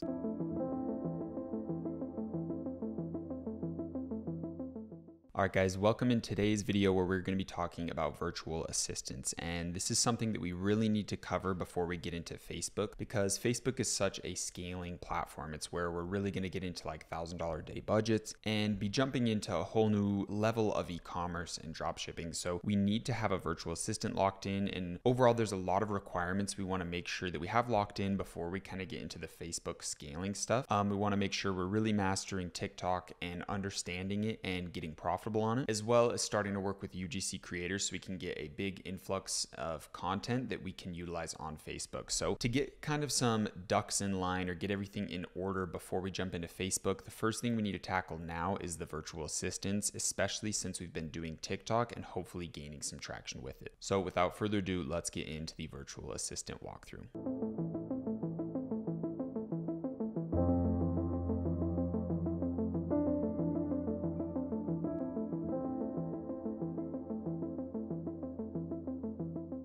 So why do we need a virtual assistant? It's honestly one of the most important things, and it's your first hire. So it's really exciting. It's really fun. You now have like your first employee. Technically they're a contractor, but it is really exciting when you have like the first kind of member of your team. When your store starts building out, I remember when I first got a virtual assistant, it was very exciting to me. I thought I was cool. I thought I had an employee. I thought I kind of like reached up to that level. And overall, it was a fun step for me. So the main reason we need one is for branding, for customer support, for having a very high level experience when someone interacts with our brand. So let's say they ordered their new cup We got it sitting right here. And they had an issue with it. When it came, it didn't work, or it never came, it got lost in the mail, or whatever seemed to happen with the process of the product getting to them and being quality. If they ever have any issues, they need to email you, right? They need to do customer support, and you need to walk through all of those kind of things with them and make sure that every customer is happy. You also need someone to deal with chargebacks. And when you're scaling on Facebook and when you're scaling on TikTok even, you're going to start getting tens of emails a day, hundreds of emails a day. It can even get to the point of thousands of emails a day if you're really scaling out to like 6-7 figure months. And obviously we don't want to handle that, right? We want to focus on branding. We want to focus on paid advertisements, working with cool influencers, and making a brand and a very cool product that just kind of changes the whole industry of whatever niche we're in. We want to focus on those high leverage skills that are going to give us very large outcomes. Now, when it comes to virtual assistants, it's very hard to find someone who's fair on pay and someone who's very trustworthy. Trustworthy is really big, because if they're coming into your store and it's really easy to integrate them, I'll show you guys how to do that.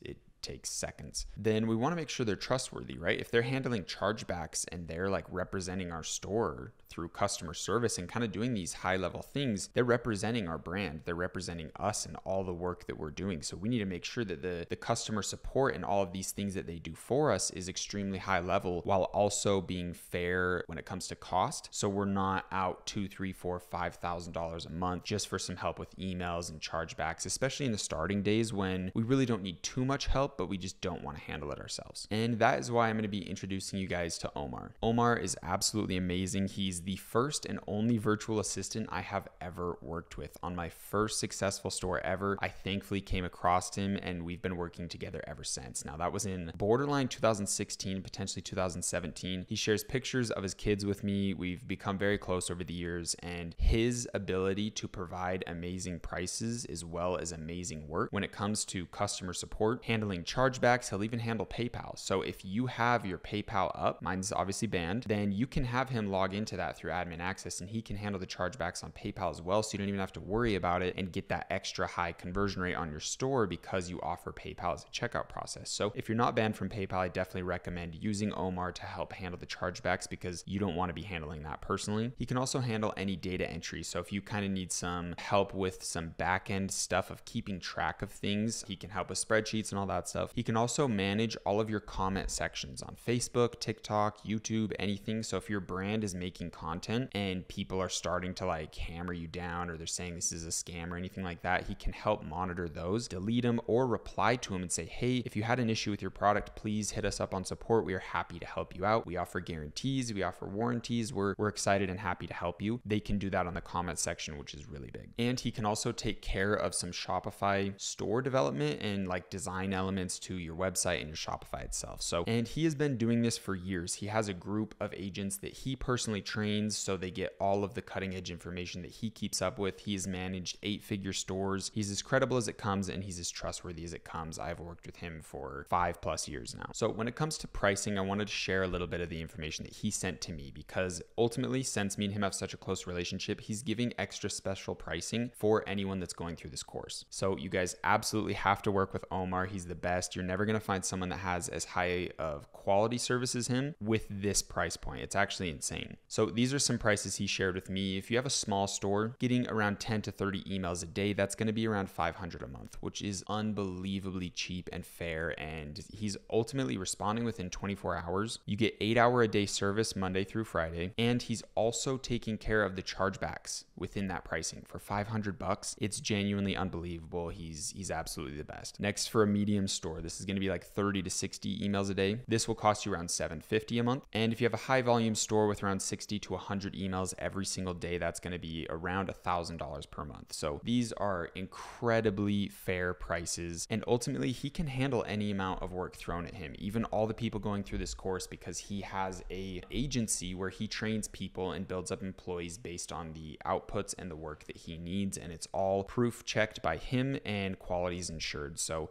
he can handle handle basically anything you throw at him. And he's ready for challenges. He's always excited and ready to help out in any ways he can. He's extremely fast to learn and to teach his workers. So if you need help with something specific, like for example, when I was running Street Style Men, that clothing store, I had his agency and Omar, his team, working for me with importing all the products.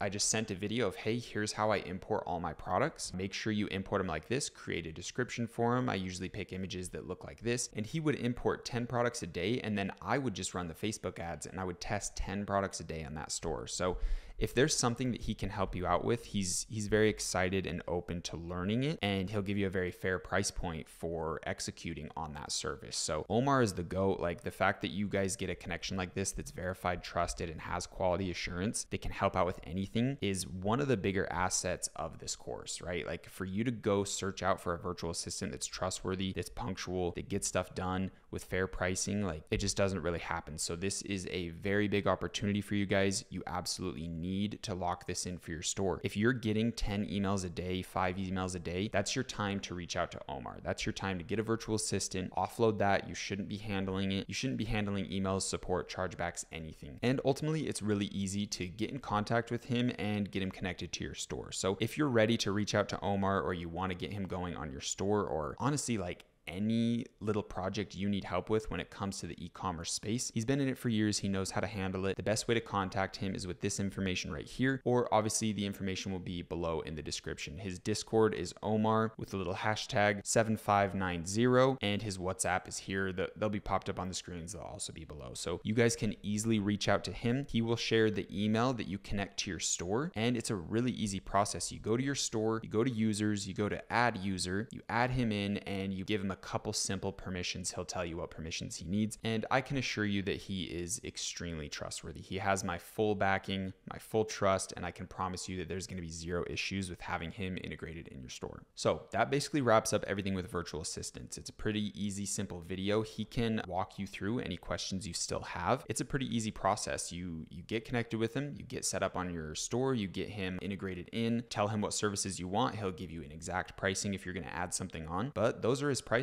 right here, the 500 a month, 750, 1,000 a month. Obviously it's going to grow depending on the emails and other services. Like if you add on like, hey, can you go check over our social medias every single day? Those services will obviously add to your monthly payments, but that basically wraps everything up. So if you're crushing it with your store, which I hope you are, if you watch the testing section on TikTok and you've been making a ton of creatives, then you should be ready to reach out to Omar. Around like 5 emails a day, I'd reach out to him and get him connected. It's definitely worth your time. You need it, and it's going to help you grow when you don't have to manage these things, and you can focus on tasks that grow the business instead of tasks that manage the business. You don't want to be working in the business. You want to be working on the business, right? You don't want to be the chess pieces. You want to be the player moving the chess pieces. And this is your first step towards that reality, right? It's obviously going to get more and more real as you build out more and more teams, and you're really going to be starting to run this kind of like ecosystem that it serves itself, I guess is the best way to say it. And all you have to do is just make sure everything's functioning correctly. So fun stuff, exciting stuff. Treat Omar with the utmost respect. This guy is amazing, and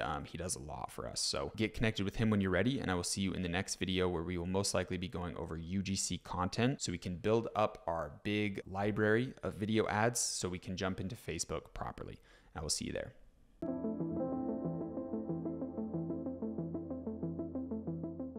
Alrighty boys, welcome into the digital omnipresence video. Now in this one, we're going to be going over how you can have omnipresence online and how you can create this kind of wheelhouse that when someone sees one of your video ads, you can kind of trap them into this little ecosystem where they're going to keep seeing your video ads and they're going to keep throwing more and more ads at them. Because on average, it takes someone 7 to 12 times of viewing an ad before they start actually making real purchasing decisions and really starting to think if this is something they need or want in their life. So a lot of people, they're just throwing out their one ad and hoping that a fish or one person comes across and is entangled in their net and buys instantly. And that's just not how things work.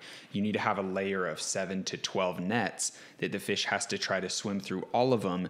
And that's where you start really making money, is through omnipresence, through having these funnels and these systems that target people, that engage with your ads, that view your content, that add to cart, and making sure that you continually offer different videos to them with different kind of guidelines and goals. And this is where you're really going to be soaking in a huge amount of sales. So without further ado, let's get into it.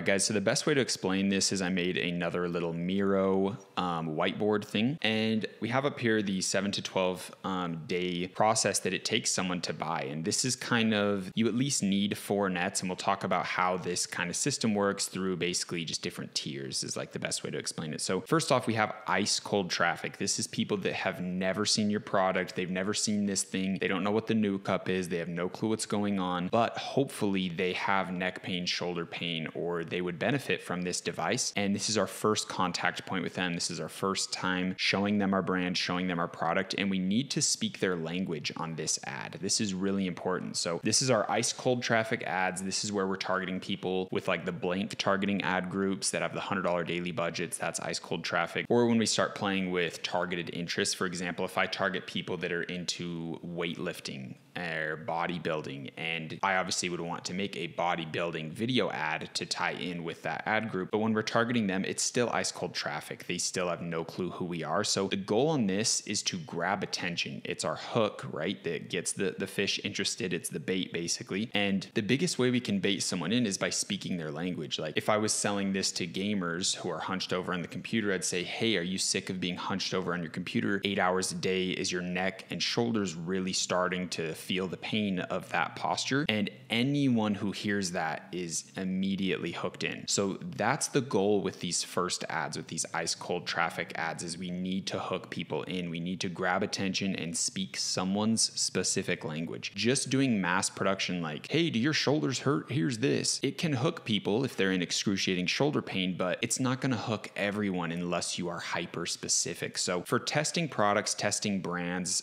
doing the normal Facebook and TikTok ad strategies work because we are focusing on mass market, but we need to start hyper fixating and getting tunnel vision on an exact demographic. And we can try different demographics until something hits, but I hope you're seeing that to truly transition to the branding stage, to really get in depth and start crushing it here, we need to get hyper focused and we need to test a lot of things. A lot of people will just grab their product, they throw up the one traffic ad that's ice cold traffic, not targeted. It doesn't get a couple sales, so they give up. And it's just like, holy shit, dude, you didn't even take a quarter of the time that it needs to take to really even test this product. You didn't even test it. You threw one net out there and a fish didn't immediately get entangled in it, so you gave up on the fishing spot, thinking, oh, there's no fish here. Meanwhile, there's probably millions of dollars worth of fish and you just didn't try hard enough. Like you didn't even put in real effort. So I hope that makes sense. We really need to dive deep on this stuff and test out, okay, we got some mass sales, like with the new cup, right? We've done like 10,000 in sales. Now, how do we focus deeper? How do we find the exact demographic? Is it gamer kids that are hunched over? Is it moms in their 40s that have pain from being a mom and doing all the hard things that they have to do each day? Like what is the little demographic, the niche thing? Is it blue collar workers? Is it gym guys? Who is our main thing? And we need to test all of those different audiences and figure out who is our exact audience. And for example, once we find that audience, we need to dial in on it, change your branding a little bit. Like if it's blue collar stuff, maybe we get a blue one, we start talking about blue collar stuff like blue collar workers. Is your body hurting from working your ass off all day? And you make funny ads that tailor to them and you can call it the blue collar cup. You just change your domain. It's so easy. So you can do that stuff later, but at the start you kind of have to go mass production, then you have to kind of siphon in. But that's a big side tangent, but that's really valuable stuff you guys absolutely have to be doing. So ice cold traffic, we're trying to hook. Then we have cold traffic. Like it's not warm, like they're not like in rapport with us just yet, but they've at least seen our video ads. So on tier 2 ads, we're trying to build a deeper interest to the people that were hooked. So right here, we're targeting anyone who's seen our ads. They've seen our cold traffic ads. So this each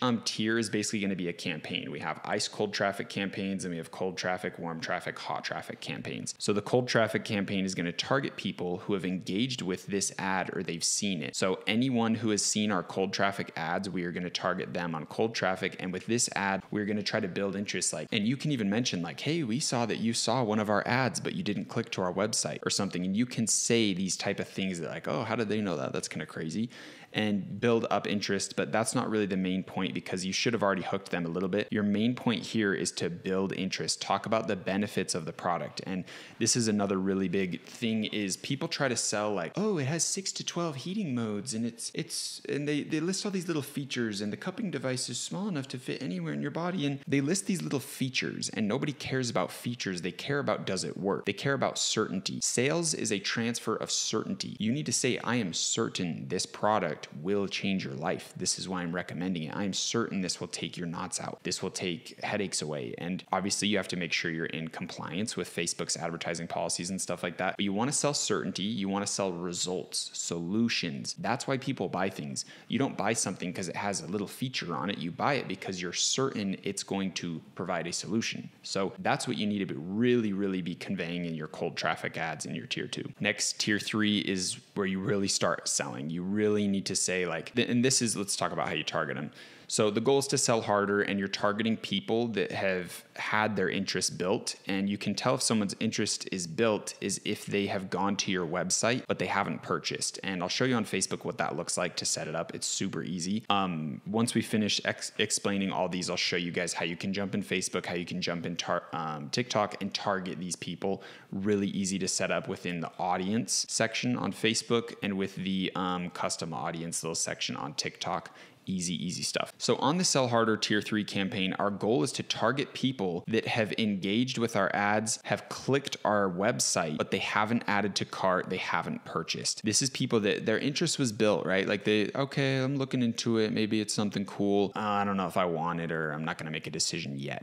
People are like this. Some people aren't going to click and buy and instantly in day one. This is how people are, guys. People aren't going to see your product, see your first little ad and go, wow, I need that so bad. I'm going to buy it and tell my friends about it. It takes way longer. It's a slower process. So right here is where you really want to talk about those benefits, those features, because these are the people that showed interest. They physically showed it. They went to the website. So with this, we really want to dial in. The main things here is like, hey, we have guarantees. Hey, we have warranties. We can ensure you that this product is not a piece of shit. You're actually going to get what you're paying for. These solutions are real. And this is where you want to just do everything you did in tier 2 way harder, way more salesy. Obviously, you don't want to be like super cringe over the top, like infomercial, old TV ad vibe, but you definitely want to convey to them that this is the solution you need and we're backing it with guarantees. And it's a smart decision to buy this product. You're not going to get scammed. That's basically what they need to feel before they can actually feel the confidence to purchase. Next, hot traffic. Now, these are people that have gone to the product page, they have added to cart, they maybe even put their payment info in, but for some reason they didn't pay. And there's a lot of reasons this might happen. Someone really might want the product, but their dog started barking and, oh, 1 second, I gotta go away. And they go away, they go do something else, or they're doing something that sidetracked them. There's a ton of different ways, like, oh, maybe I'll purchase it later. Maybe I'll think about it a little bit longer. There's so many things. So right here, we want to target people that have gone to the website, they've added to cart, they've maybe even put their payment info in, and they didn't purchase. And right here, the main goal is to just get the sale and be done with them. Because right now we have spent, for hot traffic, we've spent ad costs on all of these, right? So it's starting to get a little bit pricey. So we really need to just get the sale here. And we want to do it with a 10% off discount code, maybe 20%. I wouldn't recommend 20 because again, you kind of have to factor in, we've paid for someone to go through all of these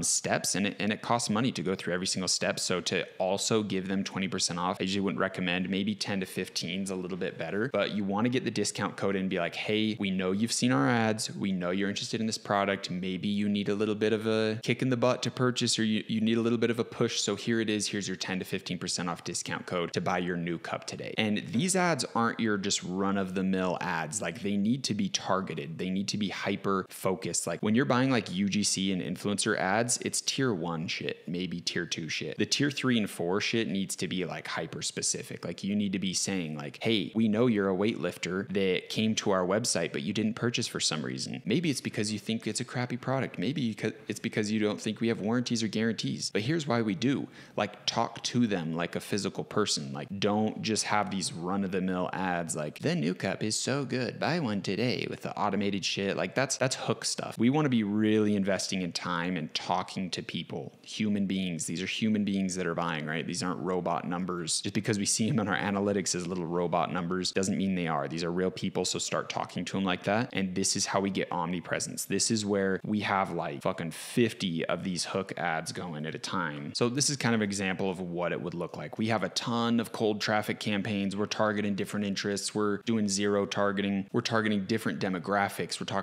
targeting moms here. We're targeting weightlifters here or something. We have a ton of tier 1 traffic, different hooks, different influencers. And obviously we want to kind of hone in. We don't want to, because our pixel data is going to get messy. If we're targeting weightlifters, then we're targeting moms, then we're targeting blue collar workers. All of that traffic is going into one pixel that's then kind of getting the rest of this information dirty. And it's harder to be specific of like, hey, are you a blue collar worker when you're targeting them here when you had mom traffic campaign come in, right? So you got to be a little bit clean with it. You got to be a little bit organized and kind of figure out what works, and then quickly get away from it and start only doing the things that are tailored towards your exact demographic that you know works the best. Or you can just stay mass market the whole time, but I don't fully recommend that. But your funnel is going to end up looking like this. You can see how it's a little funnel. Like we get as much traffic we can on our hooks, then we get on tier 2, we really try to build interest with them. We sell really hard. And what's nice is your cold traffic's still going to get sales. You're still getting sales at every net, but you at least have a system that's like, if someone's really stubborn and not buying, they at least buy here, right? You gave them the discount, you show them all the shit. Like you'll at least recoup the sales that you wouldn't have through this tiered system. But a lot of people are going to buy right. Tons of people are going to buy right here. This is going to be your bolt, these 3. And hey, if someone didn't, here's a discount code. Now just get away from us. Like we got your business. And now there is another system, very hot traffic. There's another tier 4, but that's when people have purchased already. And that's where you want to get them to purchase again. And we're going to do that through email, text messages and stuff like that, because we don't want to keep paying for traffic when we already know they're a hot lead. We can just capture it on emails and SMS, and that's easy stuff. So we can retarget them, say, hey, you bought a product, here's a 30% discount code to buy another one, so you can make sure your friends have the same benefits, right? You can say something like that. So super good stuff here. This is huge, guys. You need this omnipresence. So let's jump in and talk about how this kind of looks within Facebook. It's the exact same with Facebook and TikTok. You basically hit all tools, go to audiences right here, super easy. You want to hit create an audience, and you can go off website traffic, but at first you want to do like video stuff, like people who have interacted with your content, right? So choose a content type, people who've viewed, I'd say at least 25, like maybe 50% of your video, because you know they're interested. And I'd say in the last like 7 days, you don't want like huge windows. And we'll do view 50%. 7 days. Then you can also choose videos. So you can choose which ones they've actually watched through all of your different posts. Right now it's only showing my story ones. For some reason, it's not showing my reels. So I think for it to show my reels, we need to do Facebook page. Yeah, so anyone who's interacted with your page, there's a ton of different options, and you guys can play around targeting anyone who's visited your Instagram, visited your Facebook, watched your videos, anyone who's clicked your websites. So you can create these funnels very easily and even hyper target specific videos they've watched. Like people who've watched 50% of your video, you can choose what video they've watched. So you can have that funnel system of, hey, this is our funnel system for blue collar. This is our funnel system for moms. This is our funnel system for weightlifters. This is our funnel system for guys that are into sports like football or boxing or something. And you can create this huge ecosystem of nets you have different funnels for each demographic, and you can keep it the new cup, a mass market product. And then on your ads, keep the hyper focused funnels for specific people. And you can see this is a lot of work. It takes some time to build this out, but this is where you're getting to the real branded level and where you're having the custom inventory and you're scaling up to 30K days. You could be doing 10K days within each demographic, hitting 50K days, and you're only doing 5 demographics. And then you can scale into more demographics. And I hope it really starts to make sense, but you can come in here and choose people that have done certain actions. And you can also, when you're in the ad group, so you'll target someone, right? If we're trying to do a tier 3, we're going to target people who have added to cart, but they haven't purchased. So let me show you what that looks like. We'll go to website. We are going to target people that have added to cart. And then we also want to exclude. So then we want to exclude people who purchased, because if you already purchased, right, we don't want to. And then we can set the date. We can do, oh, you only did it in the last 7 days. And we can name this people who added to cart but didn't purchase in the last 7 days. And you can set up these crazy audiences. So I'm not going to go in depth on how to set up every single little thing. It's pretty self-explanatory. You should be able to come in there and understand for your brand, for your tier system, for your goals specifically, what audience to make. You guys can go crazy in here. And then there's also the lookalike audiences and all this type of stuff. It gets really crazy. And on TikTok, it is the exact same stuff. TikTok has just copy and pasted everything from Facebook. So we have engagement on content, website traffic, and these are basically the only ones we're going to use. And it's extremely easy. So I'll have this Miro whiteboard downloaded below the video that you can click on and make sure that you're coming in and revisiting this if you ever need to. Pretty simple stuff, but this is, guys, this is what really separates dropshippers from brand owners. Like, imagine if you have like 50 of these different funnels and they're all leading to your website. They're all getting you sales. You're just running a mass amount of funnels, and you can start seeing this is just Facebook, and then just TikTok. And then we're doing the same thing on YouTube ads, then on Google paid ads. And it's just, I can't even explain it. Like, if you're fully committed, if you are building a team, you are working with agencies, you have a UGC system for video ads, you have media buyers for Facebook that are handling this for you, media buyers for Google that are handling this for you, media buyer for TikTok that's handling this for you, an agency for email and SMS. And your job is to basically just like work with influencers, make sure the brand image is solid and good, and you're scaling up all these things. That's where you're doing millions a week sometimes, because you have 50 different channels, different systems that are hyper focused funneling in all of these people, and all of these channels need new ads cycled in. By the way, you need to be cycling in new ads for this, new ads for this, new ads for this, maybe every week, maybe every 2 weeks, every 3 weeks. It's different for every brand. But guys, when you're doing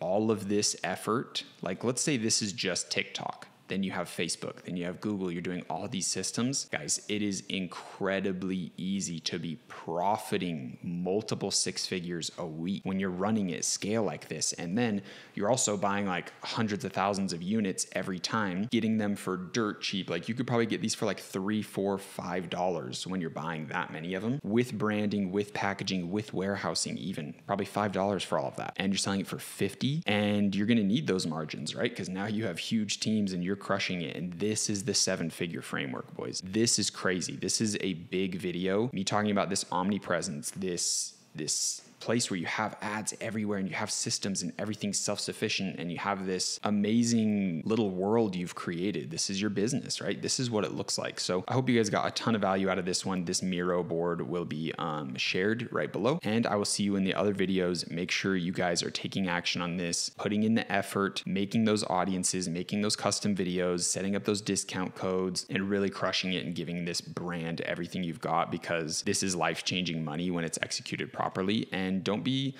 afraid or scared of it being too hard to do, or thinking you're not good enough, or oh, I can't run something at this scale. It's too many moving parts. I don't even know who I'd hire, because in the end of the day, we're plugging those people to you. We have a community group where you can come in and get help from me. So there's no excuses, guys. This is free information you got. What do you have to lose, right? If you really want to live your best life and live to the fullest, live to the capabilities you know you're able to do, then you need to come in and do this nitty-gritty stuff. You need to have that self-identity of I'm worth it, I can do it. And it's extremely important to take this stuff very seriously and not just think about it, put action on it. Start getting these systems in place, start executing at higher levels, start working hard and throwing money into this opportunity, and be logical. Don't be emotional about it. Make solid decisions. And I promise you guys, this is so obtainable. There are so many brands that are doing this, and I'm very excited to see the results you guys bring in. But that is it for this video, and I will see you in the next ones on the course.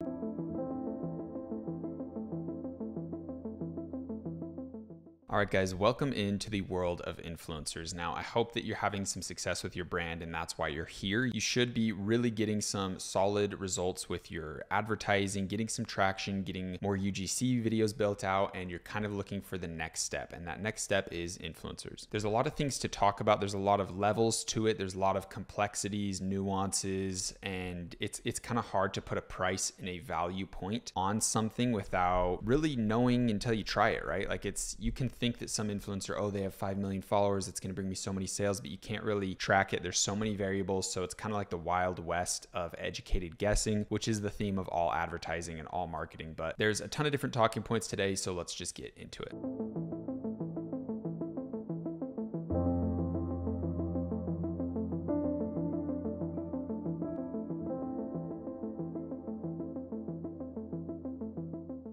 So guys, when we're trying to understand the world of influencers, the first thing we need to understand is the tier list of the different like influencer levels. So we have micro influencers. These are going to be people that are like 10,000 followers or less. These are just maybe like a local celebrity, like they have big friends. Like I'm from Salt Lake City, Utah. Like maybe they're kind of famous, they're well known in Salt Lake City, Utah, but they're not like an influencer. So you can still use people with like 10K followers, 15K followers, and get pretty decent results of their friends, their close like relatives and stuff using the product based on them making a video for it. So it's basically UGC, but it's just, it has that higher tweak of they're going to post it on their account as an organic post. They're going to talk about it, and they are kind of like a micro influencer because there will be some good results with it. And there is some people that look up to them still. So they still do have that influence compared to someone who's just completely random with no followers. So that's micro. Next, we have small influencers. This would be like 50K followers or less. Then we have standard influencers, which I'd say is like 100K followers or more. Then we have big influencers. This would be like 500K followers or more. Next, we have a large influencer that's like 1 million plus followers. Then we're kind of getting into the space where someone's like a low tier celebrity, like they're just very, very well known on the internet, and that's like 5 to 10 million followers. And then there's like the actual celebrity level with like 15, 20 million plus. So as you can see, there's a big tier list, and I wish it was easy to where I could just say, oh, micro influencers are worth this much, this person's worth this much based on their followings, but you can't really pinpoint that because there's different levels of power between the resonance of the influencer, their audience, what they post, the things they're interested in, and your brand. If you can find someone that is like a very good pair, like almost like it where it looks like they started the brand themselves because they love it so much, and even if that influencer has a very low following, you can get very high level results from it because there is a resonance between the audience and the brand and the product you're selling. So that's why it's really hard to kind of assess like how much is someone worth. And when you get bigger in this scale of working with higher level like influencers and celebrities and stuff, they think they're worth their weight in gold. They think that they can charge unbelievable prices, and some of them can. But if I'm trying to sell this cupping device and I just go grab some random famous person like Aiden Ross or one of the new like streamer guys that are getting famous, there's not really a resonance between this. Maybe because like Aiden is saying he's getting into the gym and all that stuff, so maybe there's an alignment there. But if you just grabbed like Katy Perry and said, hey, will you promote our new cup? And nobody really cares. But if you go to a famous athlete and he actually says that every time I'm recovering from the gym, I need to make sure that I use this cup and it genuinely helps me, and there's that resonance and people trust him, and all of his followers are also athletes that go to the gym and do these things and train and work out, then maybe he is worth his weight in gold. But you have to assess power level that each celebrity has, each influencer has, based on the resonance between the content they make, what they do as a person, their passions, pains, interests, and how well their followers are gonna align with that influencer, how much they look up to him, are they doing the same activities? And then you can kind of assess that level of, okay, if we pay this guy and everyone looks up to him and they also do the same things as him and this product helps him, it's going to help his followers, we should have a very high conversion rate of people seeing it and liking it. So it's really hard because in the end of the day, it's an educated guess just like everything else, and a lot of it's open to your own judgment and negotiation with the influencer. And the biggest thing you can do is actually reach out to people that resonate with it. Like, who needs this product? Who wants it? Is there an influencer that has bad neck pain? Maybe I can search that out and find it and say, hey, we'd love to do a paid promotion.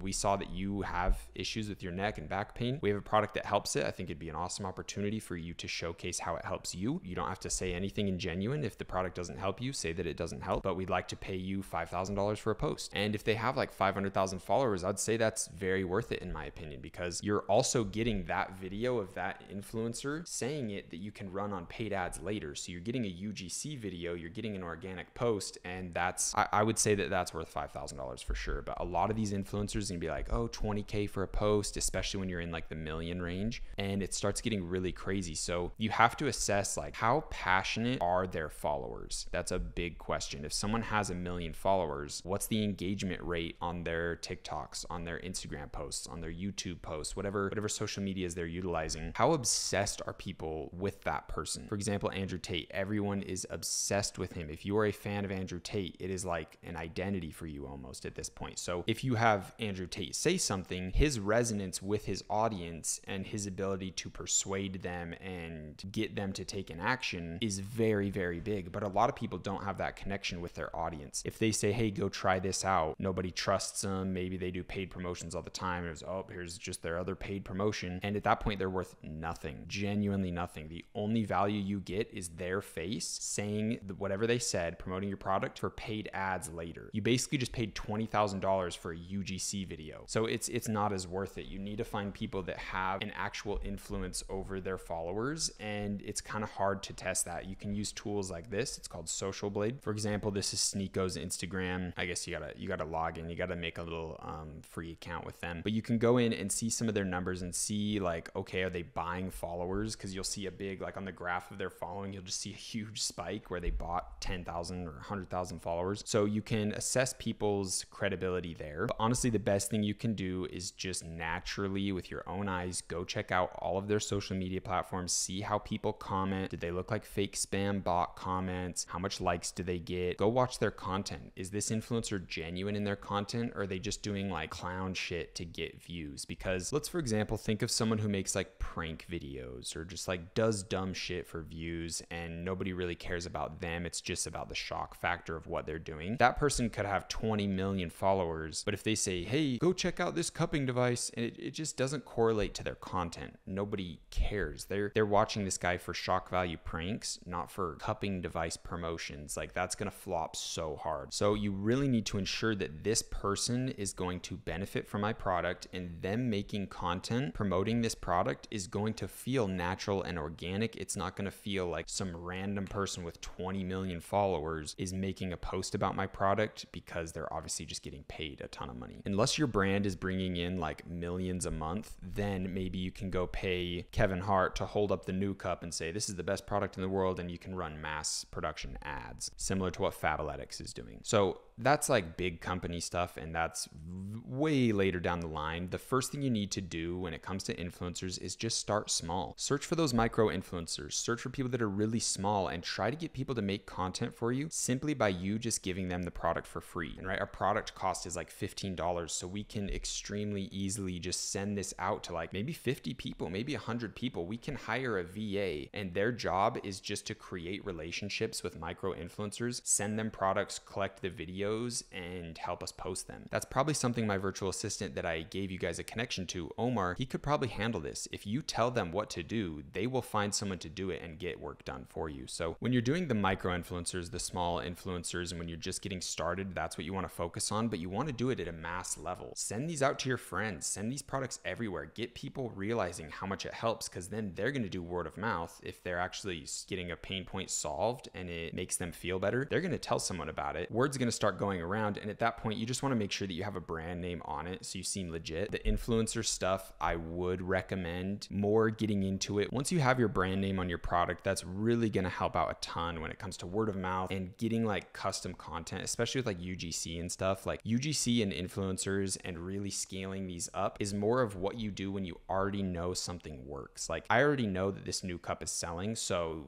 I probably should brand this. I don't think I'm going to for the sake of the course. It's gonna be too much time. I want to get this course out to you guys, but I've done 8K on the store so far. So yeah, and it's consistent and it's profitable. So this would be a time where I would start ordering bulk inventory, getting at least just the name on there, just having new cup put on there, maybe some simple but custom packaging, ordering them in wholesale, getting my prices down, and start working with influencers, negotiating, giving out stuff for free. So when someone gets this product for free, it has a box, it has a presentation, it has the little cutout images of your brand, and it just feels real, because I mean, it is real at that point. You're running a real e-commerce brand. So I would recommend getting the custom packaging, ordering in wholesale before really diving into UGC and influencers at an extra high level. You can still dabble with it and play around. There's definitely no issues in that, and it's going to help you out and get you a ton of sales still. There's no issues with playing around with it, and it's still going to be a huge asset, get you a ton of sales, and be a very good decision. I just wouldn't scale into it and do it at a big level until you're at a big level yourself and have the wholesale inventory. So I want to cover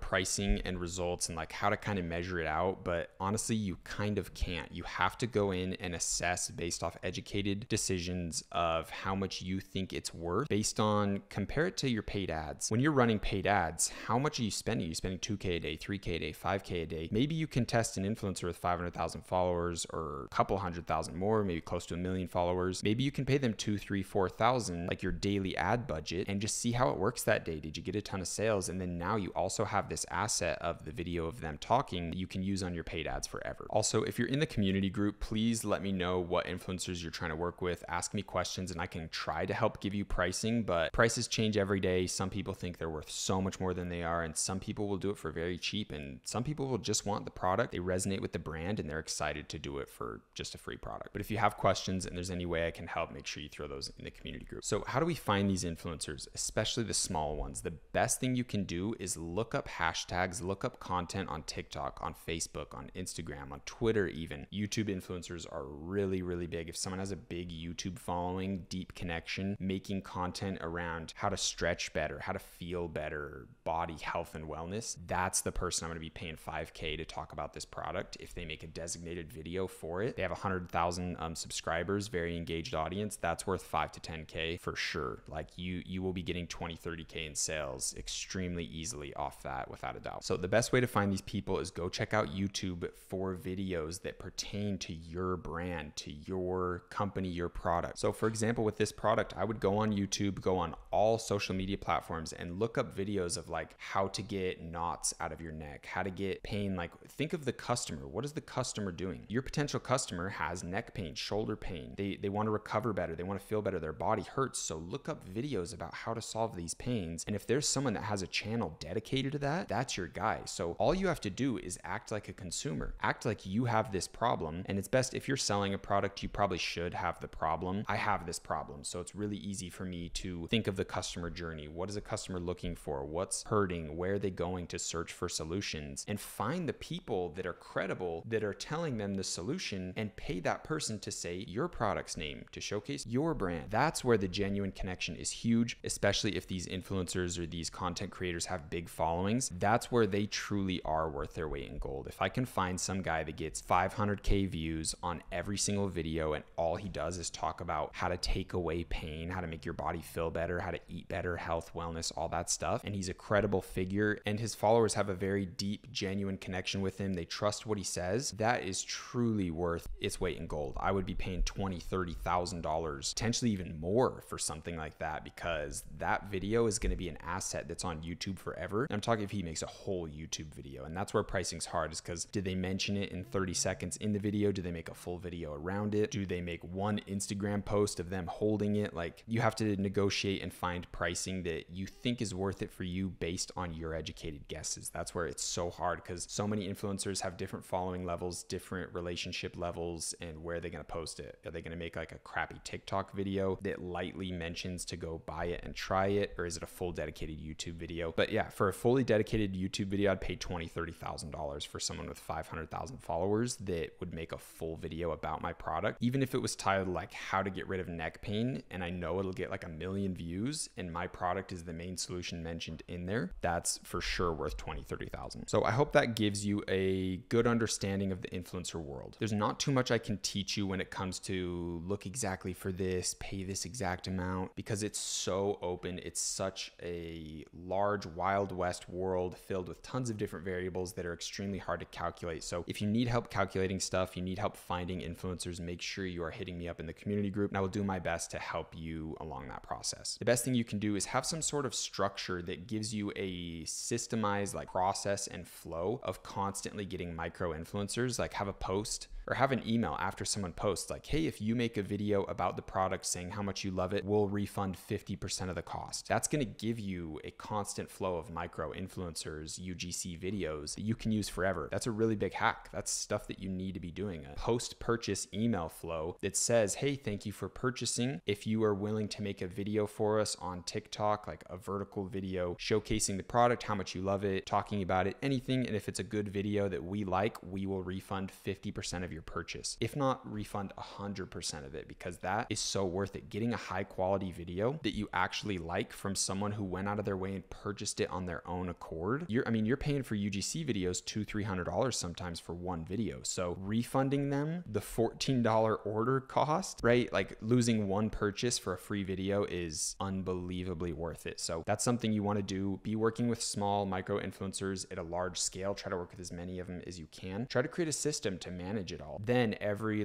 once a month, once a week, reach out to someone who's bigger and try to organize a post there as you're running all of your paid ads, your organic content, all that stuff. And you're going to be everywhere. You're going to have a full-fledged company at that point. You're going to be having eyeballs everywhere, and you're going to be retargeting everyone on Facebook with these structures that say, hey, anyone who's watched my videos, show them these advertisements. And once people kind of get sucked into the world of the new cup or the world of your brand, you kind of don't let them go. You keep throwing ads at them. You keep targeting them on Facebook in different ways. You keep emailing them. You keep sending them text messages, and you really create this little ecosystem that's self-sufficient, where it brings in new eyes, nurtures them, teaches them about the product, shows them a bunch of different ads talking about the features, why it's good, why they need it. And if they don't buy, you offer them discounts through single image ads on Facebook, and it builds into something crazy. And now your job is to just keep getting in new eyeballs, and it gets pretty easy at that point when you have all of these systems laid in place. So I hope you gained a lot of insight and information on this video. I want to keep this one kind of short and give you just really solid principles to look for, because this is something that you're going to have to go out on your own accord and really master and really understand how much each influencer is worth for you through experimenting. And you can also structure deals where it's like, hey, for the first ones we'll do as a test, we'll pay you less, and if it's working good, we'll double the price later. You can always come up with amazing negotiations. And a lot of micro, small, lower level influencers have deep connections with their audiences, and they just don't know how to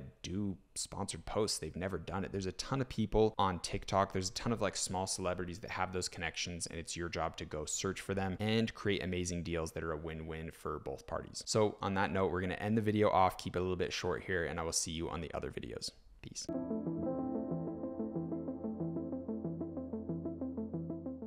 All right, boys, we are getting into a very important video. Today, we are going over scaling. Now, this is a very big topic. It's a very important topic, and there's a lot of different styles and different ways you can approach this, and nothing is really the only way or the extremely correct way.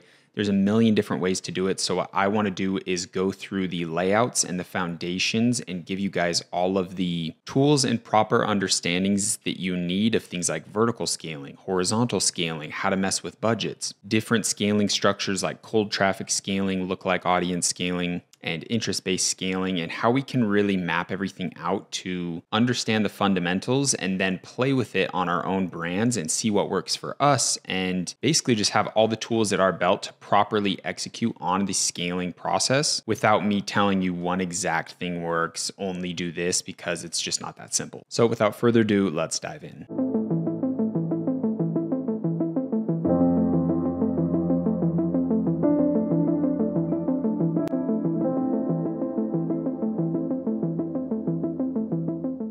All right, guys, there's some prerequisites that you should definitely have in place before you really jump into the scaling method in full force. So first thing you need is you need to have already scaled up in a decent sense with your testing, and you should have some good data on your pixels. So you should have 50 to 100 purchases at least, I would say, that really shows TikTok or really shows Facebook, hey, this is our customer base we're looking for. They need this data for lookalike audiences and other things like that. So it is extremely important to have a lot of sales before we really dive into scaling. And we can obviously do some basic forms of scaling, like duplicating our ad group and then raising the budget by $200 if we were at $100 daily, and raise it to $200, see how that works. And we can scale up the ads that we were testing in that testing phase area. So you can definitely start using small, different little forms of scaling. But when you're fully diving into scaling, you need to have a ton of data. You also need to have a crazy amount of creatives. If you're going to fully dive into scaling, you have to have a system that will give you new creatives, around 5 creatives creatives a week. Now that's either you making them, or that's a UGC person making them and an influencer making them, or some friends making them. But you basically need 5 videos every week. I would say that's the absolute minimum. And the last prerequisite is you need to be able to spend like 2 to 4K a day in ads. And that needs to be something that's not like super intimidating, super scary, that's gonna like wipe out all your funds and leave you bankrupt if it doesn't work. You need to be at the point where you're already making decent amounts. You should be already hitting like 1K days on your store before we really start scaling. And obviously we're not gonna just throw 4K a day into ads instantly and hope it works out. We'll slowly build up the process. Yeah, in the scaling process, throwing 2 to 4K a day into ads shouldn't be super intimidating. And when I say that, a lot of it's a mindset thing too. Like a lot of people are just scared to duplicate their ad group and raise it to that $1,000 a day budget, or raise it to that $2,000 a day budget, or something along those lines. And that can be a limiting factor that really halts on your success if you're just so scared that it's not going to work out. But you obviously need to make that decision based on data that shows you that, hey, we did a $1,000 daily ad group and it worked out pretty good. So maybe the 2K one is going to have decent success too. And when you turn it on, you're going to sit with it and monitor it through the day. You're not just going to turn it on and, oh, come back in 3 days and hope that works. You need to really sit on it that day. Anytime you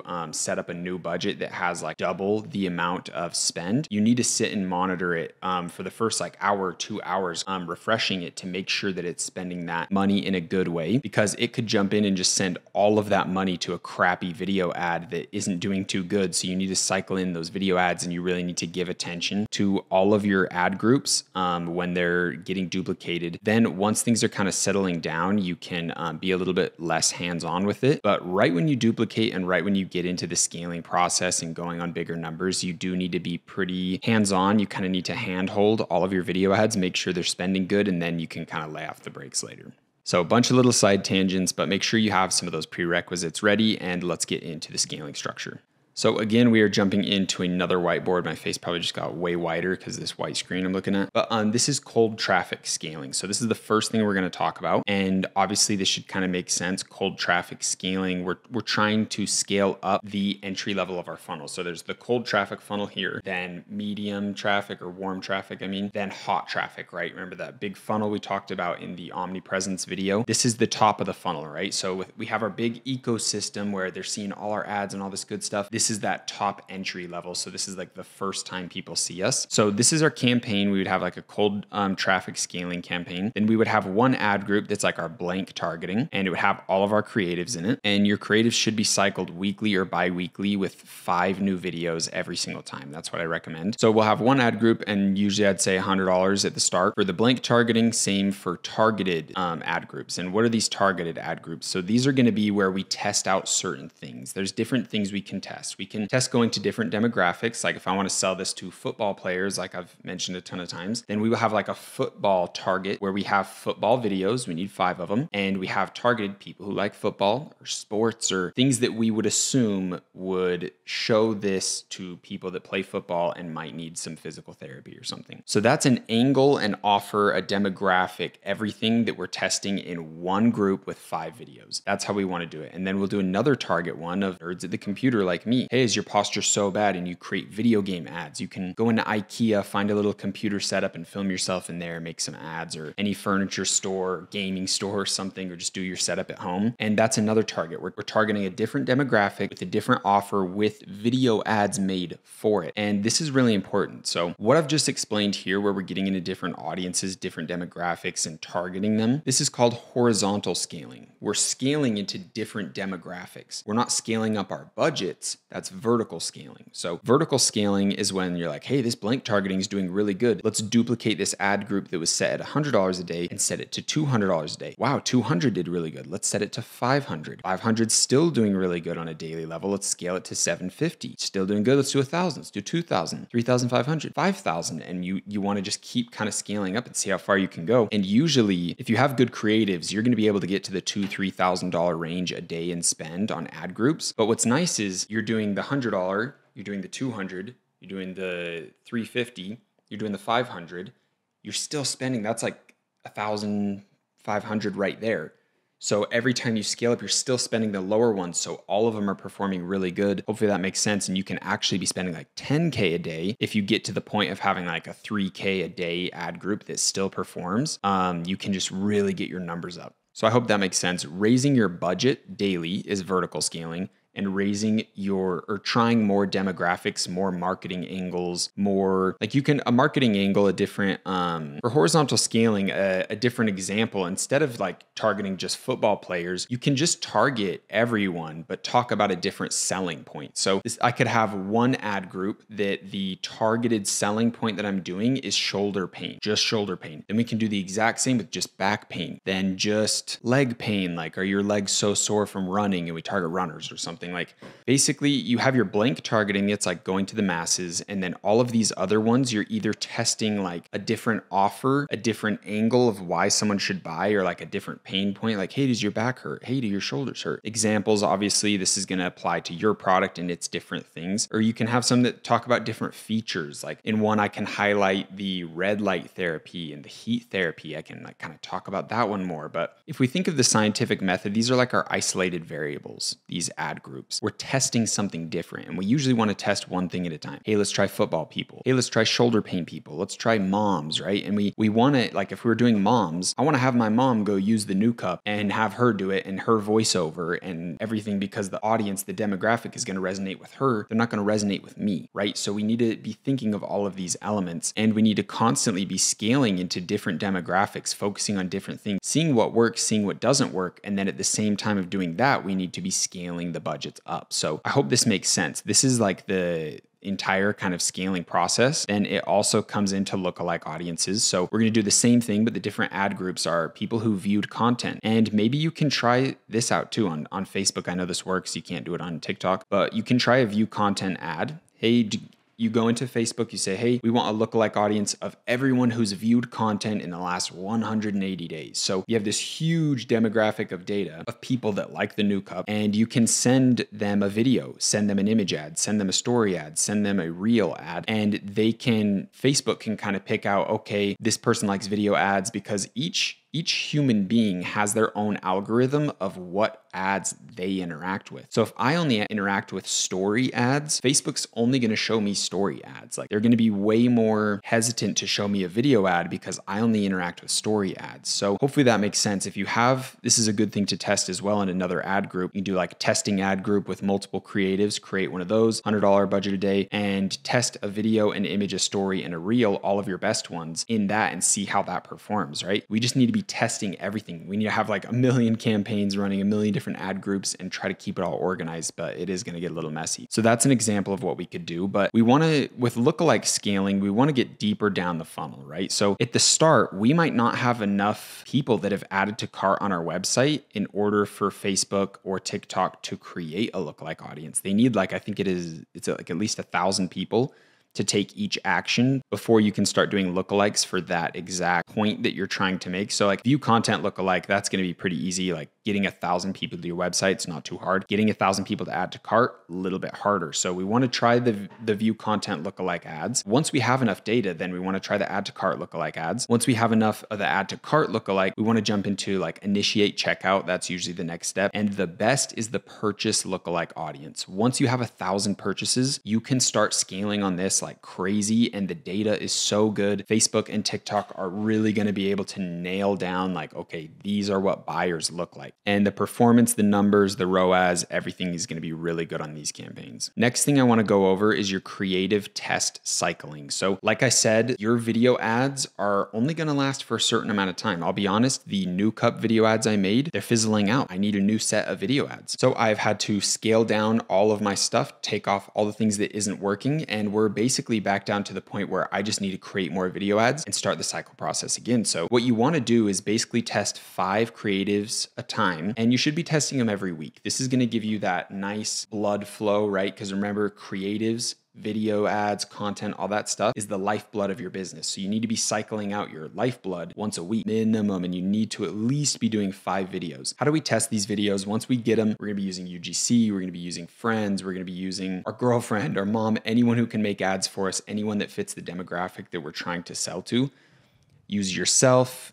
Anything you can do. Getting these video ads is going to be kind of a grunt work process, but this is what separates successful people from people that lose and fail and give up. So once we have our 5 new videos, what are we going to do? We're going to have a ad group. So we'll create a campaign. called the creative test. Then we will have an ad group, and I would do $100 a day on each one of these. A blank ad group with no targeting that has all 5 of our new creatives. If we're testing reels, only test reels. If we're testing a single image ad on Facebook, only test those. If we're just testing on TikTok, then obviously we need the vertical videos, the reels. Only test 5 videos. And if you're doing like, let's say you want to try the football demographic, only do your football ones. Don't mix in your football ones with your mom ones. And you know what I mean? Like keep very big separating lines between these different demographics and marketing angles that you try. And it doesn't have to be like people. It can be like the shoulder pain versus the neck pain. Just make sure you label everything and keep things a little bit separate. So we want to do let's say these are my shoulder pain video ads that I just got done, because that's probably what I would do next if I had to make more videos, is I would focus just on shoulder pain and neck pain. So I would have 5 videos for that. I would have a blank ad group with no targeting, $100 a day. I'd have my best lookalike audiences I can do based off performance, not what I think is going to be the best, what has been doing the best on my ad account. So I should have already been doing lookalike audience scaling at this point. I can say, hey, view content for 7 days is our best performing ad group when it comes to lookalike audiences. So I would throw my new 5 creatives in with that exact same targeting. Then I would try some interest-based stuff. So on TikTok, we can test things like hashtag interactions. So I can choose like a neck pain hashtag, video interactions. So this is going to look at what type of videos do you watch? Like if I'm on TikTok and all I watch is gaming videos all day, then TikTok is going to label me as someone who watches the gaming ones. So if an advertiser goes into the advertising platform and picks, hey, show this video only to people that watch gaming videos, then it's going to show it to me, right? So pretty obvious stuff there. Video interactions is basically just the watching behavior of the TikTok viewer. Kind of explaining that bad, but I hope that makes sense. Then we have interests. So that's where they're going to assume people's interests based on their video interactions behavior. So these are kind of the same thing. We can also play around with things like target expansion, turning that off and on, see how that affects things. We can also play with the countries, like isolating USA, isolating Canada. We can play around with the age. We can also play around with the gender. So that's some of the things that we can play around with when it comes to the interest group and kind of changing things up. Like, hey, let's target people who interact with this hashtag, or people that watch these type of videos. Or we can just switch it around and only change like, hey, people that are only in the US, or people that are only this age, or only this gender. We can change those things. Usually the things that I recommend playing with the most when it comes to this interest-based ad group is video interactions and hashtags. That's basically all I like to play with. When it comes to this interest ad group, we want to keep things broad. Like let's say I'm in Facebook and I'm choosing an interest that's CrossFit or something. That might be a small group. That might only be like 100,000 people or 2 million people or something. And remember, the broader the better when it comes to advertising. We want Facebook, we want TikTok to have the steering wheel, and they're not on a narrow road of, hey, we only want customers right here, because then TikTok can't really steer and do too much. You've kind of boxed them in. So the wider the better. We want them to be able to drive around and search for these customers. So let's say I like to do things in groups. So if I'm doing like a fitness group, then we're going to add in CrossFit. We're going to add in bodybuilding. We're going to add in weight training, runners, yoga people. Like you want it kind of big as much as you can. Like try to keep it hyper focused to a specific niche,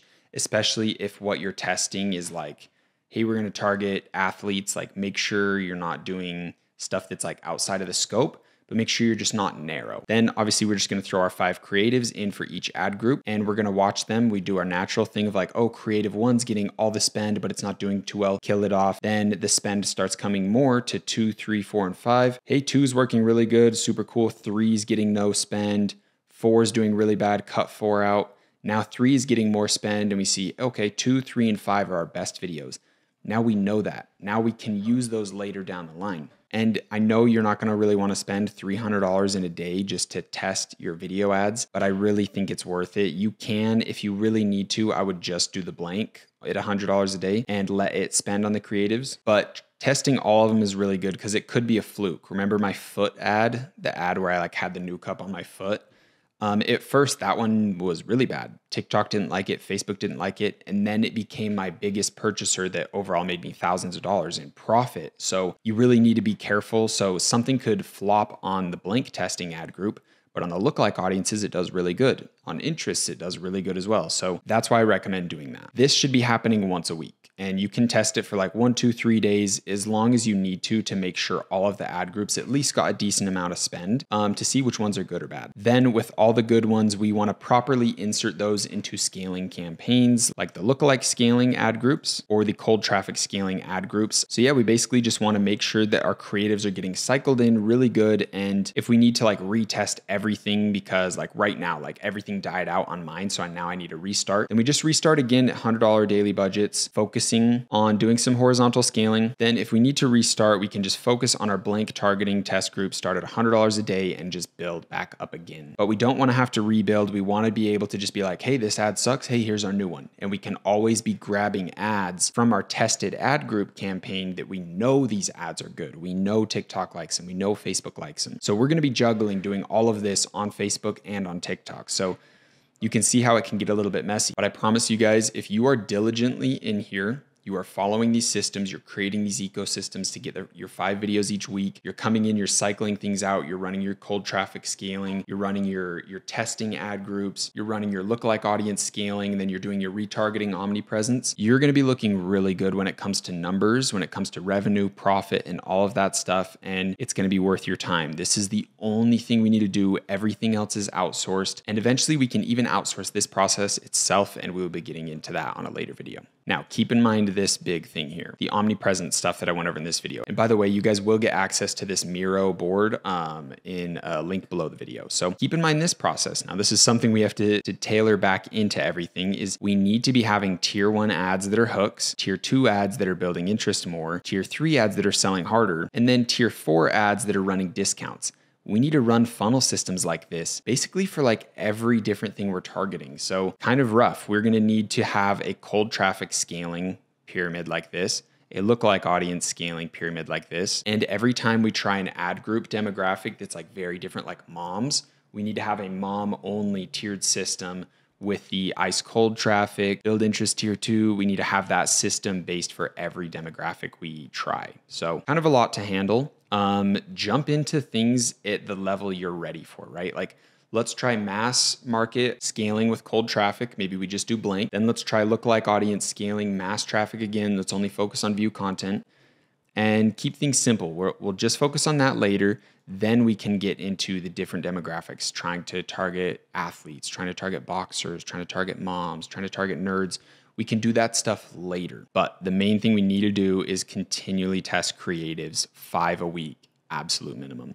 And every time you test them, always do them in groups of 5. So if I got 10 ads for 1 week, I'm just going to do 2 of these, 2 different separate ones where I'm testing the creatives. Everything should be in batches of 5. That's what I think is the best. Like having an ad group that has 20 ads in it. Facebook and TikTok don't like that too much. It's too much going on. Keep it at 5. I promise that's the sweet spot. So we talked a little bit about vertical scaling. I want to give you guys the numbers of how much you should duplicate by and how much you should really raise to make sure you're ready to go to the next round. So let's say, for example, we have a blank ad group and it's at $100 a day and it's doing really good. So we want to duplicate it and set it to $200 a day or $250, something around that. Then if that's doing good, we want to duplicate it to $500, then $750, then $1,000, then $2,000, then you can test $3,500 and then $5,000. Usually you're not going to be able to get past $5K a day unless you are just like on fire, you're absolutely crushing it. It's a little bit more rare to do that, but this is how I go about vertical scaling. I will duplicate a new one.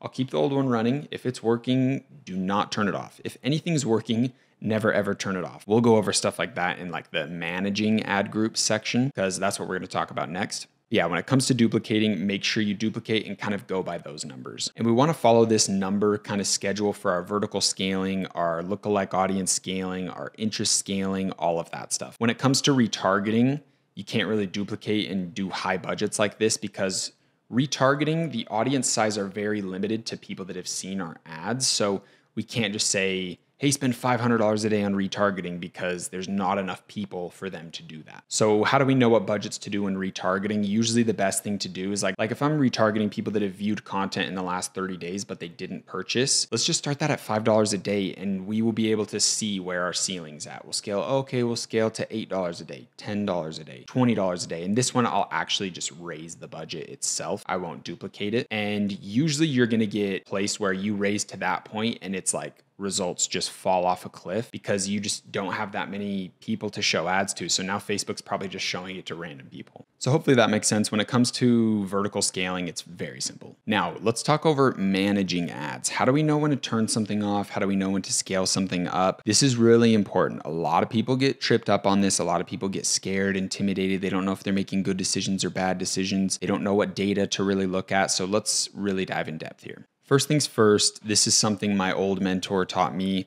Only change things on your ad account every 3 days. This is kind of hard to follow, right? Because if we set something up that has a $500 daily budget, this is the highest we've ever done. Obviously, we're going to be in there monitoring it, making sure the ads are getting a good amount of spend. We're getting out the bad ads. We're putting in the new good ones. We're cycling it, all that good stuff.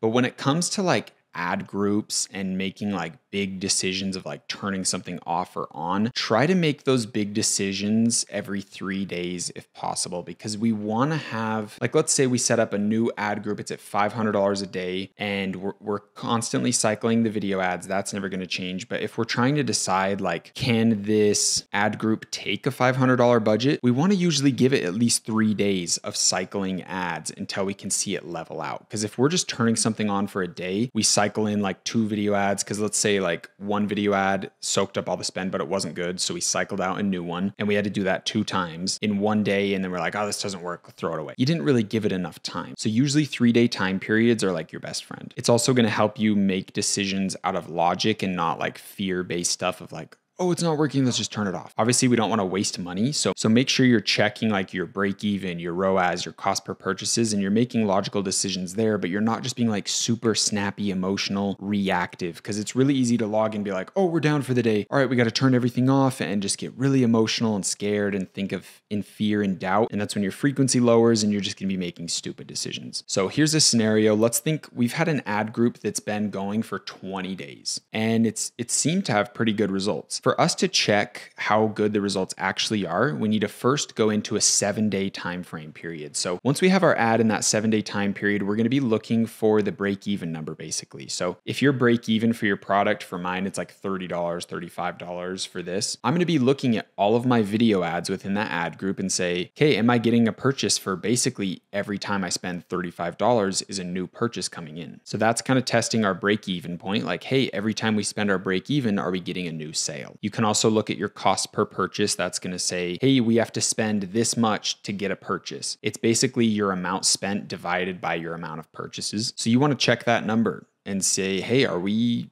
profitable? Like, is our cost per purchase like $70? Because we need to get a purchase every $35. So obviously that's not really making too much money. If you're a little bit over on your cost per purchase, it's fine, because you also have to factor in this. We're testing, right? Like, a lot of this stuff is just us testing. So once we have things optimized, like, hey, we have our best video ads in, we're really starting to pump now, our cost per purchase is going to go from 60 down to 20 really quick, because now we're optimized. So that's a really big thing, is everyone thinks straight out of the gate, day one testing, they're going to be profitable. And if they're not, they're failure. They're a loser. This is a shit product. Let's start a whole new brand. Let's start a whole new product. This is fucking dumb. And they just throw away the baby with the bathwater. And it's like, holy shit, dude. Like, you just barely tested your first thing. Like, this is like a week-long process, 2-week-long process. Like, don't kill your whole brand and everything you've just worked on. You need to give it some time. So keep in mind, in the testing phase, it's okay to lose money. When I was testing my first ads, I definitely wasn't making money. But remember, I found that asset, which is like, hey, this video ad's working. Like, our ROAS on this video ad's like 4. That is huge. That's a really big asset. So by the time I cycle out all my bad video ads, get my good video ads in,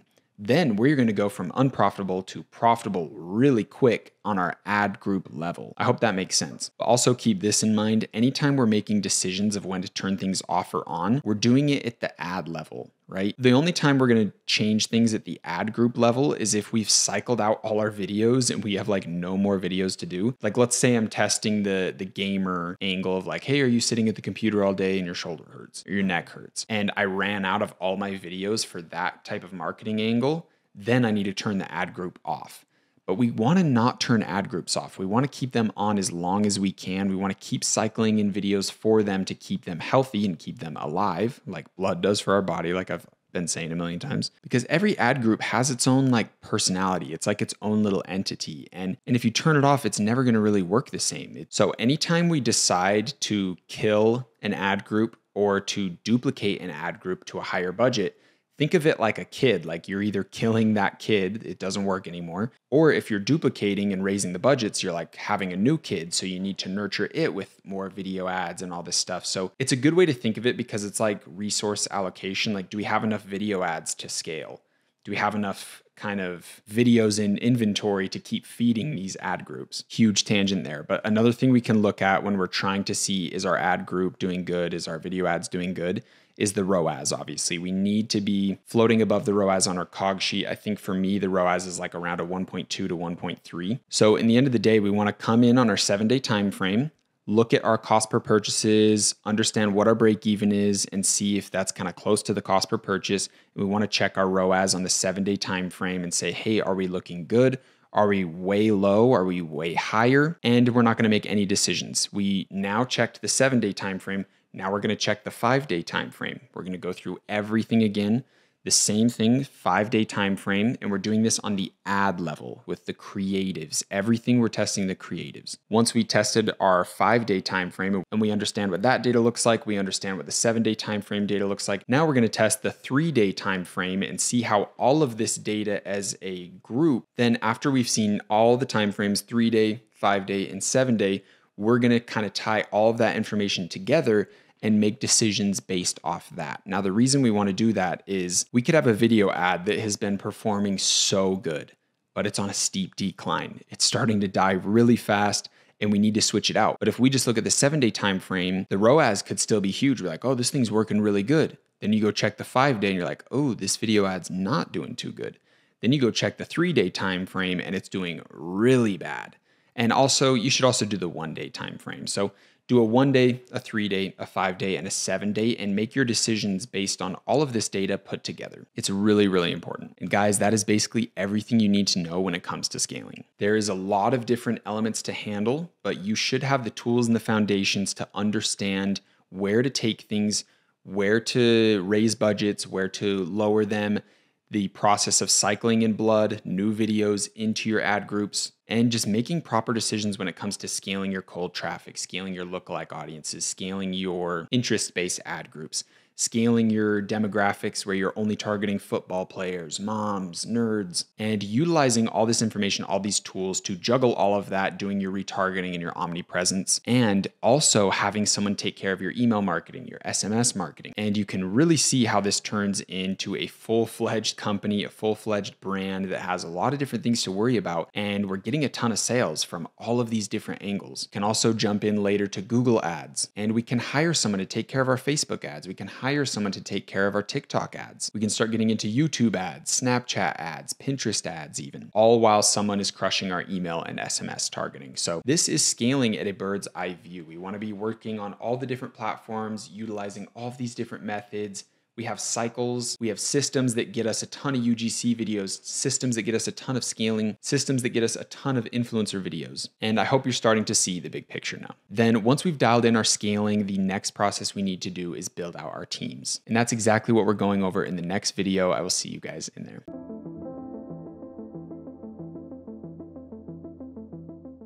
Welcome into another video, guys. Today is a really important one where we're going to be going over tracking data. So this is really important. Once we're gaining traction with those TikTok ads, with those Facebook ads, we're really starting to build out our numbers. We're hitting $1,000 days and we're starting to get into the profitable section of running our ads, where we're kind of breaking through that testing phase. It's extremely important to have the two things that I'm going to be going over in this video, and that's going to be data tracking through Triple Whale and profit tracking through beprofit. And I don't want to waste any of your guys' time, so let's get into the video.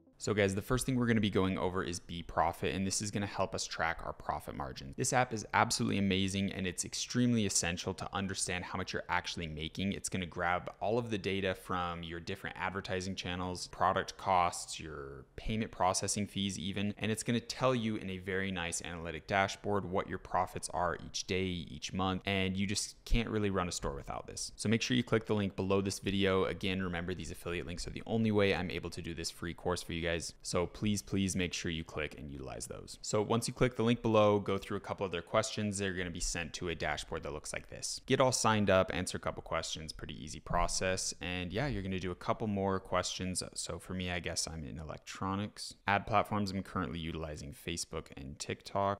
Klaviyo, I don't have set up yet, and I don't think I'm going to for the store just because it's an example store primarily. And it's really easy, seamless integrations with the actual account. So you're going to log into your Facebook account, it's going to pull all the data. You're going to log into your TikTok account, it's going to pull all the data, which is unbelievable and extremely seamless, and just one of the best processes about beprofit. When it comes to asking about your inventory, you can just put other on all of these. You can hit other on shipping as well. But if you for some reason are working with a different 3PL, which I really don't recommend, but if you are and they charge you shipping, you can have the expenses listed here. Cool. And my COGS are extremely easy to manage because we just have one product. This costs $0, the warranty, and we have $15 cost for that. So we can just hit next. We're not doing shop pay, so we don't have to kind of put in any of these transaction or fixed fees. We can just do the auto Shopify one. And you can even integrate your Google Sheets if you have any info there, any data that you want, which is just crazy. It's also going to factor in your Shopify monthly $30 cost. So they just think of everything. And you can jump in here and make some exclusions if your store is unique and there's some things that you need to kind of manually put in. And here are the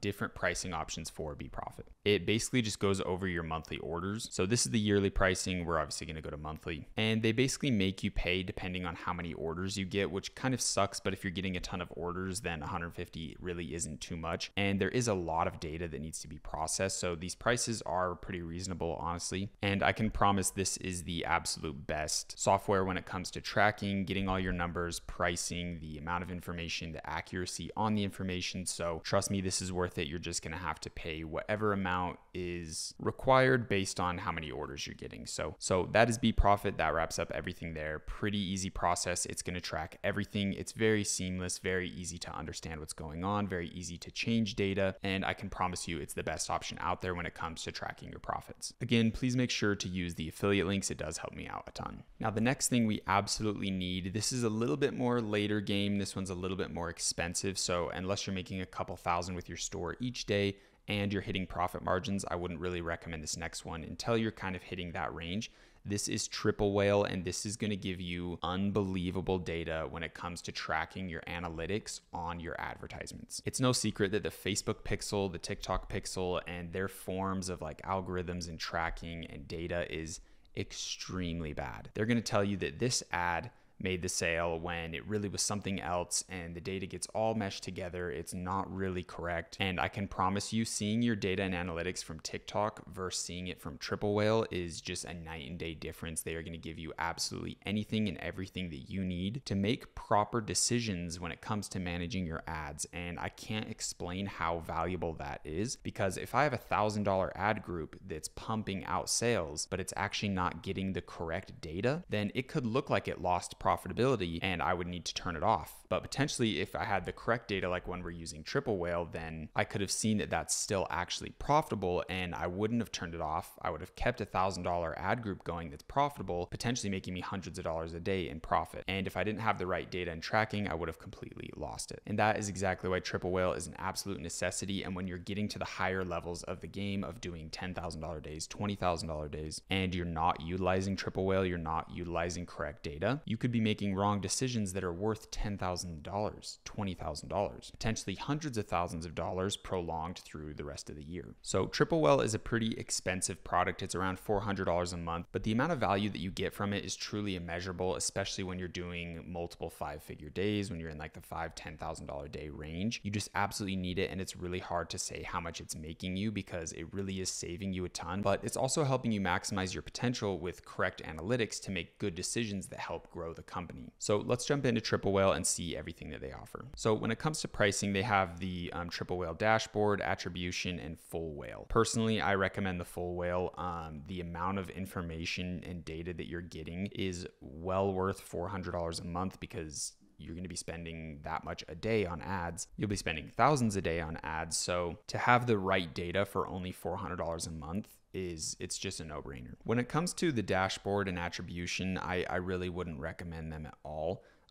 Full whale is definitely what you need. They have a creative cockpit, which if you go to product, you can see is a creative dashboard. They're the first people to do this that shows you the analytics of your specific creatives over all of the platforms, showing you, hey, this creative's your best, this is your worst. So we don't have to make these guess decisions. We can see it with very deep analytics and custom made dashboards that are designed to help us make those decisions. They also have their own pixel, which is integrated in the full whale, and that's going to be what's giving you actual correct data. They have post-purchase surveys, profit tracking, full expense management, real-time blended ROAS, which is very big. This is telling you the true data. This is where most of the value is. If someone first saw this ad, but then they later saw another ad and purchased from this ad, it's going to let you know that. It's going to give you the data of saying, hey, you had to pay for 2 ads to get this guy to purchase. And it's going to analyze that stuff, which is just crazy. This is like going from 3D tracking to like 4D tracking and really understanding every aspect and element when it comes to your paid ad funnels and how much money you're actually making. Triple Whale also seamlessly integrates with anything and everything you could think of. And here is a list of all of the services here on the left. I can promise you this is the absolute best in the game. And once you are scaling up your store, there's no way you can survive without this. There's no way you can scale without it. So if the time is there for you where you're ready to take it to the next level, you need better data, you're spending a lot on ads, then please make sure you click the link below and get beprofit and Triple Whale. These are absolutely essential for scaling up your store. You just can't get away without them. And please click those affiliate links. It does help me out extremely. Now, Triple Whale is a very simple software. It's also very complex, but they've made it very simple through their dashboards and user interface, user experience. But if you're still needing some information, you're still needing some help on what to really do once you're inside Triple Whale, then make sure you Google the Triple Whale University and come here, and they have a full-blown course on exactly how to use Triple Whale. So I would love to come in and help coach you guys on what to do, but there's really no one better than the people that work with the company to show you how to use it. And these guys are truly the experts. They help design the software and they really know how to teach you the ins and outs of it way better than I could. I really recommend once you get Triple Whale to come in here, go through their free course here and make sure you understand the ins and outs to a T, because this is going to be something that could potentially make you millions of dollars. If you're running a brand that's doing 10 million a year and you have Triple Whale that's giving you all of this perfect data and information, that's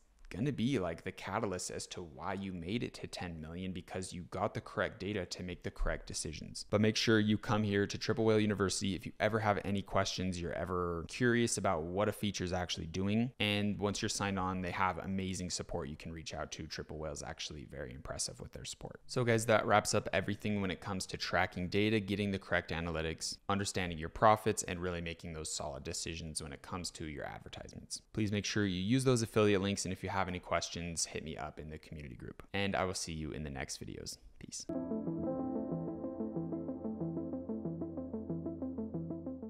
Welcome into today's video. We are going to be going over legal structures. This is a topic that you definitely need to handle, but I will admit it's a topic that you can kind of wait to handle until you're at least getting some traction, you're getting some sales, you're at least moving a little bit with your store. When it comes to legal structures, there's not a ton of things we need to do, but the things that we do need to do are extremely important. That's create an LLC, get a business license, which you're most likely going to have to do, but it is kind of based on your state, your city, your location. So make sure you're looking for your city's guidelines, and I'll show you how to do that. And the last thing is basically hiring a CPA that's a professional that knows how to handle our taxes and is familiar with taxes for e-commerce businesses. And I will show you how to do all of these. So without further ado, let's get into the video.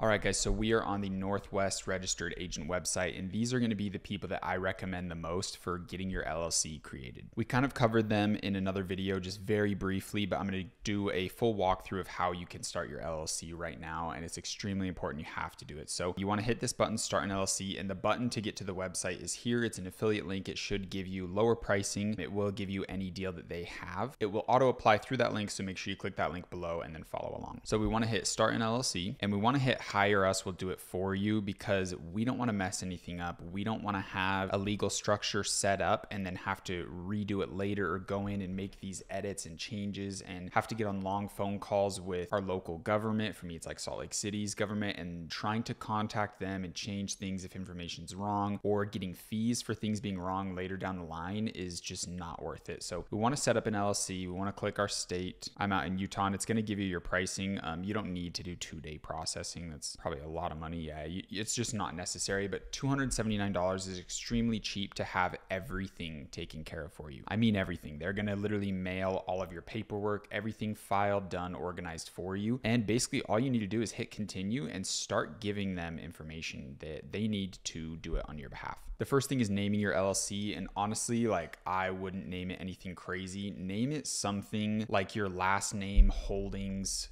LLC or something. Like, for example, it does not matter. Your LLC name is only going to show up on your Amex cards and your tax stuff, and like, it's just really not that important. And eventually later down the line, you want to get into structures of owning a estate that owns your LLC that you are a beneficiary under, and really big complicated legal structures. So it's best to just act like this is a holding LLC. Name it something Holdings, anything Top G Holdings, like anything you want. It really doesn't matter too much. It's not going to really be seen anywhere. And basically just go through the process with them. It's going to be super simple, super easy, $280, and all of your legal stuff is taken care of. You just want to make sure that you're filing for an LLC and not like an S Corp or anything. You'll get into an S Corp later down the line. If you have a good CPA, they will coach you. And there is benefits to having an S Corp. It's going to lower your taxes. It's basically an LLC, but you're paying yourself a salary. So it helps with your taxes, and it's going to basically lower the amount you have to pay each year. But we don't have to do that right now. We just need an LLC set up. So that is the LLC out of the way. You can reach out to them. They're going to help you with any questions at all. It's going to be a pretty simple, easy process. Now we need to move on to our business license.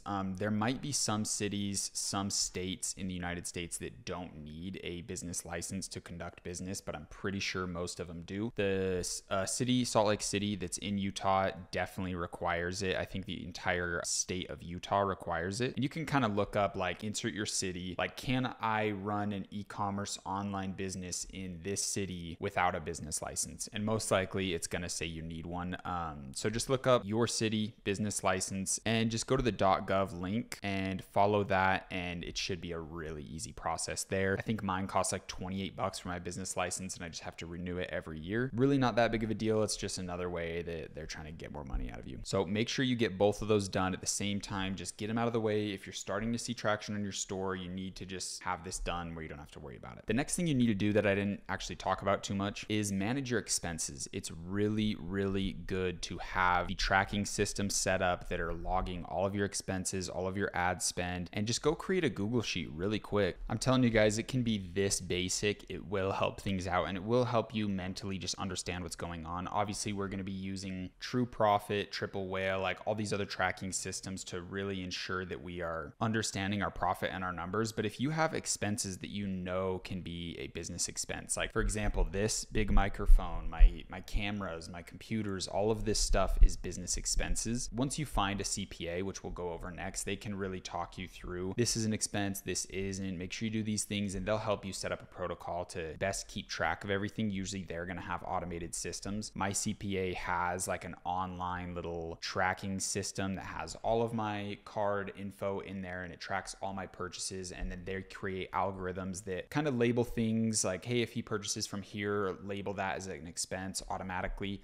And then at the end of the year, me and him just go over it and try to add in any other expenses we can. Your CPA should be able to do something similar. But in your early days, it's going to help if you just make a very basic expenses spreadsheet, note down each month, and just go through like, hey, I spent $30 on Shopify. I spent $100 on Tik Tok Ads. I ordered the product from Amazon for $40. I spent this much on Debutify, or this much on these other necessary softwares that we need. Just write them down. It's going to help your mind really understand what's going on. And then when you back that with all the information that you get from Triple Whale and other analytic-based services for tracking, it's going to really help you see a bigger picture. And when it comes to tax stuff, it's just going to be a little bit easier for you. Now, the big part, hiring a CPA, you need to hire a professional to do your taxes. Don't try to do it yourself. I can't give any legal advice. I can't give, none of this is legal advice, by the way. I'm not in any way someone that can give advice when it comes to legal matters, taxes, anything. But I think a CPA needs to come at a certain point based off my experience, my recommendation. If you're doing like really low numbers, you can probably handle it yourself. You don't need to go, like if you lost money drop shipping your first year from all your expenses and it's not panning out just yet, don't really worry too much about going and hiring a CPA for $500 a month or $1,000 a month to handle this, when it's like, obviously we don't need that yet. So make sure you're getting traction with your store before you outsource a big expense like this each month of like hiring a professional. So I can't tell you when, but you should know when you need it. When your store's getting traction, it's consistent, you're looking into like branding long term and stuff, then you definitely should have a CPA on lock. Hopefully I found mine for like around $500 a month. Hopefully you guys can do something similar to that. I think that's very obtainable, but let me show you how you could find one. All right, so I just went to Google and typed Salt Lake City CPA, and you can basically start seeing Google's recommendations based on their reviews. And obviously you want to take these reviews very seriously and just start calling people up. Hey, do you have experience with e-commerce clients? I run dropshipping stores, I run e-commerce brands, and I need someone to really help me with not only just my taxes and accounting structures, but I need someone that can advise me on things of like, hey, make sure this is listed in expense, or make sure you're taking these actions to lower your tax bill each month. Like, hey, you're making a decent amount, let's move into an S Corp. Like, you want someone that can advise you in these things, and you want someone local that you can go meet up with, get on the phone with easy, and build a relationship with. So look local first. That's 100% what I'd recommend. And if you're in the community group and you're really struggling, you can't find someone, I will reach out to my CPA personally and see if they can onboard you guys. We'll try to get something in the works. But yes, look around in your local area for a professional CPA, check the reviews, people that look good, give them a call and say, hey, I do e-commerce. Are you guys specialized in this? Do you know, have you had like e-commerce clients in the past? Do you know the landscape? So I don't really have to like coach you guys, you can coach me on what to do, and it's going to be a pretty easy process. Once you find someone good, it's kind of a breath of fresh air, especially when you're making a good amount with your store and you only have to pay $500 a month to get everything handled. It's pretty nice. Everything you need to know in the early days of legal structures. Obviously there are huge things later down the line, but when you're running an e-commerce brand, this is basically all you need. This is the essentials, and once you have this done, you have a pretty long headway. With all of this handled, you're not going to really have to worry about legal stuff too much until you're really getting to huge brand levels of like creating contracts with certain influencers, if you're doing like a revenue share or splits and stuff like that. And you can easily reach out to a business professional to help them create contracts for you and do things like that. So you really shouldn't have too many other legal issues until you're getting to the point of like really bringing in multiple 6 figures, multiple 7 figures a month. So I hope you enjoyed this video. Your action steps are to go set up your business license, your LLC, go find a CPA if the time is right for you, and make sure you get organized. Have like a little monthly spreadsheet like we went over, going over your rough expenses, and make sure you're always checking your analytics, your information from your tracking softwares that you use on your store, and you should be really good to go, and taxes shouldn't be too hard when that time comes. I hope you enjoyed the video, and I will see you in the next ones. Peace.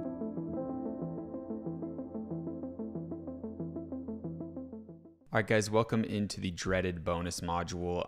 You probably picked whatever video you wanted, so this might not be the first video you've seen when it comes to this bonus module and putting out fires and any issues you might be having with your store. First issue I want to talk about in this one is any Shopify related issues, and right now I'm having a pretty big one. It's a payment related issue mixed in with a Shopify related issue. So to give you the full rundown, my store got put on payment holds so they could review it to make sure I'm not scamming people. They wanted the tracking codes of the orders. They wanted to see like inventory. So it took me a while. It took me like 5 days to get those images from the suppliers, organize all the tracking codes. They also wanted some legal info on my business, so I had to provide that as well. And overall, it took me like 5 days to get it to them, and that's including a weekend. And they shut down my store. They fully made it inactive. It's completely taken down because I didn't get the information fast enough to them. And what's really annoying is I was logging in to put in all that information, and I can see on my emails that an hour before I tried to log in, they made my store inactive. So if I was an hour quicker, I wouldn't have had my store down, and my store got taken down as I was scaling up to 2K a day in ad spend. And I can't turn the ads off or it extremely negatively affects all of the ads moving forward. They don't optimize like ever again, because when you turn off ads, they get extremely unoptimized. They never really go back to the numbers they were doing, and it completely derails everything that you're doing. But now that it's been 2 days, Shopify still is not replying to me. I gave them all the information they want and they're still not replying. So I had to turn the ads off, or else I would have been down 4K by this time right now. And I've just been hounding them on the chat support system, and they are still not really replying. They don't really seem to care. So I guess I just have to wait. If it keeps going for a couple more days, this is going to be absolutely insane. But yeah, this is some of the business issues you have to deal with. I have gone through countless of them. I've had so many stores shut down for issues like this. I've had payment processors like Stripe and PayPal ban me, and I've lost 18K, 30K, or even more in all of these issues. I've had Facebook ban me. There's really just a countless amount of issues that come up within business, and this is just one of them. So the main advice I can give is if they give you that payment hold thing, you need to get that information to them ASAP. I've never had this issue before, this specific one where they shut me down for not replying. But yeah, all of my ads, I spent like 2K yesterday on ads that were running to a store that doesn't exist because they took it down. So extremely bullshit, but that's the price of doing business. You're not really in control with a lot of things when it comes down to it, which sucks. But yeah, that's one of the issues. I'm sure this video is going to be filled with a ton more issues as I come across them, or any issues that I want to teach you guys on to make sure you avoid, but that's just the one that I have for right now. All right, guys, so I finally resolved the Shopify issue. This took multiple days. They shut me down on the 6th, and I just got it back the 10th. This morning, it's 11:30 a.m., and I want to go over what the process was. Basically, I had to give them all the information. I should have done it way sooner when it came to the payment processing, all the stuff on hold. I should have got the information to them way quicker. I think it took me like maybe 10 business days, maybe 5, something around that time period. But it was also over the weekend, and I was waiting to get those tracking codes and a lot of the shipping information and images from the manufacturer, the 3PL I was working with. So it took me some time, and I replied to them. They got my account back pretty quick, but then I still had the Shopify payments taken down, so I couldn't restart my ads. I couldn't do anything. And now finally today, 4 business days later, we are fully ready to go. Everything's back up and normal, and I really had to hassle them on the email, like just replying to their legal email, and then also jumping in the Shopify support and begging with them to escalate it and reach out to someone. And I basically think they did nothing the entire time. You just have to wait for the email. I don't think support's going to help you at all. But I want to talk about what to do once you get back, because you had to turn all your ads off if you went through this issue. So basically what I did is I just set up restart campaigns that I duplicated. When you tick these back on, they are never going to get the same results, and the data is very all over the place. It's going to be giving you a lot of the past data, this current data, and it's basically like 2 different things. The past data does not apply anymore once you retick something on. So this is going to be way more simple. My $100 ads, my $200 ads were doing really good. Some of this is kind of weird with the numbers, but the $200 a day ad was doing really good. So I duplicated a $100 one, and I duplicated a $200 budget. So we'll spend $300 in ad spend today. That's what I did on TikTok to kind of bounce back after after the payment processor and Shopify takedowns. And on Facebook, I'm basically just duplicating my reels and doing the exact same thing here. I wasn't too far on Facebook because Facebook has that $50 starting thing. Once you go through the verification process with them and kind of verify like some documents, some identity, some data stuff that they want, then they'll up your budgets past $50 a day. So I did the verification. It's going to take like 2 days. It's really easy to do. So if you go to create a campaign, do sales, make sure you click manual setup. These automated setups are stupid. And if we go to next in the ad set level and try to do like $100 daily budget, then we get this pop up. Probably seen it in the Facebook ad stuff. Just hit verify business here. It will go to a document that kind of walks you through the process. Super simple, super easy. Takes 2 business days for them to review you, and then you'll get higher budgets, which is really big, and you're going to need that. When it comes to resetting my Facebook ads, I'm just starting with reels. Restarting it, it's going to do $50 a day until I get reapproved. Put all my videos in, and I will duplicate the story ones probably tomorrow because I only have $50 a day to spend, and I don't want stories competing with reels. So we'll just restart the reels and kind of re-go through this process.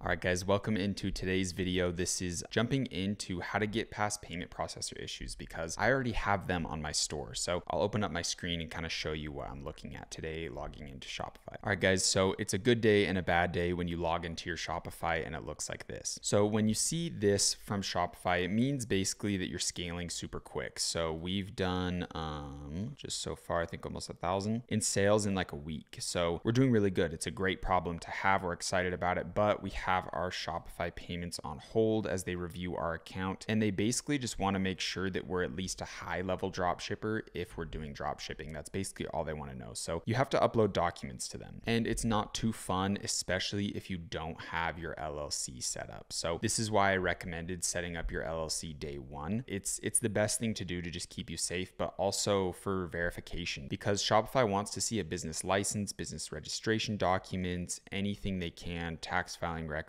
anything at all. Then they want to see proof of inventory, shipping information, and social media links. So this may sound super daunting or scary, but in the end of the day, this is some pretty basic stuff and we can handle it pretty easily. What we need to do is reach out first to our 3PL and say, hey, can you send proof of inventory? Can you send over shipping information? And then obviously you can just get your social media links and send those over to them. Since it's a file, you can just create like a Google document. For social media links, they do want a file, so you can just send them like a Google document that has like, here's our Instagram, here's the link, here's our TikTok, here's the link, all that stuff. Send them all the links you can. Proof of inventory and shipping information can easily be provided by the 3PL team. If you're not directly working with a 3PL just yet, if you're using de-essers, Zendrop, or anything along those lines, it's going to be a little bit harder. You can reach out to the support that those companies should have to try to get some of this information. When it comes to proof of inventory, you can just show invoices from Zendrop or from whatever company you're using, like show credit card payments to them. I'm sure that should be fine. Overall, Shopify is pretty easily satisfied with you giving them stuff. The hardest thing is proof of business association if you don't have an LLC set up, if you don't have anything set up yet. And I don't know how strict they're going to be because I've always had an LLC. So I'm pretty sure you're going to have to file for an LLC and wait until the LLC documents like come in until you can show any proof of business license or registration. The easiest and fastest might be getting a business license through your city, which I'm pretty sure you're going to have to do anyway, depending on where you live, obviously. And they should be able to get you something pretty quick, and then you can show that to Shopify, and hopefully that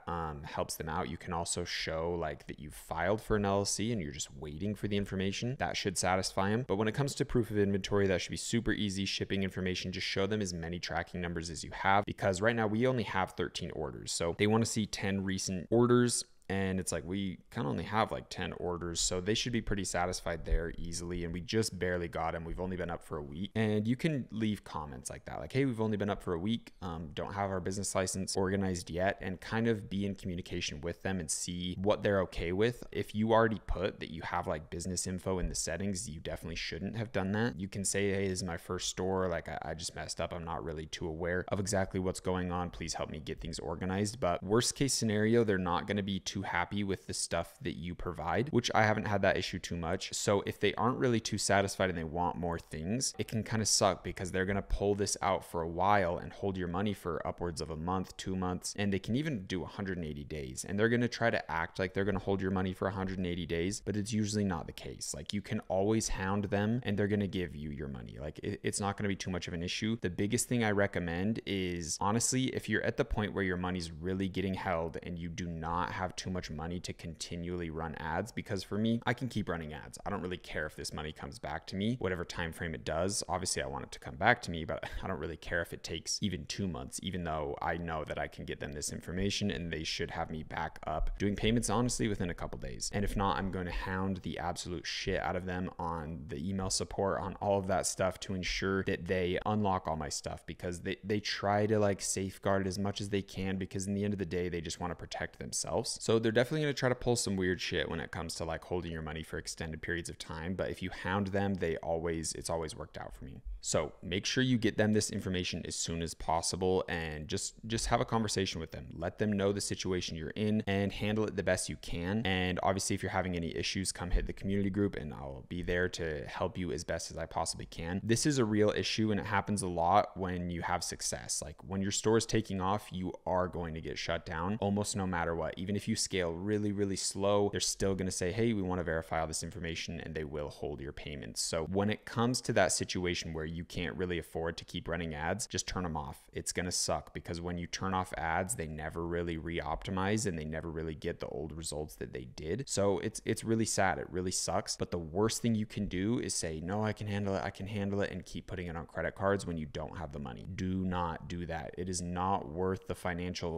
potential financial gain and the risk of not knowing when you're going to get this money from Shopify. Like, if you're taking the risk of putting an extra $1,000, $2,000 on a credit card so you can fulfill your orders and still keep paying for your ads, and you're not getting any money back to pay it off, and you don't have that $1,000 or $2,000, that's a very scary situation to be, and it can just keep getting worse and worse and worse and worse. You're making good money on paper, but you're not getting that money for a long time, and you can't pay off your cards. So now you're getting debt, and it's when the interest rates start hitting, if you start missing payments, it can get extremely scary, and it's not worth making that couple extra $100 or $1,000 in the meantime. Like, just turn the ads off if you can't afford it. For me, I'm scaling my ads up still, even with the payment processor issue. I don't really care, because ultimately I've handled it before. I know how to handle it. I have my ducks in line, my ducks in a row, whatever the phrase is. I have my proof of business info. I can get the proof of inventory and shipping info very easily from the 3PL team, and we can quickly send them over the 3PL or the links to all our social media pages. So that's basically it. It's usually a pretty easy process to solve if you have the information. Getting it from the 3PL is pretty easy. The big things, the association, showing your business license, all that stuff. So make sure, if you haven't, that you click the link below and apply for your LLC. You guys really need to get your LLC organized. It shouldn't be too much of an expense, and it's going to save you, and you're going to have it forever. So it's a long-term investment. It's absolutely necessary to business, and you should be able to tell Shopify, hey, we filed for it, we're still waiting for the number, and hopefully they can work something out with you where they release the payments and then you can show it to them later. But yeah, usually they're pretty easy to work with. Make sure you hound them if you're not getting your money back, if they're still holding it even though you've sent proof of everything, because they're not right to do that, and they will eventually release it if you just hound them long enough. So that basically wraps up this video. If I submit all these files and there's more issues, or I think there's other issues that you guys are going to go through that I need to cover, I'll make another video and add it into the end of this one. So the course will always update. There will always be new videos based on what you guys need. So hopefully that handles your problem. Don't let this stress you out too much. This is a good problem to have. You're scaling, you're growing, and this is business, right? This is why there's a putting fires out section. We are essentially overpaid firefighters. Like, there are problems 24/7 that just continually come up, and it's extremely annoying, but this is the price of business. And it's either this, you go clock into a 9 to 5, or keep going to college, or do something stupid like that. So enjoy the problems. Try to have a smile on your face. Try to get excited about the problems, because there's no use in stressing about them. They're just going to piss you off more and more, and it's just going to make your process harder, and honestly just lower your frequency. So keep your frequency high, stay motivated, stay excited. This is one of the many roadblocks that you'll face during your e-commerce journey. So yeah, if you still have any questions, please let me know in the community group, and I will see you in some of the next videos. Peace.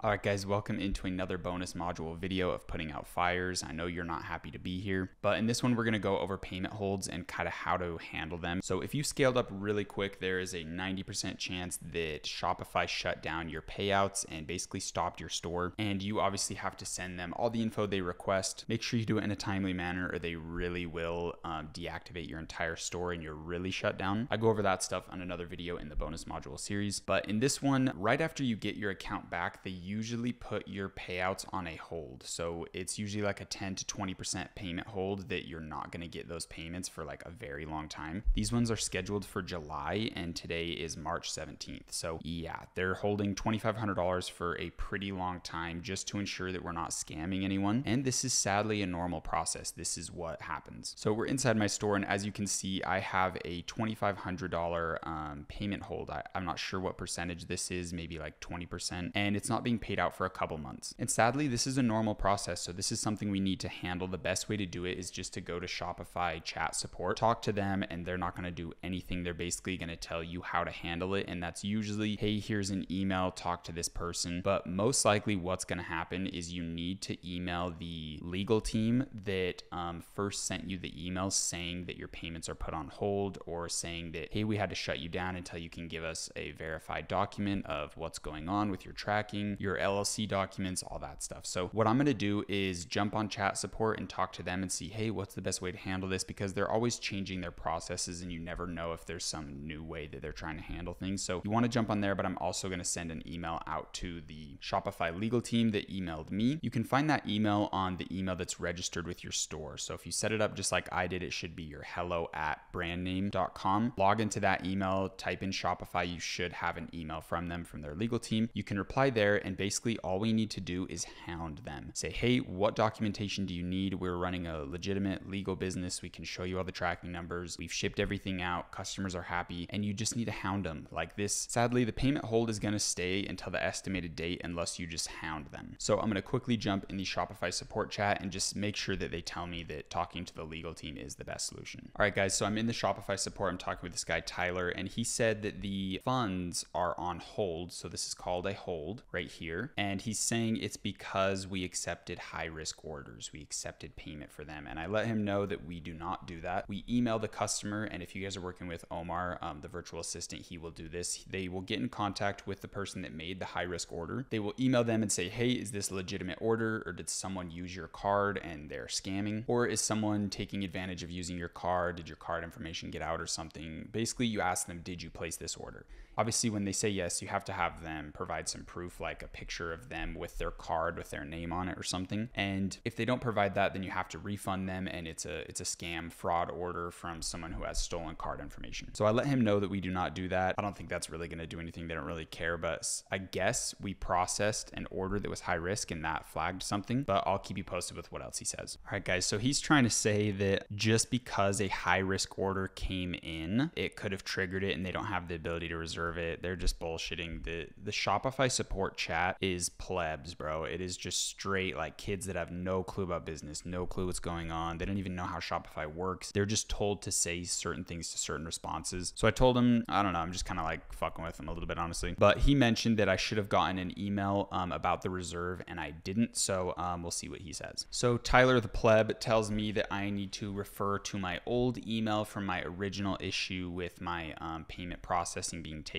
down. Exactly what I assumed. So I'm just going to go hound them on emails there. And it's not fun. It takes 2 to 3 business days usually just to get a reply from these fucking guys. So it completely sucks, but this is a part of the business that is just, Shopify has to do this. There's absolutely no way around it. And it sucks. There's no way to like scale slow and not really hit any of their red flags. Eventually you're going to hit a red flag. You're going to have to go through the payment processing issues, reserves, holds, and you're going to have to hound the fuck out of these people on email. And it sucks because they don't really care, but usually I kind of give them a bullshit story. I'm not gonna lie. I'll kind of talk about like, I have kids to feed. This is how I pay my bills. I can't continually run my business if you're holding 25% of my money. And that's a very big issue. Like if you genuinely have some big bills and your Shopify store is your main income source and they're holding 25% of your income, that's basically all of your profit margin. And you can't continually run ads when you're not getting your profit margin. So it's a pretty big issue, but we're just gonna have to hound them, keep telling them like, what information do you need? We're happy to follow any protocols. I need this money unlocked. We haven't done anything anything wrong. Tell them your story about your bills. This is your main income. You cannot